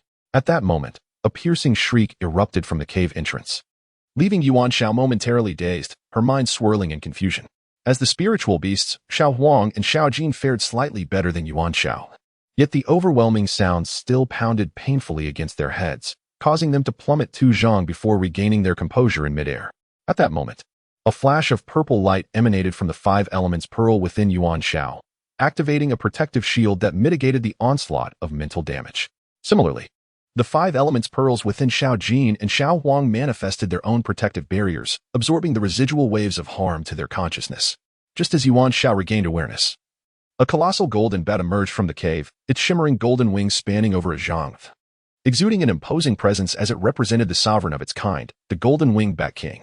The inferno at the cave entrance was swiftly dispersed by its wings, shifting to one side.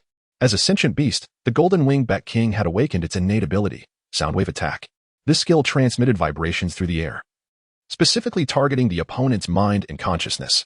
Under the leadership of the golden-winged bat king, the swarm of black bats surged forward with renewed fervor, clutching Xiao Jin. Yuan Xiao urged Xiao Huang to flee. Simultaneously, she unleashed several fire serpents towards the rear, temporarily hindering the advance of the golden-winged bat king and its minions. With a fierce determination, Xiao Huang accelerated to its utmost limit, darting towards the mountains and swiftly creating some distance from the swarm of black bats. However, the golden-winged bat king drew ever closer. Presently, Xiao Huang, in its full-speed flight, surpassed the ordinary black bats, but remained outpaced by the golden-winged bat king. Were it not for Yuan Xiao occasionally wielding the fire sword to cast fire serpents as a deterrent, they would have long been overtaken. At this moment, the golden-winged bat king let out a peculiar cry and launched another sonic attack. Both the individual and the 2 beasts felt a sharp pain in their heads. However, due to the activation of the 5 elements pearl's passive protection, a significant portion of the sonic assault was mitigated. Yuan Xiao's moment of daze was considerably shortened, and Xiao Huang only descended a couple of feet before regaining stability in the air. It appeared that the impact of the golden-winged bat king's sonic attack was more profound on Yuan Xiao's consciousness. Yet, with the safeguard of the 5 elements pearl, the effect on Yuan Xiao's combat prowess was reduced to a minimum. Xiao Huang, counterattack, Yuan Xiao shouted, unleashing a beam of spiritual energy towards the golden-winged bat king with the fire sword, while simultaneously maneuvering the flying Lu dagger to strike from behind. In response, Xiao Huang, who had urgently turned in midair, unleashed 6 icy wind blades. The reason Yuan Xiao chose to retaliate against the golden-winged bat king was that he had calculated the intervals between its sonic attacks. Earlier, the golden-winged bat king had not executed consecutive sonic assaults. Had it been able to maintain an uninterrupted barrage, Yuan Xiao might have already been overpowered. The absence of continuous attacks indicated that there must be a pause between the sonic assaults, necessitating a buildup of energy. Indeed, as the golden-winged bat king approached, it suddenly soared to evade Yuan Xiao and Xiao Huang's onslaught but refrained from launching another sonic attack, confirming Yuan Xiao's suspicions. Seizing the opportunity presented by the interval between the sonic attacks, Yuan Xiao urged Xiao Huang to engage the golden-winged bat king in close combat. Although the golden-winged bat king possessed sharp fangs and claws, these were not its forte. Its fangs and claws paled in comparison to those of Xiao Huang. The golden-winged bat king evaded the direct assault of the spiritual energy beam and the icy wind blade, yet was unprepared for the stealthy strike of the flying dagger from behind. Just as it was about to be struck in the abdomen, the golden-winged bat king realized the danger too late. It managed to slightly tilt its body to evade, but was ultimately pierced at the base of its wing, causing it to lose balance and flail its wings erratically as it began to plummet. Seizing the opportunity, Yuan Xiao unleashed the fire serpent attack once more, while Xiao Huang initiated another icy wind blade assault. Meanwhile, Xiao Jin soared from Yuan Xiao's grasp, aiming for the golden-winged bat king's head. Due to its injured wing, the golden-winged bat king could not maneuver nimbly enough to evade, resulting in a direct hit from the icy wind blade. Instantly, its body stiffened, succumbing to paralysis, and the subsequent fire serpent struck, igniting its form. Concurrently, Xiao Jin's sharp claws ravaged its eyes and ears. The golden-winged bat king, besieged by severe injuries, plummeted like a kite severed from its string, crashing heavily to the ground. Thanks to its formidable physique and a flicker of vitality, the effects of freezing and paralysis began to wane. However, with its ears ruined and hearing lost, the innate reception system faltered, leaving it to struggle to rise and unleash one final desperate sonic attack in a random direction. By a stroke of coincidence, it struck the pursuing Yuan Xiao and the 2 beasts, causing their minds to experience a momentary disorientation. just before they collided with the ground. They regained their senses and steadied themselves, barely landing safely. The Golden Wingbat King's dying strike, fueled by the limits of its life force, proved to be immensely powerful. Even though the 5-element pearl mitigated much of the impact, a fleeting disorientation ensued from the sonic assault. The Golden Wingbat King lay incapacitated on the ground, prompting Yuan Xiao to stride forth and sever its head with a swift stroke of her sword. Witnessing the demise of their monarch, the swarm of black bats scattered in panic. Yuan Xiao extracted the demon core from the Golden Wingbat King and directly presented it to Xiao Jin, who, in contrast, was in dire need of strength enhancement. Moreover, Xiao Jin's recent injuries filled Yuan Xiao with concern. The energy contained within this demon core was evidently superior to that of the previously obtained perfected foundational centipede's core. Merely holding it instigated waves of energy pulsating through her hand. As for the carcass of the Golden Wingbat King, it was reserved for Xiao Huang as a snack. Previously, the bodies of the Snake King and the centipede had been completely consumed by Xiao Huang, and this was the perfect opportunity to replenish with the Bat King's remains. These flesh and blood contained the vital essence of the demon beasts, and upon consumption, Xiao Huang's physical prowess would undoubtedly strengthen, as these formidable beasts served as substantial nourishment. Yuan Xiao then retrieved the Enlightenment Pearl to tend to Xiao Jin's wounds, and within a mere incense stick's duration, the gashes inflicted by the black bats on Xiao Jin's back healed flawlessly, leaving no scars, and even the fur restored to its pristine condition. After Xiao Jin ingested the demon core of the Golden Winged Bat King, she began the process of digestion and absorption, subsequently succumbing to slumber once more. Chapter 102. The Enlightenment Pearl and the Temple's teleportation array. The growth trajectories of Xiao Jin and Xiao Huang diverged significantly, each possessing their unique characteristics. Xiao Jin exhibited a particular trait. Prior to any evolution or mutation, she would lapse into a deep sleep lasting 2 to 3 days, while Xiao Huang would invariably evolve or mutate instantaneously. Currently, Xiao Jin sustains itself solely on spirit stones, celestial fruits, or demon pills, while Xiao Huang indulges in both meat and vegetables, consuming spiritual liquids, swallowing demon pills, and feasting on demon flesh. Evolution represents a comprehensive enhancement of the innate abilities of the spiritual beast, while mutation primarily signifies an elevation and unforeseen transformation resulting from the fusion of demon pill attributes. This time, after Xiao Jin ingested the demon pill of the Golden Wingbat King, will it undergo evolution or mutation? Yuan Xiao has safely placed Xiao Jin within the spiritual beast ring, and the answer shall be revealed no later than 3 days hence. After a brief respite, Yuan Xiao waited for Xiao Huang to finish devouring a piece of the Golden Winged Bat King's flesh before mounting once more, directing their flight towards the temple nestled behind the mountains. The treasure-seeking expert, Xiao Jin, has succumbed to slumber, thus Yuan Xiao refrains from pursuing further treasure. The temple, erected at the foot of the mountain, is grand in scale, adorned with the characters setting sun inscribed above. The rear of the palace seamlessly merges with the towering mountain, its ultimate destination shrouded in mystery. Yuan Xiao and Xiao Huang alighted at the entrance of the setting sun temple, and the moment one stands before this magnificent edifice, a profound sense of insignificance envelopes them. The entrance alone rises to a height of 16 or 17 zhang and spans over 30 zhang in width. An open gateway that invites entry into the grand hall. Upon entering the hall, the height remains relatively unchanged, still soaring to over 10 zhang. Yet the interior expands into a vastness of 70 to 80 zhang in both length and breadth, astonishingly spacious. The floor appears to be a large-scale teleportation array, yet it is evidently damaged, with several irregular pits scattered across its surface. Beyond this lies an altar, followed by 3 imposing doors, the destinations of which remain unknown. Previously, within the martial hall at the mountain gate, the elder had recounted that 50 years prior, when the sect leader Hai Qing visited the Setting Sun Temple, he sensed an aura of demons emanating from the 3 doors, thus refraining from further exploration. Thus, what lies behind these 3 grand gates, and to where they lead, remains a mystery to all. At this moment, Yuan Xiao stands in the vast hall of the Sunset Temple, feeling an intensity surpassing even that of the sect leader, Hai Qing. The entire expanse of the temple resonates with the intertwined auras of humans, beasts, and demons. The elder had mentioned that the 5 of them could independently decide whether to explore the temple, yet, since Yuan Xiao has already arrived, exploration is inevitable. To Yuan Xiao's astonishment, she discovers that the 3 distinct auras are rushing towards her, and she can gently absorb them. As a cultivator hailing from the mortal realm, it is only natural for her to absorb the essence of humanity. However, the ability to also welcome the essence of the beast race is rather extraordinary. Could it be related to her daily companionship with Xiao Jin and Xiao Huang? That seems unlikely. Most astonishingly, Yuan Xiao finds herself capable of absorbing the essence of the demon race as well, which is perplexing. When has she ever encountered a practitioner of the demon clan? She cannot recall any such experience. Suddenly, a bolt of realization strikes her mind, prompting her to remember an incident. During the secret trial in Wuming Mountain, alongside the Yunhai sect, Heiyue sect, and Gaoshan sect, she had once seen a desiccated corpse pierced by the Crimson Dragon's sword within the cave of the crimson-hued spirit beast, the Flying Tiger. When she had withdrawn the sword, a small black orb had surged towards her, causing her to momentarily lose her senses. Though she experienced no further discomfort thereafter. Could this be related to that corpse? Or perhaps to the small black orb? Yuan Xiao ponders over this for a long while but finds no resolution, ultimately deciding to set the matter aside for future contemplation. The little yellow creature scampered directly to the door in the center, comfortably humming and even beginning to roll on the ground.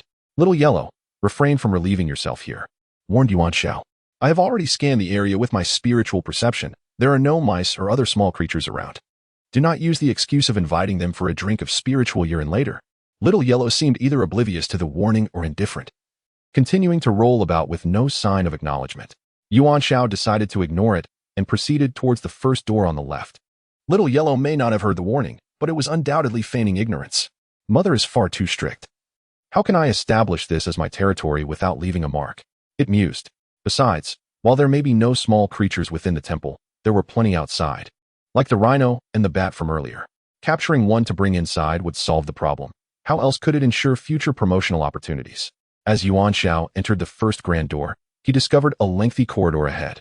He stepped forward along the passage, initially drawn to this door as it exuded a distinctly human aura. Although an inexplicable urge tugged at him to explore the magic-emitting door first, Yuan Xiao resisted the impulse. Observing the walls flanking the corridor, he noted several murals, most depicting celestial beings wielding treasures in fierce battles against the demon clan, their expressions vividly rendered. Staring at them for too long could even create the illusion that the figures were alive, as if they too were gazing back at him. The corridor was suffused with an intense essence of celestial spirit, far more potent than that found in the hall. Suddenly, Yuan Xiao felt a surge of restlessness emanating from the apocalypse pearl within her storage ring. Curiosity piqued, she retrieved the pearl and held it in her palm. And in an instant, a wondrous phenomenon unfolded before her eyes. The ethereal energy within the entire passage coalesced into countless visible strands of white light, swiftly converging upon a singular point on the surface of the apocalypse pearl, eagerly plunging inside, until they vanished entirely. Throughout this spectacle, the pearl pulsated rhythmically in Yuan Xiao's hand. Once the white light dissipated completely, a flicker of white radiance emanated from the pearl, only to return to a tranquil state. It was at this moment that Yuan Xiao decided to stow the pearl away. Had the light that surged towards the pearl targeted the small indentation that her finger had previously grazed? The apocalypse pearl, a treasure pilfered from the celestial sovereign's treasury by her elder brother, Sikong Jiayue, had been relentlessly pursued by the Black Mountain Celestial Guards and the Purple Leaf Celestial Guards, leaving no time for her brother to study it before bestowing it upon her. Though it had already proven to be remarkably effective in her possession, healing wounds, purifying enhancement elixirs, and refining spirit stones, Yuan Xiao was acutely aware that the Apocalypse Pearl was not merely an ordinary artifact, especially given its origins from the Celestial Sovereign's treasury. There remained numerous enigmas surrounding the pearl that eluded her understanding. For instance, why did gazing into the indentation induce dizziness and a sensation of her consciousness being drawn away? What secrets lay within this small hollow? And where had the ethereal energies vanished? At this moment, these remained unsolved mysteries for Yuan Xiao. Previously, the Black Mountain Immortal Guard and the Purple Leaf Immortal Guard repeatedly emphasized the tremendous assistive role of the Enlightenment Pearl in one's cultivation, suggesting that what I have currently explored is merely the tip of the iceberg. After traversing the passage for the duration of an incense stick, I arrived at its terminus. However, despite being the end of the passage, it was by no means a dead end, for there lay a perfectly preserved small-scale teleportation array upon the ground. Clearly, it was possible to transport oneself to another location from here. Chapter 103. First encounter with the human guardian. Yuan Xiao produced 5 inferior spirit stones and placed them into the recesses of the teleportation array's 5 corners. But it failed to activate. Not even a flicker of light emerged. Yuan Xiao sighed in defeat, realizing the test had been unsuccessful. It appeared that the teleportation array in the Mysterious Peaks and the Sunset Divine Temple could not be initiated with inferior spirit stones. Stowing away the inferior spirit stones, Yuan Xiao retrieved 5 medium-grade spirit stones and inserted them into the slots of the teleportation array. This time, the array flickered twice, a faint glow emerging momentarily before extinguishing instantaneously. Alas, Was the teleportation array of the Sunset Divine Temple truly of such high caliber that even medium-grade spirit stones proved ineffective? In truth, the activation of a teleportation array is contingent upon various factors, including the quantity and quality of spirit stones required. Generally, there are several scenarios to consider. Firstly, the consumption of spirit stones correlates with the scale of the teleportation array. The larger the array, the greater the demand for spiritual energy, necessitating more spirit stones. Some large-scale arrays may require dozens or even hundreds of spirit stones at once. Conversely, if the array possesses only a few fixed slots for spirit stones, it becomes imperative to utilize higher-grade spirit stones. Before me lies a teleportation array of the human realm, which accommodates merely 5 fixed spirit stone slots. Should the lower-grade spirit stones prove insufficient, their quantity cannot be augmented. The predicament can only be remedied by employing higher-grade spirit stones. Furthermore, the consumption of spirit stones is intrinsically linked to the distance of the teleportation. The greater the distance of the teleportation array, the more spiritual energy is required, thereby necessitating an increased quantity of spirit stones. In cases where the array is limited to a fixed number of slots, the quality of the spirit stones required escalates correspondingly. Additionally, the consumption of spirit stones is also contingent upon the quality of the teleportation array itself. From its inception, there exists a stark disparity in the quality of these arrays. Some designed by formidable cultivators not only facilitate extensive distances, but also boast rapid transmission speeds and accommodate numerous individuals. These superior arrays often possess defensive mechanisms that render them difficult to damage through attacks, while others, rare in nature, are equipped with concealment effects that make them hard to detect.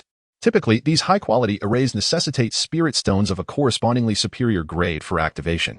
Lastly, there exists a most peculiar scenario wherein the array's creator explicitly stipulates the grade of spirit stones permitted for use.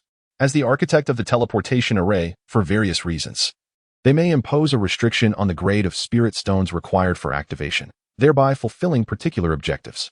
Generally, lower-tier cultivators lack access to high-grade spirit stones. Thus, if a teleportation array is set to require at least upper-grade spirit stones for activation, the individuals capable of utilizing it would predominantly be powerful cultivators, rather than weaker practitioners. The ultimate purpose of this particular teleportation array is to forcibly screen its users, filtering out those who do not meet the specific criteria set by its creator.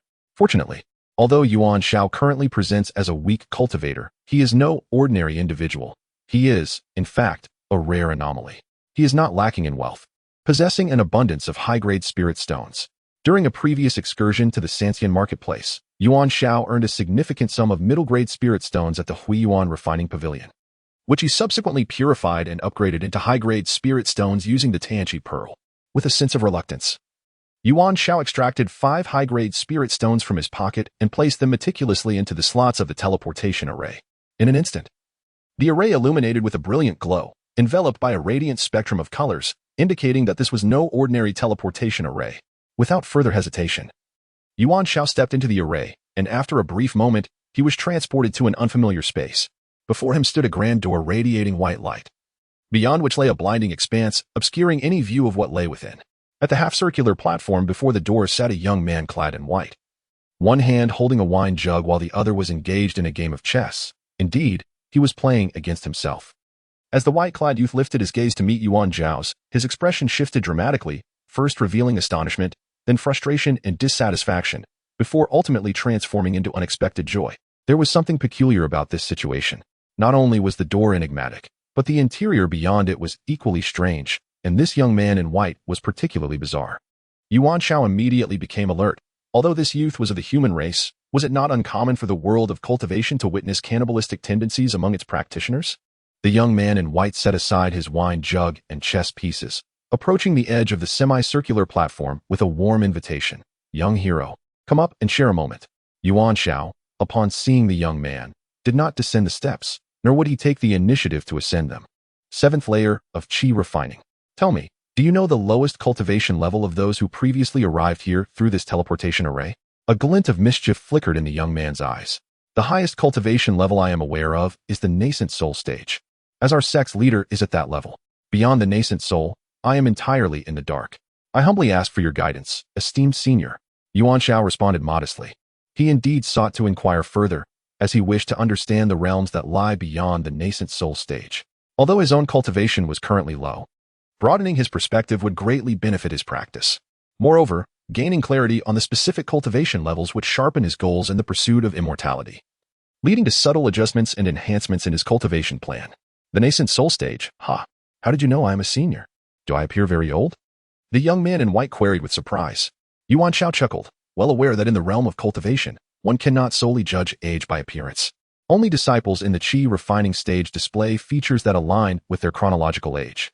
Once one surpasses the foundation establishment stage, practitioners can solidify their appearance. Some remain youthful until the day they pass away. Aesthetic-minded women, upon reaching the foundation establishment stage, often choose to preserve their beauty in the vibrant years of their youth, even if they have cultivated for centuries since. Some individuals, perhaps occupying high positions, may prefer to maintain a dignified appearance, opting to present themselves as middle-aged or elderly. Conversely, there are those who remain utterly indifferent to their looks, allowing their appearances to succumb to the relentless passage of time. An example of this is Brother Hai Fu, who seems to care little for his appearance, embodying the image of a frail old man. However, once a cultivator reaches the Yuanying stage, in the fleeting moments following their successful breakthrough, they gain the ability not only to preserve their appearance, but also to rejuvenate, returning to the visage of their youth. Thus, a cultivator with a middle-aged appearance who successfully attains Yuanying can choose, within the 3 days following their transformation, to retain their current appearance or to revert to their youthful self. The young man in white, though he appears to be merely in his 20s, must possess a complexity that belies his age, particularly given his presence in the enigmatic Sunset Temple. It is worth noting that the last time the sect leader, Hai Qing, visited the mysterious peak's secret realm was 50 years ago, after which the teleportation array was left unused. Yuan Xiao confirmed this fact personally when he utilized the teleportation array within the caves of Mysterious Peak. Therefore, this young man in white cannot be an outsider. If he is not an outsider, he must be someone who has always been within this Sunset Temple. Chapter 104, The Young Man in White's Invitation upon observing his cultivation level at the 7th layer of Qi refinement. The young man in white displayed evident surprise and a hint of disdain, suggesting that he had previously interacted with formidable cultivators. His somewhat sardonic inquiry underscores the vast disparity in cultivation between him and Yuan Xiao. His amused laughter upon hearing that the sect leader had reached the nascent soul stage indicated that, in his eyes, the nascent soul was indeed of little consequence.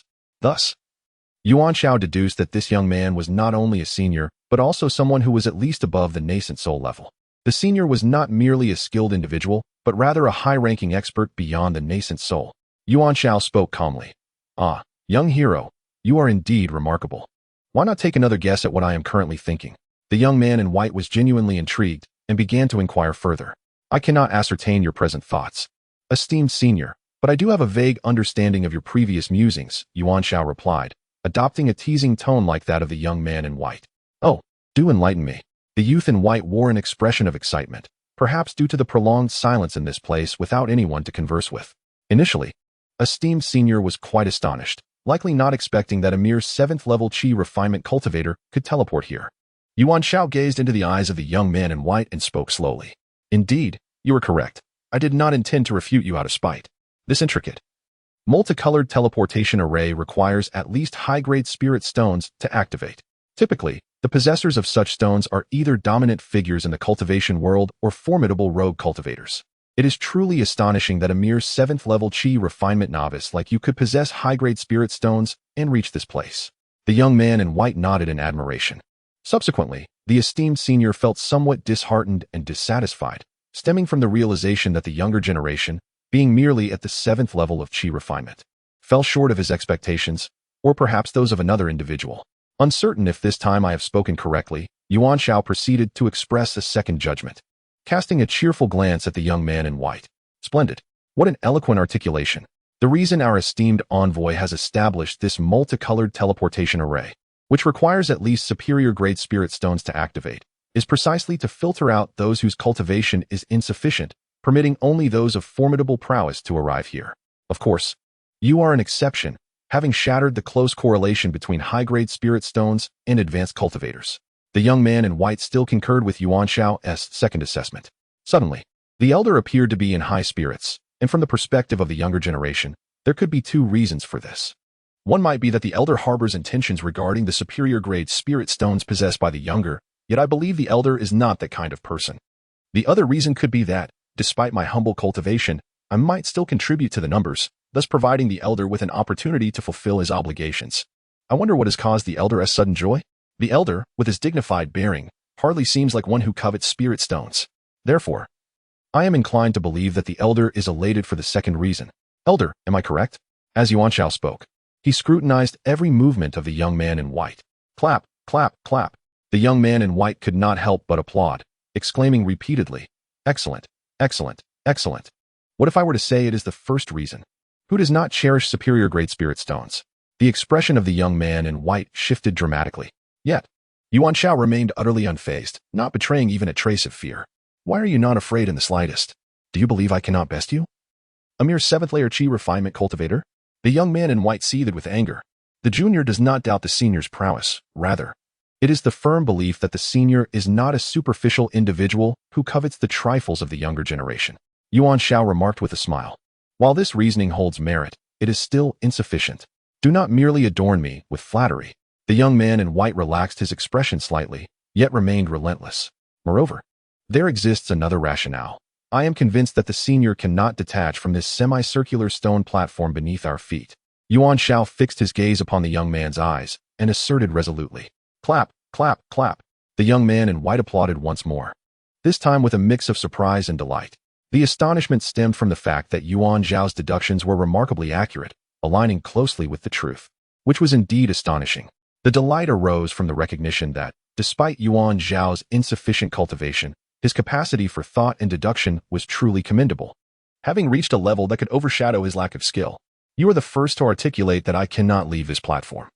How did you arrive at such a conclusion? The young man in white inquired, seeking final confirmation. The senior first invited me to the platform for a discussion. After conversing for such an extended period, even in moments of great anger, the senior did not rush to apprehend me below the platform. With such formidable prowess, had the senior been able to descend, I would have already been captured and subjected to rigorous interrogation, without the need for such lengthy discourse. Thus, the senior is not only unable to step off this platform, but is also incapable of unleashing their abilities beyond it. Yuan Xiao continued, unyielding in his assertions. The young man in white stood speechless, as if struck by a bolt of lightning. This lad is undoubtedly a prodigy. How else could he perceive matters with such clarity? He was a powerful figure, and if he could transcend this platform or utilize his skills to soar beyond it, he would not waste time conversing with a mere chi refinement stage disciple standing 5 zhang away. Young hero, you have truly impressed me, the young man in white remarked. Might I inquire if you are interested in joining our human race guard legion? What would my responsibilities entail, and what could I gain from it? Yuan Xiao questioned. You would gain access to a miniature world of our kind behind this door, where training resources are abundantly supplied, allowing your cultivation to soar to new heights. As for your duties, your immediate task would involve engaging with the demon race, while future missions will be conveyed to you in due course. The young man in white replied. And then, just like you, I would be unable to leave this door or the half-moon platform before it. Yuan Xiao retorted. Do you not desire the coveted cultivation resources? Do you not wish to possess formidable powers? The young man in white pressed. I do, Yuan Xiao acknowledged. But do I appear to lack cultivation resources? With that, he produced several high-quality spirit stones. The young man in white was left speechless. With these resources, do you truly believe I could elevate my cultivation to great heights without sacrificing my freedom? Yuan Xiao's rebuttal struck home, clearly rejecting the invitation extended by the young man.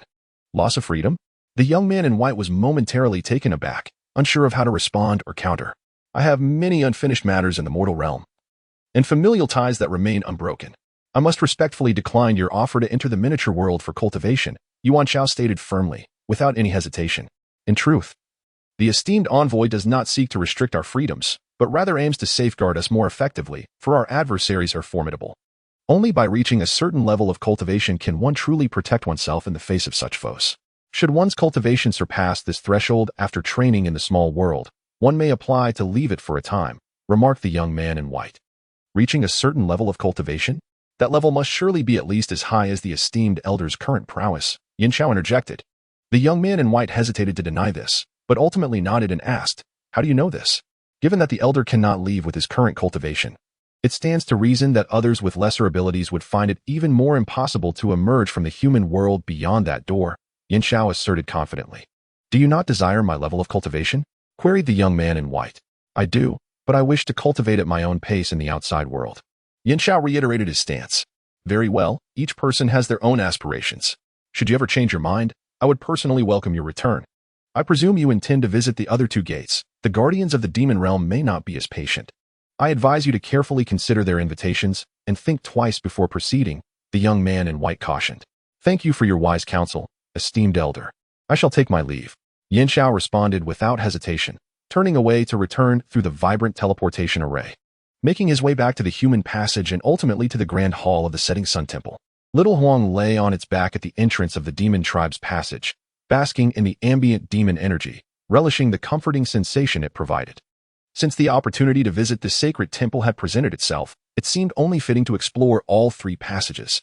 Today, it would undertake the exploration task that the gatekeeper, Haiqing, had previously left unfinished. Furthermore, Yuan Xiao harbored a vague premonition that this temple concealed profound secrets, necessitating a thorough investigation. Ignoring Little Huang, Yuan Xiao strode directly into the demon tribe's passage. Upon reaching the end of the passage, a vibrant teleportation array awaited, transporting them to the entrance of the demon tribe's miniature world. Before them stood a grand door, imposing and majestic, shrouded in darkness, with ominous clouds swirling behind it. Beneath a towering tree, an emaciated old man leaned against the trunk, wielding a dagger as he meticulously carved a wooden sculpture, which appeared remarkably lifelike and nearly complete. As Yuan Xiao entered, the old man cast a sidelong glance, but continued his work undeterred. Have you traversed the human tribe's passage? He inquired, his demeanor aloof. Yuan Xiao nodded in affirmation.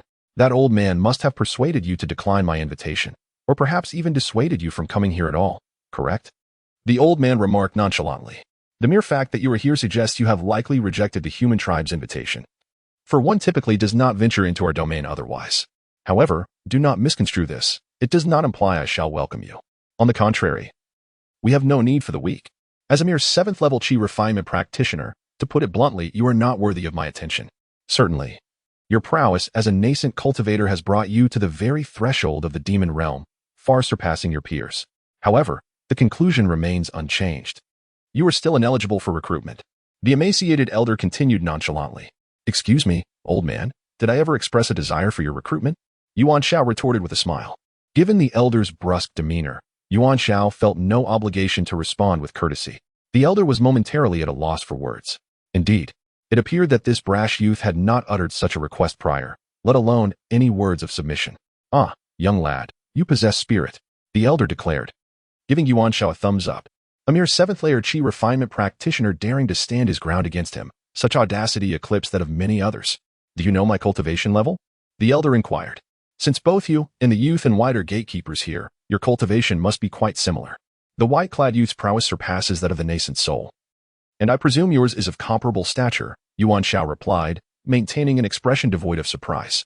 Are you not afraid that I might subdue you and vent my frustrations by flattening you with a single slap?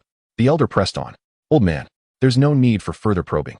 The youth in white has already informed me that neither of you can leave this platform, nor can your divine powers extend beyond it. Yuan Xiao remarked casually, for deception is a common tactic in warfare.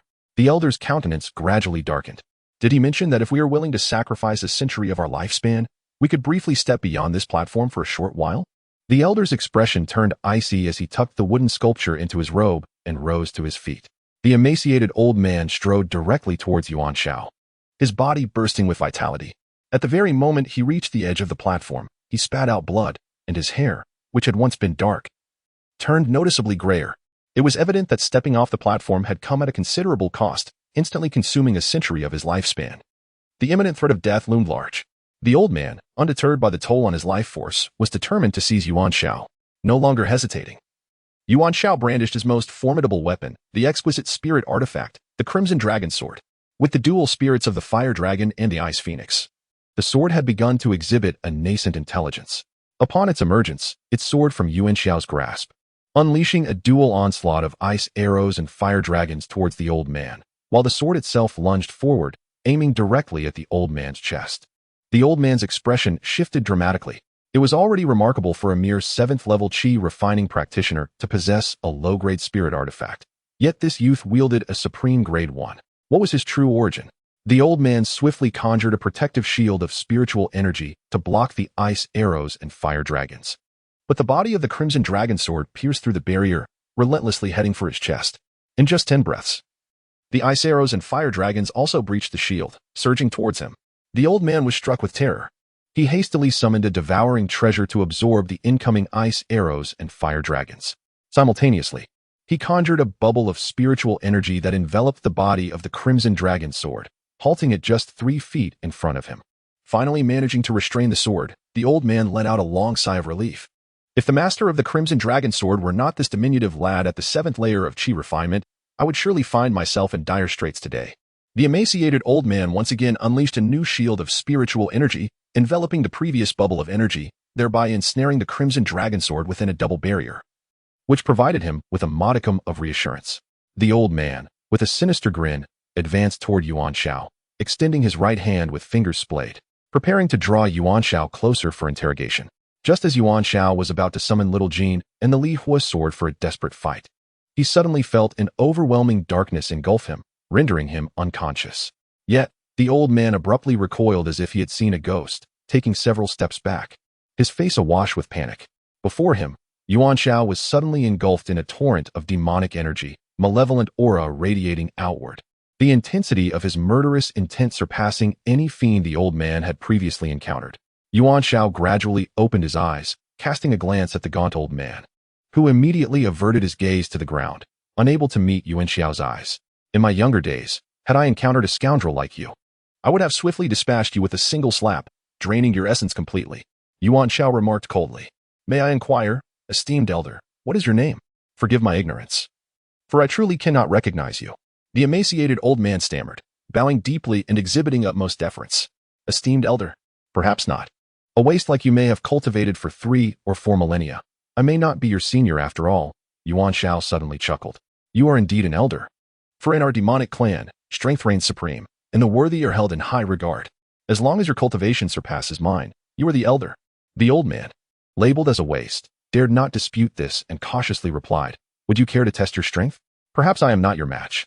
Yuan Xiao gazed intently at the old man and remarked, I dare not. I am far inferior to my predecessors. The old man shuddered and quickly retorted, What a jest. Am I tired of living to strike at you? The ominous aura and murderous intent surrounding you have undoubtedly consumed the essence of countless souls, claiming the lives of many who lack discernment. I have no desire to become one of your victims. Chapter 106, The Demon Clan's Purple Fox and the Messenger of the Demon Tribe. Is he currently within the small world? Yuan Xiao inquired nonchalantly. In response to your esteemed query, the messenger visited for a period but has since departed. As for his whereabouts, my understanding is insufficient to ascertain, the emaciated old man cautiously replied. The old man silently rejoiced, realizing that this individual was indeed aware of the demon tribe's messenger in the small world, confirming his status as a senior from the demon clan. Although he had stumbled upon a formidable opponent today, fortunately, he had not sustained any damage and still had a chance to recover. Let it be known, I could enter the demon clan's small world at any time. When I wished to depart, not even the esteemed messenger would dare to impede me. Even if he wished to stop me, he would find it no easy task. Yuan Xiao admonished fiercely. I understand. The frail old man replied, beads of cold sweat forming on his forehead. He was fully aware of the cultivation level required to freely traverse the demon clan's small world. Any individual capable of such a feat could easily crush him, the gatekeeper. The man before him, claiming that even the esteemed messenger might not be able to hinder him, was indeed hard to believe, yet not entirely implausible. The overwhelming malevolence surrounding him was a testament to his formidable strength. You understand nothing. If you wish to avoid having your essence drained, leave behind something of value for your life, and do not force me to reconsider, Yuan Xiao nonchalantly remarked. Although the old man was filled with reluctance, he still relinquished the puppet he had been cradling to Yuan Xiao. This puppet was a treasured item capable of substituting for one's own demise in times of dire peril. It could be summoned to take the place of its owner in death, with a maximum of 3 uses. The old man elucidated. Yuan Xiao casually caught the puppet, displaying no outward reaction, as though it were his rightful possession. Yet, the more indifferent he appeared, the more reassured the old man felt. In the demon realm, strength dictated reason, acts of murder and theft were commonplace. Should one encounter a formidable adversary, if they merely demanded the surrender of treasures, although the treasures would be lost, one's life would typically be spared. Thus, after parting with the puppet, the emaciated old man felt a significant weight lift from his shoulders. You need not worry about me. If your blood sacrifice technique only consumes and does not replenish, you shall surely meet your demise within 2 years. You fail to grasp the fundamental principle of the cyclical nature of existence. Truly, you are a fool in your cultivation. Yuan Xiao casually offered this critique before dismissing the old man with a wave of his hand.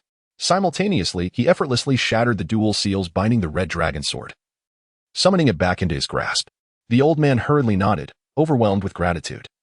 He had not only salvaged his life after giving up the puppet, but also received invaluable guidance from the elder, illuminating the path for his future cultivation. Perhaps a breakthrough in his prowess was now within reach. As he turned to return to the entrance of the demon realm, he suddenly beheld Yuan Xiao's countenance contorted in fury, only for it to revert to tranquility moments later. Upon opening his eyes, he saw the gaunt old man standing 2 yards before him, bowing deeply with an expression of utmost reverence, clearly filled with awe towards him. As Yuan Xiao regained consciousness, the darkness that had momentarily enveloped him dissipated, leaving him bewildered and unaware of the events that had transpired. However, the reverence exhibited by the gaunt elder before him indicated that something of great significance must have occurred, who had momentarily seized control of his consciousness. Did it have any connection to the black sphere that had erupted from the withered corpse upon his extraction of the Qi Long sword in the crimson hills of the Wuming Mountain Trial realm? How formidable must this entity be, having not only averted his mortal peril but also instilled such terror in the elder? Yuan Xiao cast a glance at the Qi Long sword in his grasp, which had been suspended in midair by the elder's confinement but was now returned to him, unscathed. In his left hand rested a puppet, the very one the elder had been crafting when he first arrived in this place. It appeared that during his moment of disorientation, the being that had commandeered his spirit had dealt with the elder, rendering him too frightened to retaliate. Was the elder now inviting him in? Or was he being barred entry? I shall comply with your wishes. I assure you, there is no coercion on my part, the emaciated elder responded hastily. Who is the guardian of the demon passage? Yuan Xiao inquired, seizing the opportunity to pose another question while the elder was amenable. It is a purple fox, which has already transformed into human form. Its prior cultivation was comparable to ours, though I am uncertain of its progress since. Although not of our kin, its heart may still differ, yet, in comparison to humans, the demon race is undoubtedly more amiable. The elder replied. What is the stance of the demon race regarding the conflict between humans and the demon clan? Yuan Xiao asked. The demon race adopts a neutral stance overall, neither clearly favoring one side nor the other, thus making them a coveted ally for both factions. However, without substantial and significant benefits, the demon race is unlikely to make a hasty decision. Of course, the choices of individual demon beasts do not represent the entire demon race. Moreover, both the demon and the devil races have the potential to transform into human form upon reaching the nascent soul stage. Therefore, if one encounters a demon or devil in human guise, it can be inferred that they possess cultivation above the nascent soul stage. The emaciated old man spoke candidly. How does the devil race typically identify their kin? Yuan Xiao inquired. Primarily by the demonic and malevolent aura that emanates from the other party. Naturally, higher-level demon cultivators can see through the cultivation levels of those beneath them and can readily discern whether someone is a demon or a devil cultivator. The puppet I entrusted to you earlier continuously emits demonic energy. If you encounter a devil cultivator, you may present it. It could potentially spare you considerable trouble, unless their cultivation exceeds mine, in which case they might completely disregard me. The old man replied earnestly. I will come when I wish, so take care. After Yuan Xiao concluded, he turned and departed from the devil race's passage. Upon returning to the hall of the Sunset Divine Palace, he found little Huang still sound asleep at the entrance of the demon race's passage. Yuan Xiao roused little Huang, and together they proceeded toward the demon race's passage. The further they ventured, the more pride little Huang felt, for as they delved deeper, the demonic energy intensified, and he felt increasingly at ease. It turned out that little Huang could cultivate not only through spiritual energy and spiritual liquid, but also through demonic energy. Both spirit beasts and demon beasts belong to the demon race.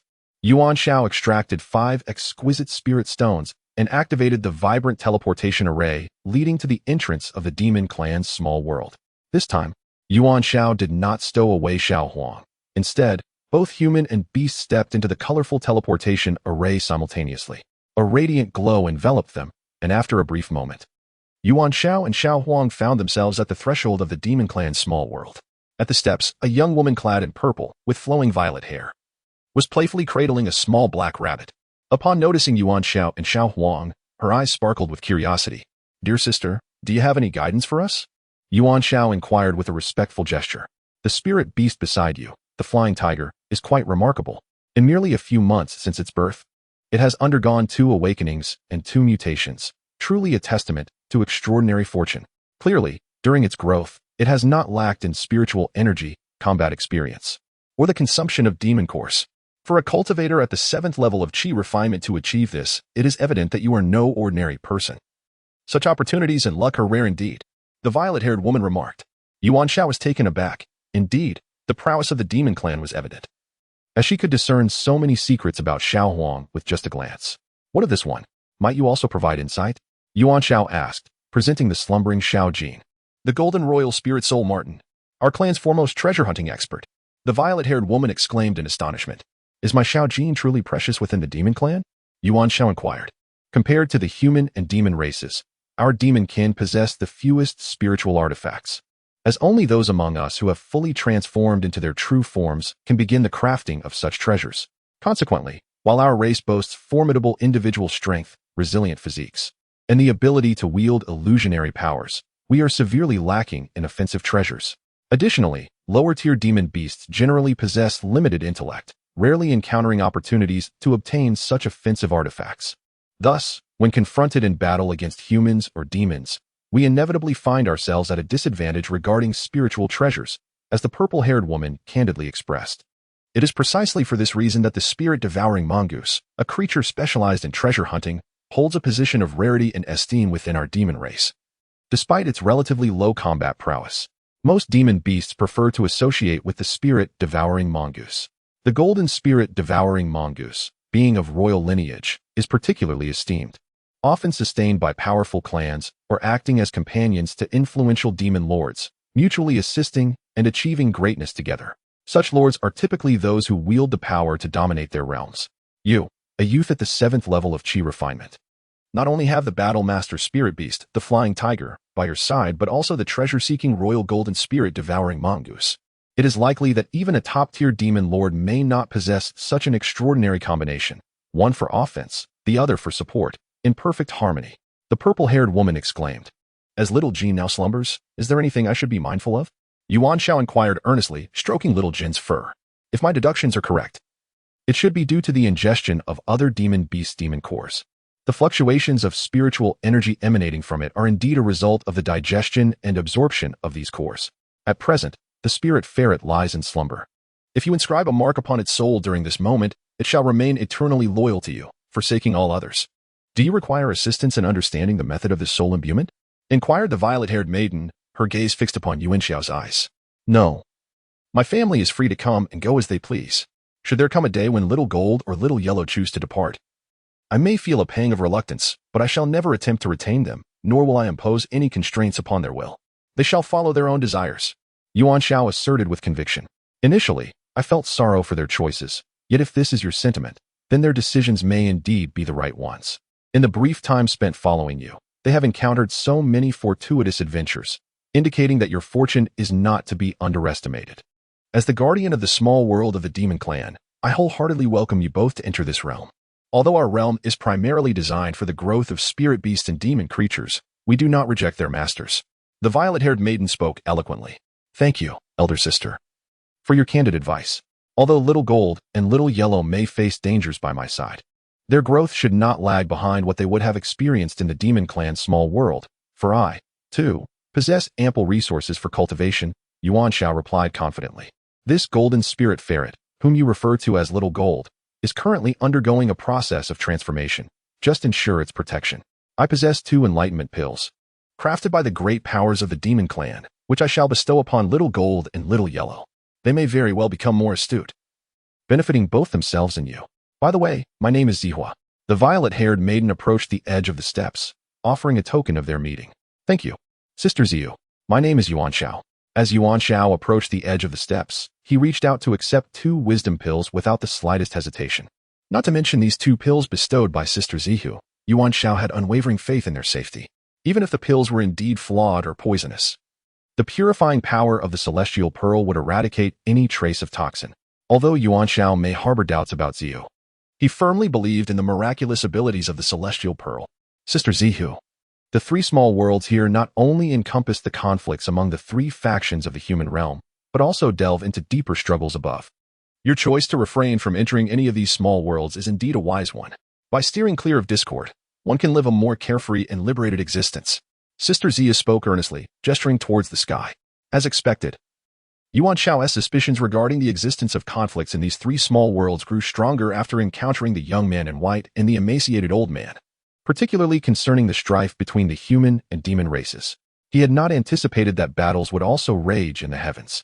For the time being, he chose not to ponder the factions at play above, as his cultivation had yet to reach that exalted level. Thank you, Sister Zihu, for your candid revelations. I shall take my leave. Yuan Xiao bowed respectfully to Sister Zhu, simultaneously stowing away the little golden creature into the spirit beast ring and calling for the little yellow one to turn and walk towards the colorful teleportation array. Although little yellow felt a deep attachment to the aura of this place, he dutifully obeyed Yuan Xiao's summons and turned to depart. While this may be a splendid location, nothing could compare to being by Mother's side. A smile involuntarily graced Zihu's face. Perhaps this is the most harmonious relationship between the demon race and the human race. Throughout history, there have been countless instances of powerful demons subjugating humans. In most instances, due to the inherent intellectual superiority of humans over the demon race, it is predominantly humans who domesticate and exert control over the demons. While there are certainly instances of individuals treating their spirit beasts with kindness, the majority regard them merely as auxiliary tools, utilized for combat or to assist in cultivation, lacking genuine concern for their well-being. There may be a few, like Yuan Xiao, who view their spirit beast as family, but such cases are exceedingly rare. Thus, the purple fox felt deeply moved, grateful that Xiao Jin and Xiao Huang had found a good home. Although her own cultivation level was considerable, she still felt a lack of belonging in this place. Yuan Xiao stepped out of the passageway and returned to the hall of the Sunset Shrine, ultimately standing upon the altar. The altar featured 3 fire platforms, and before these platforms stood a stone pillar topped with a transparent orb. Yuan Xiao surmised that this orb was one of the mechanisms to initiate the sacrificial rites. Just as she was about to approach and investigate, a sudden chorus of beastly howls echoed from outside the shrine. Could it be them? Yuan Xiao promptly mounted Xiao Huang and soared out of the shrine, preparing to provide assistance. Before her lay a vast plain where 4 figures were frantically fleeing, beset by the distant beam attacks of silver-horned rhinoceroses on the ground, while a flock of hawks swooped down to tear at them from the sky. Upon closer inspection, she recognized the 4 individuals as Zhang Dehai, Han Fei, Lu Huolings, and Bai Shui, each bearing injuries. It turned out that upon being transported through the previously filled medium-grade spirit stone teleportation array at the Misty Peak, they had just entered the secret realm when they encountered a wave of rhinoceros demon beasts, forcing them to charge towards the shrine, only to be besieged by a group of hawks, compounding their plight. Among them, the least injured was Han Fei, who primarily relied on the area damage and temporary paralysis of his lightning gun to clear the path. However, the ground was teeming with silver-horned rhinos, and the skies were inundated with hawks. The 4 companions found themselves utterly overwhelmed. Each harbored deep concerns, astonished by the ferocity and sheer number of the beasts, far exceeding the estimates of the sect's grand elder and the sect leader, Hai Qing. Were they destined to perish in the mysterious realm of Promiao Peak today? Chapter 108. Activating the mysterious altar, Xiao Huang swiftly unleashed several icy blades of wind, targeting the foremost silver-horned rhinos of the pursuing ground team. The rhinos fell in response, simultaneously frozen and paralyzed, lying motionless on their backs. The remaining rhinos recognized Xiao Huang and Yuan Xiao, recalling how they had previously slain their leader, and in their panic, the herd scattered in disarray. Although Xiao Huang and Yuan Xiao had successfully frightened off the rhinos, the hawks overhead, unacquainted with their presence, showed no signs of fear and continued their assault on Zhang Dehai and the others. Yuan Xiao drew forth the Lihua sword, casting a fiery net that left a spacious opening, 1 zhang in both length and width. Zhang Dehai and his companions, having spotted Yuan Xiao's arrival, promptly understood and maneuvered their swords through the opening. The hawks behind them, momentarily obstructed by the fiery net, were about to adjust their flight path to pursue through the gap when Xiao Huang unleashed several icy blades toward the entrance. A few hawks, just entering the opening, were caught off guard and struck, instantly reduced to a bloody mess as they plummeted like stones from the sky. Subsequent icy blades surged through the opening, striking the hawks that followed closely behind. Yuan Xiao wielded the flame sword once more, casting several fiery nets to completely seal the entrance. At the same time, he unleashed new fire serpents that sped towards the nets, gradually encircling the group of hawks. A few vigilant hawks had already turned and fled, but the majority found themselves ensnared by the flames. As the net constricted further, the wings of the hawks ignited, and the relentless burning rendered them unable to extinguish the flames engulfing their bodies. They could only helplessly witness as half of their forms were consumed by fire before plummeting from the sky. The fortunate few that managed to escape scattered in a panic, no longer daring to approach Yuan Xiao and Xiao Huang. The crisis was averted, Xiao Huang led Yuan Xiao onward, pursuing for a distance until the hawks vanished from sight. Before returning to catch up with Zhang Dehai and the other three, together heading to the Hall of the Setting Sun Temple to rest. Upon entering the temple hall, Yuan Xiao set up a large spirit detection array at the entrance, serving as an early warning system. In truth, Yuan Xiao had previously noted that there were no demonic beasts within the temple. Otherwise, the first time he entered, he would not have encountered such an empty hall. He urged the four to tend to their injuries, noting that aside from Han Fei, who was only slightly wounded, the others bore severe injuries. One by one, they ingested healing elixirs and applied soothing ointment to their wounds, facing the temple's grand entrance as they closed their eyes to cultivate and heal. Yuan Xiao flew out of the temple once more, circling around to discover that no demonic beasts approached the sacred site. He then joined Xiao Huang behind the four, returning to the altar to study it meticulously. Upon the stone pillar, a transparent orb rested, its surface adorned with 3 distinct handprints. Without a moment's hesitation, Yuan Xiao extended her palms, placing her hands upon 2 of the imprints. The orb began to shimmer with radiance. First, a beam of white light flowed from her right hand into the orb, followed by a stream of black light emanating from her left. Consequently, 2 of the 3 braziers upon the altar ignited into fierce flames. Yuan Xiao's mind was illuminated with understanding. Here existed 3 realms, those of humanity, demons, and spirits, each represented by a brazier upon the sacrificial altar, clearly corresponding to one of the 3 races. Yuan Xiao, embodying the human essence, recognized that the white light from her right hand signified the presence of human vitality, hence igniting the brazier of humanity. Though the source of the demonic energy coursing through her remained a mystery, it was undeniable that a pure essence of demon energy had emerged from her body, igniting the brazier of demons. The origin of this demonic energy, when linked to her previous encounter at the entrance of the demon realm, where she had momentarily lost consciousness, led her to a conjecture. It was highly probable that it was connected to the withered corpse pierced by the crimson dragon sword within the crimson hillside, particularly regarding the ominous black orb that had approached her. However, as 2 to 3 months had elapsed since then, the entity had yet to inflict any harm upon her. In fact, during her prior encounter with the gaunt old man at the entrance of the demon realm, it could be argued that he had inadvertently saved her life. Thus, while resolving this matter was essential, there was no urgency. The ability of this being to effortlessly thwart the demon gatekeeper and instill such fear in the gaunt elder, who yielded with utmost deference, indicated that this was no ordinary demon lord. As the site of another demon clan's fire platform remained unlit, Yuan Xiao called upon Xiao Huang for assistance. The moment Xiao Huang placed his front paw upon the orb, it began to shimmer and then radiated a steady brilliance. Correspondingly, the demon clan's fire platform ignited fiercely. Subsequently, the entire sacrificial altar trembled, and with a sudden flash of bright light, Yuan Xiao and Xiao Huang, who were touching the transparent orb, vanished into thin air. Startled by the intense vibrations, the 4 onlookers turned to gaze at the altar, witnessing the astonishing moment when Yuan Xiao and Xiao Huang disappeared, leaving them utterly dumbfounded. Where could they have gone? After a whirl of disorientation, Yuan Xiao and Xiao Huang found themselves in a mysterious realm. Standing upon a floating mountain range that hung upside down in the air, surrounded by billowing white clouds, resembling a scene from a celestial paradise. An elegant elder, a sage, descended from the mountaintop to this platform, observing Yuan Xiao and Xiao Huang with a bemused expression. "How did you 2 stumble upon this place?" he inquired with a mix of amusement and curiosity. "May I ask, esteemed elder, where exactly is this?" "We were transported here after activating the altar of the Sunset Divine Temple," Yuan Xiao replied, engaging in dialogue. "Since you have visited the Sunset Divine Temple, you must have encountered the 3 gatekeepers of the minor worlds?" The sage, known as Niu Daoren, inquired to confirm. "Indeed, we have met the white-clad youth, the gaunt old man, and the purple fox sister," Yuan Xiao recounted truthfully. "Then I shall not conceal my identity from you. I am the human envoy they spoke of." Niu Daoren. "However, activating the altar requires the convergence of the powers of humans, demons, and spirits. You and this spirit beast, the flying tiger, have only gathered human and demon energies, but where is the power of the spirits?" Niu Daoren's expression suddenly shifted as he realized he had overlooked this crucial detail. "Where is the demon?" "With the youth and the spiritual beast, the flying tiger, having been transported here, it stands to reason that the demon must have followed them in. How is it that I have yet to detect its presence?" Daoist Niu raised his right hand and suddenly unleashed a beam of light directed at Yuan Xiao, intending to apprehend him and interrogate him about the whereabouts of the demon race.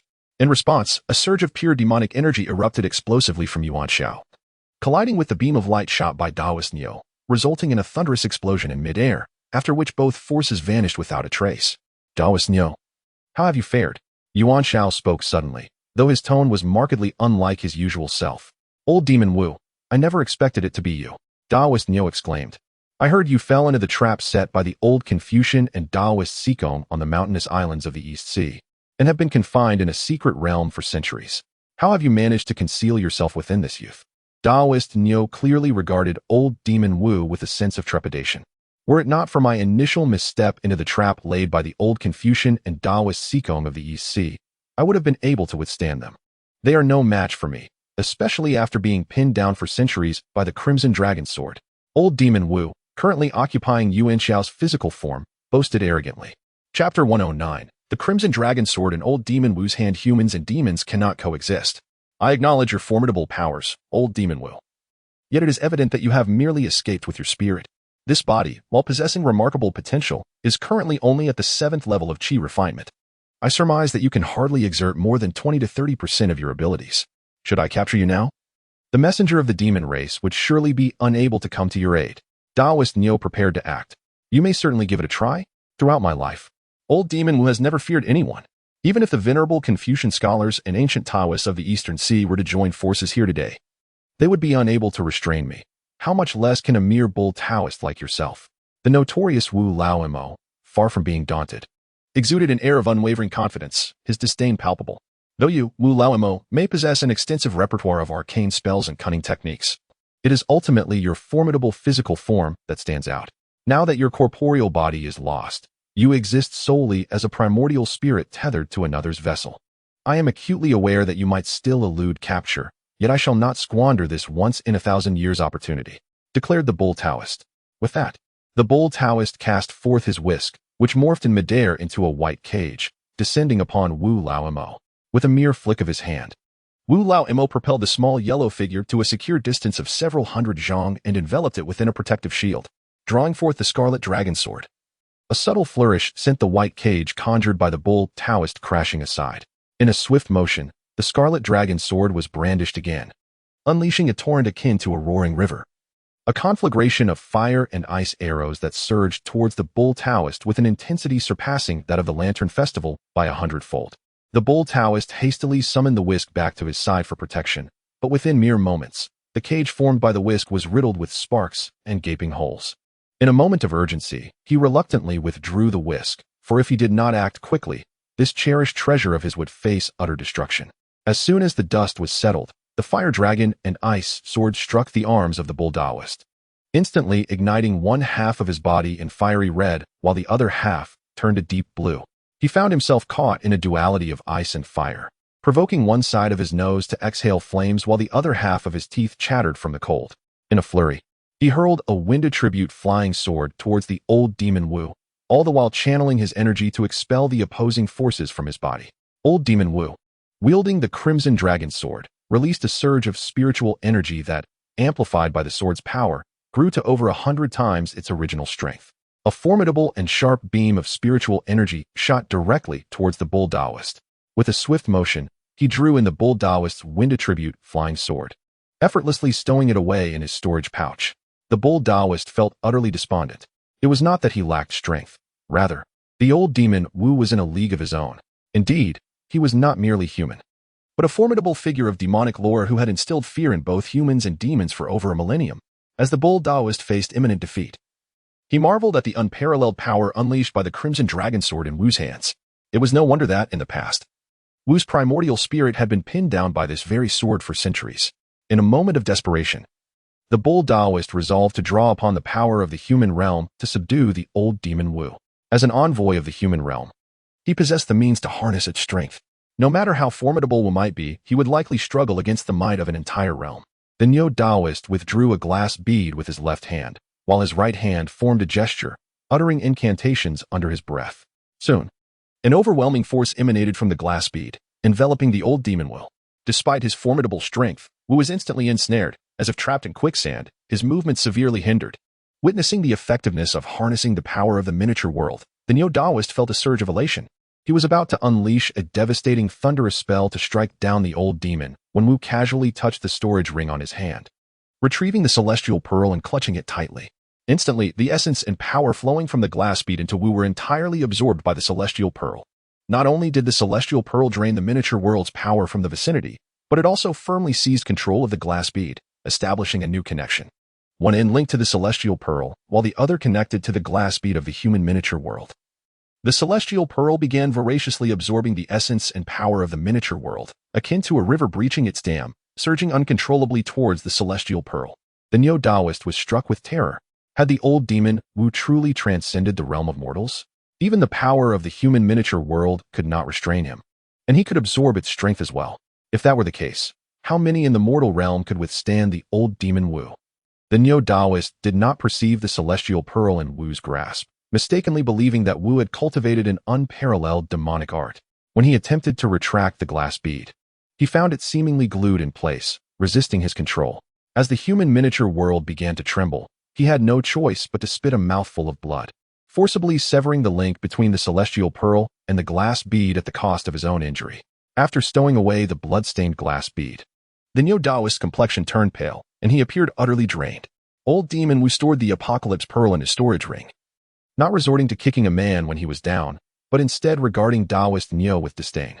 Old Taoist Neo. This old demon who has lost his corporeal form is not so easily dealt with, is he? Old demon Wu arrogantly proclaimed, striking a blow to Taoist Neo's pride. Taoist Neo had to concede that old demon Wu was indeed lawless and exceedingly arrogant. However, he possessed the capital and strength to be so. A millennium ago, he had caused great turmoil in the mortal realm, surviving the relentless pursuit of several formidable beings with remarkable resilience. It was only a few centuries prior that he had first fallen into the hands of the old Confucian scholar and Taoist Sikong of East Sea Continent. Even now, stripped of his formidable body and reduced to a fleeing primordial spirit, he remained a formidable opponent beyond the reach of ordinary cultivators. You are aware of my rules. Unless one is destined to die, one must offer treasures in exchange for life.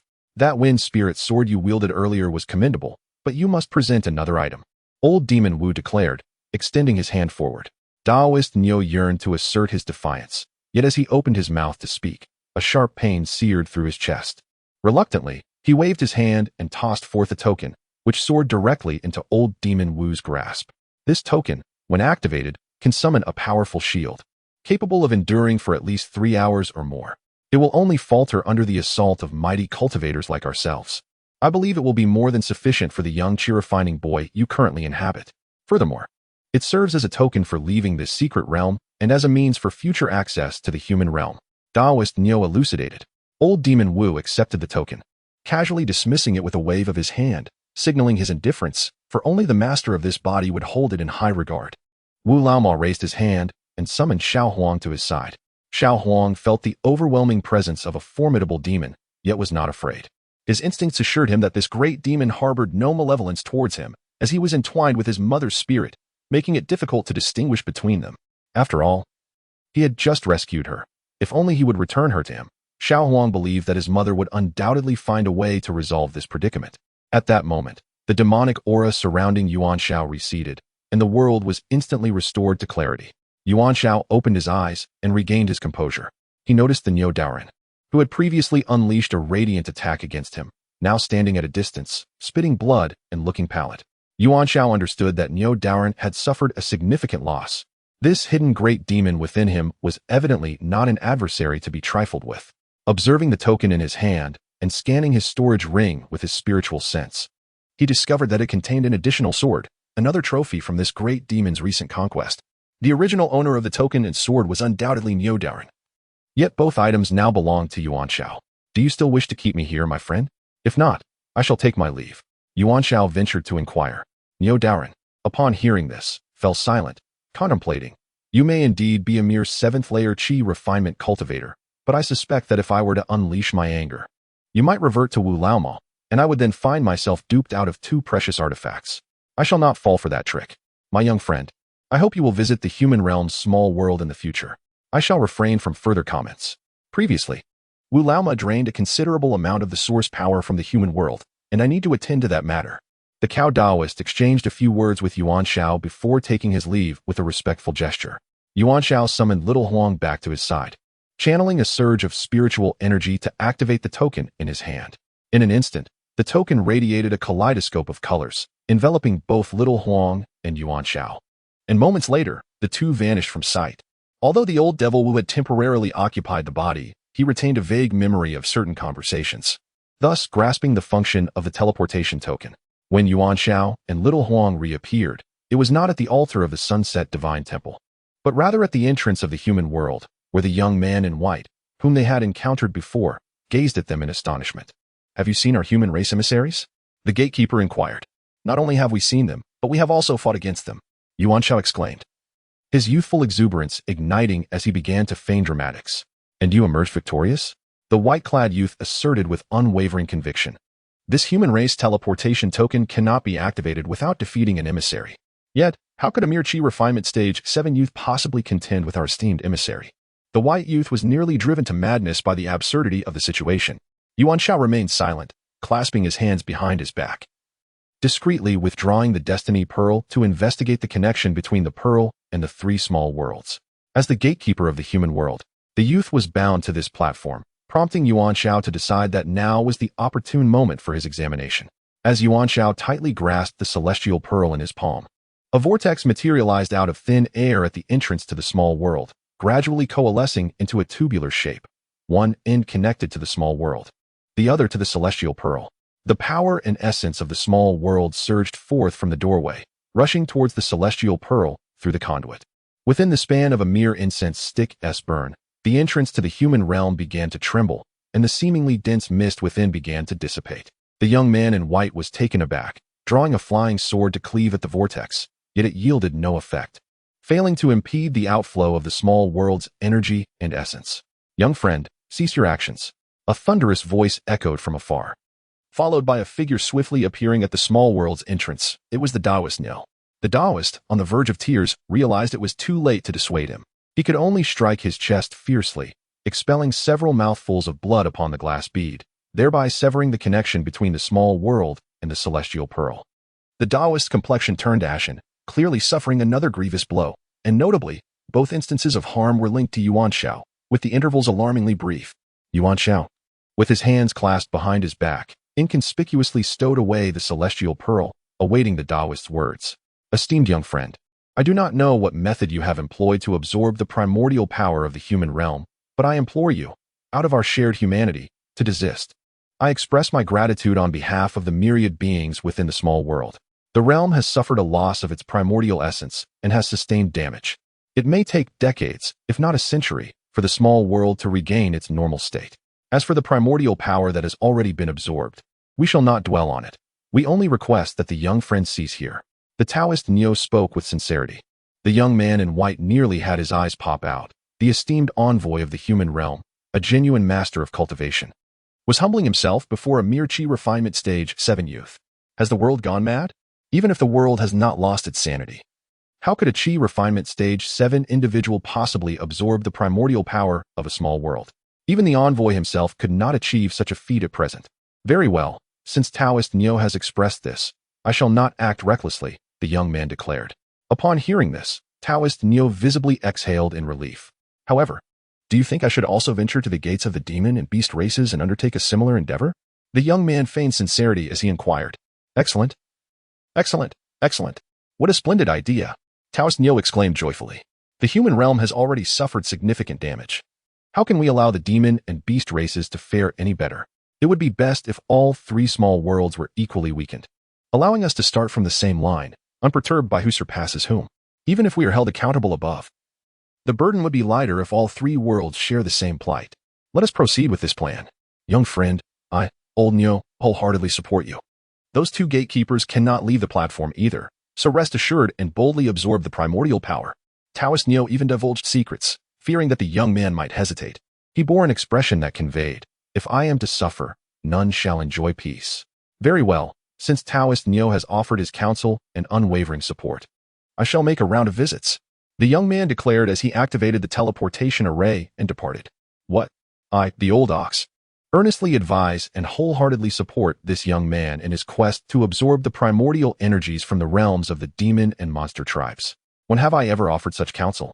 I merely echoed your words. Alas, I have been ensnared by this youth. When the envoys from the monster and demon tribes arrive, I shall not escape their wrath." Once more, I spewed forth blood, truly vexed to the point of hemorrhage. Yuan Xiao, having traversed the vibrant teleportation array, arrived once again at the threshold of the demon tribe's small world. He disregarded the emaciated old man serving as the gatekeeper, clasping his hands behind his back as he withdrew the celestial pearl to commence absorbing the primordial energy. The gaunt gatekeeper, witnessing the primordial force of the demon tribe surging towards Yuan Xiao, was seized by panic, yet he dared not act against the esteemed elder of the demon clan. For the previous infernal flames and malevolent aura had indeed instilled fear within him. "Please, esteemed elder, show restraint," the old man implored loudly. As the primordial energy poured forth, the entire small world of the demon tribe began to tremble, and the gatekeeper's face was etched with alarm. Yuan Xiao contemplated the duration of his absorption, deciding to cease once he reached the prior length of time spent in the human clan's small world. "Let it be known that it was the Taoist of the human tribe who sent me to absorb this primordial energy. My task is complete, and I shall take my leave now." With that, Yuan Xiao turned on his heel and departed. "Damn that Taoist. His actions will surely cost me dearly. Fortunately, as long as I provide your name, our esteemed envoy should not pursue my complete annihilation," the gaunt old man muttered to himself, mentally preparing for how to report this matter when the envoy of the demon tribe arrives. Yuan Xiao and Xiao Huang arrived at the entrance of the demon clan's small world. Addressing the purple fox cradling the jade rabbit, "Sister Purple Fox, at the behest of the human envoy, Taoist Nyo, we have come to absorb the primal essence of the demon clan's small world. We kindly request your assistance." Yuan Xiao spoke with utmost respect, having previously formed a favorable impression of the purple fox. Chapter 111. The Great Change of the Divine Hall. "Can you truly absorb the primal essence of the small world?" the purple fox inquired, her face a mask of astonishment. Yuan Xiao nodded affirmatively. "Have you absorbed the primal essence of both the human and demon small worlds?" The purple fox posed a second question. Once again, Yuan Xiao nodded. "Very well, dear sister. I am eager to witness how a chi-refining cultivator undertakes the absorption of the small world's primal essence. Moreover, both the human and demon clans have suffered losses. If our demon clan incurs no damage, it would be inevitable for them to seek trouble with us. Misery loves company, as they say. It is better for us to take the initiative." Sister Purple Fox chuckled. Yuan Xiao retrieved the Tianqi pearl from behind his back, and in an instant, a swirling vortex formed from the primal essence of the small world materialized before them, its absorbing force so potent that it caused the very gates of the demon clan to tremble. Sister Purple Fox was indeed astounded, never having anticipated that this chi-refining cultivator, Yuan Xiao, possessed such remarkable capability. "Little brother Yuan, you want to shatter this small world, will you?" The purple fox began to genuinely worry. If something were to happen to the demon clan's small world, she, as the guardian, would bear her share of the responsibility. Just as the time of half a stick of incense elapsed, she declared, "That is enough for now. Should any issues arise in the future, do not hesitate to contact the human envoy, Taoist Nyo." Yuan Xiao directly shifted the blame onto the cow Taoist. The unfortunate cow Taoist, merely echoing a statement, had become the scapegoat in Yuan Xiao's eyes, accused of absorbing the primordial energies of 3 minor worlds. Yuan Xiao felt the Tianqi pearl in his hand had gained some weight, yet this was not the moment for such contemplation. So he casually stored the pearl within his storage ring. "Thank you, Sister Zihua. I shall report back to the cow Taoist at once." Yuan Xiao clasped his hands in a gesture of farewell, preparing to take his leave. The cow Taoist found himself in a predicament akin to having mud stain his trousers. While not entirely disgraceful, it was certainly unpleasant. "Young brother Yuan, you have been tasked with extracting a portion of the primordial energies from 3 minor worlds. Although each realm has suffered its losses, it is inevitable that the emissaries from the demon and monster clans will be furious. You must depart swiftly. The 2 emissaries are generally unable to venture out of the minor worlds, and given the vastness of the cultivation realm, finding someone is akin to searching for a needle in a haystack. Therefore, if you leave immediately, you may yet ensure your safety. Thank you for your guidance, dear sister. I shall repay this kindness in the future." Yuan Xiao held a deep appreciation for Zihua, who always provided him with vital information. Just as he stepped through the colorful teleportation array, departing from the entrance of the monster clan's minor world, the entire sunsetting temple began to tremble. Zhang Dahai and the others, recuperating in the temple's hall, sensed the impending danger and swiftly soared out through the temple's grand entrance. As they emerged, a white protective barrier suddenly rose along the outer edge of the sunsetting temple. Shortly thereafter, the temple's doors began to close, gradually converging from either side until they sealed tightly, completely isolating the interior from the exterior. After several hours of recuperation, Zhang Dahai, Bai Shui, and Lu Huling had recovered more than half of their injuries and could move without hindrance. Han Fei, whose injuries were less severe, was nearing full recovery. The four waited outside the temple for another 6 hours, until dawn of the next day, yet there was still no sign of Yuan Xiao and Xiao Huang. When we scouted the cliff yesterday, we found no traces of the Jingying grass. It may have been claimed by others ahead of us. Or perhaps it has already been acquired by junior brother Yuan, Lu Huling remarked. Additionally, our other option was to explore the Sunset Temple. But it is evident that a perilous change has occurred within, rendering our re-entry impossible. Therefore, this task is no longer feasible, Bai Shui added. So what do you propose? Zhang Dehai inquired. We should terminate the mission and return to the sect, Lu Huling suggested. I share the same sentiment. We must cease the task and return. Bai Shui concurred. Zhang Dehai then turned to Han Fei. What about you? The words of my two senior sisters are sound. Since the mission cannot be accomplished, it is wiser to return early. However, junior brother Yuan is still inside the temple, and it would be prudent to wait a little longer, Han Fei replied. I will not leave until Yuan Xiao emerges. As for you, I do not wish to impose. If you choose to return to the sect first, please ensure to inform the Grand Elder and the sect master of this matter, so they may dispatch aid, Zhang Dehai declared. Upon hearing Yuan Xiao's name, Bai Shui and Lu Huling recalled how, thanks to Yuan Xiao and a flying tiger's timely intervention yesterday, the four had narrowly escaped the peril of being besieged by ferocious beasts, prompting a sense of embarrassment.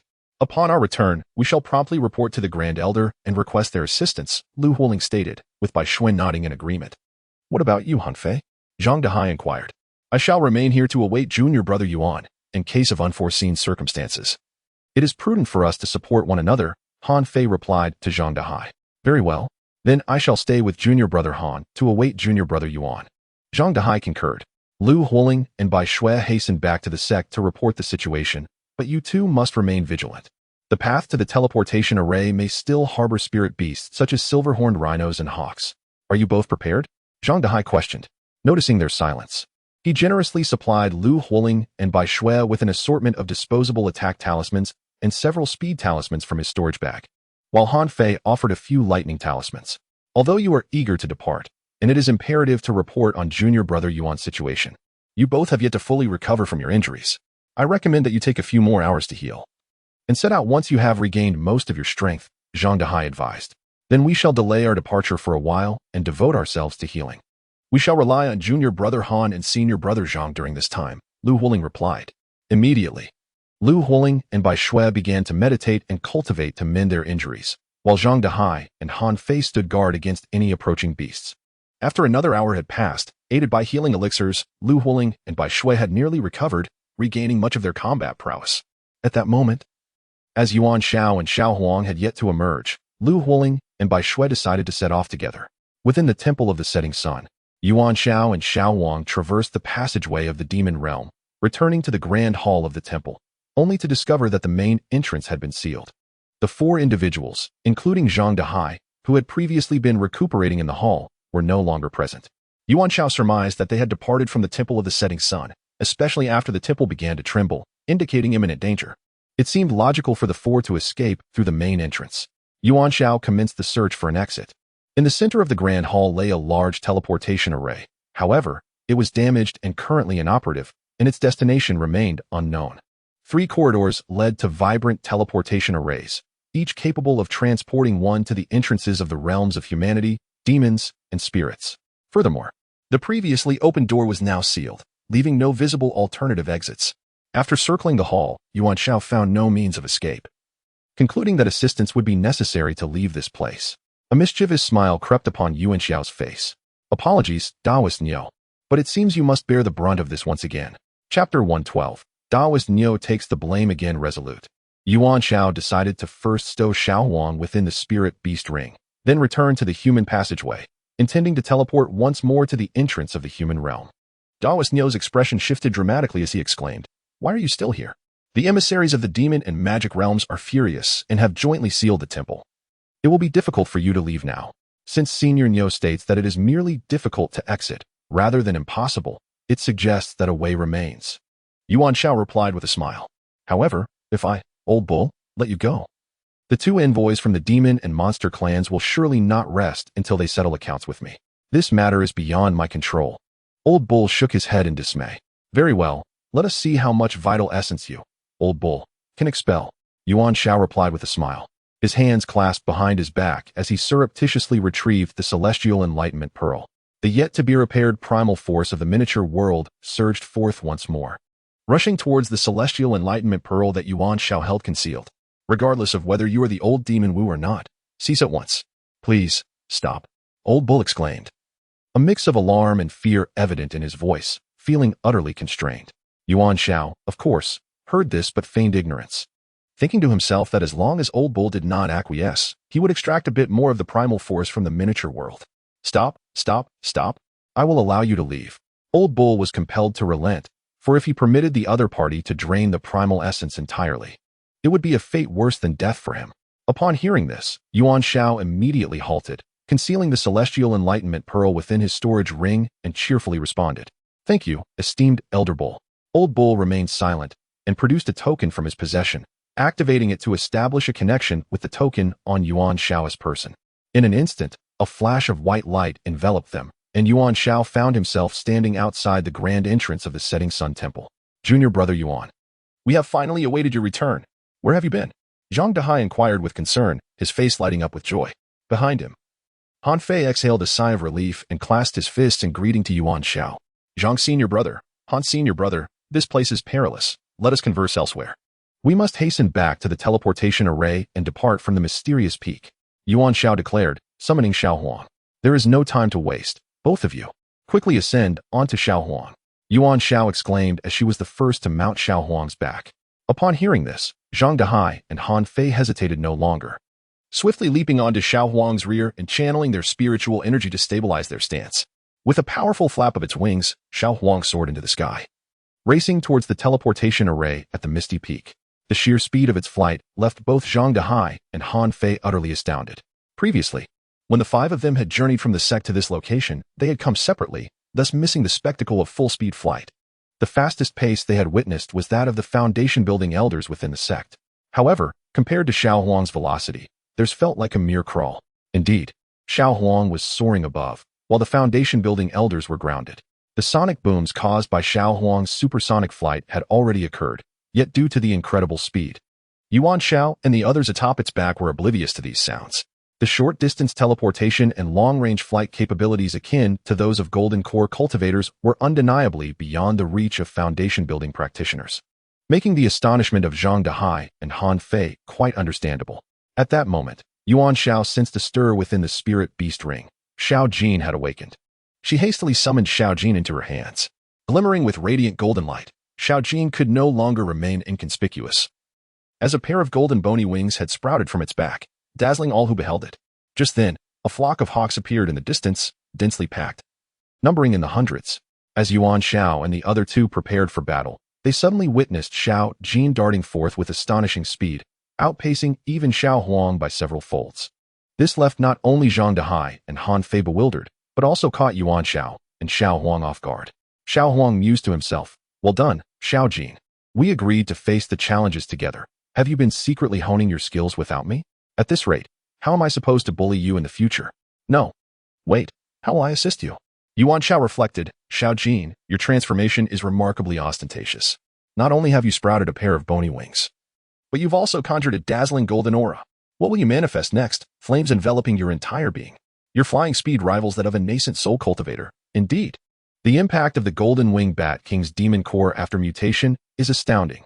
With a resounding cry, Xiao Jin unleashed an auditory assault, causing a swarm of hawks above to plummet from the sky like stones, their fates uncertain.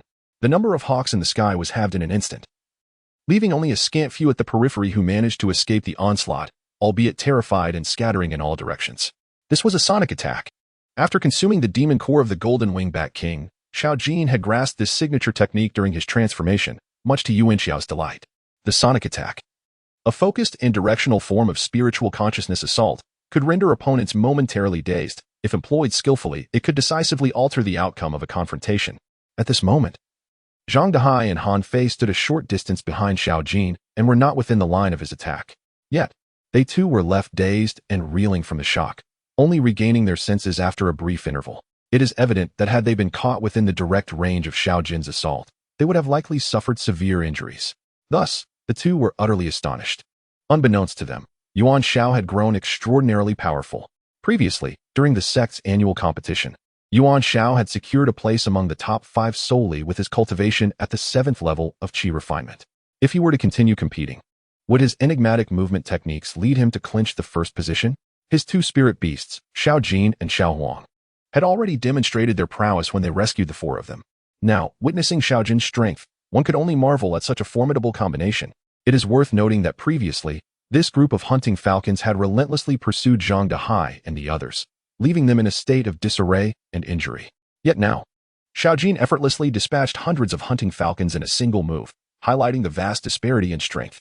They secretly compared their own master to the duo of Yuan Xiao and his spirit beasts and realized that their foundational stage master was utterly outmatched. Perhaps only a gold core cultivator could contend with the formidable trio of Yuan Xiao and his 2 beasts. After a fragrant incense stick burned down, they sensed a surge of spiritual energy emanating ahead, and in the distance, a throng of demon beasts was besieging the 2. Above them soared bats, while on the ground, ferocious wolves closed in, mercilessly suppressing Lu Huling and Bai Shui. After departing from the temple, the 2 had initially encountered an onslaught from the hunting falcons, and it was only after exhausting their techniques that they managed to break free. However, it wasn't long before they were assailed by the black bats.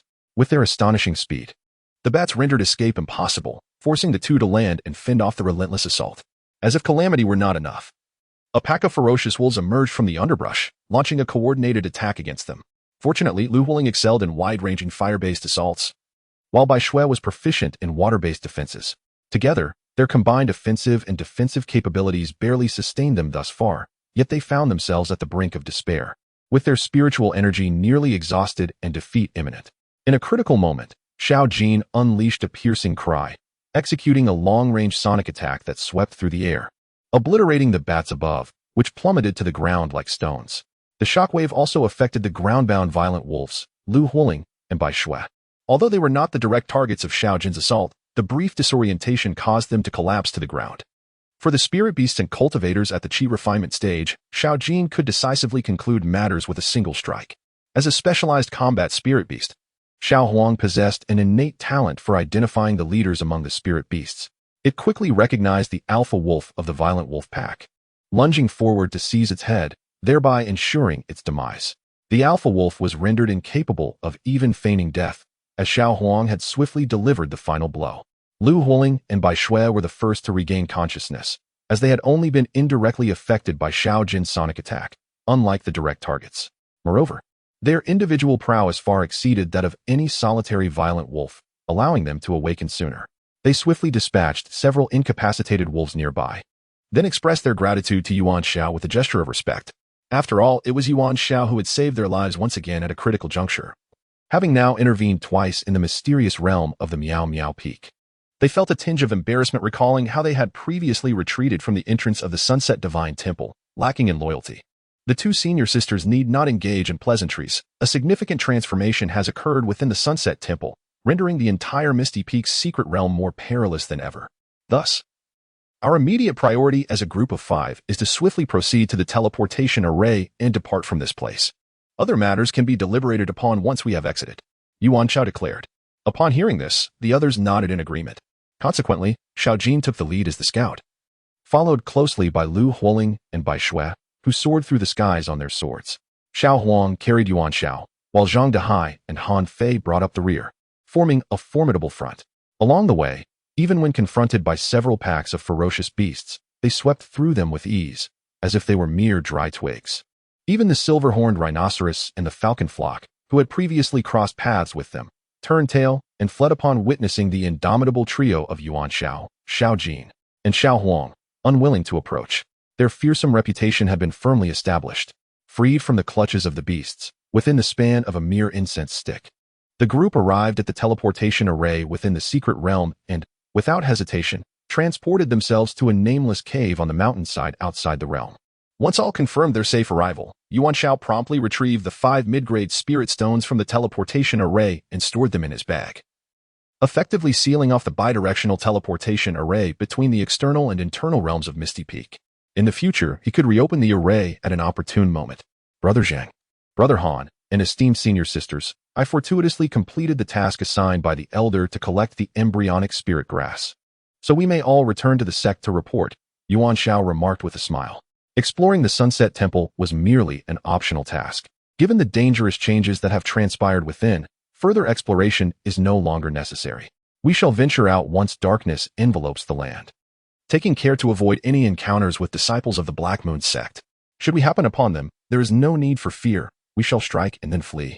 The other four, upon hearing that the spirit-birthing herb was indeed in Yuan Xiao's possession, felt a surge of joy, for it signified that their quintet had successfully completed the sect's task. Each would receive a low-grade foundation establishment pill as a reward, and Yuan Xiao, being the most commendable, would additionally be granted a low-grade spiritual artifact. As night fell, Yuan Xiao appointed Little Jean as the vanguard, soaring at the forefront of their formation. Having consumed the demon core of the Golden Wingback King, Little Jean had undergone a remarkable transformation, sprouting bony wings that propelled its speed to astonishing heights. It was believed that even if the revered Laohan of the Black Moon sect were to encounter Little Jean, it would only find itself trailing in its wake.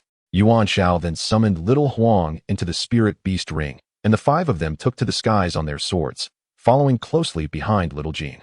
After all, Little Huang, as a mount, attracted far too much attention and was decidedly too flamboyant. It was prudent to remain concealed until they had sufficiently distanced themselves from the territory of the Black Moon sect. The prior conflict between Yuan Xiao and the duo of Li Huan and Li Hai had stemmed from Li Hai's desire to seize Little Huang, this eye-catching steed.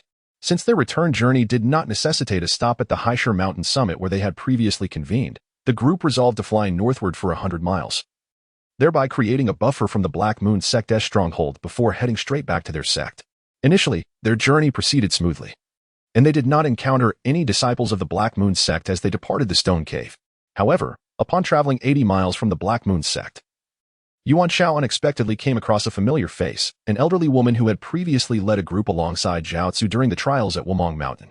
The elderly matriarch, serving as a foundational elder of the Black Moon sect, was conducting her patrol in the northern region of the sect when she spotted a group passing by at low altitude. Riding upon a majestic eagle, she approached them with curiosity. "Which mountain peak do you disciples hail from?" she inquired, positioning herself to block their path. The group exchanged glances. Unfamiliar with anyone from the Black Moon sect and unaware of its various peaks, thus they turned their attention to Yuan Xiao. "We were summoned by the ancestor to protect the young master. He recently encountered minor dangers during his travels, prompting us to accompany him henceforth," Yuan Xiao replied. "We are on our way to locate the young master." Previously, the duo, Li Hin and his grandson, had been lurking in the Sanxian small market, and it was likely they had yet to return to the sect, possibly still lingering in that vicinity. A sudden alarm gripped the elderly matriarch's heart. They were indeed followers of the ancestor Li Hin. Nevertheless, the news of the young master's perilous encounter and subsequent injuries on the Yimin grassland had reached the sect, and as a foundational elder, she was well aware of the situation. Thus, upon hearing Yuan Xiao's calm acknowledgement of these events, her faith in their words was somewhat restored. "Where are the young master and the ancestor now? How grave are his injuries?" the matriarch pressed. "The ancestor instructed us to search for the young master in the Sansan small market, so they are likely still there or nearby on the Yimin grassland. With the ancestor present, the young master's injuries are merely superficial. He will undoubtedly be safe," Yuan Xiao responded with ease. Yuan Xiao was well acquainted with Li Hai's injuries, as they were the consequence of her and Xiao Huang's actions. The matriarch then felt a sense of relief. Since these individuals were knowledgeable about the ancestor and the young master's whereabouts in the Sanxian small market, they were indeed informed parties. Had it not been for the direct communication from the ancestor and the young master, others would have remained oblivious to the whereabouts of the grandfather and grandson. However, after the young master encountered danger, the ancestor refrained from deploying the foundational elders to assist him. Instead, he summoned the Qi refinement disciples. "Young man, what is your name? You seem somewhat familiar," the old woman inquired, her gaze fixed upon Yuan Xiao's face. Indeed, they had crossed paths before during the trials in the secret realm of Wuming Mountain, where the old woman served as one of the leading elders of the Black Moon sect, and Yuan Xiao was a participating disciple of the Yu Hai sect. At that time, Yuan Xiao, being merely an ordinary disciple, had failed to capture the old woman's attention. Thus, she merely felt a sense of familiarity without recalling their previous encounter. "I am Wang Jin, blessed with an ordinary visage that seems familiar to all," Yuan Xiao replied with a smile, effortlessly adopting the name Wang Jin as one of his competitors. The real Wang Jin was currently missing. Irrespective of where he had hidden himself to cultivate, it was unlikely he would return to the gates of the Yu Hai sect. Yuan Xiao felt no trepidation in usurping this identity. "Please convey my regards to the ancestor, and should there be any need, Do not hesitate to send word back to the mountain gate, the old woman expressed, evidently relieved. The younger generation will certainly deliver your message, Yuan Xiao assured her. However, the ancestor mentioned that there is no need to trouble the elders for the time being. Should assistance be required, a message will be sent in due course. With that, Yuan Xiao and the other 5 clasped their hands in farewell and took flight on their swords. Suddenly, a realization struck. After flying towards the Black Moon sect for half a stick of incense, the old woman was jolted by a flash of insight. She finally remembered who the young man was. Chapter 114. The lone battle against the elderly matriarch. After parting ways with the elderly matriarch, Yuan Xiao urged his companions to fly at full speed. Given that the matriarch seemed to recognize him, no one could guarantee she would not recall his identity as a disciple of the Yunhai sect. If it were solely Yuan Xiao, he could swiftly escape using the speed of his small yellow companion. As the matriarch of the Black Moon sect in the Foundation establishment stage would be unable to catch up. However, for his companions, Zhang Dehai, Han Fei, Lu Huling, and Bai Shui, despite their exceptional flying prowess compared to other Qi refinement disciples, they still fell short of the matriarch's mid-Foundation establishment speed. Even if Yuan Xiao summoned his small yellow companion, it could currently only carry 3 individuals at once, unable to accommodate all 5 unless it grew larger in the future. Suddenly, Yuan Xiao heard a sharp sound slicing through the air. He turned back to see the matriarch returning. You 4, proceed ahead at full speed. I shall hold her off, Yuan Xiao exclaimed swiftly. The 4 glanced back, confirming the matriarch was indeed closing in at an alarming rate. Stay your ground. The matriarch shouted fiercely, brandishing her flying sword as she approached rapidly. It was evident she had discerned something. Otherwise, she would not have drawn her weapon so soon. It seemed that battle was inevitable. Zhang Dehai and Han Fei were the first to descend to the ground, weapons at the ready, bracing for confrontation. Lu Huling and Bai Shui, no longer retreating, followed suit and landed alongside them, standing resolutely in formation. Given that Qi refinement practitioners could not maneuver through the air with the same proficiency as their Foundation establishment counterparts, engaging in aerial combat atop their flying swords would put them at a significant disadvantage. Only Yuan Xiao remained suspended in midair, awaiting the arrival of the old woman. Unlike the other 4, Yuan Xiao exhibited no fear of the matron, even without the assistance of Xiao Jin and Xiao Huang. Ever since acquiring the triple-layered turtle shell defense, Yuan Xiao's confidence had soared. Previously, during the conflict on the Yemen grasslands, even the formidable Li Henge had not been able to subdue Yuan Xiao, let alone this mid-Foundation old woman. The real concern was to avoid alerting the other members of the Black Moon sect, as they possessed golden core and nascent soul cultivators. The old woman approached, silent and composed, unleashing a sword aura directed at Yuan Xiao. Determined to test the defensive strength of the invisible ice spirit shield, Yuan Xiao stood his ground, refusing to evade the assault, and withstood the attack, the ice spirit shield remaining unbroken. A wave of assurance washed over Yuan Xiao. He discreetly retrieved a small piece of mid-grade spirit stone, clasping it in his palm to replenish the ice spirit shield's energy as needed. The characteristic of the ice spirit shield is that as long as the supply of spiritual energy is ample and rapid, it can withstand the majority of assaults. It bears a resemblance to the yin-yang mirror, yet the ice spirit shield demands a greater influx of ice attribute spiritual energy, which must undergo a transformation through the 5 elements pearl within Yuan Xiao. After assessing the protective efficacy of the ice spirit shield, Yuan Xiao descended to the ground and once again employed the flashing spirit escape technique. Observing that her sword had not harmed Yuan Xiao, the old woman was taken aback but did not relent. She hurled a swarm of venomous bees toward him before launching another sword strike. The primary purpose of the venomous bees was to harass and restrain the opponent, yet they were averse to fire. Thus, Yuan Xiao swiftly drew the Li Hua sword, conjuring a wall of flames to block the bees and encircle them entirely. Before the old woman's sword energy could reach him, Yuan Xiao swiftly executed the technique of flash spirit escape to evade the impending attack. The old woman, witnessing Yuan Xiao suddenly vanish from sight, was momentarily astonished, yet she remained composed. A mere Qi refining cultivator could not possibly master such profound spells as invisibility and teleportation. It could either be a result of swifter movement or the aid of certain artifacts to achieve this effect. Ultimately, these were merely clever tricks, not worthy of fear. The old woman, confident in her extensive experience, retaliated by striking behind her with a sword, only to be genuinely startled upon realizing Yuan Xiao was no longer present. In truth, her initial assessment had been accurate. Yuan Xiao had indeed stood behind her moments ago, but as she swung her sword backward, he had once again employed flash spirit escape to return to her front, thus evading her gaze. This time, without allowing the old woman a moment to regain her composure, Yuan Xiao unleashed several fiery serpents towards her. The earlier wall of fire, which had encased the poisonous bees, had caused them to cluster together, igniting their bodies in flames. Observing the bees ablaze, the old woman dared not underestimate the situation. She summoned a layer of spiritual energy to form a protective shield around herself, successfully blocking the serpents from breaching her defense. However, before she could exhale in relief, she realized that these serpents differed significantly from the flame attacks she had previously encountered.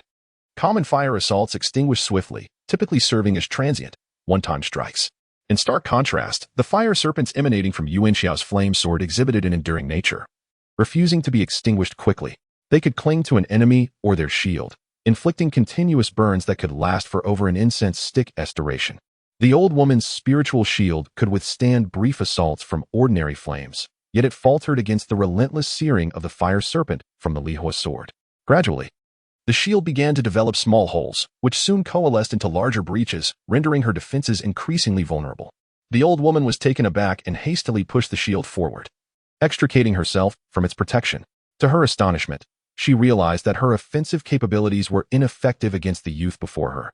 She could not match his speed, and, crucially, her spiritual shield failed to defend against his onslaught. This chi-refining prodigy is truly an anomaly, she mused, relieved that the lad's impressive self-defense abilities did not pose a threat to her. Otherwise, she would have had no choice but to make a swift exit. Is it my turn? Yuan Xiao inquired with a smile. In an instant, he accelerated and appeared before the old woman, lifting the Lihua sword to thrust directly at her throat. The old woman gasped, taken aback by his swiftness, and hurriedly raised her sword to block. The clash of metal rang out with a resounding clang as their blades met, and the long sword in the old woman's grasp was left with a noticeable dent, its quality evidently inferior to that of Yuan Zhao's Lihua sword. Utilizing the force of the impact, she retreated 3 paces, glancing at the imperfection in her weapon with a pang of regret. This sword was a mid-grade spiritual artifact that she had painstakingly acquired from her sect, and she was dismayed to see it so easily compromised. In truth, she had misjudged the situation. It was not that her mid-grade spiritual sword was lacking, but rather that the Lihua sword wielded by Yuan Xiao was exceptionally formidable. The Lihua sword is a genuine high-grade spiritual weapon, undeniably superior in every aspect to its mid-grade counterparts. While in the hands of Yuan Xiao, it may not unleash its full potential for the time being, if wielded by a gold core or nascent soul cultivator. The Lihua sword could potentially sever the long sword held by the elderly woman with a single strike. Yuan Xiao has remained at the pinnacle of the Qi refinement stage, level 7, for several days, and has recently sensed a loosening of the bottleneck hindering his advancement. He requires a battle to serve as the catalyst for his upgrade, which is why he has chosen to engage alone with the mid-stage Foundation Establishment Elder, forgoing assistance from Xiao Jin and Xiao Huang, in hopes of gaining insights through combat that would elevate his cultivation to a new plateau. With the Ice Spirit Shield and the Flash Spirit Escape at his disposal, Yuan Xiao stands invulnerable, leaving him with no cause for concern, only the question of how to secure victory. Chapter 115. Inflicting injury on the elderly woman, Yuan Xiao stealthily tossed the Feilu dagger to launch a surprise attack from behind the elder, simultaneously unleashing several fire serpents in all directions around her. He then divided a few of the fire serpents to encircle her, aiming to restrict her movement and force her into a direct duel. The elder was incensed. Young man, do you think you are the only one skilled in fire manipulation? In my youth, I was also an adept at wielding flames. Let us see who excels today. With that, the elder casually hurled several blazing fire talismans towards Yuan Xiao. These fire talismans are area of effect attacks. Their advantage lies in their ease of use, as once cast, they require no further control. However, their limitations are equally apparent, as their flight path cannot be altered post-launch, rendering them somewhat rigid. The elder then produced a fiery bracelet, igniting it into a roaring flame that hurtled rapidly towards Yuan Xiao. The drawback of this spiritual artifact lies in its continuous consumption of spiritual energy, necessitating a distraction for control. However, its advantage is the ability to adjust the flight trajectory at will, allowing for agile participation in combat. Yuan Xiao deftly maneuvered, evading several fiery talismans. She then raised the flame departure sword, aiming its tip precisely at the fiery ring, seamlessly piercing through its center. Consequently, the fiery ring became ensnared upon the blade of the flame departure sword, igniting a mutual destruction through fire. Presumably, the quality of the fiery ring was inferior to that of the flame departure sword, for it gradually turned crimson, then warped, ultimately succumbing to the flames, shattering into several segments that fell to the ground, still ablaze, until they transformed into a pool of molten liquid. The old woman felt a pang of anguish akin to a knife slicing through her heart. The flying sword had already suffered a breach. And now the fiery ring had been incinerated, resulting in devastating losses. The fiery ring, which she had painstakingly cultivated for years, was akin to a half-soul artifact for her. With the artifact rendered useless, she suffered both physically and mentally, unable to suppress a mouthful of blood from escaping. The old woman struck her spiritual beast pouch, releasing a swarm of black-armored venomous insects that soared toward Yuan Xiao. The Black Moon sect was renowned for its expertise in poison, boasting an overwhelming variety of toxic creatures and substances. As the black-armored insects approached, Yuan Xiao awaited their arrival, and once they were thwarted by her ice spirit shield, she unleashed several fiery nets to enclose herself, effectively isolating the insects between the ice spirit shield and the fiery nets, gradually constricting their movement. Observing Yuan Xiao seemingly ensnared by the black-armored insects, Zhang Dehai felt a surge of urgency. He brandished the hurricane sword, stepping forth from the defensive formation of four, conjuring a tornado that surged toward the old woman. Noticing Zhang Dehai's actions, Han Fei raised his lightning gun, unleashing a bolt of lightning aimed at the old woman. Lu Wuling and Bai Shui also employed their respective skills, joining forces in their assault against her. The elderly woman leapt into the air, deftly evading the attacks of the four assailants, and soared behind them.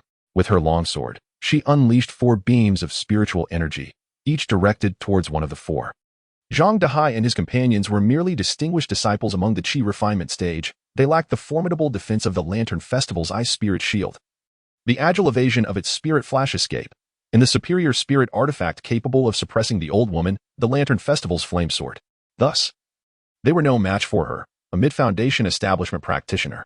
The 4 ordinary beams of spiritual energy struck true, leaving none unscathed, apart from Bai Shui, who sustained only minor injuries due to her robust water-based defense. The other 3 were grievously wounded by that single attack. As the old woman prepared to advance with her sword to threaten their lives, Yuan Xiao raised her hand and launched the flame sword, coordinating with the flying dagger to flank the old woman. Simultaneously, the ever-constricting fire net ignited the surrounding black-armored venomous insects, which screeched in agony as they plummeted from the sky, writhing in pain on the ground. The old woman evaded the surprise attack of the flying dagger from behind, but could not escape the onslaught of the swiftly approaching flame sword.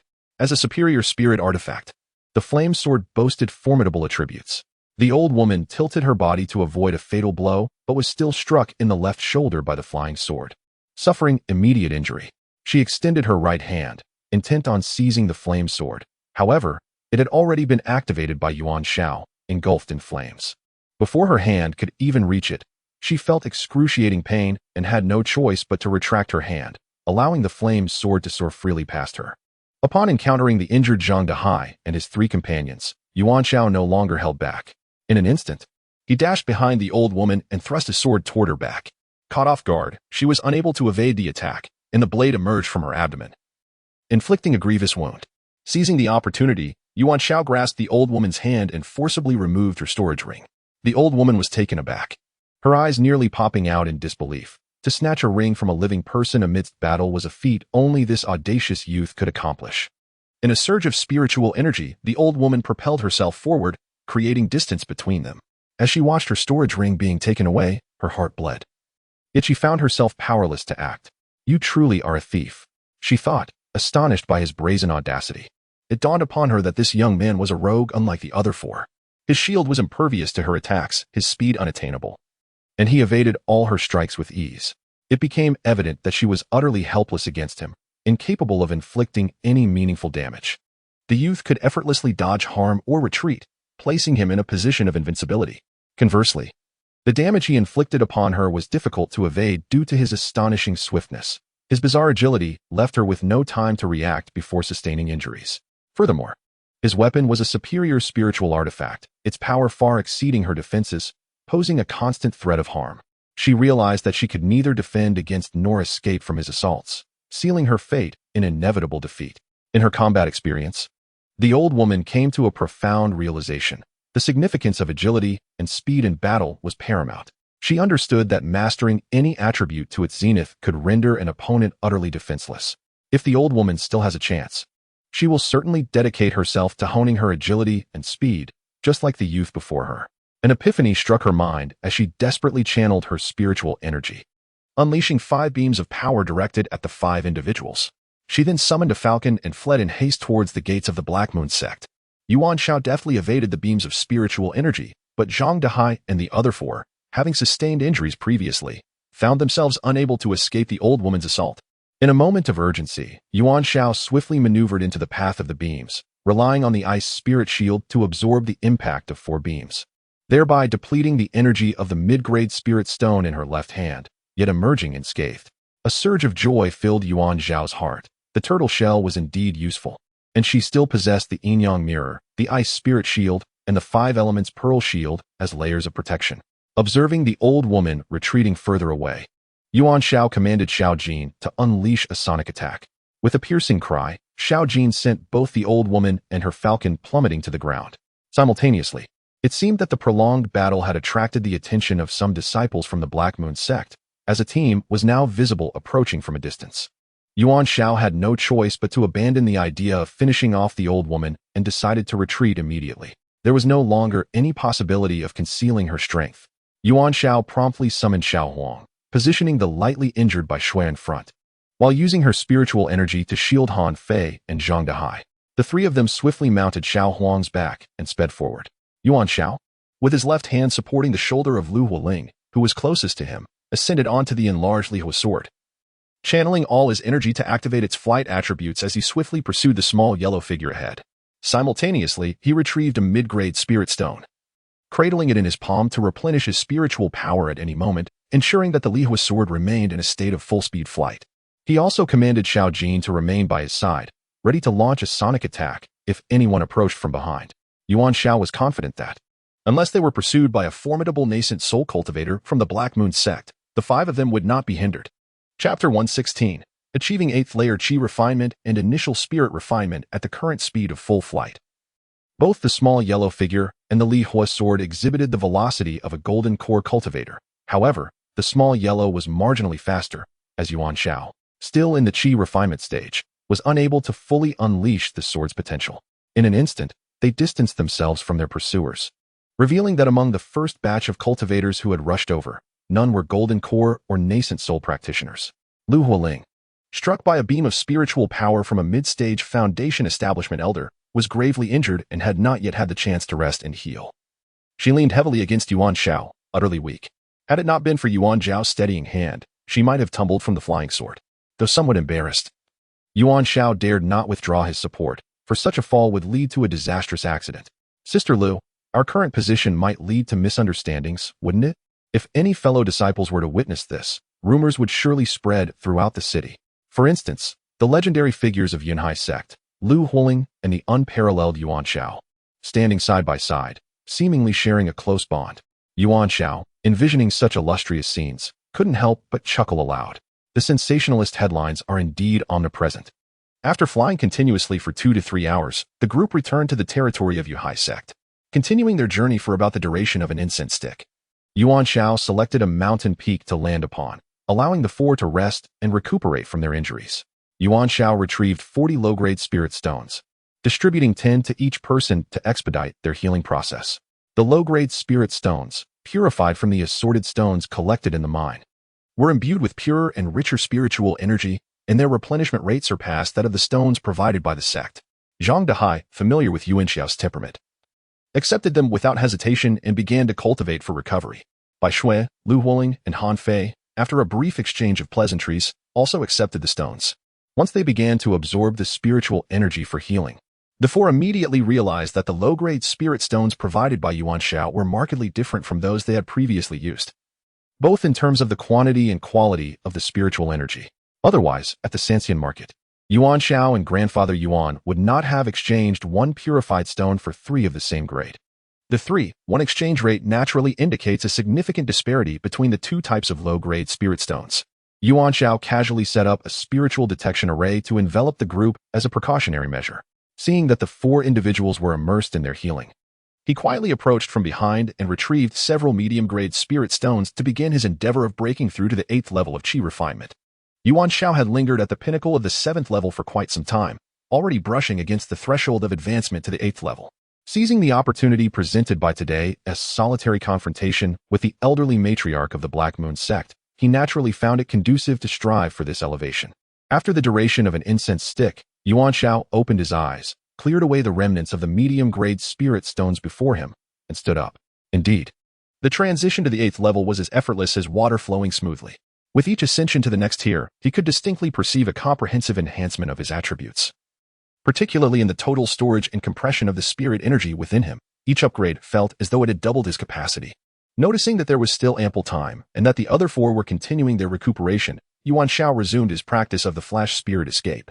This technique comprises 3 components: the refinement of the body, the cultivation of the spirit, and the mastery of fluid dynamics. Yuan Xiao had previously touched upon each aspect, yet he had only achieved the initial stage of body refinement in the first part. The cultivation of the spirit and mastery of fluid dynamics would be his forthcoming training objectives. The second component, the cultivation of the spirit, primarily involves honing one's consciousness to enhance mental fortitude, thereby improving the subtle control over various parts of the body and increasing the responsiveness of its organs. This provides the necessary precision for agile movement and explosive speed.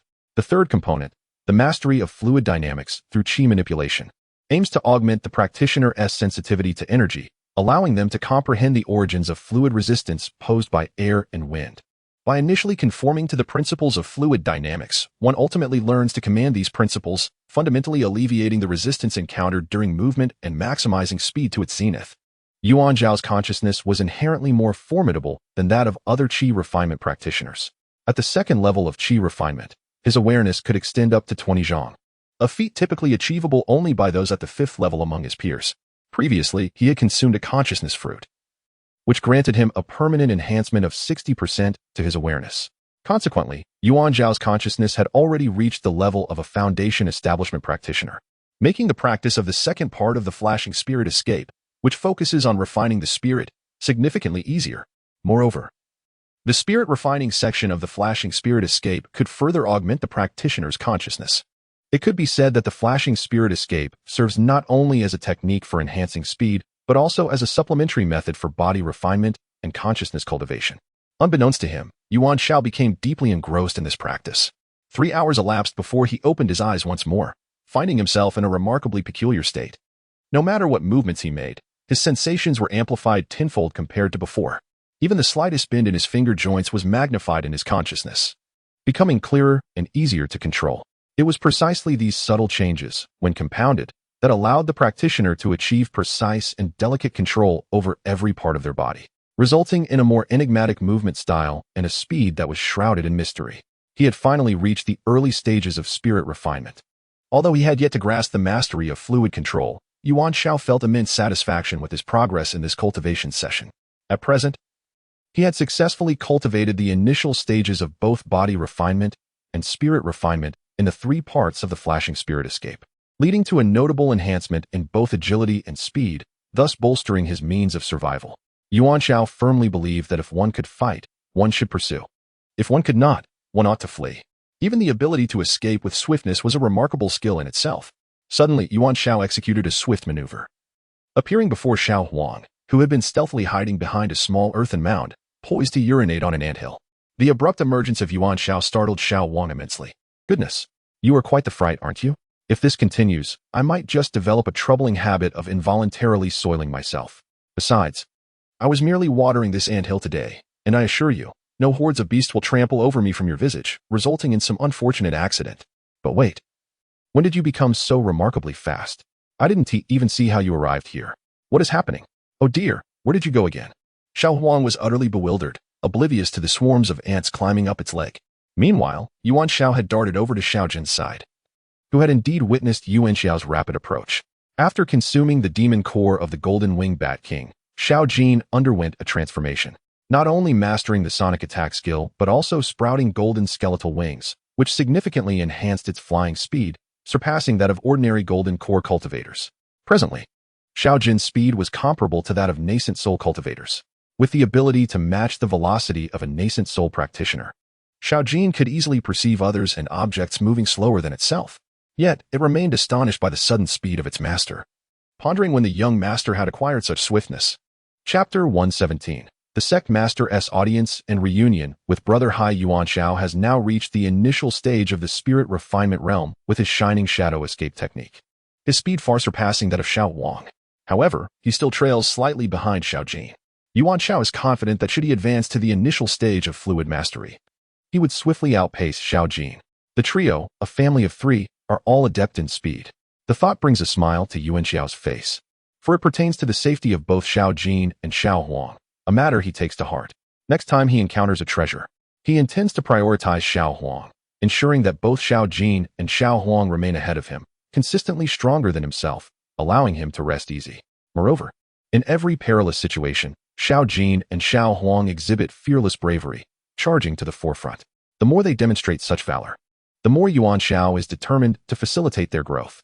This iron triangle, he vows, will not falter on his account. Yet, should one falter, it shall be himself. For he possesses 3 layers of turtle shell, making him the most resilient. Yuan Xiao produces a mid-grade spirit stone, offering it to Xiao Jin as a treat, and retrieves 2 pieces of the golden wing bat king's flesh from his storage ring for Xiao Huang. After the fierce battle, it is imperative for everyone to recuperate and continue their advancement. As dawn breaks, aided by healing elixirs, Zhang Dehai and the other 3 conclude their recovery. Now, flying on their swords poses no issue for them. The remaining injuries can be tended to gradually over the next month or 2 upon returning to the sect, with the added care from their respective masters ensuring a steady recovery. Thus, Yuan Xiao places Xiao Jin and Xiao Huang into the spirit beast ring, and the 5 of them take to the skies on their swords, journeying back to the sect together. At noon, they had returned to the martial arts hall of Yahai Gate. Upon hearing that the 5 had successfully completed their task, the Grand Elder was immensely pleased. He promptly penned a note for the gate master, placing it within a designated compartment of a flying sword, which he then cast into the air. The sword soared away towards the rear mountain. After a brief interval, the messenger sword returned to the martial arts hall. The Grand Elder beckoned to retrieve it and, with a smile, addressed Yuan Xiao and the others, saying, "The gate master is delighted and invites you all to the thatched cottage on the rear mountain for a meeting. Let us go." The Grand Elder led the group as they soared on their swords to the halfway point of the rear mountain, then ascended the steps. The thatched cottage on the rear mountain was a frequent residence of the gate master, Hai Qing. Thus disciples were generally forbidden from flying on swords up the mountain, typically required to ascend from the foot instead. The fact that the gate master had permitted the Grand Elder to take them directly to the mid-mountain was a mark of honor, reserved only for those disciples who had made significant contributions to the sect. As practitioners, they ascended the mountain with ease. Moreover, the rich spiritual energy of the rear mountain and the picturesque scenery along the way made the journey delightful, unbeknownst to them. They soon arrived at the thatched cottage outside the platform at the mountain summit. The cottage was divided into 2 sections. One featured a small fenced courtyard with several grass huts, serving as a place for the gate master, Hai Qing, to occasionally entertain guests. The other section required ascending a small earthen slope, taking about the time for a cup of tea to reach. Where 2 grass huts stood as the gate master's living quarters, typically visited only by Hai Qing himself. Upon seeing the fenced courtyard, Yuan Xiao felt a sense of familiarity, reminiscent of the fenced garden of spiritual herbs from the old mountain gate.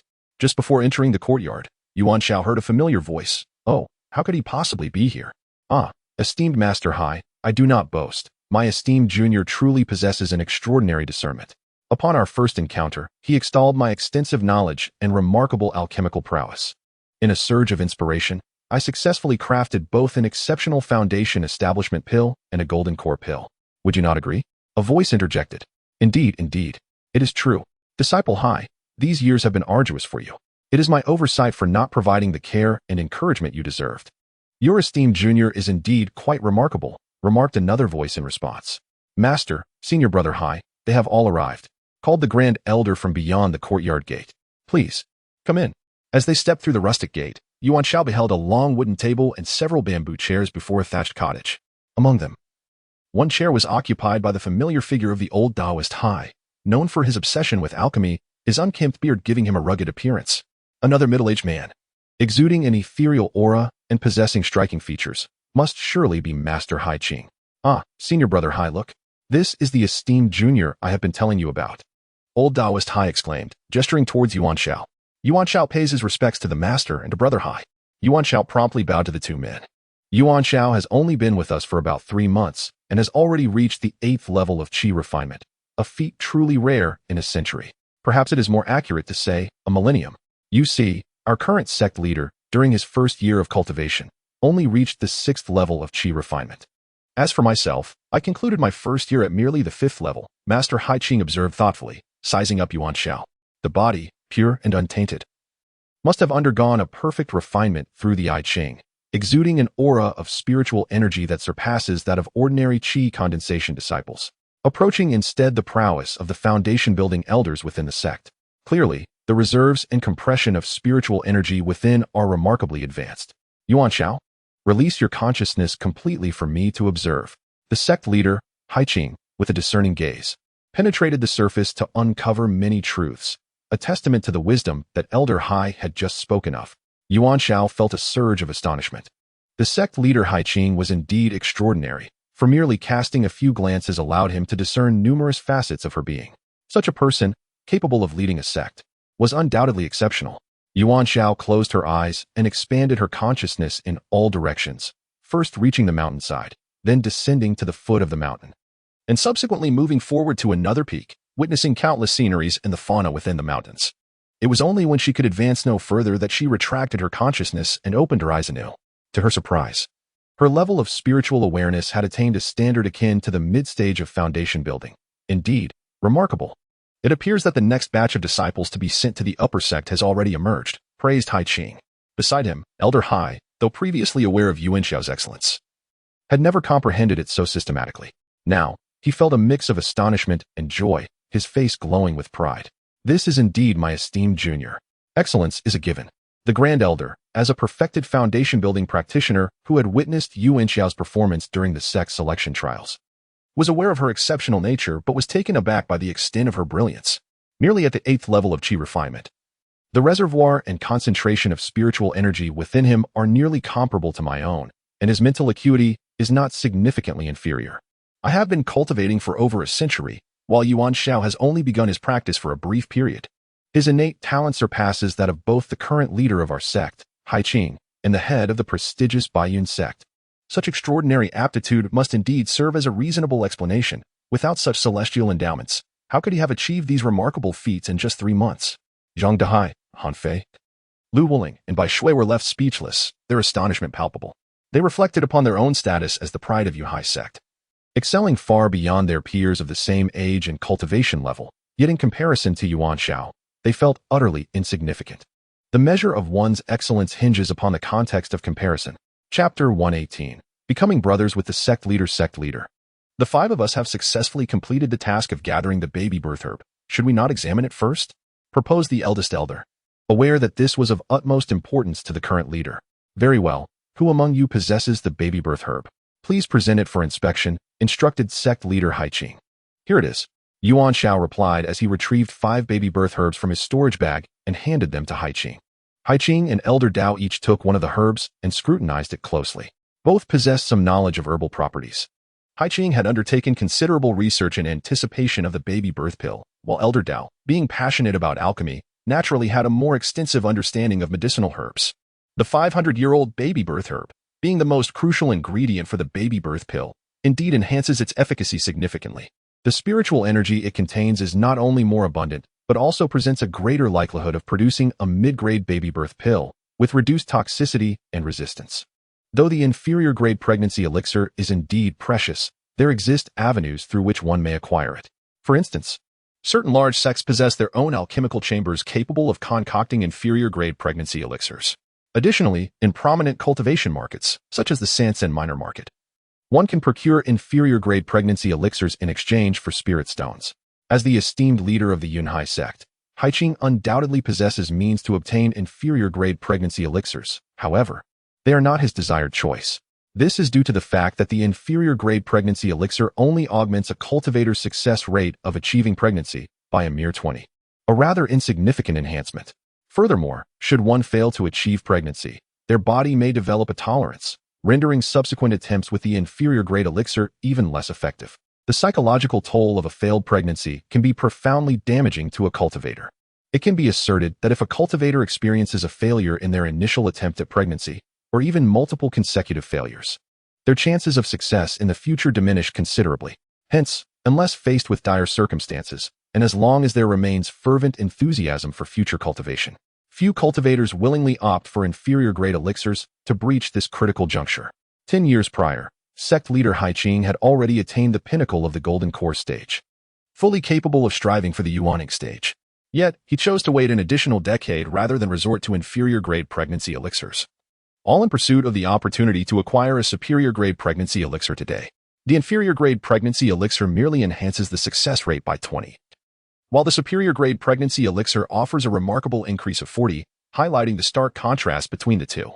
Moreover, with the diligent efforts and meticulous preparations of the sect leader, Haiqing, there exists a promising possibility of enhancing the success rate by approximately 10. This implies that should the mid-grade pregnancy pill be employed, Haiqing possesses around a 50 chance of successfully achieving pregnancy, a rather commendable prospect. In recent years, the Yunhai sect has faced incessant conflicts with the Heiyue sect, and it is rumored that the esteemed ancestor of the Heiyue sect has successfully conceived. Consequently, the pressure on sect leader Haiqing is considerable. Only by advancing to the nascent soul stage can he hope to mitigate some of the disadvantages faced. Furthermore, the Baiyun sect has experienced a generational gap in talent over the past few years, akin to the Yunhai sect, both plagued by internal and external challenges, necessitating the emergence of new, formidable cultivators to reverse their declining fortunes. After examining the pregnancy herbs in their hands, both Haiqing and Elder Hai nodded in satisfaction. Elder, have you brought the rewards for the task? Please distribute them now, Haiqing said with evident joy toward the elder. The elder then produced 5 low-grade foundation establishment pills and handed one to each of the 5 individuals. Aside from Yuan Xiao, the other 4 were visibly exhilarated, as they were on the brink of facing the challenges of foundation establishment.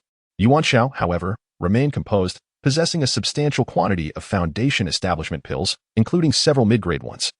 Thus feeling no excitement, the elder then retrieved a water droplet-shaped magical artifact, stating, "This is a water element defensive artifact, the Water Spirit Pearl.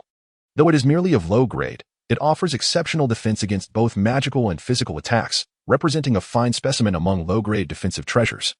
Ideal for qi refining and foundation establishment cultivators. It is now entrusted to you." Upon finishing, he handed the Water Spirit Pearl to Yuan Xiao. Yuan Xiao graciously accepted it, contemplating the possibility of gifting it to Su Ying or the chubby boy in the future. "Please, the 4 of you may withdraw for now. Take care to rest and heal properly. You may specifically visit the Alchemy Pavilion to request a batch of healing elixirs from Elder Lu. Just mention that I have given my consent," Master Haiqing instructed. "Understood, thank you, Master." Zhang Dehai and the other 3 bowed respectfully before taking their leave.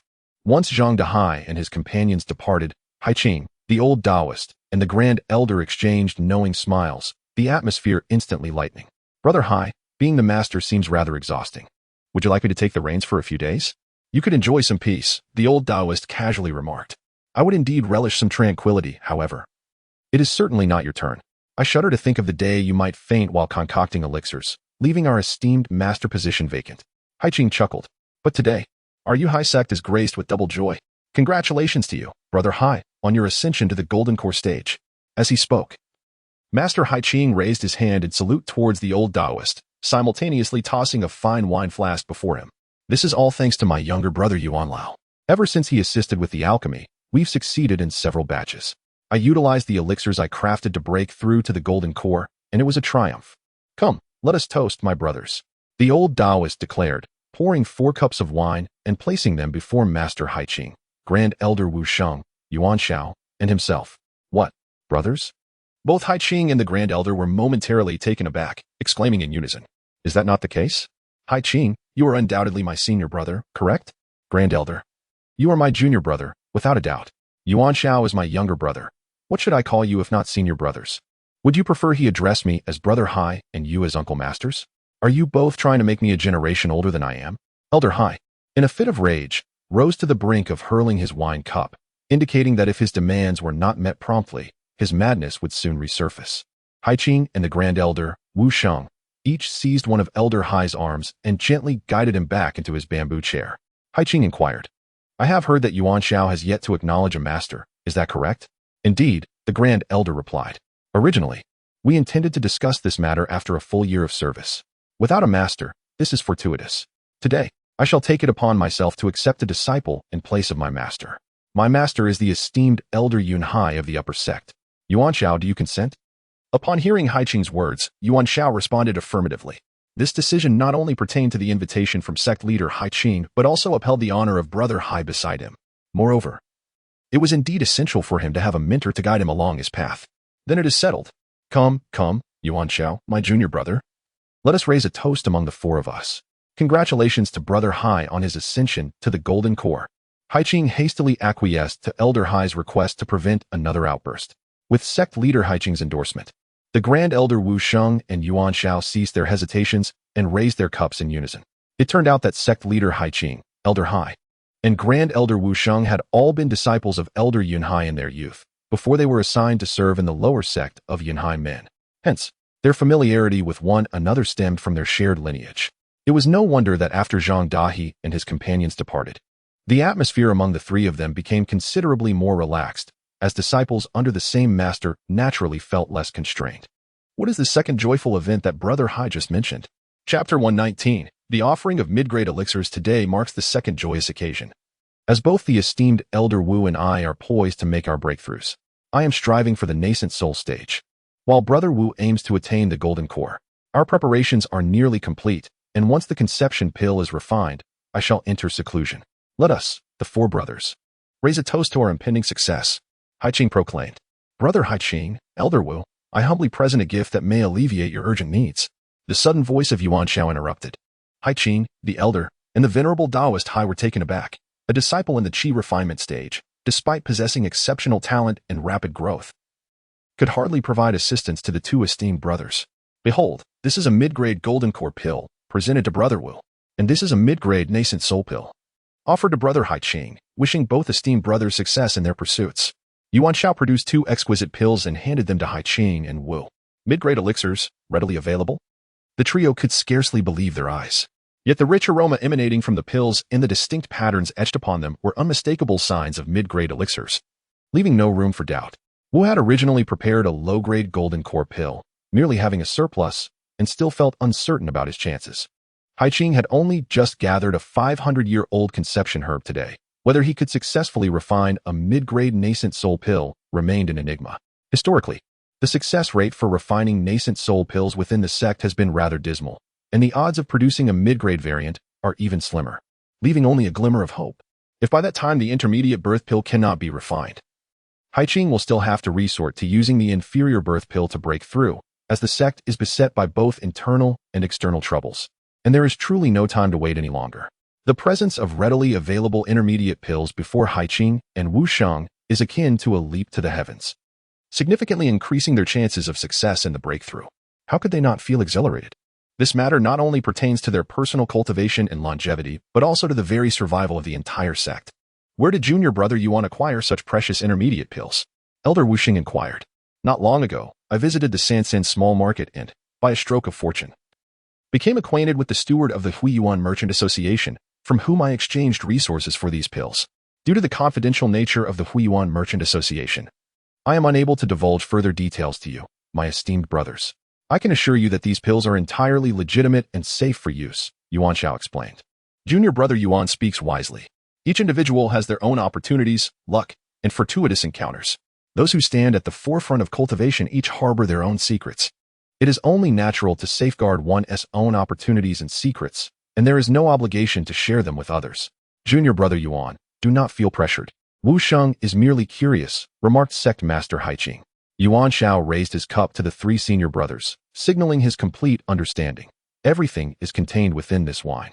Thus, the four of them drank together once more. To be candid with you, my esteemed brothers, yesterday as we returned from the mysterious peak's secret realm, we encountered one of the Foundation establishment elders from the Black Moon sect, that old crone. With the combined strength of our five, we managed to inflict serious injury upon her, and fortunately retreated before other disciples from the Black Moon sect arrived. Yuan Xiao finally revealed some of the underlying circumstances. No wonder Zhang Dahai and the others were severely injured. The three senior brothers finally understood the ordeal they had faced. Moreover, I had already encountered some friction with certain members of the Black Moon sect. They were merely unaware of my affiliation with the Cloud Sea sect. Previously, on the vast grasslands of Yiming, I had managed to slay their Foundation establishment elder, Zhao Tzu, with the aid of my spirit beast, narrowly escaping the grasp of the duo, Li Hin and Li Hai. Yuan Xiao continued, unveiling increasingly explosive news. What? You killed their Foundation establishment elder, Zhao Tzu, and escaped from Li Hin's clutches? Do you know what cultivation level Li Hin currently possesses? The Grand Elder, Wu Sheng, could not suppress his astonishment. Staring incredulously at Yuan Xiao, Haiqing nodded in agreement, perhaps realizing that his impulsive decision to take on disciples was indeed a fortunate one. To slay a mid-foundation establishment cultivator while being in the chi refinement stage, and to escape from a mid-core formation cultivator, regardless of any external assistance, was a remarkable feat. Currently, Ancestor Li Hin was at the mid-core formation level, and according to the steward of the Huiyuan Chamber of Commerce, the leader of the Black Moon sect, Li Han, had reached the late core formation stage, while their mysterious supreme ancestor had already achieved the nascent soul stage, becoming a nascent soul cultivator at the initial level. Yuan Xiao recounted the situation in detail. The Black Moon sect now boasted 1 nascent soul and 2 core formation cultivators, which placed immense pressure on Hai Qing and Wu Xing. No wonder the Black Moon sect had been particularly arrogant lately, instigating numerous conflicts at the borders of the two sects. Their sect's power had evidently surged, emboldening their spirits. However, Hai Lao Dao remained unfazed, smiling as he remarked, "Our Cloud Sea sect is also on the verge of having 1 nascent soul and 2 core formation cultivators, so what is there to fear? Indeed, we must ensure a successful breakthrough this time." Hai Qing clenched her fist, harboring great confidence for this breakthrough, with the mid-grade elixir provided by her junior brother Yuan. If she successfully formed her nascent soul and Elder Wu Shang also succeeded in his golden core formation, alongside the already accomplished Hai Lao Dao, they would perfectly embody 1 nascent soul and 2 golden cores, rendering them unafraid of the Black Moon sect. There was no time to waste. She would prepare to advance into the nascent soul stage now, and other matters could wait until her retreat concluded. "Senior brother Hai, please pay extra attention to the security of our sect in the coming days," she instructed. "I shall also promptly prepare to break through to the golden core stage. With the mid-grade elixir from junior brother Yuan, it is imperative to seize this momentum and not delay further," Elder Wu Sheng replied, before taking his leave towards the sect's secret realm for his breakthrough. "Rest assured, senior brother Hai, I shall remain vigilant here during your retreat," Hai Lao Dao solemnly promised, a rare display of seriousness for him. Thus, Hai Qing turned and departed to pursue her breakthrough. "Elder brother Hai, please deliver this water spirit pearl, a defensive treasure, to the little chubby disciple who lie under Elder 6. Assess who between him and Suing is more suited for this treasure, and allow him to decide. I will return to the old mountain gate shortly." Yuan Xiao instructed Hai Lao Dao. "Fear not, junior brother Yuan, you have truly brought honor to me this time. My reputation among our fellow disciples is impeccable now. Go ahead and rest assured, I shall seek you out to concoct the nascent soul elixir when I have the time." Hai Lao Dao chuckled, audaciously including the nascent soul elixir on his alchemical agenda. "Very well, that is settled. Since elder brother Hai has spoken, I shall certainly comply." After bidding farewell to elder brother Hai, Yuan Xiao soared towards the old mountain gate of Yuhai City on his fire departure sword. The medium-grade Jedon that was sent out this time is not particularly rare, as there are several more on Yuan Xiao. Although the medium-grade Jibingdan given to Hai Qing is indeed precious, it is not difficult to procure additional low-grade Jibingdan, especially with the connections from the Sanxian Zai Shikashang and Yuan Shengui. With the Tianqi Pearl in hand, Yuan Xiao will certainly not lack medium-grade Jedon. She can already foresee that a conflict between the Yunhai sect and the Heiyue sect is inevitable. With a high likelihood of a full-scale confrontation in the future, it is merely a question of when the battle between the two sects will commence. She and the Heiyue sect have already formed enmity with the Hai family, and it is only a matter of time before this grudge comes to light. She has no intention of hiding when that moment arrives. Rather, she plans to enhance her strength and prepare for battle, whether it is the sect conflict or personal vendettas. She will resolve them all at once when the time comes.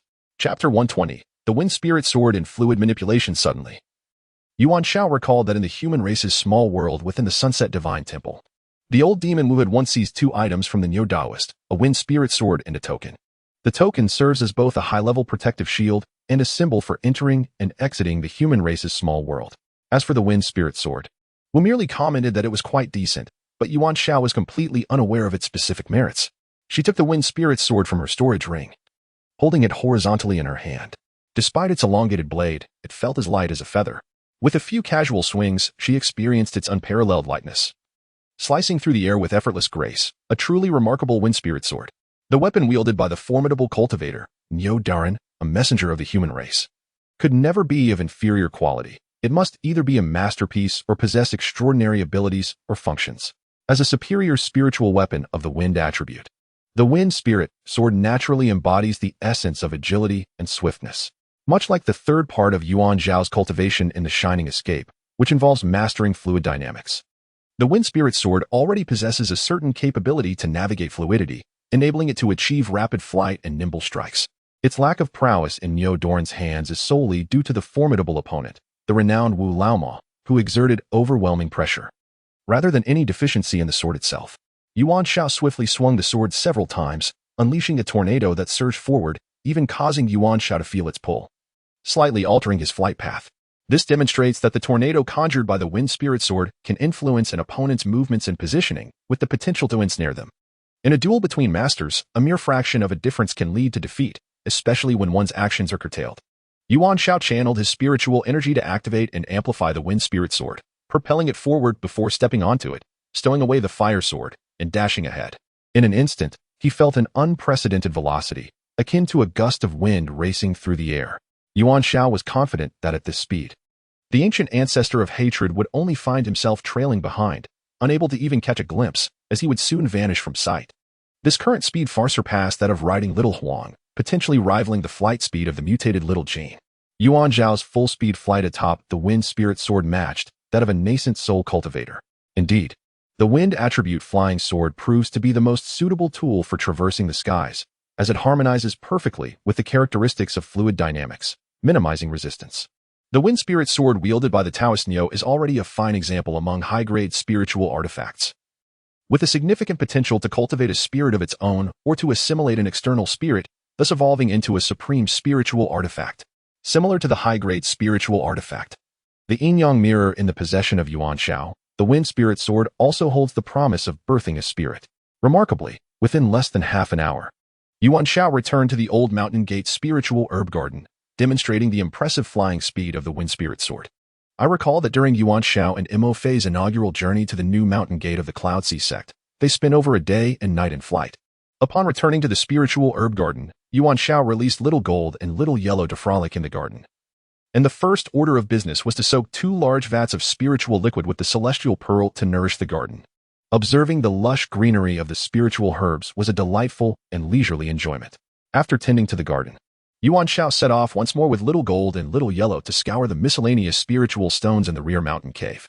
With the impending conflict at the mountain gate uncertain, it was imperative to expedite the plan to clear out the cave's spiritual stones, as one could never predict when departure might be necessary. While currently possessing an ample supply of spiritual stones, who would ever refuse an abundance of wealth? Each piece of miscellaneous spiritual stone collected here, once purified and upgraded by the celestial pearl, could be exchanged with Miss Yuan at the Huiyuan Chamber of Commerce for 3 pieces of lower-grade spiritual stones valid in the market. These lower-grade spiritual stones, after undergoing purification and enhancement by the celestial pearl, would transform into 3 pieces of mid-grade spiritual stones. After the purification and enhancement process, each medium-grade spirit stone can be exchanged for 3 universally accepted medium-grade spirit stones at the hands of the Yuan Fairy. Following another round of purification and enhancement through the Apocalypse Pearl, these will transform into 3 high-grade spirit stones. Thus, it stands to reason that every single impure spirit stone collected here, through a series of exchanges and repeated purification upgrades, can theoretically be converted into 27 high-grade spirit stones. Collecting impure spirit stones is akin to gathering high-grade spirit stones. Who would refrain from doing so?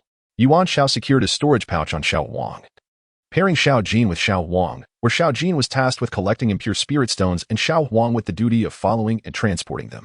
Their goal was to swiftly clear each mine of its impure spirit stones in an orderly manner. Remarkably, with their current pace, Xiao Jin and Xiao Huang made significant strides, clearing 10 mine tunnels in just half a day. By this calculation, this dynamic duo could scour over 20 mine tunnels daily, excluding those already cleared in the previous months. It would take merely a few more days to empty the mines of the rear mountain. During this period, Yuan Xiao spent her days with Xiao Jin and Xiao Huang raiding the mines, while her nights were dedicated to training alongside her 2 beasts. Xiao Jin indulged in a feast of medium-grade spirit stones, while Xiao Huang relished in consuming highly concentrated spirit liquid. Xiao Jin's physique remained unchanged, though his fur grew increasingly lustrous. In contrast, Xiao Huang grew larger and more robust with each passing day, his muscular frame a testament to his strength. It would indeed be a pity not to put such muscle to work in the fields. As Yuan Xiao observed Xiao Jin and Xiao Huang collecting spirit stones each day, she deftly maneuvered the Wind Spirit Sword, flitting through the various mines. Her intent was to swiftly master the flight techniques of the Wind Spirit Sword, striving to leverage its speed advantage flawlessly in future battles. Secondly, Yuan Xiao has discovered the secrets of mastering fluid manipulation in the 3rd part of the Shining Spirit Escape. The Wind Spirit Sword inherently possesses certain capabilities and characteristics for controlling fluids. Through studying the fluid manipulation techniques of the Wind Spirit Sword, and its ability to reduce resistance. Yuan Xiao has gradually grasped the essence of fluid mastery in the Shining Spirit Escape. Although he has yet to reach a foundational level, he has indeed touched upon its surface. At present, Yuan Xiao wields two flying swords simultaneously in combat. One is the fire attribute leaving fire sword, which excels in area attacks and continuous burning. The other is the wind attribute wind spirit sword, which can restrict the opponent's movements and ensnare them. Both swords serve as aerial tools during battle, with the wind spirit sword being slightly swifter. With these two flying swords at his disposal, Yuan Xiao can engage in prolonged aerial combat, no longer needing to descend to the ground as he did during his previous encounter with the old woman from the Black Moon sect. One sword serves for flight, while the other is utilized for combat, allowing him to switch roles between the two swords according to the opponent's nature and the evolving dynamics of the battlefield. Upon returning from the Sansen market, Fairy Yuan invited him to form a team 3 months later to participate in the Sansen martial arts competition, which he is determined to attend. This is not only to discover the bountiful prizes of the competition, but also to take the opportunity to exchange for some spirit stones with Fairy Yuan and procure a batch of precious elixirs, such as the golden core and infant elixirs, in preparation for future needs. As the mid-grade spirit stones continue to dwindle, Yuan Xiao has reached the pinnacle of the 8th layer of qi refinement, yet he realizes that he requires a specific opportunity to facilitate his advancement. The question remains, where will this opportunity arise? Chapter 121. Unveiling the treasure. And the master of the secret chamber Yuan Xiao had long realized that beginning from the 6th level of qi refinement, each advancement was not merely dependent on spirit stones. A certain degree of comprehension was also required, particularly insights gained from combat, in order to progress smoothly. Presumably, as one ascends to the foundation establishment, golden core, and even nascent soul stages, such understanding will remain indispensable for each elevation in realm. Where, he pondered, would his next battle take place? In the blink of an eye, over 10 days had passed. Xiao Jin and Xiao Huang had finally cleared the entire cave of miscellaneous spirit stones, and Yuan Xiao's storage ring was now brimming with these stones, which were being purified and upgraded in batches. During this time, Xiao Jin had discovered a low-grade spirit stone mine spanning an area of 30 feet. With the assistance of Xiao Jin and Xiao Huang, Yuan Xiao had successfully excavated it and deposited it into his storage ring for gradual purification and enhancement. It appeared that this endeavor would yield substantial rewards once again. Suddenly, Yuan Xiao recalled that he had not visited the cliffside chamber in quite a while. Thus, he led Xiao Jin and Xiao Huang to ascend the sloping mine once more, re-entering the cliffside secret chamber. The first room on the left still housed the same crude stone table and stools, alongside several well-sealed jars, the contents of which remained a mystery. Upon entering the room on the right, the stone bed and the circular platform for meditation were unchanged, accompanied by several sealed wooden boxes, the contents of which were equally unknown. It was evident that the original master of the secret chamber had not returned in a considerable time. Perhaps he had been away for years, even decades, but certainly not longer, as these two chambers were constructed after the mine had been abandoned, at most a century ago. The Lantern Festival evokes a sense of urgency, for it may be a long time before I return to this secluded chamber nestled within the cliffs. The contents of these sealed boxes and jars remain a mystery. Perhaps I should unveil them, for should I miss this opportunity today, regret may come too late. I carefully extracted the 6 wooden boxes from the wall's recess, arranging them in order before transporting them to a stone table in another fully enclosed chamber, alongside the 5 jars. Although this chamber lacks windows, it is illuminated by a row of night-bright pearls, casting ample light within. To exercise caution, I first activated the Ice Spirit Shield, enveloping myself in its protective embrace. I positioned my companions, Little Gold and Little Yellow, behind me, should danger arise. They could choose to either defend or flee, depending on the circumstances. As I attempted to open the first wooden box, I was taken aback by its remarkable sturdiness and the faint aura of spiritual energy enveloping it, indicating it was crafted from no ordinary wood. In my studies of alchemical materials, I had encountered a type of divine wood, naturally imbued with spiritual essence, renowned for its resilience against decay. This wood is often employed for storing elixirs or demon cores, preserving their freshness and potency, making it the material of choice for esteemed cultivators and alchemists. It is evident that these boxes are indeed fashioned from divine wood. Utilizing my flying dagger, I pried open the first box, revealing a golden demon core within.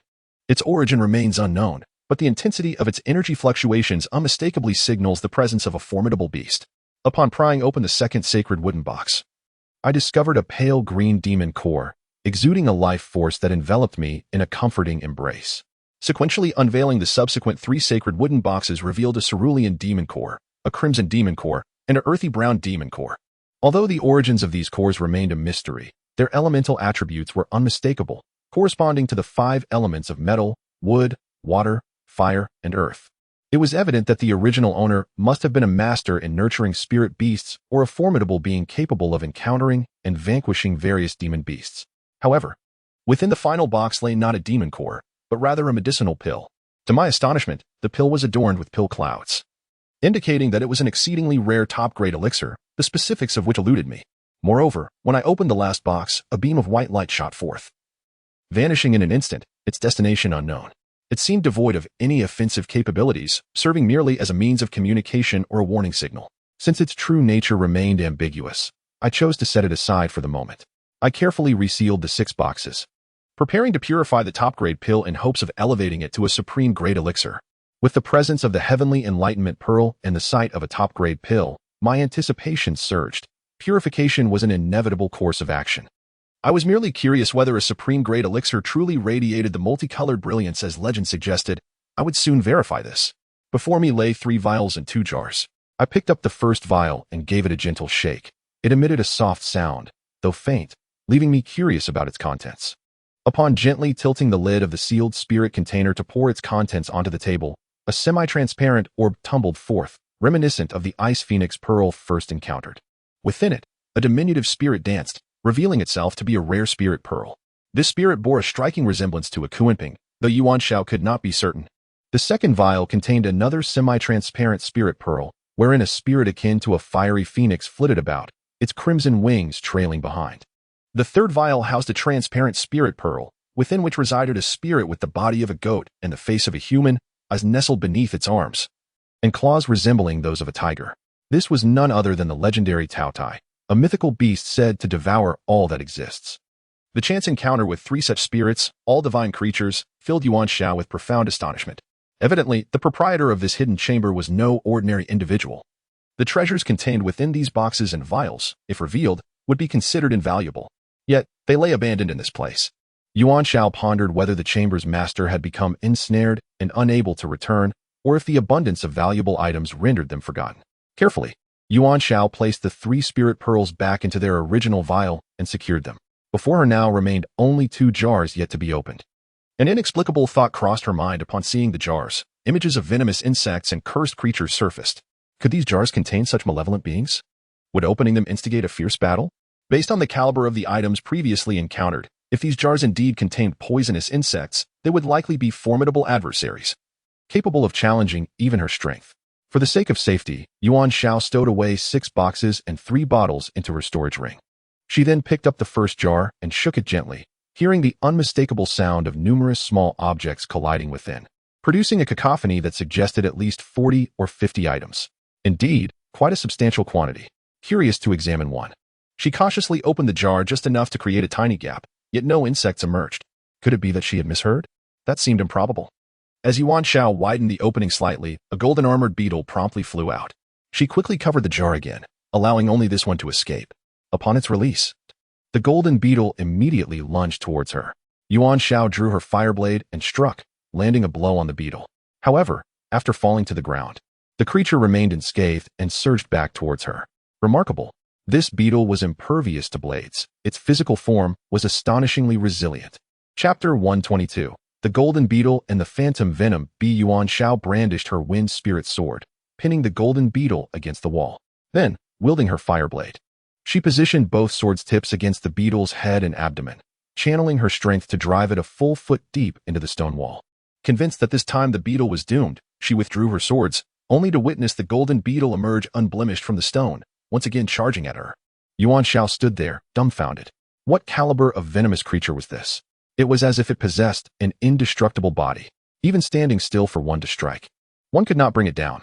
This time, the golden beetle was obstructed by the ice spirit shield of Yuan Xiao, furiously gnawing at the barrier. It was evident to the naked eye that a hole was about to be devoured into the shield.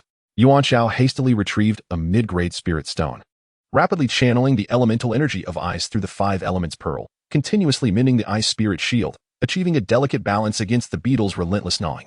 Yuan Xiao began to test various offensive strategies against the golden beetle. The flying sword slashed, but proved ineffective. The beetle was impervious to blades. A beam of spiritual energy was unleashed, yet it merely deflected the creature slightly. Fire attacks were equally futile, as the beetle's body glowed red from the flames while it continued to feast on the ice spirit shield. Xiao Huang's icy wind blade struck the golden beetle, causing only a brief paralysis and deceleration. Before they even touched the ground, it soared back into the air, lunging toward Xiao Huang. In a dance of pursuit and evasion, their speeds matched perfectly. It wasn't until Xiao Jin unleashed a sonic attack that the golden beetle experienced its first significant blow, crashing to the ground. After a brief moment, it resumed its flight, pursuing Xiao Jin, but the latter's swiftness rendered it uncatchable. Yuan Xiao then hurled the flying Lu dagger to intercept the beetle, only for the creature to cling to the dagger and begin voraciously gnawing at it. In a short while, a small notch appeared on the dagger, prompting Yuan Xiao to quickly retract it. At this moment, Yuan Xiao had formed an initial assessment of the golden beetle's combat capabilities. The beetle possessed a formidable physique, impervious to blades and bullets, nearly immune to physical assaults, and capable of withstanding most magical attacks, with its only vulnerability lying in mental assaults.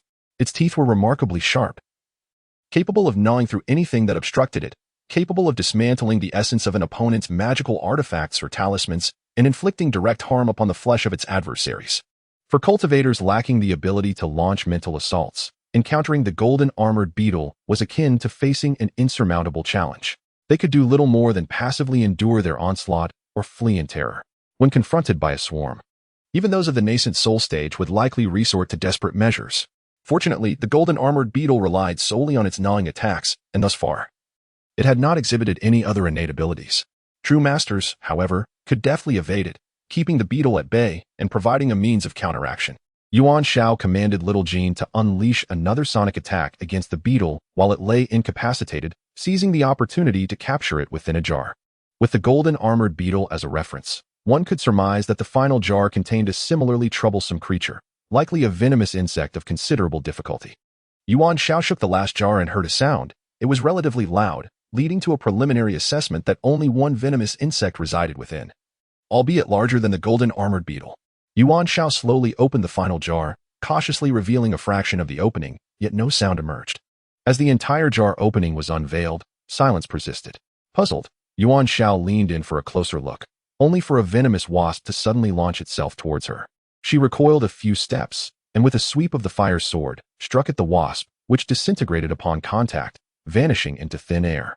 Yuan Xiao was taken aback. This venomous wasp was surprisingly fragile. It was defeated in a single strike? Soon, Yuan Xiao realized that he had made a grave mistake. From the jar emerged 3 identical poisonous bees, dividing into upper, middle, and lower paths, all lunging towards him. With the flame sword in his left hand and the Feilu dagger in his right, he simultaneously struck at the upper and lower bees, dispatching them with ease. However, the middle bee unleashed a spray of venom towards him. Yuan Xiao raised the flame sword to block, and the venom splattered across its blade. He then lifted the Feilu dagger, aiming for the central bee, only to witness its wings tremble, summoning 8 additional bees around it. In total, 9 bees launched an attack, rendering it impossible to discern the real from the illusion. It became evident that this was an illusory poison bee, capable of utilizing its innate skills to conjure phantoms, thus confusing its opponent, while the genuine bee could unleash venomous strikes. Suddenly, Yuan Xiao felt a shift in the flame sword in his grasp. The once roaring flames that had been ignited were extinguished, leaving the sword as mundane as iron. He swung it a few times, finding that he could no longer unleash fire serpents or nets. The venom from this illusory poison bee was indeed peculiar, capable of contaminating and corroding spiritual artifacts, undermining the execution of their inherent abilities. With a pang of regret, Yuan Xiao sheathed the flame sword to prevent further damage. He pondered how long this corrosive contamination would persist. If it lasted too long, the spiritual artifact would be rendered virtually unusable in battle. Without the support of magical artifacts, anyone would quickly find themselves in a passive position, subjected to relentless attacks. Yuan Xiao raised the Feilu dagger, striking at the surrounding phantasmal poison bees, effortlessly dispelling each illusion. However, whenever he aimed for the true poison bee, it deftly evaded his strikes. The phantasmal poison bees exhibited remarkable agility, moving with astonishing speed. Thus far, Yuan Xiao had yet to land a blow on the actual entity. He commanded Xiao Wang to unleash several icy wind blades, all of which were skillfully dodged by the phantasmal poison bees, as if they could evade any attack visible to the naked eye. Occasionally, they dispersed several illusions, rendering it nearly impossible to distinguish the real from the fake. complicating any attempts to strike the true form. Yuan Xiao summoned the ice spirit shield, continuously infusing it with ice elemental spiritual energy, preparing to assess its defensive capabilities against the phantasmal poison bees. He observed that the 9 phantasmal poison bees that reappeared all perched upon the shield, one of which launched a venomous assault. The once transparent and invisible ice spirit shield was swiftly tainted by the venom, turning dark and soon corroding to form a hole. Even with Yuan Xiao exerting all his strength to channel spiritual energy, he found himself unable to restore it. Remarkably, the ice spirit shield, which even the mid-stage golden core ancestor Li Heng could not breach, was rendered ineffective by a single poison bee's corrosive venom. Without hesitation, Yuan Xiao commanded Xiao Jin to initiate a sonic attack. With a resounding cry, 8 of the phantasmal poison bees in the air instantly shattered, leaving the final one to plummet to the ground with a decisive thud. Yuan Xiao promptly captured the poison bee and returned it to its original container. Regarding the combat characteristics of the phantasmal poison bee, Yuan Xiao made the following preliminary assessment. The phantasmal poison bee can create no more than 9 illusory doppelgangers to confound its adversaries, conceal its true form, and boasts remarkable speed, making it exceedingly difficult to target. The entity possesses the ability to unleash venomous attacks, capable of contaminating and corroding its opponent's spiritual artifacts and defensive shields, rendering them ineffective.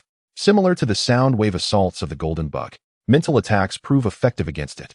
However, its venomous strikes cannot be executed in succession. They require a build-up and accumulation of energy, akin to the intervals needed for the golden bug's sonic attacks.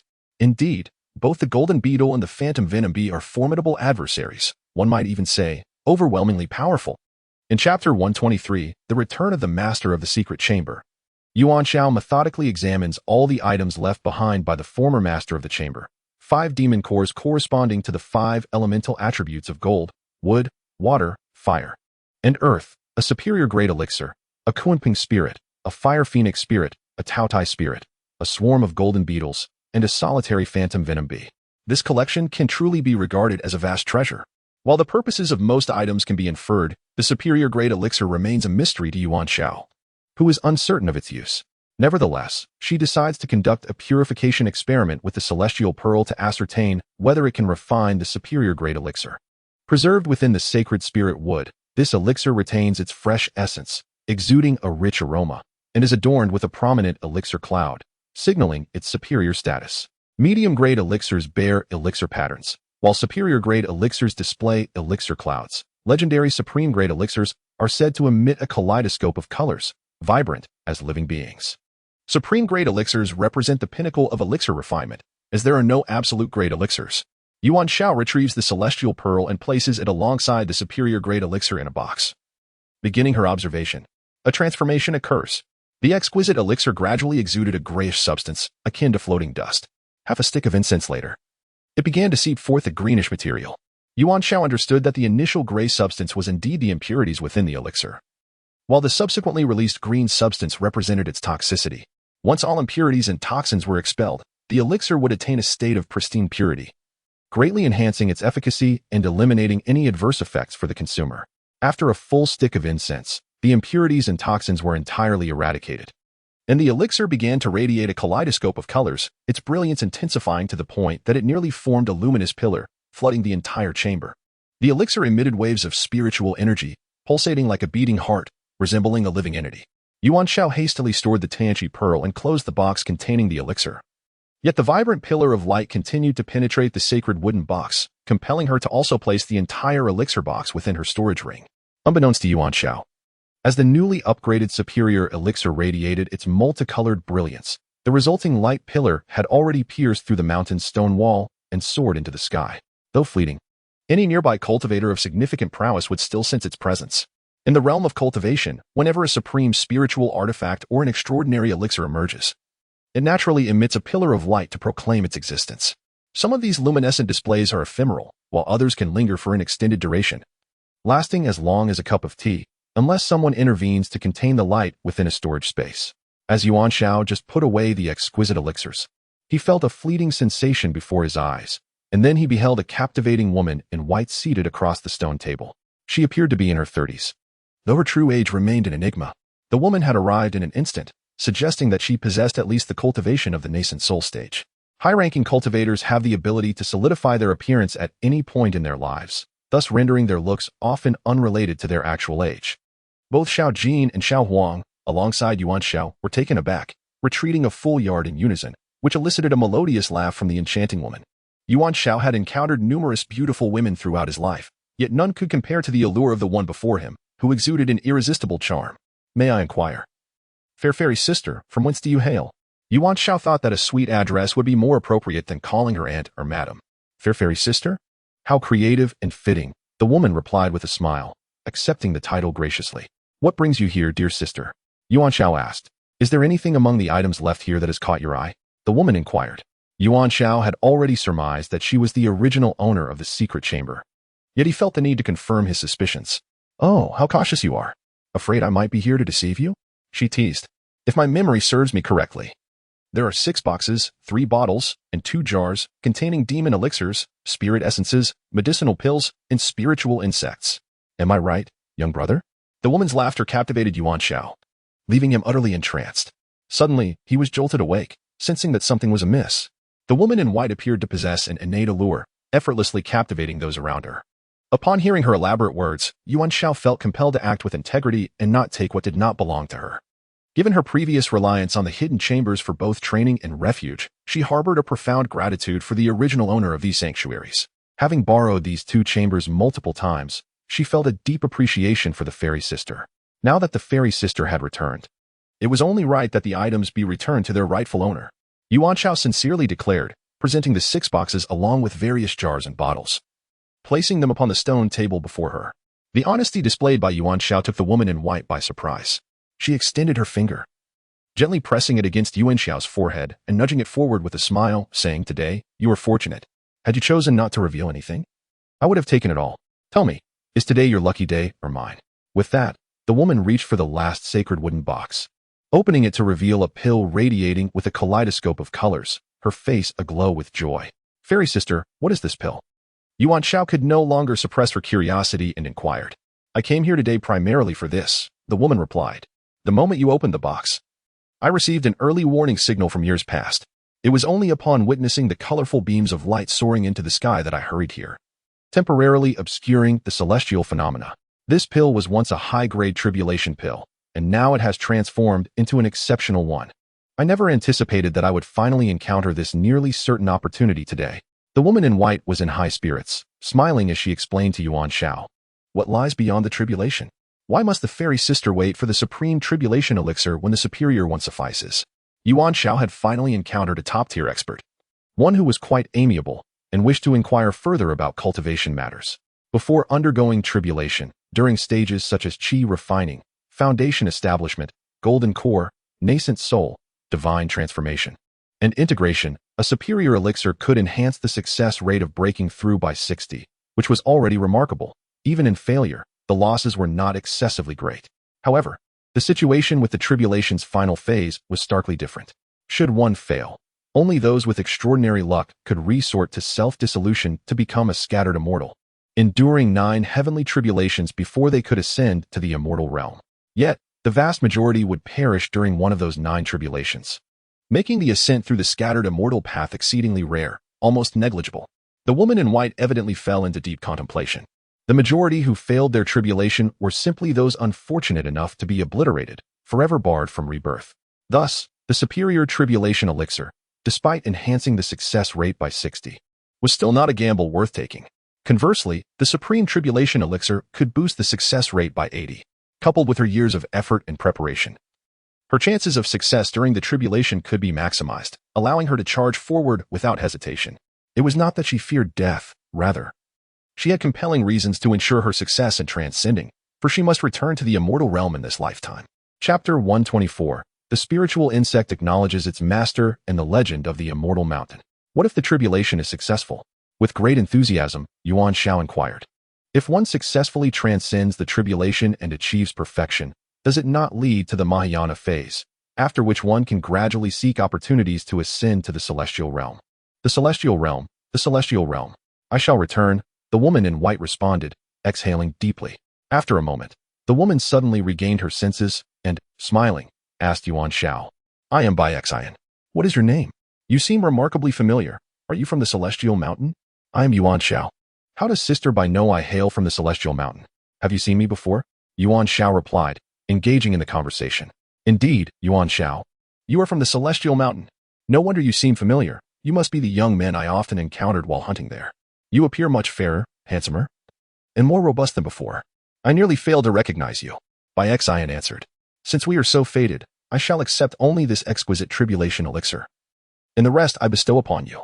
However, remember, one should not be greedy. Treasures are not measured by quantity but by quality. A single treasure that suits you and aids your growth surpasses the possession of many. Bai Xian continued.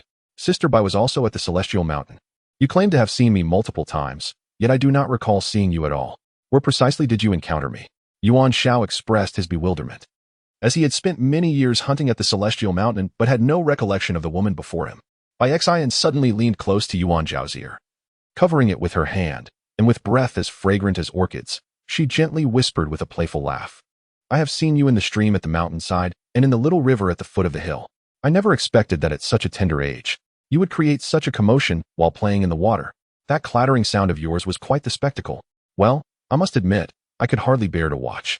Each time, I would only stay long enough to burn a single stick of incense before taking my leave. As Bai Xian spoke, she stifled a laugh behind her hand. Yuan Xiao, upon hearing this, felt a wave of embarrassment wash over her, her face turning crimson. How could this elder sister say such audacious things? She could easily rival the village's gossiping matrons, who huddled together in groups, shrouded in mystery while spreading rumors. In the midst of their banter, one could only wonder which unfortunate soul would find their reputation tarnished next. Observing Yuan Zhao's flustered demeanor, Bai Xian laughed even more heartily, giving Yuan Zhao's shoulder a playful slap, and continued, Now, on to a serious matter. If you can cultivate to the stage of transformation into divinity, at the very least, you must reach the nascent soul stage. Then, you can retrieve something I left at the bottom of the stream by the mountainside. It will be a gift for you.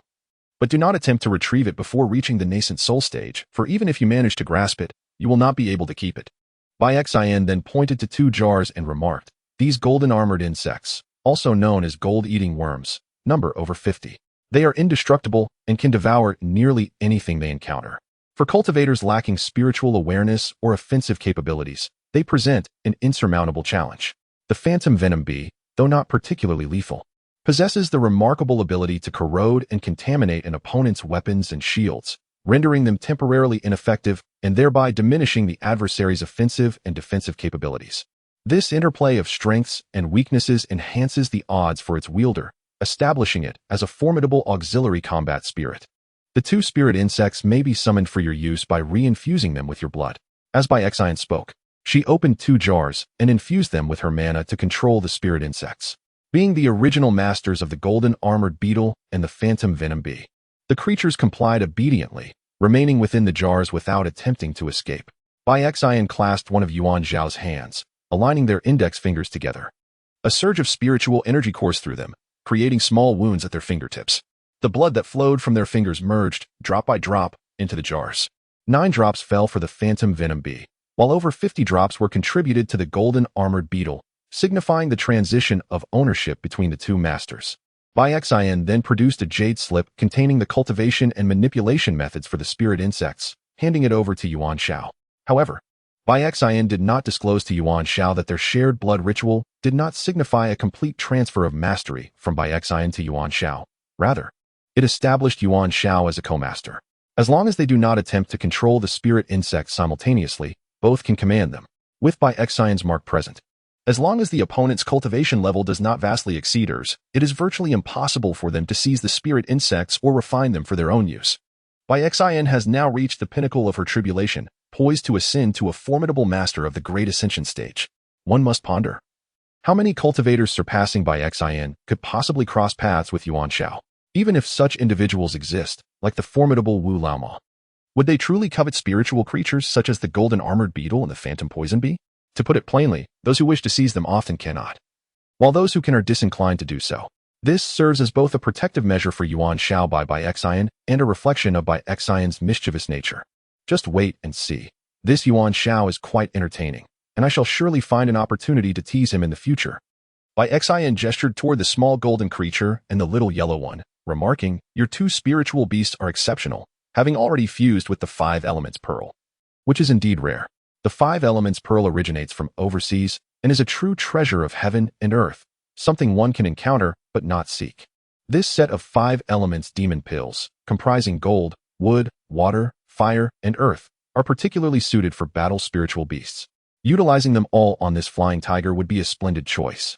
As for the specific functions of each demon pill, I shall refrain from divulging them now.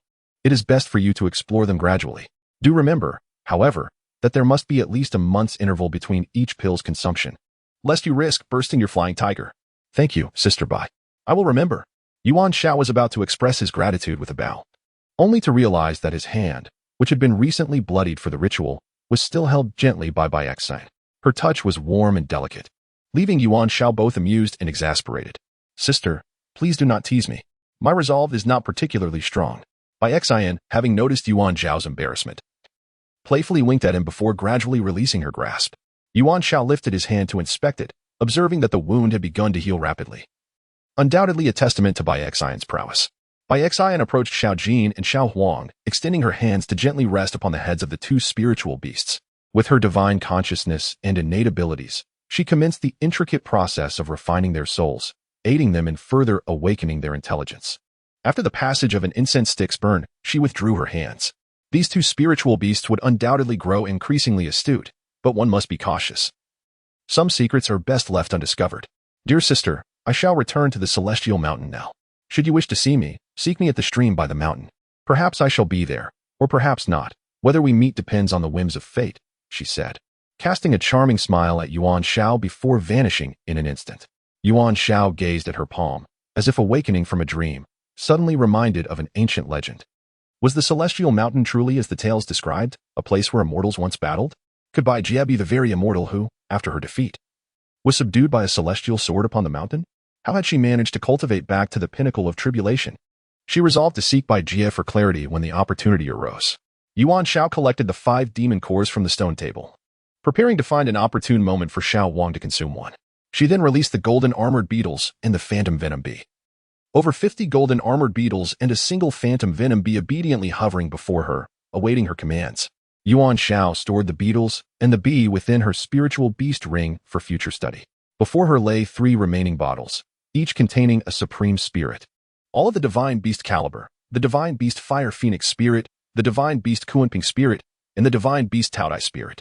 In the heart of Yuan Xiao, plans had already taken shape. The arrival of these 3 divine beast spirits was indeed fortuitous. Sister Bai was like a timely gift of coal in winter.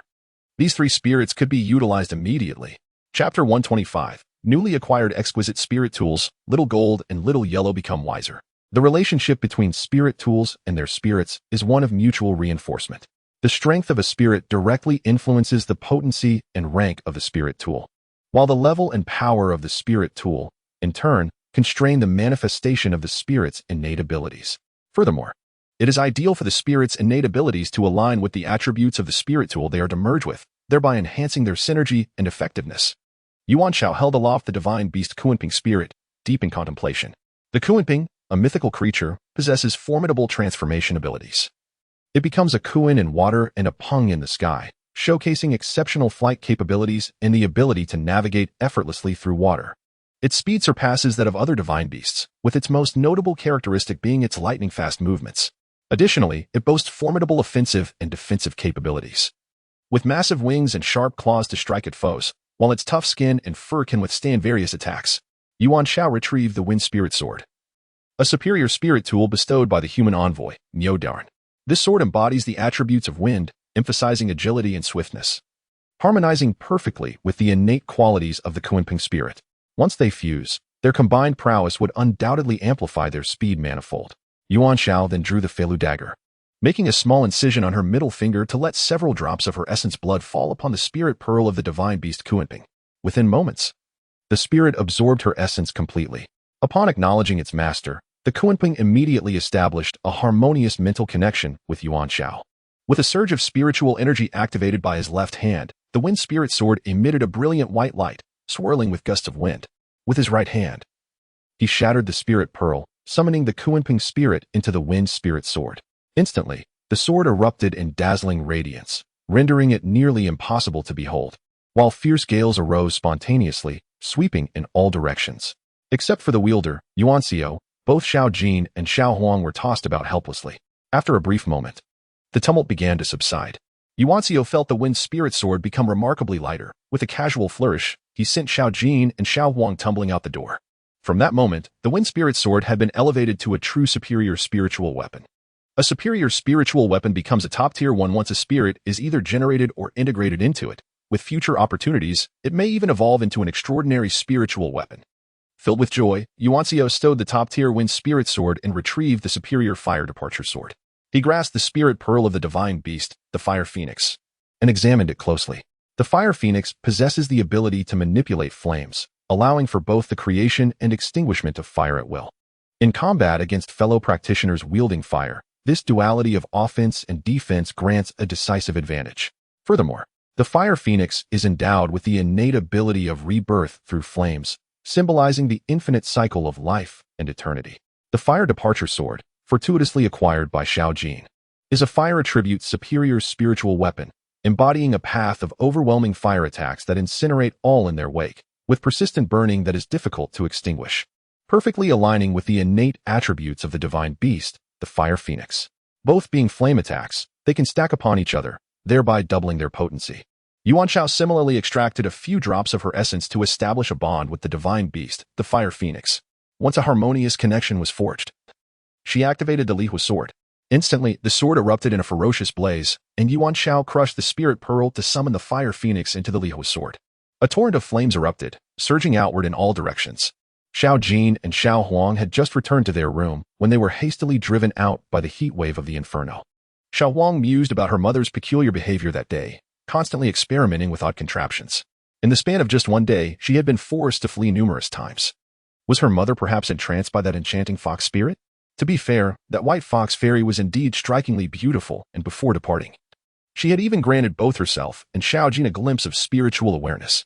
It wouldn't be so bad if she were to assume the role of a family elder. Would it? If Yuan Xiao were aware of Xiao Huang's inner thoughts at that moment, she would surely deliver a couple of playful slaps to the back of her head. Even if you know, you mustn't voice it. And even if it remains unspoken, such thoughts should not cross your mind. After a brief respite, the spirit of the fire phoenix fully merged with the Lihua sword, and the raging flames gradually subsided.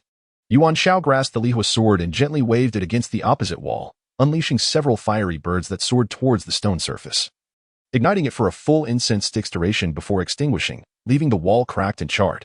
A wave of life emanated from the Lihua sword, heralding the birth of a supreme spiritual weapon. With the acquisition of two exceptional weapons, the Fengling sword and the Lihua sword, Yuan Xiao's offensive capabilities had significantly increased. What remained was to bolster her defensive prowess. As Yuan Xiao extracted the final spirit pearl, she uncovered the divine beast Tao Dai, a creature endowed with formidable devouring capabilities, capable of consuming nearly everything, including other beings, inanimate objects, and even energy itself. Its most remarkable trait lies in its insatiable ability to devour and absorb. Furthermore, its rugged skin and substantial flesh granted astonishing defensive prowess, while its razor-sharp claws and teeth bestow a powerful offensive capability. Tao Dai also possesses an acute perception, enabling it to swiftly identify nearby individuals and fluctuations in energy, thus preparing itself for imminent consumption. The Yin-Yang Mirror, a fortuitous acquisition from Old Man Bai of the Huiyuan Merchant Association, was said to have the potential to evolve into a supreme spiritual artifact. The Yin-Yang Mirror serves as a superior defensive tool, capable of absorbing and devouring an opponent's attacks, provided that a steady and rapid supply of spiritual energy is maintained, allowing it to absorb vast amounts of damage. Should the damage exceed its short-term absorption limit, a rebound may occur, reflecting a portion of the attack back to the opponent. If the damage is excessively great, it could shatter the protective shield, rendering it unusable for a brief period. This ability perfectly aligns with the divine beast Tao Ye's innate talent for absorption, significantly enhancing the Yin-Yang Mirror's capacity to absorb damage, as well as its absorption speed and limits. Following the established ritual, Yuan Xiao once again offered her blood to recognize Tao Dai as her master. Upon forging a stable mental connection with the divine beast, she shattered the spirit pearl and infused Tao Dai into the Yin-Yang Mirror. Instantly, the mirror erupted with an immense suction force, drawing several empty bottles and scattered pebbles towards it with irresistible allure. Even the little Jin and Xiao Huang, who were hiding behind the lantern, hurriedly pressed themselves against the stone walls flanking the door, desperately avoiding being drawn in. Both beasts were drenched in a cold sweat from the shock. Jean couldn't help but wonder what mischief the young master was up to today, as there seemed to be no moment of respite. Could it be that he had truly been bewitched by that enchanting white vixen? Wait, that doesn't seem right. How could I possibly know such things? Could it be that the white fox spirit had bestowed intelligence upon me and Xiao Huang before departing, and it has taken effect so swiftly? Have Xiao Huang and I genuinely become more astute? Jean quickly turned to glance at Xiao Huang, only to find it grinning back mischievously, its paws pressed together, mimicking the ritual of blood sacrifice performed by Yuan Xiao and the white vixen. To Jin's astonishment, it comprehended the act instantaneously. Oh dear, this is even more perplexing. How could I have understood it so readily? This is troubling. Xiao Huang has become clever like me. What shall we do from now on? Chapter 126, a reunion with Meng Bean Bun once the yin-yang mirror had settled completely. Feeling the rhythmic pulse of energy akin to a heartbeat, Yuan Xiao contentedly stored the mirror away. Ah, this is an exquisite defensive spiritual artifact, the yin-yang mirror. Such treasures are rare even in the mortal realm. While there may be numerous exceptional offensive artifacts, truly remarkable defensive ones are indeed scarce, particularly those intended for personal protection. Each is a genuine rarity. Suddenly, Yuan Xiao noticed that Jean and Xiao Huang wore peculiar expressions. Upon closer inspection, he saw Xiao Huang still imitating the gesture of pressing its paws together. Recalling the scene of her recent blood ritual with Sister Bai, Yuan Xiao was filled with vexation and fury. In a fit of anger, she slapped the back of Xiao Huang's head, prompting both Xiao Jin and Xiao Huang to scurry away in fright. To make matters worse, they dared to giggle as they fled. Suddenly, Yuan Xiao remembered Sister Bai's words. These two spirit beasts would undoubtedly grow increasingly astute. She ought to be cautious, lest they uncover secrets that were not meant for their eyes. Yuan Xiao felt a surge of frustration. These two foolish creatures had already caused her distress with their ignorance. Yet now that they were becoming clever, her troubles only compounded. After tidying up the two secret chambers, Yuan Xiao secured the stone doors and returned to the herb garden with her spirit beasts. She allowed Xiao Jin and Xiao Huang to frolic freely while she indulged in the rare pleasure of a leisurely nap. The afternoon sun bathed the surroundings in warmth and comfort as Yuan Xiao reclined in a chair within the fenced yard, surrendering to slumber. Uncertain of how long she had dozed, Yuan Xiao was abruptly roused by the sensation of someone nearby. The warm breath that brushed her face made it impossible to ignore. Upon opening her eyes, she was startled to find two large, dark eyes mere inches from her own. The sudden encounter took them both by surprise. Yuan Xiao sprang from her chair, irritation bubbling within her. The girl before her, sporting a bun hairstyle, was someone she had encountered previously, regardless of her attractive appearance. Having a face so close while one was in a drowsy state was enough to startle anyone. What do you want, bunhead? Yuan Xiao inquired bluntly. Oh, have you taken to speaking so eloquently? What do you mean by big thief? The bun-headed girl, unwilling to be outdone, inquired boldly, even advancing 2 steps forward, raising her chin defiantly to gaze at Yuan Xiao. Oh dear, my good great-aunt, I am truly intimidated by you. Bun-headed? No, it's Xiaomei. Yuan Xiao retreated 2 steps, evading the charming face before her, only to find herself stumbling back onto the lounge chair behind her. This incident elicited a burst of laughter from the bun-headed girl, who covered her mouth in amusement. Yuan Xiao, deciding to remain reclined, asked, Xiaomei, what brings you here today? You are the great aunt. Am I really that old? Then, how about Xiaomei the aunt? Absolutely not. Bun-headed aunt? Even less so. Then I shall remain as bun-headed. I simply adore that name. Humph, suit yourself. As long as you refrain from using it, you big thief. Who has annoyed you today, Xiao Jin or Xiao Wan? Yuan Xiao inquired. Recalling that last time it was Xiao Jin who had pilfered a jade pendant from the bun-headed girl, resulting in a confrontation. No need to guess. Today, they are both involved. I was in the courtyard with my mother, tending to the vegetables, when they stealthily slipped into my room. Xiao Jin was inside stealing, while Xiao Wang stood guard at the door. If it weren't for the alarm system in the courtyard being triggered during their escape, they would have truly gotten away with it today. They are becoming increasingly audacious. Last time it was just Xiao Jin stealing alone, and now they have formed a team, complete with a lookout. Their division of labor is impressively professional. The bun-headed girl, Xiaomei, praised mockingly. These two rascals are becoming more and more unmanageable. Just wait, I shall teach them a lesson later. Yuan Xiao declared angrily. Perform, continue to perform.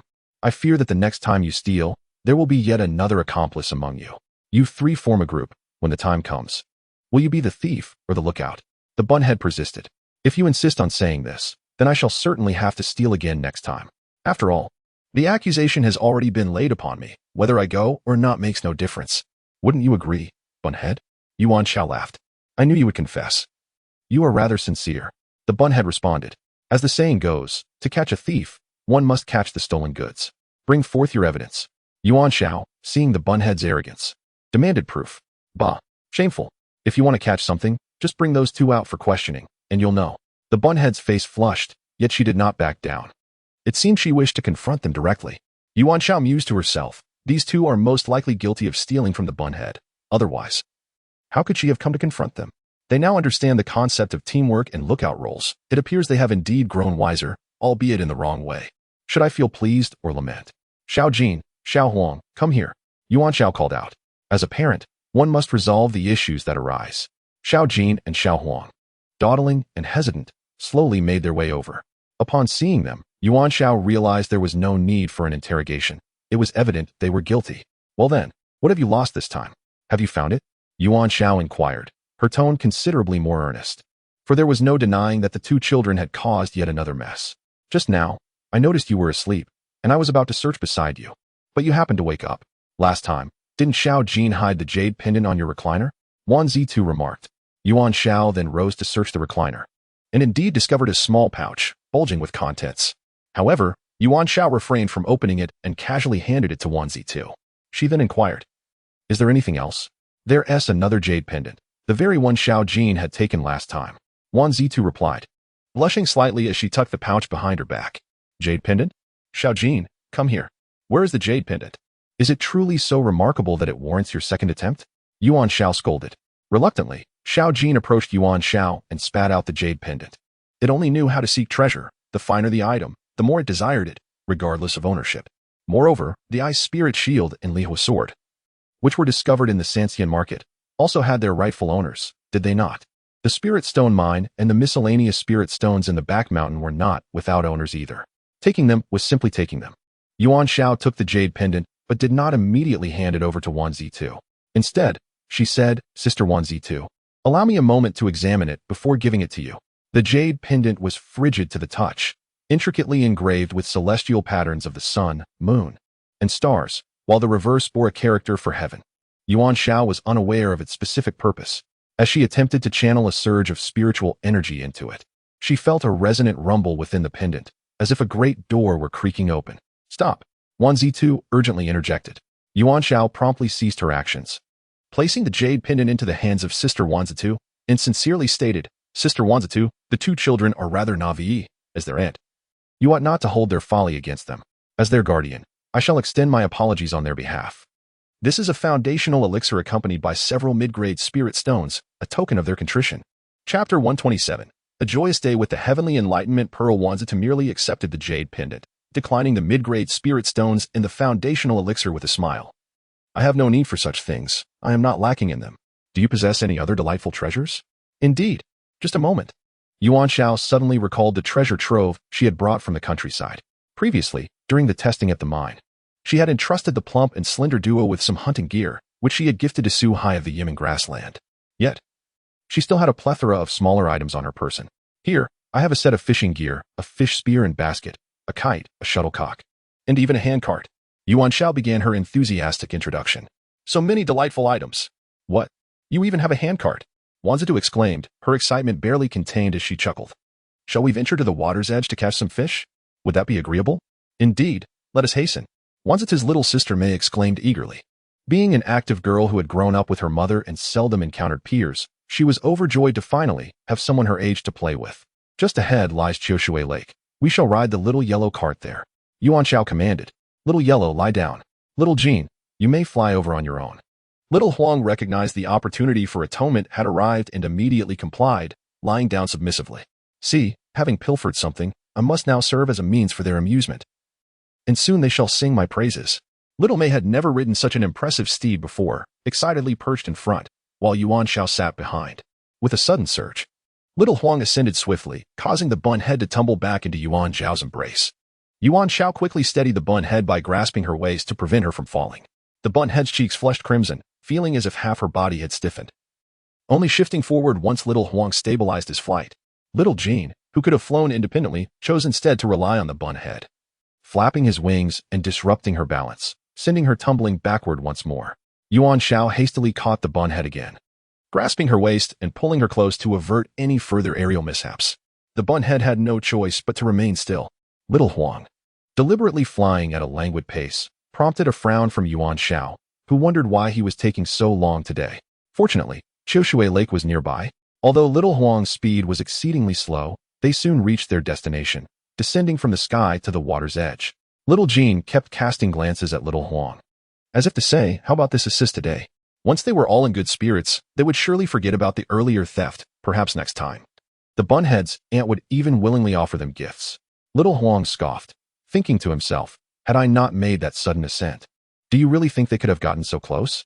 Even if they were to retrace their steps now, the theft would have long slipped from their minds. By then, should the bunhead's aunt decide to bestow gifts, I would undoubtedly be the first to receive. There would be no share for you. Humph. Xiao Jin and Xiao Huang were both unwilling to concede, eager to see who would receive gifts from the bunheaded aunt first.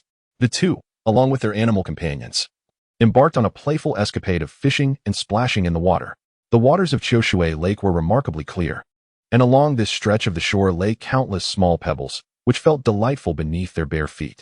Yuan Xiao, armed with a fishing spear, stood in water up to her knees, searching for swimming fish, while the bun-headed one, initially perched on the bank with a fish basket, succumbed to Yuan Xiao's entreaties and ultimately removed her boots, rolling her pant legs up to her knees to frolic in the shallow water, where the water barely reached halfway up her calves. Occasionally, little fish nibbled at her toes, providing a blend of comfort and amusement. Xiao Jin and Xiao Huang dashed about, alternating between chasing each other on the shore and skimming across the water's surface, thoroughly enjoying themselves. Yuan Xiao, a true hunter by nature, exhibited her seasoned skills both in the mountains and in the water. It wasn't long before she speared 2 perch, each nearly the length of a chopstick, as well as a bream. The bun-headed one joyfully accepted the catch and placed it into the fish basket, which she then set in the water at her feet to keep it fresh. Before long, Xiao Jin and Xiao Huang joined in the fishing efforts. Xiao Jin, utilizing her sharp claws and swift movements, captured a lively fish from the surface and tossed it into the basket held by the bun-headed one. Meanwhile, Xiao Huang unleashed several icy wind blades that struck a fish, immobilizing and freezing it, leaving it belly up on the water's surface, which prompted Yuan Xiao to scold him to get lost. This is meant to be fresh, and you're using icy wind blades to catch fish. The sight of Xiao Huang being reprimanded nearly made the bun-headed one tumble into the water from laughter.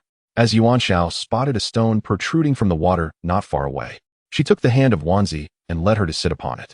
There, Wanzi could amuse herself by playing with the water while Yuan Xiao kept a watchful eye on the fish basket, awaiting her turn to catch fish. After successfully capturing a dozen fish, Yuan Xiao set down her spear, joining Wanzi on the stone. She scattered a generous amount of fish food around their feet, and soon a lively school of small fish appeared, darting about and nibbling on the morsels. Once the food was consumed, they began to nibble at the toes and tops of their feet, creating a delightful tickling sensation. Wanzi had never experienced such joy before, watching in astonishment and excitement as the little fish feasted upon her toes. Later, Yuan Xiao found some flat stones and began skipping them across the water, producing 4 or 5 splendid splashes that danced along the surface. Wanzi attempted the same, managing to create a few less impressive splashes. Yet she found immense joy in the endeavor. Unbeknownst to them, the sun began its descent, casting a warm glow. Yuan Xiao instructed Wanzi to dry her feet on the stone before she carried her back to the grassy shore. There, Wanzi donned her boots, while Yuan Xiao casually rinsed her feet in the water before sitting on the grass to dry. Subsequently, Yuan Xiao called back Xiao Jin and Xiao Huang, riding on Xiao Huang to deliver Wanzi directly to the entrance of the spirit beast garden. She left behind the spear, fish basket, kite, and shuttlecock for Wanzi, who happily accepted them all. These items were truly what she desired. Upon returning to the herbal garden, Yuan Xiao, having completely forgotten about the earlier incident involving the 2 beasts stealing, did not convene a family meeting and simply allowed them both to rest.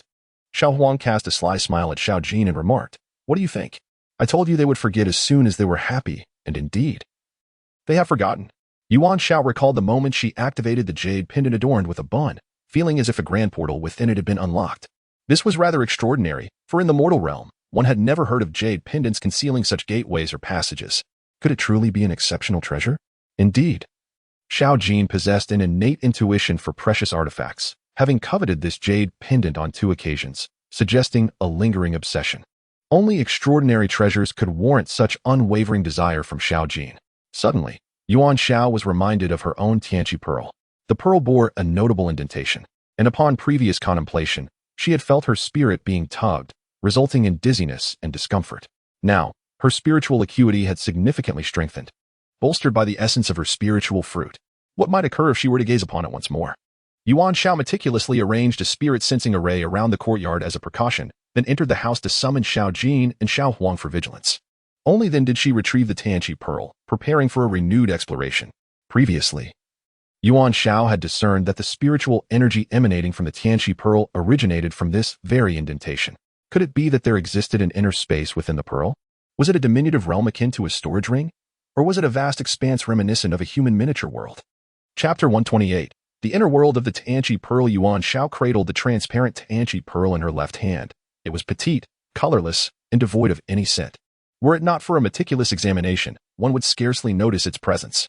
If carelessly discarded by the roadside, even passers-by would likely remain oblivious to the existence of this pearl, unless one possesses an extraordinary sensitivity to treasures or spiritual energy, akin to that of Xiao Jin. It is improbable to discern the existence of the celestial awakening pearl through the mere overflow of spiritual energy. Yuan Xiao retrieved an hourglass, initiating a countdown. Uncertain if she would be drawn into the internal space of the celestial awakening pearl. To ensure precise measurement and comparison, she prudently made this arrangement in advance. Yuan Xiao gently rotated the celestial awakening pearl with her right hand, exploring the small indentations upon its surface, and soon discovered the correct position. Aligning the indentation towards herself, she focused her gaze intently, while simultaneously extending her consciousness to envelop the entire courtyard. In her perception, the small depression on the celestial awakening pearl began to rotate gradually, resembling the formation of a miniature vortex, which once again ensnared her consciousness. Yuan Xiao resisted the dizziness threatening to overwhelm her, refusing to withdraw her awareness, and soon felt her physical form being drawn in as well. An irresistible and immense force seemed to seize her entirety, pulling her into an unknown realm. Xiao Jin and Xiao Huang, who had been vigilantly watching over Yuan Xiao, suddenly witnessed her disappearance, their mouths agape in astonishment. They sprang to their feet, searching frantically yet finding nothing, only the pearl that had fallen to the ground. Not daring to let their guard down, Xiao Jin and Xiao Huang promptly surrounded the celestial awakening pearl, standing watch. After 10 breaths, Yuan Xiao opened her eyes to behold a world that was both strange and familiar. The familiarity stemmed from the breathtaking scenery before her, reminiscent of a terrestrial paradise. Beneath her feet lay a verdant meadow, with a babbling brook not far ahead. Further in the distance meandered several rivers accompanied by thick woodlands. And in the farthest reaches loomed a range of undulating mountains, painting a picture of tranquility and serene beauty. To describe the unfamiliarity, it is due to the myriad aspects here that starkly contrast with the outside world. Firstly, the air is imbued with an extraordinarily pure essence, dense and vibrant. Furthermore, there exists another comforting aura, the nature of which remains unknown to Yuan Xiao. Could it be the breath of the divine? Standing here, even the act of normal respiration brings forth an inexhaustible flow of spiritual energy. Engaging in cultivation in this realm would require no preparation of spiritual stones. Even the most seasoned cultivator could harness the ambient energy for their practice. It is no wonder that the minor depressions on the Tianqi pearl occasionally exude a hint of this pure spiritual essence, as it appears that the internal world of the Tianqi pearl is suffused with such energy. Secondly, this place boasts vast expanses of land and rivers that seem to stretch into infinity, while numerous floating islands drift serenely in the sky, varying in size and altitude. Floating islands are exceedingly rare in the mortal realm, typically found in the celestial domains or in a select few extraordinary sanctuaries. Each floating island resembles a small fragment of land that can soar through the air, steeped in an aura of mystery. Thirdly, aside from the absence of other humans, there are small creatures visible within the range of sight. Yuan Xiao, now keenly aware and perceptive, can see these small beasts frolicking and playing, yet no mortals are in sight. Lastly, there is an inexplicable sense of intimacy with this world. It feels as though this place is akin to a home, with Yuan Xiao assuming a role akin to that of a co-proprietor, having undergone the transformative cleansing of the Tianqi pearl's I Ching and having accompanied it for some time. Perhaps this is the source of that profound sense of belonging. Yuan Xiao looked down at her feet and discovered a circular platform adorned with intricate patterns, perhaps the very gateway to this world. Gazing along the stream into the distance, she spied a few humble thatched cottages. Yet when she scanned the area with her divine sense, she found no signs of life. Yuan Xiao realized that her perception range had expanded exponentially here, akin to wandering freely across her own territory. She pondered whether one day her divine sense might encompass the entirety of this realm. Producing an hourglass, she began to measure time, for this was an entirely new world, and she sought to ascertain whether time flowed here as it did in the outside world. With determination, She set forth along the stream towards the distant cottages, walking for a full half-hour before arriving at the thatched huts. Surrounding the cottages, a layer of spiritual energy barrier extended for 100 paces, yet she encountered no resistance upon entering, suggesting it had been erected to deter ferocious beasts. The cottages were simple in structure, but the interior furnishings were remarkably exquisite and orderly, whether it be the beds or the tables and stools. All were crafted from fine spiritual wood, and the teapots and lamps were rare treasures seldom seen in the mortal realm. Exuding an essence that transcended mere spiritual energy, perhaps this was the legendary celestial aura Yuan Xiao mused. Who had arranged these cottages and their furnishings? For whom were they prepared? These two enigmas would remain to be unraveled in due time. Yuan Xiao casually picked up a teapot, cradling it in her hands as she examined it closely. The body of the teapot was intricately carved with a lifelike five-clawed golden dragon. Upon lifting the base, she noticed a character inscribed upon it. As Yuan Xiao's mind was suddenly engulfed by tumultuous waves of realization, she noticed that the character for heaven was identical to the one on the back of the jade pendant belonging to the bun head from yesterday. What could the connection be between the two? What significance does this character hold? Could it be that the world of the Enlightenment Pearl is linked to the bun head? Might the jade pendant also be associated with this realm? She resolved to seek answers from someone knowledgeable. Who could that be? Perhaps the mother and daughter of the bun head might possess some insights. It is possible. Sister Bai from the Immortal Mountain might have some information regarding this matter.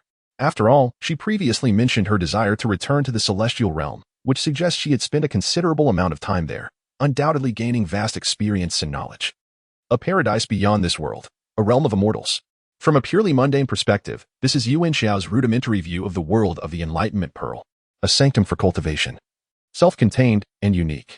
From the perspective of cultivation, this is also Yuan Xiao's current understanding of the world of the Enlightenment Pearl. She drew out the wind spirit sword, chose a direction, and soared forward.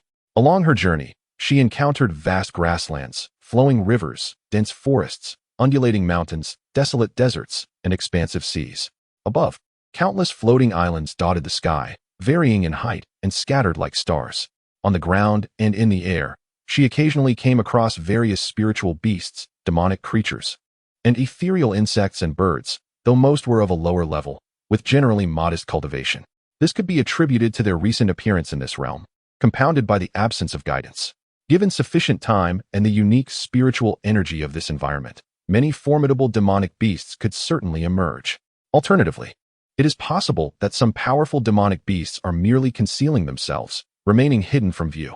After flying for 7 or 8 hours, Yuan Xiao still had not encountered the edge of this vast world, which seemed to stretch beyond the limits of imagination. Deciding to return to the entrance of the Celestial Pearl and rejoin the realm of mortals, Yuan Xiao resolved to explore this world at a later time when opportunities arose. After another 7 or 8 hours of flight, he arrived back at the vicinity of several humble cottages. Upon entering one, he retrieved a teapot inscribed with the character for heaven and placed it in his storage bag, intending to consult either Maruko or Sister Baishin when the chance presented itself. Suddenly, a solemn voice resonated within Yuan Xiao's mind. "Yuan Xiao, may I discuss something with you?" "Wu Laoma, is that you?" Yuan Xiao inquired, aware that Wu Laoma could hear him. "Young man, such informal address is rather disrespectful towards the elderly." Wu Laoma chuckled. Wu Laoma, feared throughout the world, did not concern himself with the respect of others. All that mattered was that they feared him. As long as they fear me and heed my words, that is sufficient, is it not? Yuan Xiao responded with a smile. "Oh, you understand me well. I care little for the opinions of others. Even if they harbor 1,000 grievances, they must suppress them. As long as they fear me and obey, that is all I require." Wu Laoma concurred with Yuan Xiao's sentiments. "How terrifying. Should I be trembling in fear now?" Yuan Xiao feigned alarm. "You possess courage akin to mine. At the 3rd level of Qi refinement, you dare to venture into the secret realm of Wuming Mountain to vie with the flying tigers. At the 7th level, you challenge golden elixirs. You have not even grown your first whiskers, yet you dare to exchange glances with the white fox fairy. It is only fitting that we share this mutual fearlessness." Wu Laoma appeared to admire Yuan Xiao's audacity, praising him. "The white fox fairy? Are you referring to Sister by Xin?" Yuan Xiao inquired, puzzled. "Of course. Who else could be such an enchanting and alluring woman?" Wu Laoma replied, his tone confident. "As a rare and accomplished Baihu of the demon clan. Her charm is unparalleled. If she desires, she can effortlessly ensnare the souls of others, especially a young lad like you. Moreover, in terms of intellect, she ranks among the wisest in our kind." Yuan Xiao broke into a cold sweat. No wonder Sister Bai's every smile and frown had left him bewildered. It was the innate seductive power of the Baihu at play. If she were to unleash her full potential, he would surely be left utterly consumed. Fortunately, Sister Bai was merely teasing him. You don't seem afraid of her? Yuan Xiao suddenly asked. I have traversed life, captivated by martial prowess and driven by a thirst for vengeance and conflict. Why would I concern myself with such trifles of romance? That would be a sheer waste of my life. Besides, although the Bai who is indeed a formidable entity within the demon clan, she does not intimidate me. No matter how naturally enchanting she may be, it cannot sway me. Wu Laoma scoffed, his arrogance palpable. His disdain for someone at the pinnacle of the tribulation stage was astonishing, yet it underscored Wu Laoma's extraordinary strength, far surpassing that level. Based on Sister Bai's earlier explanations regarding cultivation ranks, Wu Laoma must be a master of the Great Ascension stage. The Great Ascension stage, despite his mental preparations. Yuan Xiao couldn't suppress a gasp of astonishment. Wu Laoma, earlier you mentioned matters to discuss. What might they be? You wouldn't be considering usurping my body, would you? Yuan Xiao boldly proclaimed, refusing to shy away from the gravity of the situation. Only you would dare to speak so recklessly. Had it been anyone else, I would have long since transformed them into a mere shadow of their former selves. As for your physique, though it is unblemished and holds great potential, at this moment, it is of no more value to me than a piece of stale meat. I'd refuse it even if offered. The old demon Wu scoffed at this notion. Well, that puts my mind at ease. Wu, your words of assurance are indeed appreciated. Yuan Xiao was well aware that the old demon Wu would not seize his body. Otherwise, there would have been no need to wait until today. Had he intended to possess someone, he could have done so long ago within the secret realm of Wuming Mountain. However, the matter I wish to discuss with you is intrinsically linked to this event. Years ago, the venerable scholar of the East Sea and the Taoist sea cone conspired to set a trap, jointly inflicting grievous wounds upon me and subsequently pinning my soul and body with the red dragon sword for 5 centuries, leaving my form utterly depleted. It was only during the moment you withdrew the red dragon sword that my primordial spirit managed to detach from my body and take refuge within your mind. Yet now, circumstances have shifted. The old demon Wu recounted. Have you found a superior vessel? Yuan Xiao inquired. Seeking a body stronger than my own is akin to searching for a needle in the ocean, an exercise in futility. Apart from immortals, I have yet to encounter anyone with a physique surpassing mine. The reason my form fell into such a state, pinned by the red dragon sword for 500 years without absorbing even a trace of spiritual energy, was because I had no choice but to abandon my body and escape the secret realm with you. I was acutely aware that the venerable scholar and Taoist Sikong would soon arrive at the scene, leaving me no alternative. The old demon Wu sank into reminiscence. Do you now possess a means to reinvigorate your own body? Yuan Xiao asked with curiosity. Originally, there was nothing, but today, a world has emerged. The realm we now enter is infused with an unparalleled essence of spirituality, and the aura of immortality permeates the atmosphere. It is a place that caters not only to the practitioners of our mortal realm, but also to the wandering immortals and celestial beings from the heavenly domain. Under the nurturing embrace of such rich spiritual energy, my physical form, guided by my magical incantations, holds the promise of revival. At that moment, I need not seize another's body. Reclaiming my original form would be the most exquisite choice, declared the old sorcerer Wu. However, with the collapse of the secret realm of Wuming Mountain, will not your physical body be damaged? Moreover, is it even possible to locate it? Inquired Yuan Xiao. Merely a single instance of the secret realm's collapse should not harm my corporeal form. I possess the confidence in that. It is likely that it has only been buried in situ. Therefore, I wish to request your assistance in searching the remnants of the Wuming Mountain secret realm post-collapse. As long as we remain within a certain proximity, I will be able to sense the presence of my physical form, Wu asserted firmly. Old Wu, if I help you locate your body, what if you betray me afterward? Yuan Xiao expressed her concerns, her legs beginning to tremble. Enough of this charade. If you wet your pants again, I shall believe you. Though I may have a history of taking lives without hesitation, I am not one to owe favors. If someone aids me, I will repay them tenfold. Just the mere mention of the name Wu evokes a sense of obligation. Besides, even if I were inclined to betray, I must first reclaim my form. I intend to dwell in this world for a considerable time. What would become of me if I were to eliminate you? The old sorcerer Wu laughed, albeit with a hint of irritation. Then, you wouldn't kill me first, and then seize the Apocalypse Pearl for your own purposes, would you? Yuan Xiao inquired skeptically, beginning to weave a tangled web of words. How curious. Do you truly wish for death? Or do you not sense the kinship you share with this world? Even I, a mere outsider, can feel the profound connection emanating from the entirety of existence. You have become a significant master of this realm, and I must now heed your whims while residing here. How could I dare to harm even a single hair on your head? The old demon Wu chuckled in exasperation. This is splendid. I have finally preserved my life. Woe is me, Yuan Xiao lamented, raising his sleeve to dry his eyes, though not a single tear fell. Begone. Your theatrics are utterly excessive. Wu scolded in anger. Almost forgot. Old Wu, I helped you with this errand. Will you not offer me some form of remuneration? Yuan Xiao resumed his scheming. How dare you even mention it? The wind spirit sword I procured for you is quite useful, is it not? And the token serves as both a defensive shield and a passport to the human realm, a valuable asset for the future. Not to mention the puppet I acquired from that scrawny old gatekeeper of the demon clan, which can substitute for death 3 times. Are these not sufficient? Wu expressed his dissatisfaction with Yuan Xiao's memory. Upon your mentioning, I feel quite embarrassed. I shall assist you this time free of charge. Agreed, old Wu? Yuan Xiao said, scratching his head in embarrassment. No, I cannot afford to owe you such a favor. I shall now impart to you the body refinement technique that I have diligently cultivated. Feel free to practice it at your leisure. This is not mere boasting. Even if you merely grasp 2 or 3/10 of it, you could instill profound fear in your adversaries. They may even find it impossible to harm you while you stand there. Furthermore, the next time we encounter an underperforming cultivator, I shall assist you in acquiring a treasure or 2. What do you say, young Yuan? That sounds splendid. Yuan replied with an effulgent smile. Soon, Yuan sensed a fluctuation of consciousness, and a segment of information materialized in his mind. The Celestial Demon Body Refinement Technique. This is the complete Celestial Demon Body Refinement Technique, which I have directly transmitted to your mind. Remember, do not disclose it unless you encounter another audacious and extraordinarily gifted individual like ourselves. Wu Laomo cautioned. Understood. Rest assured, esteemed Wu Laomo. Yuan responded earnestly. When shall we depart? Today? Yuan suddenly suggested. Indeed, there is no time like the present. Let us prepare to venture forth. Wu Laomo agreed with his characteristic decisiveness and efficiency. Thus, Yuan returned to the circular platform where he had entered the world of the Celestial Awakening Pearl. Utilizing his position as a half-master of this realm, he immediately perceived an invisible vortex passage in the void before him.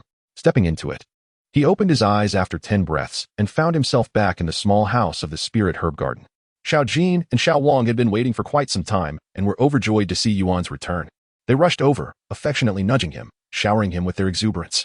Yuan Xiao disdainfully pressed down on the head of the second beast, admonishing, mind your image and maintain hygiene. Yet, the second beast paid no heed, continuing to pledge loyalty and seek comfort, resulting in even more drool on Yuan Xiao's garments. She picked up the celestial pearl from the ground and stored it in her spatial ring, intending to inquire about it the next time she encountered Bun or Sister Bai. Casting a final glance at the hourglass resting on the table in the room, Yuan Xiao felt a jolt in her heart. The flow of time in the celestial pearl world indeed differed from that of the mortal realm. During her stay in the celestial pearl world, she had utilized the hourglass for timing, remaining there for approximately 20 hours. Meanwhile, less than 2 hours had elapsed in the room. The discrepancy between the time flow in the celestial pearl world and that of the mortal realm was astonishing, nearly a 10-fold difference. This presented boundless possibilities. For instance, consider 2 individuals starting on equal footing. If the first person entered the celestial pearl world and cultivated for 10 months, upon returning, they would find that the second individual, who remained in the mortal realm, had only cultivated for a month. The disparity in their cultivation outcomes would be stark, given equal innate talent. It was evident that cultivating in the celestial pearl world would yield far swifter progress, as the duration of cultivation translated to 10 times that in the mortal realm. Furthermore, if a person were gravely injured and entered the celestial pearl world for 10 days to recuperate, upon returning to the mortal realm, only 1 day would have passed. This meant that the individual effectively healed in just a single day, undoubtedly enhancing their survival capability significantly. Indeed, while a 10-fold difference in time can be immensely beneficial, it is not an omnipotent force, and its efficacy is considerably limited. Many endeavors are more reliant on innate talent and aptitude, wit and courage, character and habits, as well as the choices we make and the sacrifices we endure. Time is merely one facet of the equation.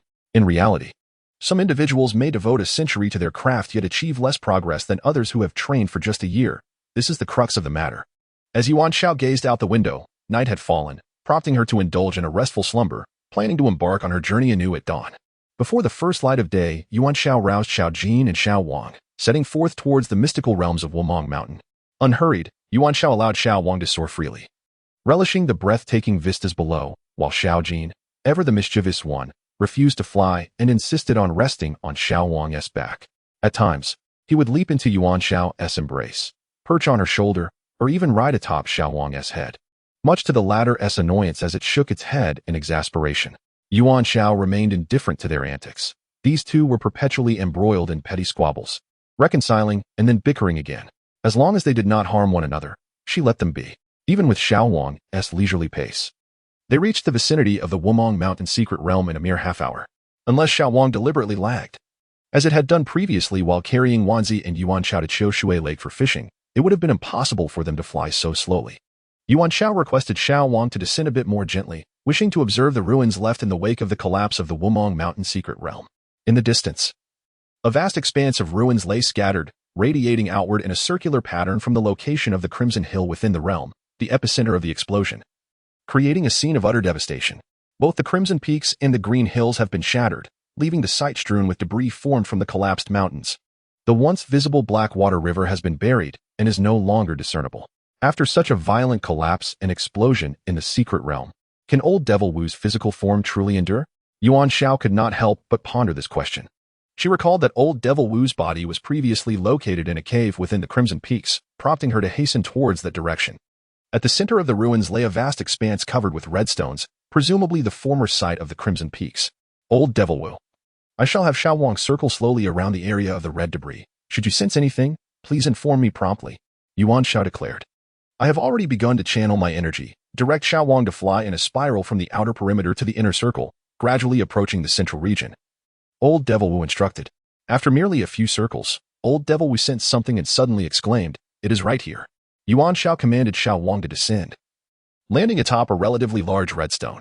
This particular area was composed of sizable stones piled high, the depth of which concealed Old Devil Wu's body significantly. Xiao Jin, it is your time to shine. Assist in locating Old Devil Wu's physical form. It is a tall and imposing figure, easily recognizable, towering over an average person by 2 heads. However, at this moment, it is undoubtedly emaciated, Yuan Xiao said. Upon hearing this, Xiao Jin sniffed around before finding a crevice in the stone to burrow into, beginning its excavation downwards. Drilling into the earth is one of the innate skills of the spirit-eating weasel, and for the royal weasel, Xiao Jin, it is a mere trifle. In no time, Xiao Jin vanished before Yuan Xiao's eyes, burrowing deep underground. After a stick of incense had burned, Old Wu suddenly exclaimed with delight, "I have found it." He had sensed the essence of his physical body through the tunnel excavated by Xiao Jin. Moments later, Xiao Jin returned to the surface, gesticulating animatedly. "All right, I understand. Today, I shall commend Xiao Jin," Yuan Xiao said, affectionately patting Xiao Jin's head.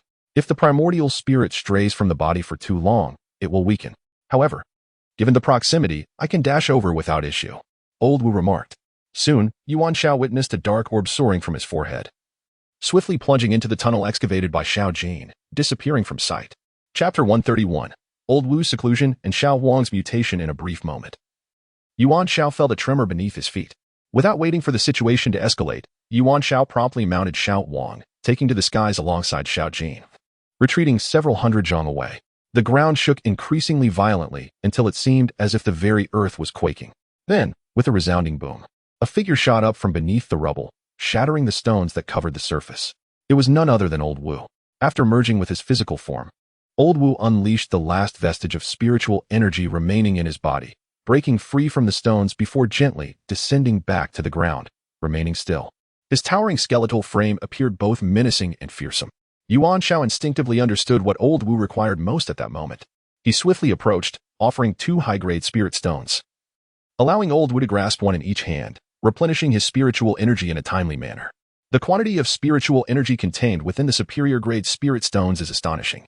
It is not only extraordinarily pure, but also circulates with remarkable rapidity. Soon, the figure of the old demon Wu began to swell, as if inflated, regaining some flesh and no longer resembling a mere skeleton. With a crack, 2 superior-grade spirit stones shattered and fell from Wu's grasp. Yuan Xiao was taken aback. This old demon had consumed 2 superior-grade spirit stones, yet had not fully replenished his spiritual energy, which was equivalent to the energy of 1 or 200 medium-grade spirit stones. Nevertheless, Yuan Xiao unhesitatingly produced 2 new superior-grade spirit stones for Wu to utilize. It was only after Wu had absorbed the 10th superior-grade spirit stone that he finally opened his eyes. At this moment, Wu's body had fully regained its fleshy form. Resembling an ordinary person, albeit with an exceptionally tall and robust stature, towering above average individuals. His muscles were bulging, indicative of a beastly strength.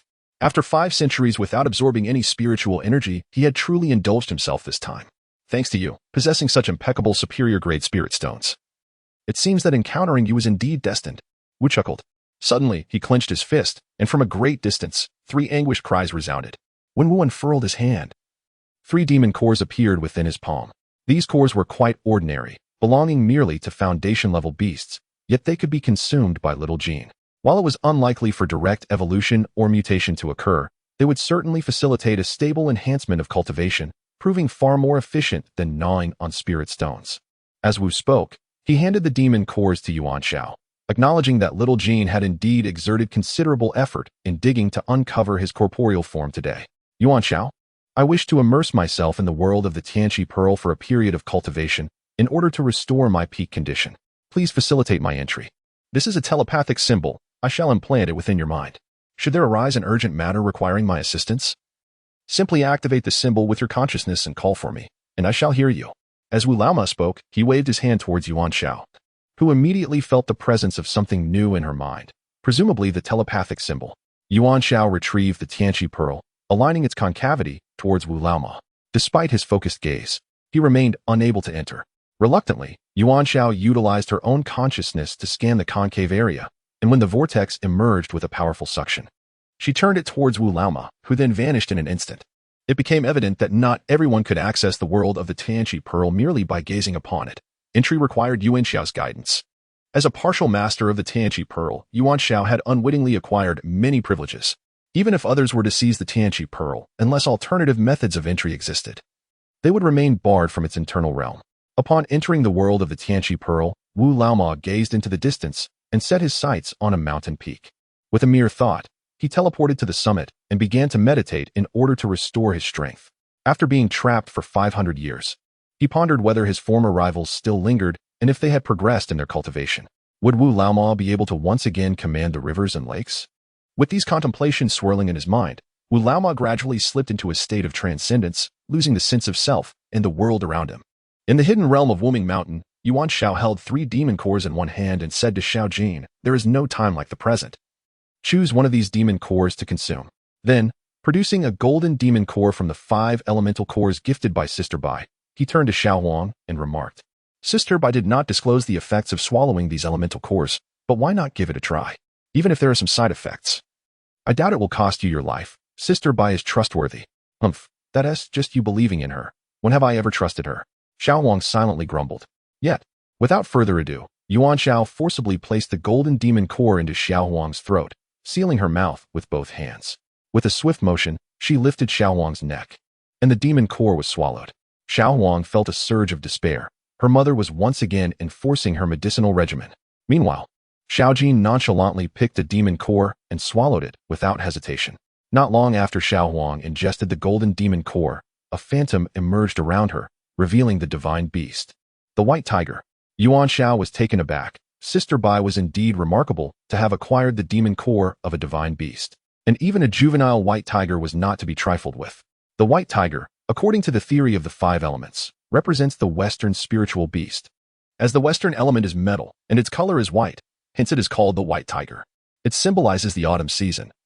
In contrast to the azure dragon of spring, the vermilion bird of summer, the black tortoise of winter, and the qilin, which reigns in the center, together known as the 5 elemental divine beasts.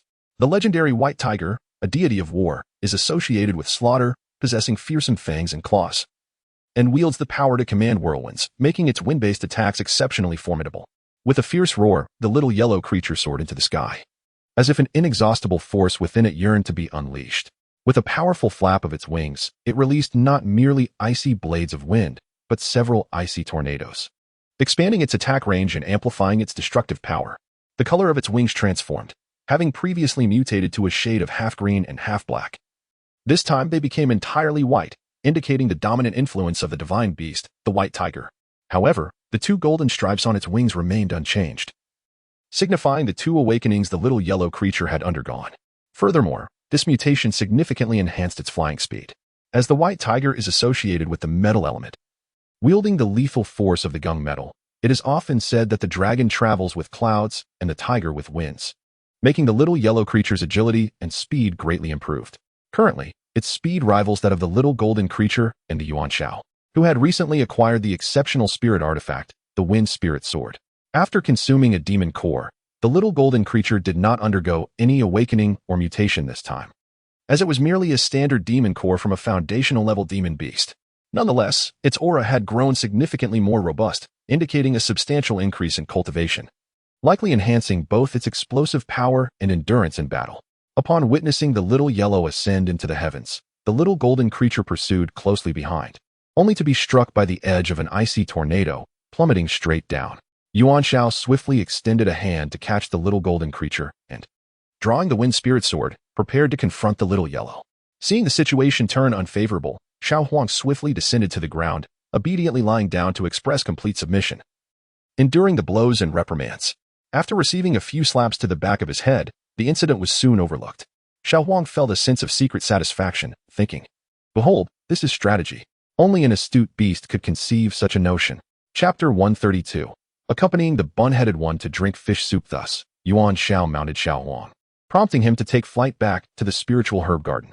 He then carefully placed the rejuvenated Xiao Jin atop Xiao Huang's head, instructing him to remain still, lest he incur further punishment. Xiao Jin, initially seething with anger, found amusement in witnessing Xiao Huang's chastisement, instantly cheered by the spectacle. This schadenfreude was a common trait of these two imbeciles. Moreover, it proved to be a universal remedy, even if one were to be limping. The sight of the other being punished could elicit laughter. Yuan Xiao had long become accustomed to these antics, never engaging in their antics, merely performing the role of a mediator on occasion. He allowed the two to create their own chaos, for otherwise they would be perpetually embroiled in exhausting disputes. The journey there had taken over half an hour, yet the return was accomplished in the time it took to burn a stick of incense, a speed that had seemingly tripled. Should they encounter the ancestor of grievance again, they would surely leave him in the dust. Alternatively, with the combined strength of one human and two beasts, they might even be capable of vanquishing the ancestor themselves. After all, both Xiao Jin and Xiao Huang had experienced a remarkable surge in their power, while Yuan Zhao's cultivation remained at the 8th layer of qi refinement.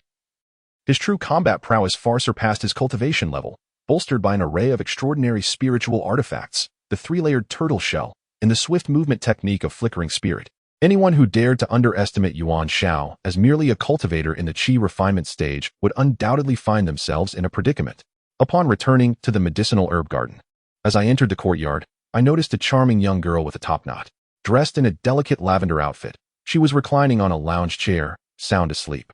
Amused by a mischievous thought, I decided to imitate the previous antics of the topknot girl and give her a fright. Stealthily, I approached her, positioning my face merely a foot away, my eyes wide with anticipation, waiting for her to awaken. However, the topknot girl remained deeply slumbering, not stirring even after a considerable time. Maintaining this posture for too long began to take its toll, prompting me to stretch and massage my aching neck, which elicited quiet laughter from Xiao Jin and Xiao Huang. Glancing back with a glare, they instantly feigned interest in the sky above, muttering about the splendid weather. An idea struck me. I plucked a cattail and crept closer to the topknot girl once more, gently brushing the cattail against her face. Suddenly, she felt an itch in her dreams, and as she groggily opened her eyes, she was startled to find a pair of large eyes just inches from her own. In her fright, she sprang up and inadvertently bumped her forehead against my nose. Thus, one of us cradled our forehead while the other clutched their nose, both exclaiming in surprise.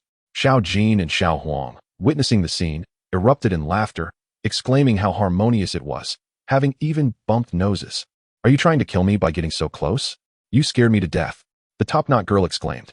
"It's nothing, just learn from someone else," I retorted, still holding my nose defiantly. "Let me see, is your nose bleeding?"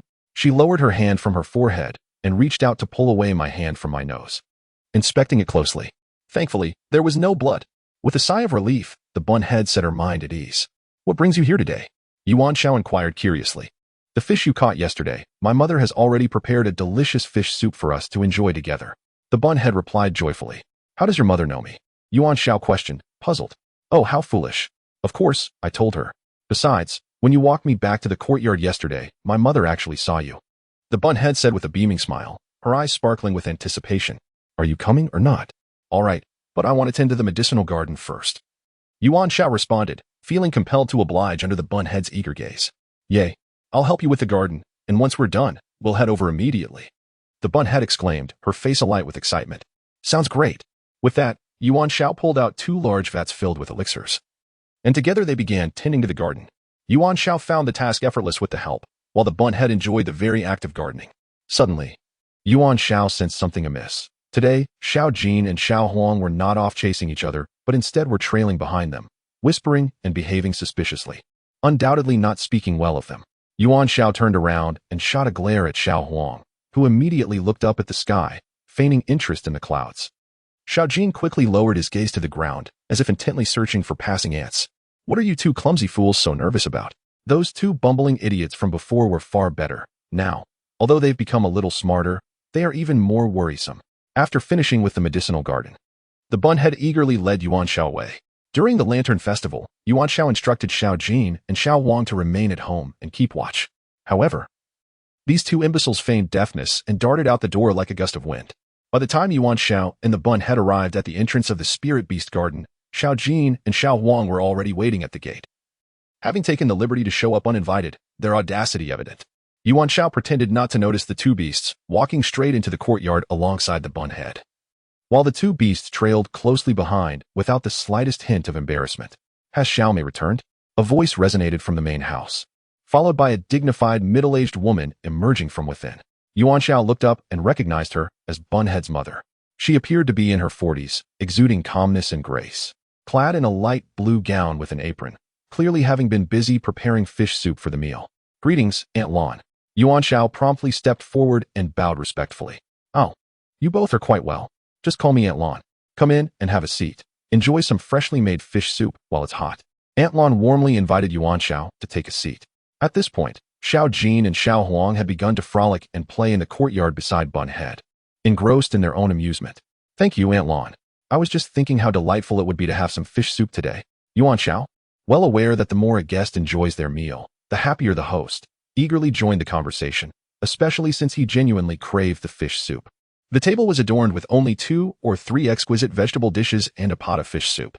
The vegetables were evidently cultivated by Aunt Lan and Bunhead in their garden, while the fish had been freshly caught by Bunhead and Yuan Xiao just the day before, showcasing their hands-on approach to sourcing fresh ingredients.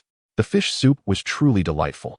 Yuan Xiao had consumed 3 substantial bowls and had also enjoyed a considerable amount of vegetables, much to Aunt Lan's delight. The highest praise one can bestow upon a chef is to savor the dishes they prepare, a sentiment that perhaps will never grow old. Not to be outdone, Wanzi also indulged in 2 bowls, but when it came to the third, she found herself unable to continue and poured the remainder of her substantial bowl of fish soup into Yuan Xiao's bowl. Yuan Xiao, undeterred, lifted the bowl and drank it all in one go. Aunt Lan laughed joyfully, reminiscent of her own youth alongside someone special. Yet, times have changed, and one cannot predict if they will ever reunite. Even if the opportunity arises, it may not lead to another encounter. There were few vegetables left on the plate, and Yuan Xiao signaled that she was full. However, Wanzi insisted that no food should be wasted. After all, they would have to wash the dishes once finished. With a few swift chopsticks, she cleared the remaining vegetables from the plate and added them to Yuan Xiao's bowl. Thus, Yuan Xiao had no choice but to surrender and dutifully finish her meal. Aunt Lan had raised Xiaomei alone since childhood. Although Xiaomei was lively and not at all introverted, she had rarely been as joyful as these past couple of days. After returning from fishing yesterday, she was so elated that she couldn't sleep until midnight. This morning, she was eager to seek out Yuan Xiao for a playful visit, and Aunt Lan, ever supportive, encouraged her to invite Yuan Xiao for fish soup, providing her with a perfect excuse to go see him. Such is the nature of a caring mother. Chapter 133. The connection between Xiaomei and the Tianqi Pearl is acknowledged. With their bellies full and content, Aunt Lan suggested that Yuan Xiao and Xiaomei head to the outdoor tables in the courtyard to bask in the sun and chat. Xiaomei, I have something for you to see. Let us see if you can discover what it is. This time, Yuan Xiao was not joking and called Xiaomei by her given name. What is it? Bring it to me. Xiaomei, while speaking, inched her chair closer. Yuan Xiao reached out and retrieved an exquisite teapot, presenting it to Xiaomei. Cradling the teapot, Xiaomei examined it intently, appreciating its craftsmanship, convinced it was no ordinary item. It was only when she turned the pot over and spotted the character Tian that she paused in surprise. She then reached into her bosom and produced a jade pendant. Comparing the two, both Yuan Xiao and Xiaomei were taken aback. The Tian character on the bottom of the teapot mirrored precisely the one on the back of the jade pendant. The strokes and contours were identical, evidently originating from the same source. What could this mean? Xiaomei, where did you acquire this jade pendant? Yuan Xiao inquired. I have had it since childhood. My mother entrusted it to me when I began to form memories, Xiaomei recalled. Yuan Xiao, where did you find this teapot? May I take a look? The voice of Aunt Lon interrupted, having approached the two unbeknownst to them. To be honest, Aunt Lon, I discovered it in a completely new world. The realm is vast and the scenery breathtaking, featuring several thatched cottages fully furnished with daily necessities, yet devoid of inhabitants. I wonder who prepared it, and for whom. I specifically retrieved this teapot from one of the cottages to inquire whether Xiaomei or Sister Bai might have any insight. Yuan Xiao explained, extending the teapot to Aunt Lon. Aunt Lon scrutinized the teapot, particularly the Tian character on its base, before falling into deep contemplation. Indeed, it is he. He had indeed prepared an independent world, constructing a thatched cottage in anticipation of their arrival. Although he had spoken of certain matters without following through, he had not forgotten the two of them. A promise made in the past had now transformed into reality. Yuan Xiao, is the world you mentioned contained within a transparent pearl? Does this pearl possess many wondrous abilities? In that realm, does it simultaneously exude both rich spiritual energy and ethereal essence? Aunt Lon inquired, posing 3 questions in quick succession. Upon hearing this, Yuan Xiao felt a jolt in her heart. Aunt Lon seemed to know everything, and this awakening pearl was indeed connected to the mother and daughter duo. Could it be that this awakening pearl belonged to both the Bunhead and Aunt Lon? It was time to cease any further concealment. Yes, Yuan Xiao affirmed. You have guessed correctly on all 3 questions. Aunt Lan's emotions were complex, a blend of joy and sorrow. Mother, what are you talking about? Little May asked in confusion. There were many things that their mother understood, yet Little May might not. We are discussing this pearl, Yuan Xiao said, retrieving the awakening pearl and placing it in Little May's hands for her to see. Upon seeing the transparent pearl, Little May assumed it to be a delightful toy, squeezing it curiously with an expression of wonder. Aunt Lon, was this awakening pearl originally meant for you? If it belongs to you and Little May, will you be reclaiming it? Yuan Xiao inquired. While he cherished the awakening pearl dearly, he pondered the difficulty of the situation should Aunt Lon wish to take it back. During the Lantern Festival, if the items truly belonged to the two of them, possessing them would indeed be burdensome, unless they received the approval of Xiaomei and her mother, which would bring a sense of reassurance. No need for that. You may keep this enlightenment pearl.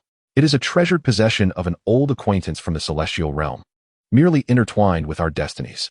Aunt Lon remarked. Aunt, you and Xiaomei can access the inner world of the enlightenment pearl at any time? Yuan Xiao exclaimed, her jaw nearly dropping in astonishment. This jade pendant serves as the key to enter the inner realm of the enlightenment pearl. As long as the pearl remains with you, regardless of the distance between us, we can activate the key and enter that world at will, allowing Xiaomei to meet you. Aunt Lon said earnestly. Yuan Xiao recalled infusing spiritual energy into the pendant earlier, and she immediately heard the sound of a door creaking open. Now it seemed evident that this door led to the world within the enlightenment pearl.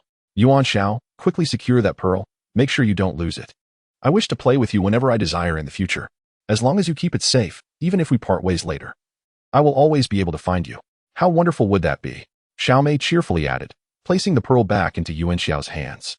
Aunt Lon, this enlightenment pearl is tremendously beneficial for cultivation. I am truly grateful to you both. Yuan Xiao expressed her heartfelt gratitude. It was only fitting to give it to you. With the precious orb in your possession, I can always seek your companionship. Were the orb to be in my hands, you might not come to visit, or I may find myself unable to seek you out when the desire arises. Let us avoid such a scenario. Xiaomei exclaimed with a hint of frustration. Yuan Xiao, having heard Xiaomei's heartfelt plea, decided to relinquish the orb, acknowledging that it rightfully belonged to her. Xiaomei, not particularly fond of cultivation or conflict, could rely on my protection. In this realm, few could inflict harm upon me, ensuring Xiaomei's safety. Even if danger were to arise, it would likely stem from the celestial realm. If true immortals were to descend, the absence of the orb would matter little. Aunt Lon remarked sagely. Upon hearing this, Yuan Xiao ceased her insistence and secured the Tianqi orb. The bond between Xiaomei and Aunt Lon was a rare manifestation of kindness. They were not motivated by greed and placed great value on relationships. In the future, I must find an opportunity to repay their kindness. Given Aunt Lan's warning about potential threats from the celestial realm, I shall devote myself to cultivation, striving to attain immortality and confront those adversaries. The Tianqi orb is indeed a rare treasure, and it is wise to keep its existence known to as few as possible. Since you are now aware of the orb's origins, it would be prudent not to consult that elder sister you mentioned earlier, lest another soul comes to know of it. A common man may be innocent, but possessing a treasure can bring about misfortune. Aunt Lon imparted her wisdom with sincerity. Thank you, Aunt Lon, Yuan Xiao acknowledged. In an effort to spare this mother-daughter pair from worry, Yuan Xiao wholeheartedly agreed. In truth, Yuan Xiao had developed an extraordinary intuition, able to discern those who would be tempted to covet the Tianqi orb at a mere glance. For instance, individuals such as Zhai Yu, Hai Lao, Mo Fei, Zhang Dehai, Xiaomei and her mother, by Xin, and Wu Lao Mo, do not harbor intentions of claiming the formidable Tianqi pearl for themselves. They either adhere to their own principles, possess an inner strength coupled with deep emotional ties, or simply do not place value on material possessions. Yuan Xiao is certainly aware of this. In Chapter 134, the ritual of refining the Tianqi pearl into the dantian unfolds. Despite Wu Lao Mo's ruthless and fierce nature, which often leads him to seize treasures from rivals, he does not genuinely covet these external possessions. Rather, his actions are intended to instill fear and ensure he is remembered by his adversaries. For instance, the Fengling sword, the token, and the puppet he previously acquired were promptly gifted to Yuan Xiao, indicating no intent of claiming them as his own. Even if not presented to Yuan Xiao, he would likely bestow them upon others whom he finds somewhat agreeable. Wu Lao Mo's prolonged possession of Yuan Xiao could have led him to seize the Tianqi pearl long ago had he wished to do so. The mere fact that he has not speaks volumes. His strength lies in his inherent pride, his untamed spirit, and his ability to embrace or relinquish possessions, prioritizing his personal cultivation over material wealth. Yuan Xiao, this Tianqi pearl can indeed be further refined. Such pearls, containing independent worlds, can be integrated into one's being by their master, facilitating future use with greater convenience and security. When needed, it can also be withdrawn at will. I possess a set of integration techniques bestowed by an old acquaintance. Take a look, and perhaps you can refine it when you have some time. I shall stand guard over you. Aunt Lan began to offer her guidance. Yuan Xiao found Aunt Lan's words to be profoundly insightful. For instance, during her previous venture into the world of the Tianqi pearl, the pearl had inadvertently fallen to the ground in the realm of reality, posing a significant safety hazard. If she could integrate the Tianqi pearl within herself, it would indeed be far safer and more convenient. Resolutely, Yuan Xiao commenced her study of the merging technique that Aunt Lan had provided. Seated in a meditative position, she delicately placed the Tianqi pearl in the palm of her hand, positioning it over her abdomen. Yuan Xiao extended her consciousness, guiding the energies from the internal world of the Tianqi pearl into her own body. The majority of this energy was spiritual essence, yet she discerned a trace of celestial energy intermingled within, both merging into her being. As she sensed the tumultuous flow of the mingled celestial and spiritual energies within her, it was as if a portal to her memories had been unlocked. Yuan Xiao beheld the streams, rivers, and oceans of the Tianqi pearl's world. She witnessed vast grasslands, dense forests, parched deserts, towering mountains, and floating islands. She encountered myriad small creatures and celestial herbs, all these vivid images cascading through her mind, clearly indicating that this world was intertwining with her very essence. Subsequently, the pearl in her hand vanished, and a tremendous surge of energy suddenly manifested in her dantian, gradually coalescing into a spectral image of the Tianqi pearl, gently pulsating at that location. At this moment, Yuan Xiao opened her eyes, realizing that she and the Tianqi pearl had become one, inseparable. Silently, she concentrated, feeling the spectral image of the pearl resting in her palm. With another silent thought, the spectral image returned to her dantian. Indeed, it was as effortless as she had wished, safe and convenient. At this moment, the celestial pearl had completely dissipated.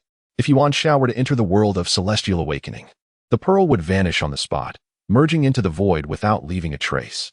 Upon Yuan Xiao's return from the celestial realm, it would reappear exactly where it had been, with no change in position during its comings and goings. Xiaomei was filled with joy, for now, Yuan Xiao could not escape. Whenever they wished to find her, they would be able to do so. Aunt Lan was equally gratified, acknowledging that Yuan Xiao was a person of great fortune, destined to be intertwined with her and her daughter. It was indeed a remarkable twist of fate that a treasure passed down from the celestial realm would end up in the hands of a mere cheer-refining youth, who just so happened to meet Xiaomei. One could only attribute such occurrences to divine providence. Mother, I wish to go kite flying with Yuan Xiao, Xiaomei pleaded with a charming pout. Very well, but do not wander too far. Just play in that expansive patch of grass outside the courtyard. Can we venture just a little further? Just a tiny bit, Xiaomei exclaimed, playfully separating her fingers to illustrate her desired distance, which elicited a laugh from her mother. Go on. Just know that if you get lost, I shall not come looking for you. That is impossible. With Yuan Xiao by my side, how could I ever get lost? With that, Xiaomei seized Yuan Xiao's hand and dashed off like the wind, growing ever more distant, leaving her mother speechless. The kite, a gift from Yuan Xiao after their fishing trip, was finally put to use today. Yuan Xiao released a length of kite string, allowing Xiaomei to hold the spool, while she herself raised the kite high with her right hand. Together, they sprinted towards the gentle breeze, and with a delicate toss, the kite soared gracefully into the sky. Once the kite stabilized in the sky, Yuan Xiao assisted Xiaomei in gradually extending the kite string, allowing the kite to ascend ever higher.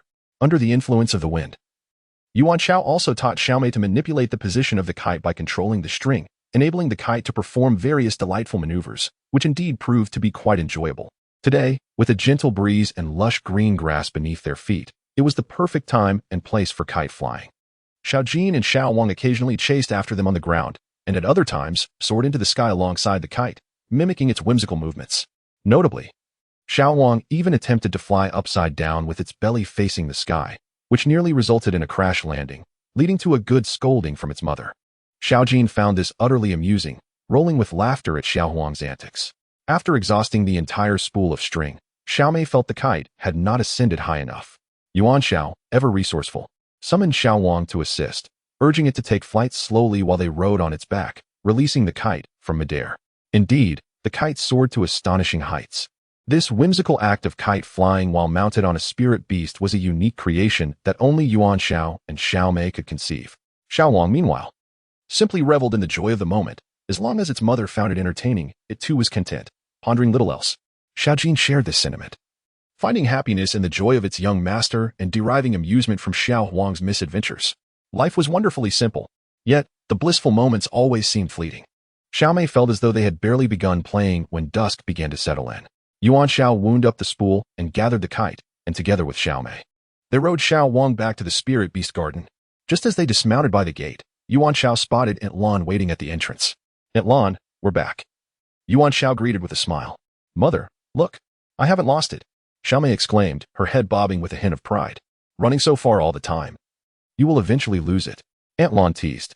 Yuan Xiao bid farewell to the two and returned to the spirit herb garden to rest. She intended to pay a visit to brother Mo Fei the following morning, as it had been a while since they last met. Curious to see what he had been up to, Yuan Xiao prepared mid-grade spirit stones for Xiao Jin and high-concentration spirit liquid along with the last few pieces of golden winged bat king's meat for Xiao Wang, allowing them to feast or cultivate at their leisure. She then tucked herself in and drifted off to sleep. Yuan Xiao, blessed with exceptional talent, believed that cultivating joyfully was just as important as relentless practice. The next morning, after finishing her morning routine, Yuan Xiao rode on Xiao Wang, accompanied by Xiao Jin, and arrived at Xiushui Island, landing directly outside the small courtyard by the bamboo grove. Brother Mo, I have arrived, Yuan Xiao called out. Junior brother Yuan, just come in. I won't be coming out to greet you, came Mo Fei's voice. Since their last encounter during the annual competition at the sect, they had not seen each other. Have you had any unhappy moments these days? Share them with me. Let me bring you some joy. Yuan Xiao laughed. I'm sorry to disappoint you. I only have one happy piece of news, Mo Fei replied, teasingly. What good news? Even if it makes me sad, I'd like to hear it. Yuan Xiao lamented. Only thunder without rain, not a single tear shed. Chapter 135. Wang Yin withdraws from the sect. Mo Fei is promoted. Go ahead and cry. You can listen to my news while you weep. Mo Fei continued. The 4 elders of the new sect have been confirmed dead, and the Spirit Beast Garden is in need of leadership. The sect has considered my recent advancement to the foundation establishment stage and intends to promote me to elder, assigning me to oversee the management of the Spirit Beast Garden. Could it be, said Mo Fei, that you are being promoted? Yuan Xiao exclaimed as he patted Mo Fei heavily on the shoulder. Just as Mo Fei was about to raise his cup for tea, the sudden gesture caused most of it to spill, leaving him speechless. By the way, let me share some news with you. My brother Hai, whom you previously referred to as the Mad Master, has now ascended to the initial stage of the Golden Core. Next time, I'll invite both of you to drink together, so you can become more familiar with each other. Brother Hai will soon be reinstated at the Mountain Gate, and at that time, you can look out for one another, Yuan Xiao continued. Mo Fei was indeed taken aback. The addition of a Golden Core cultivator to the Mountain Gate was undoubtedly significant, and he had only just learned of it today. I have something to tell you as well. Wang Yin has left a letter resigning from Yuhai sect. Previously, Wang Yin had been in frequent correspondence with Wang Jin, who had been hiding somewhere. Ultimately, just a few days ago, after the annual competition at the Mountain Gate, he stealthily departed and vanished, leaving behind an official letter announcing his withdrawal from Yuhai sect. Mo Fei stated.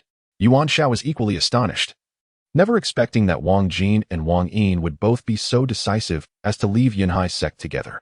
Wang Yin's departure post-competition might have been prompted by his realization of his own lackluster performance, leading him to withdraw from the competition for a chance at success elsewhere. However, it remained uncertain to which new sect these brothers would secretly turn and whether they would eventually achieve remarkable accomplishments. Yet, Yuan Xiao believed that given their nature, the brothers would undoubtedly return seeking vengeance once they cultivated their skills. Their paths would surely cross with Yuan Xiao again, although their strength was not formidable. They were cunning and ruthless, never shying away from challenges. The two individuals are not lacking in talent. They possess significant potential for growth in the future. Having these two to encourage one's cultivation is indeed beneficial, as it helps prevent complacency, Yuan Xiao mused. Is our old mountain gate truly a land of feng shui treasures? Or could there be unique resources here that we are unaware of? Yuan Xiao suddenly inquired. Given that Sister Bai from Divine Immortal Mountain previously resided and cultivated in the secret chamber of the back mountain, and now both Xiao Mei and her mother have taken up residence here, what could possibly draw them to this place? Sister Bai, a formidable cultivator with aspirations to return to the immortal realm, has also hidden herself in this back mountain.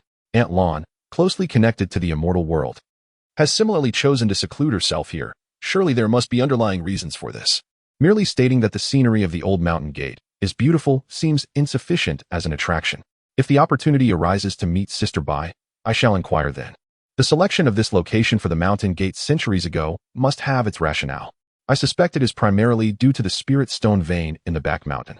Otherwise, they would not have relocated the mountain gate after the spirit stones were exhausted. As for other deeper reasons, my understanding is still lacking. Perhaps only the sect master is privy to such knowledge. Perhaps there is truth in what is said, without embellishment. Here are some inferior spirit stones. A small gift from your junior disciple. I extend my early congratulations to Brother Mo on his promotion to oversee the Spirit Beast Garden. Yuan Xiao produced a bag of inferior spirit stones, around 100 pieces, and handed them to Brother Mo. Are you truly not in need? I made quite a profit from the last Mountain Gate tournament bets and currently have an ample supply of spirit stones. Brother Mo replied. I earned a considerable amount from the Sancian market. There is no need for you to worry, Brother Mo. You have just ascended to the foundational stage, and your expenditures will undoubtedly increase significantly compared to before. You can no longer rely on your previous experiences with spirit stones, Yuan Xiao remarked, exuding an air of a wealthy landowner. In that case, I shall not hold back. Who wouldn't wish to seize the opportunity to profit from a rise in status? Otherwise, it would be challenging to find an excuse for extracting some spirit stones from you next time. Perhaps I should simply stow away the pouch of spirit stones in my storage ring, he said nonchalantly. Finding an excuse is hardly difficult. For instance, you might discover a sister-in-law and then present me with a little nephew. Before long, you might find another sister-in-law and bless me with a little niece. You see, these are all perfectly valid excuses. Rest assured, Brother Apprentice will invariably come bearing spirit stones. Yuan Xiao declared with utmost seriousness. Get lost. Do not tarnish my aspirations with your fantasies. Mo Fei retorted with a chuckle. Brother Mo, the sect has not been tranquil these past 2 years. The conflicts with the Black Moon sect have intensified, and it is uncertain when hostilities may erupt. I implore you to devote yourself to your cultivation. And when the time comes, act judiciously. Do not engage in reckless confrontations when the disparity in strength is evident. Prioritize your safety. Yuan Xiao suddenly spoke with grave sincerity. Who provided you with this information? Is it reliable? Mo Fei's expression turned serious. It was conveyed to me by Master Hai Qing. Brother Hai, Yuan Xiao replied. Then it must be accurate. I never anticipated that this day would arrive so swiftly. Wait, what did you just say? Brother Hai Qing? Mo Fei's face was etched with confusion. A few days ago, the sect leader appointed me as a disciple in place of my master. Now, I am considered a brother-in-arms alongside the sect leader Hai Qing. Grand Elder Wu Sheng, and Brother Hai Fu, Yuan Xiao proclaimed with a flair for the dramatic. No way. Your situation is quite astonishing. It seems you have inexplicably ascended a rank. Shall I now address you as my esteemed uncle? Perhaps I lack the eloquence to aptly express my current sentiments.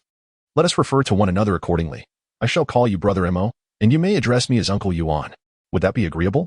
Yuan Xiao inquired earnestly. Not a chance. Mo, in a fit of indignation, made a move as if to hurl the teacup.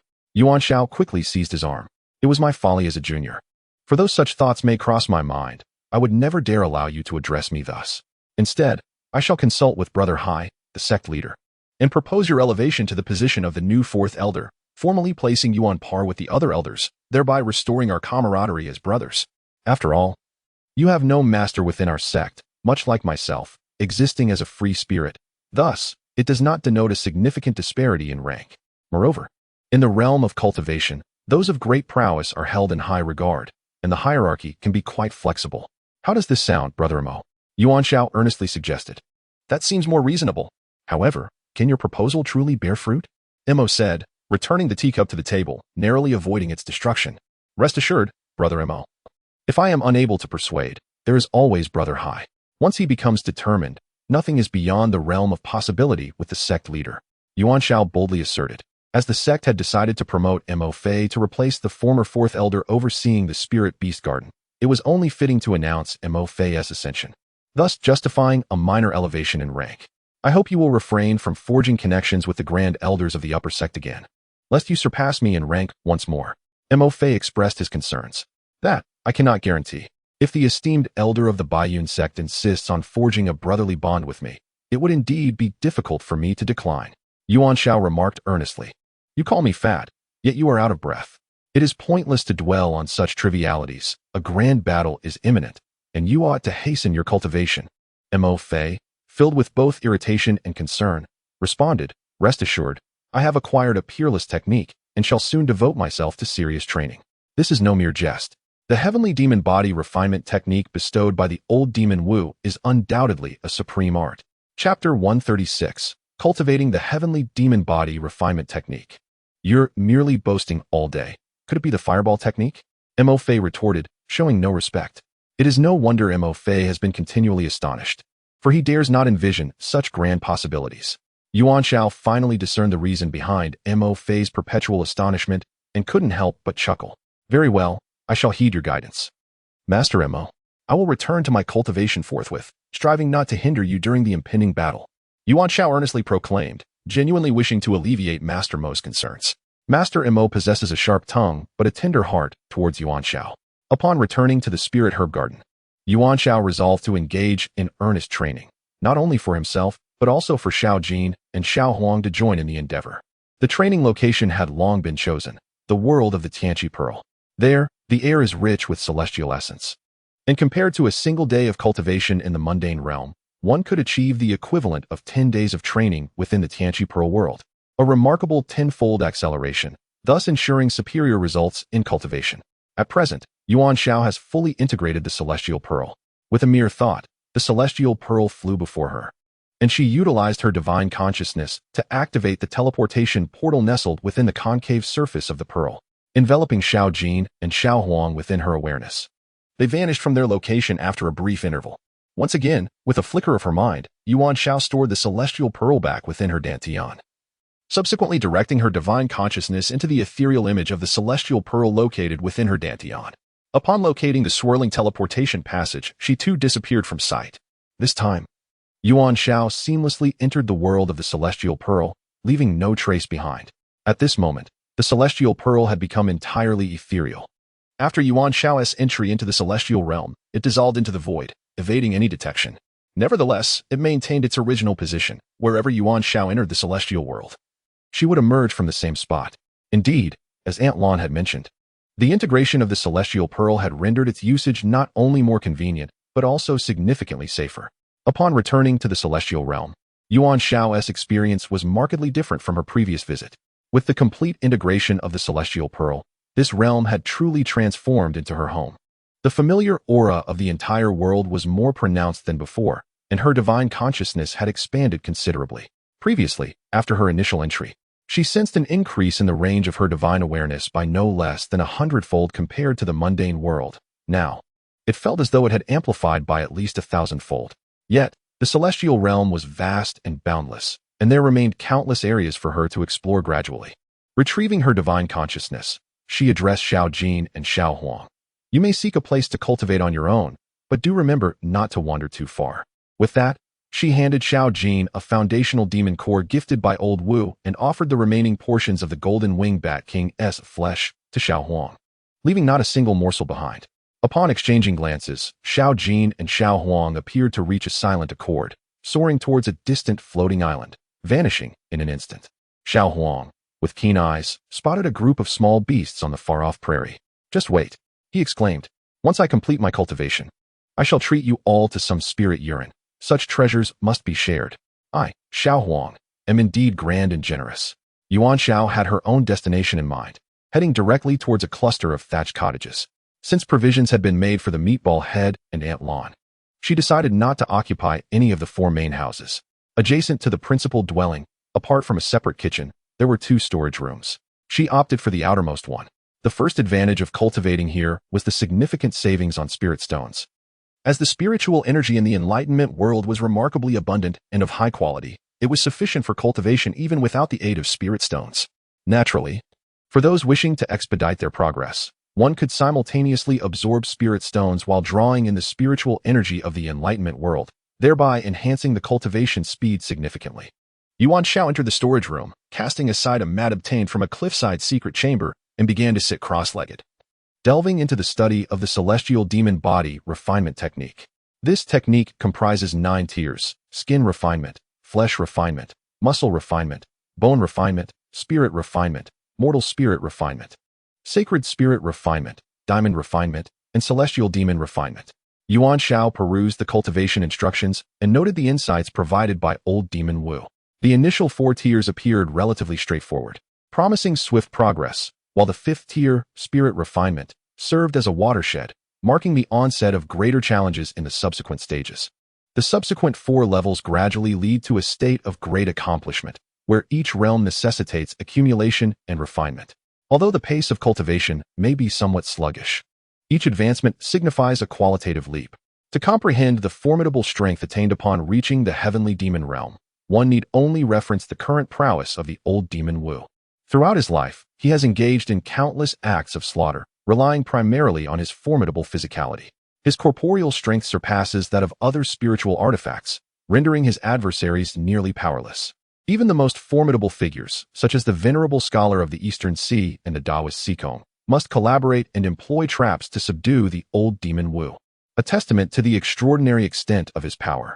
While others may find their bodies decayed after just 100 years without absorbing a trace of spiritual energy, the old demon Wu, despite being pinned by the Crimson Dragon Sword and deprived of any spiritual nourishment for 500 years, remains unscathed. Merely a skeleton covered in skin, a stark contrast. Furthermore, his body withstood the cataclysmic explosion within the secret realm of Wuming Mountain, emerging unscathed from the very epicenter of the blast, illustrating the astonishing resilience of a body cultivated in the heavenly demon realm. Notably, the old demon Wu has a penchant for engaging in combat barehanded, for his physique is his most formidable weapon. Previously, Yuan Xiao had already cultivated the swift spirit escape technique, which encompasses 3 components: body refinement, spirit honing, and fluid manipulation. By sheer coincidence, this aligns perfectly with the first 5 layers of the heavenly demon body refinement technique. The corporeal aspect of the shining spirit escape corresponds to the skin refinement, flesh refinement, tendon refinement, and bone refinement stages of the heavenly demon body refinement technique. Meanwhile, the spiritual dimension of the shining spirit escape aligns with the spirit refinement stage of the same technique. Although the content diverges, they ultimately converge towards a shared objective. Thus, the heavenly demon body refinement technique and the shining spirit escape method complement each other, fostering mutual enhancement and yielding remarkable results, making the cultivation for Yuan Xiao considerably more manageable. As Yuan Xiao entered a state of self-forgetfulness, immersing herself in the heavenly demon body refinement technique, she began her cultivation at the first stage of skin refinement. Meanwhile, the old demon Wu, perched atop a distant cliff, sensed Yuan Xiao's entry into the world of enlightenment at that very moment. However, he was currently in a pivotal period of restoring his cultivation and did not reveal himself before Yuan Xiao. It is worth noting that Yuan Xiao is a co-sovereign of this realm. Although numerous demonic beasts inhabit it, none pose a significant threat to Wu. Wu's plan is to concentrate fully on recovering his past cultivation levels, aiming to return to his pinnacle status from 5 centuries ago. After 500 years without absorbing any spiritual energy or engaging in practice, his cultivation has inevitably declined. Nevertheless, with Yuan Xiao's assistance, he has regained his most essential physical form, making the restoration of his former prowess imminent. Once he has reclaimed his former strength, Wu intends to take advantage of the celestial spiritual energy in this place to retreat and cultivate further, striving to advance his cultivation before re-emerging into the mortal realm. During a moment of respite, the venerable Wu Laomo resolved to embark on an exploration of this apocalyptic realm, choosing a direction to venture forth and ascertain whether he might uncover the boundaries or limits of this world, thus providing a favor to Yuan Xiao by gaining prior insight into it. As a formidable figure of his time, Wu Laoma was naturally captivated by the prospect of exploring and conquering new territories. Chapter 137, The Realm of Flesh Refinement, and Little Huang in pursuit 2 days later. Having consumed all the flesh of the golden wing bat king, Little Huang, disinterested in continuous cultivation, lifted his gaze to find little Jean still engrossed in his meditative practice. Consequently, he decided to slip away unnoticed. Noticing a vast expanse of grassland ahead teeming with small beasts, he could not resist the temptation to familiarize himself with them. After flying for a brief while, he spotted a group of porcupine-like creatures on the grassy terrain, just as Little Huang was about to approach and greet them. The porcupines scattered in all directions, diving into water or burrowing into the earth, vanishing in an instant. Why do these creatures not welcome me? Why do they flee upon our first encounter? Little Huang pondered. If the porcupines could comprehend his thoughts, they would undoubtedly retort, with such a large figure descending from the heavens, armed with sharp fangs and wings, how could we possibly stay? Are we expected to queue for our turn to be devoured? Understanding the concept of a natural enemy, Little Huang mused, am I truly so formidable now? He then continued his flight in search of the next group of small beasts. The vast expanse of the prairie stretches endlessly, and so do the myriad of magical beasts that inhabit it. Seizing this opportunity, one must venture forth to pay visits, to become acquainted, and to indulge in merriment together. Unbeknownst to him, Xiao Huang had already soared deeper into the heart of the grasslands. Time swiftly passed, and after 30 days, Yuan Xiao finally rose from his meditation mat and stepped out of the cottage. During his cultivation, he had not required any spirit stones nor had he been disturbed by anyone, making this his first uninterrupted period of training since embarking on his path of immortality. The fruits of his labor were remarkable. His heavenly demon body refinement technique had surpassed the initial stage of skin refinement and reached the zenith of the second stage of flesh refinement. To test the efficacy of the second stage, Yuan Xiao drew forth the Feilu dagger and made a swift incision on his arm. His flesh exhibited an unparalleled resilience, revealing only a faint white mark, leaving him virtually unscathed. The once formidable Feilu dagger, capable of slicing through iron, could no longer penetrate his skin. Indeed, the power of the second stage of flesh refinement was astonishing, validating old Wu's earlier claims. He had proclaimed, I do not boast. Even if you managed to grasp merely 20 to 30%, you could terrify your adversaries into a state of sheer panic. Standing there, they may not even be able to strike you. Yuan Xiao, who had been skeptical, now found himself a believer, for the evidence lay before him. The failure of the Feilu dagger had attested to the might of the heavenly demon body refinement technique. He then attempted to employ the flashing spirit escape, and indeed, with the enhancement of the heavenly demon body refinement technique, his agility and speed experienced a significant boost. The two techniques harmoniously complemented each other, yielding remarkable results with minimal effort. Yuan Xiao exuded confidence. Should he and his two beasts encounter the Elder of Grievance, their combined might would surely leave him with a multitude of bruises, not to mention the enhancement in combat prowess. The sheer acceleration of their speed rendered the Elder unable to keep pace with any of them. Such a significant disparity in swiftness can decisively influence the outcome of a battle, even if one possesses a higher cultivation level. It is futile if one cannot land a blow on the opponent. Little Jean had been meditating by the brook outside the thatched cottage when he spotted his young master emerging and joyfully rushed over. He had long ceased his training and returned from the floating island, waiting for Yuan Xiao for nearly half a month due to the absence of Little Huang. Yuan Xiao joyfully cradled Little Jean in his arms, tenderly grooming his fur. Suddenly, he felt as though something was amiss. Where was Little Huang? Where has Little Huang gone? Yuan Xiao inquired, only to find Little Jean wearing a similarly perplexed expression. Yuan Xiao extended his consciousness, and after a short while, he retracted it, having found nothing despite the vast increase in his perceptive range. Clearly, Little Huang had ventured far beyond their reach this time. It seemed he would have to seek the assistance of the old demon, Wu. As a formidable figure in the human realm, Wu's investigative capabilities far surpassed those of a mere chi refinement practitioner. Recalling the telepathic symbol left in his mind by Wu, Yuan Xiao directed his consciousness to impact the symbol and called out, Old Demon Wu, I require assistance. Please come if you are able. Remarkably, within mere moments, Wu appeared before Yuan Xiao and Little Jean. Old Demon Wu, how is your recovery faring? Yuan Xiao inquired. It has nearly regained 80% of its strength from 5 centuries ago, and with an additional 6 or 7 days, it should return to its former peak. The old demon Wu, brimming with confidence, inquired, what brings you here? That troublemaker Xiao Huang has vanished once again. It has been a month since I last laid eyes on it. Perhaps it has ventured too far. Could you assist in locating it? Yuan Xiao replied. Consider it a trivial matter. Wu readily agreed. He then closed his eyes, extending his consciousness towards the vast grassland ahead. During his previous meditation, he had noticed Xiao Huang heading deep into the prairie, though he had chosen not to pursue it further. After a brief respite, Wu reopened his eyes, chuckling. This Xiao Huang is remarkably audacious, having strayed 50,000 miles away. If my observations are correct, it is currently being pursued by two demonic beasts, fleeing in a panic. Is it in danger? Yuan Xiao asked, visibly anxious. It appears not, Wu reassured. Though the two pursuing beasts are swift and slightly faster than Xiao Huang, their attacks lack potency. Xiao Huang is resilient and unharmed, albeit in a rather disheveled state. As for why it is being chased, allow me to keep you in suspense, Wu said with a grin. How can we hasten our journey there? Yuan Xiao, feeling somewhat relieved by Wu's assurance regarding Xiao Huang's safety, still harbored concern for its predicament.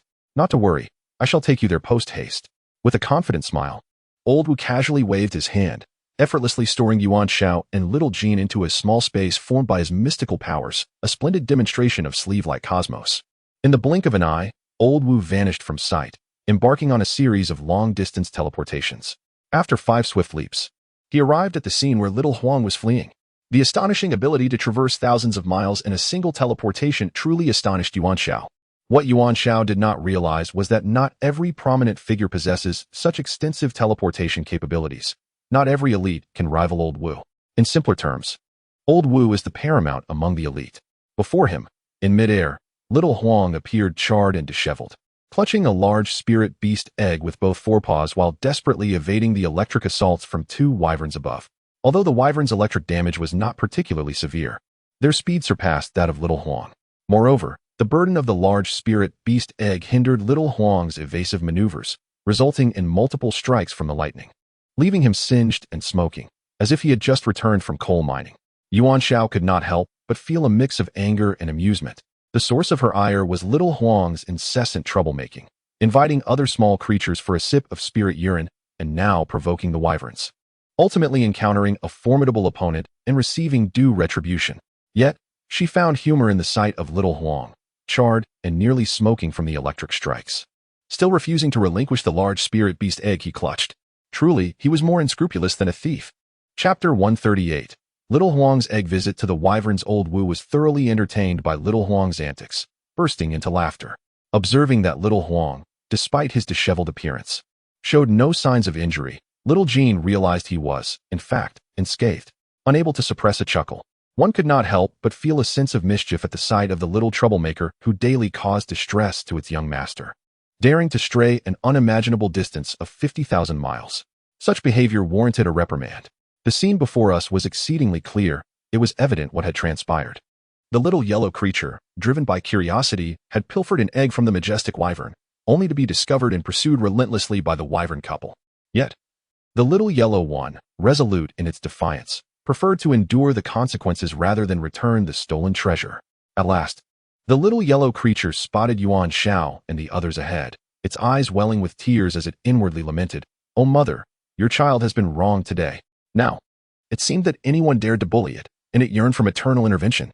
With a sudden burst of speed, it darted towards Yuan Xiao, relinquishing the precious beast egg into her hands before promptly positioning itself protectively in front of her. Defiantly, the little yellow one glared at the approaching wyverns and let out a fierce roar. "Humph! Just moments ago, you gained the upper hand due to your numbers. But now that mother is here, let us see who fears whom." In the presence of its mother, it would show no signs of retreat. Now unencumbered by the cumbersome beast egg, it was ready to face the 2 wyverns head-on. The outcome of this confrontation remained uncertain. The 2 wyverns, upon noticing the presence of 2 individuals and a creature before them, were momentarily taken aback, halting midair, unsure of how to proceed. The small spirit weasel was one matter, but the 2 humans were another entirely. The imposing figure of the muscular man exuded an air of intimidation, clearly not one to be trifled with. The couple dared not engage him in conflict. As for the fair-skinned youth, he appeared quite amiable, yet there was an inexplicable familiarity, akin to encountering a long-lost relative, which rendered them incapable of striking out. It was indeed a most perplexing situation. Yuan Xiao swiftly grasped Xiao Huang's ear, first subduing the little creature before addressing the pterodactyls. "Rest assured, I shall return the spirit beast egg to you. One of you may come forth to retrieve it. However, my Xiao Huang is somewhat discontent, so the other shall engage in a friendly sparring match with it, allowing both parties to vent their frustrations. The disparity in your strengths is negligible." making this an opportune training exercise. How does that sound? As Yuan Xiao took a few steps forward, she extended her hand, offering the spirit beast egg. The two pterodactyls, now possessing a degree of sentience, comprehended Yuan Xiao's intentions without a hint of doubt. Consequently, one of the female pterodactyls swooped down to grasp the egg from Yuan Xiao's hand before soaring into the distance, hovering in midair. The male pterodactyl, meanwhile, positioned itself in the center, clearly prepared to engage Xiao Huang in a contest of skill. Upon witnessing her mother return the spirit beast egg, Xiao Huang felt a mix of indignation and compliance. After all, she was her mother. Yet, the notion of being encouraged to battle the approaching pterodactyl was exhilarating. With her mother present, Xiao Huang felt emboldened, ready to face any opponent. With a fierce roar, she lunged forward, unleashing two formidable ice tornadoes with tremendous power. However, the pterodactyl, aware of the gravity of the situation, recognized its inability to withstand the icy onslaught. Utilizing its innate speed, it deftly evaded the attack, positioning itself behind Xiao Huang. In an instant, a bolt of lightning struck Xiao Huang's back. She merely shuddered momentarily, showing no sign of concern. Xiao Huang's resilience was remarkable, not only due to her thick skin but also because, after merging with the 5 elements pearl, her defensive capabilities had significantly increased, allowing her to mitigate a substantial portion of the damage from attacks. After previously consuming the mystical essence of the divine beast, the white tiger, gifted by Sister Bai, the power of the 5 elements pearl has significantly increased, rendering the protagonist nearly impervious to pain. Xiao Huang wishes to engage in close combat with the wyvern, a venture that aligns with his strengths. However, the wyvern exhibits remarkable intelligence, evading Xiao Huang's advances with agility. Yuan Xiao suddenly comprehends the crucial significance of agility and speed in battle. Xiao Huang resembles the formidable ancestor of unrequited love, possessing immense offensive capabilities and devastating magical prowess, yet lacking the swiftness to catch his opponent, resulting in his attacks often missing the mark. The wyvern, in contrast, embodies the combined agility and speed of both himself and Xiao Jin, skillfully maneuvering to outwit the ancestor of unrequited love. Moreover, an additional distinction arises. Yuan Xiao now wields the exquisitely Hua sword and the exceptional Fengling sword, while Xiao Jin has mastered the technique of supersonic attacks, and Xiao Huang has grasped the chilling ice tornado. These various offensive techniques are now potent enough to inflict harm upon the ancestor of unrequited love. Thus, should Yuan Xiao and his 2 beasts encounter the ancestor once more, the latter would find himself unable to pursue or strike them, while Yuan Xiao and his companions would be capable of both pursuing and inflicting damage, tipping the scales of battle dramatically in their favor. Ultimately, after a fierce half-hour struggle between Xiao Huang and the male wyvern, both combatants found themselves exhausted, with no clear victor emerging. The wyvern's thunderous breath diminished, while Xiao Huang gasped for breath like a weary bull. Observing the situation, Yuan Xiao promptly intervened, calling for a halt. He declared, "Let this friendly contest conclude here.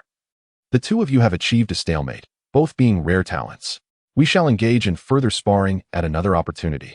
Having vented his frustrations, Xiao Huang naturally heeded his mother's advice. The pterosaur had long since lost the desire to continue fighting. The spirit beast egg had already been returned by Yuan Xiao. So what was the point of further conflict? It was merely an opportunity to spar with that flying tiger. Xiao Huang, go wash yourself in that little river over there. Just look at how filthy you are. You've rolled in a coal heap for 3 days and still wouldn't be as dirty as you are now. Hurry up. Remember, you must be a creature of hygiene. Yuan Xiao chided Xiao Huang with a nagging tone. Just as Xiao Huang was about to run over to Yuan Xiao and act adorably, he was immediately halted by a gesture. "If you don't clean yourself properly, don't come near me." With a face resembling that of a wilted vegetable, Xiao Huang obediently scampered off to the river to bathe, eliciting laughter from the pterosaur. After a while, Xiao Huang emerged from the water, sparkling clean, and darted straight back to Yuan Xiao, nuzzling against him in search of affection. The pterosaur couple, witnessing the ferocious beast who had just battled them moments ago now acting like a playful kitten around the young boy, were utterly astonished. Could this truly be the renowned combat expert, the spirit beast flying tiger? How had it transformed into such a clingy little creature? Yuan Xiao mounted Xiao Huang and addressed the pterosaur couple. "Today, we shall visit your home. Please prepare some delightful food and beverages for us. Let us be on our way." The pterosaur couple, seemingly unguarded around the young lad, readily led the way. Pterosaurs typically preferred to dwell near water sources, often residing by lakes, rivers, or coastal areas. Some built nests in rocky caves near water, others perched in trees, while some directly constructed their homes on sandy shores or riverbanks. After flying for a while, the pterosaur couple, accompanied by Yuan Xiao and two beasts, arrived at a cliff where a stone cave was nestled nearby. Peering inside, they discovered several spirit beast eggs and two newly hatched pterosaurs, curiously observing the visitors. The female pterosaur gently placed the spirit beast egg she had been carrying back into the nest and spent a moment soothing the two little pterosaurs before the couple took flight together. Yuan Xiao then retrieved a large piece of felt from her treasure trove brought from her countryside home and spread it on the ground, inviting everyone to sit. Even the little golden and little yellow beasts obediently settled on the felt. Wu Laomao, having never been a guest in a beast's abode, found the situation quite novel and patiently sat down to watch the spectacle. Although the pterosaurs possessed awakened intelligence, would they truly know how to entertain guests? In Chapter 139, the Sikong clan in preparations at the mountain gate, Yuan Xiao took out a flask of wine and 2 cups from her treasure trove, engaging in a toast with Wu Laoma. She reminisced about the last time she drank, which was with several senior brothers at the Yuhai sect. Suddenly, an idea struck her, and she inquired of Wu Laoma previously. You mentioned that 500 years ago, you were subdued by the old Confucian scholar from the East Sea continent and Sikong Daran. I happen to know someone named Sikong Jiayue, hailing from the mountainous islands of the East Sea continent. Have you heard of him? Sikong Jiayue is your elder brother? Wu Laoma exclaimed. He is indeed a legendary figure, rumored to have ascended to the celestial realm over 2,000 years ago, long before my birth. After I embarked on my own path of cultivation, I gradually heard tales of his exploits, due to his frequent clandestine returns from the celestial realm to the mortal world, where he delights in visiting various esteemed sects and, with a flick of his hand, absconds with some treasures. He has amassed quite a collection of tales. This individual, free-spirited and unconventional, possesses a remarkable character. Although we do not share the same path, it does not hinder my admiration for him. You are the bold thief in plain sight, while Brother Jiayue operates in the shadows. Each of you possesses your own unique merits. Yuan Xiao remarked. Indeed, you speak the truth. Wu Laoma chuckled heartily after his own words. Could the Siku Taoist you encountered have any connection with Brother Jiayue? Yuan Xiao inquired. That is indeed a possibility. For Siku Taoist hails from the mountainous islands of the East Sea, and it is quite likely that they belong to the same lineage but from different generations. Siku Jiayue has long been renowned, known as the Celestial Realm's master thief, a veritable treasure trove in human form.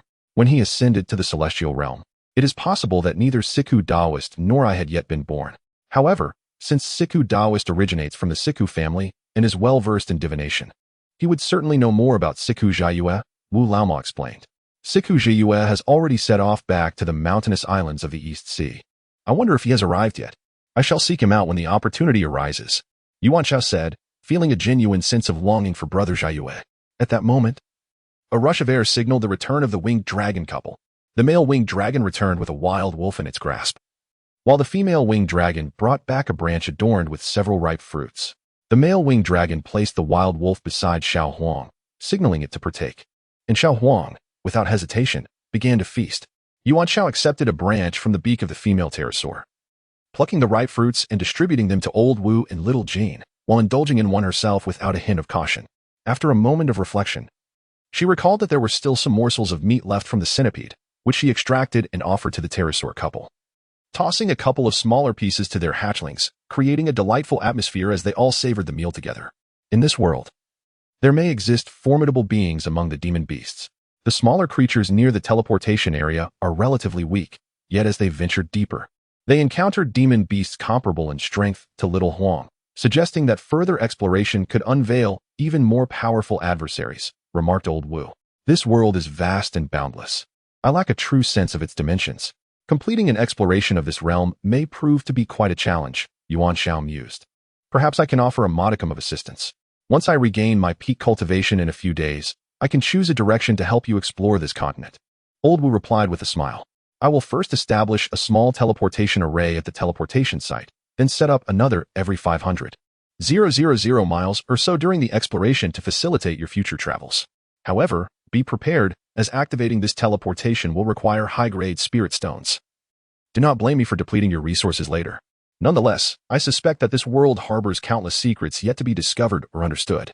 For instance, as the master of this realm, you likely possess many unknown privileges and abilities. You are currently at a nascent stage in your cultivation, perhaps unaware of or temporarily unable to access these privileges. In due course, as your abilities advance, you will inevitably uncover more secrets, so there is no need for haste. Wu Laoma continued to speculate. Indeed, such a possibility exists. Wu Laoma is truly well-versed in the ways of the world. Yuan Xiao found Wu Laoma's conjecture quite reasonable and thus offered him an extravagant compliment. I shall take your words as genuine praise. Wu Laoma replied nonchalantly. It seems that the spiritual beasts here are rather more approachable towards you. At the very least, they exhibit less hostility or wariness. Wu Laoma remarked suddenly. This may be due to my integration with the Tianqi Pearl. In fact, some time ago, after you entered the Tianqi world, I infused the Tianqi Pearl into my dantian within the human realm. Perhaps the aura I now possess harmonizes completely with that of the Tianqi world, providing these spiritual beasts with a sense of familiarity and security, thus reducing their wariness towards me, Yuan Xiao hypothesized. Wu Laoma nodded in agreement with Yuan Xiao's deduction. The Tianqi world exists as a realm unto itself. Who knows, one day, if chaos erupts in the outside world, this place might very well serve as a sanctuary. Wu Laoma remarked casually, without deeper intent. However, Yuan Xiao felt a jolt at his words. The speaker may be oblivious, yet the listener is perceptive. The Tianqi world is indeed akin to a paradise, a refuge. Xiao Huang and the couple of winged dragons feasted heartily, eventually gathering together to eat, signifying that they had reconciled completely. After Yuan Xiao finished the fresh fruits, she felt a lingering desire for more, for the flavors were truly delightful. As a guest, one must comport oneself appropriately. Thus, Yuan Xiao refrained from expressing a desire for more food, and instead indulged in several cups of wine with old Wu. After savoring the exquisite wine, Yuan Xiao bid farewell to the couple of pterosaurs. Seizing the moment when no one was paying attention, Xiao Huang stealthily approached the cliff's edge, preparing to engage in mischief, only to be caught in the act by Yuan Xiao. Before Xiao Huang could proceed, Yuan Xiao delivered a sharp slap to the back of his head, causing him to instantly suppress his urge. How many times must I remind you to maintain hygiene? You beast! Relieving oneself indiscriminately is not the conduct expected of our family. Yuan Xiao scolded vehemently. Xiao Huang promptly withdrew his leg, shrinking his neck and fleeing towards the direction of the thatched cottage, pausing only to nod at the pterosaur couple. Yuan Xiao produced 2 bells and hung them at the cave's entrance. As the gentle breeze blew, they chimed melodiously, much to the delight of the 2 little pterosaurs. Old Wu once again employed his mystical powers, enveloping Yuan Xiao and Xiao Jin, and pursued Xiao Huang, ultimately drawing him into his sleeve. After a few instantaneous shifts, they returned to the thatched cottage. I shall continue my cultivation, striving to regain my peak prowess as soon as possible, and thereafter venture forth along the path we traversed on the prairie, seeking to uncover a new road while also searching for opportunities to elevate my skills. Old Wu declared. Indeed, we must soon return to the human realm. With the impending battle at the mountain gate, we, the humble soldiers, must also prepare ourselves. Yuan Xiao remarked with self-deprecating humor. Indeed, it is remarkable that you have reached the pinnacle of flesh refining. Medium-grade spiritual artifacts and those below pose little threat to you now, Old Wu acknowledged. Even the most exquisite spiritual artifacts would significantly diminish the harm inflicted upon you, unless your adversary wielding such an artifact possesses a power level vastly superior to yours. Such trivial skirmishes among inconsequential sects pose little threat to your current standing. In his eyes, even sects devoid of transformation stage cultivators are deemed insignificant. Chapter 140. The Lantern Festival's first alchemical trial in this 30-day cultivation period within the world of Tianqi.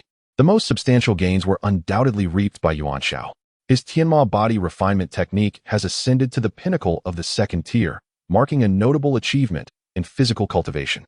Simultaneously, the agility and speed conferred by the Flash Spirit Escape technique have seen considerable enhancement. Little Huang, having practiced for merely 2 or 3 days, ventured off to roam the vast grasslands.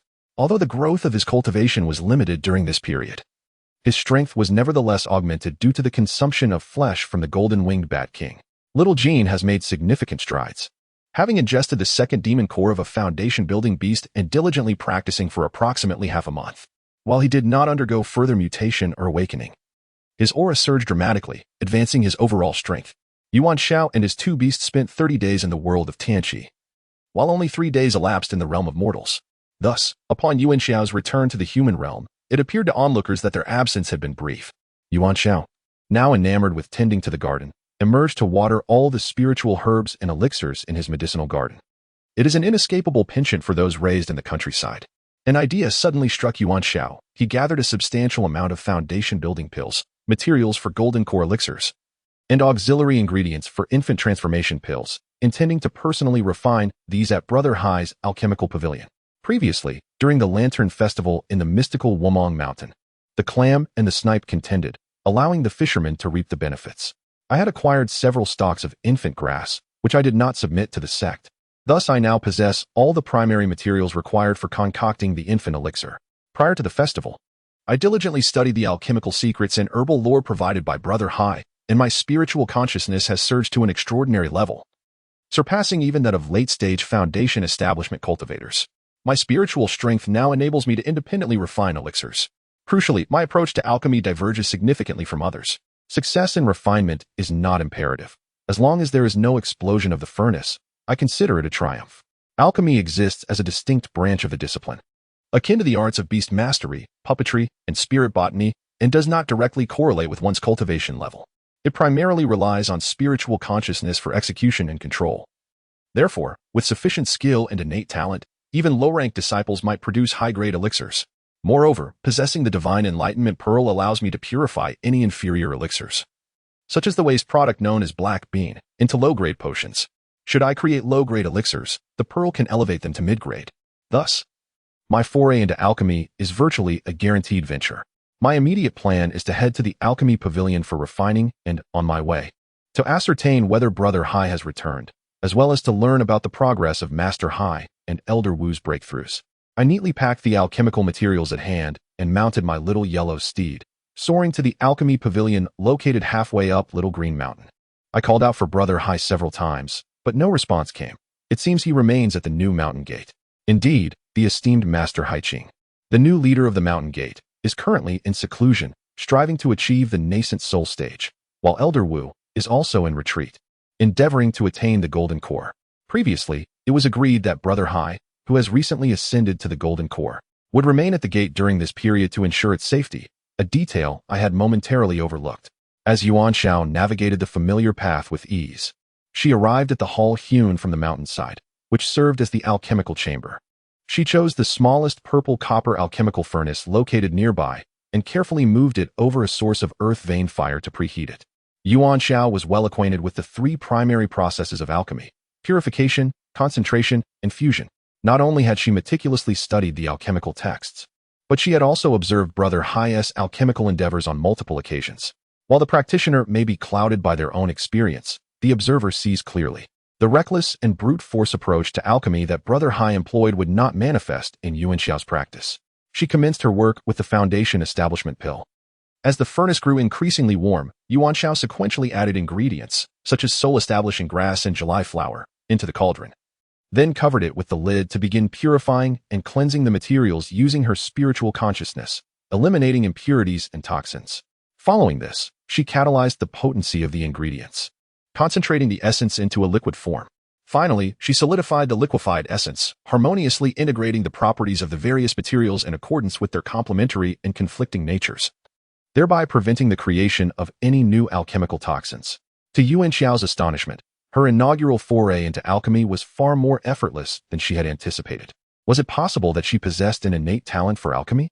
In truth, it was her exceptional spiritual consciousness that enabled her to meticulously control every detail of the alchemical process, ensuring that the stages of purification, concentration, and fusion were executed flawlessly, rendering the task remarkably effortless.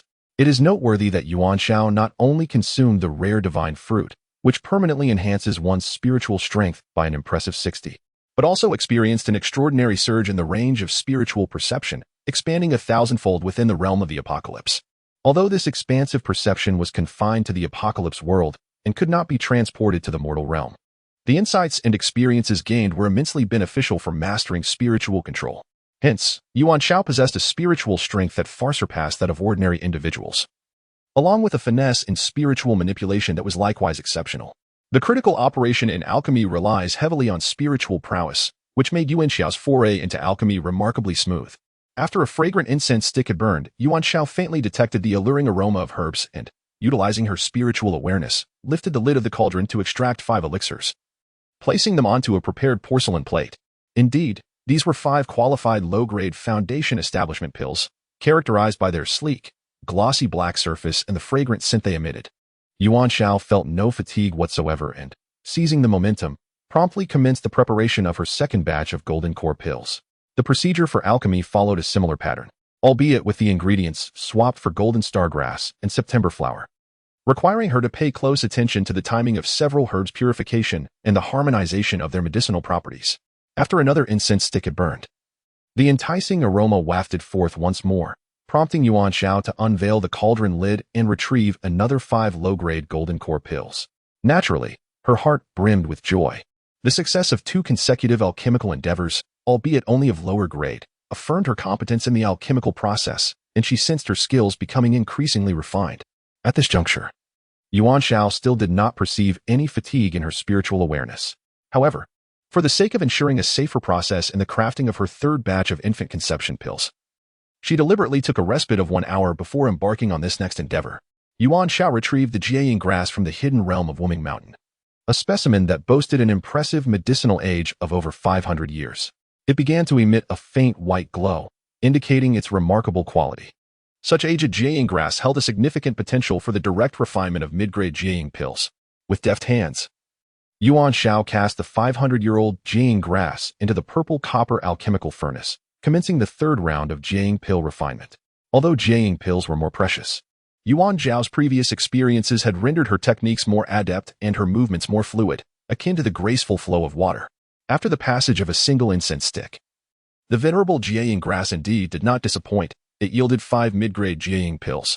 The distinct pill patterns adorning each pill were clear indicators of their mid-grade status. Fortunately, she did not succumb to unconsciousness like Brother Hai during his alchemical endeavors. A smile crept across Yuan Zhao's face as she recalled Brother Hai's pill-making escapades. Oh, Brother Hai, why must you insist on refining pills? If only you had devoted yourself to cultivation, you might have already ascended to the realm of Yuanying. At the very least, you could have achieved the qualifications to challenge the Yuanying stage, just like senior brother Hai Qing, having attained the pinnacle of golden core. With a flicker of thought, the Tianqi pearl soared from her dantian into her grasp. Yuan Xiao placed 5 low-grade foundation establishment pills, 5 low-grade golden core pills, and 5 mid-grade jiaying pills onto a single porcelain plate, positioning the Tianqi pearl at the center, ready to purify and upgrade these elixirs. Anticipation swelled within her as the rich fragrance of medicinal herbs began to permeate the entire alchemical chamber within a mere incense stick's time. Yuan Xiao brushed away the impurities and toxins from the surface of the elixirs, resulting in the acquisition of 5 mid-grade foundation establishment pills, 5 mid-grade golden core pills, and 5 superior infant formation pills, each surpassing their previous grade. Holding a superior infant formation pill delicately before her eyes, she observed a stunning Dan cloud adorning its surface. Mid-grade pills exhibit Dan patterns, while superior pills display Dan clouds. The finest pills radiate a spectrum of colors, serving as distinct markers for discerning the quality of elixirs. The superior infant formation pill enhances a cultivator's success rate of forming an infant by 60%. With diligent effort and meticulous preparation, a cultivator can typically achieve an overall success rate of around 70 to 80%, a remarkably high probability for any practitioner. Furthermore, even in the unfortunate event of failure, the superior infant formation pill does not induce drug resistance nor diminish the success rate of future attempts. Thus, superior pills for overcoming challenges have always been in high demand, often eluding even those cultivators who possess spirit stones. With a flourish of her hand, Yuan Xiao stored all the elixirs in her storage ring. She then mounted the small yellow creature and set off towards the new entrance of Yuhai Gate, arriving in less than half an hour. Not only was Yuan Xiao astonished, but even the small yellow creature was taken aback after devouring the 5 elements gold attribute white tiger demon pill given by Sister Bai. Its wind attribute abilities underwent a remarkable enhancement, not only comprehending the ice tornado, but also experiencing a significant boost in speed. Under the swift flight of Xiao Huang and Xiao Jin, alongside Yuan Xiao wielding the exquisite wind spirit sword, this trio of 1 human and 2 beasts has achieved a velocity comparable to that of a nascent soul cultivator, earning the title of the 3 speedsters of Yanhai Gate. Yuan Xiao directed Xiao Huang to ascend to the hillside of the back mountain, proceeding step by step toward the humble abode nestled there. Indeed, upon reaching the small fenced courtyard, they encountered Brother Hai, the elder Taoist. Brother Hai was initially savoring tea, but found the cups at Hai Qing's establishment too diminutive for his liking. In search of a larger vessel, he procured a sizable bowl, brewing several pots of tea until he filled it to the brim, downing the contents in one swift motion, leaving Yuan Xiao utterly astonished. Oh, my dear Brother Hai, others partake in tea tasting, but you have resorted to a vigorous chug. Brother Hai lifted his gaze to Yuan Xiao and remarked, Young Yuan, you have quite worried me. You have returned so swiftly. Is there some disturbance at the old mountain gate? Why does Brother Hai inquire thus? Everything is well at the old mountain gate. Yuan Xiao replied, puzzled. Could it be that there is a disturbance at the new mountain gate? As long as there is no upheaval, all is well. Aside from the large spirit stone mine we are currently exploiting here at the mountain gate, there is also a smaller low-grade spirit stone mine being worked on in the distant Wuming Mountains. Yesterday, a group of our disciples returned, reporting casualties numbering in the dozens, claiming they were besieged by cultivators led by 2 Foundation establishment elders from the Black Moon sect. Only half managed to escape, Brother Hai explained. Brother Hai, did our sect not station Foundation establishment cultivators there? Yuan Xiao inquired. Indeed, but previously there was only Elder 7. The Black Moon sect had long been plotting this attack, employing a strategy of ambush, which caught Elder 7 and the disciples of the Cloud Sea sect completely off guard, resulting in a significant loss.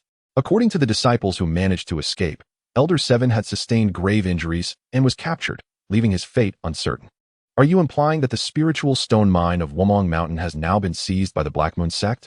Yuan Xiao inferred at this point.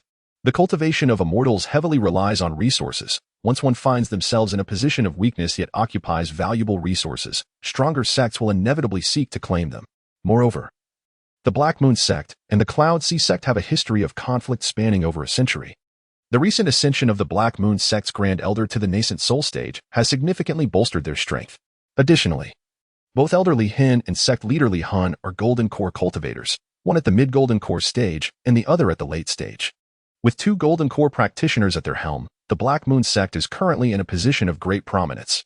Given the drastic shift in power dynamics between the 2 sects, the previously established boundaries of influence and resources must now be reevaluated, prompting the Black Moon sect to instigate discord. Under the current circumstances, the ensuing conflicts are bound to escalate. Indeed, the spiritual stone mine of Wumong Mountain has already been encroached upon, apart from the Qi refinement disciples who perished in battle and the captured Elder 7.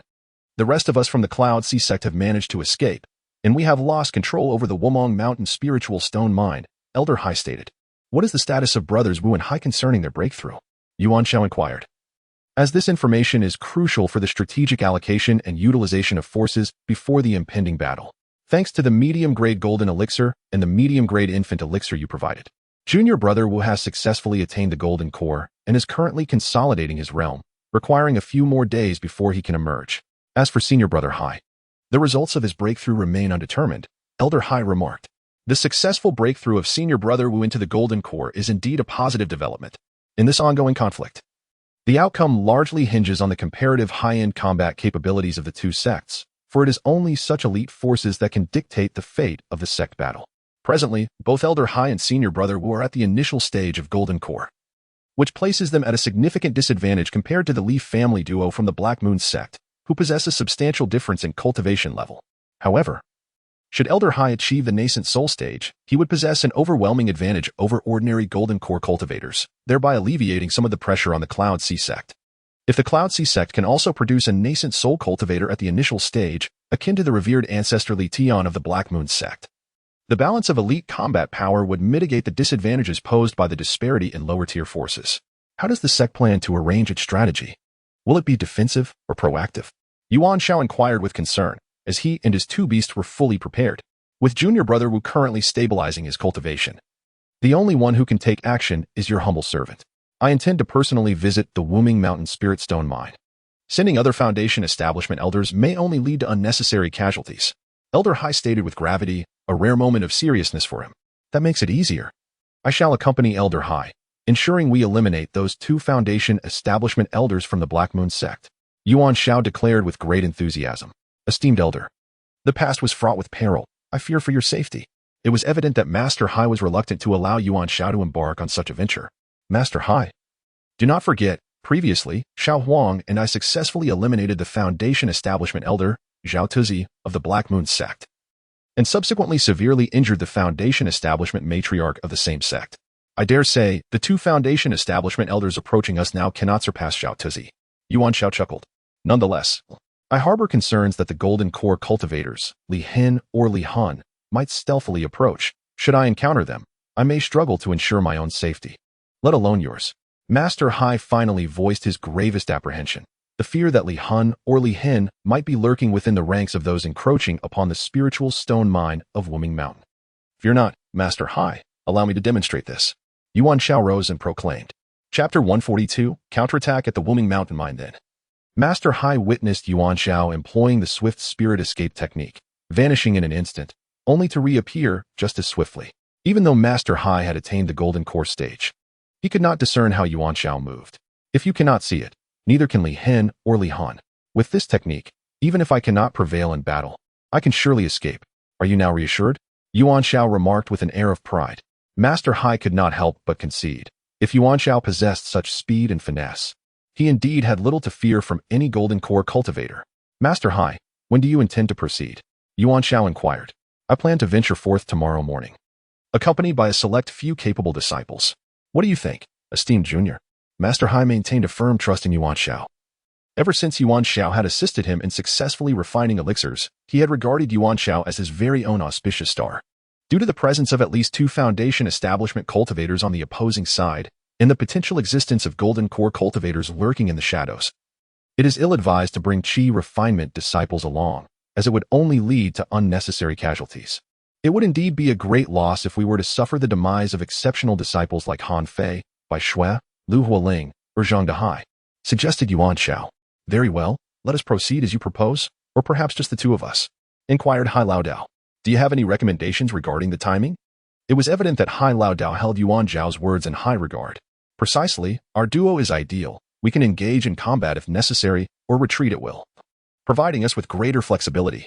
Our primary objective is to eliminate the 2 foundation establishment elders of the Black Moon sect and completely drive their forces away from the Spirit Stone Mine. Furthermore, should we encounter the 7th elder, and he still draws breath, we shall endeavor to rescue him. We should also learn from our adversary and execute a surprise attack. Yuan Xiao proposed. All right, I defer to your wisdom, little brother. Hai Lao Dao chuckled, giving Yuan Xiao a hearty pat on the shoulder. Given that we aim for a stealthy operation, nightfall would be the most advantageous time. Hai Lao, as a golden core cultivator, you undoubtedly possess no issues with nocturnal vision and combat. I, having experienced a fortuitous encounter, can see as clearly as in daylight during the night. And let us not forget about Xiao Huang and Xiao Jin as spirit beasts. They too are adept in nocturnal warfare. Yuan Xiao elaborated on the timing for their ambush. After a moment of contemplation, Yuan Xiao turned to Hai Lao Dao and suggested, perhaps we should strike tonight. If all goes smoothly, we could return by dawn. Excellent. If we depart now, we should reach our destination in about 2 to 3 hours, coinciding perfectly with the latter part of the night, Hai Lao Dao remarked. Rising to his feet. There's no need to take so long. We can arrive in less than half an hour, just as night falls. Yuan Xiao remarked with a hint of arrogance. Brother Yuan, do not tease me. This is indeed my utmost speed, Hai Lao Dao replied, shaking his head in disbelief. But it is not our maximum velocity, Yuan Xiao exclaimed, grinning. Xiao Huang, prepare to showcase your prowess. Today, I shall take you along for a thrilling ride. He laughed heartily and beckoned Xiao Huang to lower himself. With a gesture, Yuan Xiao and Hai Lao Dao climbed onto Xiao Huang's back. Xiao Huang's size had grown considerably, now accommodating 3 passengers comfortably. As the 2 settled in, the space felt quite ample. With a resounding roar, Xiao Huang took to the skies, swiftly leaving the Yunhai gate behind. Meanwhile, Xiao Jin stubbornly squeezed into Yuan Xiao's embrace, despite having the ability to fly solo, preferring the complimentary ride on Xiao Huang. This behavior elicited annoyance from Xiao Huang, who huffed until 2 playful slaps on the back of his head quelled his discontent. Seated atop Xiao Huang, Hai Lao Dao was overwhelmed by the dizzying speed. The rapidly retreating scenery was disorienting, as it was his first experience flying at such velocity. To his astonishment, Xiao Huang's speed far surpassed his expectations. Even the accomplished brother Haiqing could not soar this swiftly. It seemed that every member of Brother Yuan's family, be they human or beast, was extraordinary in their own right. Sure enough, in less than half an hour, the group of 2 humans and 2 beasts reached the vicinity of the Wuming Mountain spiritual stone mine, just as dusk began to settle. Yuan Xiao signaled for silence to Xiao Huang and Xiao Jin, and the group began to observe their surroundings in the shadows. In a secluded valley encircled by several small hills, the camp of the Yunhai sect is situated at its center, though it is presently occupied by disciples of the Black Moon sect. The camp is brightly illuminated, suggesting that dinner has concluded and preparations for rest are underway. In the open space before the camp, only a few disciples in the qi refinement stage can be seen moving about, presumably assigned to patrol the night. Approximately 600 or 700 zhang away, at the base of a small hill, a large hole has been excavated, marking the entrance to the spiritual stone mine of the Wumong Mountain belonging to the Yunhai sect. Outside the mine's entrance, a small circular platform remains. Inside the mine, a vast square is illuminated by large luminous pearls, resembling the design of the old Mountain Gate's rear mine. The mining practices of the same sect typically do not change significantly. Thus, even if the location of the spiritual stone mine shifts, the processes and layout remain similar. Yuan Xiao, being well acquainted with the old Mountain Gate's rear mine, finds the Wumong Mountain mine familiar. Yuan Xiao and the elder Hai Dao decide to avoid alarming the Qi refinement disciples at the camp, opting instead to eliminate the two foundation establishment cultivators first. Once they are dealt with, the Qi refinement disciples will inevitably flee. Yuan Xiao speculates that the two foundation establishment elders of the Black Moon sect are likely within the mine, as the spiritual stone resources lie therein, making it their primary focus for defense. At the entrance of the mine, two Black Moon disciples stand guard, seemingly bored, as they crouch together and engage in casual conversation. It seems the Yuhai sect is genuinely afraid of us. It's been days since they sent anyone. How cowardly. I was so nervous at first while on guard, fearing they might retaliate. The youthful disciple of the Black Moon sect remarked, "Were I in your position, I would not venture forth either. After just the first battle, dozens perished. Who would dare return? Moreover, we now have our sect leader, the Ancestor, and the Grand Ancestor standing firmly behind us, having thoroughly overshadowed the Cloud Sea sect. I have heard that the only formidable figure among them is their sect leader, who has attained the pinnacle of the Golden Core, while the rest are merely in the foundation establishment stage. They are hardly our adversaries." The middle-aged disciple of the Black Moon sect interjected. Yuan Xiao could not help but chuckle. The conversation between these two Qi refinement disciples from the Black Moon sect indicated that their sect had indeed invested considerable effort in gathering intelligence. However, their information was not sufficiently current. For instance, both Hai Lao Dao and Elder Wuxing had recently advanced to the initial stage of the Golden Core. Yet the Black Moon sect remained oblivious to this development. Thus, despite their temporary ascendancy, the Black Moon sect was bound to suffer significant setbacks. It was likely that such misfortunes would befall them this very night, potentially at the hands of Yuan Xiao and Hai Lao Dao. There's a female disciple from the Cloud Sea sect who is truly enchanting, the young Black Moon disciple lamented. Unfortunately, she managed to escape during our last encounter. What a pity. You indulge in such musings. It's no wonder you have only reached the 8th level of Qi refinement by now, replied the middle-aged disciple. I must admit a certain admiration for the elder stationed here from the Cloud Sea sect. Even when his cultivation was rendered useless, he refused to surrender, uttering not a single plea for mercy. While our sects may clash in battle, should we encounter a disciple of the Cloud Sea sect, I shall not hold back. Yet, respect must be afforded where it is due.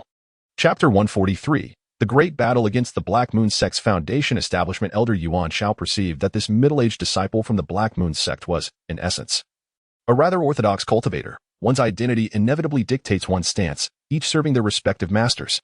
The clash between the two mountain sects was a life-or-death affair for the ordinary disciples, where the command was to charge into battle without mercy. Each side was acutely aware of the stakes involved and showed no quarter. However, this did not prevent individuals from adhering to their principles nor diminish their respect for worthy adversaries.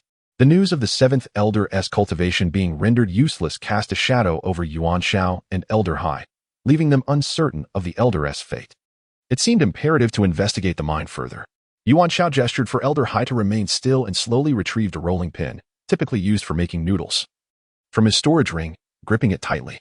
Employing the swift shadow escape technique, he swiftly appeared behind two disciples of the Black Moon sect.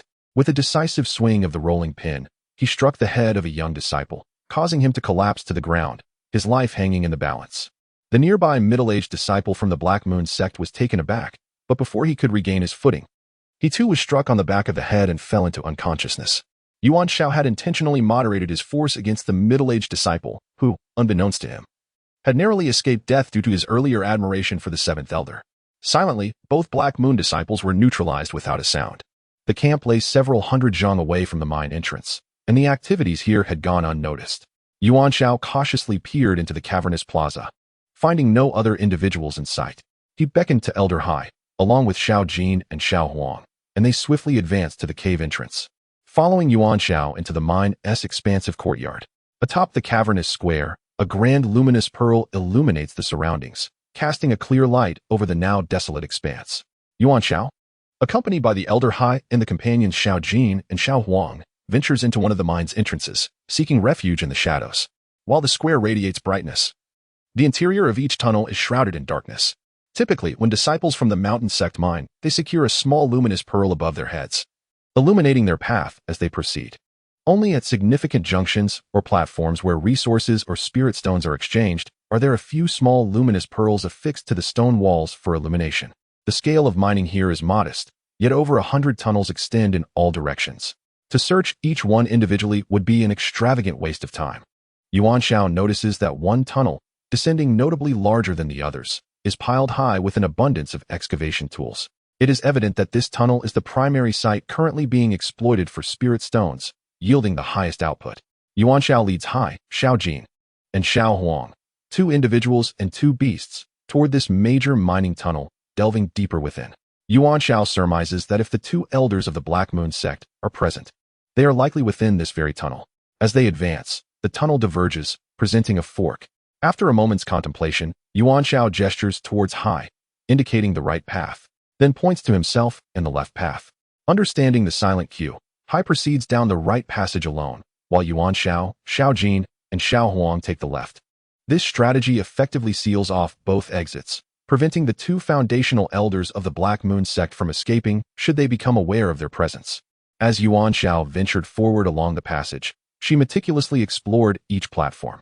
Upon discovering small deposits of untransported spiritual stones or miscellaneous spiritual stones, she deftly collected them into her storage ring.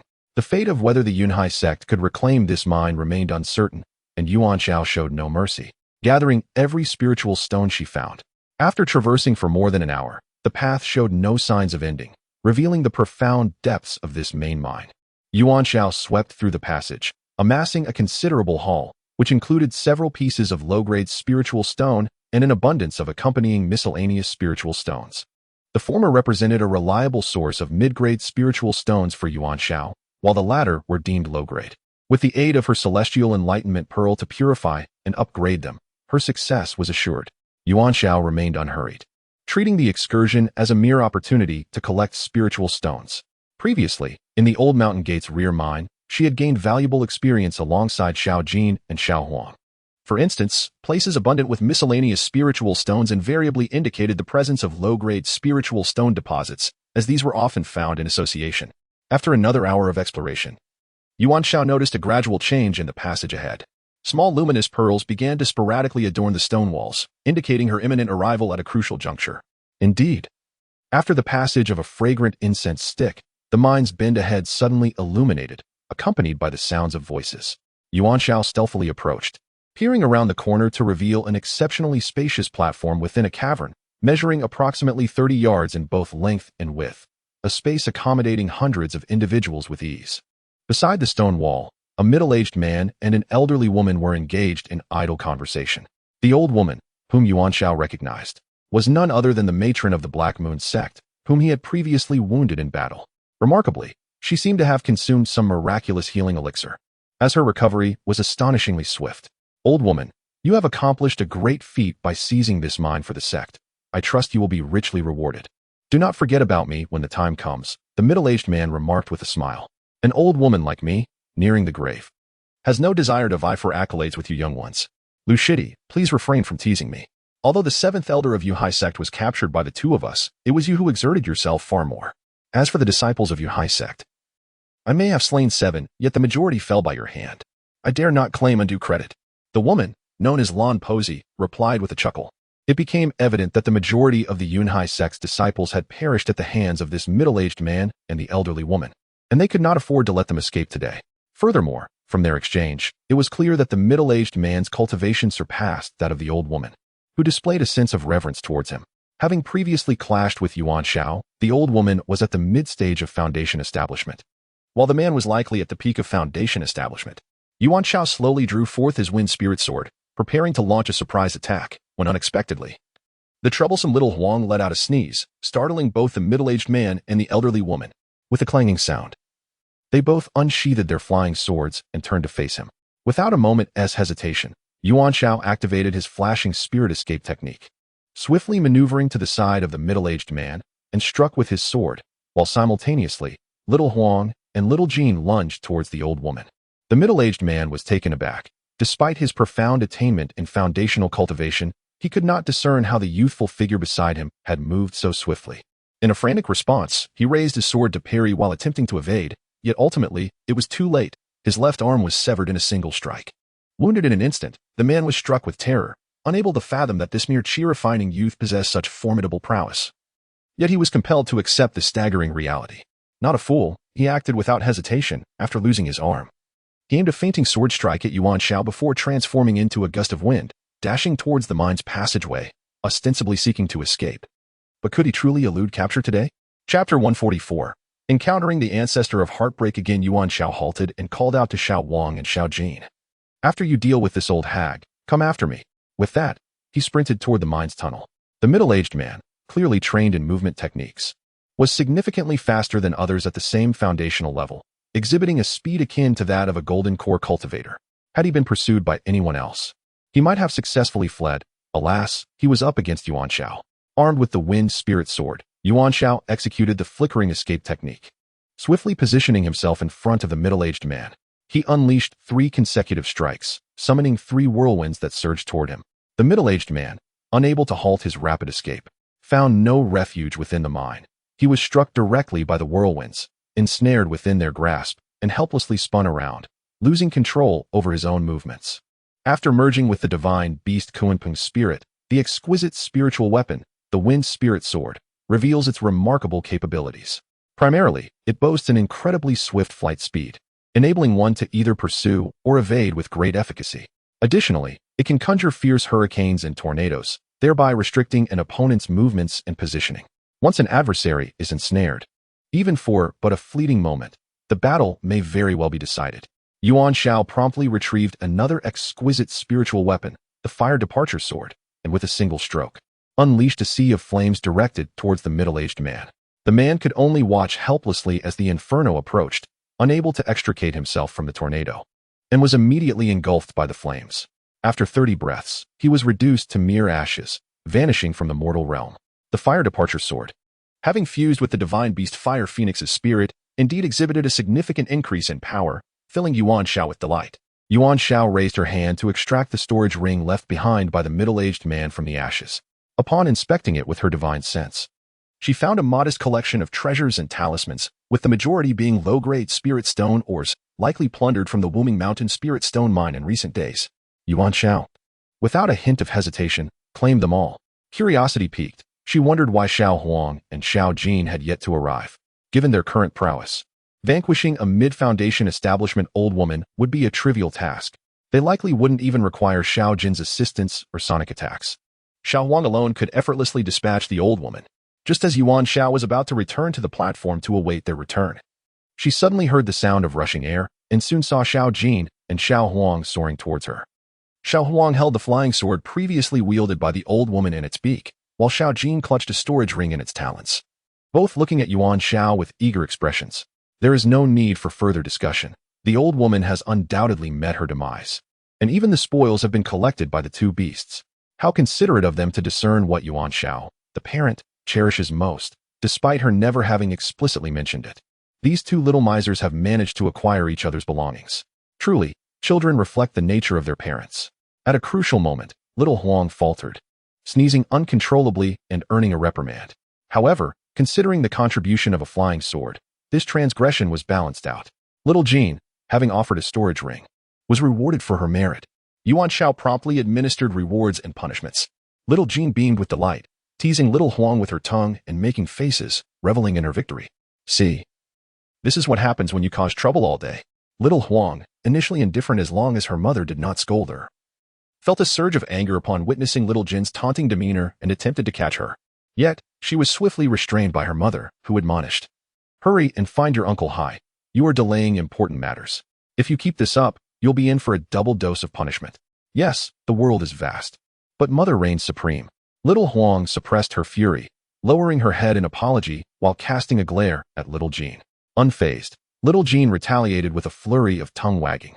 Yuan Xiao sighed in exasperation. These two troublemakers never cease their bickering. It's either one is irritated or the other, creating a constant ruckus throughout the day. Let us move quickly. If we delay any longer, Uncle Hai may find himself in trouble. You both will certainly face the consequences, Yuan Xiao declared, resorting to a moderate punishment for each. Upon hearing that little Jin might also face retribution, little Huang's spirits lifted, leading her to burst into laughter. resulting in a few snot bubbles escaping. This dramatic turn of events left Yuan Xiao speechless. Xiao Huang, you ought to have some dignity. Such schadenfreude is seldom seen in the entire beast realm. Xiao Huang joyfully lay down, and once Yuan Xiao mounted, it swiftly soared back to the previous fork in the path. It was at this very junction that he had parted ways with the old sea master, each selecting a different route. The cavern was somewhat constricted, causing frequent collisions. Thus Xiao Huang could not fly swiftly, yet it was considerably faster than before. Upon reaching the fork, Yuan Xiao leapt off Xiao Huang. And the trio Yuan Xiao and the two beasts ventured forth along the path chosen by the old sea master. Along the way, they encountered platforms of spiritual stone mines and miscellaneous spiritual stone deposits, all of which Yuan Xiao collected without hesitation. Midway, Xiao Jin even discovered several spots of spiritual stone mines. However, due to time constraints, they could not linger to excavate, pressing onward in search of the old sea master. After approximately half an hour, Yuan Xiao suddenly heard the sounds of a skirmish emanating from the mine ahead, drawing ever closer, accompanied by intense fluctuations of spiritual energy. Yuan Xiao's expression shifted as a realization struck him. He promptly drew the wind spirit sword and hastened forward. Xiao Jin, Xiao Wang, prepare for battle and get ready to assist your Lord Sea. Yuan Xiao instructed while advancing. Xiao Huang quickly kept pace with Yuan Xiao, positioning itself alongside him on the left. Reassuringly thinking, rest assured, Mother, as long as you are by my side, I fear no one, not even the formidable old Wu. Xiao Jin, though small in stature, flew unimpeded within the cavern, aligning itself on Yuan Xiao's right. It had been discreetly accumulating energy, readying for a powerful sonic attack at a crucial moment. Little Jin has increasingly begun to engage his intellect, mastering the art of identifying the pivotal moments to unleash soundwave attacks. At last, he encountered a figure retreating while fighting on a small platform. It was none other than the venerable sea master. Blood stained the fabric of his chest, indicating that he had sustained injuries. 2 yards behind him, another figure wielding a sword charged forward. Brother Hai, move aside, Yuan Xiao shouted, swiftly unleashing 3 tornadoes from the wind spirit sword towards the pursuer of Sea Master. Xiao Huang was not idle either. With a powerful flap of his wings, he sent forth 2 icy tempests, striking fiercely at the same figure. Trusting Yuan Xiao implicitly, Sea Master immediately sidestepped, allowing the pursuing figure, previously engaged in battle with Yuan Xiao, the mid-stage golden core cultivator of the Black Moon sect, Li Hin, to advance. Li Hin, upon spotting Yuan Xiao and Xiao Wang, was equally taken aback. But there was no time for contemplation. He swiftly activated 2 layers of formidable shields. For the dual onslaught of Yuan Xiao's tornadoes and Xiao Huang's icy tempests was rapidly approaching. With a thunderous bang, the first layer of Li Hin's shield shattered under the assault of Xiao Huang's icy tempests, rendering it temporarily irreparable. Li Hin was struck with alarm. How could that flying tiger, once favored by his grandson Li Hai, have grown so powerful? A single strike capable of rivaling that of a golden core cultivator had just shattered a layer of his defenses. Chapter 145. Pushing Li Hin into desperation, Li Hin promptly retreated, for although Xiao Huang's icy tempests dissipated after breaching the outer shield, the 3 tornadoes unleashed by Yuan Xiao were now barreling toward him. The elder of Li Hin possessed a discerning gaze. He was not merely a middle-aged man reduced to ashes. With a single glance, he discerned the formidable nature of the whirlwind, recognizing its capacity to control the movements of others. Becoming ensnared would lead to considerable complications. Hence he chose to evade rather than engage with the tempest. In his retreat, the elder was not solely on the defensive. He raised his hand, unleashing a fiery net towards Yuan Xiao. Instantly, Yuan Xiao unsheathed the Lihua sword to counter the assault. The Lihua sword, having merged with the spirit of the divine beast, the Fire Phoenix had ascended to the status of a superior spiritual weapon. It possessed the ability not only to launch fiery attacks but also to extinguish others' flames, thereby granting it a nascent mastery over fire. Only if an adversary's realm or the quality of their flames vastly surpassed that of the Lihua sword could it become uncontrollable. Yuan Xiao, wielding the Lihua sword, conjured a fiery net that collided with the elder's own. In an instant, the elder's fiery net extinguished and vanished, while the Lihua sword's net surged forward. Due to the narrow confines of the mine tunnel, large-scale evasive maneuvers were unfeasible, compelling the elder to retreat once more to evade both the whirlwind and the fiery net. Fortunately, the mine tunnel's curvature prevented a straight-line attack. Thus, after successive retreats, these assaults impacted the stone walls, igniting the stones which subsequently erupted under prolonged combustion. To his astonishment, "You are indeed a member of the Yunhai sect." The elder of Li Hin finally spoke, simultaneously channeling spiritual energy to restore the outermost layer of his spiritual shield. Truly, he was a cunning old fox, feigning nostalgia to recuperate his battle strength. However, Yuan Xiao does not adhere to conventional tactics. He had previously slain Zhao Tuzu, the foundation elder of the Heiyue sect, and injured his grandson Li Hai, thereby forging an irreconcilable enmity with the ancestor of heartbreak. With no past affections to recount, is it necessary to dwell on grievances amidst the chaos of battle? In the realm of the extraordinary, there lies the uncanny. Thus, he acted decisively. Yuan Xiao employed the technique of shadow escape, swiftly darting to the left side of the ancestor of heartbreak, and with a single stroke of his sword, he struck towards him. Simultaneously, Xiao Huang lunged at the ancestor, unleashing two icy tempests midair. In a flash, Xiao Jin also leapt towards the ancestor's visage. Among his combat skills, aside from sonic assaults, Xiao Jin excelled in employing his sharp fangs and claws to target the enemy's face, creating significant disruption. The trio, one man and two beasts, cooperated seamlessly, launching a coordinated offensive against the ancestor of heartbreak. The ancestor was utterly unprepared for Yuan Xiao's sudden proximity. He had barely comprehended how Yuan Xiao had traversed the distance. This phenomenon defied centuries of his cultivation experience, as the speed of a chi refinement disciple surpassed that of a golden core cultivator. Who would dare believe such a thing? Unaware of the formidable nature of Yuan Xiao's demonic body refinement technique or the swiftness of shadow escape, the ancestor was left astounded. He hastily attempted to evade to the right, but his response was slightly delayed. The wind spirit sword had already struck the first layer of his shield, which he was secretly repairing. The incomplete outer spiritual shield shattered instantly, losing its efficacy. In his focus on dodging Yuan Xiao's assault, he neglected Xiao Huang's attack, resulting in the two icy tempests crashing against the inner shield, causing the ancestor to tremble as the sound of cracking echoed around him, dispersing considerable dust. Originally, the inner shield of the ancestor of grievance was a mid-grade spiritual artifact, nurtured over many years. At this moment, as it was struck, powder exploded forth, clearly nearing the limits of its defensive capabilities. If it were not retracted soon, it might shatter, rendering it incapable of providing defense for a considerable duration. Some spiritual artifacts could even suffer irreversible damage. However, the choices of the ancestor of grievance were no longer his to make. The claws of the little golden beast had reached his visage, clawing at the inner shield, which ultimately succumbed to the assault and vanished in an instant. The combined onslaught of one human and two beasts shattered the two layers of shields encasing the ancestor of grievance. For the first time, he felt the threat of mortality. With no new defenses at his disposal, in desperation, he forcibly unleashed the spiritual energy within him, akin to a spiritual bomb, propelling the trio 2 paces back. Yet, Yuan Xiao was already shielded by the Ice Spirit Shield and the 5 Elements Pearl Shield, while both Little Huang and Little Jin bore the passive protection of the 5 Elements Pearl Shield as well. Thus, although they were pushed back, they merely experienced a painful jolt, with Little Jin suffering a slight nosebleed. Yuan Xiao deftly executed the flash spirit escape, swiftly laying down a web of flames at the forefront of the mine passage and subsequently establishing another at the rear, confining both the ancestor of grievance and his own companions within this territory. For the moment, neither side could flee, destined to engage in a life-or-death struggle. Enraged, the ancestor of grievance shook his spirit beast pendant, releasing a swarm of flying centipedes, over 30 in number. Although they were merely the size of fingers, their venom was exceedingly potent as they lunged toward the trio. Fortunately, both the individual and the 2 beasts exhibited astonishing speed, swiftly evading the impending danger. However, this was not a sustainable solution.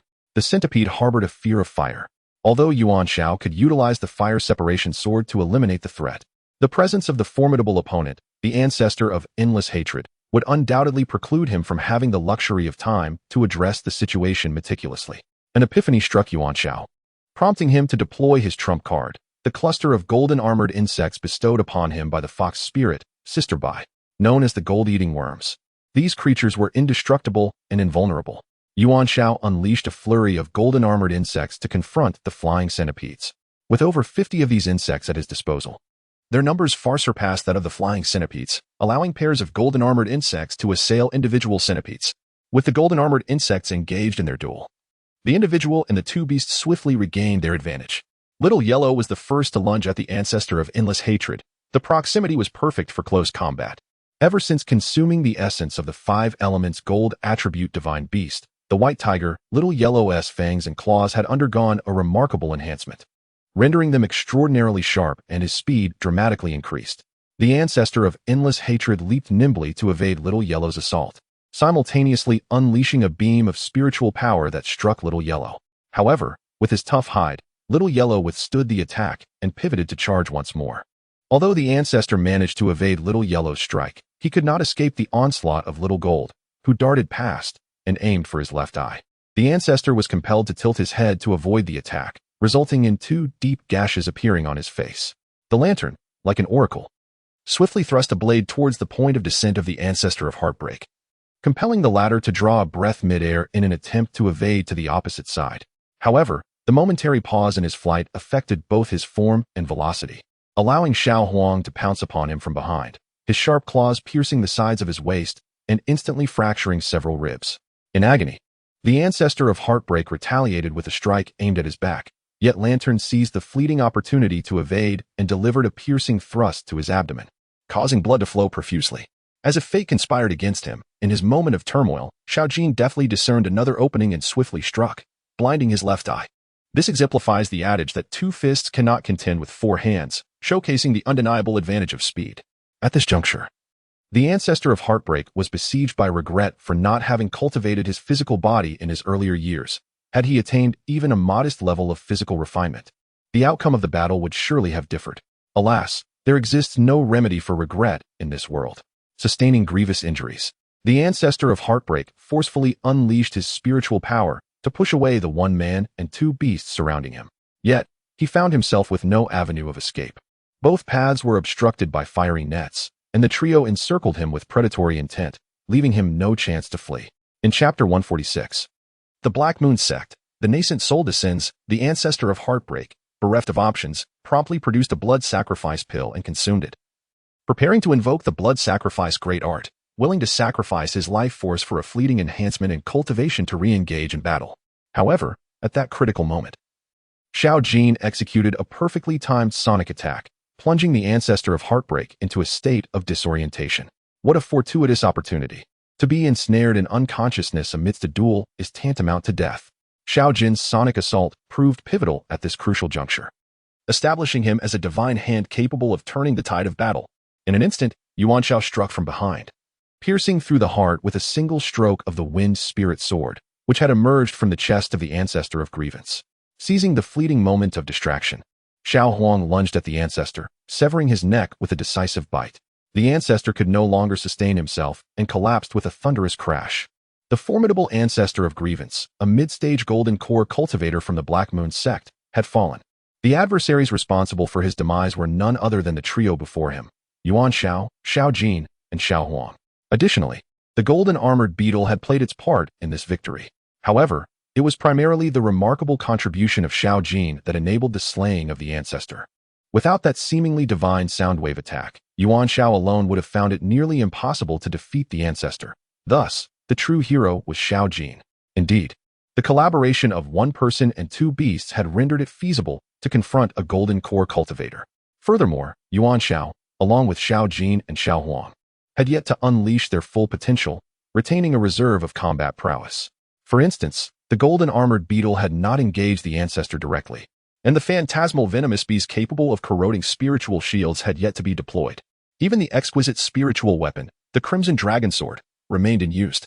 Notably, this trio had sustained only minor injuries, indicating a significant disparity in strength during this encounter. Yuan Xiao's family had not exerted their full might. In contrast, during their initial confrontation with the sect's 4th elder, despite ultimately prevailing, Yuan Xiao, Xiao Jin, and Xiao Huang had all endured severe wounds. That battle was truly one of equal footing, whereas this was evidently not. The golden armored beetle, living up to expectations, had completely devoured the flying centipede and had now returned, hovering before Yuan Xiao. Yuan Xiao sought to further test the veracity of the golden beetles. Thus he delicately retrieved the flying sword of the ancestor of lost hatred and gently embedded it into the stone wall, commanding the beetles to feast upon it. The golden beetles promptly soared over and alighted upon the sword, indulging in their repast with great fervor. Naturally, the storage ring of the ancestor of lost hatred could not escape his scrutiny. A mere sweep of his divine consciousness revealed its treasures. True to the status of a golden core cultivator, it contained not only a considerable number of spirit stones, but also various elixirs for cultivation and healing, even including 3 inferior-grade fetal formation pills, which would undoubtedly become spoils of war for Yuan Xiao. At that moment, Over 50 golden beetles had entirely devoured the flying sword, leaving no remnants behind. Yuan Xiao retracted the beetles, marveling at their extraordinary ability to consume, capable even of gnawing through mid-grade spirit artifacts. They truly lived up to the epithet of being indestructible. He used the fire sword of departure to retract the fiery net that had sealed the passage. Advancing towards the elder Hai. Brother Hai, is your injury grave? Here happened to be several healing elixirs left by the ancestor of lost hatred. Choose one to aid your recovery. Yuan Xiao expressed genuine concern for the elder's condition. Stop embellishing the tragedy, you brat. I am not that fragile, replied Elder Hai. As a seasoned mid-golden core practitioner, facing a newly ascended early golden core cultivator was indeed effortless for him. However, taking his life was not so simple. He was confident in his ability to return to the sect safely. Elder Hai initially intended to boast, but a twinge of pain in his chest compelled him to suppress his desire to brag. Indeed, Brother Hai and the ancestor of lost hatred are merely separated by a fine line, evenly matched. It was merely that he hadn't dined this evening, which left him somewhat weakened. Otherwise, how could he have been so audacious? Quickly, let's extol the virtues of Yuan Xiao, one said. Stop right there. Who praises so excessively? It would be better left unsaid, replied Hai Laodao with a wry smile. It seemed that his injuries were not severe, and Yuan Xiao felt a sense of relief. She extracted a Xin Yang pill from her hand and offered it to Hai Laodao, who recognized it immediately and swallowed it whole. How to go? Should we not hasten our departure? Given the nature of the Black Moon sect, it is likely they will send someone soon, Yuan Xiao urged. Hai Laodao was taken aback and promptly rose to his feet. The two mounted Xiao Huang and soared towards the exit of the mine. It was imperative to return to the Yunhai sect's main gate for safety. During their flight, Hai Laodao remarked, sects like ours, Yunhai and the Black Moon, typically light soul lamps for key figures at the foundation establishment level and above within the sect's core area. If anyone falls outside, their corresponding soul lamp will extinguish, allowing the sect to quickly ascertain the loss. By that logic, the ancestor of grievance, as a golden core cultivator of the Black Moon sect, is undoubtedly a pivotal figure and must have a soul lamp lit at the sect. Now that the lamp has gone dark, if someone promptly reports to the higher-ups of other sects, reinforcements will surely arrive, correct? Yuan Xiao posited. Indeed, and those who come will certainly be formidable. For instance, the sect leader Li Han, who is in the late golden core stage, or even the venerable ancestor Li Tian. Hai Laodao expressed his concerns. Yuan Xiao contemplated silently. If the one approaching were Li Han at the late golden core stage, she and Xiao Jin could handle it without fear. However, if it were the early nascent soul ancestor Li Tian, her only option would be to flee. Nascent soul cultivators, at least for now, were beyond their capacity to contend with. Fortunately, they have now soared beyond the cavern's threshold, feeling an immense weight lifted from their hearts. Yuan Xiao instructed Xiao Wang to circumvent the encampment and fly with unwavering determination towards the gates of Yunhai sect. In this confrontation, although the Wumong Mountain Spirit Stone Mine was not reclaimed, significant gains were nonetheless achieved. From the perspective of the mountain gates, the demise of two foundational elders from the Black Moon sect and the elimination of the mid-core formation ancestor, Li Hen, substantially weakened the elite combat capabilities of the Black Moon sect. This shift nudged the balance of power between the Black Moon sect and Yunhai sect slightly back towards equilibrium, greatly alleviating the pressure on Yunhai sect. On a personal level, Yuan Xiao amassed a considerable collection of spirit stones and miscellaneous spirit stone ores, in addition to seizing the storage rings of the late Li Hen and the two foundational elders, thus reaping substantial rewards. Half an hour later, a dark figure appeared at the entrance of the Wumong Mountain Spirit Stone Mine, a tall elder, vigorous with a full head of black hair. This individual was none other than Li Tian, the supreme elder of the Black Moon sect. Upon noticing the fallen disciples at the mine's entrance, Li Tian immediately surmised that an assault had occurred.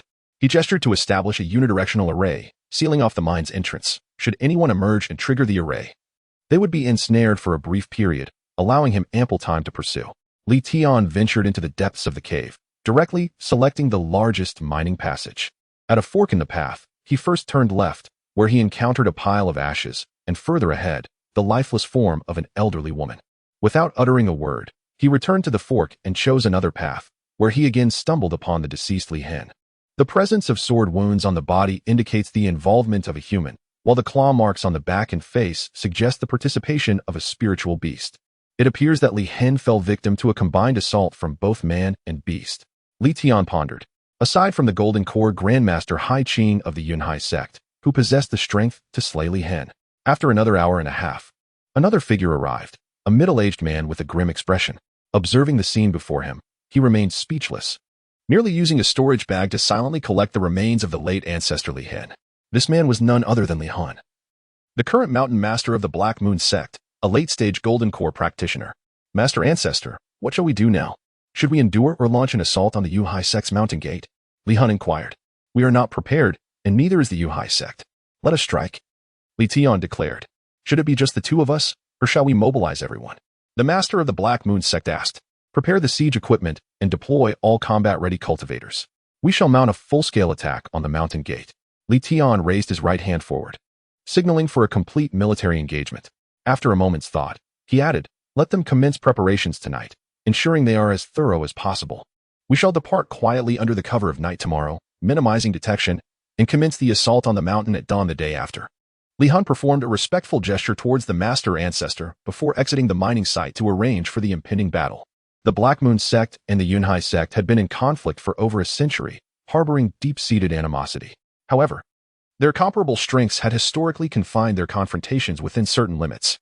Recently, the strength of the Black Moon sect has surged dramatically, prompting them to intentionally provoke new conflicts and expand the scale of these confrontations, with the aim of igniting the battle at the mountain gate. With the death of Li Hin, the enmity between the Black Moon sect and the Cloud Sea sect has been magnified infinitely. This upcoming battle must be one of no retreat, and one side must ultimately fall. Regarding the perpetrator responsible for the demise of his father, the revered ancestor Li Hin, Li Han suspects it to be the Cloud Sea sect's leader, Hai Qing. According to prior intelligence, Hai Qing is currently the sole perfected Golden Core practitioner within the Cloud Sea sect, possessing the strength to slay the mid-Golden Core ancestor Li Hin. Li Han even doubts his own ability to contend with Hai Qing. However, should he encounter Hai Qing, he need not engage directly. He can simply entrust the matter to the venerable ancestor Li Tian. He is more than capable of dealing with the remaining minions of the Cloud Sea sect. Li Han's strategy seems sound. Alas, his intelligence is severely outdated and inaccurate, neglecting the unpredictable variables posed by the Yuan Xiao family trio. On the Cloud Sea sect side, upon returning to the mountain gate, the Elder Hai and Yuan Xiao immediately summoned the Grand Elder Wu Sheng, informing him of the events that transpired at the Wuming Mountain Spirit Stone Mine. Initially, Grand Elder Wu Sheng felt a moment of relief, but soon his expression turned to concern. The relief stemmed from the fall of the revered ancestor Li Hin and the two foundational elders, which diminished some of the Black Moon sect's combat capabilities. Yet, the concern arose from the likelihood that the venerable ancestor Li Tian of the Black Moon sect would soon arrive, a formidable nascent soul practitioner, for whom no one at the mountain gate could stand against. Since Master Hai Qing has been in seclusion, striving for the nascent soul stage, he has yet to emerge. It must be a critical moment in his breakthrough, and unless absolutely necessary, he cannot be disturbed. Thus, the venerable Elder Wu Sheng and the esteemed Master Hai collectively resolved to activate the Mountain Protection Array, albeit only to half of its defensive capacity. This decision stemmed from the exorbitant consumption of spiritual energy and spiritual stones required for its full operation, compounded by the uncertainty surrounding the precise arrival of the Black Moon sect. Consequently, they opted to reserve the full power of the array until the Black Moon sect's appearance necessitated its activation. The task of initiating the Mountain Protection Array was promptly disseminated, and an hour later, the mountains and grounds within the entirety of Yunhai sect began to tremble. Following this disturbance, a translucent barrier rose, enveloping the entire Yunhai sect, marking the official commencement of the protective array. The disciples within the sect received notifications to prepare for battle. Any disciple at the 5th level of Qi refinement or above, who was not in seclusion, was required to be ready for combat. Those below the 4th level of Qi refinement were assigned to logistical support, tasked with the timely transport of necessary supplies. In an instant, the sect was engulfed in a flurry of activity, as it had been a century since their relocation to this site, and no battles had ever transpired at the mountain gate. Even though conflicts with the Black Moon sect were frequent, they had always taken place far from the gates. Brother Hai, I observe that the protective array covers a vast area. In battle, does a larger protective range not render it more susceptible to breaches? Yuan Xiao inquired, perplexed. Indeed. My dear junior, you are correct. A reduction in the protective range would indeed enhance the defensive strength. When the array was originally constructed, such contingencies were anticipated, and thus it was designed with a 3-tiered structure, outer, middle, and inner layers, to allow for variable defensive ranges, Master Hai replied, reminiscing as he spoke. The Mountain Protection Array is designed with 3 layers? Pray tell, how does that function? Yuan Xiao asked, his curiosity piqued. Now, the expansive outer defense has been activated, encompassing the widest range of protection. However, it is also the most vulnerable. Should this outer defense be breached, the protective formation will retract to the middle layer, safeguarding only the critical area from the mountain gate to the back mountain, significantly enhancing the defensive capabilities at that point. If the middle layer is similarly compromised, the protection will further contract to shield only the core area encompassing the back mountain and the ancestral peak, where the defense will become exceedingly robust due to the limited scope of protection. Elder Hai elucidated. The outer defense is essential not only because it encompasses numerous resources we must safeguard, such as the spirit stone veins on this mountain, as well as the sect's medicinal herb garden and spirit beast park. He continued, moreover, the outer layer serves as a means for us to gauge the enemy's strength, depleting their resources and spiritual energy, thereby granting our sect a buffer period to prepare for combat within the middle defense circle. Yuan Xiao nodded in agreement, recognizing the wisdom in this strategy. Although it may entail additional sacrifices at the outer layer, it undoubtedly contributes significantly to the ultimate victory in the battle for the sect. The sect's perspective often diverges from that of an individual, prioritizing the greater good over localized losses. Elder Hai, if the leader of the Black Moon sect, Li Han, comes over, leave him to me. Little Jean and Little Huang will assist, and it should be manageable, Yuan Xiao proposed. It does indeed seem feasible. Had I not witnessed with my own eyes the demise of the ancestor of parting sorrow last night, I would scarcely have believed it. Yet, you indeed accomplished that feat. Given your ability to slay the mid-stage Golden Core ancestor, I surmise that confronting the late-stage Golden Core of parting soul should pose little challenge. Elder Hai pondered. However, should the supreme ancestor of the nascent soul come from the divine heavens, how shall we respond? Can the mountain-protecting array withstand such an assault? Yuan Xiao inquired further. Since they dared to assault our mountain gate, they must have considered the implications of the protective array. It is likely that the outer defenses will not withstand their onslaught. Yet they may serve to deplete their resources and manpower. Only the middle or inner defenses might genuinely hold against them. Elder Hai reflected deeply before speaking slowly. Brother Hai, our sect also possesses nascent soul cultivators. Why not seek their assistance? Yuan Xiao pressed on, determined to uncover the truth. Elder Hai glanced around to ensure no one was eavesdropping, then whispered to Yuan Xiao, our master, the supreme elder Yun Hai of our sect, sustained injuries approximately 6 months ago during a conflict with the Blackwater sect of Yin Nation and is currently in seclusion to recuperate. The sect leader, Bai Feng, was also injured in that same battle and is likewise in seclusion. Thus, these two formidable allies are unavailable to us this time. This is a secret of our sect. It must not be divulged to outsiders. The simultaneous injuries of our two nascent soul cultivators indeed present us with both internal and external crises. Chapter 148. Qi Refinement Level 9 and Mid-Grade Spirit Stone. Ayu's Yuan Xiao exhaled deeply. It seems we must rely solely upon ourselves this time. Having eliminated the possibility of external assistance, Yuan Xiao felt a sense of clarity and lightness enveloping him. After enduring the fierce confrontation with the Foundation Establishment Elder of the Black Moon Sect and the Ancestor of Heartbreak last night, Yuan Xiao has grasped the opportunity to ascend to the 9th level of Qi refinement. Coupled with the clarity of thought he currently experiences, his belief in himself surges, rendering his advancement to the 9th level inevitable. He informed Elder Hai that he wished to meditate for a while, then turned to enter the farthest room of the thatched cottage, initiating his cultivation. Yuan Xiao retrieved several medium-grade spirit stones and began to absorb their energy, primarily reflecting on the battle with the Ancestor of Heartbreak from the previous night. He increasingly realized that subsequent upgrades necessitate profound insights, particularly drawn from combat experiences. Each significant battle he encounters loosens the constraints on his cultivation, marking him as a practitioner who grows stronger through conflict, the more battles he engages in, the swifter his progress becomes. After a stick of incense had burned, Yuan Xiao successfully ascended to the 9th level of Qi refinement, yet did not cease his efforts.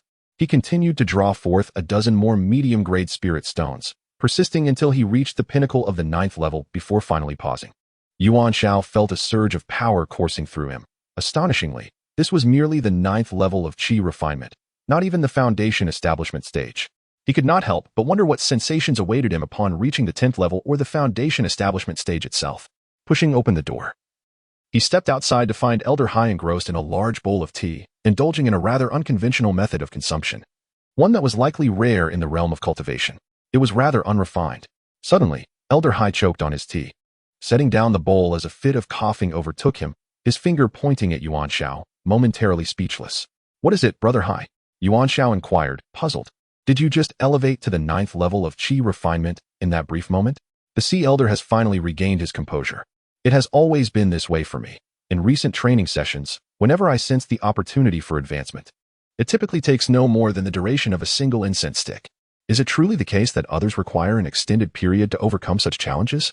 Yuan Xiao, in his confusion, had never witnessed how others confront these trials. Be cautious not to speak of this outside. You might find yourself besieged.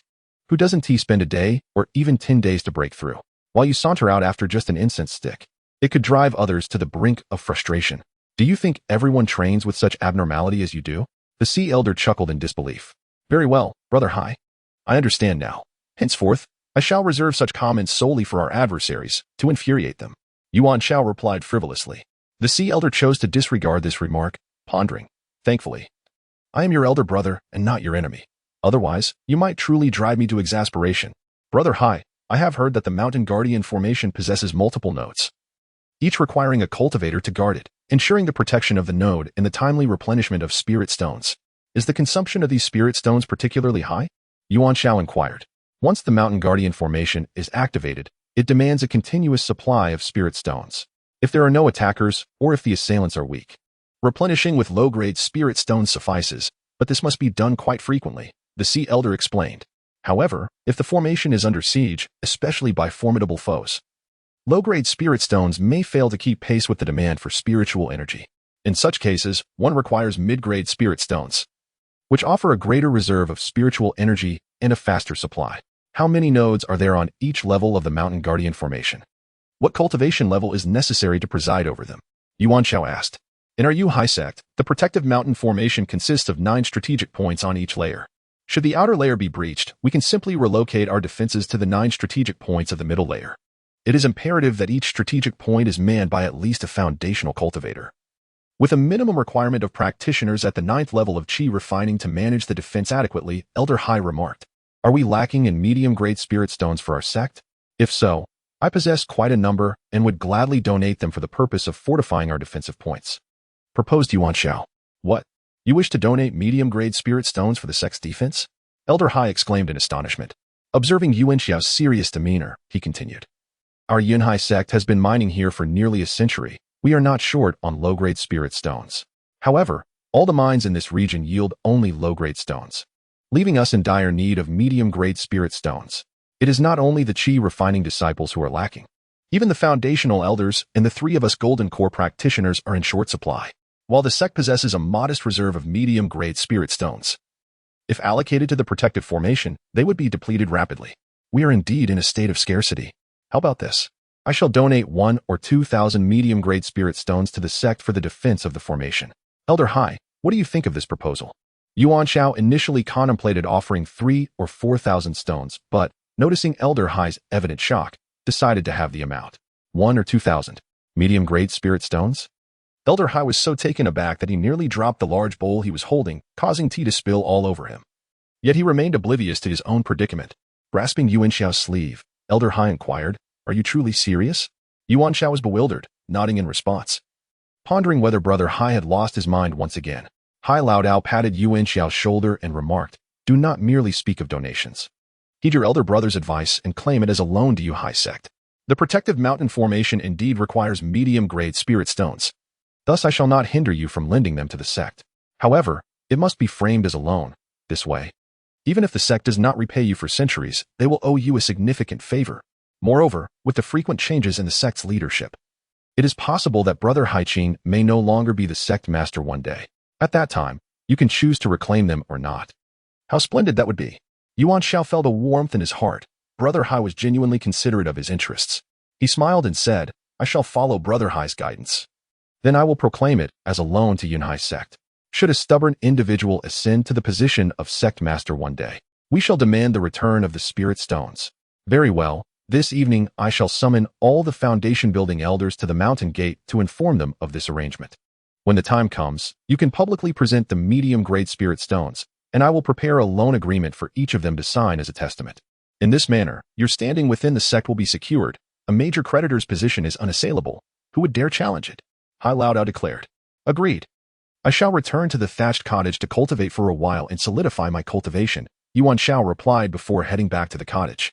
However, His intention was not to stabilize his cultivation. Rather, he aimed to sift through the several spirit stone ores he had acquired from the Wuming Mountain spirit stone mine the previous night.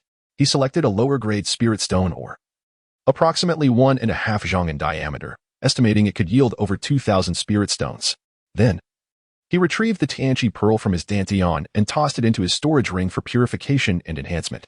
Before nightfall, the purification was completed, yielding a substantial piece of mid-grade spirit stone ore. As dusk approached, all the Foundation establishment elders gathered at the mountain gate, including Mo Fei, who had recently succeeded the fourth elder. The Grand Elder Wuxing and the Daoist Hai, both gold core cultivators and hosts of the gathering, took their seats at one end of the long wooden table, producing a promissory note that had been prepared in advance. The other elders were bewildered, questioning the purpose of this action.